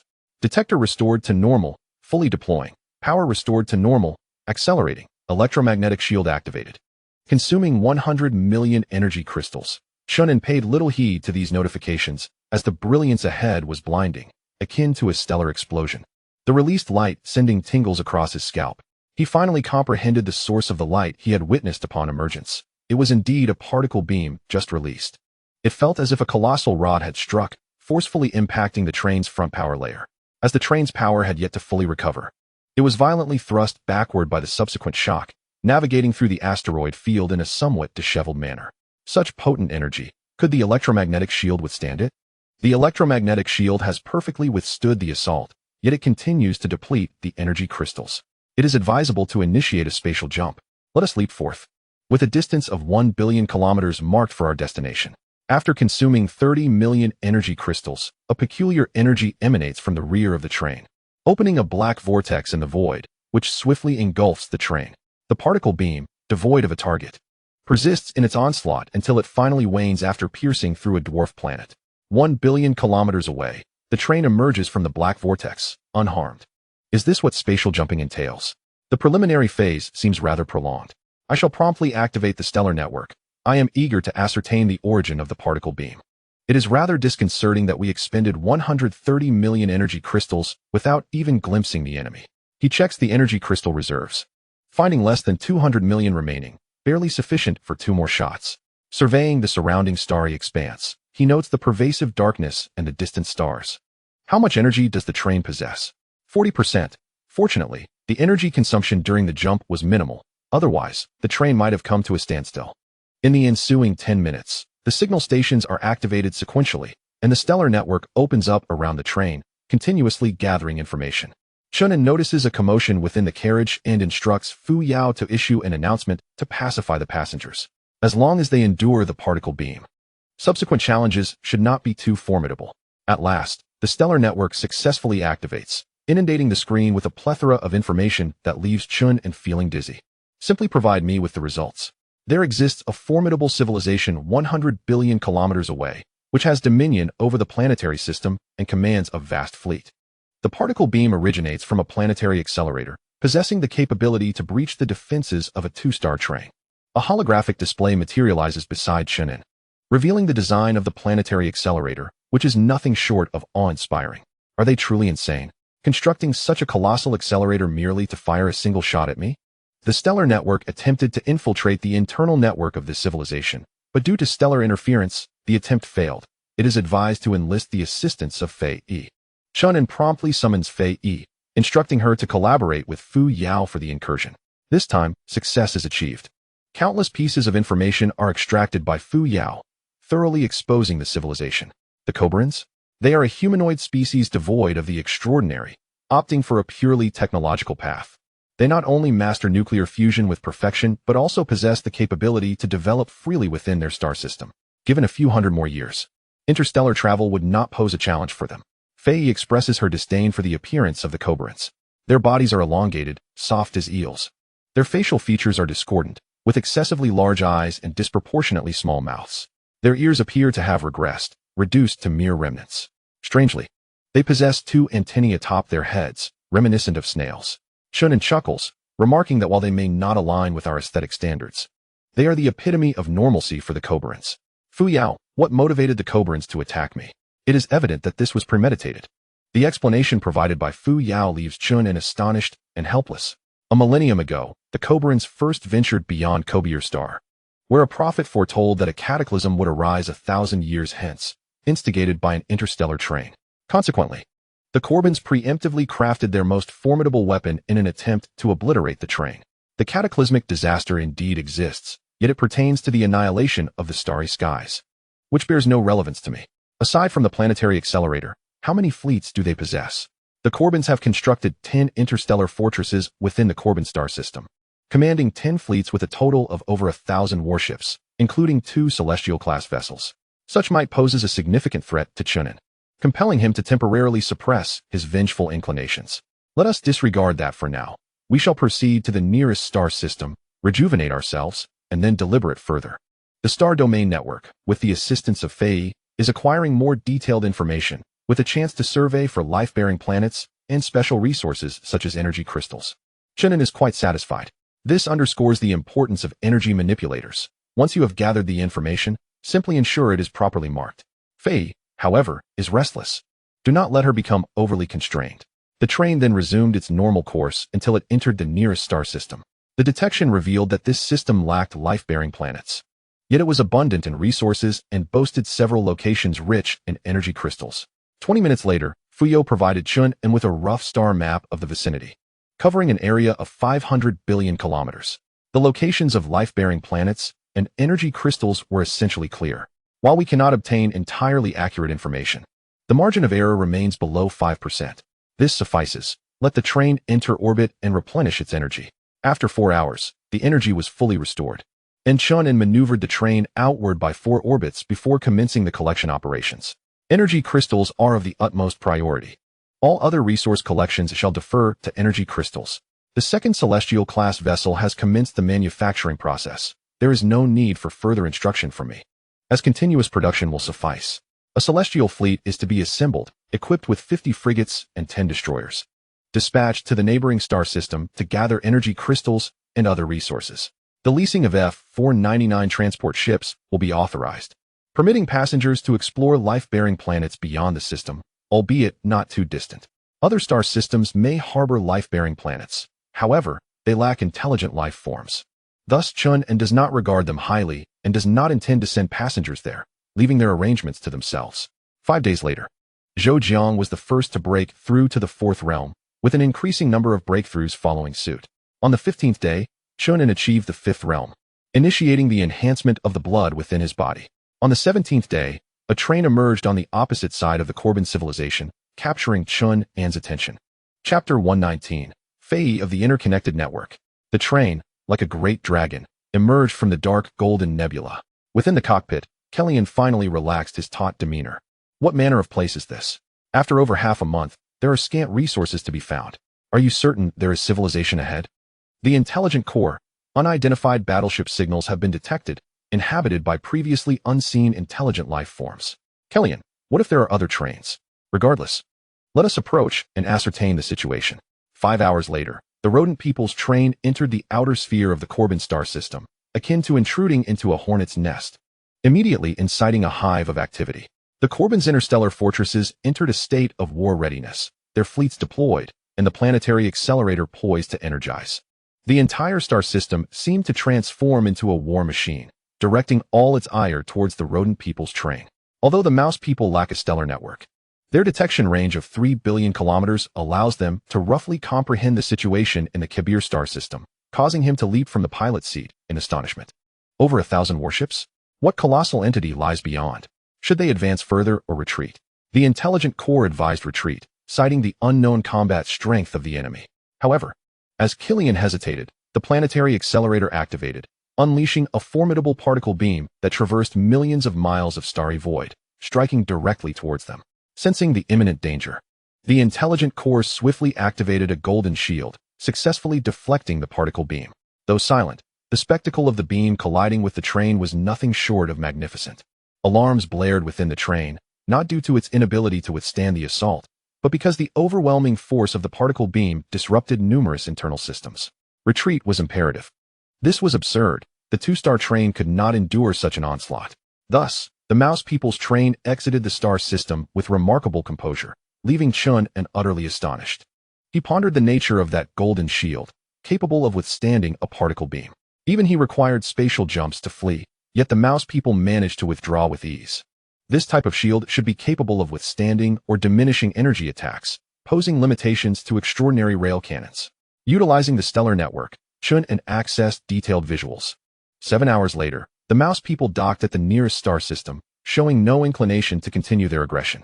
More trains were anticipated. Vigilance was crucial. Half a day later, a segment of electromagnetic waves was captured by the Fuyao.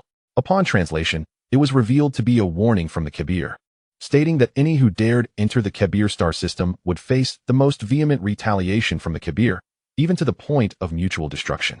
The message was signed, Commander Sullivan of the Kabir Federal Space Forces. The Kabir once comprised numerous nations, but 5 centuries prior, they unified globally to establish the Kabir Federation, collectively harnessing cosmic resources. Chen An retrieved Sullivan's profile. He was a seasoned veteran, his wise gaze suggesting he would be a formidable opponent. Who leads the Kibir? The federal governor, Scary, is the highest authority. Avoiding other titles. Simply understanding the governor as the leader suffices. Chen An conducted a brief inquiry without delving into further details. Over the subsequent 3 days, 2 more trains arrived, belonging to the Bluebird people and the half-scaled tribe, respectively. The Bluebird people were familiar, resembling humans, but exhibiting avian features throughout their forms. The half-scaled tribe stood at an average height of 1 meter, amphibious in nature, characterized by patches of fish scales on their backs, and their legs, when upright, bore a resemblance to those of a shark. Why are they referred to as the half-scaled tribe? Surely, they do not self-identify in such a manner. This designation is one given by Fuyao. With only half their bodies covered in scales, is it not fitting to call them half-scaled? Your explanation leaves me speechless. Are they engaging in any hostilities?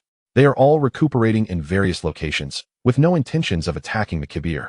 As long as they refrain from aggression, they may continue to wait. In his leisure, Chen An enjoyed engaging in recreational activities with Fei. These were legitimate pastimes, such as chess and games. However, after several rounds of competitive online gaming, Chen An completely abandoned the endeavor. Fei employed invincibility hacks in the network, rendering him utterly unable to compete. Even if she is commanded not to cheat, she remains unbeatable. It is not that Chen An lacks skill, but rather that Fei possesses an extraordinary command over the game, able to triumph over all without resorting to any unfair advantages. Brother, it is my fault. May I deliberately let you win next time? Fei expressed her remorse. Chen An replied, there is no need for that. Competition demands fairness. Besides, if you truly wish to let me win, there would be no need to voice it. Online gaming proves unreliable. Indeed, playing Go is far simpler. After a series of triumphs, Chen An felt quite satisfied. Suddenly, the conversation shifted to the Corborians. Fei remarked, the Corborians have a game reminiscent of Go, and it is quite enjoyable. When I find myself idle, I infiltrate their network and engage in a few matches against their so-called artificial intelligence. And what happened next? Naturally, I emerged victorious, hee.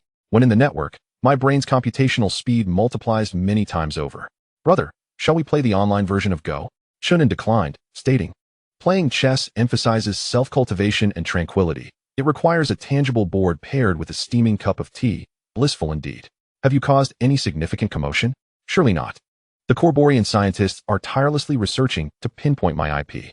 However, I am parasitically embedded within the star domain network, rendering them incapable of tracking me.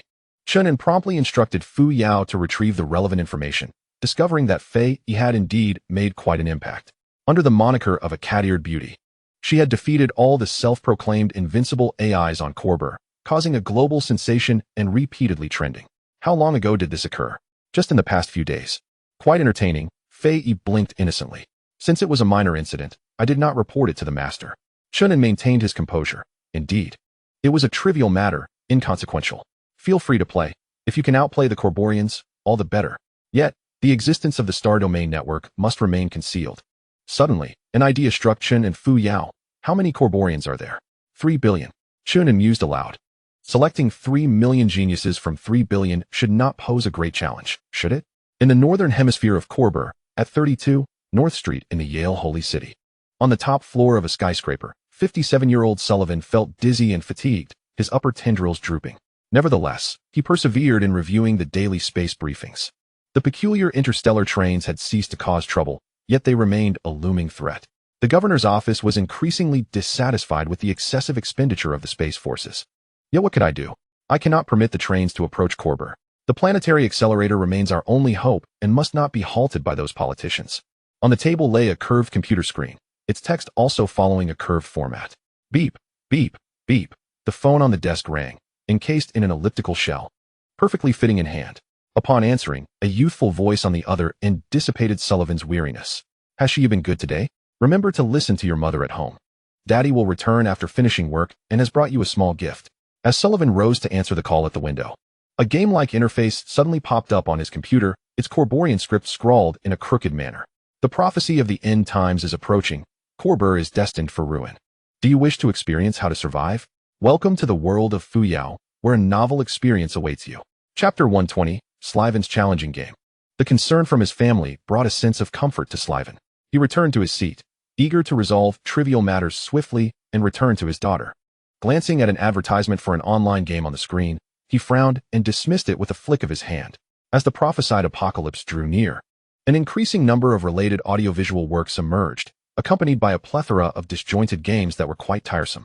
However, what irked Slyvan even more was the fact that such bothersome advertisements lacked a delete function, and clicking on them would automatically launch the game. At that moment of entry, the tendrils atop his head perked up like antennas, swiftly inserting into the dual ports on the side of the computer. Within the Fuyao train, Chen An received a notification. Slyvan has entered the game. The test is successful, and it can be widely disseminated. The screen displayed a remarkably realistic depiction of Slyvan within the game. Chen An was intrigued by how the Kibo people accessed the virtual realm. They had developed physiological ports that aligned with their bodily characteristics, allowing them to enter the gaming world through their tendrils. Could humans do the same? If technology is sufficiently advanced, you could use your hair or fingers as ports. However, the Kibo's tendrils are unique, naturally capable of receiving strong signals, thus making development easier. Additionally, the tail of Fei can also serve as a port. I have no interest in her tail. Are you certain this game can aid in identifying extraordinary talents? I have created numerous levels based on Kibo history. Passing the final level qualifies one as extraordinary. Simultaneously, we can help correct their perceptions of the train. Very well, disseminate the game across Kibo Star. After all, idleness is not an option. The sky darkened, the earth cracked, and layers of steps descended from the heavens, connecting with the ground to form an altar. Upon it stood Slyvan, who had just entered the game. Is this the visual quality that dares to welcome me? In his youth, he was a gaming enthusiast, having encountered countless virtual games, and this graphics quality could only be deemed the lowest tier, hardly worthy of attention. Just as Slyvan prepared to exit, a thunderous roar erupted from below. Long live the Emperor! As the mist dispersed, a throng of soldiers, densely packed like ants, stood below the altar, fervently chanting toward it. Slyvan was taken aback, initially believing the target was himself. Yet, he soon realized that there was another figure behind him, clad in ancient garments with a solemn expression. From this day forth, the Kibo Empire is officially established. Wherever the light shines, there lies the territory of the Empire. Following this proclamation was a complex ritual, which Slyvan observed with great interest.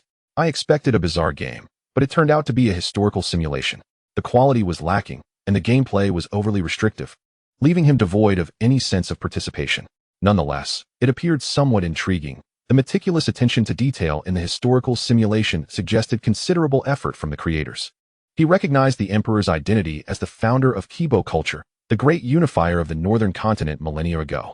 However, the historical simulation did not progress as he anticipated, for it was not long before the apocalypse manifested. Before Slyvan appeared a line of text. The world is on the brink of destruction. You must seek a means of survival. In that moment, he was no longer a mere observer, capable of taking any action. Yet, he did nothing, merely watching everything unfold. The earth trembled, the sky shattered. Even the mighty Emperor Kibo, who ruled over billions, was reduced to ashes. Once more, a line of text appeared before Slyvan. You are dead, the game is over. Slyvan awoke, disconnecting the tendrils from the computer, feeling an inexplicable confusion. There was no tutorial, no quest guidance. It was merely a small indie game. He returned to his work, during which he received several phone calls. Due to the excessive resources consumed in deploying the space defense line, numerous insurgent factions had emerged, all requiring his intervention to suppress. Slyvan had never shown mercy towards these rebels. As night descended, he embarked on his journey home, guarded by 50 bodyguards. In the car, the casual chatter of his close protectors sparked a newfound interest in the game he had encountered earlier. It was rather intriguing. The game was not merely a straightforward historical simulation. Players needed to discover ways to survive, with each individual's gameplay experience differing after activation. As long as the problems were resolved, the game could continue. It was rumored that some had already reached the 4th level. Whispers online suggested that a reward awaited those who conquered the ultimate challenge. Was it true? Regardless, it was enjoyable enough.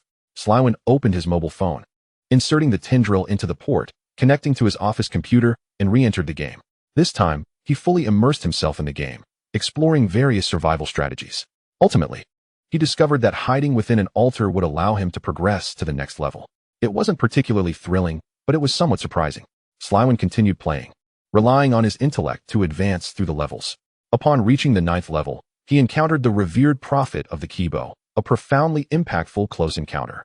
The game depicted the scene of the prophet's prophecy, yet something felt amiss to Slyvan. The starry sky would be obliterated, Kibo would be reduced to interstellar dust. In our direst moment, an interstellar train arriving from the distant cosmos would be our last hope. Yet, among all the trains, only one could be trusted. The others would plunge into the abyss. At this point, Slywin exited the game, realizing the vehicle had already stopped at his doorstep, though the bodyguards dared not disturb him. This game posed a problem, promoting subversive ideologies. He immediately ordered the cyber administration to uncover the masterminds behind it and apprehend them. His secretary promptly dispatched the secret orders, and the cyber administration sprang into action. Upon seeing his beautiful wife and daughter welcoming him at the door, Slywin's irritation melted away, and he hurriedly embraced them. "Xia, did you upset your mother?" The little girl sweetly replied, "No, I've been very obedient." "That's good. My dear, you've worked hard." The three of them enjoyed a harmonious moment together, akin to the tranquility of 100 billion kilometers away. In the cockpit, Fei treated Liu like a climbing frame, darting about in hiding. Chen An, disguised as a devil, bared his claws in an attempt to capture her, startling Fei into a shrill scream. Liu and Fei are close friends. She extends a branch to construct a defense, rendering Chen An completely exasperated. "This is excessive. You know I would never harm you." Fei rests her head on Liu's shoulder, making a face at Chen An. Just as Chen An prepares to maneuver behind them, Fuyao unexpectedly offers a warning. Currently, only one person has reached the 9th level, yet he has chosen to abandon his quest midway. Chen An temporarily halts his game with Fei and inquires, "Why?" The reason remains unclear. This individual is Silwin. To reach the 9th level signifies an enhancement of talent with each completed stage, indicating that his aptitude is likely at the 9th tier. Chen An reflects. Kibo Star has entered the night. Perhaps he is resting. There is, however, another urgent development. The Ratfolk and Bluebird people have established communication. What did they discuss? Their conversation revolved around a joint assault on Kibo Star. But they need to first destroy the planetary accelerator. They deliberated for a long time without arriving at a solution. Should we make contact? No contact should be made. Since we possess sufficient information, let us first see if we can act as the Yellow Bird. I am particularly intrigued by their core. Chapter 121. The Predicament of the Kibo People Kibo Network. Who knows how to conquer the 6th level? I have exhausted all known methods. Yet I cannot find a way out. Each time you re-enter the game, the content and the means to break through evolve, making it more prudent to conduct personal research rather than seeking answers online. Is it truly that enjoyable? I find it rather tedious. What a pity. This game is extraordinarily enchanting. Each level completed brings an indescribable joy. Enough of that. I must tackle the 5th level. The game, named Fuyao World, spreads like wildfire across the global network, captivating countless curious Kibo inhabitants. They cannot articulate why they are so engrossed, yet they find themselves neglecting food and drink, compelled to continue playing for comfort. The game has been active for 5 hours, and no one has yet surpassed the 9th level, as if a barrier exists, preventing any breakthrough despite their utmost efforts. As night deepens, Silwin tosses and turns, unable to sleep. He raises his upper body, glancing at his wife and daughter, then cautiously retrieves his phone, connecting the tendrils to re-enter the game. The game resumes directly at the 9th level, with content identical to before. Once the prophet's prediction concludes, signs of the apocalypse emerge. Silwin takes no action. He experiences the entire sequence and then disconnects from the game. I am eager to discover what lies beyond the 9th level. Only by understanding your deeper beliefs can I devise targeted solutions. In the ensuing hours, Silwin experiments with various strategies. Unable to prevent the annihilation of the starry sky, he resolves to escape. He rallies everyone globally to construct colossal spaceships. Yet they are obliterated as soon as they exit the star system. He then builds smaller ships, managing to fly further, yet still unable to evade destruction. The annihilation of the starry sky emanates from outer space. Flying outward is tantamount to courting death. Yet if I do not venture forth, I am left to await my demise. Must I require a faster vessel? However, the technological limits of Kibo civilization restrict the speed of the ships we can construct. After the 12th game failure, Slywin awoke in a cold sweat, his head throbbing painfully, unable to re-enter the game. The morning sunlight was gentle. In the conference room of the governor's mansion, hundreds of high-ranking officials from the Federation sat around a transparent long table. At the forefront, Governor Scary, a plump figure with uniquely purple tentacles atop his head, surveyed the room. Scary scanned the assembly and inquired, "Is Slywin absent again?" A slender secretary replied in hushed tones, "The marshal is occupied with work and had informed us in advance that he would not attend the meeting today." Scary's expression remained unchanged, yet he chose not to elaborate further. The agenda was extensive, beginning with discussions on the insurgents, where a governor accused the Space Force of seizing 90% of the resources while being ineffective against the rebels. The conversation then shifted to the issue of trains. 2 years prior, Dr. Ai Hua had proposed an interstellar train initiative, suggesting the construction of trains to traverse between Cobra Star and the three major defensive lines, allowing ordinary citizens to enjoy the night sky up close. Thus, it became evident that interstellar trains were not a pinnacle of advanced technology, and we need not harbor excessive fear. For a century, we had expended vast resources to construct the celestial defense lines in preparation for the so-called apocalypse, particularly the planetary accelerator. Governor, you must understand that the energy expended in a single operation of the accelerator is sufficient to sustain the Cobra populace for a decade. If this continues, the insurgent factions will multiply, and our planet cannot bear such immense pressure. The train displayed no hostility towards us. They may simply be distant visitors wishing for amicable exchange. I propose we engage positively. If misunderstandings arise, we should resolve them swiftly. Everyone had their perspectives, yet the majority favored contacting the train. Scary, with an impassive demeanor, remarked, however, you must understand that the decision to breach the defense line and engage with the train requires the marshal's consent. My words hold no weight. The meeting fell into silence and soon adjourned. With a somber expression, Scary returned to his office alone. The secretary presented a multitude of documents. Scary rubbed his parched skin, wearily stating, I am fatigued and wish not to read. Please recite it to me. The secretary reported, the rebellion in the southern hemisphere's Suan state has been quelled, resulting in 70,000 fatalities. Since yesterday, the number of protesting citizens has surged from 100,000 to 1 million, indicating an escalating trend. The insurgents delivered a speech in Lunizhu yesterday, and, after being expelled, riots ensued, claiming 2,000 lives on site, due to excessive iron ore extraction. The largest mountain range in Taiha State has collapsed, posing an imminent risk of mudslides, with Taiha City facing potential impact. Over 10 million citizens have petitioned online for relocation. A fortnight ago, a data error occurred during the accelerator's activation, causing a 17-hour power outage in the three northern states, with fatalities rising to 40,000. Each piece of news, each statistic, made Scary's eyelids twitch. Before the secretary could finish, Scary dismissed him and made a phone call. While waiting, Scary revisited the documents, muttering to himself, the insurgents aim to overthrow me. The populace accuses me of corruption. The Space Force seeks funds from me. Global calamities are still attributed to my governance. I do not believe in prophetic predictions. Such matters are mere pseudoscience. The Space Force must downsize, and the accelerator must cease operations. Otherwise, I may not hold this governorship for much longer. The issue lies in Slywan's audacity, bolstered by the Space Force, necessitating a strategic approach. 10 minutes later, a young man knocked and entered. Ruin, how goes the intelligence I tasked you with? Ruin serves as Scary's personal intelligence officer. He replied in a hushed tone. The marshal leads a modest life, exhibiting no questionable conduct. However, his subordinates are embroiled in corruption and bribery. Should we delve deeper into this matter? What use is investigating his subordinates? Do you possess any further intelligence? Ruin responded. A game surfaced online yesterday, compelling numerous individuals to participate, igniting quite a stir. Yet, as players delve deeper, they become increasingly captivated.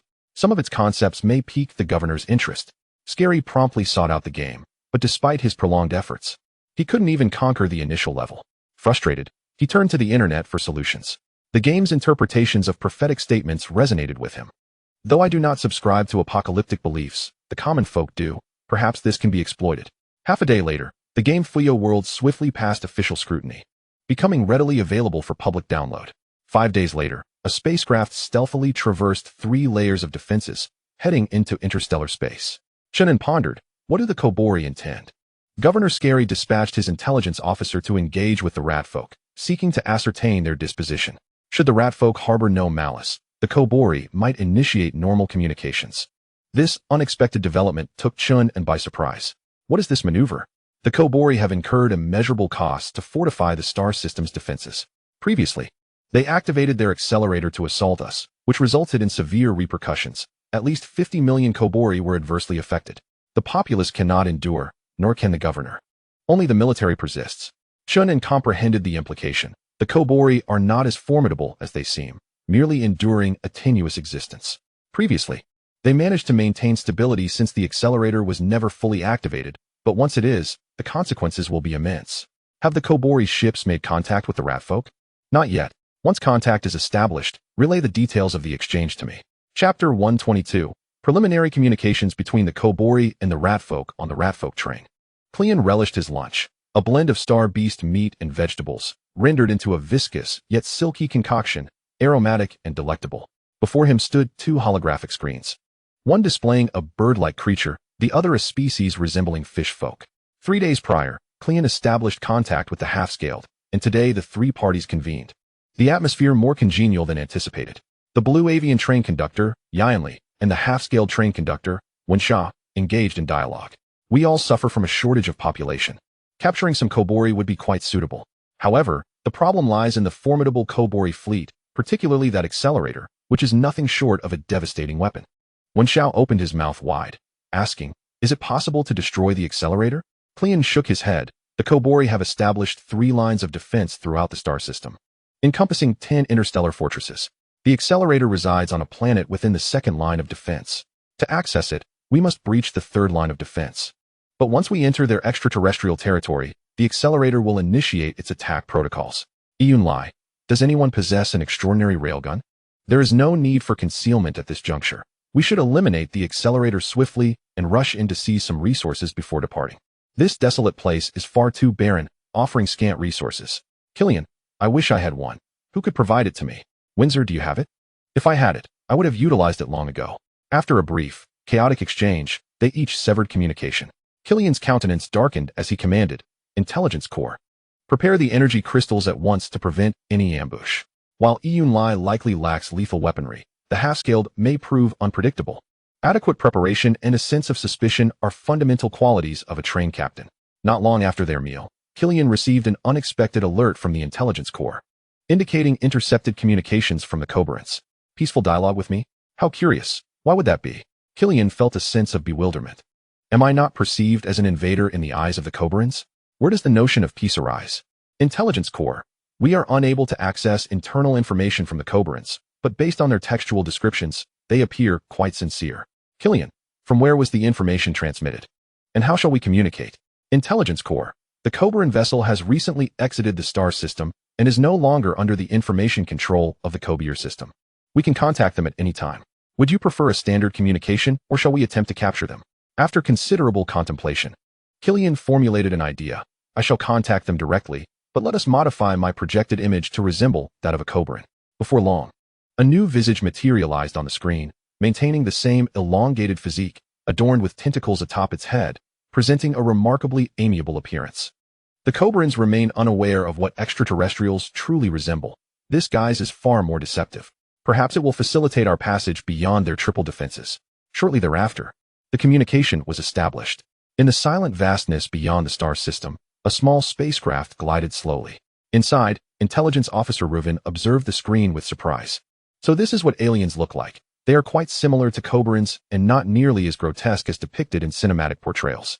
Esteemed extraterrestrial friend, I hail from the Kobier system, bringing sincere greetings from our governor.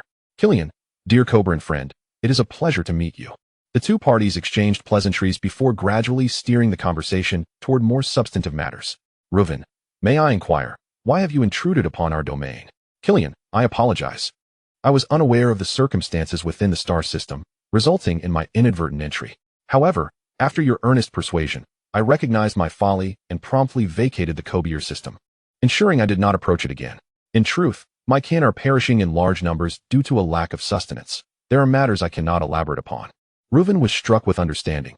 So that was the case. How many of your kin are there? Over 1 million. Haha, merely 1 million? Our Kobier system sustains 3 billion inhabitants, with food resources still abundantly available. Seizing the opportunity, Killian inquired, might it be possible for my train to enter the Kobier system? I could exchange other resources or technology for food. I am willing to incur some losses. The priority is to safeguard the lives of more of my kin. Upon hearing these words, Reuven's sense of superiority swelled. Originally believing the extraterrestrials aboard the train to be formidable, it became clear that their numbers were limited and they were on the brink of extinction. Thus, it can be concluded that the substantial investment made to construct the space defense line has proven entirely futile. Reuven remarked, my friend, I empathize with your plight. However, I must return to inform the governor before I can permit your entry. Cryan, moved to tears, implored, please hasten back with your inquiry. My people cannot endure much longer. After the communication ended, Cryan scoffed, I never anticipated the Corbins to be so gullible. Immediately contact Windsor and Yanli. I have a scheme to infiltrate the Corbin star system. On the other hand, Chen An was equally astonished by the Corbins' lack of suspicion. Were they truly so naive? 1. The space defense had drained the Corbins. and perhaps before the imminent cosmic annihilation, the Corbin Federation would implode. 2. With frequent turmoil in the Corbin star system, they yearned for peace. 3. Our game has swayed the judgment of certain individuals. Chen An chuckled softly. I merely intended to assess the Corbin's aptitude through the game. Yet it seems to have affected their intellect. I cannot be held accountable for that. He decided to observe their communication, awaiting a suitable moment to act. Reuben's spacecraft required 10 days for a round trip, and it was only after this duration that he delivered Cryon's response. The governor has accepted your plea for aid and is willing to engage in dialogue and resource exchange. However, to access the Corbin star system, you must traverse 3 layers of defense. Rest assured, the governor will provide you with a relatively secure environment and will not initiate an attack. Cryon, feigning weakness, inquired anxiously. What if your accelerators are too powerful and suddenly assault us? Reuben reassured him, do not worry. The accelerators will be programmed to shut down and will not activate.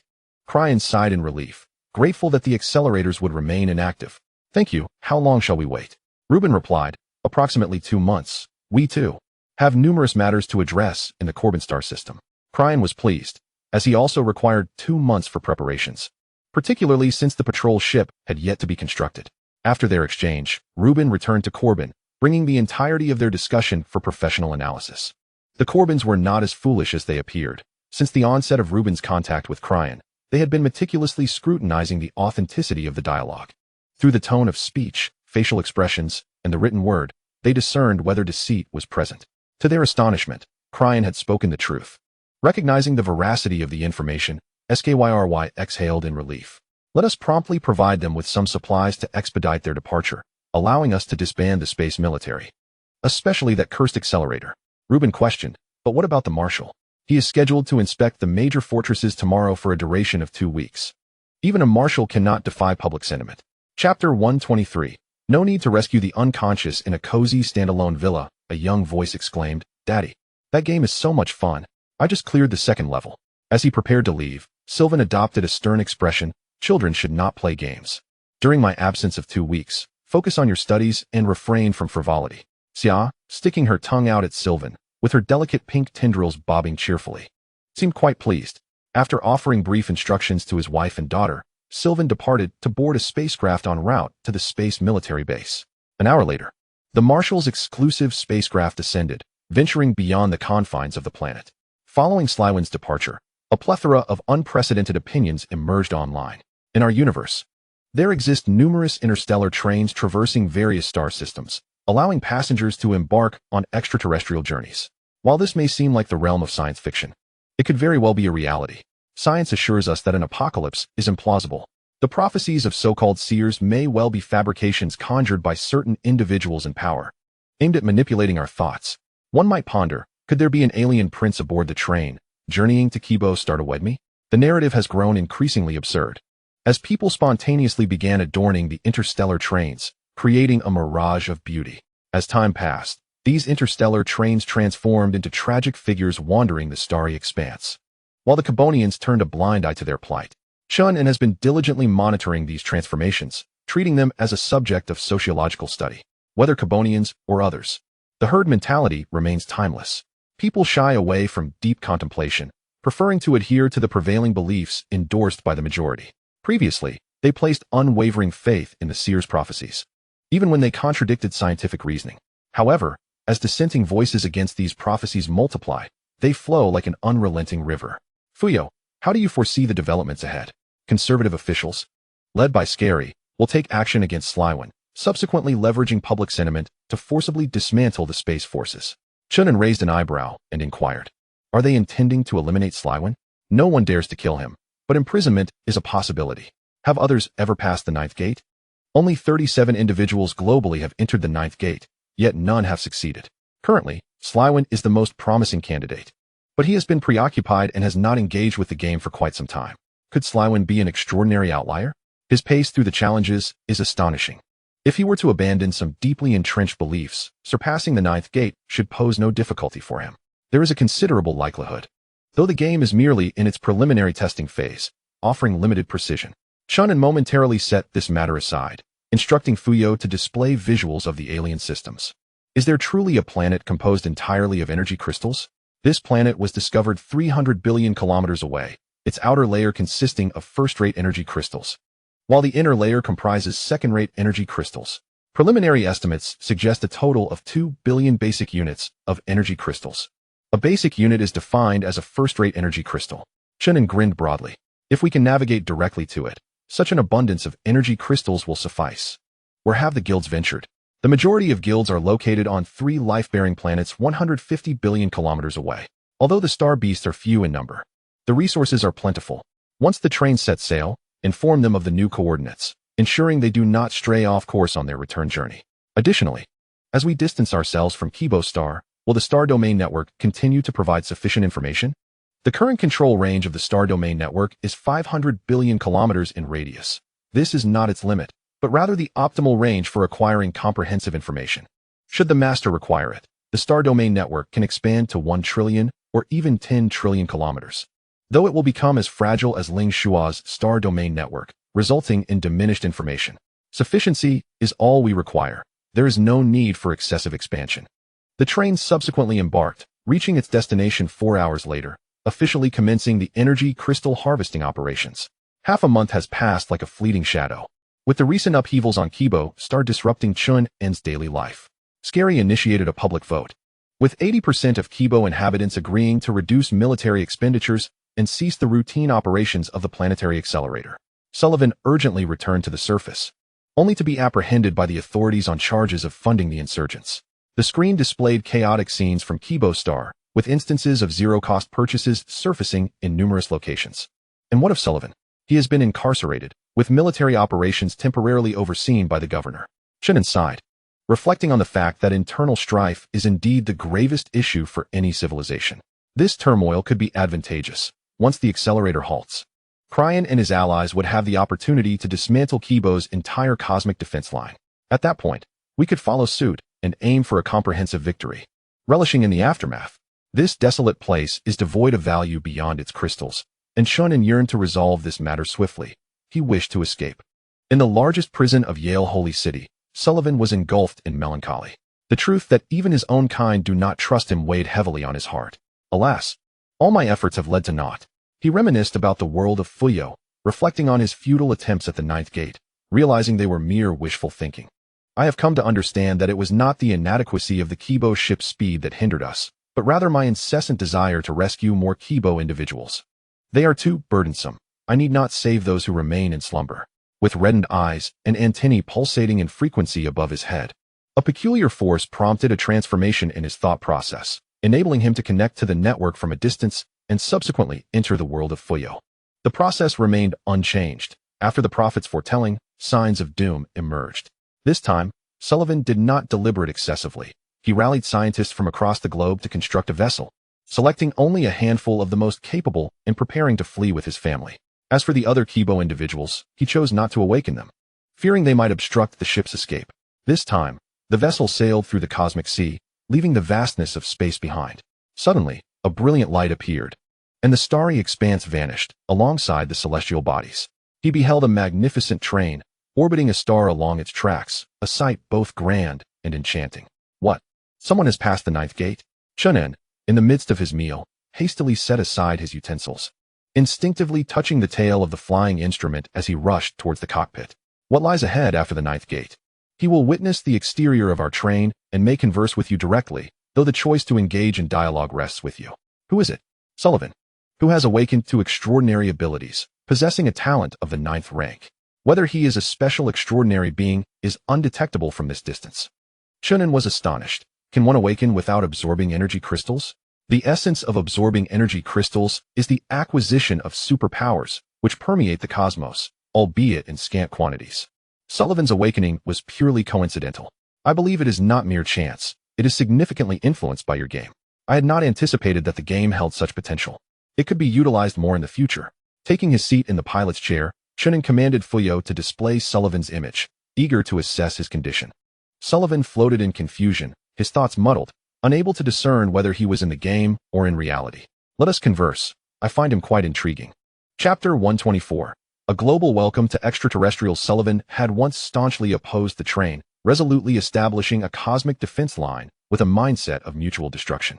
However, upon witnessing the entirety of the train with his own eyes, An unexpected yearning arose within him, compelling him to venture inside.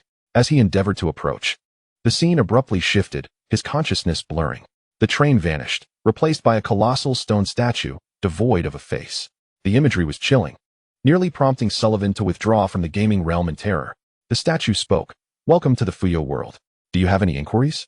Rarely lucid, Sullivan asked. "Are you the game developer?" "I am the developer. Do you not have other questions?" The tension in Sullivan eased as he smiled and shook his head. "Given your tone, you must be quite young. Are you married? How old are your children? Do you assume I am a Kibo person?" "In truth, I am not. Over a month ago, you utilized an accelerator to strike me. How do you propose to repay that?" The words carried a hint of resentment, yet it felt more like jest. Sullivan, skeptical, retorted, "The game is commendable, but do not create another. It was this game that led to my imprisonment." The statue extended its hand, gesturing sideways. To his astonishment, a vivid depiction of Kibo's star materialized, layers upon layers overlapping with crystal clarity. After an indeterminate number of overlaps, the image extended outward, revealing the cosmic defense layout in its entirety. At this sight, chills coursed through Sullivan's body, his eyes wide with fear. The scene continued to expand, unveiling a more vast starry expanse, even incorporating the train of the Mouse People.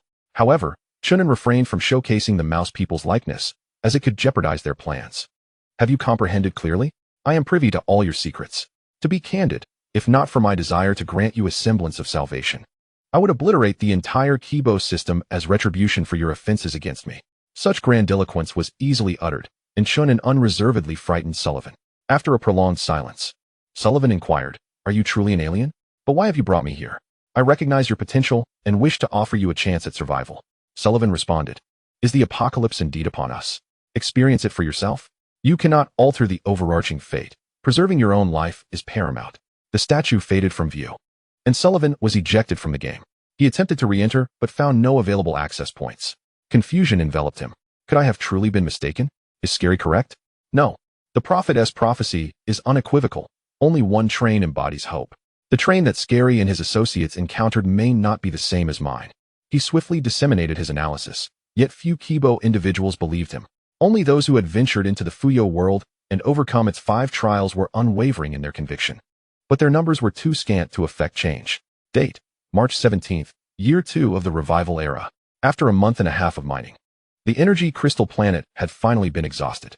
Total energy crystal reserves, 2.5 billion basic units. With a mindset of tranquility, Chen An embodied this sentiment. "Should anyone provoke me again, I shall effortlessly replenish 200 million energy crystals without a moment's hesitation. The patrol ship has a reserve of 300 million energy crystals. Should it be increased?" Chen An replied, "Sufficient for the patrol ship to fire thrice. No need for augmentation." "Have they commenced?"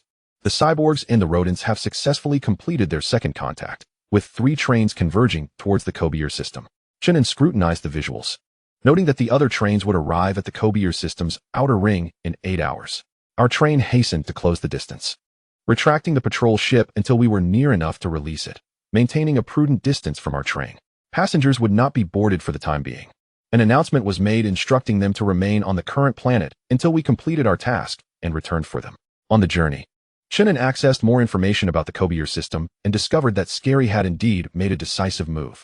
Not only had he halted the accelerator, but he had also opened breaches in all 3 defensive lines. To instill confidence in the incoming trains, 10 fortresses remained silent, while only 3 maintained a necessary vigilance. Chen An was taken aback. Had this man lost his mind? Halting the accelerator was one thing, but shutting down the fortresses? Of course, the fortresses themselves were weak, merely targets. But what about his fleet? Scary had taken precautions, dividing his fleet into 3 formations, lingering near the gaps in the 3 defensive lines. Any unusual movements from the trains could prompt immediate encirclement. The visuals then displayed scenes from Kobier, featuring banners welcoming the trains, with screens broadcasting a speech delivered by Kallian in a false guise. The atmosphere was jubilant, reminiscent of a festive celebration. Chen An mused about the rapid shift in public sentiment within just 2 months, with official endorsements and the populace's blind compliance. Since the announcement of the alien train's visit to Kobier, the accelerator had ceased operations, the space military had reduced supplies, and the insurgents had temporarily quieted. Even the weather had become noticeably warmer. In summary, Kobier was thriving, all eagerly anticipating favorable news from the extraterrestrials. Regrettably, all of this was but an illusion. As the 3 trains reached the outer ring, It coincided with the morning in Yale Holy City. Scary was impeccably dressed, and the officials appeared radiant. Unlike the previous disdain from the public, they now enjoyed favorable opinions. Completing their mission of contact with the aliens would garner them immense positive acclaim. This would facilitate future financial endeavors or electoral pursuits with remarkable ease. According to the schedule, the trains were expected to arrive at the first star ring and enter orbit around 3 o'clock in the afternoon. We had dispatched a welcoming fleet to escort the guests for the banquet. Governor, do you have any further instructions? Scary, with an air of authority, replied. The entire banquet will be broadcast live, allowing all Cobrans to witness it. We must not neglect those in prison. Our marshal should be intrigued. Additionally, prepare ample provisions for trade with our guests. As hosts, we may need to bear some losses to ensure our distant friends do not feel slighted. After the banquet, I will announce the complete abandonment of the accelerator and the reduction of the space military, retaining only the essential fleet. Following this, I will unveil a plethora of welfare measures, utilizing the resources saved from the military to placate them. The insurgents desire funds, so let us provide them. Ruin appeared conflicted, remaining silent for an extended period. Scary inquired, are you still in doubt? Ruin responded, I've been reflecting over the past few days and sensed something amiss. Governor, I still suggest that we conduct the trade outside the defensive perimeter, keeping the trains at a distance from Kobier. A certain rotund minister beside them scoffed, asserting, engaging in communication with extraterrestrial beings constitutes a diplomatic affair. There is no rationale for excluding them. Do you truly believe that a mere handful of trains and a few 100,000 individuals pose a threat to us? Other officials joined in denouncing Reuven, elevating Scary to the status of a saint in their discourse. Scary, maintaining his composure, chuckled, Reuven is merely too young. With time and diligent cultivation, the future shall belong to you. As they exchanged bureaucratic banter, the rodent train smoothly entered the alien sphere. Chapter 125. Entering the Corbo star system, the planetary accelerator confirmed its closure, exhibiting no energy fluctuations. The fortresses throughout the passage had also been shut down, with 1,000 of the 2,000 electromagnetic railguns deactivated. The fleet of the Corbians was detected prowling on either side, their intent unclear, whether for escort or defense. Within the rodent train, the intelligence corps reported the situation to Cryan. Rejuvenated, Cryan inquired, if we were to launch a sudden assault, could we dismantle their defensive lines? The defenses primarily relied on fortresses, supplemented by space bastions constructed from meteorites. The bastions were of little consequence, easily vanquished by corvettes. By obliterating the fortresses and the fleet, we could render the defensive lines impotent. The screen displayed a structural diagram of the Corbo star system's defenses. The first orbital ring, closely encircling Corbo, was notably compact, while the second and third rings surrounding the star were much sparser. Excellent, he declared. Inform Yanli and Windsor that all proceeds according to plan. The rodent train shall enter first, while the other two trains maintain a safe distance before following. 3 hours later, the rodent train advanced into the third orbital ring, where a dozen warships arrived to guide it. The relevant footage was broadcast live to the planet, allowing the Corbians to witness the entire spectacle. Chen An was also observing and had discerned Cryan's strategy. Given the current distance and velocity, when he reached the first orbital ring, the other two trains would synchronously arrive at the second and third rings. An assault would then be initiated, isolating and annihilating the fleets, which were unable to provide mutual support. A commendable plan, indeed. However, a concern lingered. Were they truly unconcerned about the accelerator being reactivated? The planetary accelerator is not easily initiated. This implies it could potentially be activated. At this moment, Chen An's train approached the Corbo star system, activating the electromagnetic shield. The primary requirement was to conceal their presence while minimizing energy crystal consumption. Electromagnetic shield activation in progress. We can remain at the edge of the star system without detection. Chen An felt reassured, ready to enjoy the unfolding drama, and summoned Fei and Liu to join him. Considering the presence of numerous passengers aboard the train, he instructed Fuyao to commence a live broadcast, allowing them to observe and learn from the experience of the Corbians. On Corbo, the populace keenly observed the arrival of the extraterrestrial train. What a magnificent train. I wonder if we could ever construct something similar? Certainly, we could build it, but it would likely only operate within our system, unable to venture beyond. I don't understand why it must take the form of a train. Wouldn't a conventional spacecraft suffice? There are numerous drawbacks to a train traveling through the cosmos. Its length necessitates greater propulsion to break free from the gravitational pull of stars. A cylindrical or spherical design would be more suited for interstellar travel. Some engaged in scientific discussions, while others delved into theological debates. The new interpretation of the prophet's prophecy appears quite rational. The apocalypse is imminent, and we can only depart aboard the interstellar train. However, there are merely 3 trains, which likely cannot accommodate many passengers. Only the faithful followers of the celestial deity may board. The rest of you heretics shall be crushed by the stars. Are you not concerned about an alien invasion? How could 3 trains pose a threat? They are hardly a formidable fleet. We possess the star rings and the planetary accelerators, rendering us unafraid of them. Yet, as far as I know, the accelerators have been deactivated. Have you not noticed that, in recent days, there have been no routine power outages? The energy supply seems unusually abundant. Regardless of the intentions of the Corbins, the 3 trains are proceeding as planned. At 1 o'clock in the afternoon, the rodent train traversed the second star ring. Cleon gazed through the porthole at the distant planet, where the accelerator appeared as a coiled belt, strikingly evident. The Corbins are indeed ruthless. Constructing such an accelerator requires immense determination and the complete dedication of all involved. Were it up to us rodents, we would likely not even pass the planning stage. Intelligent brain, can you confirm that device will not be reactivated? The reactivation of the accelerator necessitates sufficient energy, and the Corbins have severed the energy supply. That is reassuring. Gazing again at the opposite side, a fortress resembling a steel city quietly hovered among the meteorites. If this fortress were operational, would its firepower pose a threat to the train? The Corbin star system possesses only the planetary accelerator that could threaten the train. However, without destroying the fortress, our warships cannot be deployed. Cleon relished the current situation, exhilarated at the thought of shattering the Corbins' naive illusions. Such foolish beings deserve to be deceived. As time ticked away, the train gradually reduced its speed, approaching the first star ring at a leisurely pace.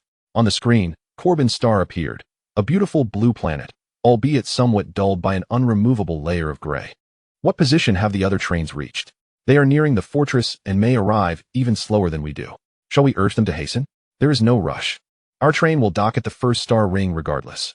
Half an hour later, the train finally arrived at the first star ring, entering orbit 80,000 kilometers from the fortress. Beep, beep, beep. The Corbin star has sent a communication request. Connected.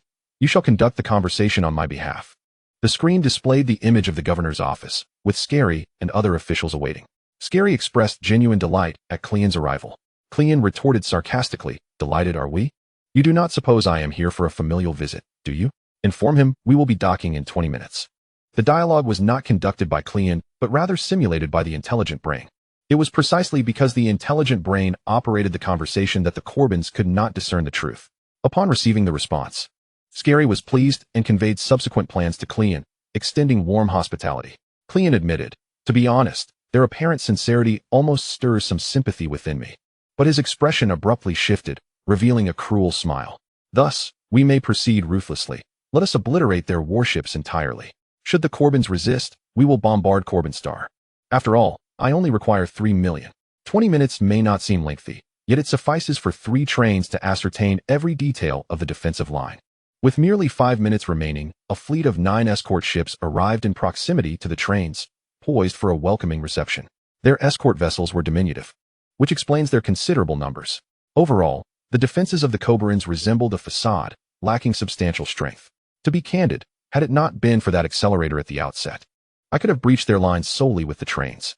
Intellect, the time has come. Commence the operation.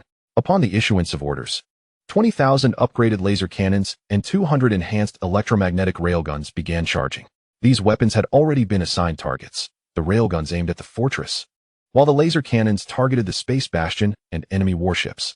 Concurrently, the train's defensive layer opened its hatches, ready to deploy warships at a moment's notice. As countless Cobrins awaited with bated breath, brilliant beams of laser light erupted in all directions, systematically obliterating the space bastion and warships. The fortress possessed self-defense capabilities. However, under the concentrated assault of the 200 electromagnetic railguns, its defenses crumbled in an instant, various structures collapsing like decayed wood at the slightest touch. Chapter 126. Rampage, Destruction.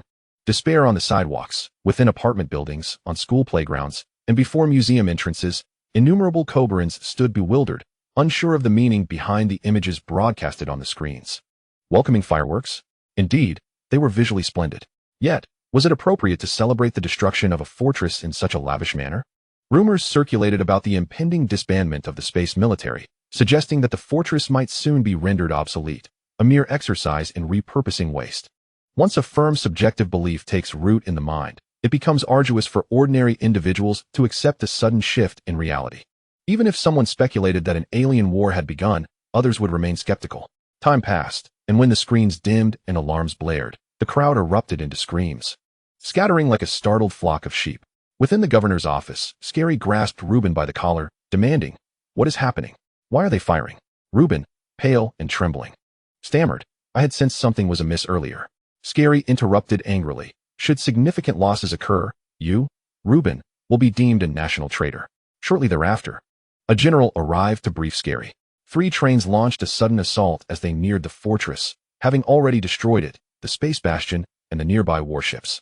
The space military was urgently mobilizing, but additional time was required. The governor was urged to order the ground forces to immediately take to the skies to intercept, as they feared an attack on Kobier Prime. Scary struggled to process the information, taking a considerable time to issue a command, regardless of the forces available. Deploy all that can be sent. Those trains must not be allowed to approach. Following the command, ships and shuttles launched from various locations across the globe, converging toward the Rodentian trains. The network remained intact, and soon, ordinary citizens grasped the unfolding situation. Good heavens, it turns out the aliens are not friends, but foes? How could we allow the enemy to penetrate 3 lines of defense? What is the space military doing? Let us not forget that part of the space military has already been disbanded, and the remainder is on leave. It seems the prophet's prediction was accurate. The trains would bring calamity. Global chaos ensued, with 3 billion people gripped by fear. The most satisfied among them was Clean. To obliterate, to massacre, and to crush the hopes of the Koborians. That is the ultimate thrill. Haha, how dare such a diminutive spacecraft attempt to collide with the train? On the opposite side of the train, a swarm of various combat ships descends, appearing exceedingly insignificant. Hundreds, even thousands, of laser beams shoot forth, obliterating the vessels in clusters, much like skewered delicacies on a grill. Yet, Clean remains unaware. He perceives the Koborians as mere ants, while Chen An regards him as a jester. Is this fellow on the verge of becoming a tyrant? Chen An gestures towards the screen, where Clean flails about animatedly, in pursuit of further intelligence. Chen An commands the ship's systems to exert their full capabilities, alongside the Fuyao and the Stellar network, silently infiltrating the inner net of the rodent people. Few beings can remain as calm and astute as our master. Clean lacks the merit to be a tyrant. At best, he is merely an ugly villain. Haha, your assessment is astute. By the way, is it true that the half-scaled tribe's train cannot penetrate? The trains of the rodent people and the bluebirds can infiltrate. Yet the half-scaled tribe remains impervious. Telepaths are not omnipotent. Numerous methods exist for obfuscation, such as the presence of opposing telepaths, individuals with unique abilities, or formidable jamming devices. If infiltration is impossible, that suffices. Understanding the overall situation is adequate for my judgment. Shifting his gaze to other screens, he observes the bluebirds and the half-scaled tribe wreaking havoc in the second star zone. As Kobier star can only provide support to the first star zone, they encounter fewer adversaries. 10 minutes later, the defenses of the second star zone are utterly breached, no force remaining to impede their advance. Consequently, the 2 trains accelerate toward the first star zone, anxious that the rodent people might seize all the spoils. At this juncture, Clean is mercilessly trampling the Koborians.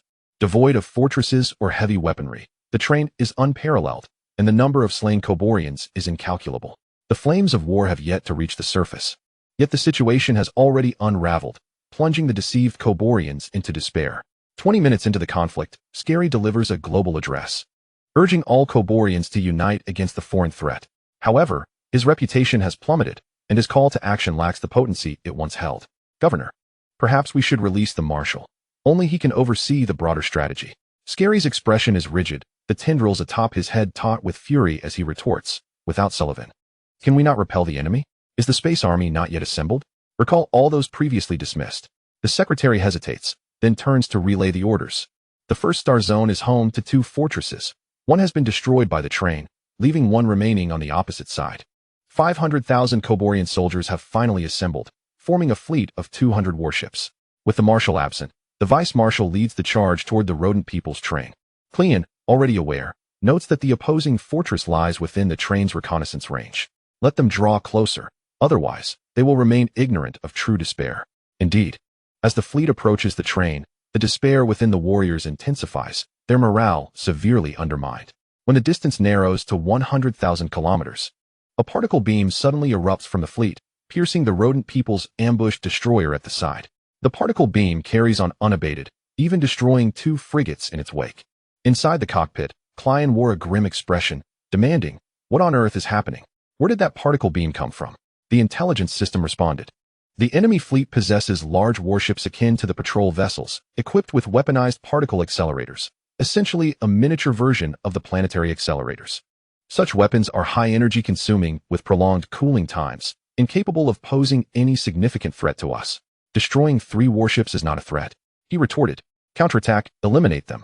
20,000 laser cannons unleashed a simultaneous barrage, sending a total of 80,000 beams hurtling towards the space army. With only 200 warships at their disposal, each vessel was forced to endure an average of 400 high-energy lasers.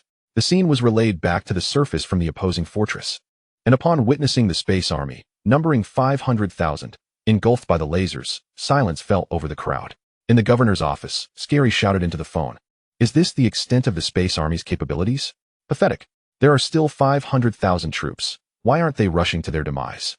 With a crash, the spherical terminal hit the ground, and due to its robust construction, it did not shatter but instead triggered melancholic music, a fitting accompaniment to Scary's current mood. After a state of confusion lasting several minutes, he received news that all 3 trains had arrived at the first star ring.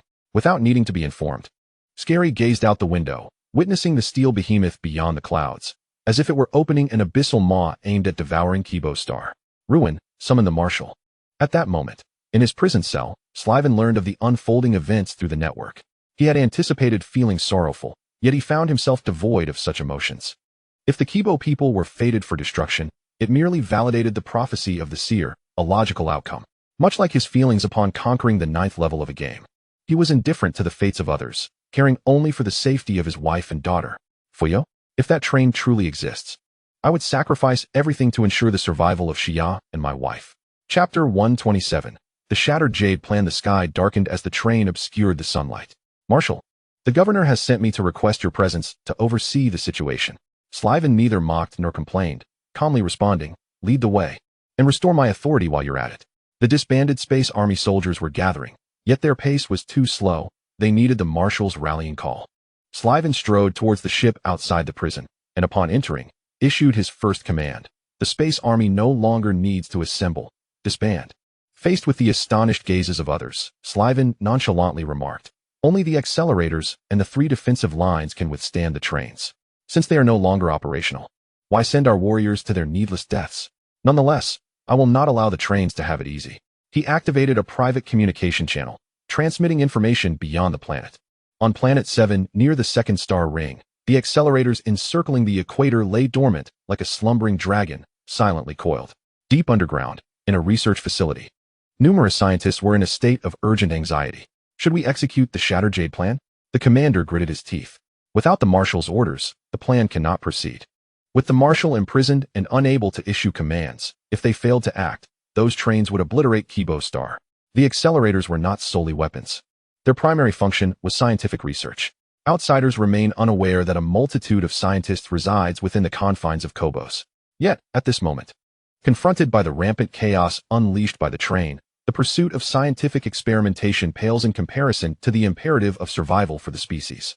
Amidst the fervent debates, the commander receives a directive: prepare to execute the Shattered Jade plan, prompting all scientists to board the spacecraft for evacuation. What is the Shattered Jade plan? Chen An is particularly concerned about the activation of the accelerator and has deliberately lingered to capture the unfolding scene. No relevant information has been retrieved from the Kobos network. It may pertain to classified content that is not recorded. Chen An speculates, if the intent is indeed to shatter, it surely entails a mutually destructive strategy.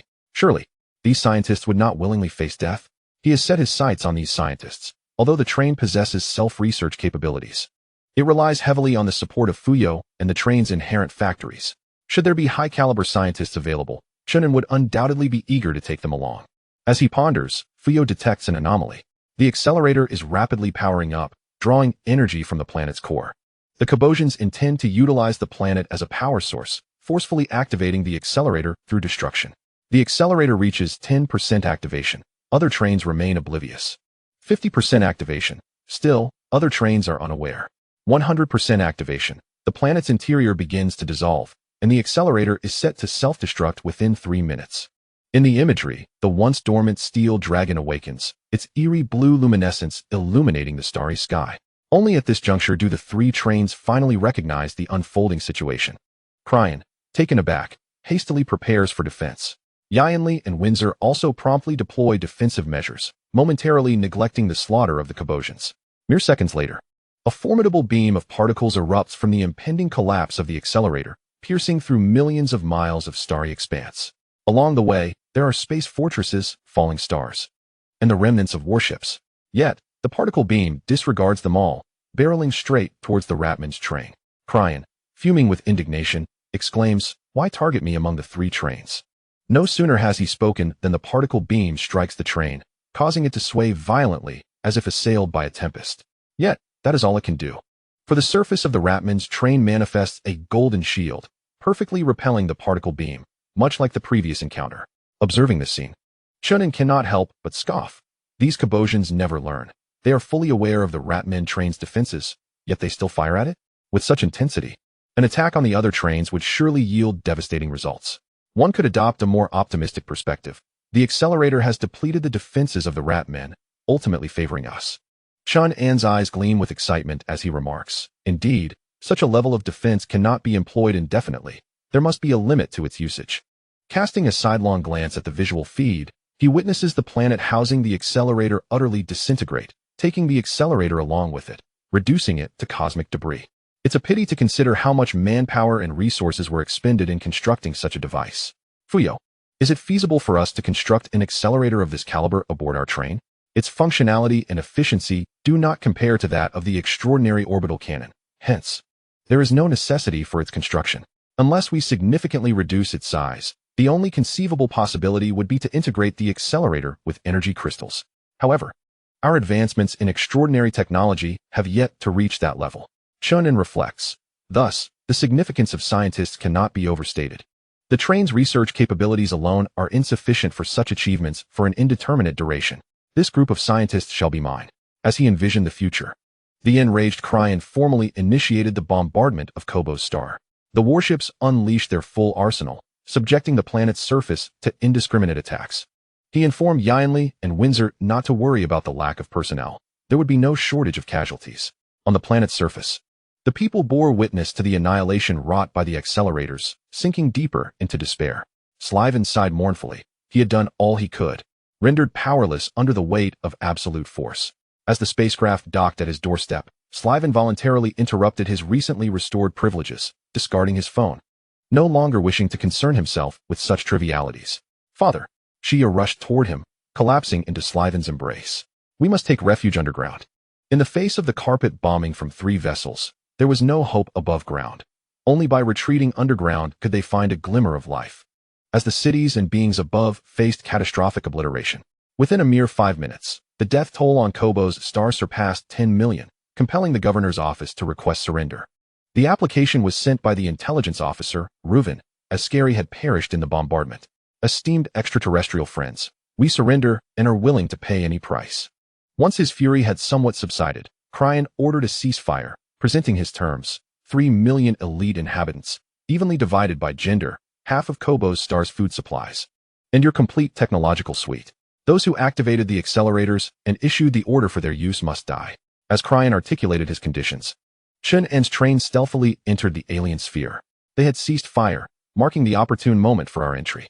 Truth be told, I would prefer Cryan to continue the bombardment for a while longer. Otherwise, it would fail to highlight our significance.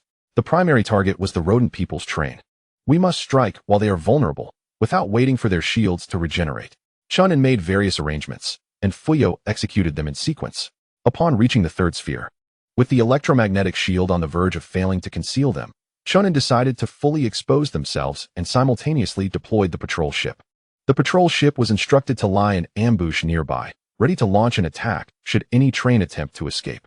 The train soon traversed the 3rd sphere, immediately detected by the reconnaissance systems of other trains.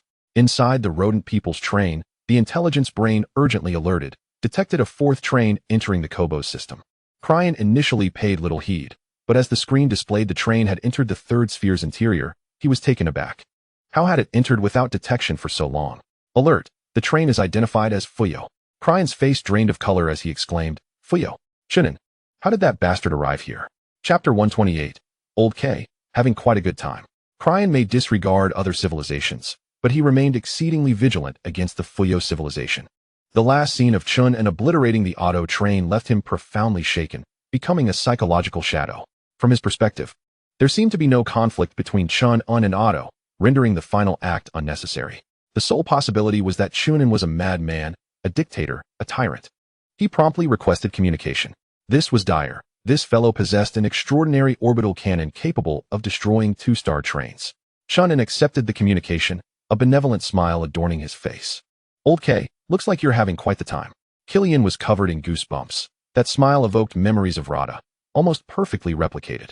Ango, I didn't expect you to be here too. I've already captured Cobalt. If you need anything, just let me know, and I'll have them provide it. The side screen displayed the shield recovery time, 10 minutes remaining. As long as the shield was restored, he had no fear of Chen An. In fact, he could even launch a counterattack. The shielded Ratman train could breach the defenses of a two-star train, a tactic he had employed multiple times to turn the tide against his adversaries. However, Killian was unaware that as he revealed the shield recovery data, Chen An received the same information simultaneously. Maintaining an impassive demeanor, Chen An inquired, "What treasures does Cobalt have?" Killian replied, "Nothing much besides its population.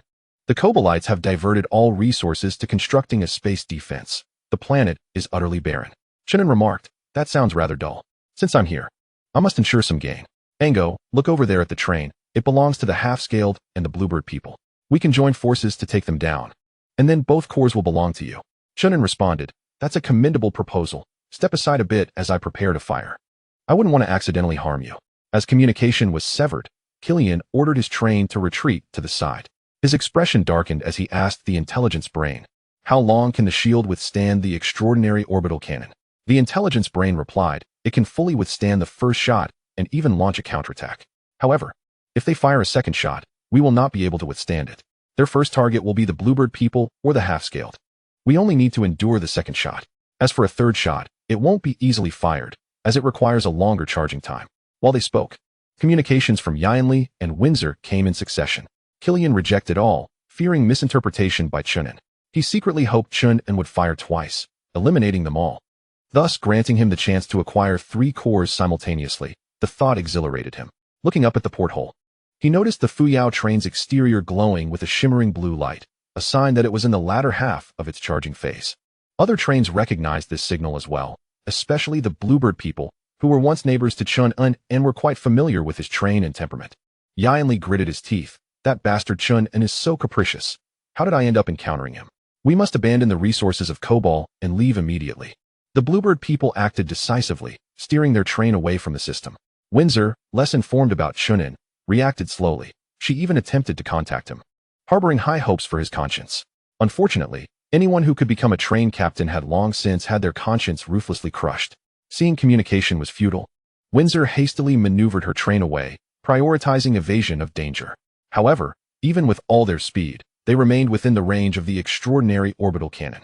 Suddenly, the front of the Fuyao train manifested a black hole, blue energy rapidly coalescing. Just as the beam was about to be unleashed, the train, like a nimble water snake, executed a swift 90-degree turn, redirecting its aim towards the Ratman train. This sight sent chills down Killian's spine as he screamed, "How long until the shield is ready?" The intelligent core announced, "Shield recovery countdown, 10, 9, 8. As the countdown reached 3, the helpless Ratman train was struck.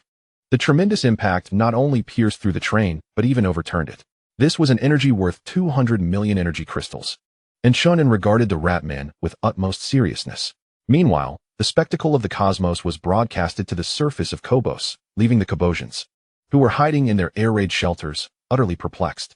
How could the train turn against itself? They had always assumed the trains were allies of the same lineage. However, it became apparent that the newly emerged train did not belong to the same clan as the previous ones. Most were bewildered, but a select few felt a surge of excitement. Fuyao, that is Fuyao.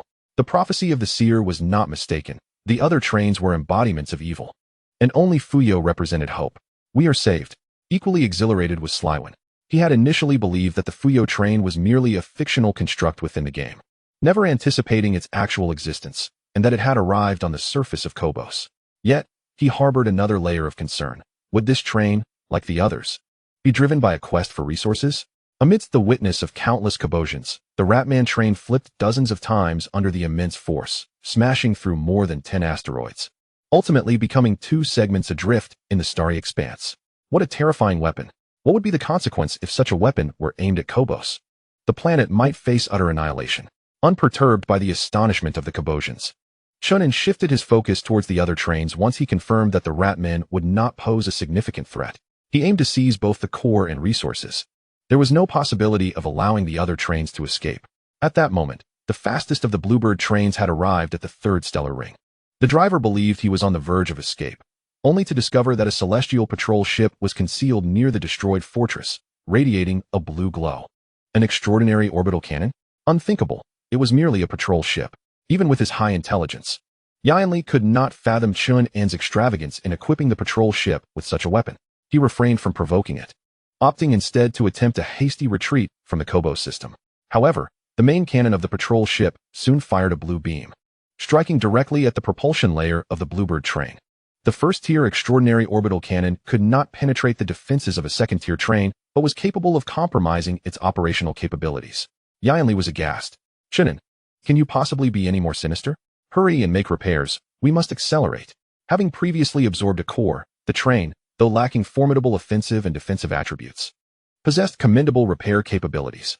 The damage inflicted by the patrol ship merely caused a temporary impairment to speed, and repairs were swift. Within a few minutes, the Bluebird train successfully departed the star system, and Yanli finally exhaled in relief. Chen An, we are truly at odds now. Once I emerge and develop my strength, I shall deal with you. Inadequate abilities necessitate retreat. Everyone has their moments of resurgence. Suddenly, a cacophony of alarms erupted from the cockpit. The intelligent core announced, extraordinary energy detected. The train is about to be attacked and cannot evade. Boom. Yanli heard a deafening roar reverberate rapidly through the train structure. On the screen, the Fuyao train appeared like a demon, colossal under the blue luminescence, a sight to behold from 100,000 kilometers away. Yunlai has always been perplexed as to how Chen An managed to pursue them. Chapter 129, Space Jump Upgrade, Extraordinary Training Chamber. 2 cannon blasts obliterated 2 trains. Chen An was not inclined to utilize a 3rd cannon. He commanded the patrol ship to attack the half-scaled tribe's train, expending the remaining 2 cannon shots. It was acceptable if they could not be completely destroyed, as long as they sustained significant damage. But wait, where did the half-scaled tribe go? The radar previously indicated their train's position, yet it suddenly vanished. Swish. A new image appeared beside it, displaying the detection results from the Stellar Domain Network. The half-scaled tribe possesses the ability to perform space jumps. They have relocated billions of kilometers away and are preparing for consecutive jumps. Jumping such a distance? How cowardly. They may have been frightened by our earlier jump, fearing we would continue the hunt. Should we follow suit? Chen An pondered briefly before deciding against it. If I pursue them, I would have to jump back afterward. Wouldn't that be a loss for me? Had Yunlai and Kellyan perished? Kellyan died on the spot, while Yunlai was severely injured. Chen An remarked, to be honest, I had a certain interest in Kellyan. However, since he is deceased, let it be. Next, he needed to wrap things up. How many passengers remained on the train? Not all passengers would disembark simultaneously to gather resources. There are 400,000 passengers on the train. He simply issued a few tasks, instructing them to seize the Bluebird tribe's train, and dispatched 200,000 blackthorns for assistance. After the passengers boarded their ships to depart, Chen An piloted the train back into the star system, heading towards the Ratman's train. Many Ratmen were still alive, and Chen An sent in the remaining 300,000 blackthorns to eradicate them, then awaited further developments. He would refrain from engaging the Kibo people for the time being, allowing them to calm down. The Kibo were still in a state of terror, worried that Chen An might turn his attention towards them. However, in the subsequent 5 hours, they observed no activity in the skies. According to the visuals, Chen An's train was moving towards the star, absorbing energy in a stable orbit, exuding an air of tranquility. The Kibo, captivated by the Fuyao game, quickly stepped forward to proclaim the harmlessness of the Fuyao train. We must reach out to them soon. What if the train replenishes its energy and departs? To the Fuyao train, we are merely insignificant insects. They may not even care about us. What of the governor's office? Have they yet to take action? In truth, it was not that they had not contacted him, but rather that they were unreachable. Unlike the established communication channels with the Ratman's train, Chen An had no such connection with the Kibo. He could only reach out to them directly. At this moment, Chen An was indeed uninterested in them. Having just acquired the core of the Ratman, he hoped to gain some useful abilities. After devouring it and waiting for 10 minutes, he finally obtained results. Space jump upgraded to level 2. Energy crystal limit increased to 200 million, no cooldown time. That seems acceptable. Space jumping is quite significant. Oh, can it be used infinitely now? As long as there are sufficient energy crystals, the train can jump continuously.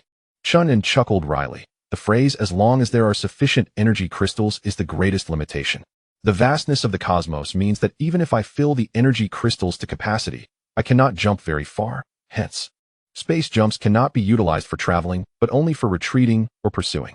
The Kibo have sent a communication request. Should it be connected? Without hesitation, he leapt beyond the galaxy. Wing Yunlai had already perished, and Chen An successfully acquired the core. 8 minutes post-devouring, the results were obtained. The extraordinary cultivation chamber was designed to assist passengers in more efficiently absorbing energy crystals. Each carriage possessed its own dedicated cultivation room, located opposite the medical aid center in the living quarters. Within, 500 diminutive chambers were available for individual cultivation. This was commendable. Passengers would experience a swifter elevation in rank. The Cobrans piloted their vessel closer to the rodent people's train, seeking communication. So urgent? Return and complete your tasks promptly. The train circled back near Kobeir Star, and Chen An directly contacted the governor's office, disregarding the approaching envoy ship. The communicator was an old acquaintance, Ruin, at least familiar to Chen An. Your Excellency, we have borne witness to your benevolence and shall reciprocate with the finest gifts. What do you require? As he spoke, he scrutinized the screen, revealing an expressionless stone statue. Was this the visage of the extraterrestrials? I do indeed require something. Provide me with a population of 300,000. As for the rest, let it be. You possess little of value. Kobeir Star lacked energy crystals, and their food supply barely sufficed for their own needs. Other mineral resources had been largely depleted. Even a casual plundering of an ordinary resource star would yield superior benefits compared to Kobeir Star. The sole resource here was its populace. Upon hearing Chen An's request, Ruin sighed in relief. We can accommodate your needs. What type of populace do you desire? I need only those Cobrans who have played the game Fuyao world and have cleared the 5th level. You must vigorously promote the game, ensuring that everyone participates.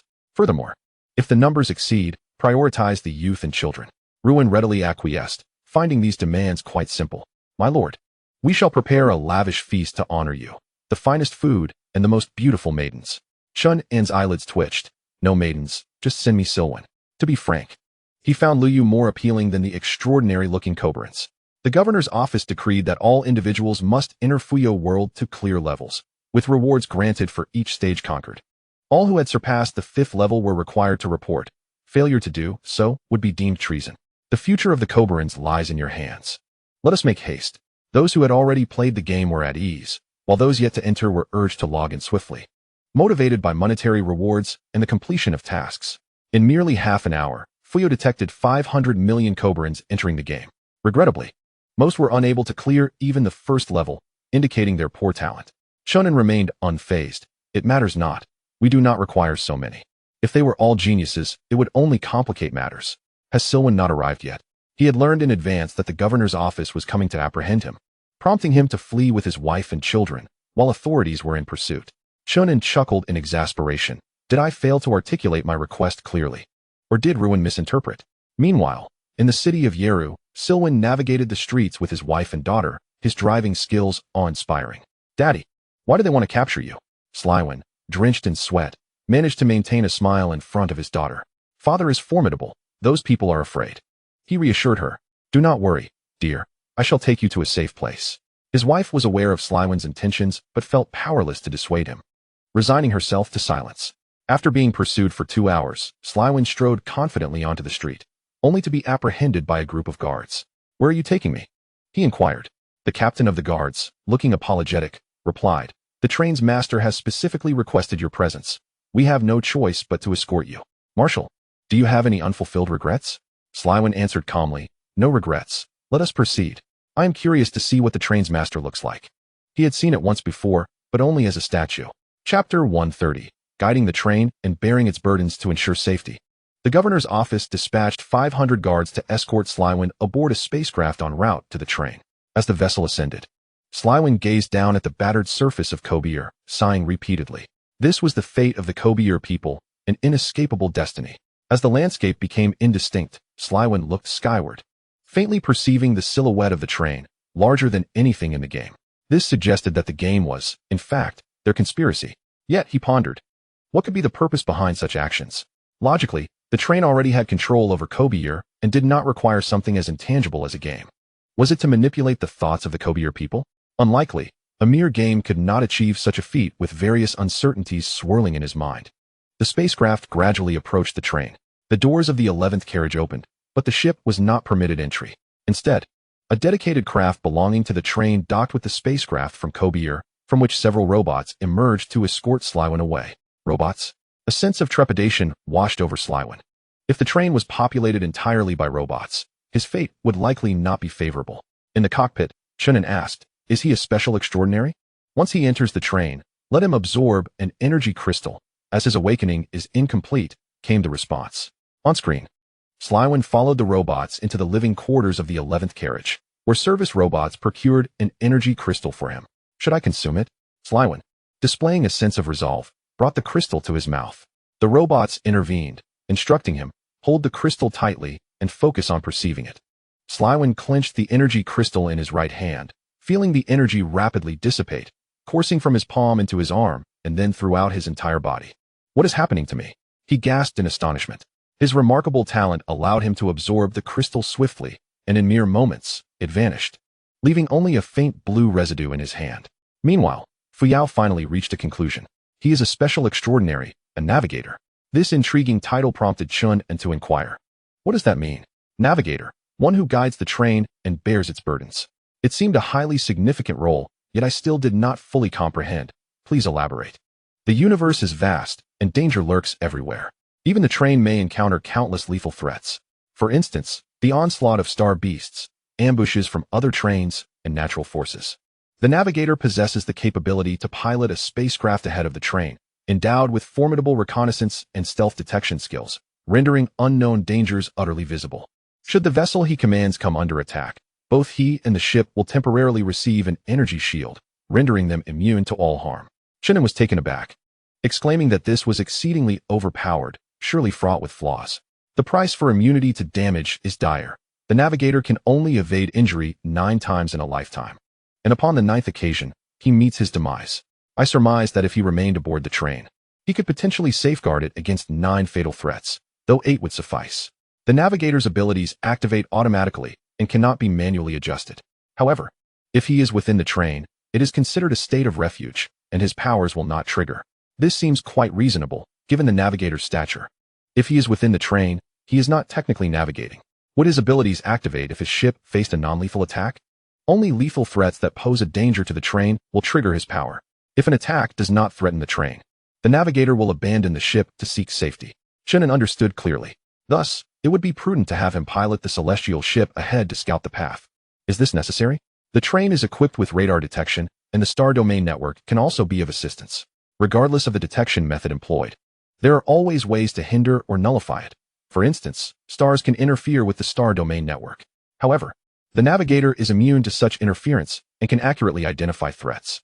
More importantly, the train may sometimes enter perilous zones that are impossible to scout in advance. The navigator can enter these areas on behalf of the train. I comprehend now.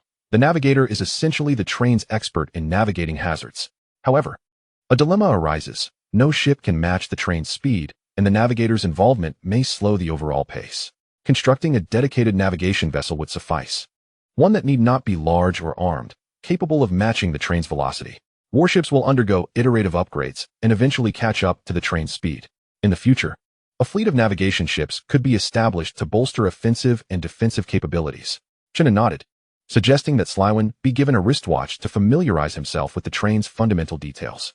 At that moment, Slywin had arrived at the carriage and was astonished by the empty seats, having expected a multitude of extraterrestrial beings. He randomly chose a seat and donned the wristwatch handed to him by a robot. Over the next half hour, he learned about the train's purpose and structure, leaving him utterly astonished. Most striking was the revelation that the cosmos could indeed be obliterated. Will this place also face annihilation? He inquired. The wristwatch emitted Chen An's response. Currently, no signs of annihilation have been observed, and I cannot provide you with a definitive answer. As you can see, I require passengers to fill the carriages. You have become acquainted with the extraordinary and your identity. Do you wish to accompany the train on its journey? After a moment of shock, Slywin regained his composure and replied, I am willing to follow, but I have one condition. You may bring your wife and daughter. Occupying 2 passenger slots, Slywan expressed his gratitude, stating that he had no further conditions. May I ask, are you the train conductor? Indeed, I am. You are to proceed to Korbos, bringing back the Corbins who have cleared the 5th level of the game. Please try to select those who are willing to come. If they are unwilling, there is no need to force them. 10 minutes later, Sullivan boarded the colossal F-399 spacecraft bound for the surface. The vessel came to a halt before the governor's office, and the officials within, upon learning of his arrival, hastily emerged to greet him. Skyry was deceased, leaving only Sullivan capable of overseeing the situation. The marshal has returned?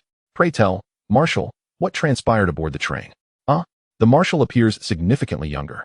The expressions of the onlookers were a tapestry of emotions, a blend of joy and regret.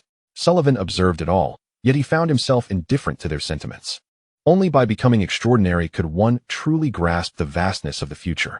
Everyone disperse, I seek Ruin. Besides being an intelligence officer, Ruin was also Skyry's confidant, currently wielding control over the governor's office. Upon encountering Sullivan, Ruin hurriedly approached, inquiring in a hushed tone, Marshal, have you seen the train conductor? I have not, but he has entrusted me with a mission that requires our joint efforts. Ruin's face lit up with delight. If you need me, I am certain I can be of assistance. Is there a spot for me on the landing train? Ruin felt the weight of this incident deeply, as he had been in contact with the other trains throughout. In his perspective, regardless of whether a more severe apocalypse awaited, Kobyr was unlikely to recover. He thought it prudent to leave with the train, perhaps to venture towards a more promising new world. Sullivan queried, at what level have you progressed in the game? I have yet to enter. I have been too preoccupied. The train requires someone who has passed at least the 5th level of the game. Gather the others for a meeting. Ruin promptly set about arranging this, locating all the officials Sullivan needed. The meeting's agenda was straightforward. They were to mobilize the nation to select 300,000 Kobrins in the shortest time possible. As for any conflicts or issues that might arise during the process, it would fall to the local departments to address. Sullivan would oversee the broader coordination. Chapter 131. Daily Entertainment with Faye. The Bluebird train has completed its collection. All passengers have returned home. The master may allow passengers to carry talent detectors to Kobyr, enhancing the detection speed. Chen An and Faye were engaged in play, and he remarked casually, the talent detector has too many restrictions. It pales in comparison to the convenience of the game. This time, we are using Kobrins for public testing. If any issues arise, just amend them promptly. I'm in no rush. Time is abundant.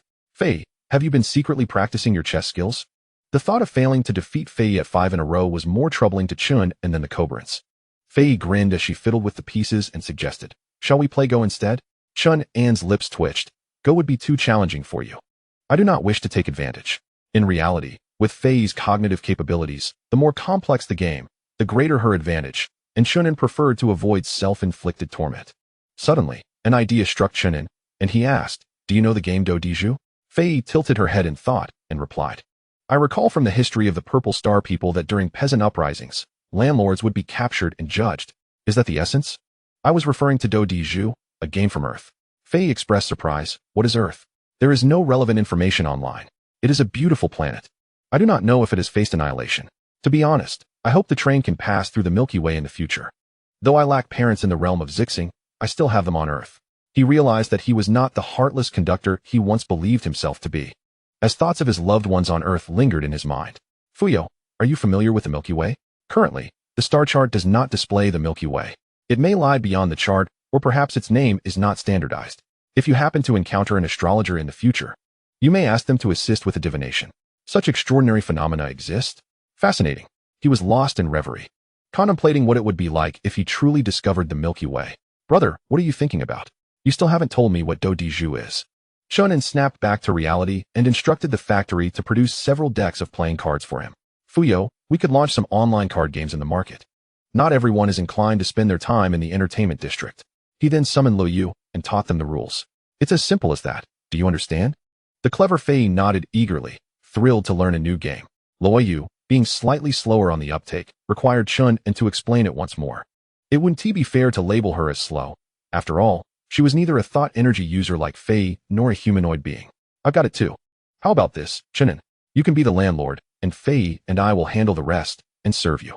Chen An was delighted to take on the role of landlord, seizing the opportunity to triumph over them while they were still unfamiliar with the rules. Otherwise, that chance would be fleeting. As he anticipated, Despite Fei's intellect, she struggled to adapt to the rules swiftly, allowing Chen An to achieve a resounding victory. However, after 7 or 8 rounds, Fei began to unleash her prowess, leaving Chen An in a dire state. As for Luoyu, she served as a mere ornament for Fei, cheering from the sidelines with exuberant shouts of 666. Half an hour later, Chen An cast aside the playing cards. Do Di Zhu is far too simple. It lacks excitement. Fuyao, are my mahjong tiles ready? They have been prepared and are available in the game room, ready for use. Fei inquired with glee. Brother, is there another entertaining game? Rest assured, this time I shall let you win more. Chen An replied with a frown. There's no need to let me win. I am from Sichuan, and I grew up playing this. Mahjong requires 4 players, so Chen An summoned robots to fill the vacant spots. Master, I wish to play too. You do not wish to play, you wish to torment me. Set the robot skill level to the lowest. Also, grant Fei and Liu each 10,000 star coins. Without stakes, the game becomes dull. Mahjong was significantly more challenging than Do Di Zhu, and Chen An spent 10 minutes teaching the game. However, he was cautious not to divulge too much information to Fei, only providing hints to encourage her own understanding. A pure hand with a self-draw, 800 star coins. Here is your payment. A pure hand with a dragon tile, self-drawn, again, self-drawn. After losing 5 consecutive rounds, Fei pleaded pitifully, Brother, I'm running out of money. Could we perhaps reduce the stakes? Just 1 point. Chen An noted that her initial 10,000 star coins had dwindled to 500. No, 1 point is not engaging. Oh, but you said that yourself. A new round commenced, and Chen An received an excellent hand, convinced of his impending victory. However, 3 minutes later, Fei exclaimed, So this is what a pure hand with a self-draw looks like. It's quite simple to achieve. I feel like I'm about to win some money. Chen An suddenly realized he had made a grave error. In his hubris from winning too much, he had overlooked Fei's capacity to learn. From that point onward, Chen An hardly won, as the game was predominantly ruled by Fei. After exhausting his 10,000 star coins, Fuyao discreetly reminded Chen An, Master, do you require my assistance? It was merely entertainment. Witnessing her joy in winning was quite amusing. Yet, it was unfortunate for Luoyu. After losing 50,000 star coins in succession, Chen An concluded today's gaming session, as Fuyao informed him that the group of scientists had already boarded the train. As he was about to head to the cockpit, Fei grasped Chen An's hand. Brother, I wish to go to the market to buy some candy. There are plenty in the warehouse for you to take at will. No, I want to spend the money you give me. It feels more rewarding. After contemplating, Chen An acquiesced. Bring Luoyu along. I permit you to interact with other passengers, but outsiders are not allowed inside. Luoyu, the most excited, stretched out her limbs to give Chen An a hug, only to be politely declined. How many scientists are there? What fields do they specialize in? There are a total of 700 scientists. Some excel in high-energy physics, while others are adept in material physics, essentially covering various domains. The current challenge lies in accommodating them, as the research center of the train is situated in the storage level. What is your proposal? Bestow upon them a special status as researchers with a fixed salary. Construct simple residential areas within the research center. They need not venture out for missions, but should enjoy the same privileges as passengers. Chen An nodded. These are indeed reasonable measures. Since they can reside in the research center, do they not occupy passenger quotas? The train does not allocate quotas for scientists. They must occupy passenger slots, meaning they can freely enter and exit the passenger cabins. Let them occupy the slots, it matters not. The research center is located at the bottom of carriage 6. Grant them access to the elevator of carriage 6.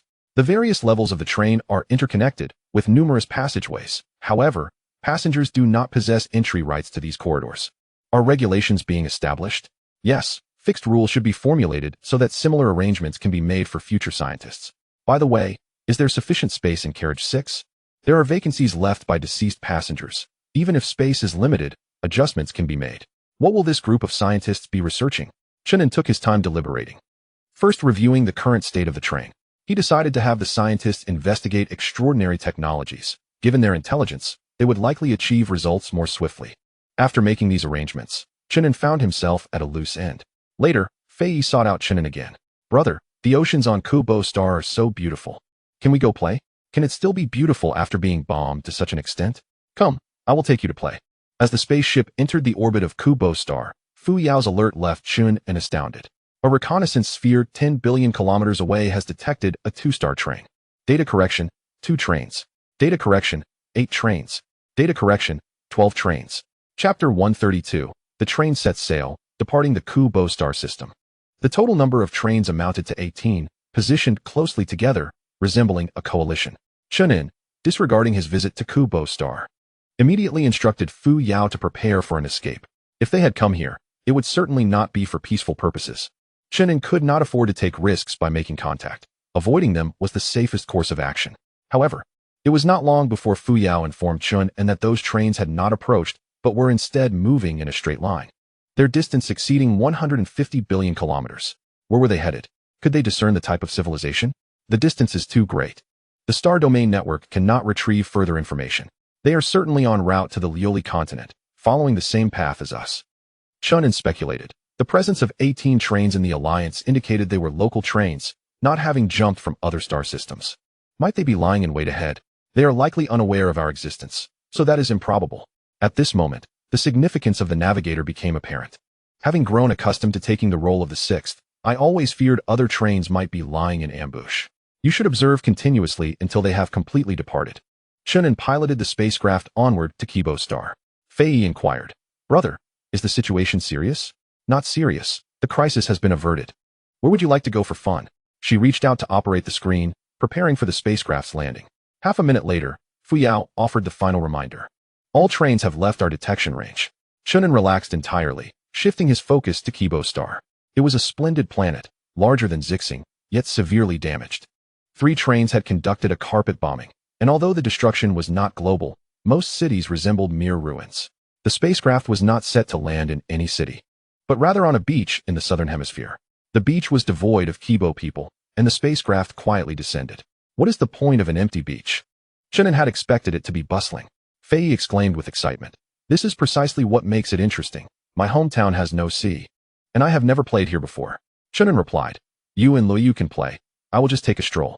Under the crimson sunlight, gentle waves lapped at the shore, leaving behind countless elongated shells. The sand was warm, and Chen An strolled leisurely, relishing this rare moment of tranquility. If there were no crises, living in such an environment for an extended period would be quite pleasant. Raising his gaze to Fei and Luoyu, he observed them frolicking joyfully on the beach. Occasionally, Luoyu would extend her branches into the sea, emerging with a string of fish. "Brother, do you eat fish?" "I do not." After walking for a while, Chen An found a spot to sit down, requesting Fuyao to access the Kubo People's Network. The online discourse was largely dominated by evaluations of games and trains, exhibiting a stark divide. Some were fervently enthusiastic about the trains, while others expressed skepticism. Each side held its own rationale, leading to heated debates. Talent merely determines the current pace of cultivation and does not dictate the upper limits. Therefore, it is not imperative to have absolute high talent. Those Kubo individuals with a fervent passion for the trains could be prioritized. There are countless intelligent beings in the universe, and Chen An felt no need to compel them to board the trains. There were already enough. How many individuals have passed the 9th level? Currently, 15 have succeeded, with only Selwyn being a special extraordinary. How many special extraordinary beings can exist within a civilization? There can be multiple, or none at all. In that case, it is commendable that Selwyn emerged among the Kubo people. After observing for a while, a danger alert sounded behind Chen An, prompting him to instinctively turn and dive. The sensation was quite soft. "Brother, you are hurting me." It turned out to be Fei. "What do you intend to do?" "I prepared grilled fish and invited you to partake." "What are your intentions?" Chen An pulled her up. "Let us go and enjoy together." In the subsequent days, Chen An had little to occupy himself with, instead taking Fei and Liu to explore all the delightful locales on Kebir Star, basking in leisure. After 5 days, the selection of 300,000 Keberans was completed, and they all boarded the train. Chen An was finalizing his preparations for departure. Welcome Keberans aboard the Fuyao train. Henceforth, the term Keberan will be gradually phased out, and all will be referred to as Fuyao people. Discriminatory behavior between new and old passengers is strictly prohibited. The train will embark in 8 hours. New passengers are advised to ensure all matters are settled, should there be any lingering regrets. The benevolent train conductor offers you one final opportunity. If all is in order, robots will distribute complimentary wristwatches. Please utilize the wristwatch to access the train's basic information. To facilitate new passengers' acclimatization to life aboard the train, relevant guiding tasks will be assigned to old passengers. The train cars buzzed with excitement as 400,000 seasoned passengers eagerly accepted their tasks. These tasks were quite simple, such as assisting new passengers with loans or guiding them on shopping excursions, effectively earning free star coins as rewards. No one would decline. The Keberans, freshly aboard, were still riding high on excitement and flocked towards the living quarters. 8 hours swiftly passed, and the train finally set off. The Keberans gaze from the observation deck at the receding planets, their emotions a complex tapestry. Daddy, will we return? Fuyao lifted her small head, her bright eyes sparkling. Sullivan affectionately caressed her cheek and responded, we probably won't be coming back. Do not worry, we are bound for a better world. The child, unaware of the perils that lay ahead, merely reveled in the joy of playfulness beside her parents. The scene of the train's departure was broadcasted live across Kebir Star. Some felt a sense of regret, while the vast majority exhaled in relief. Despite Chen An's kindness towards them, the train remained a looming threat, and leaving brought a greater sense of security. The Kebir Federation could not function without a governor, and an immediate election was advised. However, before the election could commence, resistance movements sprang up across the land like mushrooms after rain. Lunazu declared independence. Taihiza declared independence. The Southern People's Front Alliance proclaimed the independence of the 8 southern states. As for what lay ahead for the Kebir system, Chen An was indifferent, yet he released several reconnaissance orbs, curious to ascertain whether annihilation would occur after his departure. Has the flagship been constructed? A model of the ship appeared on the screen. This is the ship? It resembles a sphere. The sphere was perfectly round, with a faint outline of a hatch visible. The flagship possesses speed synchronized with the train and boasts formidable defenses, yet it bears no offensive capabilities. The train provides the navigator with a well-appointed living area and recreational facilities. Should he desire, he may even invite his family to accompany him. Given Sullivan's character, he would undoubtedly be reluctant to have his wife and daughter join him on such an adventure. For the time being, let us proceed to collect passengers, allowing him to navigate when we depart this star region. I will temporarily withhold the authorization for the Keberans to register guilds until we have received additional passengers. Many of the former Grand Guilds are currently short-staffed, and Chen An allocated time for them to recruit members. A few hours later, the train finally arrived at the star system where resources were initially gathered. Where is everyone? What are they doing? In the exploration zone, peculiar star beasts have emerged, prompting the guilds to unite against them, yet they remain helpless. Let us take a closer look. Chapter 133, The Ephemeral Microbe Eater.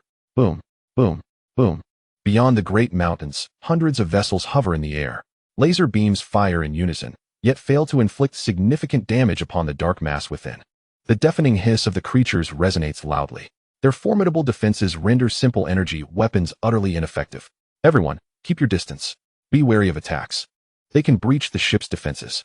Faced with such a creature, the extraordinary individuals find themselves impotent, for weaponry is the key. As despair permeates the air, someone notices on their wristwatch that a train is approaching within 1 billion kilometers. Xiaojin exclaims, the train has finally returned. I have been eagerly waiting. Chen Guoyang responds. It's good that the train is here. We can purchase more explosives to test. Zishu interjects. Bombs are likely useless. They can distribute damage among themselves. Outside the planet, the train approaches and hovers.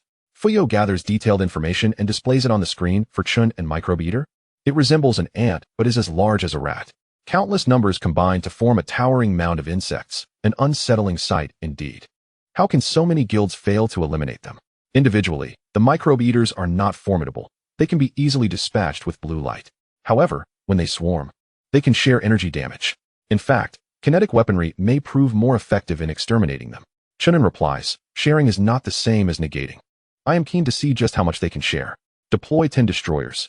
No, 2 will suffice. We must not be excessive. Upon learning that the train is about to engage, the passengers on the planet quickly scatter to avoid collateral damage, oblivious to the impending threat. The mound of insects continues to gather frantically in the ravine, their height even surpassing the surrounding peaks. Half a minute later, hundreds of beams converge, obliterating everything within the mound. Chen An proclaims, see, as long as the energy exceeds their threshold, they too shall perish. Issue an announcement for everyone to return to the train. We will depart in 10 hours. The guilds hastily turned back, eager to submit their missions or procure supplies. Upon hearing of new passengers, the guild short on members promptly recruit, offering generous terms. Simultaneously, the registration privileges for the Kibo People S Guild are opened, leading to a gradual increase in new guilds. Amidst the bustling atmosphere within the train, Silwyn is escorted by robots to the landing pad, where the navigation ship awaits. His wristwatch conveys Chen An's instructions. In the face of any danger, do not panic. The navigation ship possesses sufficient evasion speed. Should evasion prove impossible, the ship is equipped with an escape pod that will return you to the train. Your abilities will only be activated in extreme peril. Do not worry about your loved ones. The train will provide special care. Silwyn, invigorated, responds, rest assured, conductor, I shall execute my mission flawlessly. He boards the ship, which is spacious and decorated in a simple yet elegant manner, aligning with his taste. Navigation 1, at your service. The ship is equipped with 50 service robots, ready to alleviate all of Silwan's concerns. 10 minutes later, the navigation ship departs from the train, embarking on a journey 3 billion kilometers away, maintaining a synchronized speed with the train. From this day forth, you shall serve as the navigator for the train, and I hope for a journey marked by safety. In the cockpit, Chen An expressed his dissatisfaction with the receding spherical spaceship displayed on the screen. Let the train focus on enhancing speed. I require a fleet of navigators, not a mere broken sphere. In Chen An's vision, it would be ideal for Sullivan to pilot the cruiser, as its offensive and defensive capabilities would be more suitable for navigation. It is exceedingly challenging to achieve such high speeds for the fleet in a short time solely through research. We can only hope for advanced technology or the acquisition of a core for special abilities. Chen An scratched his head. Let us leave it to chance. Wait a moment, what is the Kibo Guild? He casually clicked on the guild list and discovered that the Kibo Guild had appeared among the top 50. This guild was established by the Kiboan Ruin, who had appointed Sullivan as its leader. Due to Sullivan's immense charisma among the Kiboans, the guild reached full membership in merely half an hour, making it the fastest growing guild in history. Ruin? He has come as well? What talent does he possess? 8th tier talent. It is quite noble of him to establish a guild without taking the leadership role himself. I shall place him on a special observation list. I have high hopes for his future. As the train compartments gradually stabilized, Chen An commanded the departure. After half an hour of travel, he brought up the image of Sullivan's navigating spaceship. The ship was steady, exhibiting no anomalies, meeting the expected standards. Let it be. We are likely to sail for an extended period. Chen An intended to rest, but was awakened by Fuyao 2 hours later. We have lost contact with the reconnaissance sphere placed in the Kibo star system. What is the reason? Has annihilation arrived? No signs of annihilation have been observed, as the distance is too great for the reconnaissance sphere to relay information. Chen An replied, no information is fine. We are not specifically waiting for annihilation, so it matters not whether it comes or not. The train continued its journey at full speed, and for a long time, no incidents occurred. 7 days later, the train discovered a life-bearing planet, docking for 3 days to replenish resources while allowing the Kiboans to acclimate to the rhythm. During the docking, Sullivan could return to the train for a break. He was not required to undertake missions unless they piqued his interest. After resupplying, the journey resumed, with a subsequent docking standard set at 15 days. However, this would not be absolute. If a life-bearing planet were discovered on the 14th day, an early stop would be permissible. Conversely, if no suitable docking point was found by the 15th day, the journey could be extended. Thus, they sailed for 3 months, during which Chen An encountered no additional trains or intelligent life. 3 months later, on June 20th, 02 of the revival calendar, Chen An found himself in the cockpit. Plagued by ennui. Are we situated in a remote part of this star system? Trains traveling through jump points do not linger at the edges of star systems. We are positioned near the next jump point. This is rather dull. I have exhausted all available amusements. Considering the prospect of potentially longer journeys ahead, my disinterest only deepens. I suggest the master seek out more pets. I have finally grasped the necessity of having pets. If I encounter a visually appealing and gentle star beast next time, please remind me to adopt some. If the master is exceedingly bored, he may visit the compartments more often. He had indeed visited the compartments many times, primarily to find Zishu. The compartments are even more tedious. I am on a different level than them now, separated by a generational gap.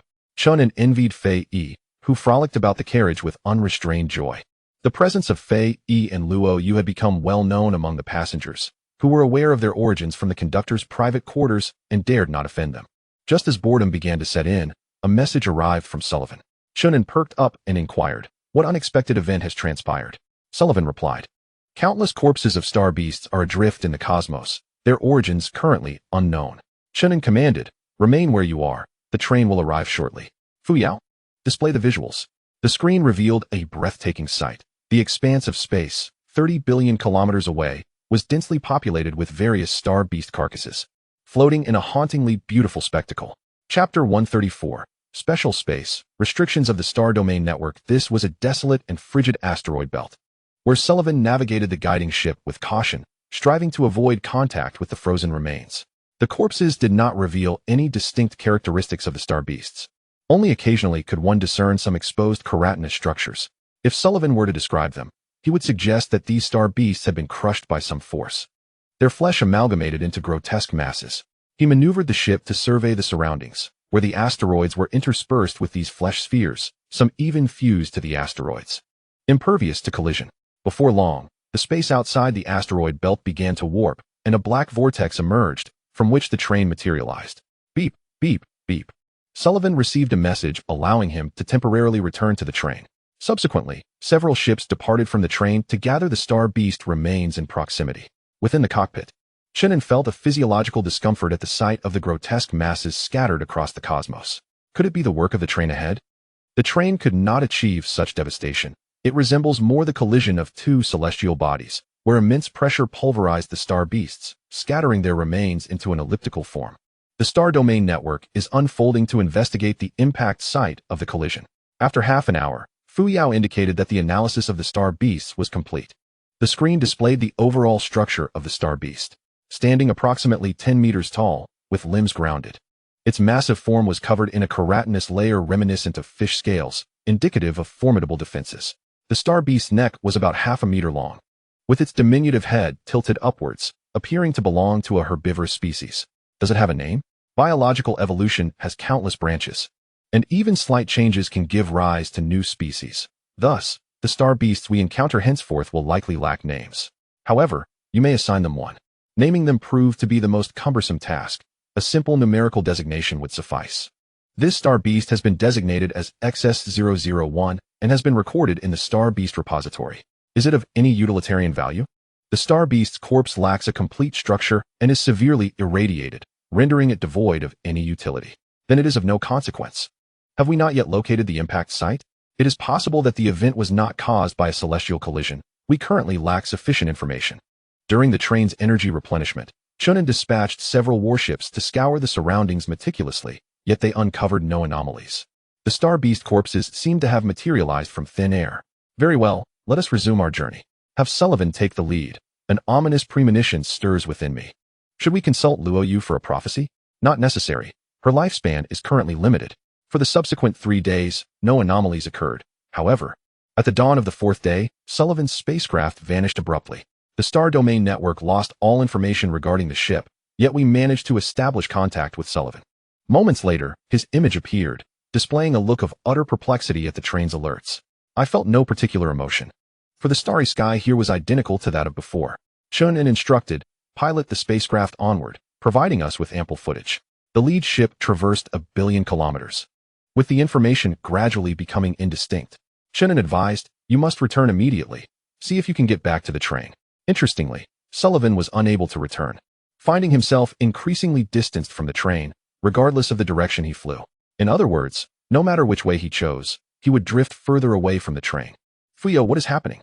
He may have entered a special space. Based solely on the current information, we cannot ascertain whether this is good or bad. It all hinges on the master's decision.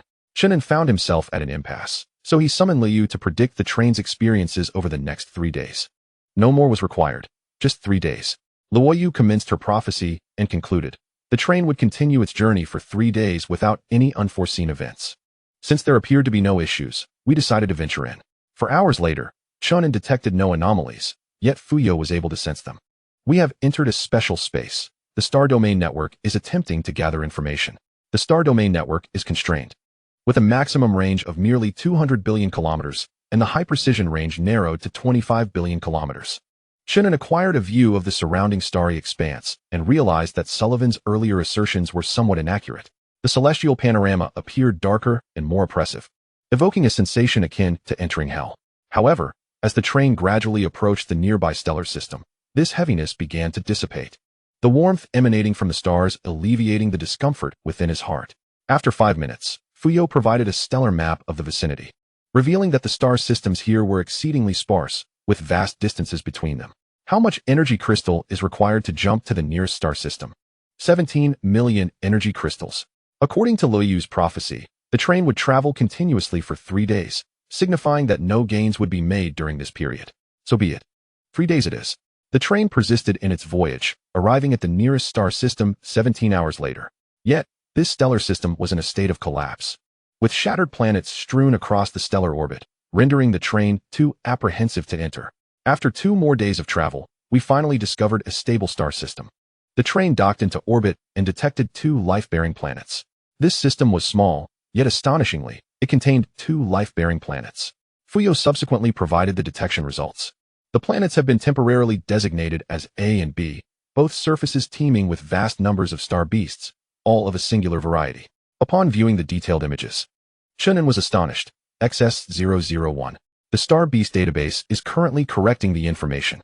The true 001 bore numerous sharp bone spurs along its back, with protruding horns upon its head, presenting an intimidating appearance.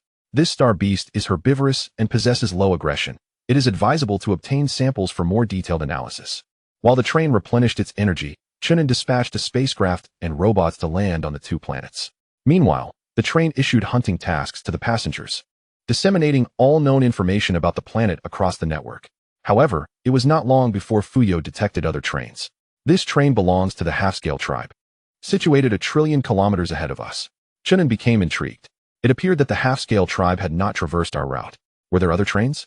The Star Domain Network is expanding its detection range, but the accuracy will significantly decline. 2 minutes later, 3 vessels have been continuously detected, among which is a 3-eyed tribe train. The mention of the 3-eyed tribe evoked an inexplicable sense of familiarity in Chen An. Could the Star Domain Network bring him aboard? With the assistance of the flying instrument, the Star Domain Network's range will be greatly amplified. Chen An pondered for a moment, refraining from immediate contact. Perhaps it was best to wait a little longer. For hours later, the train returned to its regular trajectory, and the passengers disembarked sequentially onto Planet A and commenced regularized hunting. After 3 months of intermittent training, the average level of the Cobrans reached double, sufficient to handle most hunting tasks at present. Chen An held no interest in star beasts. He solely sought energy crystals. Yet, the results left him disheartened. Was there truly no detection of energy crystals? Within the maximum range detectable by the Star Domain Network, no presence of energy crystals was observed. But numerous torn planets were discovered. It is reasonable to speculate that these energy crystals have been entirely harvested. Who would harvest energy crystals and leave the planets in tatters? A thankless endeavor. Perhaps it was the star beasts. A sudden unease gripped Chen An, as if something was beckoning him.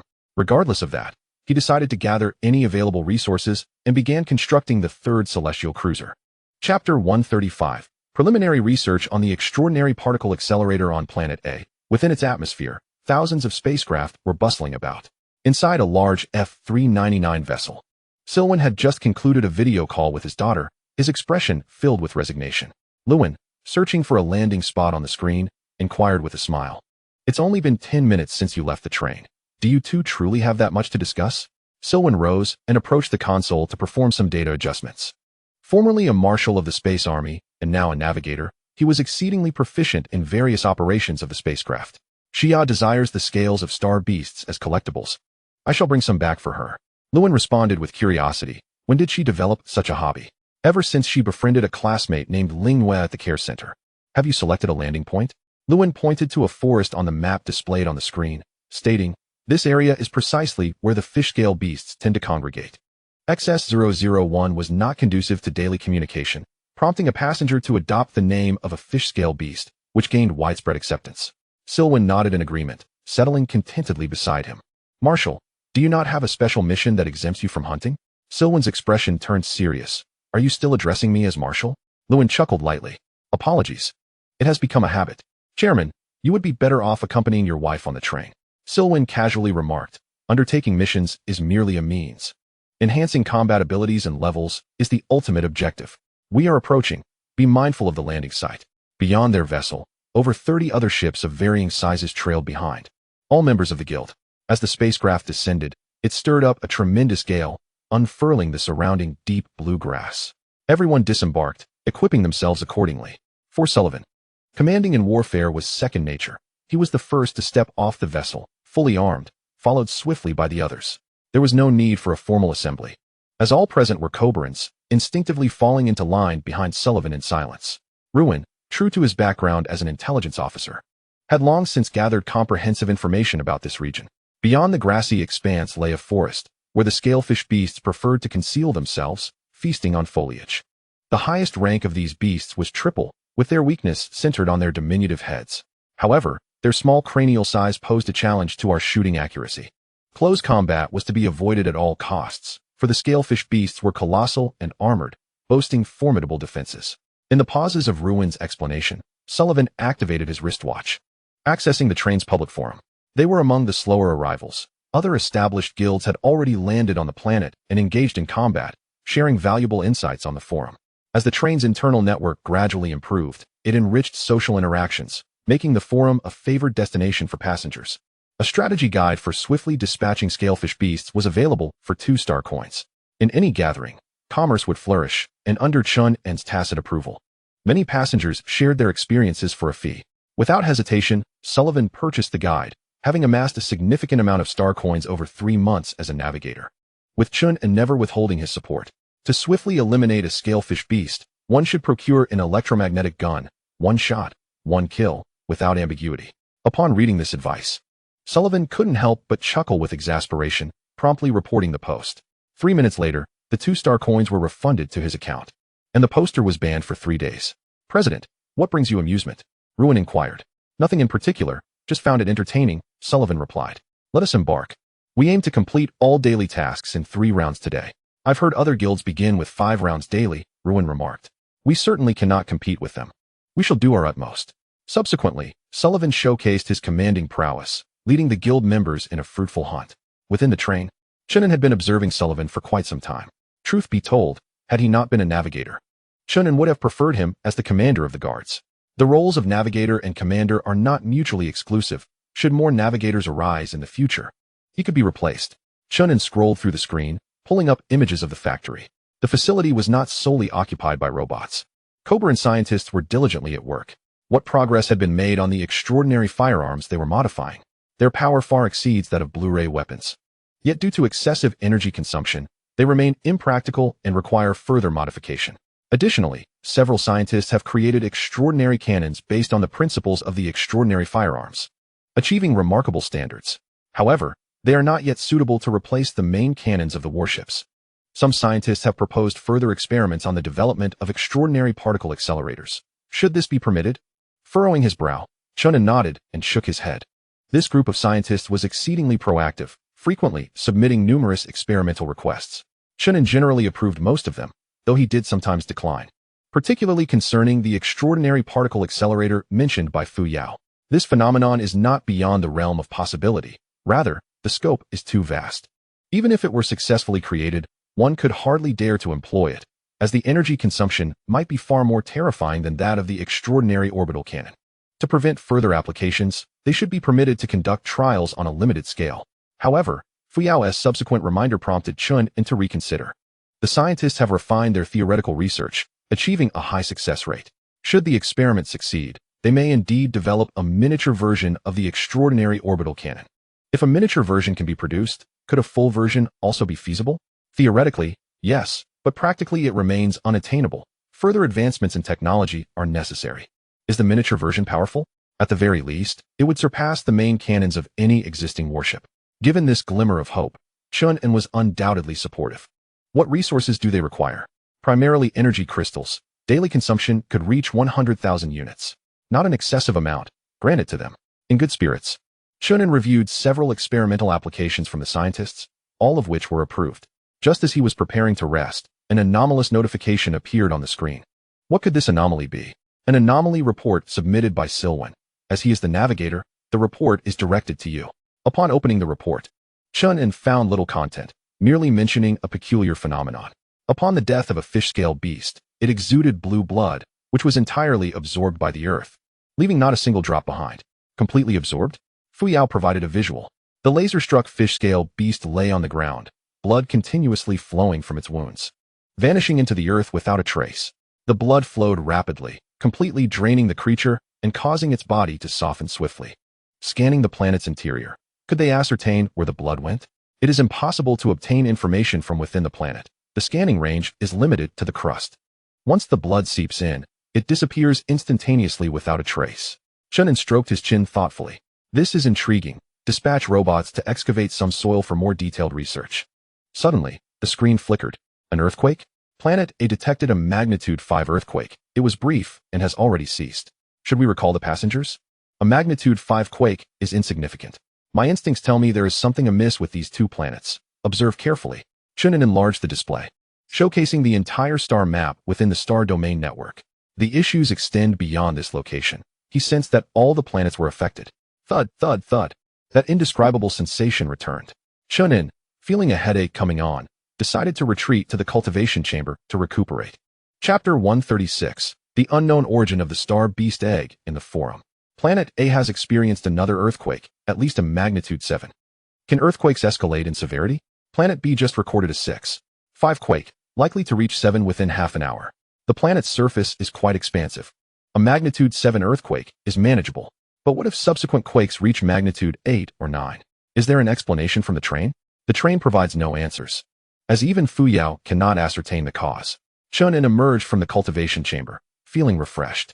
There must be issues within the planet, potentially even capable of obstructing the perceptive capabilities of the star domain network.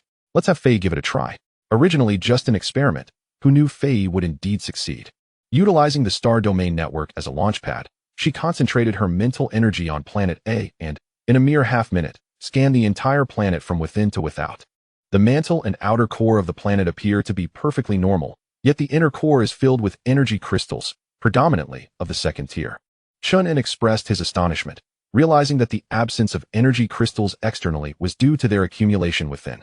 However, the dilemma lies in our inability to extract them. Activating a secondary extraordinary orbital cannon at full power might potentially breach the planet, but it could also merely create a void without obliterating it. Moreover, even if successful, the cost would outweigh the benefits. Faye further revealed that at the planet's deepest depths lies an egg. An egg? This revelation seemed rather bizarre, prompting Chen An to inquire about Fuyao's perspective. There is a possibility that some star beasts have placed their eggs within the planet for incubation. Chen An pondered. I am curious, how did the egg come to be inside? Why could there not have been an egg first, followed by the accumulation of energy crystals, leading to the planet's formation? A vivid image formed in Chen An's mind. A colossal beast traversing the cosmos, cleaving the planet to place its egg inside for hatching. To ensure the offspring's robust growth, the giant creature scavenged energy crystals from its surroundings, resulting in a severe scarcity in this region of space. Yet, a question lingered. How many eggs had it laid? Faye, can you deploy all your capabilities to maximize the expansion of the star domain network? Utilizing all capabilities would entail remaining stationary. Faye gracefully nodded with a playful smile. However, I would prefer to return to my chamber. It is more comfortable there. Go ahead, then assist me in investigating other planets to see if they share a similar situation. 10 minutes later, Chen An observed the star chart on the screen rapidly expanding, with a wealth of information emerging. Currently, 35 life-bearing planets have been detected within a radius of 200 billion kilometers, all exhibiting the same structure, with immense eggs encased in energy crystals. This implies that we have likely stumbled into the lair of some colossal beast. Master, your intellect is commendable. Your analytical skills have significantly improved. Improved? Any fool could deduce that, Chen An retorted. So, we are in a precarious situation, utterly unaware of the beast's whereabouts. What if the entire expanse of space itself is the beast? Perhaps we are ensconced within its belly. This notion sent a chill down Chen An's spine, causing goosebumps to rise on his skin. Do not frighten me. There is no need for alarm, Master. It is merely a hypothesis. Such scenarios are typically rare. Should the need arise, we can execute consecutive jumps. As long as we are willing to expend energy crystals, we will eventually escape. I am willing to part with energy crystals, but I am uncertain if we have enough. What is our current reserve? The total reserve amounts to 6 billion basic units. Over the past 3 months, we had collected without consumption, accumulating a considerable stock. Just then, Chen An noticed the screen's imagery shaking violently. Had another earthquake occurred? An earthquake of magnitude 8 has just struck planet A. Should we instruct the passengers to return? Chen An inquired. Faye, can you ascertain the cause of the tremor? It is possible that the blood of the fish-scale beast has triggered the star beast's egg, causing the vibrations. Such thick strata could allow for seepage. Instruct the passengers to return to the train, temporarily refrain from engaging the fish-scale beasts. I have a hypothesis. Could these fish-scale beasts serve as guardians for the star beast's egg? The likelihood is quite high. Half an hour later, all passengers returned to the train, the carriage buzzing with a mix of anxiety and anticipation. Observing the spectacle is an inherent trait of intelligent beings. Chen An deliberately waited for 2 hours, only to discover that no further seismic activity occurred on the 2 planets, confirming their connection to the demise of the fish-scale beasts. He immediately dispatched warships to conduct a carpet bombing of both planets, eager to witness the ensuing consequences. The Fuyao sent out 10 destroyers, which upon arrival unleashed a torrent of firepower. The planets trembled violently, accompanied by a drum-like resonance that intensified with each passing moment. Chen An chuckled lightly. pondering if that creature would hatch directly. Even if it did, it would not be overly large. They could manage it. Indeed, the egg was only the size of a standard spacecraft and could not produce a formidable monster. For the next half hour, the surface of the planets was thoroughly ravaged, resulting in the mass demise of the fish-scaled beasts, with living creatures becoming a rare sight. The tremors escalated to a perilous degree, as if the planets might split apart at any moment. This oscillation even affected the stability of the star's orbits, necessitating the train to increase power to maintain its position. With the command issued to retreat, the 10 destroyers swiftly maneuvered away. Yet, it was too late. Without a sound, both planets erupted simultaneously, sending countless fragments hurtling into the cosmos like cannonballs, obliterating any meteors in their path. The destroyers sustained significant damage from the shockwave. The spectacle was breathtaking, leaving the passengers on the observation deck in a state of stunned disbelief. They were filled with dread, realizing that had they remained on the planets, they would have been reduced to interstellar dust, vaporized in an instant. Chen An beheld the familiar flesh-like orbs, remnants of the deceased fish-scaled beasts. It became clear that the corpses of the star beasts they had encountered days prior had met their end in this manner. What of the egg? The response came. The egg was intact and had not hatched. Now, there is a piece of good news and a piece of bad news. Which would you prefer to hear first? Spare me the pleasantries. Just tell me, starting with the good news. The good news is that the core of the planet has completely detonated, allowing us to freely extract energy crystals. And the bad news? The bad news is that the star beast egg absorbed excessive energy, rendering many energy crystals substandard. While it was somewhat disappointing, it was certainly better than having none at all. Once stability returned, they would collect the crystals and retrieve the egg for study. Could they assist in hatching it? If the master is willing to part with some energy crystals, it is possible. Never mind, they would simply roast 2 giant eggs instead, ensuring everyone in the carriage received a share. Chen An was not joking. He sent a patrol ship to capture the 2 eggs and, using intense heat, endeavored to cook them. After 7 hours of roasting, the task was finally accomplished, consuming half the energy of the patrol ship. They would keep a portion for themselves and distribute the remainder to the passengers as a form of welfare. He instructed Fei to temporarily disconnect from the star domain network, ensuring she did not miss out on the delectable treat. The roasted giant eggs revealed a sky-blue interior, possessing a distinctly gelatinous texture.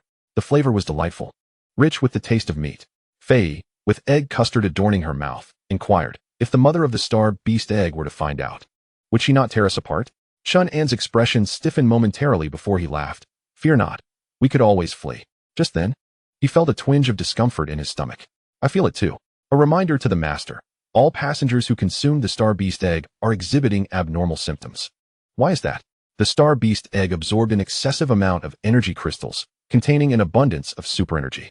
Chen An finally comprehended the situation. The meaning conveys that we have absorbed an excessive amount of super energy. A reminder to others, do not consume too much at once. In Chapter 137, inviting other trains into the star domain network, Fuyao wonders if her actions are inappropriate. Chen An refers to the act of roasting star beast eggs. Master, you are not in the wrong. We must never allow the star beast eggs to hatch. If the star beast mother is still alive, the hatching star beasts will attract her. We cannot discard the star beast eggs. Instead, we must destroy them to eliminate the possibility of hatching. The super energy contained within the star beast eggs is overwhelmingly potent, causing many passengers in the carriage to become overwhelmed. Fortunately, it is merely a strain on their bodies and not fatal. Moreover, once they fully absorb the super energy, their physical strength is significantly enhanced. A stark contrast to direct absorption of energy crystals. After 5 hours, the continuously refreshing breakthrough data astonishes Chen An. Although the 5th level has yet to manifest, there has been a considerable increase in the 4th level, especially among the highly talented Cobrants, who are rapidly catching up and will likely soon match the average data. Currently, the passengers can be categorized into 3 groups: the Zixing people, the Yueshing people, and the Cobrants. Among them, the Zixing people possess the least aptitude, as they were not selected initially, resulting in a mix of abilities. The Yueshing people follow, as their initial numbers were too few, leading to a lower selection threshold. The Cobrants, with a population of 30 billion, have many high-level talents among their ranks, thus progressing more swiftly. Chen An is quite satisfied with the current situation. With the acquisition of energy crystals, a collective enhancement is achievable, and his next steps are clear. He marks similar planets on the map, all of which are targets. Fuyao, is the flying instrument in position? The flying instrument has returned to the room. The star domain network is fully operational. Following previous tests, the flying instrument can exert its full capabilities. Chen An decides to contact other train leaders, emulating what Luo De had done before. He first chooses to reach out to Yang Dingtian and sends him a communication. At this moment, 160 billion kilometers away, Yang Dingtian is hunting star beasts on a planet. Not all train leaders remain confined within their trains. Yang Dingtian enjoys the thrill of battle, using real combat to enhance his physical prowess. When he receives Chen An's communication, he is taken aback. He discards the battle knife in his hand and projects Chen An's image before him. And go? What the hell are you nearby? Yang Dingtian's feelings towards Chen An are complex, as he cannot quite gauge Chen An's character. Sometimes gentle, sometimes ruthless, he can be harmonious, yet he may also erupt unexpectedly. Chen An replies, I am quite far from you. This is the star domain network I have constructed, and I invite you to join. The mention of the star domain network sends shivers down Yang Dingtian's spine. Any train leader who has experienced the jump point incident would not forget how Luo De had harmed many through the star domain network.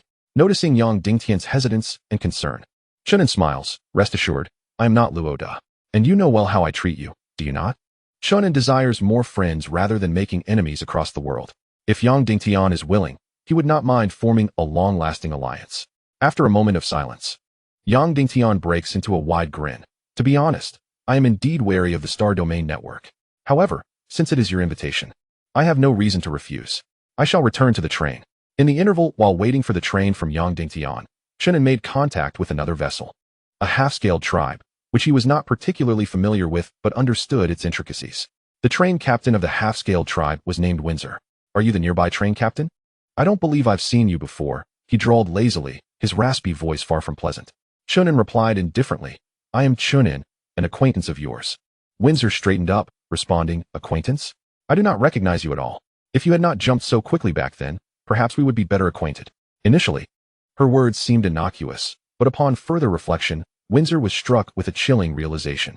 The extraordinary orbital cannon. Is that you? Fearful, she hastily ended the communication, preparing to flee. However, just before her departure, Chen An's voice came through again. Do not be alarmed. I mean you no harm. This is my invitation to join the stellar network I have constructed. Windsor inquired, where are you located? I am 100 billion kilometers away from you. Even with consecutive jumps, you will have ample time, so do not worry. Skeptical, Windsor asked, what is the purpose of the stellar network? It seemed she was unaware of its benefits, and Chen An saw no need to elaborate. I will invite the train captains from the surrounding starfields to join us, enabling mutual communication and access to greater information. I can even provide you with star charts to enhance your understanding of the vicinity. Unlike the previous captain, Rotter, who withheld such information, Chen An offered transparency. After a moment of contemplation, Windsor agreed to join. Soon after, an invitation appeared on her screen, leading to the information interface of the stellar network. Set against a backdrop of the cosmos, with stars as modules, the chat group was aptly renamed the Train Captain's Chat Domain, accessible through virtual projection for a more immersive experience. Chen An had eschewed Rotter's conventional approach, instead implementing numerous modifications to elevate the stellar network's sophistication and appeal. Windsor promptly examined the star charts, discovering information about a radius of 200 billion kilometers, albeit limited to basic stellar structures, lacking detailed planetary data. This was indeed a valuable resource, confirming that Chen An had not misrepresented himself. She surveyed the area, gaining considerable insight into her surrounding star systems, thus avoiding ignorance. Subsequently, she exited and entered the chat domain, only to find Yang Dingtian had also arrived. Yang Dingtian remarked, it seems there are not many of us. Chen An replied, I was the first to invite you. The other train captains will gradually join. Windsor interjected, do you know where we are? Something feels amiss. Yang Dingtian concurred, I too have sensed it. The planets tremble inexplicably while hunting stellar beasts, forcing me to continually change positions. Chen An suggested, I propose you attempt to eradicate all the stellar beasts on the planet's surface. Unexpected surprises may await you. Although he coveted those resources, he understood he could not claim them all, so voicing this idea could foster goodwill. Yang Dingtian replied, I will try that immediately. After exchanging a few more words, Chen An exited the chat domain to continue inviting other train captains.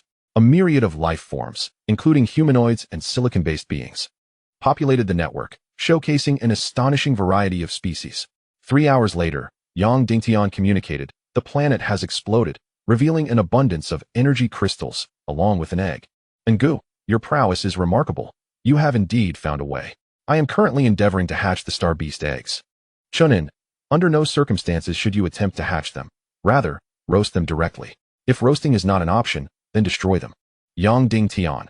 All the other train conductors should promptly attempt this, not for the sake of the star beast eggs, but for the energy crystals. Chen An's collection of energy crystals has yielded results. 1 million units of second-tier energy crystals have already been harvested from Planet A, and Planet B is estimated to harbor another 1 million units. Chen An felt a sense of relief. Once the collection is complete, he will change locations. Thereafter, there will be no further tasks, but to obliterate these planets one by one, claiming both the energy crystals and the star beast eggs for himself. Chapter 138. The Golden-Eyed Clan. In the ensuing 2 months, Chen An piloted the train across various locations in search of star beast eggs and energy crystals. For the sake of efficiency, he refrained from delegating tasks to the passengers, opting instead to utilize the warship to crush the planets at the swiftest pace possible. The star beast eggs he obtained were distributed evenly, primarily because prolonged exposure would cause the super energy to dissipate, and elevating the passengers' levels would be far more beneficial for the train's ascension, which is of paramount importance. Among the 3 conditions for ascension, the quantity of warfare had already been fulfilled. Only the passengers' levels and the production of warships remained. The construction of warships would be completed in due course. Yet the passengers' levels had become the pivotal factor. On this day, 2 months later, Chen An himself achieved an upgrade. He officially broke through to the 6th rank, causing quite a stir in the training chamber. 500 times the gravity was still insufficient. He pressed on. Thus far, he had fortified his skin, flesh, bones, and blood, and was on the verge of enhancing his organs. He had not noticed it before, but now he realized that he seemed extraordinarily strong. A casual punch could unleash several thousand pounds of force, capable of piercing steel and swiftly dispatching the black spike robots. Fuyao? Is the entirety of the extraordinary merely about enhancing the body? From the inside out, even every cell must be reinforced. A powerful extraordinary being can feed on stars and traverse black holes. The journey of the master is long and arduous. Taking a deep breath, Chen An exited the training chamber and went to visit Fei. She had been confined to her bed for 2 months, her nutrition entirely reliant on the energy crystals. To ensure Fei Yi's bodily functions, Chen An had instructed the robots to assist her with movement, and he would help whenever he had the leisure. Brother, are you here to disturb me again? Although Fei Yi was unable to move her body, her mental energy was omnipresent, often causing Chen An considerable vexation. Should it not be you who is disturbing me? At that moment, she had infiltrated a nearby robot, presenting Chen An with a disquieting smile. Brother, I have encountered a barrier. A barrier? As the train continually shifted positions, the scope of the star domain network would likewise move. Chen An promptly made his way to the cockpit, requesting information from Fuyao. There were no visuals, only a torrent of densely packed data scrolling frantically across the screen. A sight that could make any programmer's scalp crawl. Simply inform me of the result. The star domain network has encountered a barrier in this direction and cannot penetrate it. I suspect it is the edge of this starry expanse. The star map displayed a delineation. Whether it was the edge of the cosmos, Chen An could not ascertain, but he knew it was undoubtedly the perimeter of the star domain network. What type of barrier is it? It cannot be perceived or penetrated. It is akin to a wall. No sooner had she finished speaking than Fuyao provided the latest update. The screen displayed the star domain network bypassing the barrier, leaving behind a circular black zone. As Chen An scrutinized the scene, an alarm echoed within the cockpit, signaling a special event. Other star domain networks detected. Shall we connect? What? There exists a star domain network beyond the barrier? Proceed with the connection. Chen An harbored doubts about their willingness to accept, given the unfamiliarity of the source. Yet, to his astonishment, the response was instantaneous and remarkably efficient. The imagery on the screen was somewhat indistinct, prompting Chen An to instruct the flying apparatus to conduct a targeted infiltration to extract more information. Amidst the dimly lit starry expanse, 18 trains were arranged in a linear formation, moving at a steady pace. These trains were peculiar. While they maintained an elongated shape, their edges appeared more rounded, with the front resembling a spherical form. The surface of the trains was not the customary bronze, but rather a pale golden hue, shimmering under the distant stars' illumination. Peering through the windows revealed no seats within, only a series of recessed circular cavities. These hollows housed numerous spherical entities, each affixed with black harnesses reminiscent of safety belts. The spheres were a unique species, possessing a singular eye and a mouth, with the eye occupying a significant portion of their visage. In the cockpit, a significantly larger sphere was analyzing the recently acquired information. Another star domain network? A direct connection was established. Shortly thereafter, Chen An's image appeared on the screen, albeit blurred due to the considerable distance and insufficient data. The same was true for the other side. Both parties could only rely on their respective psychics to continue gathering information, striving to enhance the clarity of the visuals.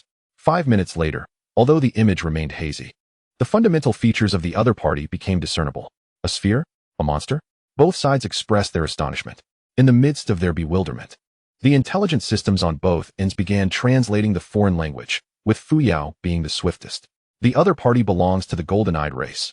A simulated image has been generated. On the adjacent screen, a spherical entity with large eyes appeared, seemingly benign and even somewhat comical. Is there additional information? The golden-eyed race is not purely spherical.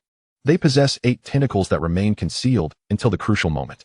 Their eyes exhibit extraordinary dynamic vision, easily capturing minute details. The golden-eyed race excels in technology, possesses weak combat capabilities, but boasts formidable defenses, with shells capable of blocking electromagnetic waves. They can survive in space, but must be in a fully defensive state, ultimately succumbing to starvation due to energy deprivation. Conversely, the golden-eyed race was also describing humans, but with limited information. Chen An was portrayed as a wondrous species possessing 4 tentacles, 2 eyes, and a nervous system distinct from its energy chamber. After mutual understanding was established, Chen An initiated the conversation. I am Chen An. May I ask your name? Terra. Human. How long have you been here? Over 2 months. Have you discovered anything significant, such as an exit? No exits have been found yet. There exists an impenetrable dark area between us. Are you aware of it? I am aware. Is it possible to enter? Uncertain. My current location is quite distant from the dark area. Both parties exchanged information, yet the valuable content was scant. Suddenly, Chen An received a reminder from Fuyao, revealing that Fei had obtained more data by infiltrating the adversary's star domain network. Do not recklessly invade. Being discovered would not bode well. The other side's telepathic practitioners were also intruding, gathering identity information of other trains. Very well, reciprocity is in order. What additional information do you possess? The opposing faction has a total of 18 trains, all belonging to the Jinjing tribe. 18? Could they be the train alliance we encountered in the Kubo star system? Indeed, analysis indicates they are of the same ethnic group. Chen An was astonished. Why would the same group possess so many trains? Have you forgotten, Master? Our Zixing boasts a total of 4,000 trains. However, in pursuit of greater resources, we have refrained from traversing the most competitive thoroughfares. It was akin to my previous encounters with dog-headed individuals along the same route. Subsequently, after conversing with Terra, Chen An left a gap in the star domain network, tacitly allowing the opposing telepathic practitioners to enter. After all, it was merely the sharing of public information, and the risk of leakage was negligible. Once the exchange concluded, the star domain network issued an announcement to inform all members of the situation. Both factions delineated boundaries according to the current star domain network, prohibiting any incursions. Violations would render them susceptible to attacks from the other side. Chapter 139. The train ascends to 3 stars. Time slipped by, and in the blink of an eye, 6 months had passed. On March 3rd, 03 of the recovery era, the Fuyao train approached the vicinity of the dark region. Inside the carriage, the third singer competition had just concluded, with a renowned star from the Kubo star system claiming the ultimate championship, breaking Wenjia's monopoly on the title of the train's best singer. Other activities had also made significant progress, with competitive gaming even witnessing the emergence of professional teams capable of providing passengers with ongoing events. However, for Chen An, such trivial matters were of little concern, as the train was on the verge of facing the issue of Ascension. Alert, Master, the train has met all conditions for Ascension. First, all passengers have awakened to the extraordinary and possess over 500,000 quadruple ascenders. Second, the train has participated in 12 civilization wars and achieved victory, fulfilling the requirement of 10 victorious wars for Ascension.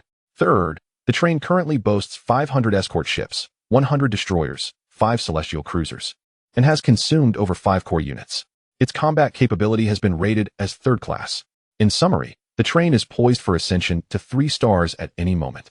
Chen An remarked, this ascension will proceed swiftly, thanks to the star beast eggs aiding the passengers in leveling up. Although only 500,000 quadruple ascenders are required, there are already over 1,000 quintuple ascenders. Must the passengers disembark? The ascension to 3 stars will take 1 day, and passengers are not permitted to leave.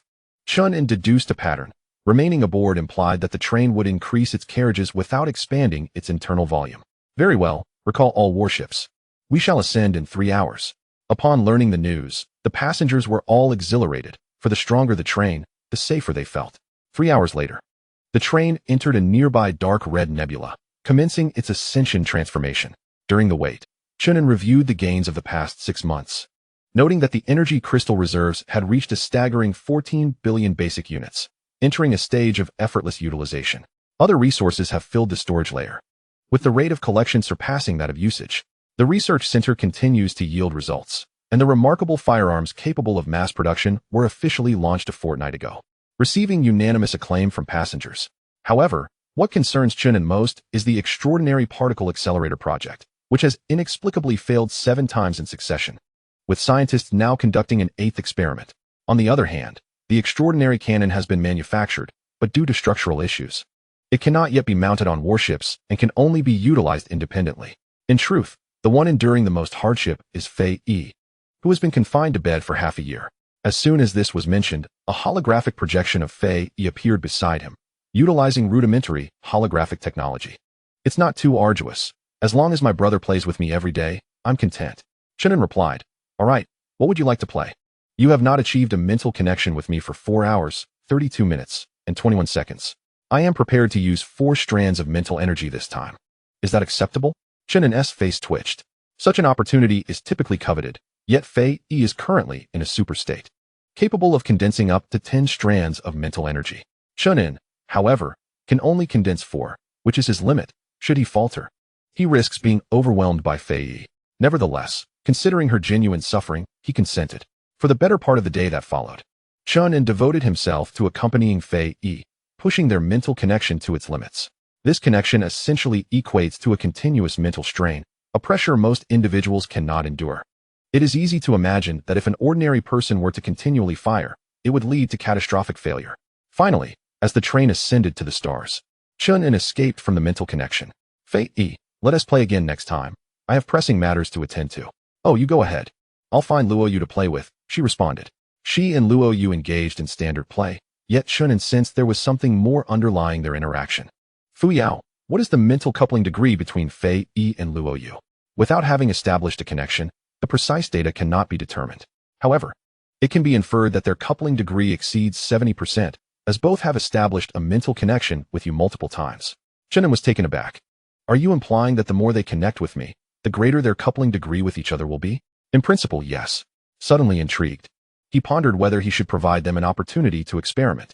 Shortly thereafter, he arrived at the cockpit, where a multitude of holographic screens emerged, displaying an overwhelming flow of updated data that left Chen An feeling dizzy. Just tell me the results directly. He comfortably settled into the pilot's seat, his legs trembling uncontrollably. Train, Fuyao, Intelligent Brain, IDD 1314. Level, Bronze, 3 stars. Level 07, Extraordinary Civilization. Owner, Chen An, Train Conductor. Capacity, 10 million, current load 4. 96 million defense, level 3. Firepower, level 3. Power, level 3. Energy, 52. Remaining, status, 100, perfect. The train's overall defense has reached level 3, with the body's defenses further enhanced, capable of completely shielding against incursions from mental energy practitioners of level 5 and below. The train's firepower has been upgraded to level 3, with an additional 20,000 laser cannons installed and 200 electromagnetic railguns on the roof, all exhibiting increased strength. The train's power has escalated to level 3, resulting in a 30% increase in speed and a 30% reduction in braking time. The energy reserves of the train have doubled, necessitating a greater supply of energy to sustain consumption. Additionally, 20 new carriages have been added, allowing for an increased capacity to accommodate more passengers. The train's radar has been upgraded, extending its detection range to 4 billion kilometers. The observation deck has transformed into a 2-tiered structure, capable of hosting a larger number of passengers simultaneously. Chen An inquired. The observation deck is not an original component of the train. How can it be upgraded? As long as it is part of the train, there is a chance of evolution during the ascension process. Well, if you call it evolution, he replied. The screen displayed an overall image of the train.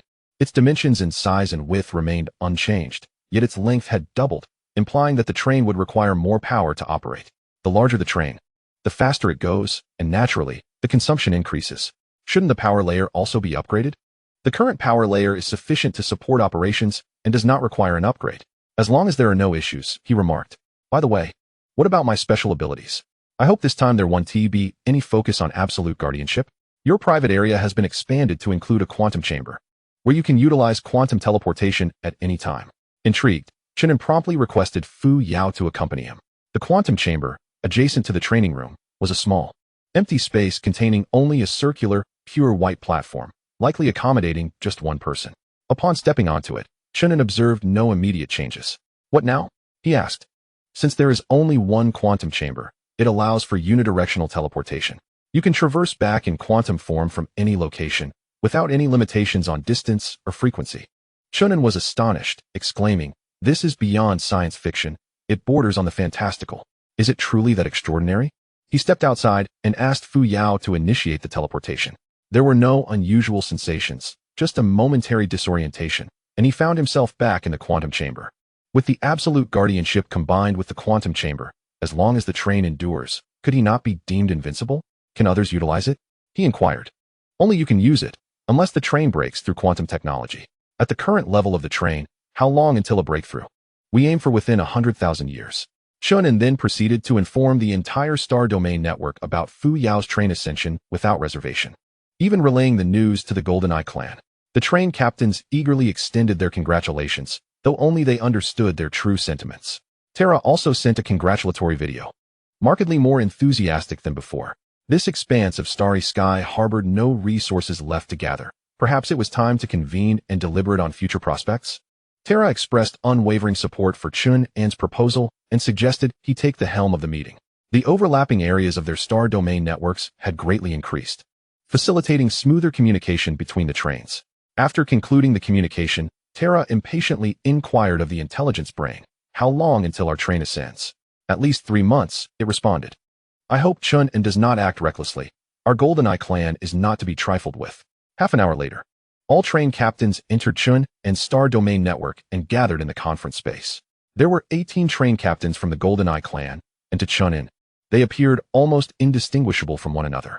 Chen An gathered 21 train conductors. Although their numbers were superior to the opposing side, their abilities varied considerably. For instance, some resembling the chrysanthemum-like plant civilization were feeble in combat, surviving thus far purely by chance. Chen An stated, "The purpose of today's assembly is to deliberate on our future course. It is widely acknowledged that this expanse of stars is a confined region, and we have exhausted all available resources. Without new resources, our development will stagnate. If anyone has suggestions, please feel free to voice them." No sooner had he finished speaking than a conductor from the GoldenEye tribe exclaimed, "The dark area wedged between us still holds potential for exploration. There may be a route within." Yang Tingtian retorted, "Do you dare to venture in? It is perilous without sufficient information. Last month, I dispatched a reconnaissance ship nearby and discovered a massive electromagnetic storm. I estimate only a train could withstand it." Tella added, "In other words, a train must first enter to pave the way." This statement rendered the other conductors silent. Who would dare risk their lives to enter? After extensive discussion, Windsor of the Half-Scale tribe suddenly proposed a notion. "Our objective is to leave, not to seek additional resources. The exit may not lie within the dark area. I suggest we search the more open regions of space surrounding us." A star map materialized at the center of the meeting space, marking 4 directions, 1, 2, 3, and 4. The Fuyao and other trains entered from direction 1, while the GoldenEye tribe's train approached from direction 3. Currently, directions 2 and 4 remain partially unexplored. However, based on experiences from the other 2 directions, it was presumed that directions 2 and 4 were likely barren areas devoid of resources.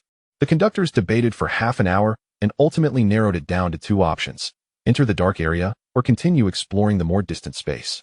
In hopes of discovering an exit, Chen An summarized, "Is it confirmed that no train will venture inside?"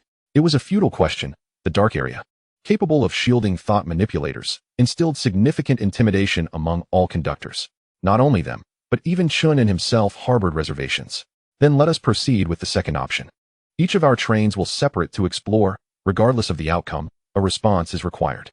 Failure to do so will be deemed as an act of enmity." Tella concurred. "I agree. This approach is the most prudent." Following the meeting, 39 trains dispersed, leaving the core region and heading towards the fringes. Chen An chose to head in the direction of 4, propelling forward at full speed. He had anticipated swift results, but the distant starry expanse proved even more vast and sparse than he had imagined, often going 3 to 5 days without sighting a planet or even a meteorite. This is the norm of the starry sky. We previously resided in a resource-rich zone. Who knew how long it would take to extract Fuyao from the star domain network? That was a matter for another time. 2 minutes later, The lively and energetic Fuyao clung to Chen An, unwilling to let go. I wish to try something more exhilarating than mere spiritual connection. Seeing her refusal to release her grip, Chen An acquiesced to her desires. For an extended period thereafter, Chen An found himself with little else to occupy his time, spending his days in whimsical pursuits. He either engaged in spiritual connection with Fuyao and Liu, or shared a simultaneous physical and spiritual bond with Zishu. Eventually, Chen An even mastered the technique of concurrent bonding. Thus, Chen An remained in the company of Zishu, utilizing 2 strands of spiritual energy to accompany her, while the remaining 2 strands, guided by Fuyao, ventured into the star domain network. The sensations experienced were overwhelmingly intensified, rendering Chen An utterly captivated. After a month and a half, the train arrived at the boundary of the starry expanse. In the cockpit, Chen An furrowed his brow, contemplating the dispatch of a reconnaissance probe to investigate. The screen displayed a vast black void, devoid of any material existence, 1,000,000 kilometers away. Shortly thereafter, the probe arrived, plunging into the abyss, only to be dissolved in an instant. Was it certain that it had been dissolved rather than merely vanished? The probe disintegrated into a swarm of particles within a mere 0.1 seconds and was obliterated in 0.3 seconds. Experiments suggested the presence of a substantial number of antiparticles within the void. Chen An was taken aback. Was this not alarming? Would it not lead to the annihilation of the starry sky itself? However, it was noted that special rules prevented antiparticles from entering normal areas, clarifying that this annihilation was a result of particle dissolution, distinct from the annihilation previously encountered in the starry expanse. As he pondered this, a preliminary conclusion emerged. The periphery of the starry sky was encompassed by void, and should the train venture within, it would be swiftly eradicated by the antiparticles. Chen An directed the train to traverse along the boundary for 3 days, confirming the absence of any gaps, and thus, they were compelled to return. Fuyao re-entered the star domain network, seamlessly linking with other trains. Through their shared intelligence, Chen An's hypothesis was corroborated. This desolate locale resembled a celestial prison, likely designed to confine something ominous. The imprisoned entity was presumed to reside within the dark region. Fuyao, what do you surmise it might be? Based on my limited information, it could be a colossal beast capable of devastating the starry sky, one that surpasses the commander level, hence classified as a star sovereign. Chen An shook his head. A star sovereign is akin to a transcendent among the extraordinary, even more formidable than a star walker. If such an entity exists, our fate is sealed. Yet, the master need not be so pessimistic. Given that this is a celestial prison, it is plausible that the beast has perished otherwise. The star beast egg would not be concealed within a planet. One can only hope. Subsequently, the train journeyed for another month and a half, arriving near the dark region in early September of that year, with all trains harmoniously situated within the same star system, surrounded by an impasse. It appeared that entry into the dark region was inevitable. It was unnecessary for all to enter simultaneously. It would be prudent to send a train to scout ahead, thereby minimizing potential losses. Terra, your golden-eyed clan possesses numerous trains. Would it be too much trouble to dispatch one for reconnaissance? Terra widened his eyes and exclaimed, I can only manage my own train. The others are of no concern to me. After much commotion, Yang Dingtian proposed a solution. Why not organize a competition, with all trains participating, the ultimate loser tasked with the scouting mission? Chen An approved. That is an excellent idea. Terra, what say you? Terra's train had ascended to 3 stars 2 months prior, granting him considerable influence. I have no objections. How shall we compete? Yang Dingtian shared his premeditated plan via the star domain network. A planet would be selected to host the contest, ensuring absolute fairness. Each train would nominate 1 passenger to compete, engaging in fierce combat until a victor emerged, who would be granted clemency. With 39 trains, a mere 30 rounds of combat would suffice to determine the ultimate outcome. Should the vanquished refuse to concede, other trains may annihilate them, thereby allowing for the succession of slots. This proposition piqued the interest of the majority of train conductors, who readily acquiesced. The rules are harsh, yet trivial to the conductors. The demise of a few passengers bears no consequence for them, as they are merely tools. Chapter 141. Changes in contestants due to the scarcity of nearby habitable planets. Passengers have long been confined within the train. They have grown accustomed to life aboard, dining and cultivating their skills daily, occasionally indulging in risque activities without any concern for consequences. For most passengers, such a lifestyle is exceedingly pleasant, far more comfortable than the previous grind of a 9-to-5 existence. At this moment, within the 10th entertainment zone, the daily extraordinary battles are unfolding with fervor. One participant is Zhou Jiang, undefeated in 100 matches. while the other is the tenacious challenger, Xiaozhen. The screen no longer displays mere doll-like figures. It now projects real human imagery, enhancing the immersive experience. Zhou Jiang, arms crossed confidently, declares, "You cannot defeat me. I am a pure extraordinary being, while you are plagued by too many concerns." Xiaozhen, wielding his battle blade, retorts dismissively, "If I were timid, I wouldn't be here. Today marks the 104th day of my challenge against you. Let us go." Both combatants draw their blades, clashing with remarkable speed. The resonant sound of metal rings out, followed by a swift separation. They engage in rapid slashes, employing a variety of skilled techniques. Unlike before, they now possess their own strategies, utilizing different swordsmanship to attack or defend, significantly enhancing their combat prowess. The onlooking passengers erupt in cheers. Such spectacles occur daily, and many tune in regularly to learn from them. However, today feels distinct. Xiaozhen does not succumb. Instead, he employs a more fluid style to counter Zhou Jiang's ferocious assault. I have discerned that Xiaozhen has refrained from direct confrontation with Zhou Jiang, opting instead for a strategy of yielding to overcome force. Extraordinary beings prioritize strength. The extent of physical enhancement greatly influences combat effectiveness. Zhou Jiang's offensive is insurmountable. One could surmise that even Chen An would falter against him. Chen An's statistics have not been updated in quite some time, relegating him beyond the top 10, yet the seasoned passengers still reminisce about his former glory.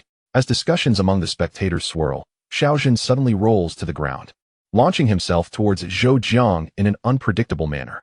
Zhou Jiang, unable to retract his blade in time, finds himself tackled and pinned to the ground.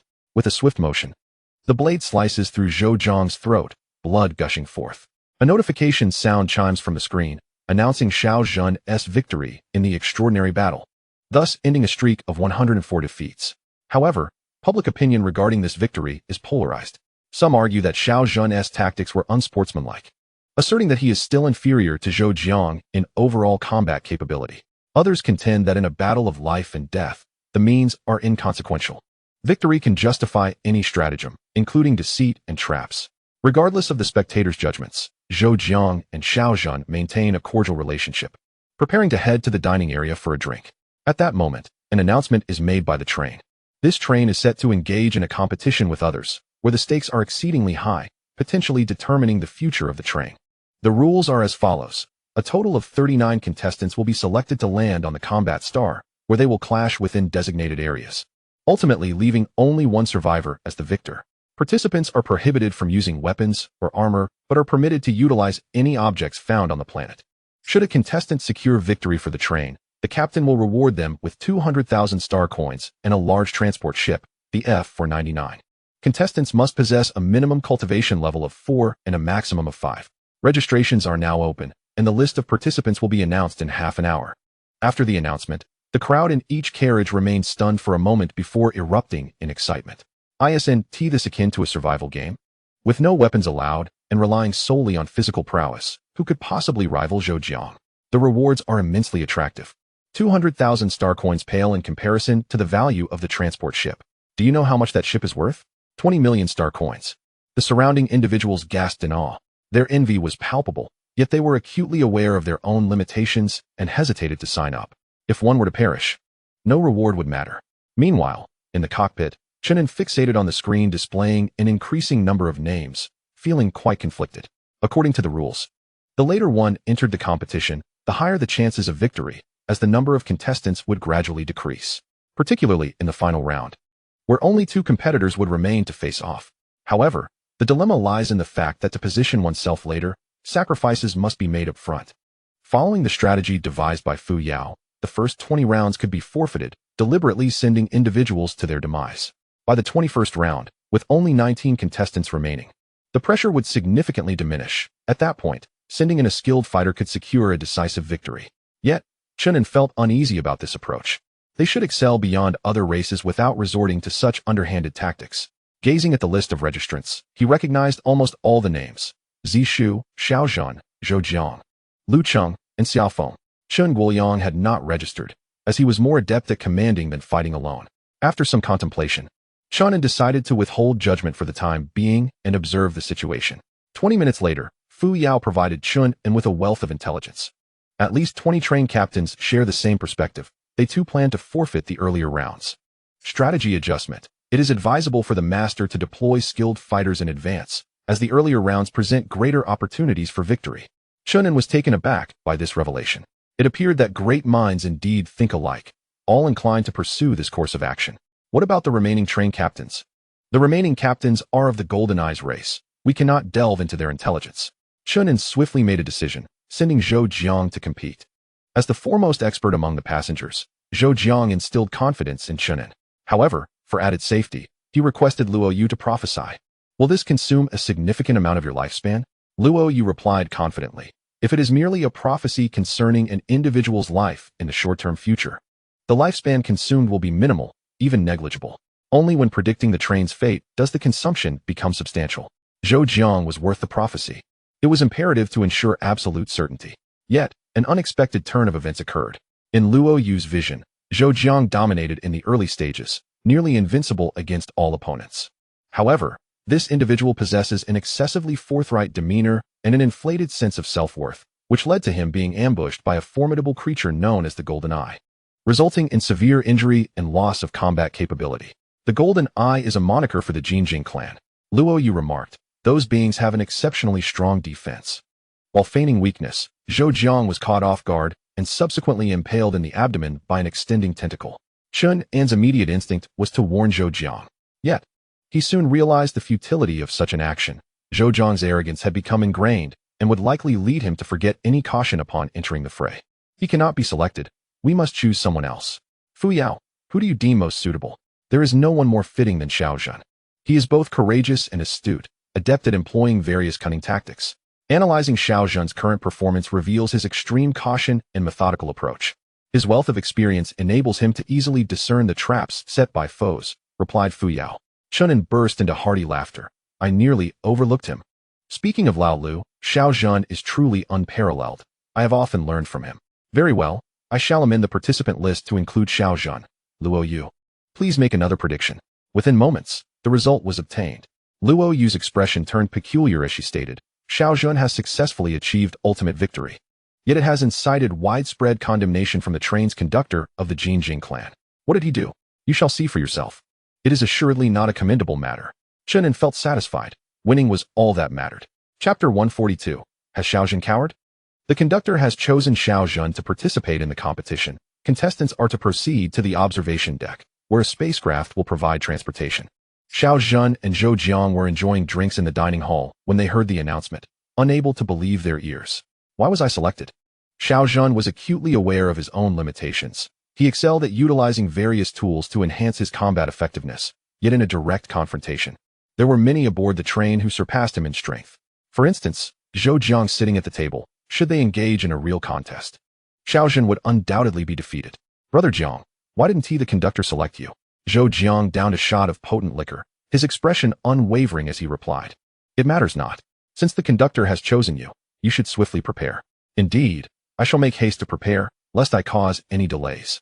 Weapons were prohibited, as were armor. In Zhou Jiang's presence, Xiao Zhan removed an array of items from his person, a dagger, a miniaturized high-explosive device, a glass vial suspected to contain poison, and a coil of alloy wire. Please hold on to these for me. Zhou Jiang's face stiffened, unable to resist the urge to retort. If equipment were permitted, you would likely be carrying biochemical weapons. Xiao Zhan lamented, indeed. The absence of equipment is quite vexing. I must rely on the circumstances. He then cheerfully traversed the living quarters, making his way to the observation deck of car number 10. Along the way, other passengers expressed their respect, wishing him a safe return. Xiao Zhan grinned. Once I acquire the F-499, I shall become the wealthiest man aboard this train. Zhu Daming, where have you scurried off to? Zhu Daming emerged from the crowd, a look of concern etched across his face. Brother Xiao, be cautious. Xiao Zhan flashed a grin. Pay heed to the train's announcements. The reward of 200,000 star coins and the transport ship is designated for individuals, so do not misattribute it to the guild. I must clarify this beforehand. Zhu Daming could only smile wryly, nodding in agreement. After a lengthy wait of 10 minutes, a passageway appeared on the ground, revealing an exploration vessel that would transport Xiao Zhan to the arena star. Before departing, Xiao Zhan's expression turned impassive as he instructed Zhu Daming, if I do not return, assume the role of president and divide all my savings among our comrades. Should you dare to keep it all for yourself, I shall haunt your dreams. The core members of the Dark Knight Guild present were startled by his words, fearing that their leader might not return. However, before they could express their emotions, Xiao Zhan had already entered the spacecraft. The competition venue lay 800 million kilometers away on a desolate planet devoid of life, where only those of the fourth rank or above could land without protective gear. Xiao Zhan had prior knowledge of the venue conditions, as the main screen displayed the planet's surface structure, featuring artificial hills, caves, and crevices, providing the contestants with ample room for creative maneuvering. This was a setting I favored. The entire arena was circular, surrounded by 20-meter-high walls, with robotic sentinels ensuring that no contestant could escape. As the spacecraft descended to within 50,000 meters of the planet's surface, Fuyao reminded Xiao Zhan that he could freely choose his landing point. It appeared there was considerable flexibility, which piqued my interest. I decided to head straight for the Central Valley. I wager that others would hesitate to venture there. The exploration vessel could detect the flight trajectories of other ships, most of which opted for the periphery, avoiding the central area altogether. After more than 10 minutes, the exploration vessel landed in the valley, depositing Xiao Zhan before departing. BRR, it's quite cold.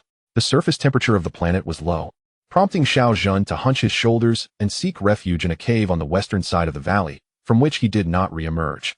To ensure absolute fairness, the competition was broadcast live throughout. Some train conductors prohibited passengers from watching, but Chen An had no such qualms, allowing the entire train to view the battle, seeing it as a valuable learning opportunity. However, the predicament was that Xiao Zhan had hidden away immediately upon landing, leaving Chen An feeling somewhat embarrassed. In the chat domain, the conductors voiced their opinions freely, either praising their own contestants or disparaging the opposition. Though they refrained from mocking Chen An, Tara was not so restrained. Brother Chen, are you conceding in the first round? I believe you should at least make an effort. What if you win? Tara laughed heartily. His subordinates were activating their hunting mode, with 8 swift tentacles racing about, exuding an air of menace. Chen An chuckled softly, but remained silent. He left the Star Domain Network to consult with Luo Yu beside him. In your prophecy, what is this fellow preparing to do? Luo Yu replied. He knows that the Great Eye is the strongest, so he is preparing weapons. Weapons? Chen An expanded the view, revealing Xiao Zhan in the cave searching for stones. Is he resorting to primitive methods? He intends to craft a sharp stone spear, but the planet's surface lacks trees, only stones. Chen An shook his head. These stones are indeed hard, but they cannot contend with the extraordinary. He scrolled through the visuals to locate the positions of the other contestants. Brother, why don't you inform Xiao Zhan of the other contestants' locations? Chen An replied. Conveying messages to Xiao Zhan requires the Star Domain Network. The other conductors are aware of this situation and have instructed me to monitor each other with Terra. Exceptions cannot be made. Rest assured, Xiao Zhan will certainly have his own methods. The entire competition venue fell into silence for approximately 10 minutes before activity finally resumed. The first battle erupted from the northern flank, where 2 colossal eyes confronted one another, their bodies colliding momentarily. Yet, due to their understanding of each other's structures, they found no viable points of attack and were compelled to disengage in search of other adversaries. Surely they won't form an alliance? Fei inquired with astonishment. Chen An replied. The Jinjing clan would not dare to ally, for if they did, we too would be compelled to unite, and in terms of sheer numbers, we would hold the advantage. After observing for a while, casualties eventually began to emerge. The quadruple extraordinary members of the Banlin clan faced the quintuple eyes and were utterly overwhelmed, lacking any means of defense. Although the Banlin scales provided some protection, they were powerless against the iron tentacles extended by the great eyes. How can the tentacles be made of iron? Many train conductors questioned in the chat domain. Windsor, incensed, exclaimed, Isn't this considered equipment? You Jinjing clan have violated the rules. A conductor from the Jinjing clan quickly clarified, Our tentacles are too frail, easily becoming points of breach for our enemies. Thus, many of our kin opt to replace them with mechanical appendages. This is not equipment, but rather a normal component of our anatomy. It is akin to replacing a severed hand with a mechanical prosthesis. It is still part of the body. This reasoning was sound, leaving Windsor with little to retort, and she exited the conversation in frustration. Suddenly, inspiration struck Chen An. Could it be that Xiao Zhan intended to exploit a weakness in the Jinjing clan's tentacles? Fuyao promptly displayed a simulation on the screen, revealing flaws in the modified great eyes, where the mechanical tentacles and chambers were inadequately connected. Indeed, this presented a viable means to breach the defenses of the great eyes. It seemed Xiao Zhan was employing strategic thought. For the next 2 hours, the great eyes maintained a position of absolute dominance, mercilessly decimating the other races. Just as an internal conflict among the great eyes loomed, Xiao Zhan made his move. One of the great eyes, in search of prey, stumbled upon Xiao Zhan in a valley. The latter, stricken with terror, raised his hands in a gesture of surrender. The great eye chattered dismissively, charging toward Xiaozhan. With no translation devices at their disposal, neither party comprehended the other's utterances. Had translation been available, the great eye would have discerned the dissonance between Xiaozhan's actions and his words. Come on, whoever flinches is a coward. This could surely serve as an excellent kickball. Chapter 143. The fatal flaw of the great eyes. The conductors of the Jinjing clan, being kin, had always exhibited a strong sense of unity. Within Terra's private chat domain, these conductors reveled in laughter, exceedingly pleased with their overwhelming advantage on the combat star. Indeed, our Jinjing clan may not boast formidable combat prowess, yet our defenses are sufficiently robust to outlast our enemies. They found amusement in the notion that the Sophie clan's soft-bodied creatures attempted to suffocate their warriors, only to be torn to shreds. In my estimation, our 18 trains might sweep the first 18 rounds uncontested. The sole dilemma lies in determining the victors among ourselves. This was already the most favorable outcome. The longer the battle dragged on, the greater the casualties would be. Terra engaged in light-hearted banter with them, yet he remained vigilant, keeping an eye on the battlefield. First, observe the combat visuals. Evan, your warriors have encountered those of Chen An. The mention of Chen An was a keyword that piqued immediate interest. The train conductors swiftly turned their heads to observe the screen, erupting into laughter upon seeing Xiaozhan, dusty and disheveled, raising his hands in surrender. It was astonishing that such a creature as humans would expose their limbs. In contrast, we retract our appendages for safety. While they seem untroubled by their vulnerabilities, their limbs are dissimilar to our tentacles. There is no need for them to be enshrouded in darkness. Nonetheless, humans are undeniably frail, lacking armor or scales, and unlike avian creatures, they possess no wings.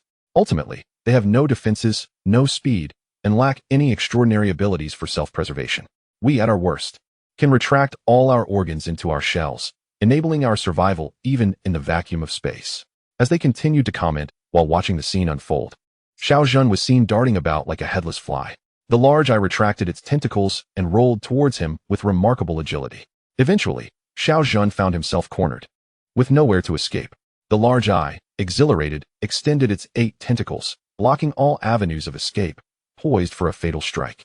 Terra frowned, deeming the situation overly prolonged. They should simply rush in to eliminate the human. There was no urgency in playing games. Why did humans show no resistance? Was something amiss? Just as the thought crossed his mind, the large eye lunged at Xiaozhan, its 8 tentacles resembling sharp weapons, emanating a sanguine glow. Just when it seemed Xiaozhan was doomed, he suddenly crouched and rolled, slipping beneath the large eye. He was not fleeing. Rather, he was preparing to retaliate. In a swift motion, he sprang to his feet and charged at the large eye from behind, using his bodily strength to topple it. Seizing one of its tentacles with his left hand, he yanked violently, tearing it free from the chamber and revealing the quivering blood vessels within. With his right hand, he drew forth a slender stone spear, plunging it into the chamber. The large eye struggled fiercely, yet found Xiaozhan's strength alarmingly formidable, rendering it incapable of escape. As the spear fully penetrated, the large eye widened, its orbs filled with dark crimson blood, gradually succumbing to unconsciousness. Witnessing this, the train conductors of the golden-eyed race fell silent for a considerable time. They recognized their gravest weakness. The human was not inherently weak. Employing such treacherous tactics seemed rather shameless. Terra remarked that it was not entirely treacherous. Xiaozhan was merely being prudent, exploiting their warrior pride.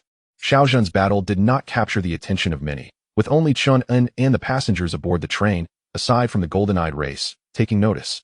As they witnessed Xiaozhan vanquish his foe, the entire carriage erupted in jubilant cheers, reminiscent of a festive celebration. Chen An, too, was elated, instructing the robots to bring chilled cola and popcorn. Had it been Zhou Jiang, he would have likely charged directly at the large eye, engaging in a head-on confrontation. While Zhou Jiang certainly possessed the strength to do so, it was unnecessary. After all, survival until the end defines the victor, not the one who slays the most. Chen An assumed Xiaozhan would continue to lie low, yet he unexpectedly slipped out of the valley, spear in hand, surveying the surroundings. Before long, he encountered another large eye. Humans? How fortunate I am, he thought.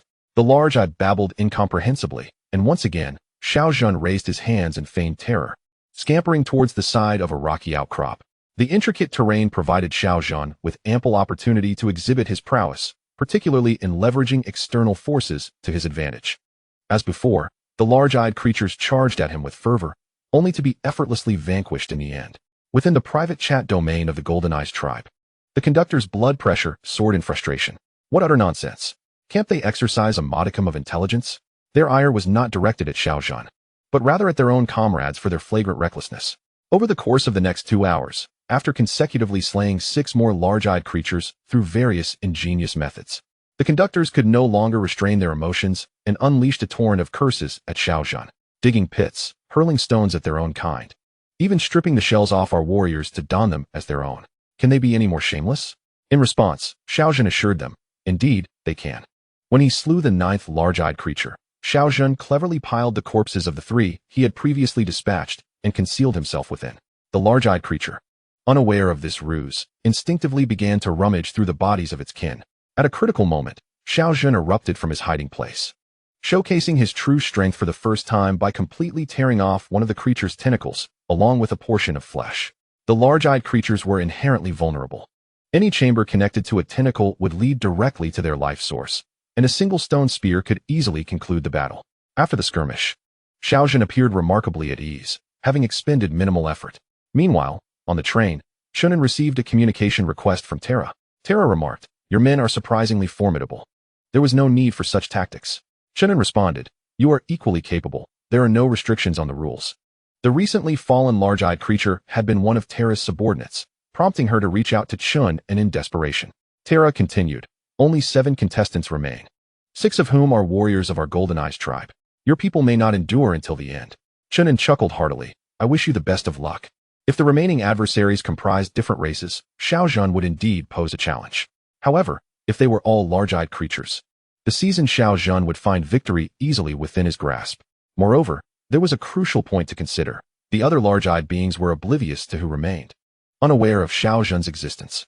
The visuals clearly indicated that Xiaozhan was cognizant of this fact, as he retreated back into the valley to recuperate, allowing the other large-eyed creatures to engage in infighting. Their internal conflict proved to be rather trivial, akin to 2 soft-boiled eggs colliding without inflicting any damage. Yet, due to varying degrees of enhancement, the clashes among the large-eyed creatures resulted in violent reverberations. The first to falter would be forced to extend its tentacles in a defensive maneuver, thus falling into a disadvantageous position. After nearly 3 hours of this stalemate, the most formidable of the large-eyed creatures emerged. It believed itself to be the ultimate victor, yet without any prior warning, it sensed the presence of an enemy. At this juncture, Xiaozhan had already taken a brief respite within the cave and was poised to assess the situation outside. Upon exiting the valley, Xiaozhan encountered the large-eyed creature. He prepared to employ his previous strategy of feigning weakness before launching a counterattack. However, this particular large-eyed creature, seasoned from countless battles, refrained from closing the distance, instead opting for a standoff. Xiaozhan mused, "It seems this one is not easily deceived. I must employ my true abilities." Chapter 144. Every planet is a grave. Many spectators believe Xiaozhan to be inherently weak, relying solely on various tactics. However, when they witnessed him holding his own against the large-eyed creature in direct confrontation, they realized that he had been deliberately concealing his true capabilities. He profoundly comprehended the rules of the competition. It was not about being excessively aggressive, but rather about enduring until the very end.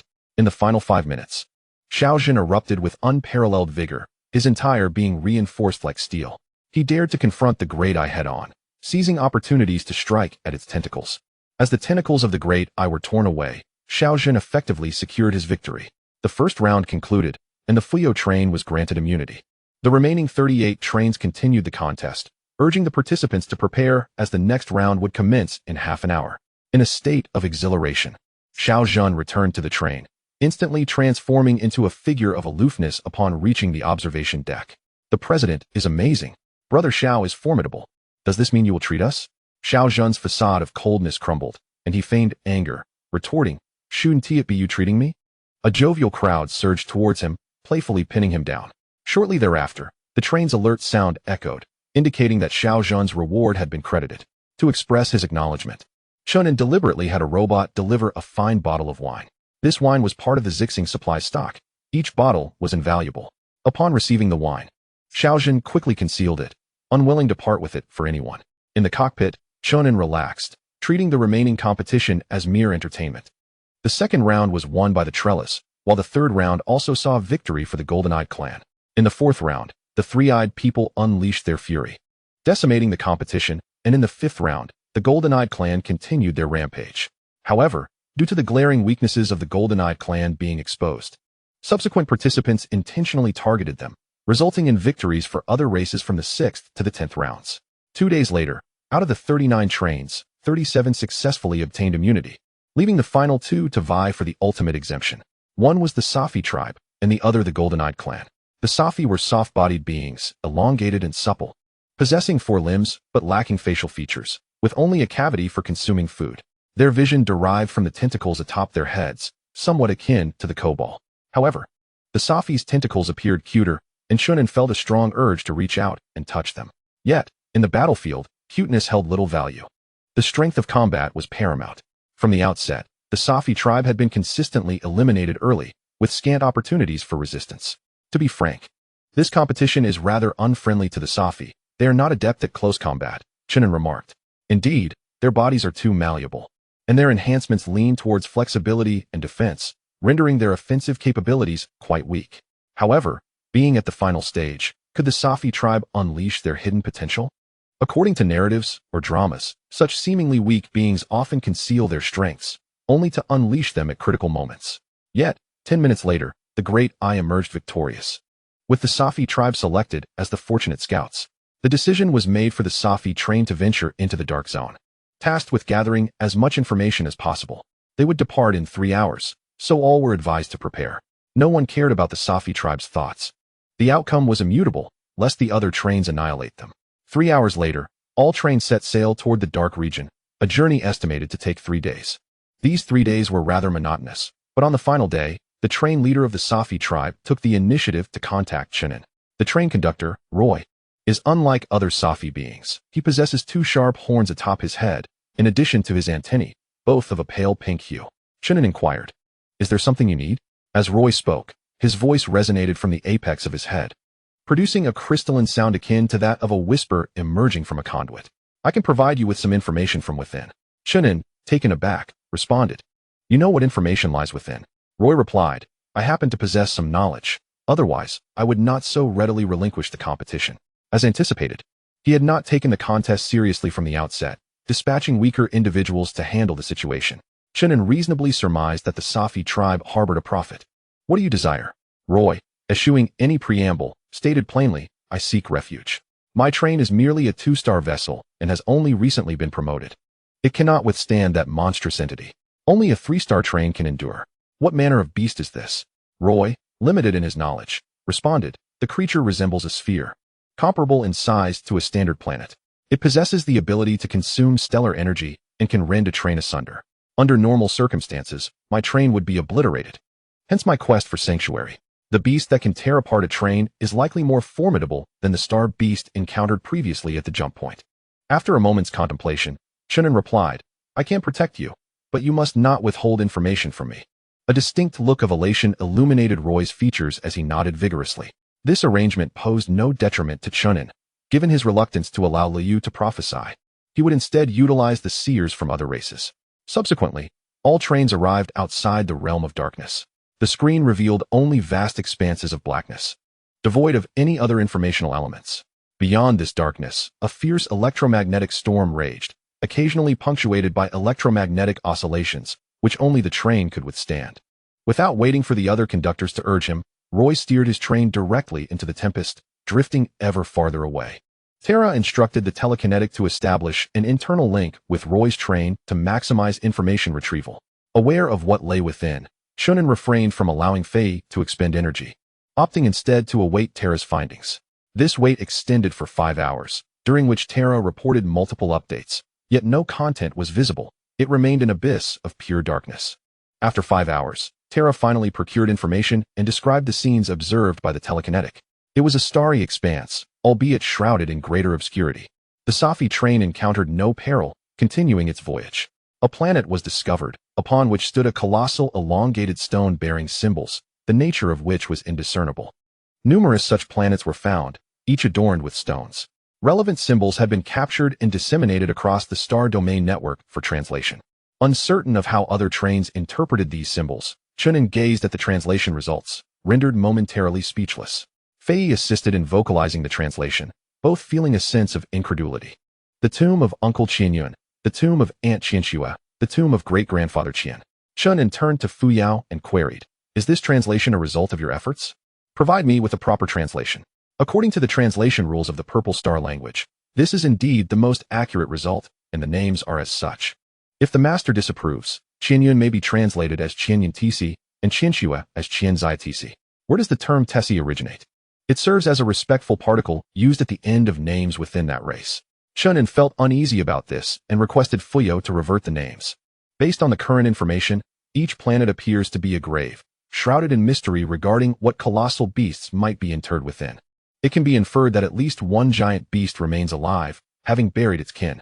If one were to substitute the beast for a human, Chen An could envision numerous tragic narratives. However, the presence of the beast rendered the scenario somewhat disconcerting. Chapter 145, The Vanxing Clan and the Star-Hunting Beasts. Within the chat domain, a grave? To use planets as tombs, how immense must these star beasts be? I harbor an ominous premonition. The train conductors expressed their astonishment, yearning for further information. Soon after, Tella regretfully stated that the location of the Sapphire train was too distant, compounded by a sudden eruption of electromagnetic oscillations, resulting in a complete severance of the link with the psychics. With no alternative, we must venture in together. Upon unanimous agreement, Chen An, disinterested in further delays, proceeded ahead to forge a path. I am a Class 3 train. I can withstand potential dangers. This statement was mere folly, as it was widely acknowledged that no peril lurked ahead. Subsequently, the other trains followed Chen An, traversing through the electromagnetic storm into an area of absolute darkness. This darkness was familiar to Chen An, akin to that experienced during previous jumps. Yet, there was a distinction. Here, the darkness merely signified a lack of light, while the jump point's darkness was characterized by a dearth of substance. Chen An remained unconcerned, regardless of the difference. As long as there was no danger, all was well. Seizing the 5-hour journey, he returned to rest, entirely uninterested in the disturbances from Fei and Liu. 5 hours later, Chen An was awakened by Fuyao. He hastened to the cockpit, where the screen revealed a dimly lit starry expanse ahead. There were planets, meteors, and dark crimson nebulae. Wasn't there supposed to be a star in that direction? It should not be so obscure. Fuyao zoomed in, and even the star appeared murky. Might this star have entered its twilight years? In reality, the star was youthful, yet it had expended a significant amount of energy, leading to its fusion reactions failing to keep pace with the rate of energy depletion. Chen An swallowed hard, envisioning a scene where a beast the size of a planet trampled upon the star, voraciously devouring its energy, a spectacle undoubtedly explosive. If such a creature existed, the Class 3 train would likely prove inadequate to withstand it. Fuyao, is the star domain network unable to unfurl? The star domain network was severely compressed, with a maximum range of merely 5 billion kilometers, not significantly farther than radar detection. Chen An connected with Tella's network, inquiring if they had spotted the Sapphire train. They had not seen it and were unaware of its whereabouts. Could it have vanished? It was improbable that there was no sign of life. I suggest the train separate to explore and subsequently report back. The area is not particularly vast, but it is considerable for the trains. Given the suppression of the star domain network, direct exploration by the trains was imperative. Should we allow Silwen to navigate? Due to the absence of danger in the external starry realm, Silwen had not piloted for some time. After a moment's contemplation, Chen An shook his head. Roy articulated clearly that the colossal beast could not breach the defenses of the Samsung train, rendering any attempts to expend Sylvan's damage absorption capabilities unnecessary. Furthermore, I harbored no desire to scout for other trains. After a brief exchange, the 38 trains fanned out on either side, progressing in a carpet search manner. However, as the distance grew, the pace varied. Some trains accelerated while others lagged, resulting in a gradual disarray. Chen An was indifferent to the speed. His focus lay on gathering information encountered along the way. The gravestone bore additional inscriptions that had previously gone unnoticed by Tella. Chen An instructed Fuyao to translate everything. "Uncle, you treat me the best, always offering me the most delectable energy crystals. I envy your ability to seek out stars, consistently locating the youngest ones that provide me with the purest energy. I cannot forget the sight of you being torn apart. It pains my heart. Although Annie can be a bit fierce, you are the most gifted girl of our Fanqing clan.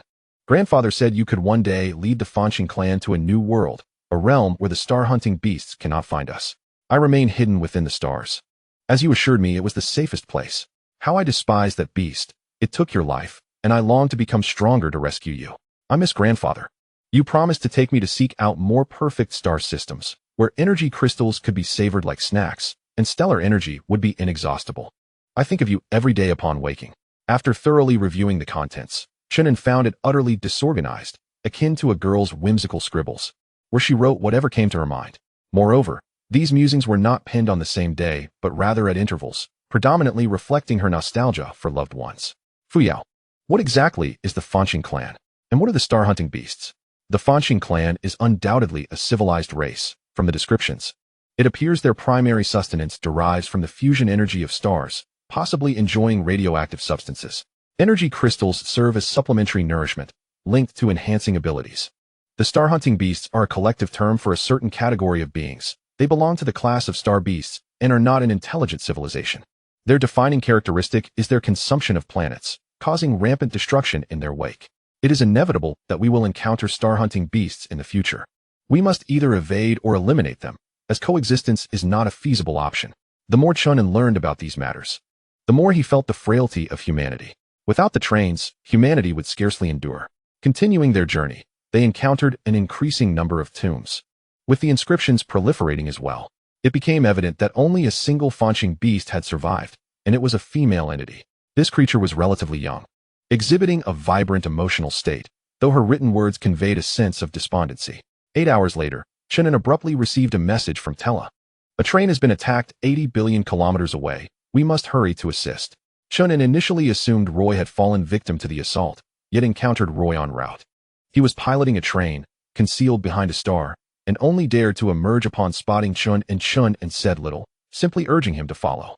Once they reached the domain where they could access information, Fuyao revealed images of the shredded train, though no sight of the beast was discernible. It belonged to the Jinjing clan. They deserved their fate for their reckless speed. All trains are racing towards their destination at full speed, clearly in pursuit of the core. However, it was Terra who first arrived, gathering her kin who were in a state of self-preservation while simultaneously searching the train for the core. The Golden-Eye clan can briefly survive in space, and Terra's train, being a Class 3, could accommodate 500,000 more passengers, allowing her to rescue the majority of her people. Nevertheless, we decided not to compete for it. Soon after, Terra announced that the core was gone. Yang Tingtian retorted, "You clearly took it for yourself. There's no need for excuses. We wouldn't let you relinquish it anyway." Windsor added, "Indeed. It is common knowledge that star beasts cannot seize the train's core." Chen An pondered, what if the entity is not a star beast? What if it is a civilization akin to ours? Fuyao had just reminded Chen An that not all civilizations would board the train to escape the cosmic annihilation. The train serves as a tool for weaker races, while colossal beings do not require it. They can traverse the cosmos with their own formidable bodies. Others among the train leaders dismissed Chen An's warning. Terra suggested, "We should huddle together. If that creature appears, we can concentrate our firepower." There were no objections, and the 38 trains clustered closely, awaiting the monster's emergence. Chapter 146. What to do if a colossal beast takes notice. All trains congregated, orbiting a dim star. Fortunately, the star retained some energy, allowing the trains to scavenge a bit. Initially, it was thought the beast would emerge quickly. Yet 4 days passed without a trace of the creature. No train dared to leave, as venturing out meant certain attack and uncertain fate. The Vanstar clan, being an intelligent civilization, would certainly not be foolish enough to assault so many trains. Chen An queried, "If they are sentient beings, is there a possibility for peaceful coexistence?" He subsequently relayed this notion to the others, garnering Terra's agreement. However, despite their efforts to send messages outward, the beast remained elusive, as if it had never existed. As time stretched on, Chen An began to feel increasingly uneasy. When he first entered last year, he felt a lingering dread, as if something were calling to him. Over time, that sensation faded, but in recent days, his heart raced uncontrollably. "Fuyao, what is happening to me? Please provide more detailed symptoms, Master. I cannot ascertain accurately." Fuyao replied. After organizing his thoughts, Chen An explained, "Occasionally, I feel inexplicably tense, with a sense of disorientation, as if something is trying to emerge, especially when I sleep. I often perceive colorful visions behind my eyelids. Could I be suffering from some ailment that necessitates a full-body examination?" It took Fuyao 10 seconds to respond. "Master, you have experienced similar symptoms while in mental harmony with Fei, albeit less pronounced." Chen An's eyes widened in alarm. Could someone be forcibly trying to establish a mental connection with me? Did you and Fei not sense this? Mental harmony is a mysterious and unique phenomenon, unaffected by any worldly forces or obstacles. Your strong perception indicates that the other party's mental resonance is powerful. Attempting to forcibly draw out your own, I suspect it is that colossal beast. A chill ran down Chen An's spine, and he felt a tightening in his gut. Don't frighten me. That entity possesses the capability to rend apart a train, at least at the level of a commander. The strength of its mental strings is beyond comprehension. Fuyao, is there any means by which I can resist? External forces cannot be perceived. It is solely within oneself to exercise restraint. For instance, by reducing sleep or by fostering a deeper mental connection with others. Once your mental strings are completely occupied, no third party can intrude. I understand now. It is akin to a single carrot for a single hole. Two cannot coexist. Chen An hurriedly exited the cockpit, seeking out Fei and Liu, as he intended to align with them the moment the giant beast's mental strings made an appearance. This method proved indeed effective. Over the ensuing 3 days, Chen An frequently sensed an overwhelming pressure, yet as long as he maintained a connection with either Fei or Liu, that pressure would gradually dissipate. However, on the 3rd day, Chen An was astonished to find that the terrifying pressure had transformed into a tangible mental string before him. It was a thick, colorful strand, and in comparison, Chen An appeared as insignificant as a worm beside a python. This mental string did not forcibly connect. Rather, it observed from the side, rendering Fei, who was currently aligned with Chen An, quite embarrassed.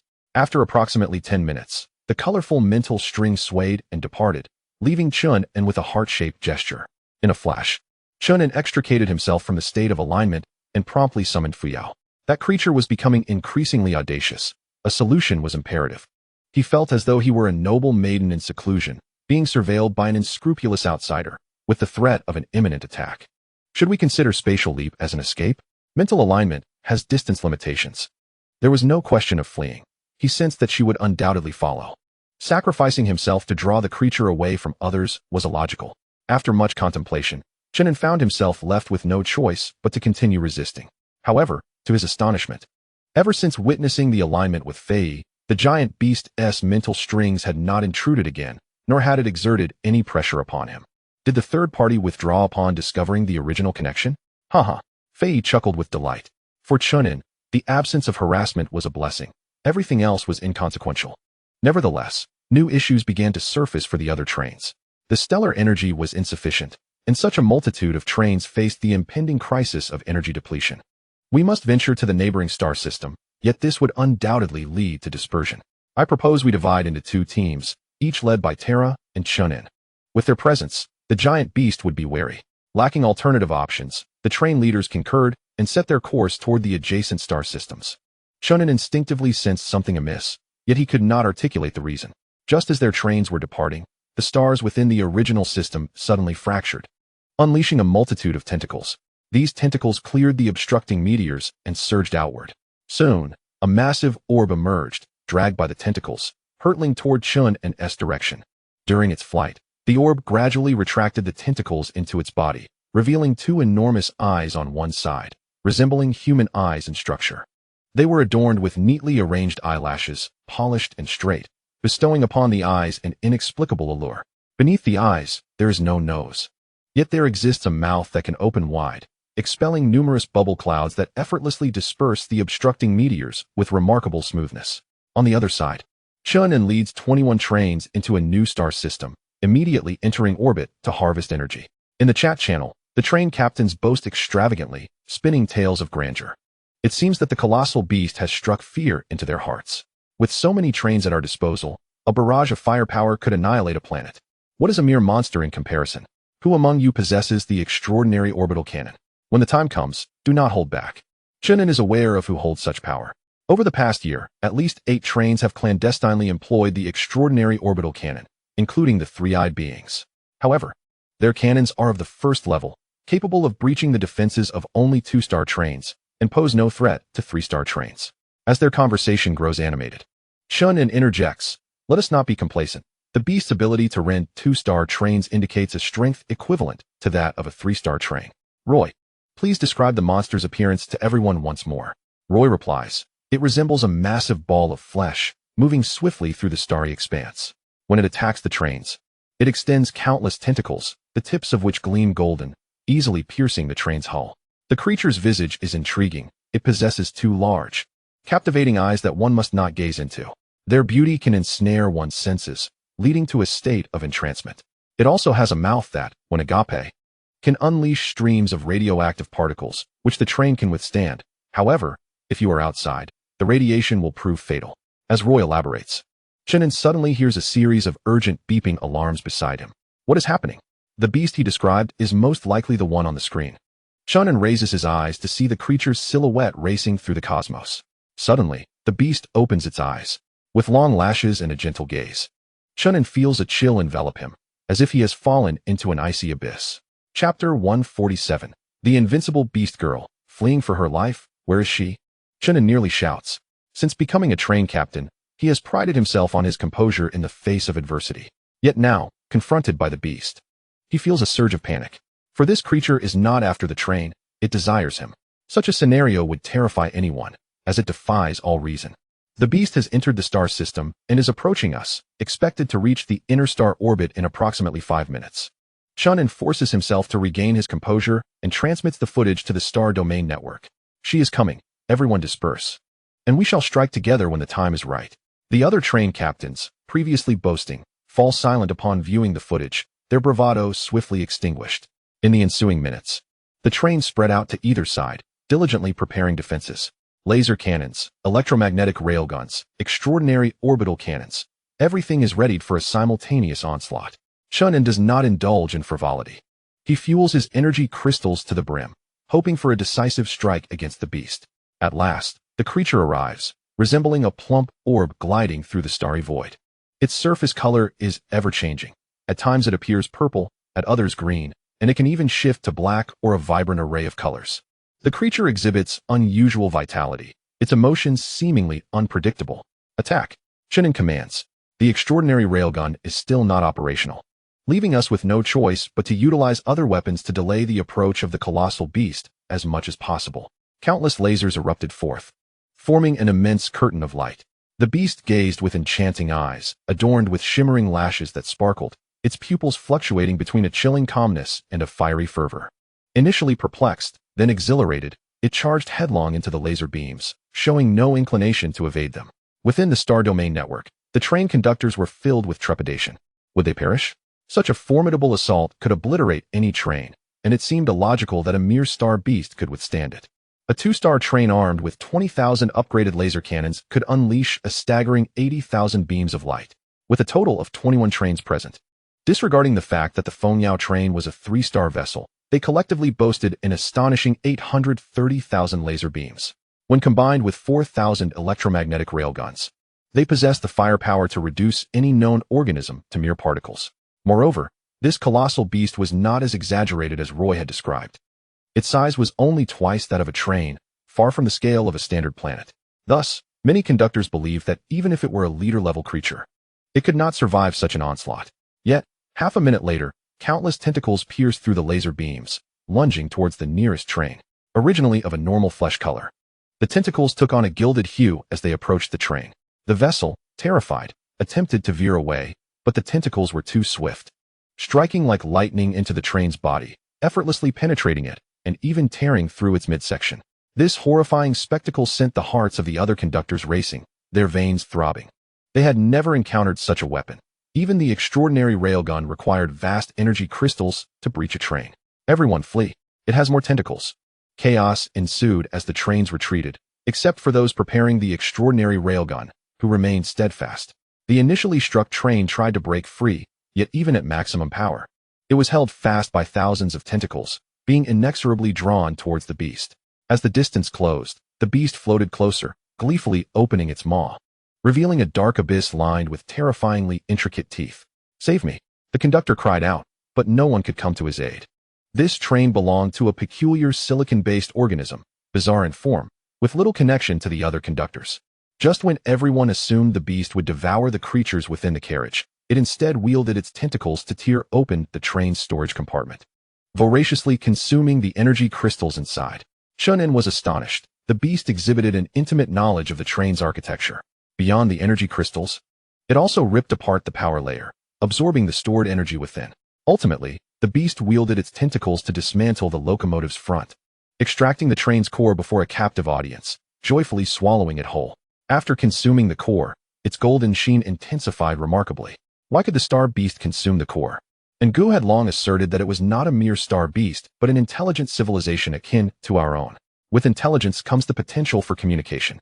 As long as communication proves effective, there is no need for haste. The extraordinary railgun is now ready.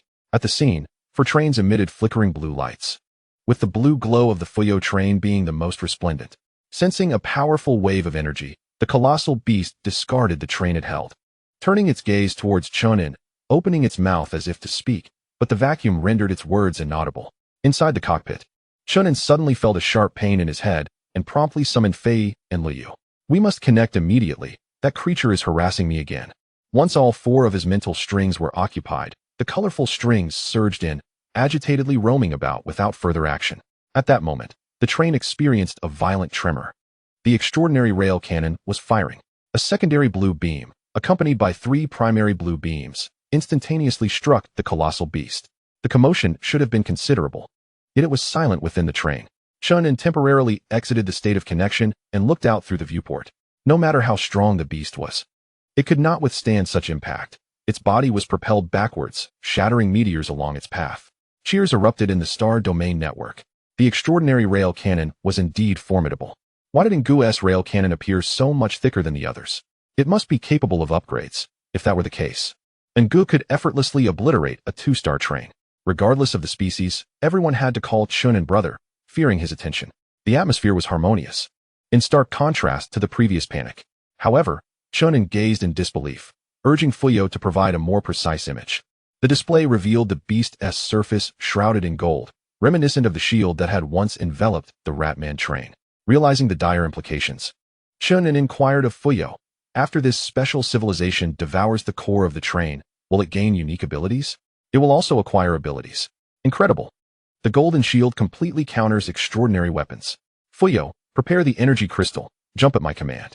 With the most potent weapon rendered ineffective, retreat was the only option, as Chen An doubted any other train would possess a means of turning the tide. In the meantime, the other train conductors regained their senses, visibly shaken. It can even withstand the extraordinary rail cannon? This is outrageous. We must retreat. We stand no chance. The trains hastily accelerated away. Yet, shortly after their departure, they were immediately assaulted by tentacles. Some trains were pierced through their compartments, while others became ensnared. However, this time was different, as the beast dispersed its power. It could not disrupt the train's momentum. Most trains broke free, with only two suffering critical hits and gradually losing power. Under such circumstances, Chen An, having deactivated the extraordinary rail cannon, issued the command for spatial jumping. Chapter 148, Continuous Jumps. The energy crystals were not fully charged. Chen An only expended 50 million. The more energy crystals consumed, the longer the prelude. 500,000 energy crystals required only 5 seconds for absorption. At the last moment, Chen An saw the beast devour 2 more cores, a terrifying sight. As the trains plunged into the black vortex, the beast turned, glancing back with a look of contemplation. It did not pursue the other trains but instead extended its tentacles to trace circles in the starlit sky until it formed a black whirlpool. Where are we? The trains experienced tremors during the jump, having just stabilized. At the entrance, beyond lies the passage of departure. The term departure refers to leaving the current area, not the entirety of the cosmic prison. Chen An instructed Fuyao to make an announcement throughout the train, seeking to reassure the anxious passengers. The tumult caused by the colossal beast was overwhelmingly apparent. The passengers observed the spectacle from the observation deck, perhaps experiencing the most exhilarating moment since boarding the train. Helplessness, panic, and a myriad of negative emotions permeated each carriage. However, as the announcement echoed, the passengers gradually found their composure. Chen An too began to settle, though he remained uncertain of where to go, opting to hide for the time being. The beast would not spare the other trains, preferring to exhaust them first. It was unfortunate for the three-eyed beings, yet in a moment of crisis, self-preservation took precedence. External relationships, no matter how amicable, were ultimately superficial. He muttered to himself, rubbing his head, feeling discomfort from the beast's mental resonance. Yet before he could retreat for respite, a fierce alert resonated from the cockpit. Detected spatial fluctuations. Suspected presence of the beast. Suspected? It had already emerged. A myriad of iridescent tentacles clawed their way out of a vortex, 100,000 kilometers away from the train, conjuring memories of a classic scene he once beheld. Much like Sadako slowly crawling out of a television, her hair transforming into tentacles. The imagery bore a striking resemblance to the present. With a leap, 100 million energy crystals, This time, he intended to leap into the outside world. Convinced that she could not pursue him, for this was a cage meant to contain the beast. 10 seconds later, the Fuyao train plunged into the vortex, leaving the newly emerged beast feeling aggrieved. Tears shimmered in her eyes, akin to diamonds cascading into the cosmos, adorning the surroundings with a radiant glow. After considerable hesitation, she resumed her circular motion, yet it was evident that she struggled more than before, taking longer to complete the circles. The vortex unfurled, and the beast laboriously pushed herself inside, compressing her form as much as possible. This time, she should not be able to follow. The train, positioned 100 billion kilometers beyond the dark zone, radiated brilliance, starkly contrasting the darkness of the cage. Chen An felt a pang of hunger and instructed the robot to prepare food. However, before he could indulge, Fuyao once again relayed the message of the beast's arrival, nearly driving Chen into despair. Was she truly relentless? That beast seems quite fond of you. I suggest you yield, master. With a grim expression, Chen An commanded, 200 million, full throttle. Let us see how she pursues. 20 seconds later, the train vanished into the vortex, leaving the beast with a gaze full of melancholy. She could no longer leap, drifting into a neighboring galaxy, extending countless tentacles into a star to joyfully absorb energy. After satiating her hunger, the beast closed her eyes and sensed Chen An's location. Elated, she continued her circular motions. Inside the train, Chen An finally breathed a sigh of relief. She hadn't come in a while. Surely, she wouldn't find him now. Master, how do we escape? Shall we return to the cage in the dark zone? That was the beast's lair. It was not prudent to venture there just yet. Let us wait a little longer until we replenish our status. Chen An had a simple meal and then decided to rest, preparing to endure the day as it unfolded. 5 minutes later, a series of beeping sounds echoed. Why could she always find me? Have I been equipped with a tracking system? There are two possibilities. Either she has left a mark on your body using her mental strings, or she has acquired the ability to locate through consuming the core of the train. Do you recall that the auto train originally possessed such capabilities? Chen An's face twitched as he inquired, how can this be resolved? As he asked, the train leapt again, ensuring that the colossal beast could not close the distance. If it is a mark left by the mental strings, the only solution is to maintain as much distance as possible, for she cannot perceive accurately. If it is a special ability, we currently have no means to counter it. Suddenly, a smile spread across Chen An's face as he remarked, I have just realized something. Despite the might of the beast, it too requires energy crystals to perform space jumps, and this expanse of stars has been thoroughly scavenged for energy crystals. She cannot outlast me. Even after multiple jumps, my reserves of energy crystals remain above 10 billion, providing me with a profound sense of security. Once we reach the new location, I command, continue jumping, replenish our energy crystals, and head to the edge of the starry sky. Let us see how she attempts to pursue us. Through successive leaps, they extended the distance sufficiently far. Regardless of the beast's formidable powers, it would be unlikely for it to leap after them. As anticipated, after 3 days, Chen An had yet to encounter the beast. But master, we must eventually leave. I suspect the other trains have already found an exit, he remarked helplessly. With me drawing the enemies, could they possibly not find an exit? He then attempted to venture toward the dark region, cautiously jumping from the periphery. He cared little for energy crystals, using them with closed eyes, taking half a day to leap from the edge of the starry sky to the vicinity of the dark region. Fuyao, how many energy crystals have I expended during this time? 4 billion energy crystals. Chen An's lips twitched. It mattered not. Energy crystals were meant to be used. Hoarding them would only lead to decay. The colossal beast should still be searching for him. They would jump in immediately. Having an abundance of energy crystals was exhilarating, eliminating the need for prolonged travel, allowing them to arrive in an instant. Mere seconds later, the train descended once more into the confines of a cage. The familiar alarm triggered an instinctive response in Chen An. He leapt from the pilot's seat and glanced out the viewport, where several tentacles were ferociously thrusting towards them. There was no time to jump again. He activated the electromagnetic shield, preparing the extraordinary rail cannon for charging. However, to Chen An's surprise, the tentacles did not assault the train, they merely ensnared it.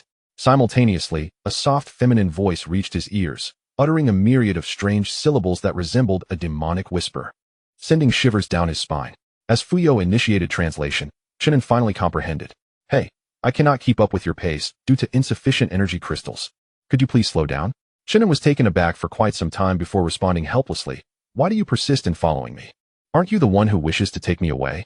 Yet I lack the energy crystals to match your speed. I later thought, if you intend to leave the starry prison, you would surely return. Thus, I have been waiting for you here. The voice belonged to the colossal beast. Of that Chen An was utterly certain. In such circumstances, he sighed, his emotions gradually settling, and inquired, "What is your name?" "I am called Qianxiu." Qianxiu was the result of translation. In the language of the Van Star, it consisted of several intricate ancient syllables. "What is your name, little one?" "Little one?" Chen An caught a glimpse of his own reflection in the dim light of the screen, rendered speechless. "My name is Chen An. Is that truly how I am called?" "Yes." Suddenly, she became anxious, her tone hurried. "Can you be my companion?" Chapter 149. A terrifying compatibility. The phrase explosive worldview was one Chen An had often heard before. Yet, it was only today that he grasped its true meaning. His current emotions resembled Godzilla confessing his affection to Black Widow, or Spider-Man revealing his fondness for King Kong of Skull Island. How absurd.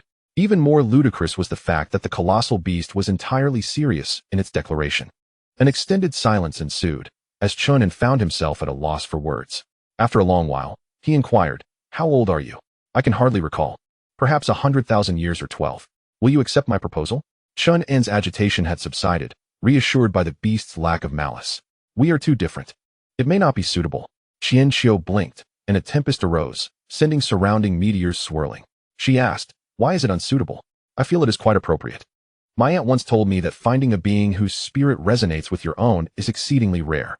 Once found, one should not easily relinquish such a connection." Chen An gestured with his hands, saying, "You are too large, and I am too small. The chasm between us is unfathomable. If you seek a companion, you should find one of your own kind." Upon hearing this, countless small pearls fell from Qianxiu's eyes, crashing against the train amid the tempest. 10,000 years ago, my kin perished at the hands of the star-hunting beast during our migration. I am the sole survivor. In this vast expanse of stars, I can no longer find my kind. My grandfather once told me that spiritual resonance is the most exquisite phenomenon in existence. It transcends form and race, unbound by rules.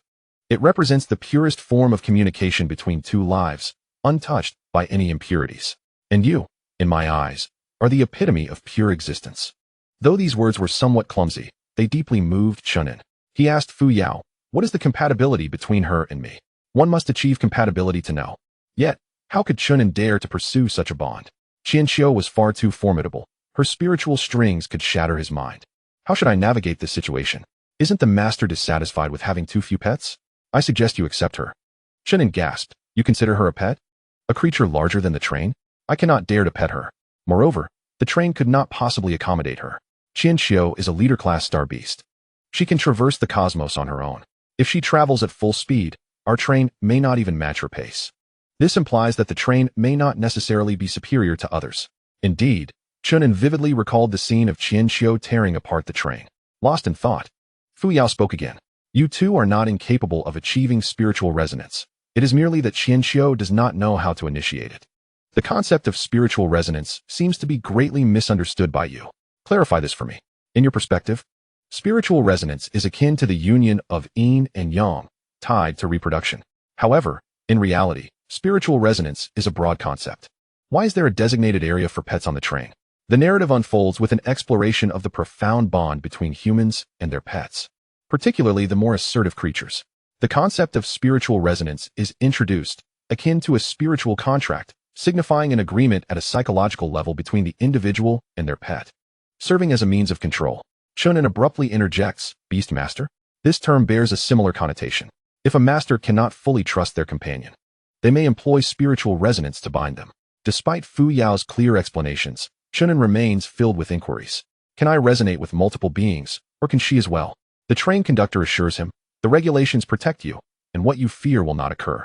Do not forget, you are a unique entity. As long as there is spiritual resonance, the binding can never be escaped, except in the case of your complete demise. Chen An cheerfully queries, what makes me special? Your uniqueness lies in having me, does it not? Fuyao's tone playfully shifts, dispelling Chen An's anxieties. Very well, I shall give it a try. He then instructs Qianxiu on how to modulate the strength of the spiritual strings, diminishing the colorful strands to match his own intensity. To ensure absolute control, Chen An employs 4 strings, while Qianxiu utilizes just 1. The process of resonance commences. 10 minutes later, Chen An feels as though he has awakened from an abyss. Gasping for air, unable to calm himself. That was terrifying. It felt as if I resonated with 10 flying instruments simultaneously. The intensity was off the charts. Fuyao, what is the resonance level? Your resonance with Qian Xiu has reached 99%. What? Is it truly that astounding? Even with multiple resonances with Ji Shu, he had barely achieved 90. Yet, facing a creature of such a disparate species, the resonance level is astonishingly high, nearing perfection. It is worth noting that, throughout the cosmos, there exists only one feminine entity that could match Chen An's resonance fully. Fuyao, is there a rational explanation for this? Existence itself is rational. There is no need for doubt, Master. As for the reasoning, I apologize, but I cannot provide it, as my database lacks relevant information. From Fuyao's response, it is evident that there is a reason, yet she lacks that segment of data. Let us leave it at that for now. In a fleeting moment, Qian Xiu draws closer, her immense eyes fixed upon Chen An truthfully. He finds her considerably more charming now, exuding a delightful, oversized cuteness. Brother Chen An, may I enter the train? Brother? This address renders Chen An somewhat uncomfortable. The 10,000-year-old celestial creature is equivalent to a 15-year-old human, and having been imprisoned for so long, her psychological age has scarcely progressed. Chen An anticipated this situation. After a brief moment of exasperation, he quickly reassures Qian Xiu. You cannot come in. You would damage my train. Oh, then I shall not enter. I will simply accompany you outside. Are you hungry? I can fetch you something to eat. As she speaks, she mumbles, I have consumed all the energy crystals here. I will go to other trains to get some. Are those trains your friends? Chen An nods and shakes his head. They are not my friends, but at present, they are unnecessary. I have ample energy crystals. Qian Xiu shyly blinks, stammering. I exhausted my energy crystals while chasing after you. Could you spare me some food? How much do you need? Not much, just this will suffice. She extended her tendrils and formed a circle amidst the starry sky. Fuyao calculated that it required 10 million energy crystals. How long can these crystals sustain you? Qian Xiu, if I refrain from utilizing any abilities, I could last 10 days. Once we escape, I shall seek out many energy crystals and consume only a small portion, giving the rest to you. Such a considerate child. Chen An found her increasingly endearing. 10 million is hardly sufficient. As a gesture of our first meeting, I shall grant you 50 million as a welcome gift. No need for repayment. Wealth breeds generosity. 5 million energy crystals were dispatched from the storage layer, eagerly consumed by Qian Xiu, her body radiating various glimmers, signifying her delight. Do you know the way out? Qian Xiu replied. The exit was originally blocked, but it was recently opened by the train, allowing us to escape now. Brother, may I lead you ahead? With her guidance, it felt far safer than with Silwen. Chapter 150. The train wreckage. The foolish half-scaled tribe. It is over. This time, it is truly the end. Why did the train not evade? Inside the carriage, the passengers fell into despair. They had witnessed the colossal beast tear apart a train, an utterly shocking sight. Now, the beast loomed close to the train, poised to strike at any moment. Can we depart on a spaceship? If the train does not open its doors, how shall we escape? Those with space suits hurried to don them. If the beast were to breach the train, we might hold on for a while longer, perhaps even reach the spaceship. The carriage descended into chaos as passengers frantically surged towards the market, desperate to purchase spacesuits or mechs. Sister Shu, what are you doing? Zishu stood on the observation deck, catching a glimpse of the beast's eyes from a side view. She felt an odd familiarity. This beast evoked a sense of kinship within her. Without responding to Yang Yuan, Zishu activated her wristwatch, alerting Chen An to prepare for survival. In that moment, a spark of realization ignited in her mind. No, my affinity for the beast seems to emanate from you. Chen An, oblivious to Zishu's musings, dismissed her with a few perfunctory words before ending the communication. He then instructed Fuyao to reassure the passengers, informing them that the beast had been subdued and posed no threat to the train. Once calm was restored, Qian Xiu led the way, the train following closely behind. Despite her spherical form, she moved with a swiftness that surpassed the train, akin to a vibrant ray of light traversing the cosmos. Chen An soon learned that Qian Xiu had acquired numerous abilities through devouring core energies, spatial leaps, golden shields, cloaking abilities, and more. How much energy crystal do you expend when using your abilities? Qian Xiu replied, a great deal, it pains me. If only I could consume them all. Fuyao conducted a simulated analysis, providing more detailed data on Qian Xiu. Her strength was significantly tied to the energy crystals. Without them, her physical prowess would merely equate to that of a two-star train, vulnerable to being vanquished by a transcendent railgun. Thus, entrusting her with navigation did not seem prudent. Silwen would still be necessary in the future. Before long, they arrived at the first grave, where Qian Xiu paused, indicating her desire to leave something behind. Chen An had ample time, allowing her to do as she wished. 10 minutes later, Qian Xiu returned. I left my final words for my uncle, as I may never return again. Her spirits were low, her eyelids drooping. From that point on, she would pause for 10 minutes at each grave she passed. As her mood began to lift, Chen, seemingly a chatterbox, recounted her experiences to Chen An. The star-hunting beast was terrifying. We could only overcome it together. Originally, there was no starry prison here, but it manifested after the demise of that colossal beast. It was my great-grandfather who vanquished the star-hunting beast. Yet he expended all his energy in the process. Despite offering him countless energy crystals, I could not revive him. Subsequently, I buried all our kin in these celestial bodies, erecting gravestones in their memory. Upon hearing this, Chen An inquired about the star beast eggs within those distant planets. Suddenly, Chen halted, astonished. Are those eggs encased in energy crystals, hidden within the planets? Indeed. They can't possibly belong to your clan, can they? Certainly not. Those eggs are the spawn of the star-hunting beast. Once they hatch, they will devour the planet from within, and then continue to consume the cosmos. Generally, we must eliminate such eggs upon discovery, lest we face endless repercussions. Brother, if time permits, we ought to return. Chen An replied with a laugh, no need for concern. All the star beast eggs have been eradicated. Chen sighed in relief, that is good. The star-hunting beast grows rapidly, we must remain vigilant. The exit at the end of the prison revealed a dark red nebula.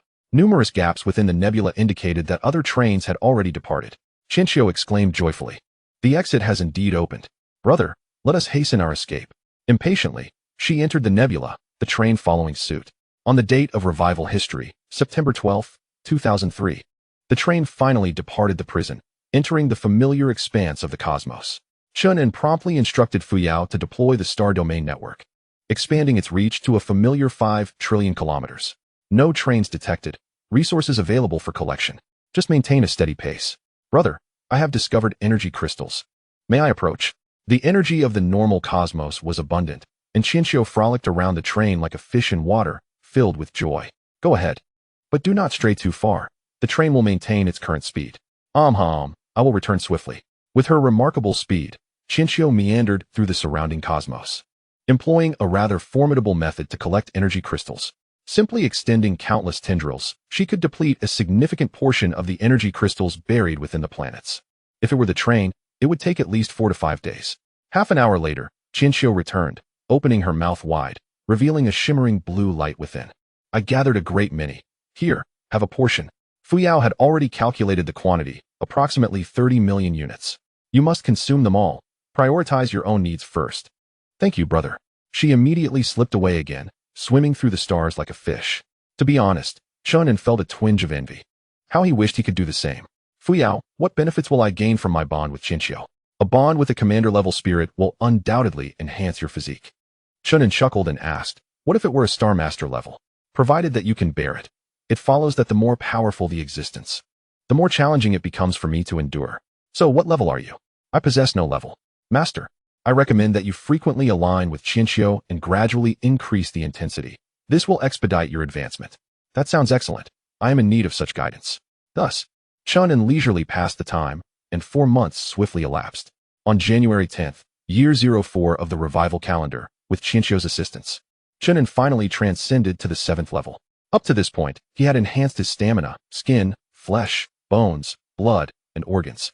The 7th level required the fortification of the mind, augmenting his cognitive abilities and resilience against impacts. Although Chen An progressed rapidly, the passengers reached a maximum of only the 5th level, with no immediate signs of achieving the 6th. As the day drew to a close, a notification from Fuyao shattered Chen An's tranquil daily routine. Train wreckage discovered 50 billion kilometers away. Chen An promptly issued a command. Instruct Chen to approach the train and inform Sullivan to remain vigilant. However, the journey yielded no anomalies, and they safely arrived near the wreckage. This was indeed a legitimate train, torn apart into more than a dozen carriages, tragically orbiting a star. Following a scan, Fuyao provided the identification details. Train of the half-scale clan, destroyed 10 days prior. Was it Windsor's train? Had it encountered a formidable star beast? Immediately dispatch robots to land on the train and gather all residual information, particularly checking for the core. Half an hour later, the train's data was deciphered by Fuyao, and the results left Chen An astounded. 2 juvenile star-hunting beasts devoured the train and all members of the half-scale clan. Where did these star-hunting beasts come from? Windsor had previously left 2 star beast eggs and successfully hatched them. Utter foolishness. How dare one hatch them recklessly? I had specifically cautioned against it.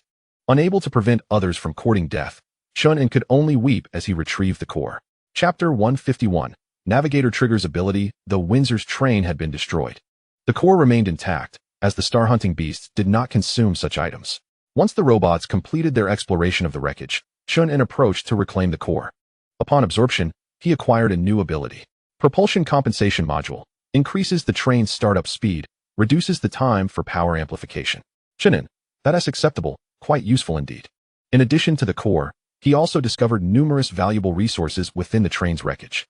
The star-hunting beasts had consumed the half-scale clan and the energy crystals before departing, leaving almost everything else untouched. After a 2-day delay, the train resumed its journey. Along the way, Fuyao detected extensive traces of star-hunting beast activity. What vexed Chen An the most was that the energy crystals along the route had nearly been depleted. It was prudent to take a detour. They could not simply follow behind. The train adjusted its course slightly, and thereafter, everything proceeded as usual. On March 22nd, Year 04 of the revival calendar. Chen An and Luo, you were contemplating the issue of train greenery.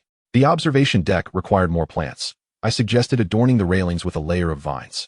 The corridor of the carriage could accommodate some trees. If space were a concern, they could be replaced with shrubs. Planting an abundance of flowers would undoubtedly enhance the mood. Luo Yu was exceedingly earnest, markedly different from Chen An's carefree approach. As she spoke incessantly, Chen An smiled and remarked, all you need to do is create a few templates and change them periodically to avoid causing visual fatigue. Luo Yu frowned, expressing her concern.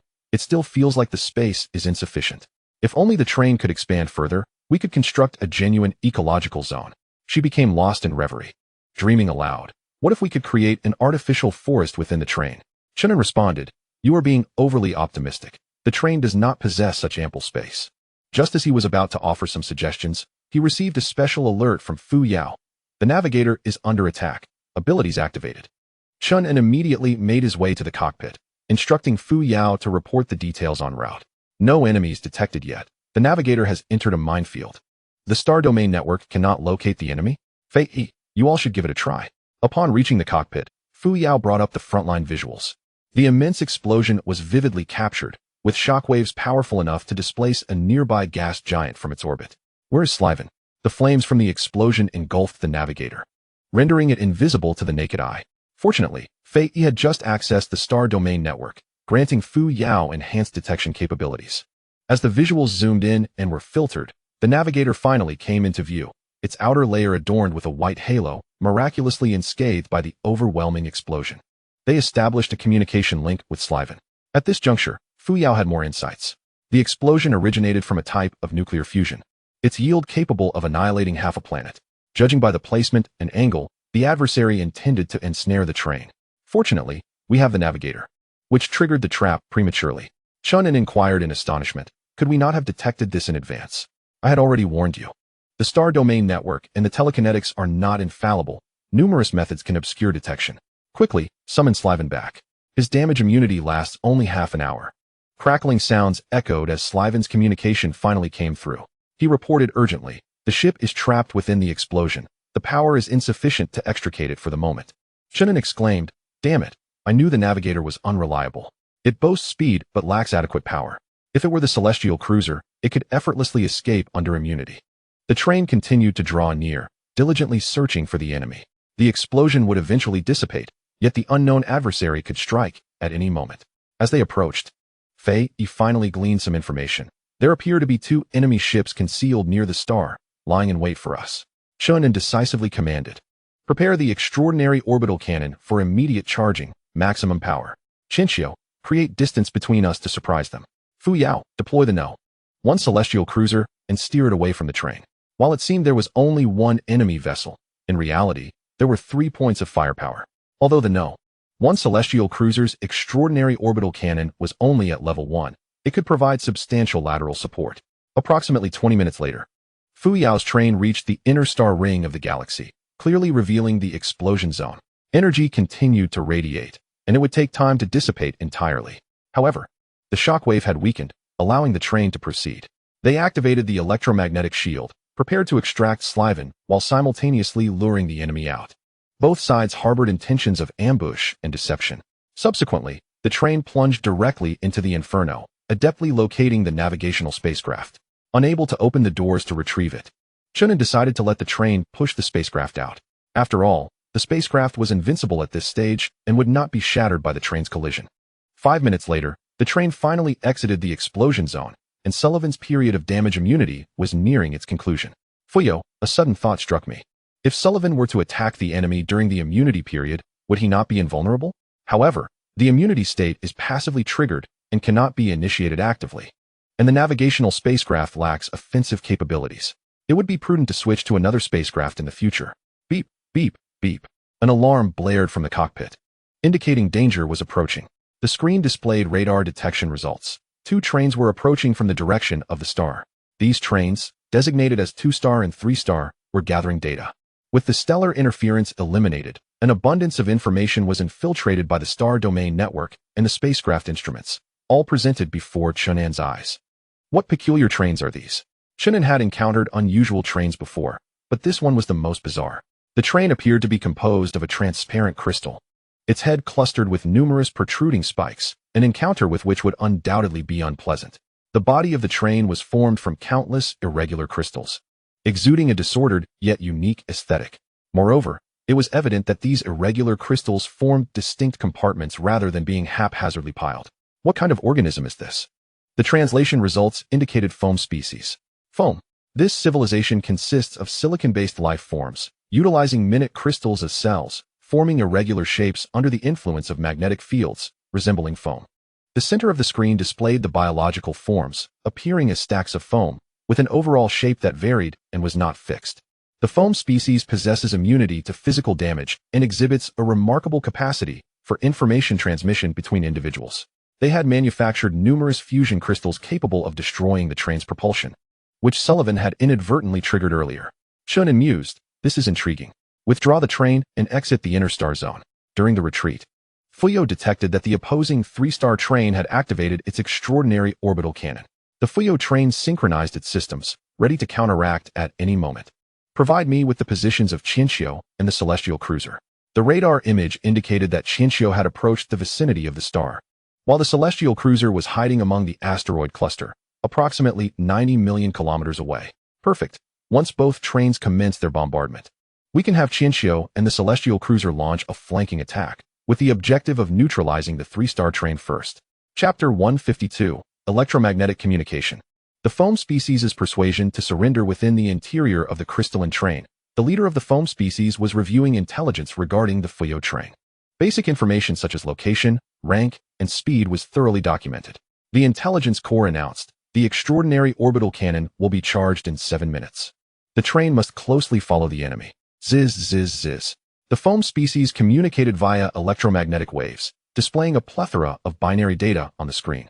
The intelligence core could effortlessly decipher this data, acquiring the leader's commands. Binary language? How peculiar.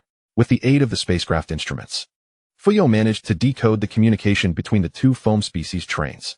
It could only be described as rudimentary, despite the considerable distance between the 2 trains. They dared to communicate using electromagnetic waves. It is akin to 2 passers-by conversing loudly. Anyone who is not deaf is bound to overhear. In the vast cosmos, countless languages exist, yet those articulated through vocal cords are but a minority, possessed only by a select few beings.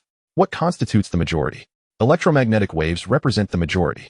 Not to mention intelligent life forms. Even between star beasts, electromagnetic waves are extensively utilized for communication. Chen An, I can comprehend electromagnetic waves. But what on earth is binary? It manifests at the receiving end in myriad forms. It can be digits, symbols, or even the written words we are familiar with. These merely facilitate simple exchanges, without influencing the situation. As the train approached the extraterrestrial realm, Chen An commanded it to halt and turn around, ensuring that the rear was not left exposed to the adversary. Engaging in a direct confrontation is unwise. One must not rely on luck. The extraordinary orbital cannon does not necessarily require a head-on clash. Alternative angles can be employed to strike the opponent's vehicle. However, a conundrum arises. Attacking the enemy also invites retaliation. With complete intelligence at his disposal, Chen An sought the most prudent strategy to neutralize the formidable power of the foam tribe's extraordinary orbital cannon, then rely on Qianxiu to initiate an assault. 3 minutes later, the foam tribe's 3-star train finally approached, with both parties 100,000 kilometers apart. As for the 2-star train, it sought opportunities to flank, assuming Chen An was oblivious. In the final moments of the orbital cannon's energy accumulation, the enemy transmitted an electromagnetic signal, displaying a series of 0-1 on the screen. The translation read, "Surrender, and you shall not be harmed." Chen An remarked sarcastically, "Several lines of code, and yet only these few words? Could it be that I have simplified it? Do not simplify. Provide me with the full text. Respond to them with the same message." Soon, a reply from the opposing side was received. "Carbon-based, biological, weak. Mine, the god of foam, can lead you." Chen An's eyelids twitched. Had he been possessed by that group of individuals enjoying a comfortable life? "This is precisely why I wish to simplify. Continue to simplify." A new translation appeared on the screen. "Carbon-based life forms are too weak. The foam tribe is the true deity." Such trivialities. A group of beings who can only utilize 0-1 truly consider themselves significant? In this moment, both trains were enveloped in blue light, and each side was acutely aware of the other's intentions. Nevertheless, the train commander of the foam tribe did not relent in urging surrender. "Join us, the foam tribe, and we can lead you to the world of eternal life. All resistors shall be annihilated. If you were truly formidable, would you need to set traps? Blowing your own trumpet until it bursts, do you have no shame? Oh, you silicon-based beings have no faces, nor even brains. By the way, Fuyao, do they possess brains?" The foam tribe is composed of crystals, each with computational capabilities. In other words, their entire being functions as a brain, 1,000 times more intelligent than the Zixing people. Chen An scoffed, as if I had said nothing. "They are indeed impressive." However, Chen An quickly reconsidered. What does intelligence matter when they remain on the same level as us? Under the orbital cannon, all things are equal. No sooner had the thought crossed his mind than Fuyao issued a warning. The enemy's cannon had been fired. A blue beam of light cleaved through the meteors. Grand and tumultuous, it was a level 2 cannon. After 0.5 seconds, the blue beam from the Fuyao train was also unleashed, perfectly aligned in angle and trajectory. The extraordinary railgun confrontation was a familiar experience for Chen An, who remained remarkably unperturbed. He instructed Fuyao to display additional visuals and commanded Qianqiu, "After the initial barrage concludes, I will initiate a secondary charge, and the adversary will likely do the same. At that moment, you must advance and engage in disruptive maneuvers, primarily targeting their storage layer. The storage layer contains energy crystals. If it is compromised, the Foam Clan will be unable to fire a second shot." On the other side, the Foam Clan's 2-star train approached the outer sphere, closing in on Fuyao's train. Did they wish to engage in a landing operation? Although the Foam Clan lacked formidable close combat capabilities, they could infiltrate the train's interior to cause havoc. Landing must be prevented at all costs. A simulated image appeared on the screen, illustrating how the Foam Clan could disintegrate their bodies into countless cellular-level crystals to invade the train's systems and input new data. Goodness, is this not akin to a virus? Chen An mused. All remaining firepower of the train was charged to prevent the enemy from closing in. The patrol ship charged its energy to strike at their power layer. 10 seconds later, tens of thousands of laser beams were unleashed upon the foam train. Yet the effects were minimal. The crystalline structure on the train's surface could absorb energy and even reflect lasers to either side, obliterating numerous meteors. Was this the unique defense of the foam train? The Foam Clan's train seemed to counter similar weaponry. Currently, only the extraordinary railgun could breach their defenses. Chen An felt a surge of anxiety at the prospect of the train barreling towards them, but fortunately, the distance was sufficient and time was ample, allowing the patrol ship to complete its charging. A blue beam of light pierced the cosmos, striking the foam train. This shot appeared somewhat underwhelming, being merely of the first tier. However, its effectiveness was undeniable, as the assaulted train shattered like a mirror, with a multitude of crystals bursting forth, creating a strangely captivating spectacle. Was this truly a destruction? Surely not. The display on the screen underwent meticulous filtering, eliminating erroneous reflections from the crystals, ultimately revealing the truth. That shot had breached the side defenses of the foam train, but had not penetrated fully. Nonetheless, its propulsion was significantly affected, causing it to hesitate and redirect in search of the patrol ship instead of continuing its assault on Fuyao's train. "Order the patrol ship to retreat and remain behind us as much as possible," Chen An commanded. Fortunately, the foam train had sustained a degree of damage to its propulsion. Otherwise, the patrol ship would undoubtedly have been overtaken. I made an error, forgetting that the patrol ship's speed is inferior to that of the train. Fuyao, why did you not remind me? There is no perfect victory in this battle. If success necessitates sacrifice, the patrol ship may be abandoned, came the pragmatic response. Amidst the main battlefield, 2 beams of light finally expended their energy, causing the extraordinary railgun to enter a state of overheating. New information arrived. We cannot destroy the enemy. Cooperation is advised. Chen An replied, I do not accept cooperation. While responding, the extraordinary railgun continued charging with 200 million energy crystals. Concurrently, Qianqiu stealthily approached, her cloaking ability allowing her to remain undetected until close proximity. Upon receiving Chen An's rejection, the adversary also began charging, determined to push forward. Suddenly, golden tendrils appeared, leaving the Foam Clan's train commander in shock. Chapter 153, The Crystal Warship. Beep beep beep.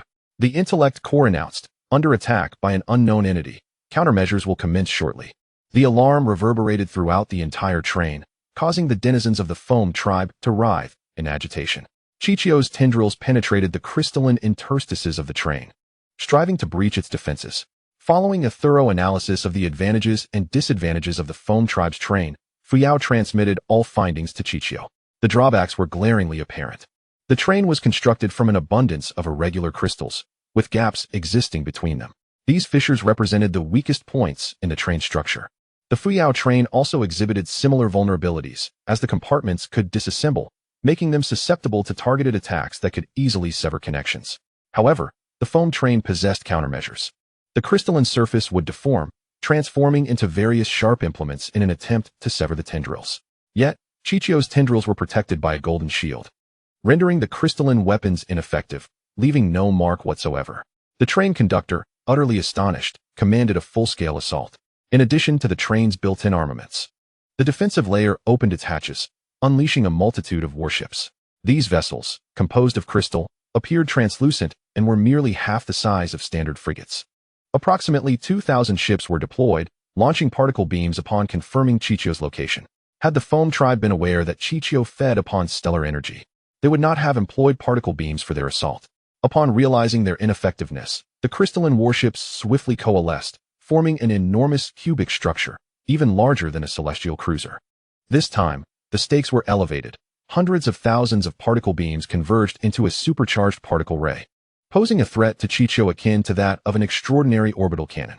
Fortunately, she was shielded, allowing her to focus solely on the train.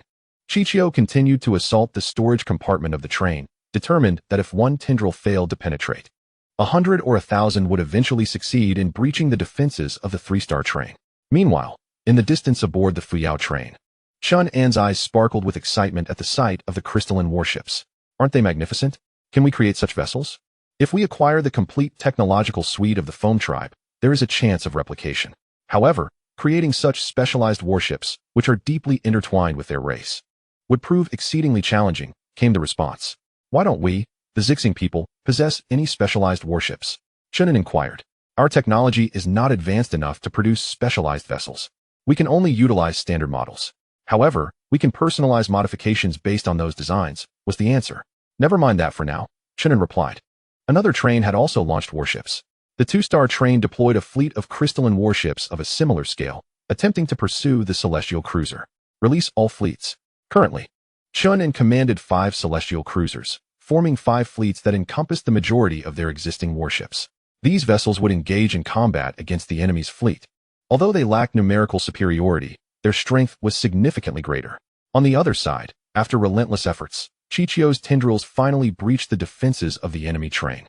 Once a single point was compromised, the breach would expand, growing ever larger. Without the need for special instructions from Chen An, Qiqiu gleefully began to seize the energy crystals within.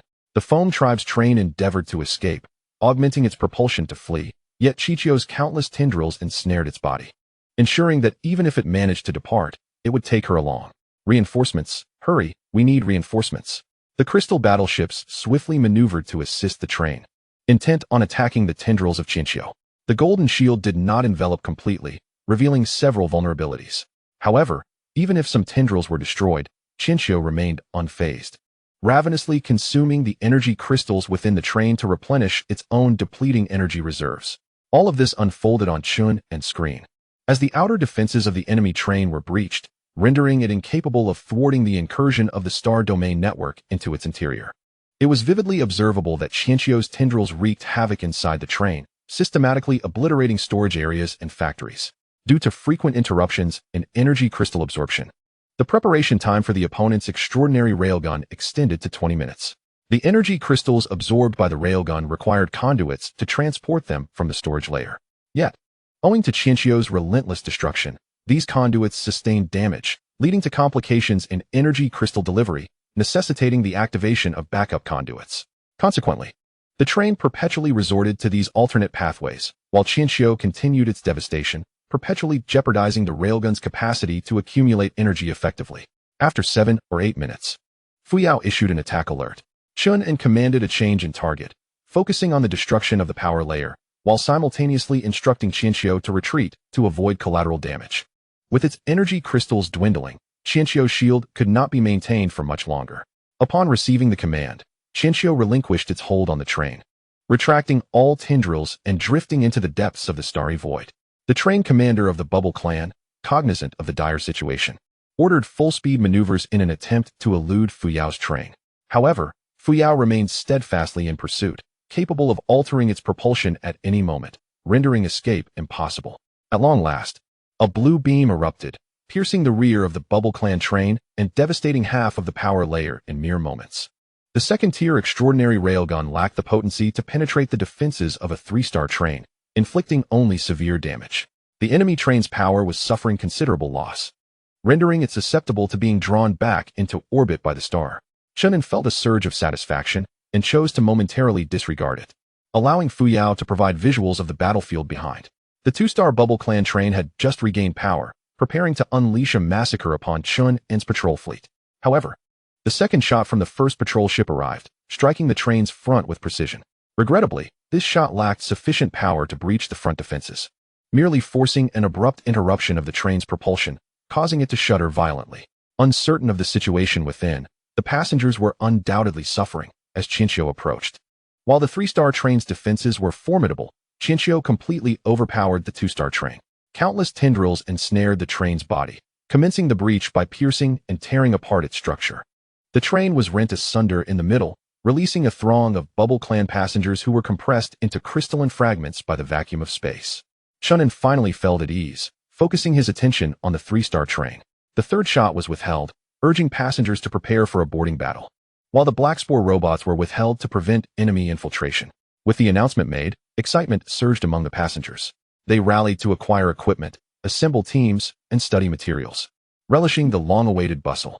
Everyone was cautioned that electromagnetic guns posed the greatest threat to the Bubble Clan, and it was advisable for each individual to carry one. Moreover, each team should possess several extraordinary guns to avoid being caught unprepared in unforeseen circumstances. The market was buzzing with new offerings.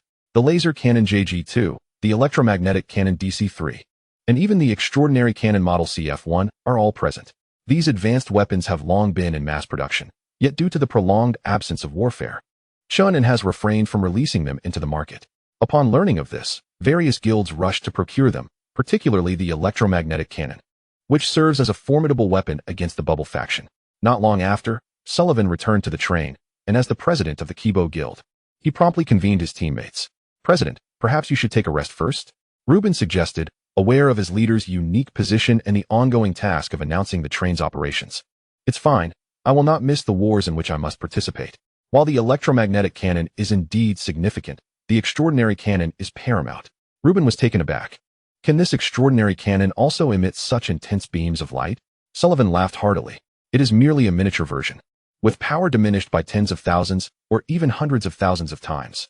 However, while the Bubble faction may be prepared against the electromagnetic cannon, they cannot defend against the extraordinary cannon." As all parties made their preparations, the observation deck and helipads opened their passages, and countless spacecraft surged toward the enemy train. Chapter 154. Devouring the 3-star core. The war against the Bubble faction was not merely a rout, for the crystalline beings themselves were not weak. Passengers disembarked from the train carriages in organized guild units, steadily advancing within, presenting an overall advantageous stance. The electromagnetic cannon proved highly effective, dismantling numerous crystalline beings with a single shot, reducing them to powerless crystalline fragments. However, this did not signify the demise of the crystalline beings, who could reassemble at any moment. Thus, the assistance of the laser cannon or extraordinary cannon was imperative for their annihilation. Chen An observed the battle from the cockpit, constantly monitoring the combat proficiency of the passengers. Their levels generally exceeded those of the Bubble faction, and their combat strength was superior, primarily due to the glaring weaknesses of the enemy, which were perfectly countered by the electromagnetic cannon and electromagnetic guns. Fuyao, Does the bubble faction possess no countermeasures? Multiple images immediately appeared on the screen, showcasing various peculiar crystalline beings emerging from the corners, inflicting significant casualties on the passengers. These small crystals are not connected by magnetic fields, but are purely individual entities. Electromagnetic interference is ineffective against them. Their interference had compromised the battle lines, forcing the guilds into a defensive posture. What should we do? Should we retreat? We could let the crystal worms give it a try. Can the crystal worms engage in combat? The crystal worms have a potent corrosive effect on crystals. To the crystalline beings, crystal worms act like a virus towards humans. However, due to their insufficient numbers, they can only eliminate the smaller crystals, alleviating the passengers' concerns. Very well, proceed with your plan. Before long, ships departed from the train. Upon arrival, they hurled frozen metal boxes toward the train doors. As the boxes landed, they opened from all sides to reveal countless crystal worms, forming a translucent matrix. With Fuyao's command, the crystal worms awakened and dispersed, seeking corrosive targets.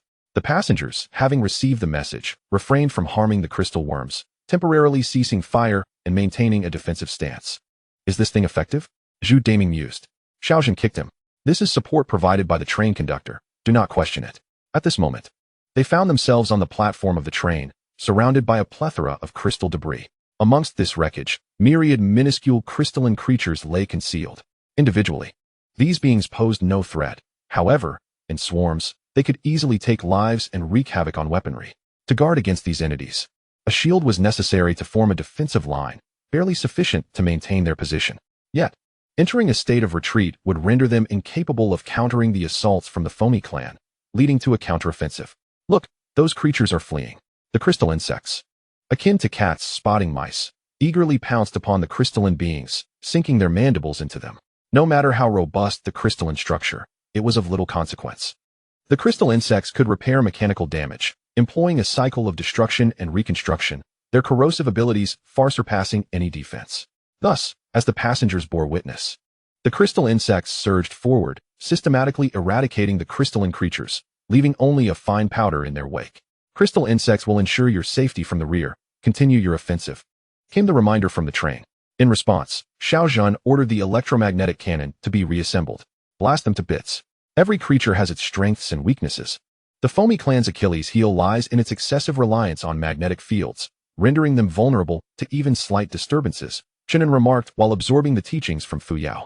With a grin, he inquired, what about the weaknesses of the Zixing people? Oh, there are plenty. Their physique is frail, their cerebral capacity limited, their self-awareness excessively pronounced, and their emotions too intricate. Is there no advantage at all? Their advantage lies in the vast potential for enhancement, came the reply. Chen An felt a twinge of incredulity. Are you certain this qualifies as an advantage? The greater the malleability, the more boundless the possibilities. As one ascends in levels, you will gradually appreciate the superiority of humankind. Some beings appear formidable in their early stages because they sacrifice their future, implying that humanity thrives in the later stages, Chen An mused. But who knows how many will survive to see those later stages? Just then, a message from Qianxiu nearly caused Chen An to lose his composure. Brother, this core has bestowed upon me the ability for long-range communication. I can speak to you from afar. Chen An's face twitched in response, and after a moment, he replied, continue your play, but don't dismantle that train too severely. As communication ceased, Chen An sighed, realizing he had forgotten to instruct her to leave the core. Well, she has absorbed it and gained commendable abilities. After all, it's merely a 2-star. He eagerly anticipated the 3-star core, hoping it would yield a significant enhancement. After nearly 10 hours of fierce combat, the Foamy clan's resistance was ultimately quelled. Chen An acquired the train's core and, after devouring it, awaited results for half an hour. The extraordinary orbital cannon has upgraded to level 3, increasing crystal capacity to 300 million. Chen An beamed with delight. In comparison to the allure of unknown new abilities, I much prefer this upgrade. Once the battle concluded, passengers returned to the train in batches. Chen An commanded the cleanup, reaping substantial rewards from the Foamy clan's train. Is their technology decipherable? Relevant technological data has been received and analyzed. It will be integrated into the train's technology. Chen An inquired, I yearn for a crystalline battleship. Is it feasible to produce one? We have successfully captured 700 crystal warships, which will be modified and controlled. Research has revealed that the production of crystal warships necessitates crystal cores, and the remaining cores from this train can facilitate the construction of 500 additional vessels. What about the other train? We have seized 300 warships, with the remaining crystal cores capable of producing 500 more, while the others have been destroyed. The intensity of the war leaves us no choice. We cannot compromise our firepower merely to preserve enemy vessels. 2,000 ships will suffice. Is it possible to equip them with extraordinary orbital cannons? A crystal flagship is required, approximately the size of 10 crystal warships. If we can construct it, that would be excellent. Chen An places great importance on the maneuverability of crystal warships, if we can arm them with the newly acquired secondary extraordinary orbital cannons. Their combat strength will surpass that of the Starry fleet. Are there any other significant gains? We have obtained a substantial amount of fusion crystals and acquired manufacturing technology. What purpose do these serve beyond ambushes? Each fusion crystal is equivalent to an extremely high-yield hydrogen bomb. If we deploy thousands of fusion crystals to set traps, we could obliterate a 3-star train. Compared to searching for crystals, producing fusion crystals is far simpler and more cost-effective. Chen An was astonished that these could potentially demolish a train. It is known that the train's exterior is exceptionally unique, capable of withstanding the extreme temperatures and pressures of stars, showing no fear of nuclear fusion. However, it now seems that if the energy released from nuclear fusion is sufficiently powerful, even the train would struggle to endure it. In addition to warships and fusion crystals, we also recovered numerous bodies of the Bubble clan. The corpses possess an ultra-fine crystalline structure, suitable for weaponry and warship construction. This implies that the Bubble clan is useful both inside and out. Let us gather all that is beneficial. The only concern is that this time, thousands of passengers have suffered casualties. War signifies death, and Chen An has long been mentally prepared for this reality. However, since the train was elevated to 3 stars, there are far too many vacancies, urgently requiring new passengers. Let us take a chance. Suitable intelligent life forms are rare and elusive. Chapter 155, The Blooming of Liu. The Cocoon of Eternity. The encounter with the Bubble clan ambush was merely a minor episode, not affecting the train's regular voyage. After half a month, the crystal warships have finally taken shape. Chen An specifically instructed the train to dock for half a day to test the warship's performance. A total of 1,842 crystal warships have been formed, surrounding the flagship to create a crystal fleet, ready for departure at any moment. Chen An was not in the cockpit but in the lounge, accompanied by Fei, Yi, and Liu. Let us commence. The visuals displayed warships soaring from the train's defensive layer, forming a remarkably standard formation, devoid of any errors. The crystal warships are unique, able to be piloted solely by the Bubble clan. However, due to Fuyao's immense power, it can maneuver without a pilot, displaying even greater agility. They are far more aesthetically pleasing than other warships, much to Fei Yi's delight. Shiny objects invariably captivate the attention of women, although Liu is an exception, as she favors green. Nearly 2,000 warships first circled the train before forming a conical formation, venturing into the distant cosmos. Along the way, numerous preset targets awaited, and the warships could systematically destroy them without compromising their speed. The crystalline battleship is equipped with 2 types of weaponry. One is a laser cannon with a polycrystalline structure, which, while not necessarily more powerful than Chen An's other vessels, possesses greater efficiency and is less prone to overheating. Additionally, the battleship carries a substantial number of electromagnetic projectiles, enabling it to launch continuous barrages against its targets. The more one fears something, the more one must possess it. Thus, the Bubble clan has outfitted all their ships with electromagnetic shells.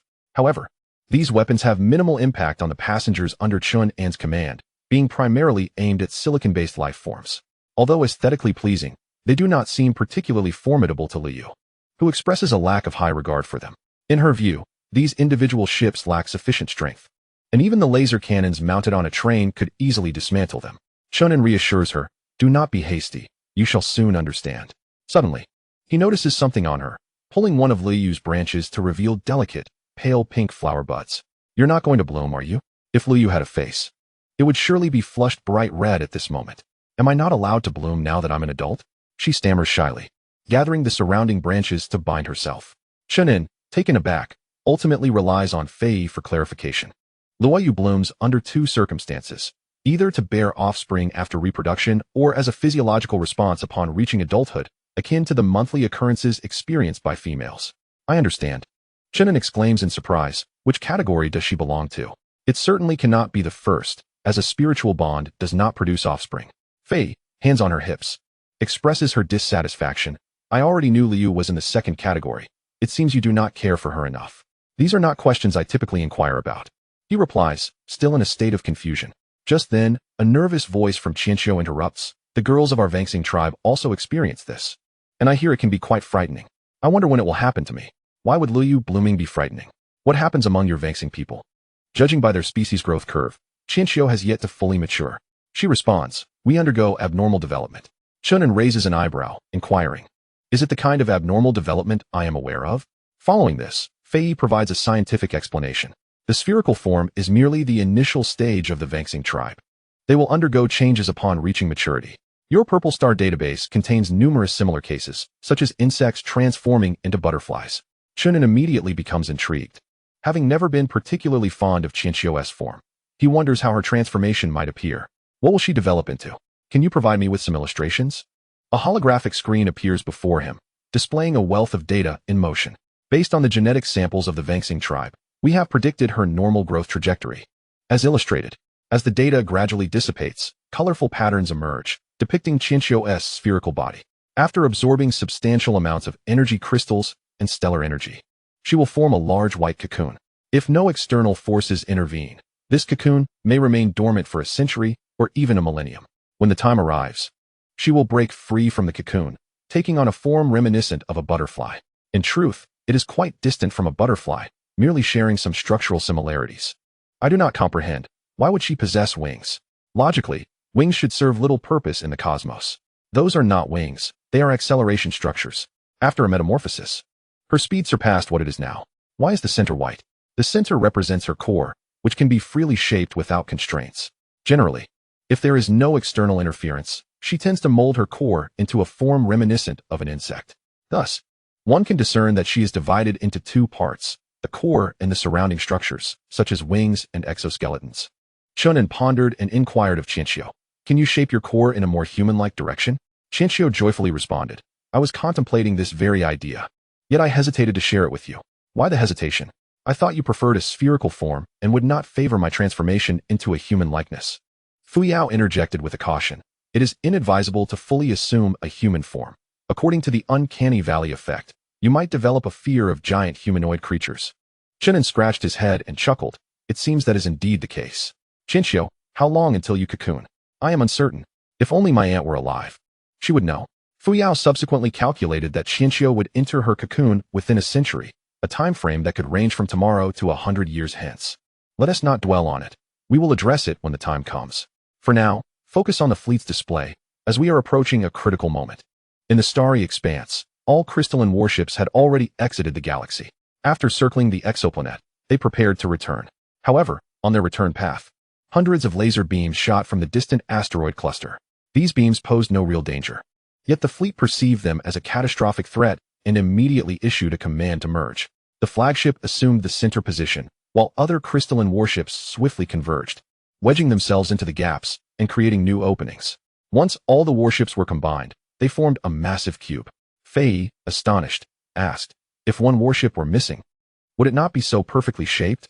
Chen An replied, as long as there are over 100 warships, they can still form a standard cube regardless of the number. Although the structural integrity may vary. In the display, the laser beam struck the cube but had no effect, as the energy was dispersed and collectively absorbed. Simultaneously, an opening appeared on the side of the cube facing the asteroid cluster, emanating a vibrant blue light.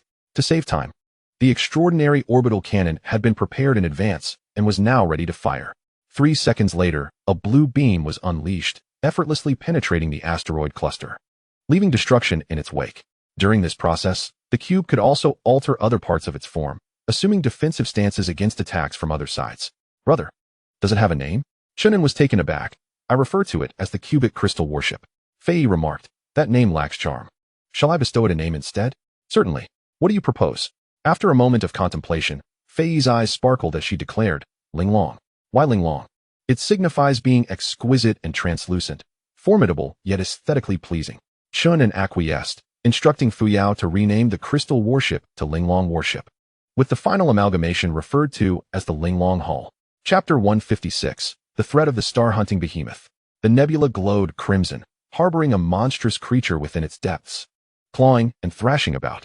At the bottom, 2 trains, one ahead of the other, hastily fled, racing towards the dimly lit starry sky. A colossal beast continued to wreak havoc amidst the nebula, with occasional glimpses of the train's remnants exploding in a vibrant display after their energy cores detonated. 1,000,000 kilometers away, the shaken Yang Dingtian sent a message to Roy. As before, we exchanged prophecies. Roy responded, "Sure, it's my turn today. Where did those two beasts come from? They seem to be toying with the train." Yang Dingtian replied, "They can only tear apart 2-star trains. They stand no chance against 3-star ones. They were driven here by the Golden-Eyed clan. Does your intelligent brain know what that is? If only it did. But the intelligent brain lacks relevant data. Don't hang up the communication. My seer will soon have results." Since leaving the prison, the Triad and Safi clans had united, both possessing seers. With the cooperation of the two seers, they had consistently turned peril into safety, managing to survive until now. Their previous escape from the nebula was due to the foresight of the seers, guiding them to the safest escape route. After approximately 10 minutes, Roy provided the prophetic outcome. "We will encounter a strange spaceship in 2 hours. After you attack, you will anger a beast, and then your train will be torn apart." Yang Dingtian, startled, leapt from his seat and asked, "Are we being pursued here? We must change direction immediately." "Calm down," Roy replied. "That spaceship belongs to Chen An. And so does the beast. It's your fault for acting too hastily." Upon hearing Chen An's name, Yang Dingtian sighed in relief, having thought him dead in the starry prison. "Wait, why is he with the beast?" Roy clarified, "It's not the beast chasing us, but the orb from the cage." Yang Dingtian's expression darkened. "That orb is as troublesome as the beast itself. Can Chen An tame it?" With a sense of trepidation, the two trains continued along their predetermined route, arriving at the location of the spaceship encounter 2 hours later. According to the original prophecy, they would acquire energy here before discovering the spaceship and taking action. However, there was no time to gather energy. Uniting with Chen An was of utmost importance. Inside the Triad train, Li Si coughed twice and inquired of Yang Dingtian, "Are you certain Chen An won't turn against us?" Yang Dingtian, looking far more haggard than before, rasped, "According to your previous prophecy, we will meet our demise at the jaws of a beast in half a month. Given this, it is better to place our hopes in Chen An. The beast's growth rate is alarmingly rapid. Perhaps Chen An has a means to resolve it beforehand." "Teacher, it was your strategy for me to befriend Chen An," Li Si replied. "This moment is different from the last. My prophecies cannot remain effective for long." However, analyzing Chen An's character reveals he is not the type to burn bridges and betray trust. "I hope you are right, teacher." Yang Dingtian returned to the cockpit to assess the current state of the train, which was utterly dire. They lacked energy crystals, clan members, and warships. The train's technology was chaotic, and the factories operated inefficiently. "Intelligent brain, am I performing poorly?" The intelligent brain responded, "You have done sufficiently well. Continue to strive. We need more passengers and resources. Otherwise, the factories cannot operate efficiently." Much like the three-eyed man's train, Roy's operation of his own train is rather dismal. The intelligence system merely serves as an auxiliary, providing suggestions, while the ultimate decisions rest solely with the train conductor. Should a wrong choice be made, both the conductor and all passengers must bear the consequences. "How much energy crystal do we have left?" he inquired. 300 million basic units, replied the intelligence system, causing Roy to feel a headache. His train lacks formidable weaponry, yet possesses ample defensive measures, such as electromagnetic shields and space jumps. These two capabilities consume a significant amount of energy crystals, which most trains cannot sustain. Currently, we have a vacancy for 3 million passengers. The number of passengers affects the development of the train. Please expedite the replenishment, the intelligence system reminded. Roy, feeling overwhelmed, responded, "I am aware of the need for replenishment. However, thus far, I have encountered scarcely any similar beings. How am I to replenish? If I were to incorporate other races, the train would descend into chaos. It perplexes me how Chen An's train accommodates diverse races harmoniously. Dominance and suppression. As long as you are sufficiently powerful, any race can serve the train." The intelligence system replied. Roy, his elongated frame coiled in the pilot's seat, lamented, "The crux lies in our perpetual flight. Lacking resources, we cannot develop ourselves. Were it not for the scarcity of warships, we could ascend to a 3-star rating." Just as he was venting, the intelligence system alerted him to the presence of a spaceship ahead. Roy promptly connected to Yang Dingtian's channel and cautioned, "Under no circumstances should we attack. That colossal beast is nearby and possesses cloaking abilities." Yang Dingtian, wary of confrontation, had already dispatched a communication request upon detecting the spaceship. Aboard the flagship, Sullivan reclined in bed, engrossed in a video, his gaze unwavering. Life aboard the flagship was rather monotonous, yet he was relieved not to have to pilot the ship. His days consisted of play and study, meticulously analyzing classic battle scenarios that had transpired aboard the train. The conductor had assured him that plans were in place to establish a flagship fleet, which could be modified according to his desires. At least one patrol ship was essential, serving as the core of the fleet. Regrettably, crystal warships could not be disassembled, otherwise, he would have procured one. Though somewhat cumbersome, the frigates boasted high defenses, enhancing the fleet's security.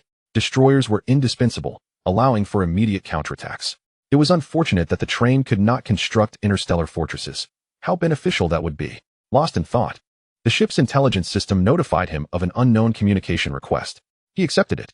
As the navigator, it was his duty to proactively mitigate risks for the train, and he deemed it necessary to accept this unknown communication, regardless of its nature.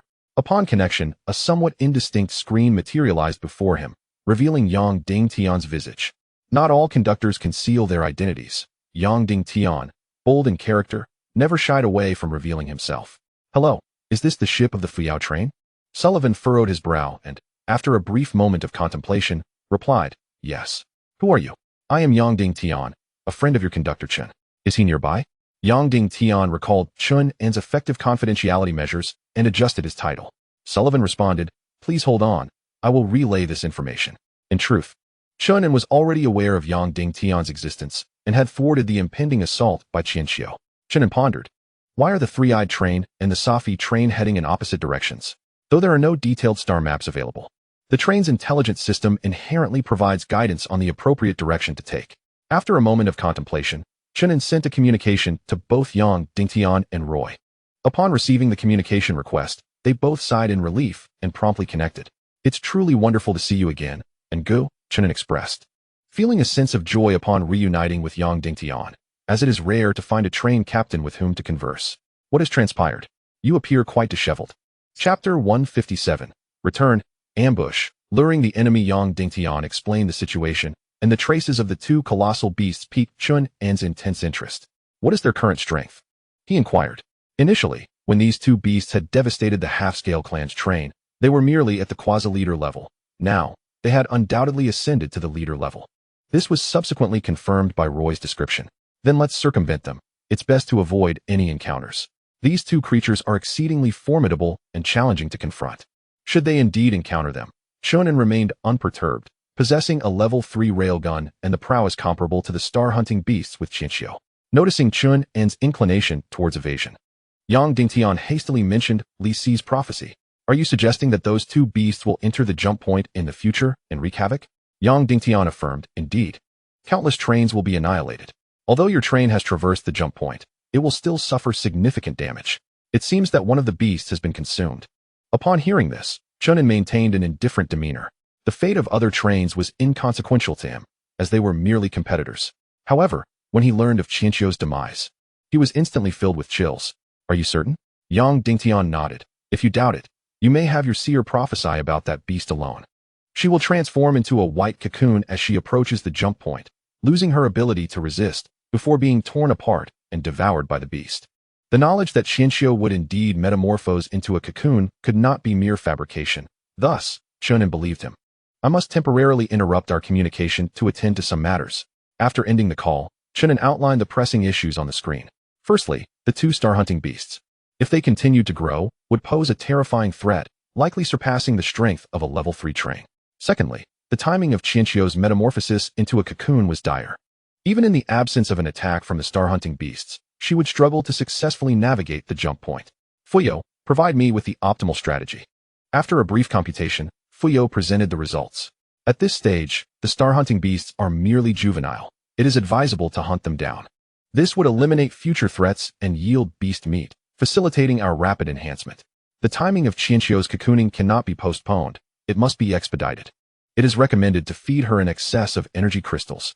Chen An questioned, but once she enters the cocoon stage, she will require time to hatch. Who knows how long that will take? The slow hatching process is due to insufficient energy. The optimal strategy is to cultivate her using the corpses of the star-hunting beasts. You need not expend excessive energy crystals. Upon hearing this, Chen An displayed a benevolent smile. "I favor this strategy. Let us proceed with it. We shall eliminate those two beasts and allow Qianxiu to cocoon ahead of schedule." Wasting no time, Chen An conveyed his decision to Yang Dingtian and Roy, instructing them to lead the way. "I require more information. Is there anything else you have yet to disclose?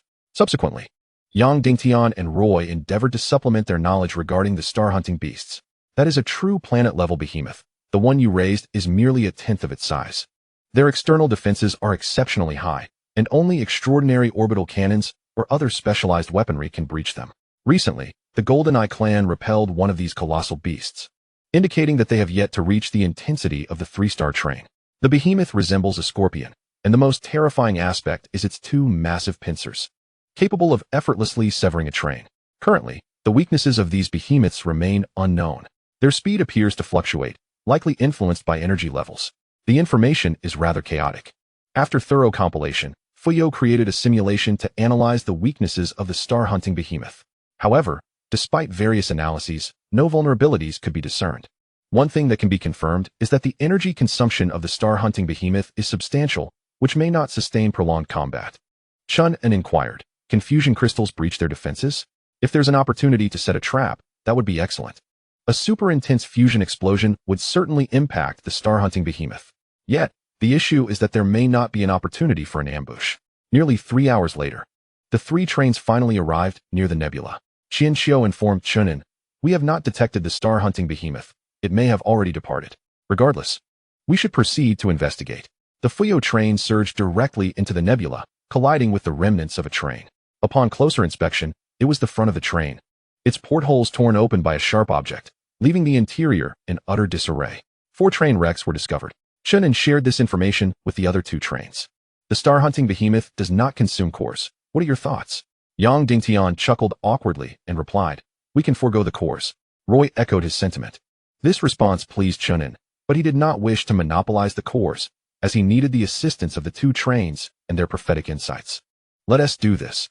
Each of us will take 1 core for ourselves. As for the 4th, we can discuss it later." Yang Dingtian stated, "No need for further discussion. And Gu can just take it." Roy added, "Indeed, we certainly cannot let it go to waste." Their ability to claim a single core was already beyond expectations. They would not dare to seek a second. Chen An nodded in agreement and then ventured deeper into the nebula to collect the cores from the wrecked trains. All the cores were of level 2, with no distinction in strength. While gathering various resources and cores, Roy issued a warning.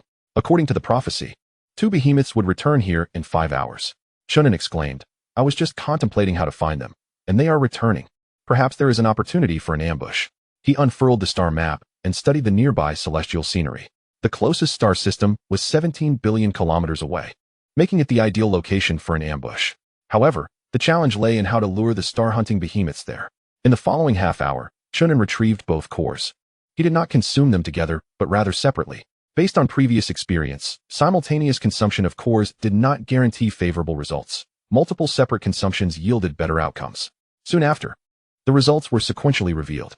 The electromagnetic shield has been upgraded to level 2, consuming a greater amount of energy crystals while providing an extended duration of protection. The holographic projection, designated for the train conductor, allows for unrestricted projection within the confines of the star domain. However, it is exclusively available for the conductor's use. Chen An expressed his satisfaction with the enhancement of the electromagnetic shield, yet he harbored reservations about the holographic projection. He pondered its utility and decided to experiment with it. Although he remained in the cockpit, his likeness could be projected anywhere, even into the vastness of the starry sky. Furthermore, he could manipulate the projection, enlarging his image to towering heights of a kilometer. It appeared to serve little purpose other than to dazzle. The projection appeared strikingly realistic, leaving the passengers bewildered, convinced that a new colossal beast had emerged. An hour later, 3 trains reconvened. Chen An articulated his strategy to set a trap and ambush the beast. Having already pinpointed its location within the galaxy, each conductor had a star map in front of them, indicating the position Chen An had identified. Roy interjected, stating that according to prophecy, the star beast would only return to the nebula, never venturing into the galaxy. Chen An replied, emphasizing the necessity of luring them in. "My train will lie in wait. You all deliberate on who will draw the enemy's attention. Luring the adversary is no simple task. A minor miscalculation could lead to catastrophic consequences." After a brief discussion, it was decided that Roy would take on the role of the lure, to which Chen An consented, finding this arrangement most suitable. Yang Dingtian would join in the ambush, as his extraordinary orbital cannon was at level 2, capable of proving effective. Chapter 158, Fusion Crystal Matrix within the Inner Star Ring. Chen An and Yang Dingtian's trains sequentially entered the orbit. How many fusion crystals do we have? Chen An inquired of Fuyao. A total of over 10,000, came the reply. Utilize them all, leaving none behind. It is advisable to employ only 10,000 crystals, as any excess would result in unnecessary redundancy and waste. A three-dimensional structure materialized before Chen An, illustrating the arrangement of the fusion crystals. Considering the size of the star beast, 10,000 crystals would suffice for a complete matrix coverage, with several remaining. In truth, the trap was designed solely for a single beast, as it would be impossible to encompass two simultaneously. Very well, let us proceed as you suggest. Initiate the operation at once. Subsequently, hundreds of vessels departed from the train, carrying the fusion crystals towards the outer star ring, strategically positioning the trap close to the inner star ring. The impending explosion would pose a significant threat to the beast while sparing the train from harm. The trap was set within 2 hours, and Chen An informed Roy of the situation to prevent any erroneous activation. Roy would lure the beast without it discerning the trap's existence. If a single beast approached, they would mount a direct assault. Should two beasts emerge, Yang Dingtian, along with Qian Xiu and my fleet, would engage the one that had not entered the trap, while I would confront the first. These outlines represented the basic strategy, with further details meticulously planned by Fuyao and disseminated among the other trains. While awaiting the encounter, Chen An inquired of Fuyao, how do we distinguish between biological strength and train strength? It primarily pertains to defensive capabilities and destructive power, representing a composite assessment of data, came the response. If you, Master, can physically damage a train or endure its assault without sustaining severe injury, it indicates that you possess strength at that level. What if a star beast, though not of the commanding tier, can withstand the train's might? Would that be considered equivalent strength? Of course, strength evaluation does not consider rank, but rather true combat power. What is my current strength? If the Master requires an assessment, it can be likened to the strength of a spacecraft. With your current destructive capability, you could obliterate a T-288 exploration vessel. After a brief conversation, Fuyao indicated that there were only half an hour remaining before the appearance of the star-hunting behemoth. Chen An summoned Luoyu. You predicted my situation within 20 hours. Initially, he had contemplated predicting the train's fate, but Chen An realized that as long as he remained unharmed, the train would undoubtedly be safe, thus sparing him the need to expend greater resources. The personal prophecy was effortlessly achieved. Luoyu arrived at a conclusion in merely half a minute. You will feel quite anxious and exhilarated, yet your body will exhibit no issues. You will issue numerous commands, such as deploying more fusion crystals to the behemoth, and you will also activate the second cannon. 18 hours later, you will order the distribution of the behemoth's flesh to everyone, retaining the behemoth's brain with the intention of steaming it. To be honest, I believe consuming it raw would be preferable. Chen An exhaled in relief. Based on the prophecy, the outcome was overwhelmingly favorable. Enjoy yourself. Have Fei connect to the Star Domain Network to ensure constant information flow. In the final half hour, Roy found it most arduous. In the simulation provided by the Intelligence Corps, he faced a 30% chance of failure. However, this course of action was unavoidable, lacking ambush tactics. He could only engage in perilous tasks to integrate into the team. Through this period of navigation, he profoundly understood the strength of unity. Had the Golden-Eyed clan not fought as a cohesive force with over 10 trains, they would not have been able to repel the behemoth. With only a few minutes remaining, he fully charged the electromagnetic shield and prepared for a short-range jump. The star-hunting behemoth moved with astonishing speed, making it exceedingly difficult for the train to shake off its pursuit, necessitating continuous jumps. However, the jumps could not be too distant, lest they lose the behemoth, thus requiring Roy to possess excellent timing. No, it should be the Intelligence Corps in control. Roy merely needed to issue critical commands. After 5 tense minutes, Roy received an alert from the Star Domain Network. The star-hunting behemoth had arrived. 2 behemoths were present, separated by 200 million kilometers, designated as number 1 and number 2. The first behemoth was entering the nebula and had already detected your presence. Please jump 300 million kilometers in 5 seconds. Roy felt anxious, extending his antennae towards the screen displaying the behemoth's positions, a mere million kilometers away from the train. A million kilometers seemed vast, but to the star-hunting behemoth, it could be traversed in mere seconds. Intelligence Corps, 3, 2, 1 jump. The train plunged into the black vortex, evading the frenzied behemoth's attack. 300 million kilometers away, the Intelligence Corps of Roy's train received new instructions. Please jump 500 million kilometers in 3 minutes. The countdown begins. All time and distance had been meticulously calculated by Fuyao, ensuring no deviation of even half a second.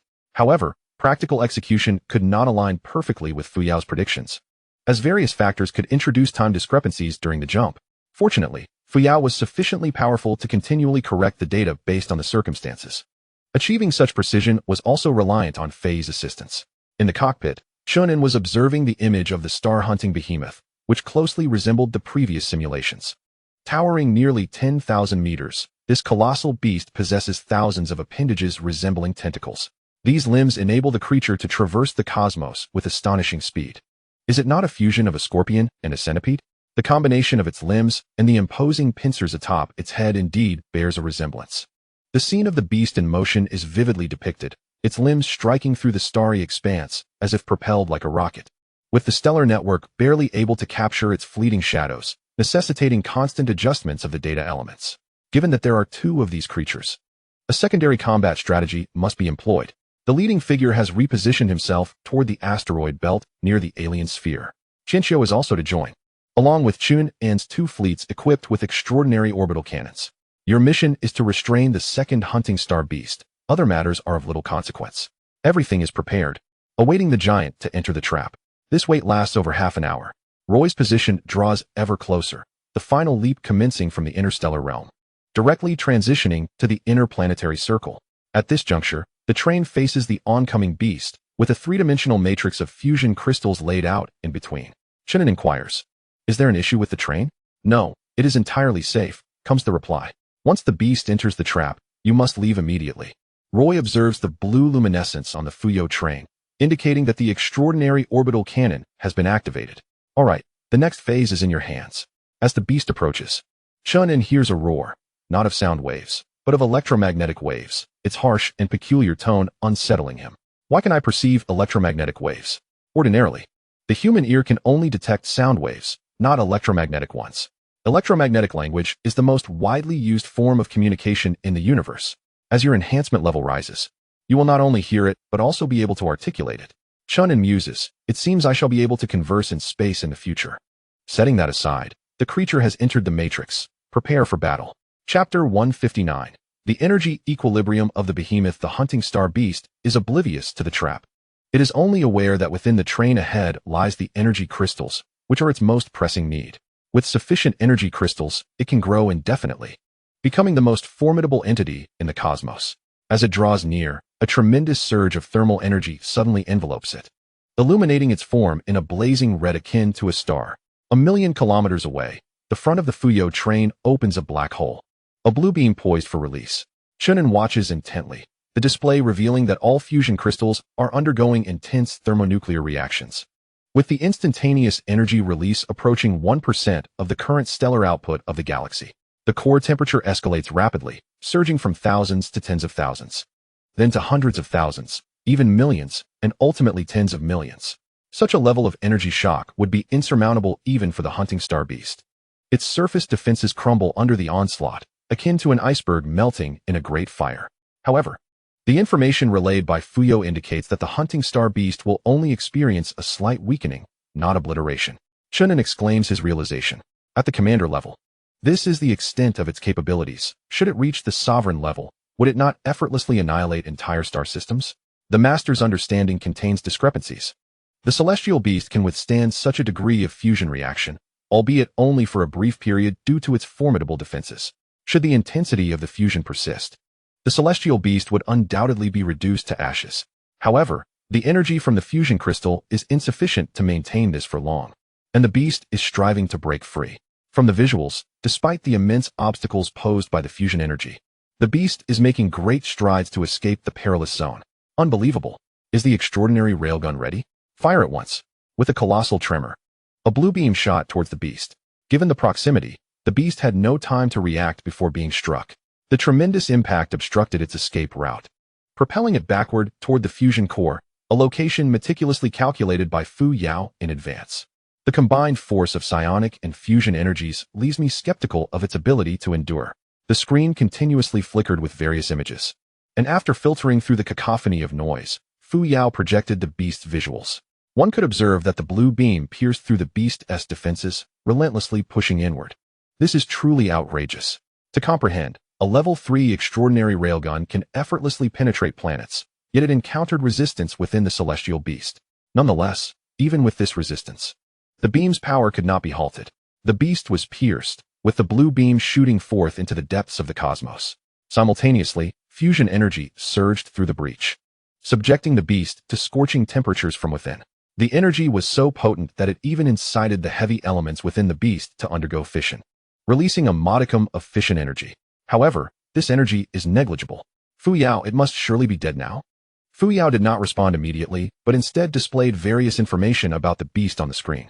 The current status indicates that the extraordinary railgun's penetration of the beast's defenses is not a favorable development, as the celestial beast can inherently absorb fusion energy to fortify itself. In other words, it now exists in a state of simultaneous destruction and restoration. The beast is evidently aware of this. It is searching for equilibrium. Chen An was left dumbfounded, unable to refrain from exclaiming in disbelief. Is this even possible? Has it become too powerful? I can barely manage. But if other trains encounter it, wouldn't they be doomed? A prompt reminded the master. Qianxiu can also absorb fusion energy.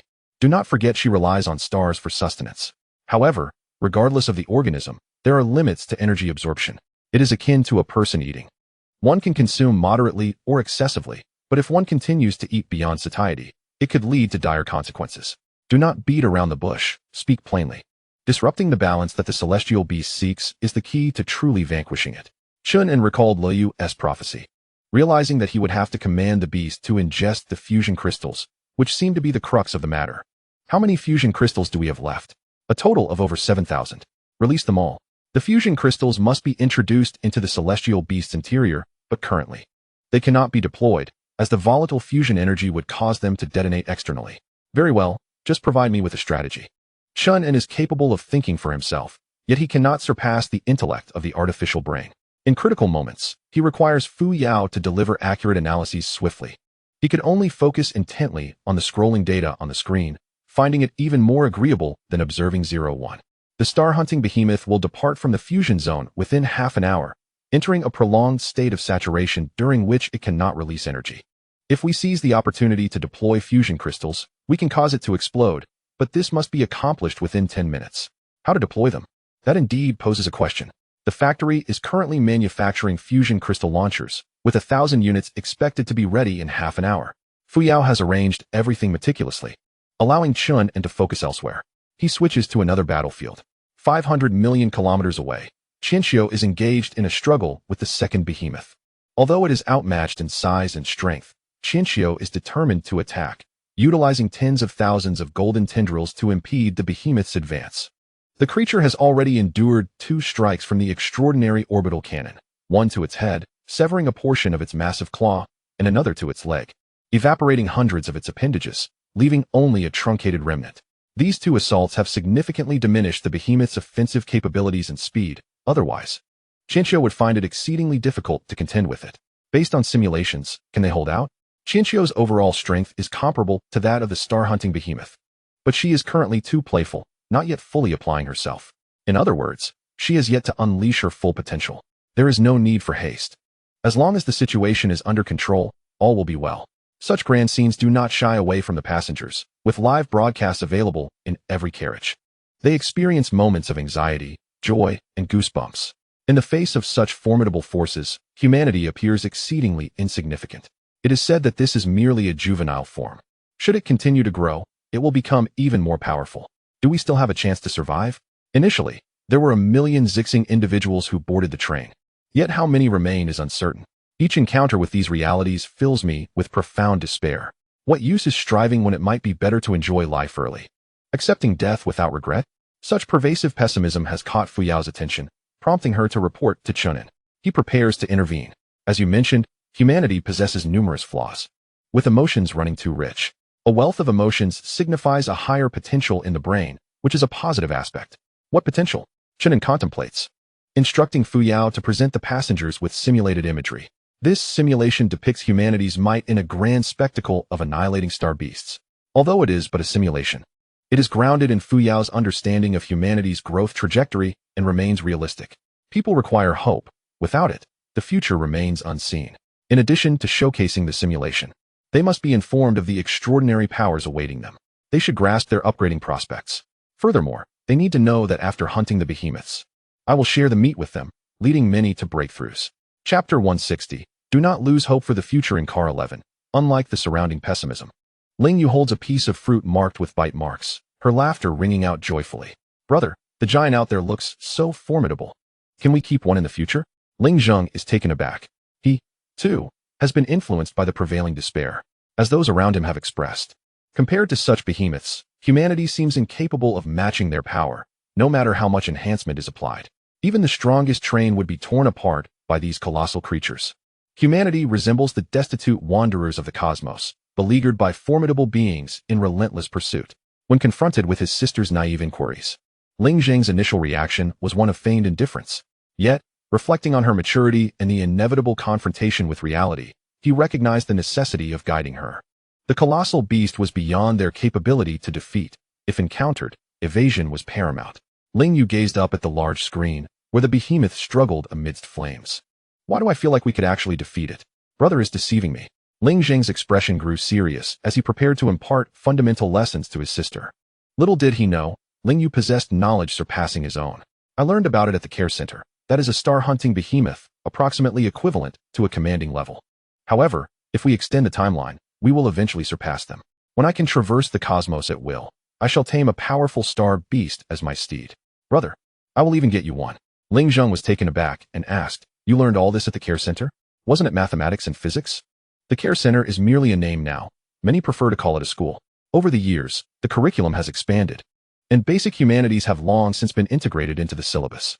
Ling Yu lifted her chin and smiled brightly. Mathematics and physics are too simple. Our teacher has introduced us to new subjects. For instance, the introduction to extraordinary sciences, analysis of interstellar warfare, and an overview of star beasts, which covered the star-hunting behemoth. Ling Zheng inquired, Are all students in your class studying such subjects? No.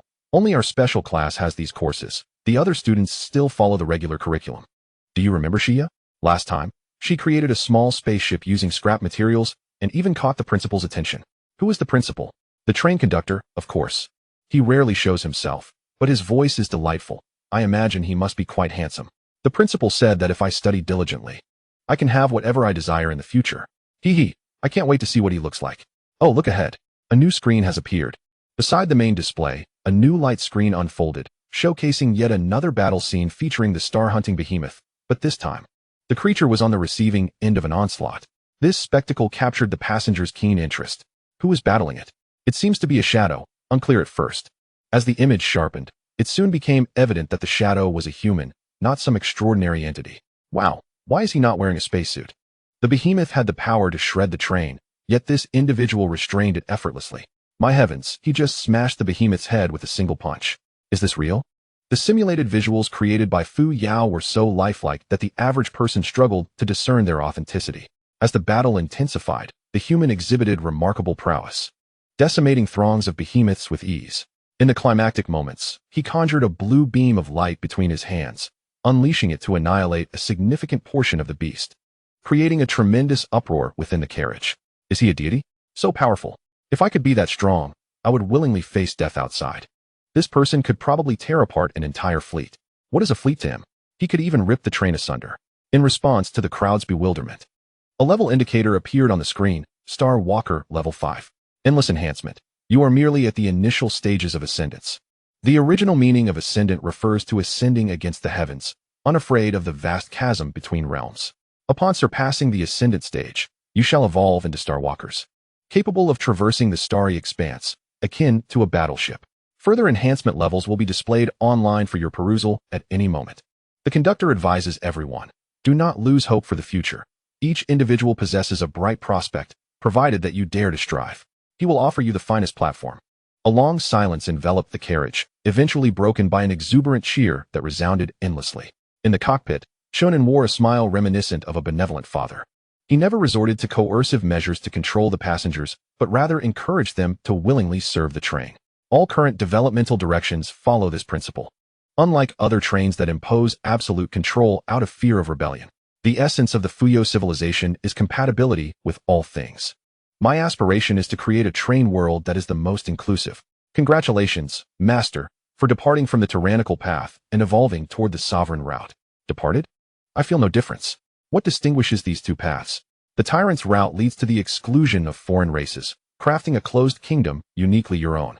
Conversely, the sovereign route encompasses the universe, fostering a superior civilization and aiding you in becoming a deity of the cosmos. Haha, I haven't thought that far ahead. I must first resolve the immediate troubles. Has that beast not yet emerged? If the colossal star-hunting beast does not appear, the train's prepared fusion crystals cannot be fed. The first giant beast will exit the fusion zone in 7 minutes. We are prepared. The display revealed that the Linglong fleet had set off. Equipped with larger fusion crystal launchers. Ensure safety. Do not incur losses to my fleet. Each crystal battleship is precious, and Chen An is reluctant to lose any. Rest assured. Master, the fleet need not approach. 7 minutes swiftly passed, and the first giant beast tore through the searing energy barrier, emerging forcefully. It roared mightily, and the intense electromagnetic waves, even diminished by the train's defenses by 90%, still pierced Chen An's eardrums painfully. The beast's entire body glowed crimson, as if clad in molten lava. Its abdomen had been ruptured by a transcendent orbital cannon, a vast gash that had yet to heal, with nuclear fission occurring in a chain reaction at the wound, propelling internal matter outward. Energy formed thick, red smoke, erupting from the front and rear openings. No command from Chen An was necessary. All crystal battleships equipped with fusion crystal launchers swiftly positioned themselves and fired at the beast. The fusion crystals, though sizable, were minuscule compared to the wound on the beast's abdomen. Thus, these fusion crystals, mere specks in the eyes of the giant, easily penetrated its abdomen, rapidly releasing energy under the impetus of the fission reaction.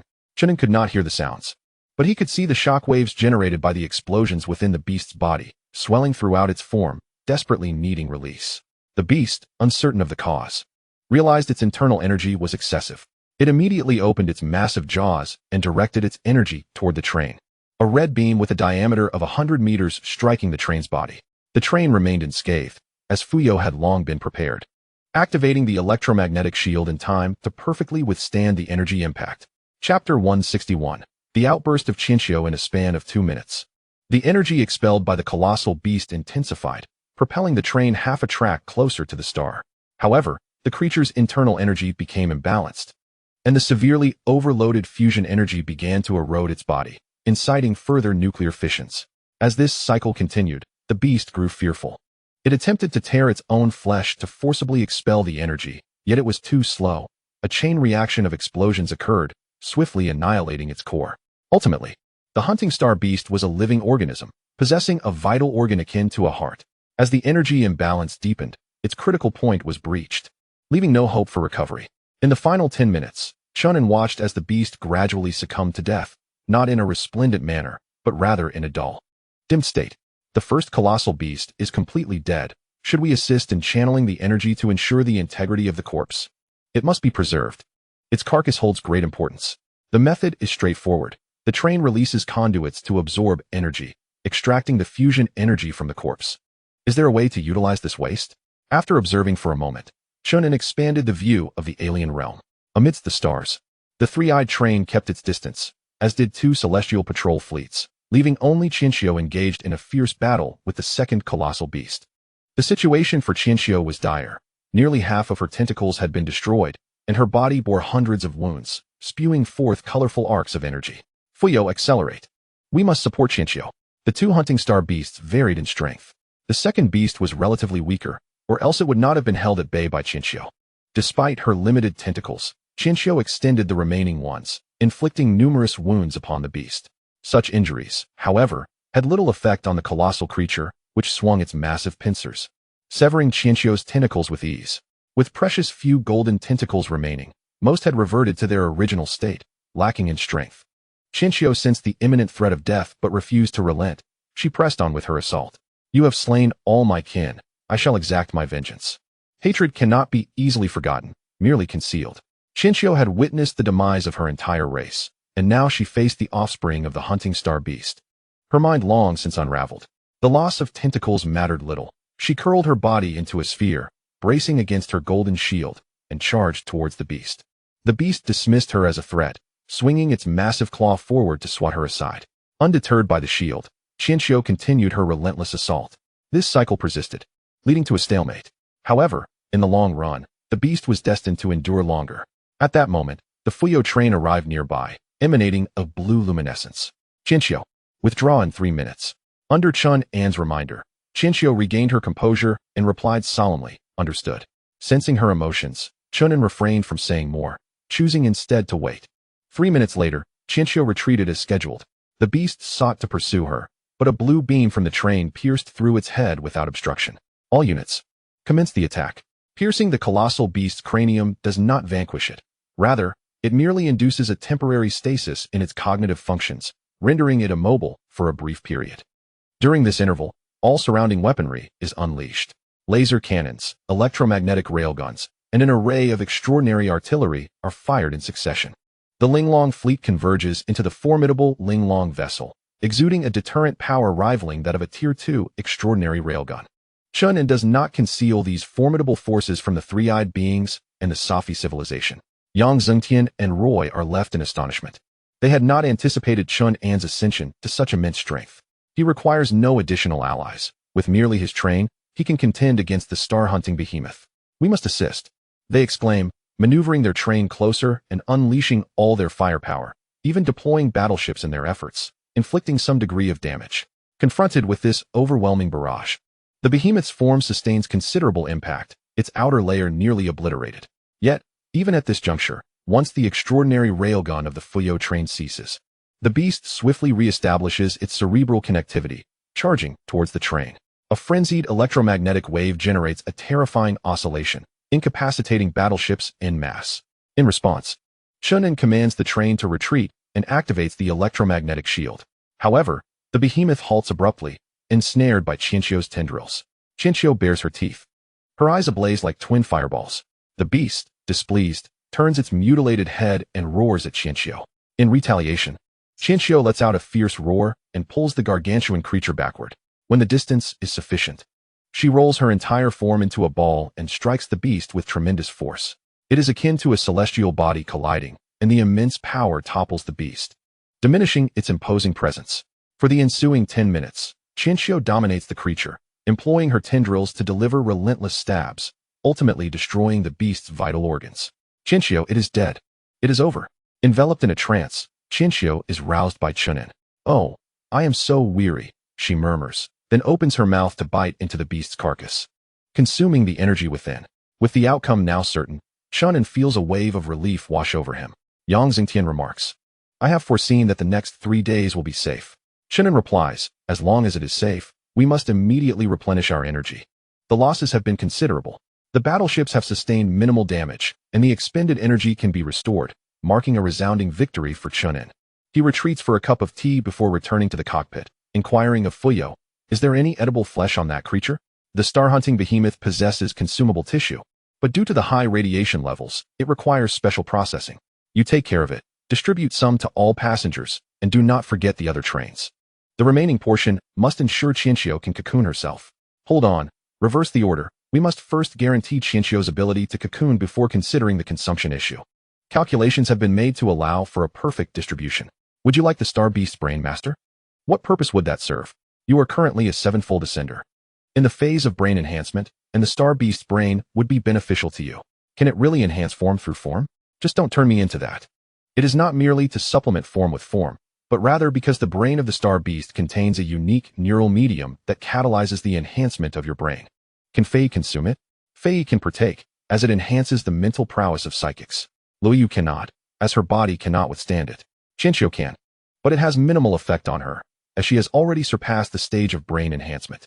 Chen An, let us preserve the 2 brains for now, taking only a small portion to steam and consume. Haha, it seems Luoyu's prophecy hinted at this. What a pity, she is currently deprived of this fortune. 3 hours later, a steaming bowl of Star Beast brain, exuding a rich aroma, is ready. Fei appears slightly disdainful, finding it rather unappetizing. Chen An, having tasted it before, inquires playfully, if you don't eat, will it all belong to me? I can have just a tiny bit. After tasting, Chen An realizes he cannot outpace her. Stop, stop, you can only have a little. Do not overexert your body, as this substance is highly energizing. Fei does feel somewhat full, though she is left wanting more. She must cease. Brother, is there any left? There is plenty in storage. I will prepare more for you later. Fei squints her eyes and embraces Chen in chapter 162. Qianqiu's cocoon, everyone. Hurry to the market to claim the meat. Each person is entitled to only 2 tails based on their identity. The fully ripened star beast meat is plentiful, available on a first-come, first-served basis. Passengers rush frantically towards the market to collect the star beast meat allocated by the train. Those with experience return to their compartments to eat, while the inexperienced devour it ravenously on the spot, resulting in severe bloating and painful collapses. The robots pay no heed to this, as the discomfort is not enduring. Once it subsides, it significantly enhances the passengers' physiques. Over the next 3 to 4 hours, nearly all passengers indulge in star beast meat, leading to considerable fortification of their bodies and numerous breakthroughs. Chen An gathers data, revealing that in just 3 hours, over 80,000 individuals have advanced to the 6th level. Such astonishing efficiency. Will further consumption yield more effects? The greater the disparity in the level of the star beast meat, the stronger the effects. But transcendent beings will gradually develop a tolerance to the same type of meat. Very well, relying on excessive meat consumption for enhancement is not a reliable strategy. An occasional feast will suffice. Chen An did not level up. He remains at the 7th level. However, Fei has advanced, having just broken through to the 6th level. Her daily quota of resources is ample, making her upgrade efficiency notably faster than that of Azixing people. Conversely, Luoyu is progressing slower. She is still at the 5th level despite consuming nearly 10 pounds of star beast meat with little result. The only visible change is that the flowers on her body have become more vibrant. Chen An feels as if a tree has sprouted in his home. Chen An, my flowers are about to wilt. Do you wish to taste them? Chen An, reclining on the sofa with a cup of hot tea, inadvertently spews it across the table. What do you mean? Luoyu, shyly sitting beside him, states, my flowers are edible. They are akin to human breast milk. Would you care to try? Chen An gasps. Such comparisons should not be made lightly. They are entirely different. By the way, what do they taste like? They smell delightful. Over the past few days, thanks to Liyu's presence, a rich floral fragrance has permeated from the living room to the cockpit, creating an exceptionally pleasant atmosphere.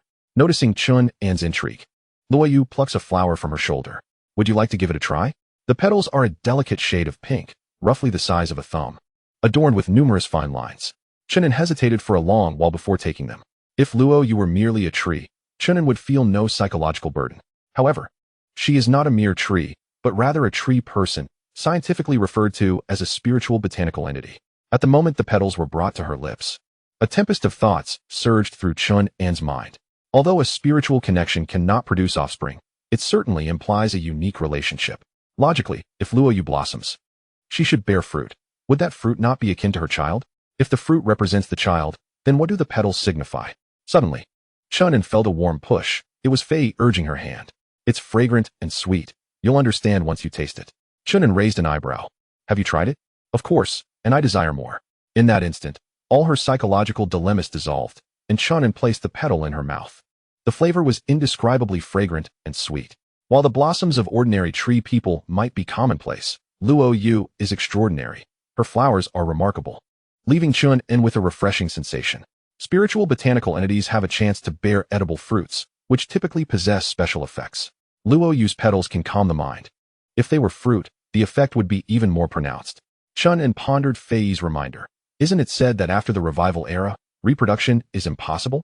The fruit is not a tree person, but rather an organ. The rules only restrict the seeds within the fruit from developing into tree people. Chen An was taken aback. So, Luoyu can bear fruit? The likelihood is quite high, yet due to her extraordinary nature, the probability of bearing fruit after flowering is extremely low. This was indeed an amusing notion. Chen An communicated to Luoyu. Luoyu appeared astonished and somewhat bewildered. Casually plucking a few flowers from her head to present to Chen An inside the train, all seemed well, yet Chen An was more concerned about Qianqiu outside. She was still absorbing energy, and the first star beast had been reduced to mere fragments, scattered by the stellar storm across the cosmos. Half a day had passed. How much longer would she need to absorb? She has reached the limit of her cocooning. It is estimated she will require another 7 hours. It is advisable to provide her with additional energy crystals. Give her as many as she needs, an excess supply, Chen An instructed. Compared to Qianqiu's significance, the energy crystals were trivial. 6 hours later, Qianqiu and Chen An established a dialogue. I will begin cocooning in half an hour. This is my most vulnerable moment. Can you protect me, brother? Qianqiu asked. Rest assured, I will ensure your safety. What else do you require? Chen An replied. I need. She hesitated, shyly unable to articulate her request. Understanding her intent, Chen An released 4 of his spiritual threads to assist her as best he could. However, Qianqiu said, I need more stellar energy to aid in my cocooning, but I cannot reach it now. Brother, could you provide me some? It felt somewhat awkward. Chen An retracted the spiritual threads and instructed Fei to activate the train's power layer, directly supplying Qianxiu with reserve energy. After all, it could be absorbed again later without issue. At that moment, Qianxiu remained in a spherical form, nestled between two fallen stars, not extending any tendrils. 5 minutes later, thousands of conduits reached out to Qianxiu, releasing the energy. The scene was peculiar, reminiscent of a construction site where concrete was being poured. After absorbing energy, Qianxiu would forge surrounding walls that glowed a fiery red. This process lasted for 8 hours, consuming 70% of the train's reserve energy. Once completed, Qianxiu vanished, leaving behind a brilliant red egg, soaring to heights of several thousand meters. Where was the white cocoon? It was clearly red. Do not worry, master. A good sleep will reveal all. Chen An adhered to his biological clock, retiring to rest at a consistent hour, unaffected by the stellar illumination.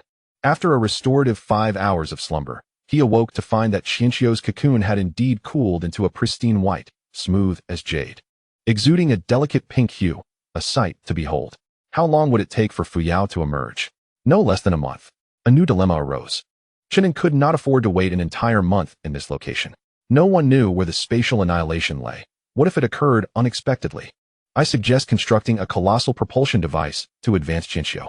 Although the speed may be slow, it is preferable to remaining stationary. In case of emergencies, we could leap with her as well. Chen An praised the idea, a splendid suggestion. Let us commence its construction forthwith. During his idle moments, Chen An observed the circumstances of his neighbors. The Safi tribe, comprised of three-eyed beings, had consumed star beast meat, yielding significant enhancements. Overall, the three-eyed individuals primarily fell within the 5th tier, with only about 500 reaching the 6th.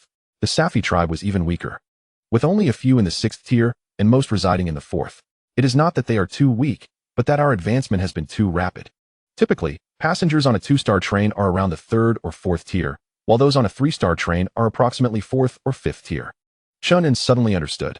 This meant that the star rating of the three-eyed trains could not keep pace with their passenger levels. Were we not on the verge of attaining a 4-star rating? Achieving a 4-star rating requires 1,000,000 6th-tier transcendent individuals and 20 instances of warfare. We still have a long way to go. While discussing these matters, a communication from Yang Dingtian arrived. Chapter 163, Flattery from Other Train Masters. Chen An, how do you perceive the opposite sex? Upon receiving the communication, Yang Dingtian's inquiry left Chen An bemused. Should one watch seated or reclined? In truth, I generally observe with a critical eye.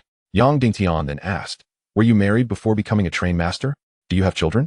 The notion of marriage is a false premise that ceased to exist after the resurgence era began. As for children, where would they come from? You have prompted me to consider adopting some, which sounds intriguing. After much prevarication, Yang Dingtian finally awkwardly broached the main topic. I am uncertain what type of girl you prefer. I am prepared to offer you 10 female three-eyed individuals, and I hope you will accept. The smile on Chen An's face faded as he raised his gaze to Yang Dingtian, who now appeared somewhat diminished compared to his former spirited self. In that moment, Chen An comprehended that Yang Dingtian's intent was to ingratiate himself, perhaps not entirely sincere. After a long pause, Chen An inquired, is this your idea, or that of your intelligent core? Good things should naturally be shared. Moreover, Chen An interrupted, stating, I seek friends with whom I can engage in meaningful dialogue. I have faith in the future of your three-eyed kin, and the current troubles are merely transient. Yang Dingtian was taken aback by Chen An's unexpected remark, left momentarily at a loss for words. I understand, my apologies, he replied, maintaining a calm demeanor despite the interruption in communication. Chen An, crossing her legs and resting her feet on the control panel, elaborated, the first reason I have already articulated, and the second is that I cannot allow strangers to wander freely in my vicinity. The three-eyed beings are not like Fei, Yi, and Luo Yu, who are utterly vulnerable. They belong to a community. If the three-eyed beings were to suffer significant casualties, perhaps only then would I consider taking them in. Not long after, Roy contemplated presenting a gift to Chen An. Upon witnessing a female Safi tribe member whose neck could be wrapped multiple times, Chen An graciously expressed her gratitude to Roy's family while tactfully declining the offer. The three-eyed beings, despite their beauty and the valiant aura absent in the purple star beings, lacked the confidence of the Safi tribe, as they were far from humanoid. Chen An's mind was troubled, prompting her to seek out Jishu. When Jishu inquired about Qianxiu, she noted that the creature seemed to be the pet of the train conductor. Yet I distinctly sense a connection between you and that beast, albeit a tenuous one, she remarked. earning a silent thumbs up from Chen An. This perceptiveness indicated Ji Shu's remarkable level of enhancement. Chen An explained, I frequently interact with the conductor, so it is only natural for me to carry some of their essence. Ji Shu murmured, I am already aware that Cobran Slywind is also working for the conductor. He often departs from the train aboard a spaceship. As for you, I've noticed you rarely venture out or accompany the guild on missions. It's becoming increasingly difficult to deceive you. Chen An even suspected that once Ji Shu reached the 7th level of cognitive enhancement, she might unravel the truth. There were indeed tasks within the train itself, such as the conductor requiring assistance with mundane affairs. Don't speculate unnecessarily. The conductor is rather sensitive, Chen An cautioned. Ji Shu pouted, shifting to another topic. Why not whisper sweet nothings in his ear? Perhaps secure us more benefits for the scientific guild. With a playful tone, she suggested. Or should I do the same for you? Help. 3 days swiftly passed, and the propulsion system for Qianqiu was finally completed. It was a colossal alloy container equipped with battleship-level power, capable of reaching speeds up to 1/10 of that of the train when activated. Ready to envelop the chrysalis and propel it forward. Chen An proposed, I have an idea. Could we attach Qianqiu's chrysalis to the rear of the train and have it towed? Theoretically feasible, but excessive speed may adversely affect Qianqiu's development. The decision rests with the owner, came the response. Chen An dismissed the thought, concluding, never mind, I am in no rush. A mere month at a slow pace is acceptable. I can traverse at a leisurely speed, but other trains may not share the same willingness. She conveyed the situation to Yang Dingtian and Roy. Yang Dingtian remarked, I am not in a hurry. Speed is of no concern. It's best that we look out for one another. Roy added, I feel the same way. Wherever you go, I shall follow. Traveling together aboard 3 trains presented both advantages and disadvantages. The benefit was enhanced safety, while the drawback lay in the necessity of dividing resources among the 3 parties. Chen An, considering her current abundance of resources, felt unconcerned about the arrangement. At this stage, the foremost priority is to ensure the safety of Qianqiu. The addition of 2 escort trains is undoubtedly advantageous. Very well, we shall embark tomorrow. In the meantime, Fuyao will meticulously encase Qianqiu's cocoon within the alloy container. This process must not be rushed. Every position must be secured to prevent any detachment during the voyage. For added security, Chen An has dispatched the Linglong fleet to provide protection, ready to converge around the alloy container to bolster its defenses. Master, there is no need for such anxiety. Qianqiu possesses formidable defenses, and only extraordinary orbital cannons and the star-hunting behemoth can breach them, one might argue. However, prudence is indeed a virtue. Let us recall the other warships and spacecraft, allowing Sullivan to continue guiding us. The train is set to depart in 4 hours. Aside from the addition of the 2 trains on either side, Chen An's contingent remains largely unchanged, though the speed is rather slow. It affords Chen an ample opportunity to admire the starry expanse. Fuyao, please organize some activities aboard the train, such as cultural events. Let the passengers visit the observation deck to marvel at the scenery along the way, after which they should write reflections on their experience, with rewards for those who rank highly. Wait, I have just conceived of an excellent location. He promptly took Fuyao and Liu to another observation area at the rear of the training room. This space provides direct access to the top of the train. Initially quite small, Chen An had little interest in it.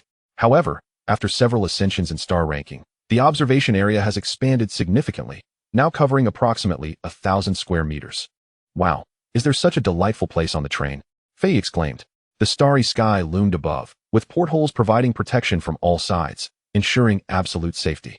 One could see the electromagnetic orbital cannon not far away, and if the side door were opened, it would be possible to engage closely with it. Fei and Liu frolicked about, and the train's leisurely pace did not pose a significant hindrance. Brother, doesn't this area need some embellishment? We require sofas, delectable snacks, and screens. I would love to watch a movie here. It would be immensely comfortable. Chen An instructed the robots to promptly transform the space into an open-air cinema. Sipping cola, munching on popcorn, watching classic films, and occasionally checking on the passengers, Chen An enjoyed a blissful existence. When the mood struck, he could even engage in spontaneous intellectual exchanges, making it all the more delightful. Chapter 164. Identity discovered by Ling Wei and Xia after a leisurely 5-day voyage. The 3 trains docked within an enormous star system, home to life-bearing planets. The planets harbored star beasts, and the trains proceeded to issue various daily tasks according to the usual protocol. To avoid conflict, Chen An and the other 2 trains delineated planetary zones, ensuring that their respective passengers would not interfere with one another. Half an hour later, Chen An received a communication request from Yang Dingtian and Roy. He connected simultaneously and inquired about the situation. Yang Ding Tian asked, "Why do your people appear different? What do you mean by different?" Yang Ding Tian responded, visibly perplexed. He observed their demeanor as rather disordered, lacking any semblance of order. However, their hunting efficiency was astonishing, leaving him in awe. "Thus, I wish to inquire how exactly you manage them," Roy added. "I have noticed that they seem to form small teams and do not land together, which strikes me as rather peculiar." In their view, a team with such poor discipline would undoubtedly lack efficiency. However, the reality is entirely the opposite. Chen An did not rush to respond, instead opting to display the relevant footage. The passengers aboard his vessel were hardly captivating, as had always been the case. Chen An primarily focused on the three-eyed people and the Safi tribe. This was, in fact, quite normal, as they continued their hunting activities upon landing on the planet without any signs of idleness. Yet, in terms of spirit and demeanor, both the three-eyed people and the Safi tribe appeared excessively casual and indifferent. Chen An countered with a question, "How do you distribute the resources you collect?" Yang Ding Tian replied, "The resources we gather are stored on the train and then evenly distributed among everyone." Roy added, "Here, we practice distribution based on labor, with comprehensive records maintained throughout. This touches upon the management models of the train, where differing approaches yield varying consequences." Chen An then inquired, "How do you handle passengers with a higher level of enhancement on your train?" Yang Ding Tian responded, "They are allocated more resources and elevated status." Roy concurred. The same applies here. Through a series of probing questions, Chen An discerned their management model, which was entirely train-centric, viewing passengers as mere tools. These tools do not require lavish treatment nor excessive thoughts. The train strives to treat them as equitably as possible. This approach has its merits and drawbacks. The advantage lies in fewer disputes, making obedience to orders easier during times of war, uniting everyone as one. The downside, however, is a lack of vitality and enthusiasm, leading to a monotonous existence and resulting in overall mediocrity. Fuyao provided a deeper evaluation. Their management model is the most prevalent, as it allows for maximum control over passengers in the early stages, enhancing combat effectiveness to a favorable state. Yet, this model risks fragmentation and even collapse as the number of passengers increases. If tools are needed, robots are far more efficient. The potential of passengers should greatly surpass that of robots. Chen An summarized his methods and conveyed them to Yang Ding Tian and Roy, both of whom were astonished. Issuing currency, establishing guilds, and constructing an internal market within the train seemed daunting. Yet, the benefits were evident. Passengers would possess ample motivation to engage in productive activities, showcasing their talents to the fullest extent. Most importantly, the internal ecosystem of the train could thrive healthily and sustainably, avoiding chaos that would otherwise induce headaches. Yang Ding Tian was exhilarated, eager to undertake the necessary transformations.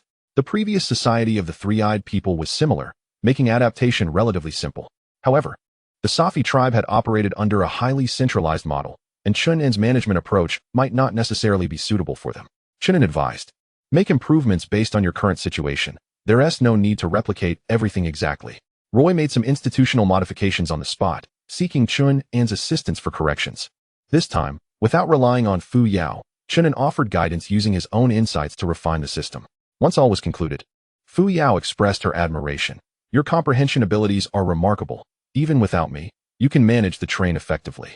Chen An rolled his eyes, dismissing the praise. "Do not speak nonsense. I am merely adept at theoretical discussions. Practical implementation is another matter entirely." Seizing this opportunity, he proposed establishing an exchange on the stellar domain network. Once set up, he intended to integrate both the three-eyed people and the Safi tribe into the system. In the future, should we encounter other trains, we can also facilitate transactions based on the star domain network. Unlike the trading market established by Luoda, Chen An intends to impose certain restrictions both online and offline. To engage in transactions at the exchange, one must first convert energy crystals into star coins for the soaring trains, a measure designed to prevent any regrets post-transaction. Upon learning of the exchange's existence, Yang Dingtian and Roy promptly converted 50 million star coins, thereby expressing their support for Chen An. This method of trading necessitates the protection of authority, and presently, only we are capable of achieving this. It is advisable to enhance the distribution system, allowing for the delivery of traded goods to other trains. Chen An chuckled. "Isn't that merely a form of express delivery?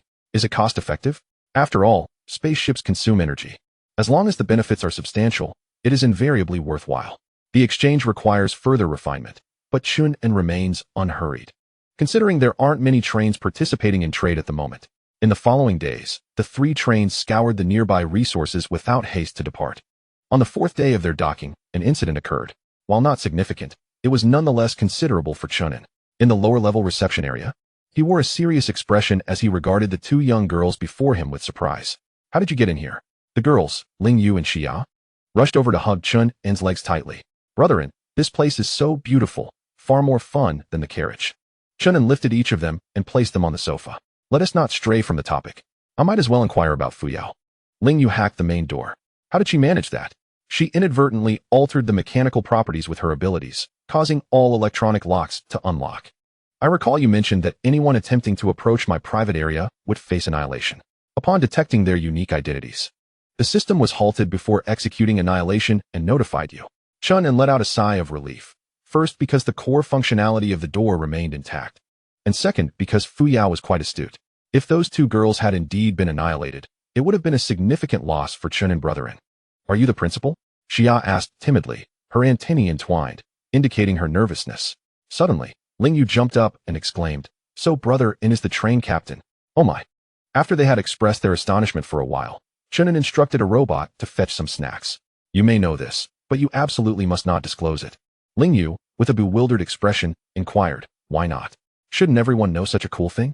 Because I prefer to keep a low profile and don't wish to be treated like a pet when I go outside. Do you understand? Xia raised her hand. We've never been here before, and we're unaware of your identity. Both girls were quite intelligent, but Xia possessed the highest intellect, arguably second only to Fuyao aboard the entire train. Fuyao had once commented on Xia, stating that although she lacked special abilities, she had the potential to become a remarkable scientist, significantly contributing to the advancement of train technology.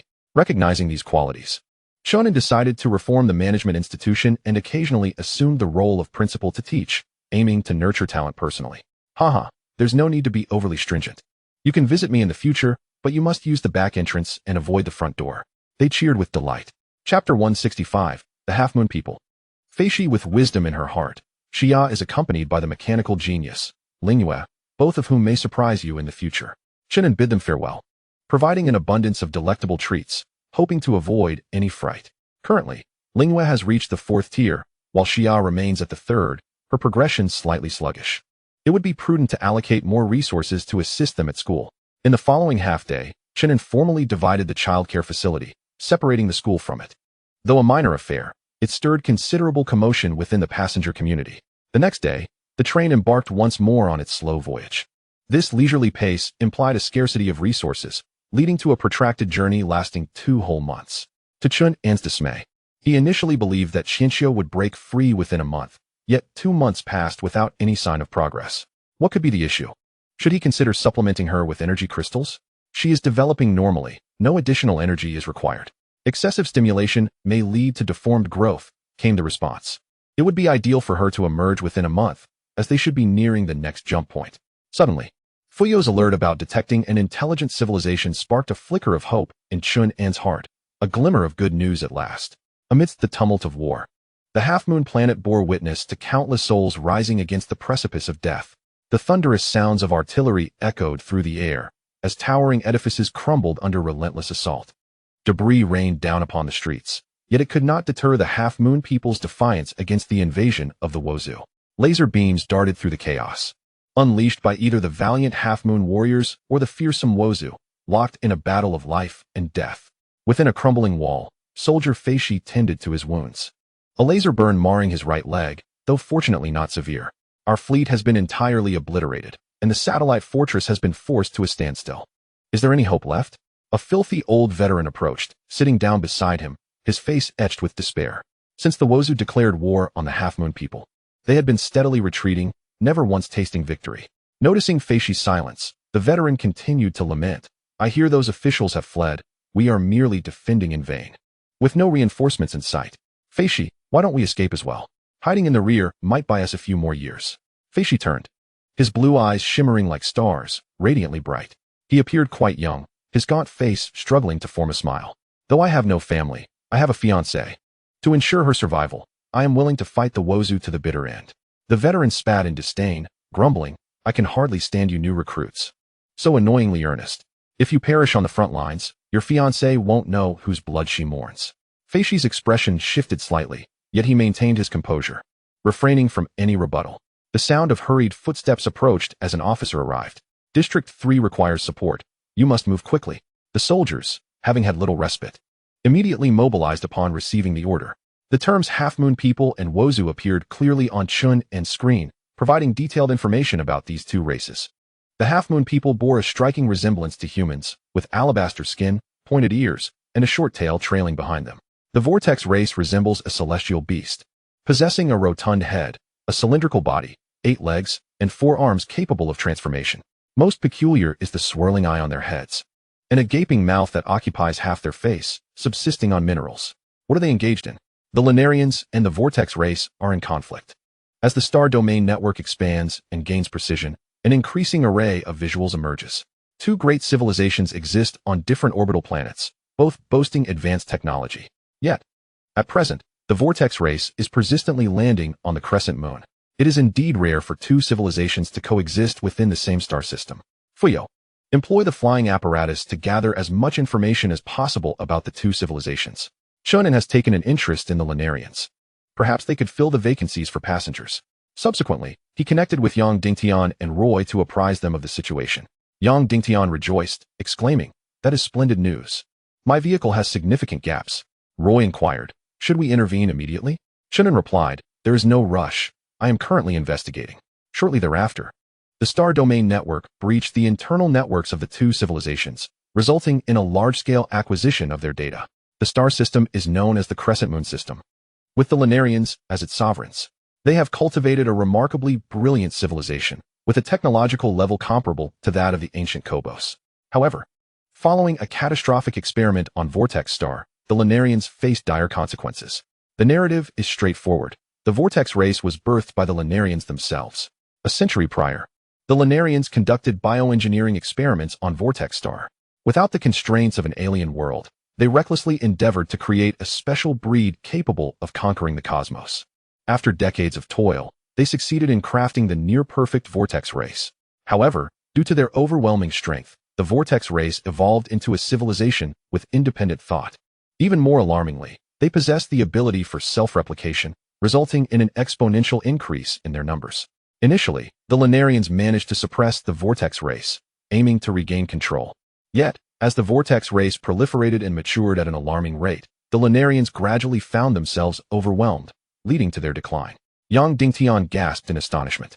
How foolish to be undone by a species of one's own making. Roy remarked, "Thus, if one lacks adequate control, one should refrain from meddling in biotechnology." In my view, the Vortex race far surpasses the Lunarians.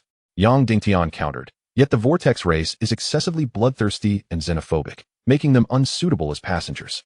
Angu, what is your perspective? After a prolonged silence without a response from Chen An, he had just been informed that 4 additional trains were approaching the star system. What type of trains? 4 trains of the foam race have entered the extraterrestrial zone. As the other party also possesses a star domain network, we are unable to obtain further information. Should we initiate a forceful incursion? Do not rush. Let us assess the situation first. We shall approach with caution. Outside the Crescent Moon System, the 4 foam race trains reduced their speed. From their size, it was evident that only one train was rated 3 stars, while the rest were all 2 stars. Within the cockpit of the 3-star train, the intelligence corps was briefing the train captain on the detection results. The probe revealed the presence of 2 distinct species within the system, the Lunarians and the Vortex race. The Lunarians are carbon-based life forms, while the Vortex race is silicon-based. 2 great civilizations are at war, with the Vortex race holding a decisive advantage. The train conductor, known as Guangling, promptly informs his fellow conductors upon receiving intelligence. Convening a discussion. We have no need for carbon-based life forms. The Vortex appear to be a suitable replacement for our passenger vacancies. Their numbers are ample. Thus, there is no need for competition. Every train can be filled. However, prior to this, we must assess the capabilities of the Vortex. If they prove too weak, it would be better to forego them entirely. Thus, we must hasten to occupy the planet, as the starry void will be traversed within 7 days. Chapter 166. The ambition of the Vortex leader. The Vortex reside on Vortex Star, situated in the outer orbits of the Crescent Moon System, with the Vortex securing absolute dominance. The vastness beyond Crescent Moon is primarily occupied by Vortex fleets, leaving the Crescent Moon people with only a few stubborn ships holding out against the tide. The environmental conditions on Vortex Star are exceedingly harsh, characterized by a black atmosphere, gray terrain, and a landscape dotted with hills and factories, where countless ores are extracted to serve as sustenance. The largest base of the vortex is located in the northern hemisphere, resembling a fortress of steel from afar. This location was originally a research facility for the Crescent Moon people, but has now become their greatest nightmare. As a civilized race, the Vortex certainly have a leader. The Vortex's chief is the first alien creature crafted by the Crescent Moon people, named Black Vortex, signifying a dark whirlpool. At this moment, he is in the steel palace he constructed for himself, remotely relishing the desolation of the Crescent Moon's surface through a live broadcast. The more tragic your plight, the more I delight in it. His voice is hoarse, echoing like a demon from the depths of hell. Black Vortex is entirely shrouded in darkness. His physical structure differing slightly from other Vortex. He resembles an unfinished product, with certain limbs requiring steel augmentation. Imperfections matter not, for he can easily command the entire Vortex race without fear of rebellion. Chief, shall we construct a new base on Crescent Moon to produce more warriors? Black Vortex, in high spirits, swiftly turns his head at the inquiry from his subordinate, the massive whirlpool atop his head rotating steadily, indicating a stable emotional state. Do I need to remind you? Wherever the Vortex go, a base must follow. Eliminate all Crescent Moon inhabitants and transform Crescent Moon into a second Vortex star. This must be accomplished within 3 months. Then, we shall expand outward. The stars and oceans will belong to us. However, at that moment, a series of explosions from outside disrupted Black Vortex's reverie. What is happening? He casually summoned the nearby communication screen, which displayed peculiar warships emerging in the atmosphere of Vortex Star. They were larger than fortresses, yet elongated in shape. Could they be trains? Is this a secret weapon of the Crescent Moon people? Black Vortex remained unconcerned, fully aware of the technology possessed by the Crescent Moon. He promptly dispatched a fleet to intercept and destroy the trains. Turning off the communication, he resumed watching the war unfolding on Crescent Moon, the whirlpool atop his head spinning with increasing intensity. However, merely 5 minutes later, a new communication screen activated unexpectedly. Chief, trouble. Those enemies are not Crescent Moon people. They are exceptionally powerful. Our fleet has been annihilated. The screen displayed the Vortex's conical warships attempting to breach the trains through suicide attacks. However, the train unleashed a myriad of lasers, obliterating all of the Vortex clan's warships into mere ashes. What on earth is this? The Black Vortex was greatly alarmed. And just as he was preparing to lead the guards out, four screens abruptly materialized beside him, displaying the imposing figure of the Bubble Clan's train conductor. Judging solely by the image, the conductor, standing nearly 10 meters tall, certainly exuded an aura of grandeur. Are you the leader of the Vortex clan? Inquired Guangling, her tone calm and condescending. The Black Vortex, feeling a tangle of emotions, felt the whirlpool atop his head spinning rapidly. The ability to defeat the Half Moon clan was a testament to their intelligence. The Black Vortex responded, "Yes, I am the leader of the Vortex clan. May I inquire who you are and your connection to the Half Moon clan?" "Humph, the Half Moon clan is hardly worthy of your concern. I shall present you with a challenge. Annihilate the Half Moon clan within 3 days. Should you succeed, I will grant your Vortex clan a chance to escape. Should you fail, then so be it. We do not harbor the useless." The transmission abruptly ceased, yet a deluge of information flooded into the core network of the Vortex clan. Consequently, the Black Vortex grasped a crucial truth. The technology of these peculiar races far surpassed his own. He steadied his mind and meticulously examined the materials provided by the Bubble clan, thereby learning of the train's existence and the impending doom of this starry expanse. After a considerable time, the Black Vortex emerged from the shadowy palace, leading his kin towards Half Moon Star. It became evident that survival depended solely upon the train. If only our Vortex clan could possess a train as well. Inside the colossal conical spacecraft, the Black Vortex excitedly waved his 4 arms, gazing longingly through the porthole at the train outside. For vessels would be even better. Meanwhile, within the bustling governor's office on Half Moon Star, the atmosphere was rife with urgency. However, unlike typical bustle, the faces of the people were fraught with anxiety, their steps hurried and silent. In the highest office, Governor Campay listened intently as his secretary relayed intelligence from the front lines. "Why has the entire Vortex clan mobilized? Does this signify a fight to the death against us?" The secretary replied, "The fortress has reported that 4 strange trains are located outside Vortex Star. And it is these trains that have compelled the Vortex clan to mobilize their entire forces." Trains? Absurd. How could trains exist in space? Yet, the image did not lie. And Campay was left utterly bewildered. Could it be that the technology of the Vortex clan has advanced to such a degree? The secretary continued, nationwide mobilization is underway. The Half Moon Clan is facing a critical moment. Governor, please deliver a global address to instill us with greater confidence. Campay shifted his corpulent frame, impatiently shooing the secretary away. If I make an appearance, the Vortex Clan will surely target me first.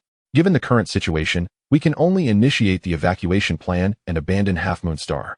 Just as he was embroiled in thought, a light screen unexpectedly appeared beside him. Governor Campay, you have held your position for 25 years. Quite intriguing. Your governorship appears to be hereditary. Campay's expression turned to one of shock, for the being that materialized on the screen was bizarre, resembling a mass of crystals that could shift its form at will. Who are you? What I am is of little consequence. I merely wish to offer you a chance for survival. What do you mean? I have taken an interest in your biological technology, capable of creating the Vortex Clan. It seems you possess some considerable skills. Originally, Guangling intended to annihilate the Half Moon Clan entirely to test the strength of the Vortex Clan. Not long ago, he came upon a piece of intelligence revealing that the Vortex Clan was not a naturally evolved silicon-based life form, but rather a creation of the Half Moon people. This revelation was quite intriguing. Should the Bubble Clan acquire such technology, they could mass-produce more Vortex entities, significantly enhancing their overall military capacity without the need to seek additional passengers. Campay's gaze wandered, his silence profound. Guangling remained unperturbed, forwarding the information previously shared with the Vortex to Campay. I can offer you a quota of 100,000. Gather all the scientists proficient in biotechnologies for me. Upon learning that the Half Moon Galaxy was destined for destruction in the near future, Campay broke into a cold sweat. He dared not question the veracity of this news, for being annihilated by the Vortex was as dire as the obliteration of the cosmos itself. Very well, I shall begin the search for scientists at once, rest assured.